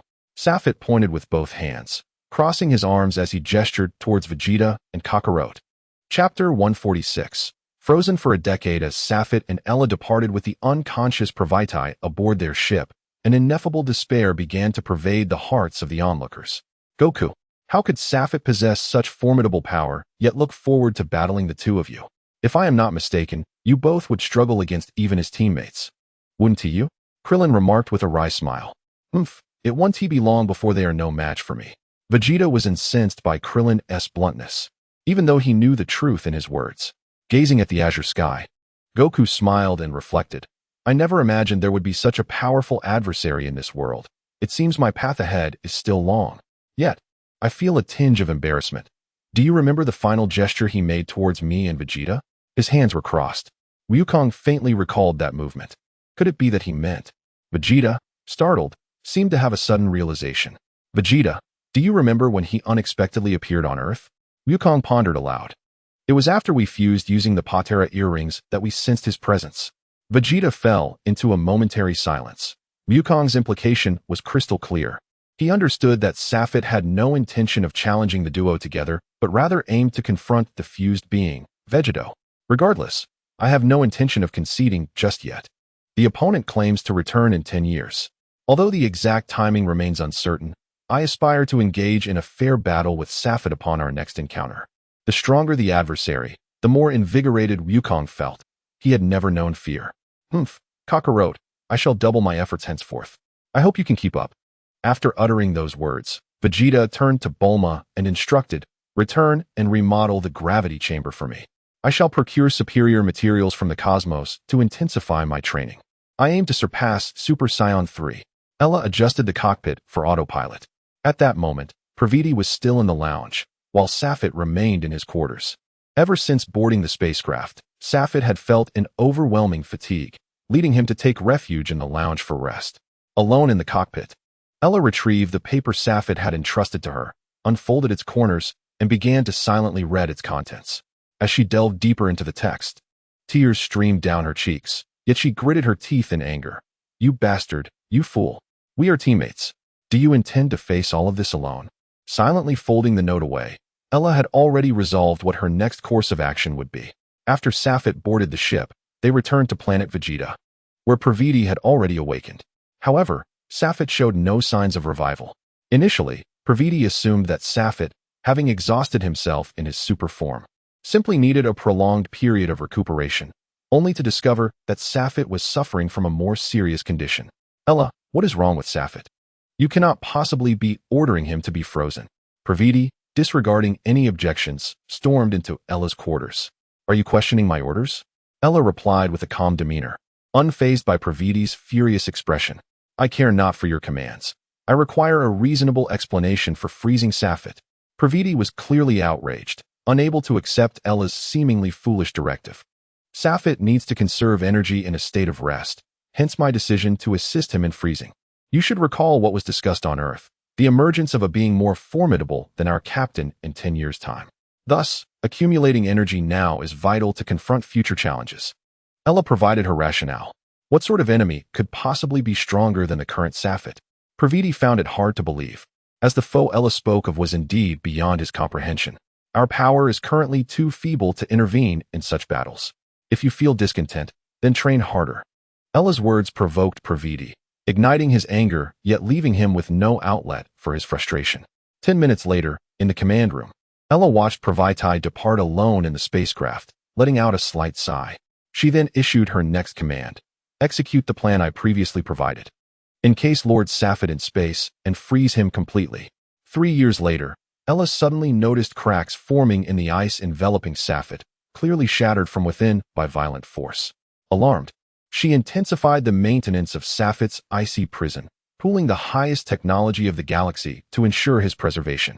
Observing the ice gradually stabilize, Ella breathed a sigh of relief. It's only been 3 years. Surely Safet cannot have perished. No, he is the strongest man in the universe. Looks like you could use some assistance. Who? Ella spun around, only to find a dog-headed figure standing behind her. I am the god of destruction, Beerus. My servant possesses even greater freezing abilities. Do you require help? Beerus glanced at Whis beside him and addressed Ella. Beerus, I've heard of you from Safet. He mentioned you as one of his most formidable opponents. If you can assist, I would be most grateful. Although Ella was not entirely familiar with Beerus, she had some understanding of his reputation as a god of destruction. Minutes later, Whis wiped an imaginary bead of sweat from his brow and nodded with satisfaction. It is done. We have other matters to attend to, so we shall not impose further, Beerus said, showing no intention of allowing Whis a moment's respite as he pulled him away. Watching the swift departure of Beerus and Whis, Ella was left in silence, uncertain of how to proceed with her next steps. Though she had reached the zenith of Super Saiyan 3, the attainment of Super Saiyan 4 still seemed a distant dream. As they gazed at the receding planet Vegeta, Beerus furrowed his brow. Whis, is there still time? In no more than 8 years, Safet will emerge, and his energy has already surpassed mine. If you do not intervene, no one will be able to contain him. Indeed. Hence, we are also preparing to journey to Earth. I am well aware of Safet's plans, but we have our own as well. It's time for Goku and the others to grasp the divine state and Super Saiyan 4. Besides, I have been longing to indulge in Earth's culinary delights. Whis smiled, reminiscing about Earth's cuisine, which had once been their favorite but had not been savored in quite some time. Hey, Whis, do you think we will succeed this time? Beerus, as one of the architects of the plan, knew that Whis understood his implication. Success or failure, we have already reached this juncture. Should we falter this time? Even if I possess ample energy, we will be unable to continue the temporal rewind. Have you not noticed? To suppress the current Safit would consume energy sufficient to preclude any further rewinds. Whis spread his fingers, revealing an adorable king of all emblem at the center of his palm, although the image appeared quite faded. Chapter 147. Fleeting moments of time. Years have swiftly passed, and the cosmos remains tranquil, devoid of significant events, save for a slight unrest on the distant planet Earth. In recent years, formidable foes such as Baby and Super 17 have fallen before Goku, who has ascended to the state of Super Saiyan 4, his power now more formidable than ever. Goku, for the most part, has been free from worries, though the emergence of the Black Dragon Balls has instilled a sense of unease within him, an unsettling feeling that lingers in the atmosphere. With the journey to seek the Dark Dragon Balls commenced, a series of peculiar adversaries surface, culminating in the appearance of the most powerful foe, Omega Shenron, revealing the source of his apprehension. As the battles intensify, Omega Shenron, overwhelmed by the combined might of Super Saiyan 4 Goku and Super Saiyan 4 Vegeta, succumbs to the pressure and devours the remaining 6 Dragon Balls. The emergence of the Super Omega Shenron ignites a new wave of conflict. Meanwhile, in the eastern reaches of the galaxy, a colossal ice block begins to fracture, with cracks gradually becoming more pronounced over time, spreading from within. Boom, boom, boom. With each resounding strike, the immense ice block vibrates ominously, as if the force of the blows could reverberate through such a massive structure. Finally, with one last ferocious strike, the ice is shattered into cosmic particles. Oh, the sensation of possessing a perfect form is exquisite. Safit hovers in space, only to discover the absence of any life on the nearby planets. Though there are no beings to commemorate my birth, I extend my gratitude. I hope the Saiyans on Earth can provide me with some amusement. It would not be in vain after such prolonged planning. Safit stands proudly in the vastness of space, unaffected by the absence of air, casting a nonchalant glance towards Earth. Gathering a spectrum of radiant light around him, he transforms into a streak of brilliance, hurtling towards the planet. 10 minutes, if there is no joy to be found, this planet of fireworks shall serve as a fitting tribute to celebrate my return. On Earth, Goku and Vegeta find themselves in a stalemate. Although they can currently hold their ground against Super Omega Shenron, they are unable to vanquish him in the short term. Is this all you are capable of? Then the Earth is doomed, taunts Omega Shenron, his laughter echoing with arrogance. Despite the apparent balance in their struggle, he remains confident in his ability to defeat them. Damn you! Vegeta seethes with frustration.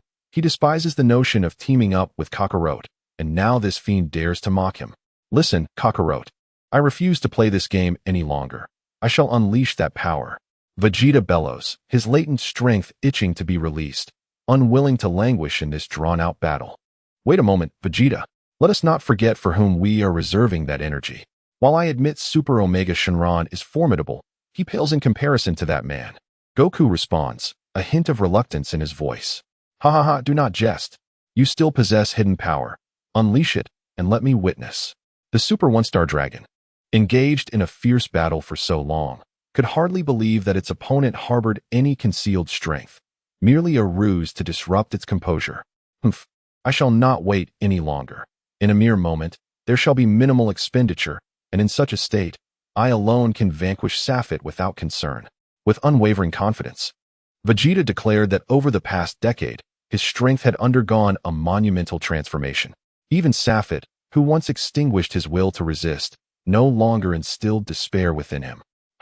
Ignoring Goku's protests, Vegeta began to gather energy, preparing for a new state. Enough of this pretense. The Super One-Star Dragon, observing Vegeta's energy accumulation, surged forward, recognizing that regardless of the truth behind Vegeta's claims, allowing him to gather energy would be detrimental to itself. As the Super One-Star Dragon charged, Goku readied himself to intercept. Though reluctant for Vegeta to harness such power, he understood this was Vegeta's choice, and thus he would assist. Here it comes. Super Saiyan 4 Goku. Watching the approaching Super One-Star Dragon heightened his vigilance. Suddenly, the Super One-Star Dragon halted, trembling violently. Looking upward, the Super One-Star Dragon seemed to behold something extraordinary. Its expression a blend of shock and fear that appeared genuine. Following its gaze, Goku beheld a figure standing resolutely in midair, Safet. Goku gasped in astonishment, while Vegeta, in the midst of gathering energy, ceased his efforts as they exchanged silent glances. The onlookers, hidden nearby, also witnessed Safet's arrival, recalling that the time for departure, as mentioned a decade ago, was drawing near. Damn it, how could things worsen? Krillin lamented, his head in his hands, feeling utterly helpless as he could do nothing but observe from a distance. Goten, indifferent, had trained diligently yet remained far behind Goku and the others. However, his keen perception remained intact. The Safet before him exuded far less of the oppressive force he had felt in his youth. Trunks, why not have your father converse with Safet? Aren't they old acquaintances? Perhaps Safet could assist in dealing with the Super One-Star Dragon. Goten proposed, realizing that with both the Super One-Star Dragon and Safet being formidable, their clash could resolve the issue smoothly. I advise against such naive thoughts. A voice suddenly emerged from behind the concealed building, drawing everyone's attention to the figure of Provi, who had been absent for a decade. Beside him stood Ayla, both clad in combat attire, clearly prepared for battle. Are you here to assist Safet in seizing Earth? Gohan stepped forward, being the strongest among them, determined to protect their families. Provi and Ayla paid no heed to Gohan, instead exchanging a glance with one another. Ella's gaze dimmed, exuding a faint sense of sorrow, only to be ignited by a flame of anger as she declared emphatically, "He is no longer our captain. The Safet we once knew is surely gone." Although the nature of the monster that had possessed him remained a mystery, she silently vowed, "Fear not, Safet, for no one shall hinder my quest for vengeance on your behalf." Chapter 148. The Gathering of Allies. Wukong gazed at Safet, suspended high in the air. While he did not believe that his adversary had abandoned his intentions, he nonetheless inquired, "Safet, do you still intend to uphold your previous decision?" Safet descended slowly, ignoring Wukong's question, and instead approached the Super One-Star Dragon. The Super One-Star Dragon, upon perceiving the approaching figure, trembled slightly and knelt, uttering, "My lord, you are truly worthless. If you cannot even eliminate an opponent of this caliber, your existence is unnecessary. Return to my body." A cold glint flashed in Safet's eyes as he pointed a single finger at the forehead of the Super One-Star Dragon. "And no, my lord Safet." As the purple light flickered at Safet's fingertip, the formidable Super One-Star Dragon was inexplicably reduced to a puddle of viscous blood. Safet slightly parted his lips, and the blood transformed from the Super One-Star Dragon began to levitate and flow into his mouth. With the dragon's demise, Wukong and Vegeta's expressions shifted from confidence to trepidation. For the power of the Super One-Star Dragon was indisputable. Despite their prolonged battle in Super Saiyan 4 form, they had been unable to prevail, yet in a mere instant, Safet had obliterated the dragon. Is it any wonder he is called Safet? Vegeta realized with clarity that unless he unleashed his ultimate power, he would likely falter before Safet in a single exchange. "I have long heard tales of you as the strongest men in the universe. Come forth. Let me witness your true strength and add some enjoyment to my return." Safet clenched his fists, and the aura of Super Saiyan 2 erupted in a dazzling display. As Safet's power surged, the scene was eerily calm, devoid of swirling dust, as if no force had been unleashed. Indeed, one might believe so had they not seen the purple radiance enveloping Safet and the overwhelming pressure emanating from him.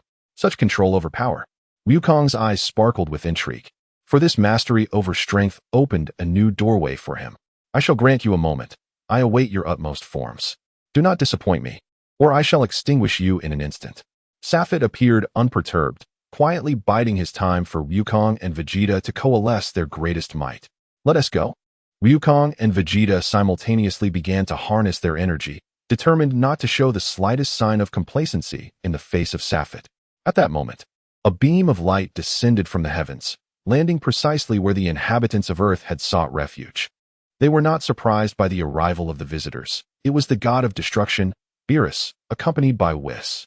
"Wonderful. Lord Beerus, might I implore you to assist in vanquishing this Scion?"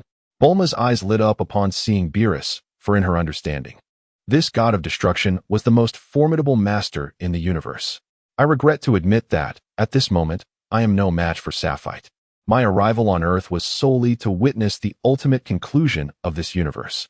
Should Sapphire emerge victorious, it would signify the annihilation of all existence. My training with Whis for Vegeta and Goku has been in anticipation of this moment. I implore you not to let me down. Interestingly, Beerus did not stubbornly refuse to acknowledge the situation for the sake of pride. Rather, his calm acceptance contrasted starkly with Sapphire, leaving Bulma and the others engulfed in despair.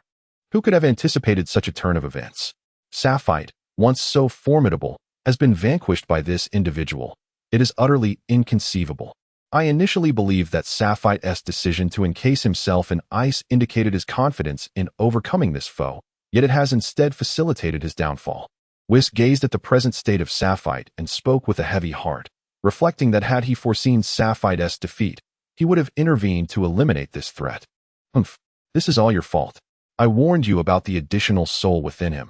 Had you acted sooner, we might not have reached this catastrophic juncture. Beerus grumbled, casting blame upon Whis. Enough, Lord Beerus. To utter such hindsight is excessive. We must focus on eliminating this adversary. Whis replied, if my senses are accurate, Sapphire's soul has not been entirely extinguished. A substantial portion of his soul's energy remains concealed within that body. Whis' eyes seemed to penetrate the very essence of the situation, but the pressing concern remains. The master of this powerful soul is not Sapphire. Upon overhearing the exchange between Beerus and Whis, Ella's eyes sparkled with hope. So, if we defeat this foe, we could potentially save Sapphire? She inquired eagerly. In theory, yes, but matters concerning the soul are notoriously unpredictable. He could fall into a state of coma, or perhaps never awaken. Who can say? Whis responded with a slight shake of his head, acknowledging that even he could not ascertain the outcome of defeating Sapphire. Despite Whis' uncertain response, Ella radiated renewed hope, as if a glimmer of possibility had ignited within her. I advise against your involvement. Although you have attained Super Saiyan 4, you remain ill-equipped for this battle. The disparity in power is still too vast. Beerus cautioned, casting a glance at the eager Ella before directing a similar admonition toward Pravati. Thus, we can only pray that Goku and Vegeta succeed in overcoming the Sapphire before them. Bulma clasped her hands tightly to her chest, silently beseeching for their triumph. Father, Lord Beerus, can you connect with the Supreme Kai? I have matters to discuss with them. Gohan, though confident in Goku, had prepared his own contingencies, as defeating Sapphire was their singular focus. The Supreme Kai, you say? Whis. Although unaware of Gohan's intentions, Beerus did not hesitate at this crucial moment, instructing Whis to establish contact. Before his words faded, the two Supreme Kais materialized before them. The youthful Supreme Kai greeted, Hey, Gohan, did you summon me? Ah, my apologies. I was actually hoping to speak with the Elder. Gohan cast a glance at the Elder Kai from 15 generations past and spoke once more, Old man. You previously guided me to unlock my potential, allowing me to combat Majin Buu in my base form. This time, I implore you to aid me once again in unleashing my potential. Grant me the ability to regain that state. That is indeed possible, the Elder Kai replied. But you must comprehend that the potential you once accessed was nearly exhausted, merely surpassing Majin Buu by a slight margin. It pales in comparison to the current states of Goku and others. Even if I were to guide you again, the results may prove futile. Despite his diminished combat prowess, the Elder Kai maintained keen insight. I intend to transform into a Super Saiyan in that state. Gohan understood that his regular form could not affect the impending battle. Nonetheless, he had his own plans. The state I helped you unlock is exceptionally unique, restricted by time and the stability of your internal energy. Transforming into a Super Saiyan would unleash all your energy, and a moment's carelessness could shatter that special state. Unless you can master that raging energy, it would be exceedingly difficult, and judging by the current circumstances, even Goku and his allies cannot achieve it. Do you still wish for my guidance? The Elder Kai, grasping Gohan's aspirations, could not help but temper his enthusiasm, believing it nearly impossible for Gohan to attain the state he sought. Chapter 149. The retreat of Super Blue. Let us give it a try. After all, there is hope. Although Beerus did not fully comprehend the state Gohan and the others referred to, he still hoped the Elder Kai could assist, as any enhancement would increase their chances of victory. Even though Gohan expressed considerable confidence, Beerus still placed all his hopes on Goku and Vegeta. Hundreds of meters away, the three adversaries prepared for battle. Goku and Vegeta were enveloped in blue auras, their intensity eclipsing even that of their previous Super Saiyan 4 forms. Safed observed them with a slight shake of his head, clearly disappointed by their current capabilities. Can they truly become stronger? If this is all they can muster, there is no point in continuing. Leaning against the rubble, he lamented that after such prolonged anticipation, their current state fell short even compared to himself from a decade prior. Words alone will not suffice. Let us engage in battle. Goku sensed a certain disparity in their energies, yet it lacked the previously unattainable quality. Kakarot, I shall take the lead. Vegeta charged forward, swiftly closing the gap of nearly 100 meters to stand before Safed in an instant. Although the battle had just commenced, he was prepared to unleash his full might with this first strike. Confronted with Safed, even the prince of the Saiyan race dared not underestimate his opponent's prowess. The aura of Super Blue rippled through the air, as Vegeta's form surged forward like a cannon, tearing the earth asunder and sending clouds of dust swirling. Safed leisurely extended a finger, reclining against the debris, seemingly unperturbed by Vegeta's impending assault. Damn it! Vegeta seethed inwardly, intent on shattering the visage before him. Boom, boom, boom. In a flurry of 3 punches, each strike was astonishingly intercepted by a mere finger of Safed, leaving Vegeta in disbelief at the reality unfolding before him. This was inconceivable. The ferocious energy that permeated Vegeta's fists when met with Safed's defiance rippled through the small expanse of space. Most astonishingly, despite the intensity of the assault, Safed remained utterly unperturbed, his form unchanged. This level of suppression was beyond Vegeta's comprehension. As Vegeta advanced, Goku closely followed. However, when he was within 5 meters of Safed, he witnessed the latter strike with lightning speed. Once again, it was that peculiar finger. Goku sensed no shift in power, yet it merely flicked lightly against Vegeta's forehead. In that instant, Vegeta seemed to endure an absolute impact, shattering his Super Saiyan Blue state, sending him soaring backwards. After tumbling through the air for dozens of revolutions, he finally came to a halt, lying motionless as a profound silence enveloped the battlefield. Vegeta! Goku gasped as he saw Vegeta being flung away, returning to his normal state without a sound. Had it not been for Goku's faint perception of Vegeta's lingering energy, he might have believed Vegeta had perished on the spot. Just moments ago, he had urged them to unleash their full potential, warning that if they continued in such a futile state, he would show no mercy. Safed's finger lingered in the air, a stark reminder of the terrifying blow he had just delivered. The onlookers on Earth, witnessing the instantaneous defeat of Super Saiyan Blue Vegeta, were struck with fear. Yet, despite this, they stood resolute, positioning themselves protectively in front of Vegeta. Vegeta! Vegeta! Please wake up! Bulma cried out, panic surging through her as she sensed no response or life from the unconscious warrior. Do not worry, Mom. Dad still has a pulse, but I fear he can no longer fight. Leave the rest to us. Trunks declared, drawing his sword with both hands, aimed directly at Safed. Godin and others also assumed battle stances, bracing themselves for the impending storm. Everyone retreat. Goku suddenly turned and shouted, startling the group. Seeing their lack of reaction, he reiterated, fall back. You are no match for him. His power is such that mere numbers cannot prevail. But Goku, if you, Krillin began, only to be silenced by a glance from Goku, who resolutely urged them to hide once more. The opponent was simply too formidable. After years of sparring, they had all witnessed Vegeta's strength, yet none could have anticipated his swift downfall in a single encounter. Krillin reluctantly set down the unconscious Vegeta, feeling a bitter sense of helplessness wash over him, grappling with this unprecedented vulnerability. Ella, having observed the recent events, acknowledged that despite her own significant growth and strength over the past decade, she did not possess the confidence to best even the Vegeta of moments ago. I have a healing pod here. If you do not mind, feel free to use it, she offered slowly, presenting a piece of spatial equipment to Krillin.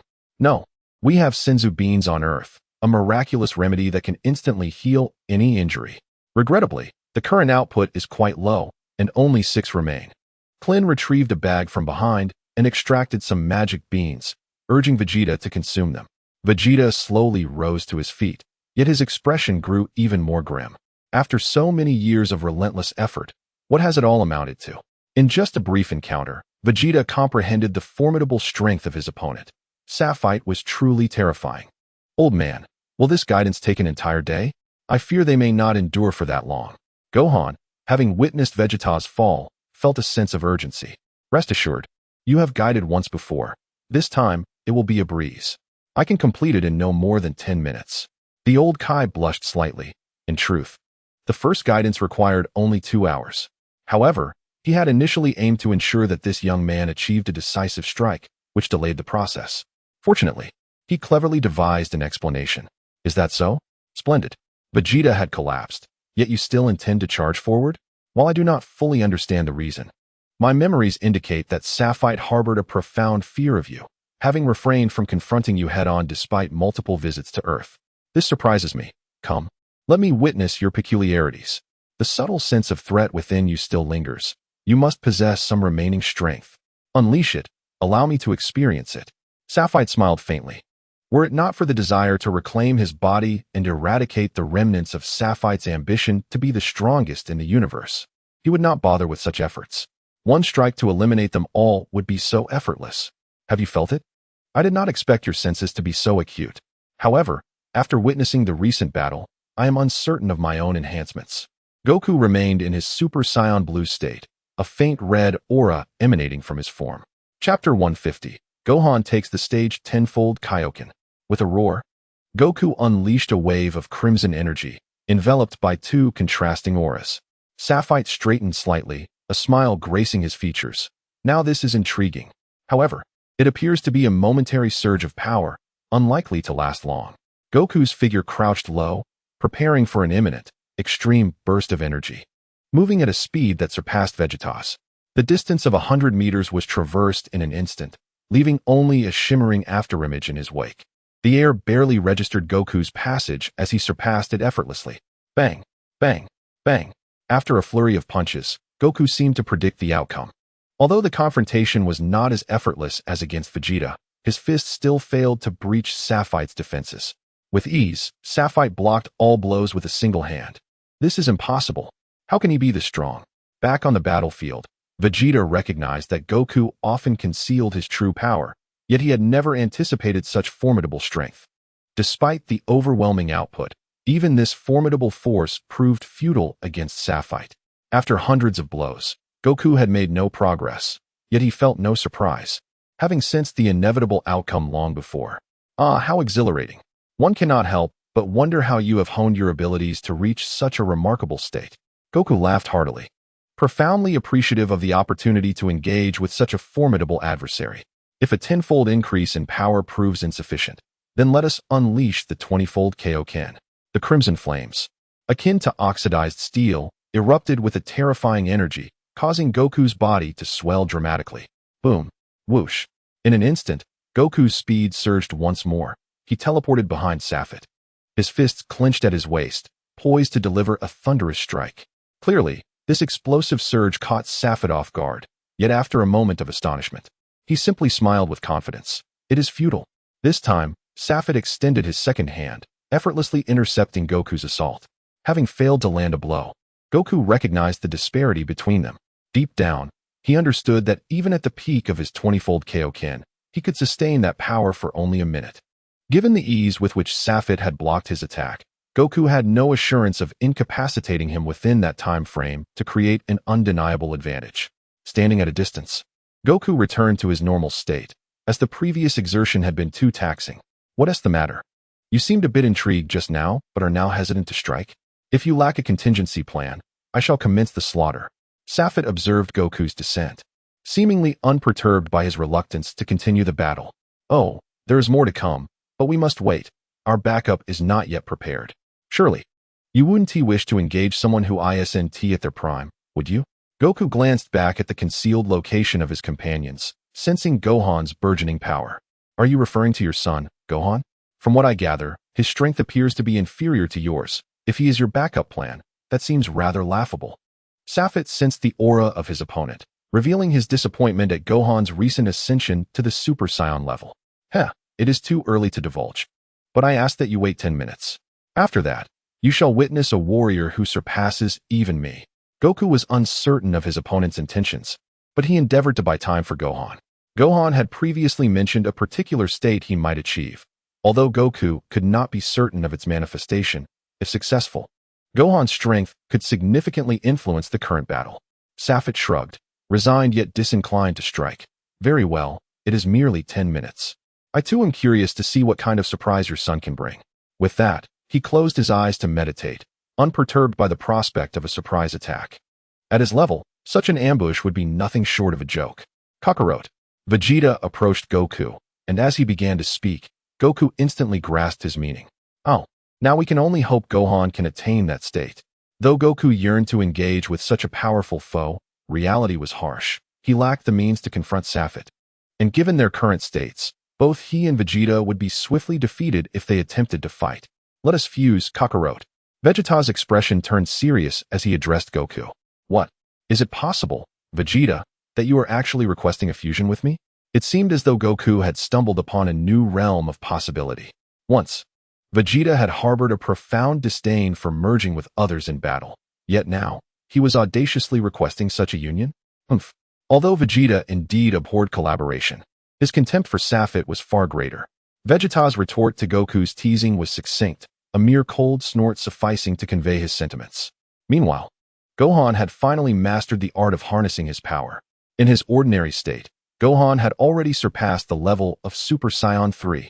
The next step was to channel the strength of the Super Saiyan into his stable form. Goku silently prayed as he prepared to commence, only to be interrupted by Piccolo's voice. Gohan, refrain from speaking.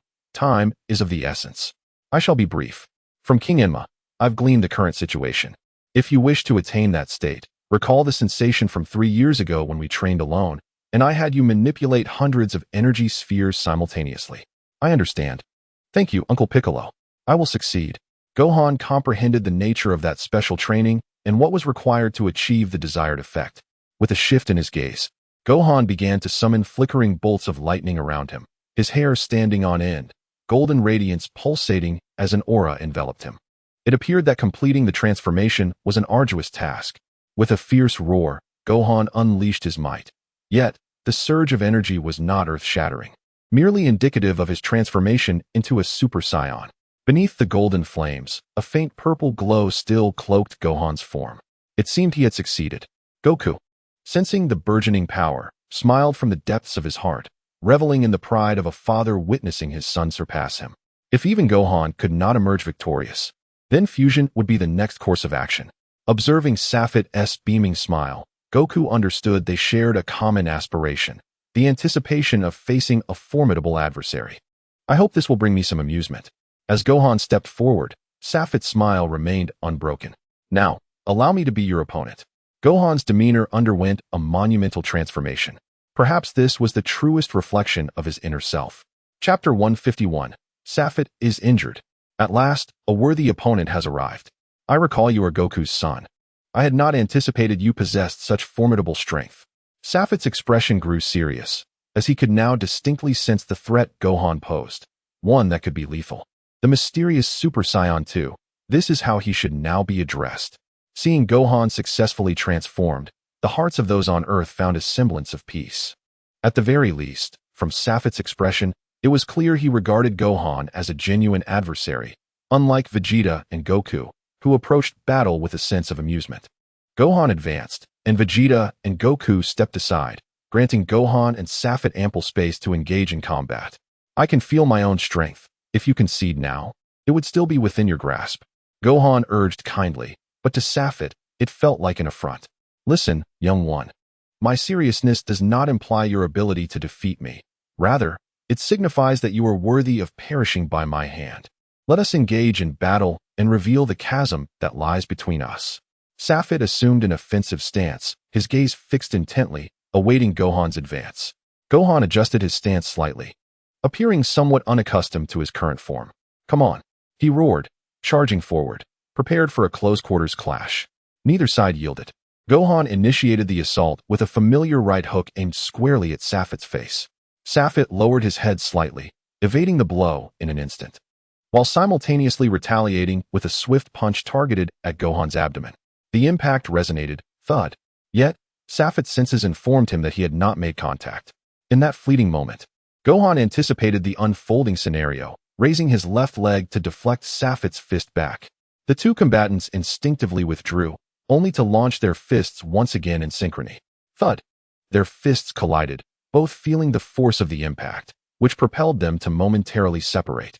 They then struck again, this time with a slight divergence in their positioning. Bang! Bang! Their forms intertwined, fists connecting with each other's faces, the tremendous force necessitating a brief retreat from both. Remarkable, despite the rapid movements.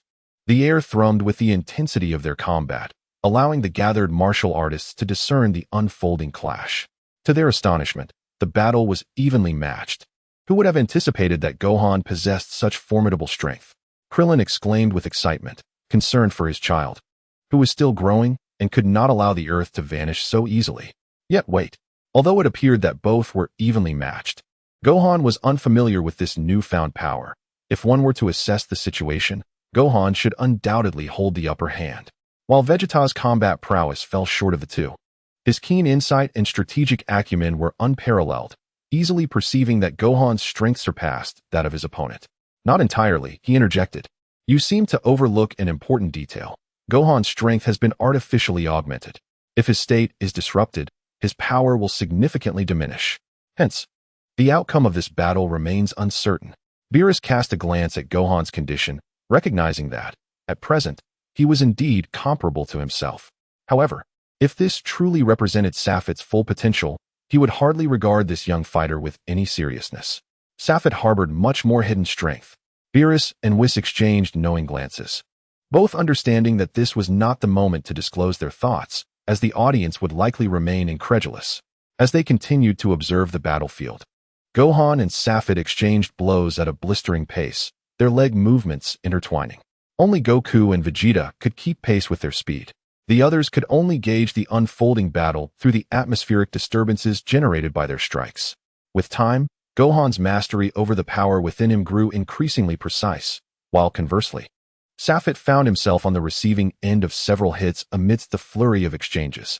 Fortunately, Safet possesses extensive combat experience, and his acute sense of crisis allows him to evade critical hits, sustaining only minor injuries. After exchanging dozens of blows, the two combatants collided once more, and in the instant they were forced apart, Safet raised his hand to unleash a shockwave, the violent force of their clash sending both fighters reeling. The battlefield was shrouded in dust, mingled with the labored breaths of the two warriors engaged in battle. Indeed, there is a measure of strength here. Earth truly holds great promise. Safet smiled faintly. He had initially sought only to engage in combat with Vegeta, yet unexpectedly found another rewarding challenge. Presently, Gohan's prowess is considerable, and his extensive combat experience has successfully awakened the most primal fighting instincts of Safet's scion blood. The first round concluded, and he eagerly beckoned for the second round to commence. Relishing the moment, Safet gestured for Gohan to come forth once more. During this respite, Gohan took a moment to recover and recalibrate his state.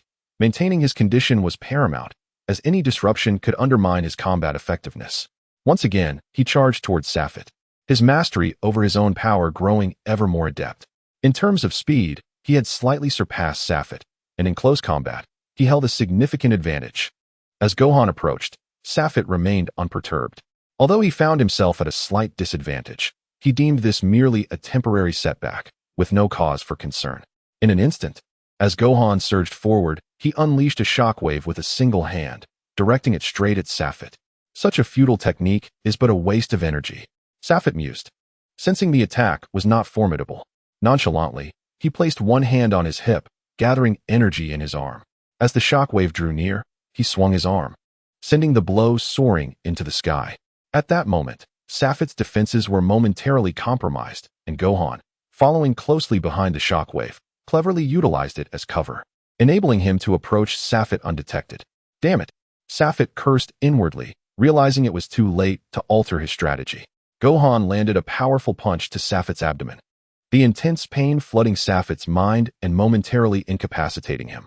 Seizing the opportunity, Gohan swiftly transitioned, delivering a formidable knee strike directly to Safet's chin as he bent forward, propelling Safet's body skyward. In an instant, Gohan appeared above Safet's soaring form, activating his aerial technique and descending rapidly, aiming a fierce stomp at Safit's back. Safit's body was utterly uncontrollable, hurtling towards the earth, while Gohan reappeared at the point where Safit was destined to fall. Kamehameha. Gohan's hands tightened, a brilliant aurora coalescing around them.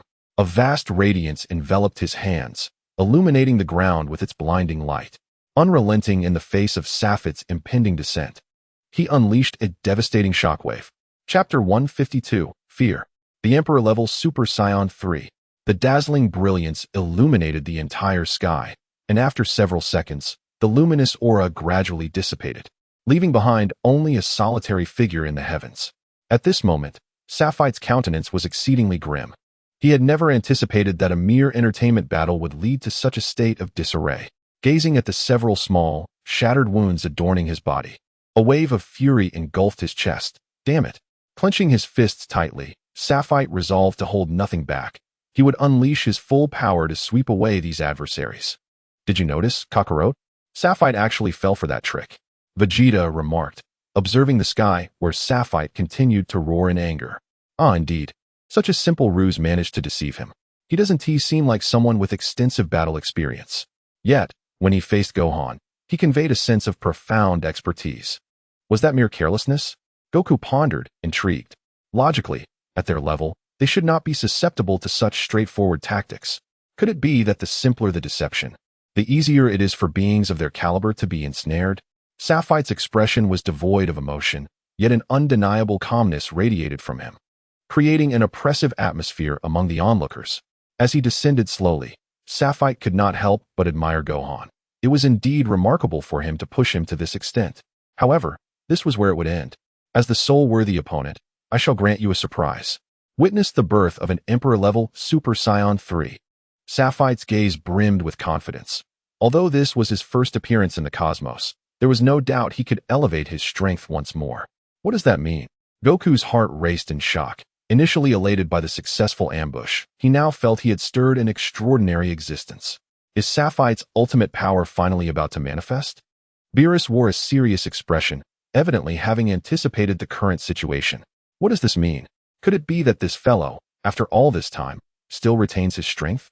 Vegeta shouted in frustration, unable to accept the reality before him. Do not be astonished. Your essence differs fundamentally from Safit's. Frankly, your attainment of this level has surpassed our expectations. However, for Safit, this is far from his limit. Though there are only 3 stages of Super Saiyan in the universe, that does not imply all Super Saiyan 3s possess the same strength, Whis interjected, as Safit prepared to reveal his final form. Realizing that the time for the ultimate battle had arrived, rendering the concealment of such information unnecessary. What does that mean? In simple terms, Super Saiyan 3 represents the ultimate transformation for Saiyans. There exists no higher transformation. What you refer to as the so-called Super Saiyan 4 stage is merely a post-ape transformation of Super Saiyan 3, while the God form is simply a heightened mental state of Super Saiyan 3, entirely belonging to a different category of transformation. Whis elucidated the truth. Then what category does Safit belong to? And how do you know all of this? Although Goku found Whis' description difficult to accept, his primary concern was now Safit's ultimate power. My existence within the cosmos extends far beyond your imagination, tracing back to the very dawn of the Saiyan race. As for the prowess of Safit, I possess a clear understanding, yet even if I were to articulate it, you would find yourselves incapable of reaching that echelon. The so-called Emperor-level Saiyans he speaks of are merely those with the purest Saiyan bloodline.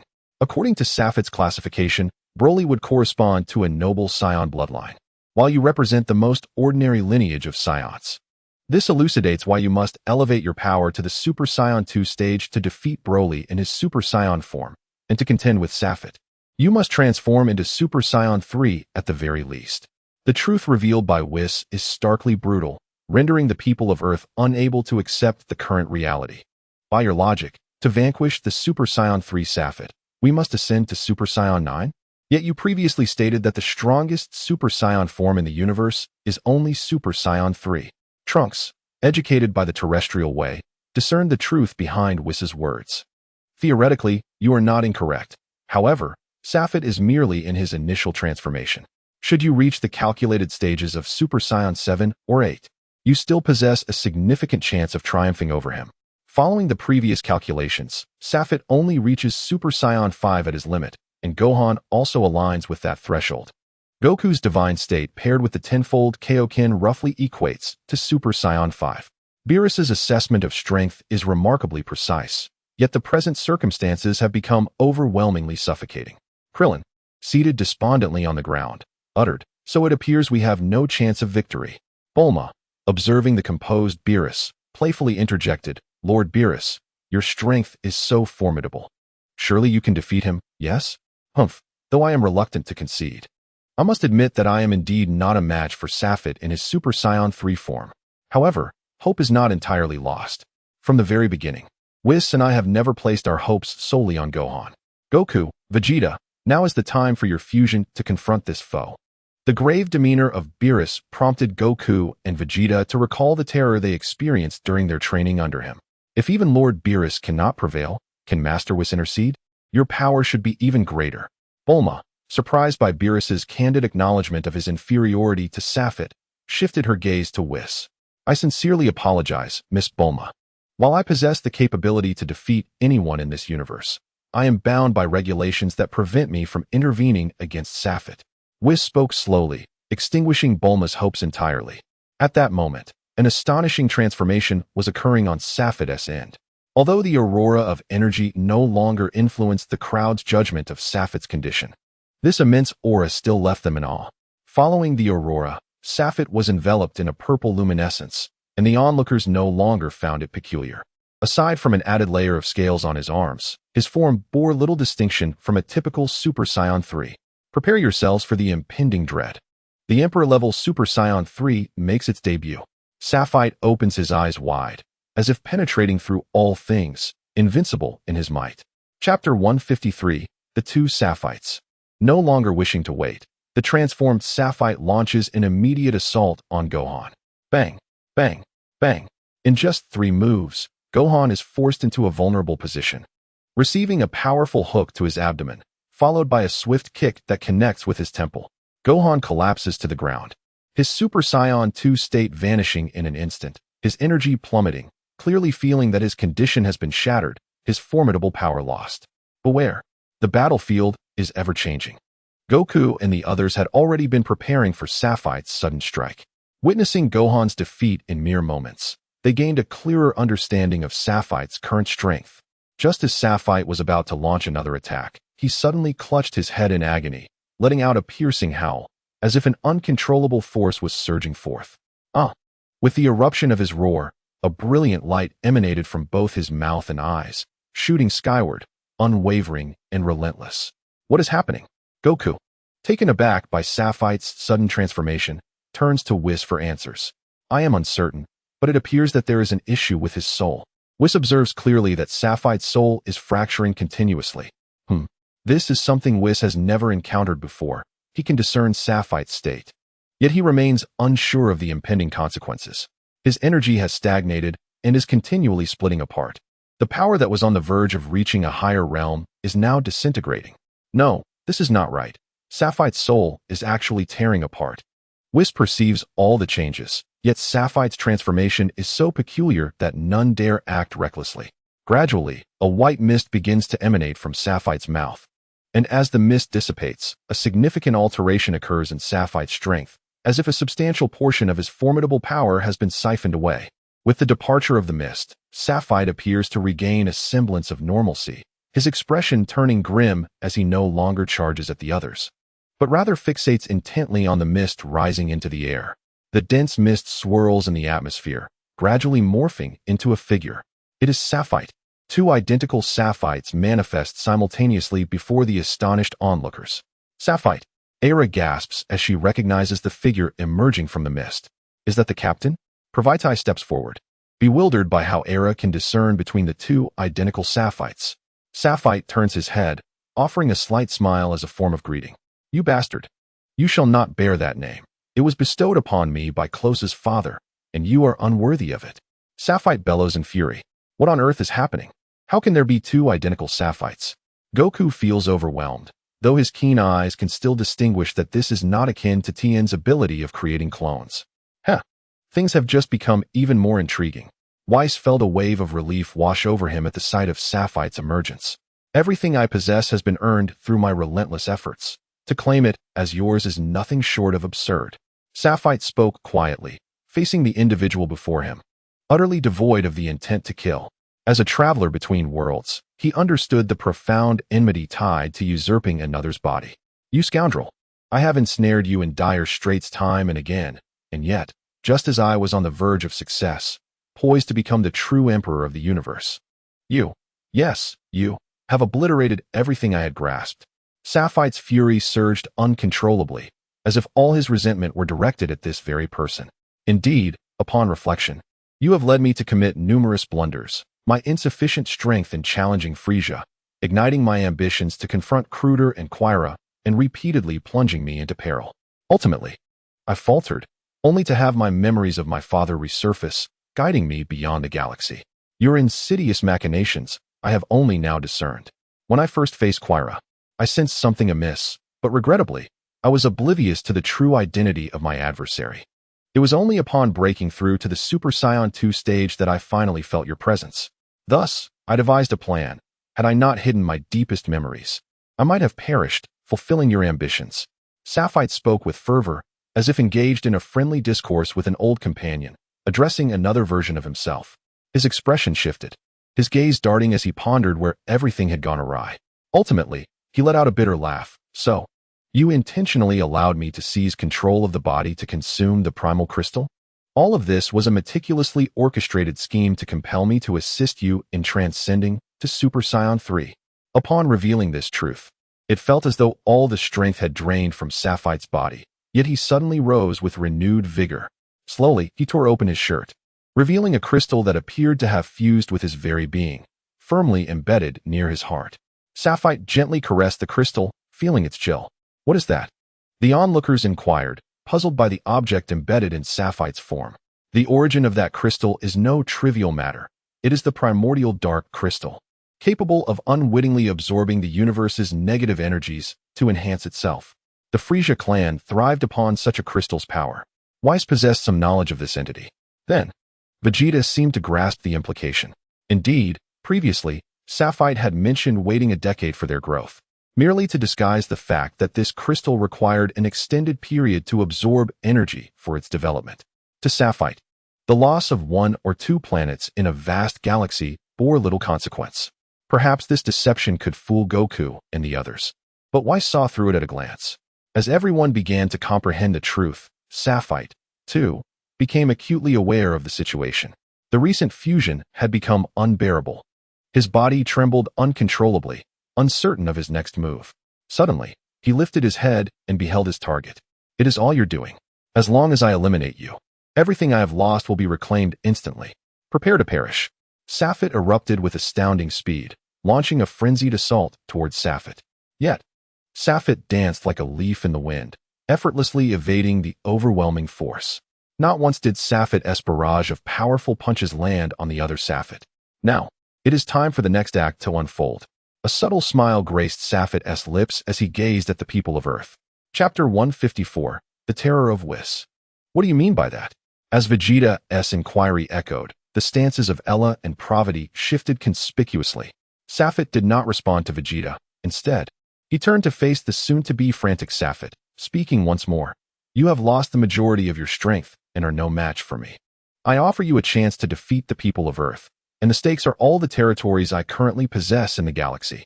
Is this a diversion? Beerus's gaze sharpened. It seems unlikely, given Saphite's current prowess. Vanquishing both parties would not pose a significant challenge, thus he would not engage in such unnecessary actions. Whis cast a glance at Saphite, clearly perceiving that this man intended to involve Beerus and the others as well. I will kill you. I will annihilate you. Saphite roared in fury, still somewhat wary of the present Saphite's power, and continued to howl madly without truly advancing. Hey, hurry and fuse. You are incapable of influencing the battle as it stands. If I truly engage in combat with this fellow, I will not spare a thought for Earth's safety. If you wish to prevent the destruction of Earth, then fuse quickly and stop this battle. Saphite's urgent plea struck a nerve among the people of Earth. Vegeta. Goku turned to look at Vegeta. Reluctantly bowing his head, Vegeta muttered, All right, I understand. Both parties leaped back a distance, arms outstretched at shoulder height, mirroring each other's movements. The fusion preparations were underway, but the sudden shockwave interrupted their actions as it surged precisely between them. The source of the shockwave was none other than Safit. Such a trivial fusion should not be showcased. Use the Patera earrings instead. Fortunately, the Supreme Kai is present. Safit intervened, wishing to prevent the emergence of Gogeta. His true target was only Vegeta, a method of fusion that cannot be separated. For the sake of Earth, it must be done. Goku and Vegeta resolutely affirmed their decision, each requesting a Patera earring from the Supreme Kai, donning them on opposite ears. An intense gravitational force emanated from each of them, drawing them together. Damn it, I want to allow you to succeed so easily. Safit suddenly came to his senses, raising his hand to unleash a shockwave directed at the two who were fusing. As they collided, their forms transformed into a brilliant white light. Safit's powerful impact struck the luminous aura, yet yielded no effect. After the white light faded, Safit's energy surge dissipated, leaving behind a striking figure. I am neither Kakarot nor Vegeta. My name is Vegeto. This time, the fusion has resulted in a singular voice, devoid of the usual duality. Excellent, indeed. Even without transformation, Safit can perceive the extraordinary nature of the individual before him. The flawless amalgamation of these two beings, in terms of body, energy, and soul, is unimaginable, as they are among the most formidable warriors in the entire universe. They can truly be regarded as the mightiest father in existence. The old Kaioshin is acutely aware of the terrifying enhancement this fusion brings to one's abilities. Indeed, it is immensely powerful. However, due to the nature of the fusion, there remain significant vulnerabilities within his soul. Thus, even with strength that ranks among the universe's elite, it is insufficient. Whis spoke with calm assurance. They had already experienced Vegeto's power through numerous prior encounters. Oh, is this the reason you have cultivated and guided me? Safit inquired of Whis, not turning to face him. His gaze still fixed on Safit and Vegeto. Wait, do not speak. Allow me to take a guess. The first possibility is that there exists a demon king particularly adept at soul attacks, who, though lacking in raw power compared to Beerus, requires my assistance due to the constraints imposed by the rules of the universe, which prevent you from intervening, Whis. Is that correct? After posing his conjecture, Safit glanced back momentarily, receiving no response from Whis, and then turned away once more. Alternatively, could it be that you, Whis, have grown weary from your lofty perch and wish to cultivate a worthy opponent? Safit's words hung in the air, yet Whis refrained from addressing him directly, merely shaking his head slightly, as if contemplating whether to divulge such matters. As for the reason for your training, we can discuss it in detail once this battle concludes. However, please trust that it is indeed beneficial for you. Whis had no intention of elaborating further, and Beerus remained silent, seemingly harboring reservations. Do as you wish, but let me first revel in this battle. I have long anticipated facing Vegeto. Vegeto, there is a lurking danger here. Shall you take action, or shall I? Safit appeared to regard Vegeto with disdain, viewing him as a pitiful tool to be used and discarded. While the sensation was exhilarating, it seemed that his current state was insufficient to cope with the challenge. Thus, it would soon be time for Super Saiyan 4. No need for your assistance. I shall safeguard the Earth. Vegeto proclaimed with unwavering confidence, assured that, in his present condition, Safit lacked the certainty to defeat him. Facing a being stripped of power, he felt remarkably secure. You wretched lot. Safit suddenly soared into the air, his hands raised above his head as a tremendous energy began to coalesce. A golden sphere expanding infinitely, forming a miniature planet. I shall make the entire galaxy vanish. Come and try to stop me if you dare. Ha ha. Viewed as fish on a chopping block, Safit descended into madness once again, seemingly intent on annihilating everything. The sudden transformation left everyone utterly unprepared, and Safit seemed equally astonished by the sheer madness of this individual. The magnitude of energy akin to that of a planet. How far could it possibly erupt? No one could ascertain the extent of its potential. As this energy coalesced, Safit's body appeared to be drained, laboring to sustain this formidable force in the sky. This is troublesome. Vegeto, we must unite. Alone, I fear we cannot halt this. At Safit's invitation, Vegeto nodded silently, deeply sensing the terrifying power that loomed before them. Perish. In an instant, Safit waved his hand, propelling the colossal energy sphere towards Earth. The energy sphere approached languidly, its speed not alarming. Yet an overwhelming sense of oppression enveloped all. Just as Vegeto and Safit prepared to unleash their combined might, unbeknownst to them, Whis had already taken his stance beneath the energy sphere. This cannot be permitted. It is my duty to maintain the stability of the universe. Whis grasped his staff with one hand and gently tapped it against the energy sphere. A wave of azure ripples radiated outward, and the immense energy seemed to be subjected to an unprecedented restraint, gradually diminishing until it vanished completely. Witnessing Whis's serious intervention for the first time, everyone was awestruck by the sheer magnitude of his power. Chapter 155. The strongest against the strongest attack thwarted, Safit fell momentarily into a stupor, perhaps never anticipating that the true powerhouse was never himself.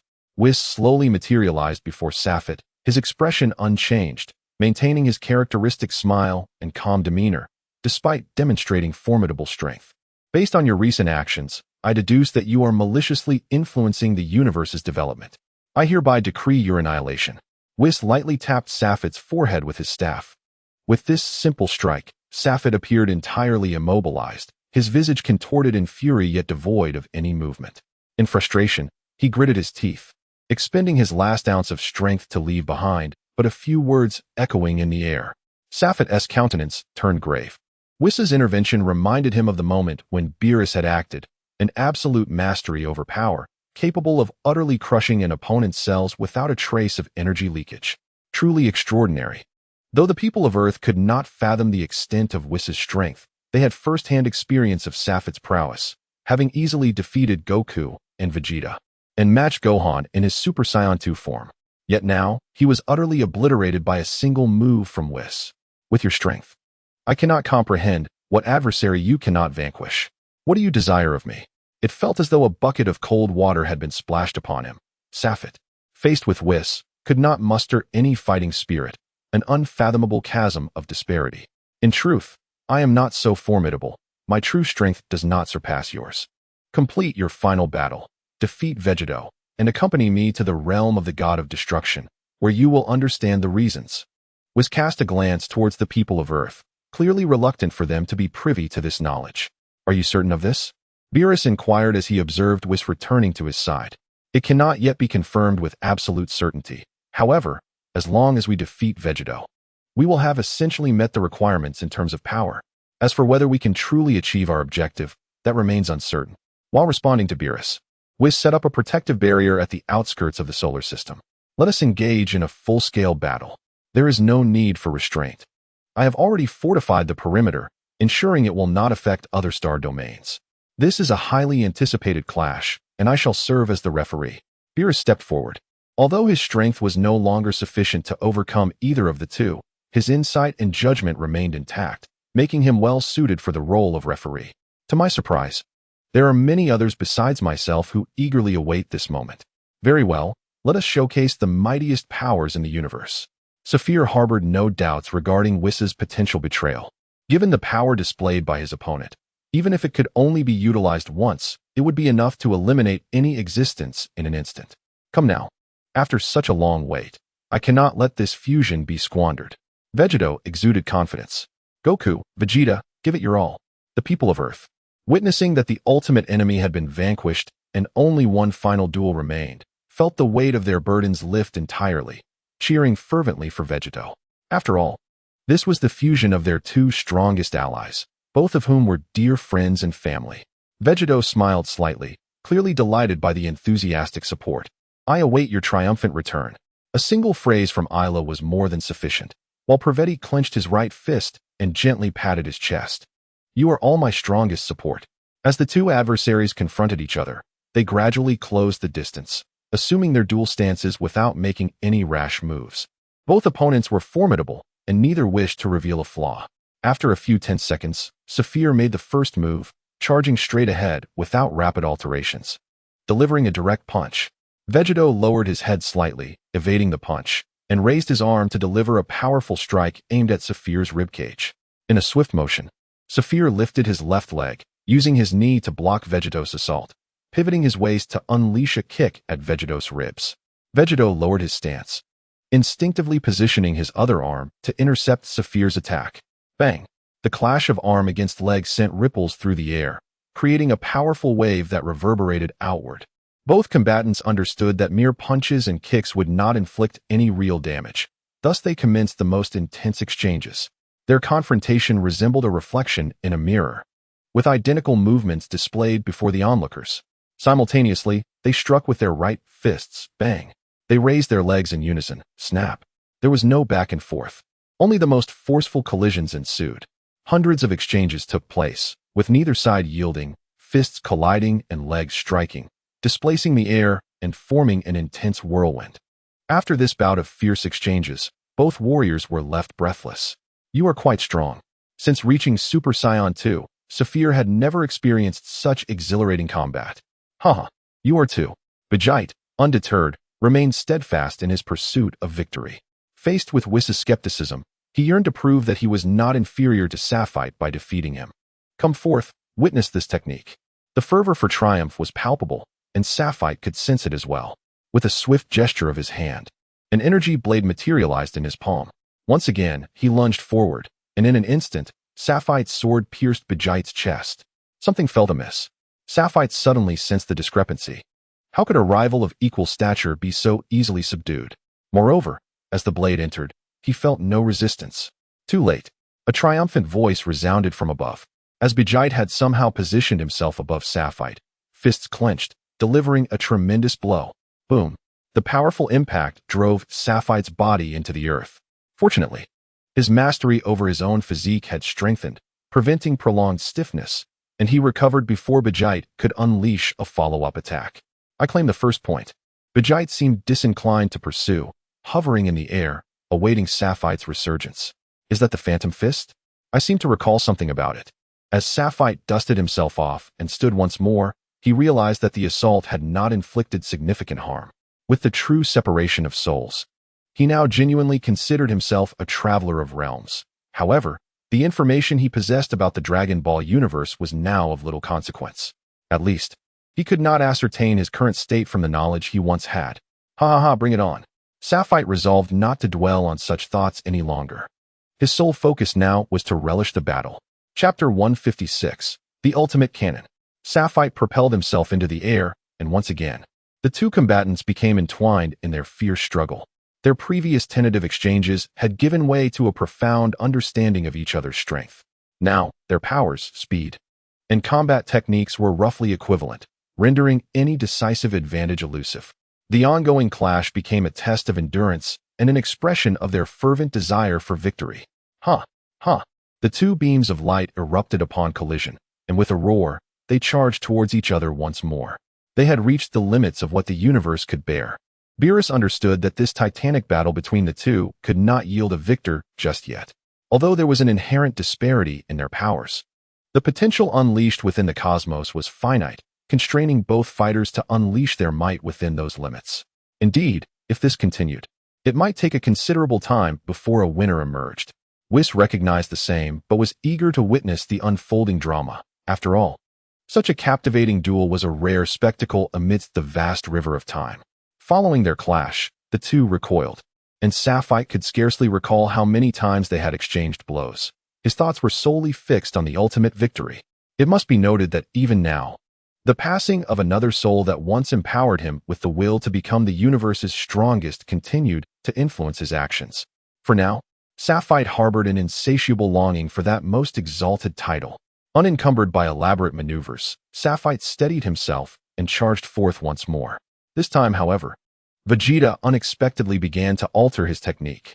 As Vegeta raised his hands beside his head, extending all his fingers and closing his eyes tightly, Sapphire was taken aback. Instinctively, he assumed a defensive posture and also shut his eyes. Almost immediately, he heard his opponent's roar, solar flare. Even with his eyes firmly closed, Sapphire could still perceive an intense brilliance penetrating through, evidently indicating that this solar flare was far more potent than those employed by others. Due to the overwhelming nature of the solar flare, Sapphire, having established his defensive stance, began to keenly sense the fluctuations in the surrounding air and energy. He understood that following this technique, Vegeta would undoubtedly launch an attack. As the air pressure surged behind him, Sapphire suddenly lowered his stance and opened his eyes. Sure enough, Vegeta's sweeping strike missed its mark. What? Vegeta exclaimed in surprise, attempting to switch tactics, but it was already too late. In the clash of two elite fighters, a mere moment of distraction was enough for the opponent to exploit the opening. With a thunderous impact, Sapphire launched an uppercut that struck Vegeta squarely in the abdomen. Seizing the momentary rigidity caused by his immense power, Sapphire executed a lateral maneuver in midair, delivering a powerful kick to Vegeta's shoulder. As Vegeta plummeted rapidly, Sapphire refrained from pursuing, recognizing the significant toll their respective energies had taken. To engage in a high-speed chase would undoubtedly inflict additional strain on his body, a risk not worth taking. Sapphire paused in the air to recuperate, while also extending a courtesy to Vegeta. I didn't anticipate you would know this technique. I intended to catch you off guard, yet it seems I have inadvertently ensnared myself. Vegeta ascended once more, both warriors having depleted considerable stamina. Yet the actual damage remained minimal. The unexpected disruption of Vegeta's move had left him somewhat astonished. Then allow me to demonstrate this technique. Vegeta pointed with one hand, unleashing a rapid beam of light. Sapphire shifted slightly, evading the onslaught. Although the speed was remarkable, effectively employing such a technique in this caliber of battle proved quite challenging. Is that a technique from Frieza? Then allow me to counter with this. Sapphire aligned his fingers, extending one hand forward, summoning a swift light sword. Gripping the light sword, Sapphire advanced once more, only to find Vegeta mirroring his stance, conjuring a light sword of his own. The two light swords clashed with vigor, energy fracturing upon impact, culminating in their palms meeting, transforming once more into fists for another collision. Boom! Both warriors gazed at their trembling hands, a subtle smile gracing their lips. This is the sensation I crave, the exhilarating thrill of battle. Sapphire's resolve solidified as he moved slightly, gradually floating opposite Vegeta. Come, let us decide the outcome with our next move. Relishing this moment, Sapphire understood that it was time to conclude this confrontation. Indeed, the energy unleashed from their battle had already shattered numerous structures across the earth. It was time to bring this all to an end.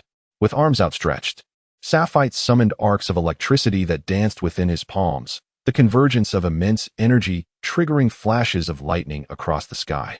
Meanwhile, on the opposite side, Vegeta brought his arms together, resting them on his waist, poised in the stance of the Kamehameha wave. A pure white radiance coalesced steadily. As the tension between the two surged, both awaiting the climactic explosion. As Sapphire amassed nearly all of his energy, he ceased holding back, bringing his hands together to unleash Sky Cannon.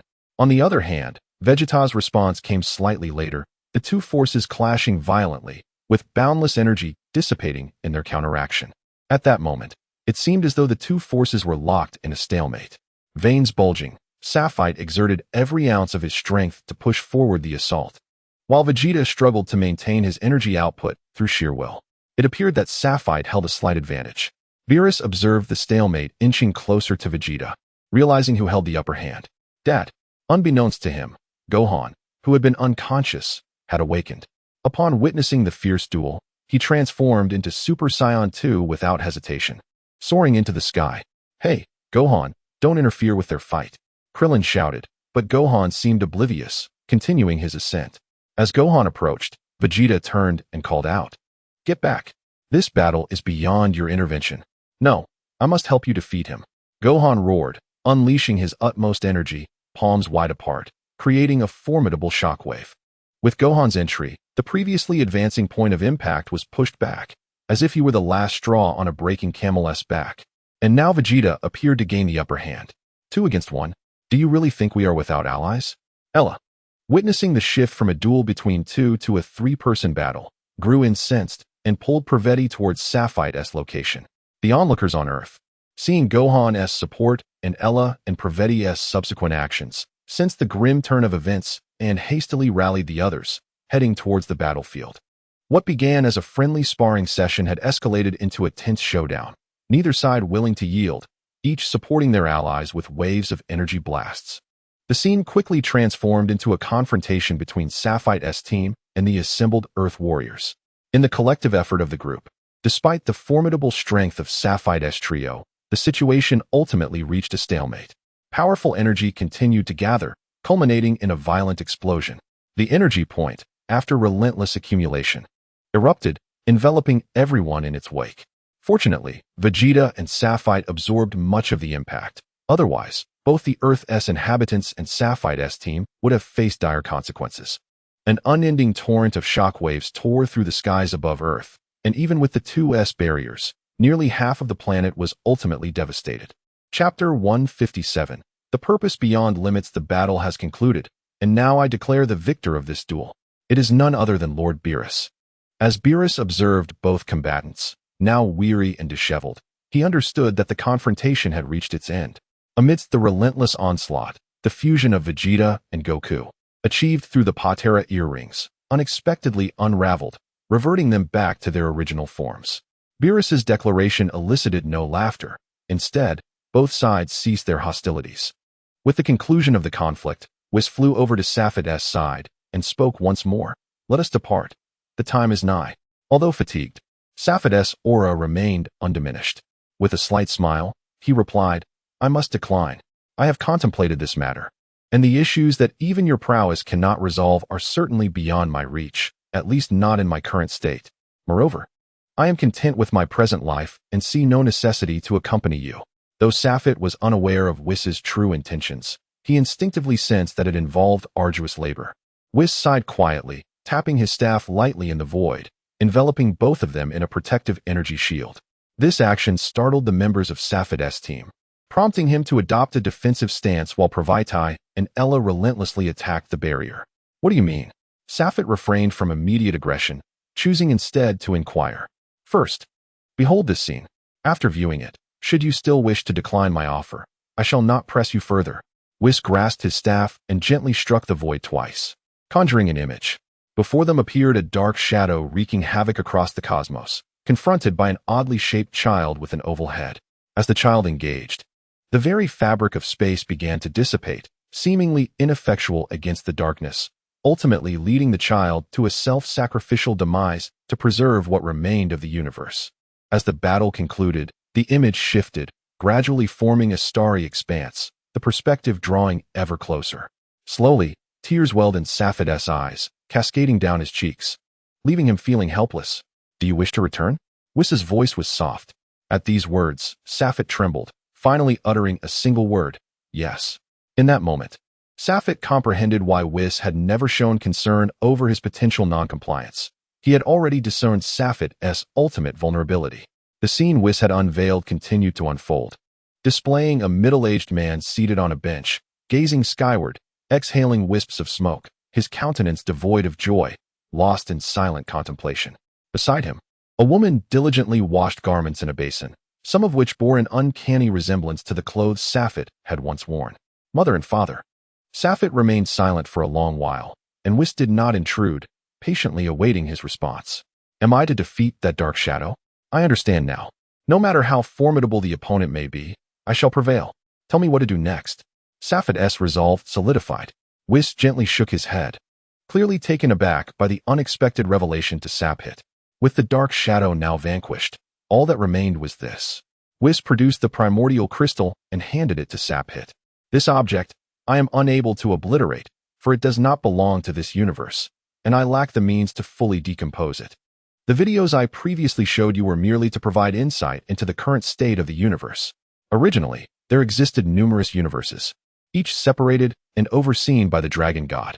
However, during a cataclysmic battle long ago, the Dragon God perished, leaving behind a singular will to govern the entire universe. This will, being the first to come into existence, has eternally remained in a juvenile state, which is why we angels have collaborated with it in governance, referring to it as the Omni King. That battle resulted in the near annihilation of all universes, leaving only this one intact. Yet, the dilemma persists. With the demise of the Dragon God and the Omni King, the true sovereigns have vanished, and the universe continues to dwindle. Thus, Beerus and I have been nurturing an individual capable of inheriting the universe, and you, at present, are the culmination of our countless selections. Whis finally articulated his intent, which indeed exceeded Saphite's expectations. What was presumed to be a fierce conflict turned out to be a boon. The deepest recesses of Saphite's memory seemed to awaken. He recalled his youthful days, a time when he was a mere recluse, and the dragon bone that illuminated him, leading him to this world. So, Was it the dragon god's skeletal remains that initially summoned me here? It was I who called you forth. Before the Omni King's demise, he bequeathed all his remaining power to me and entrusted me with the mission of finding a successor. I am an angel, and Beerus is the god of destruction. Neither of us can inherit the Omni King's position. Initially, we considered Goku as a potential heir, for he appeared remarkably unique, yet ultimately, that endeavor failed. In our attempts to empower him sufficiently to bear the mantle of the Omni King, we nurtured him relentlessly. When he achieved Super Saiyan 2, we purposely showcased the cycle of life and death within Hell to inspire his ascent to Super Saiyan 3. Upon reaching that form, we orchestrated encounters with formidable foes to elevate him to Super Saiyan 4. Alas, we discovered that even Super Saiyan 4's power was inadequate, prompting us to seek alternative methods to enhance his strength. So, you mean to say that most of the enemies on Earth were orchestrated by you? Sapphid inquired, somewhat astonished. Indeed. Otherwise, how could a mere Earth scientist develop a cyborg of Super 17's caliber? Moreover, how could Goku, with his inherently pure heart, possibly comprehend the state of divinity?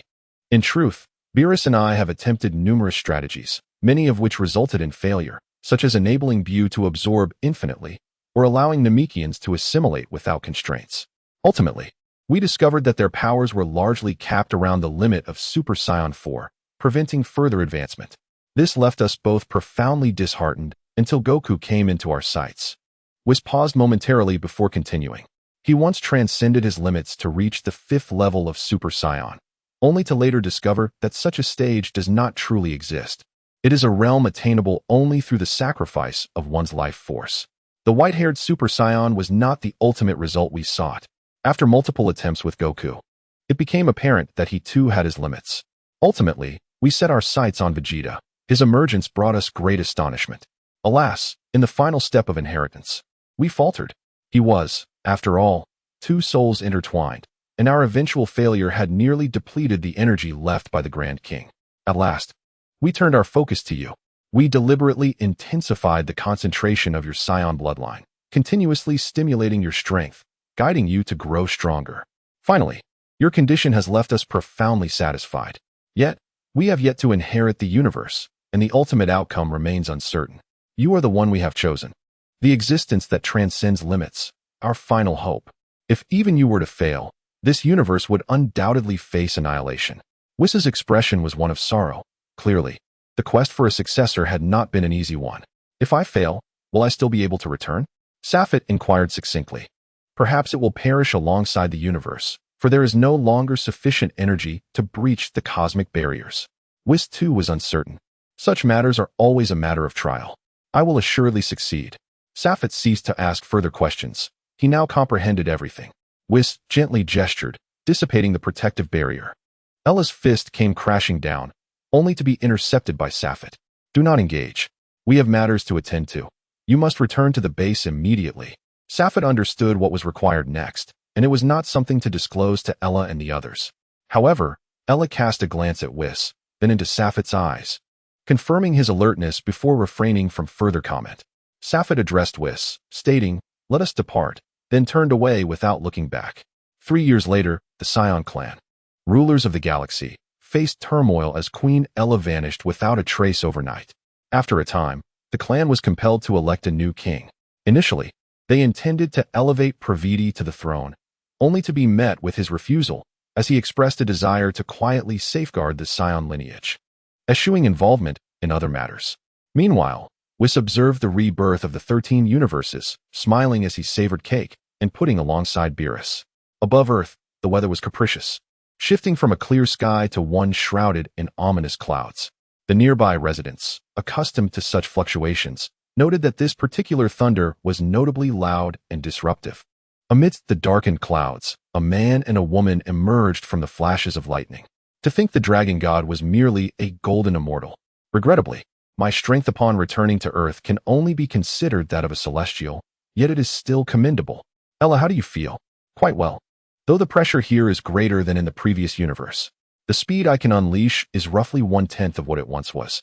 But I find your classification of power somewhat perplexing. Haha, that is reassuring.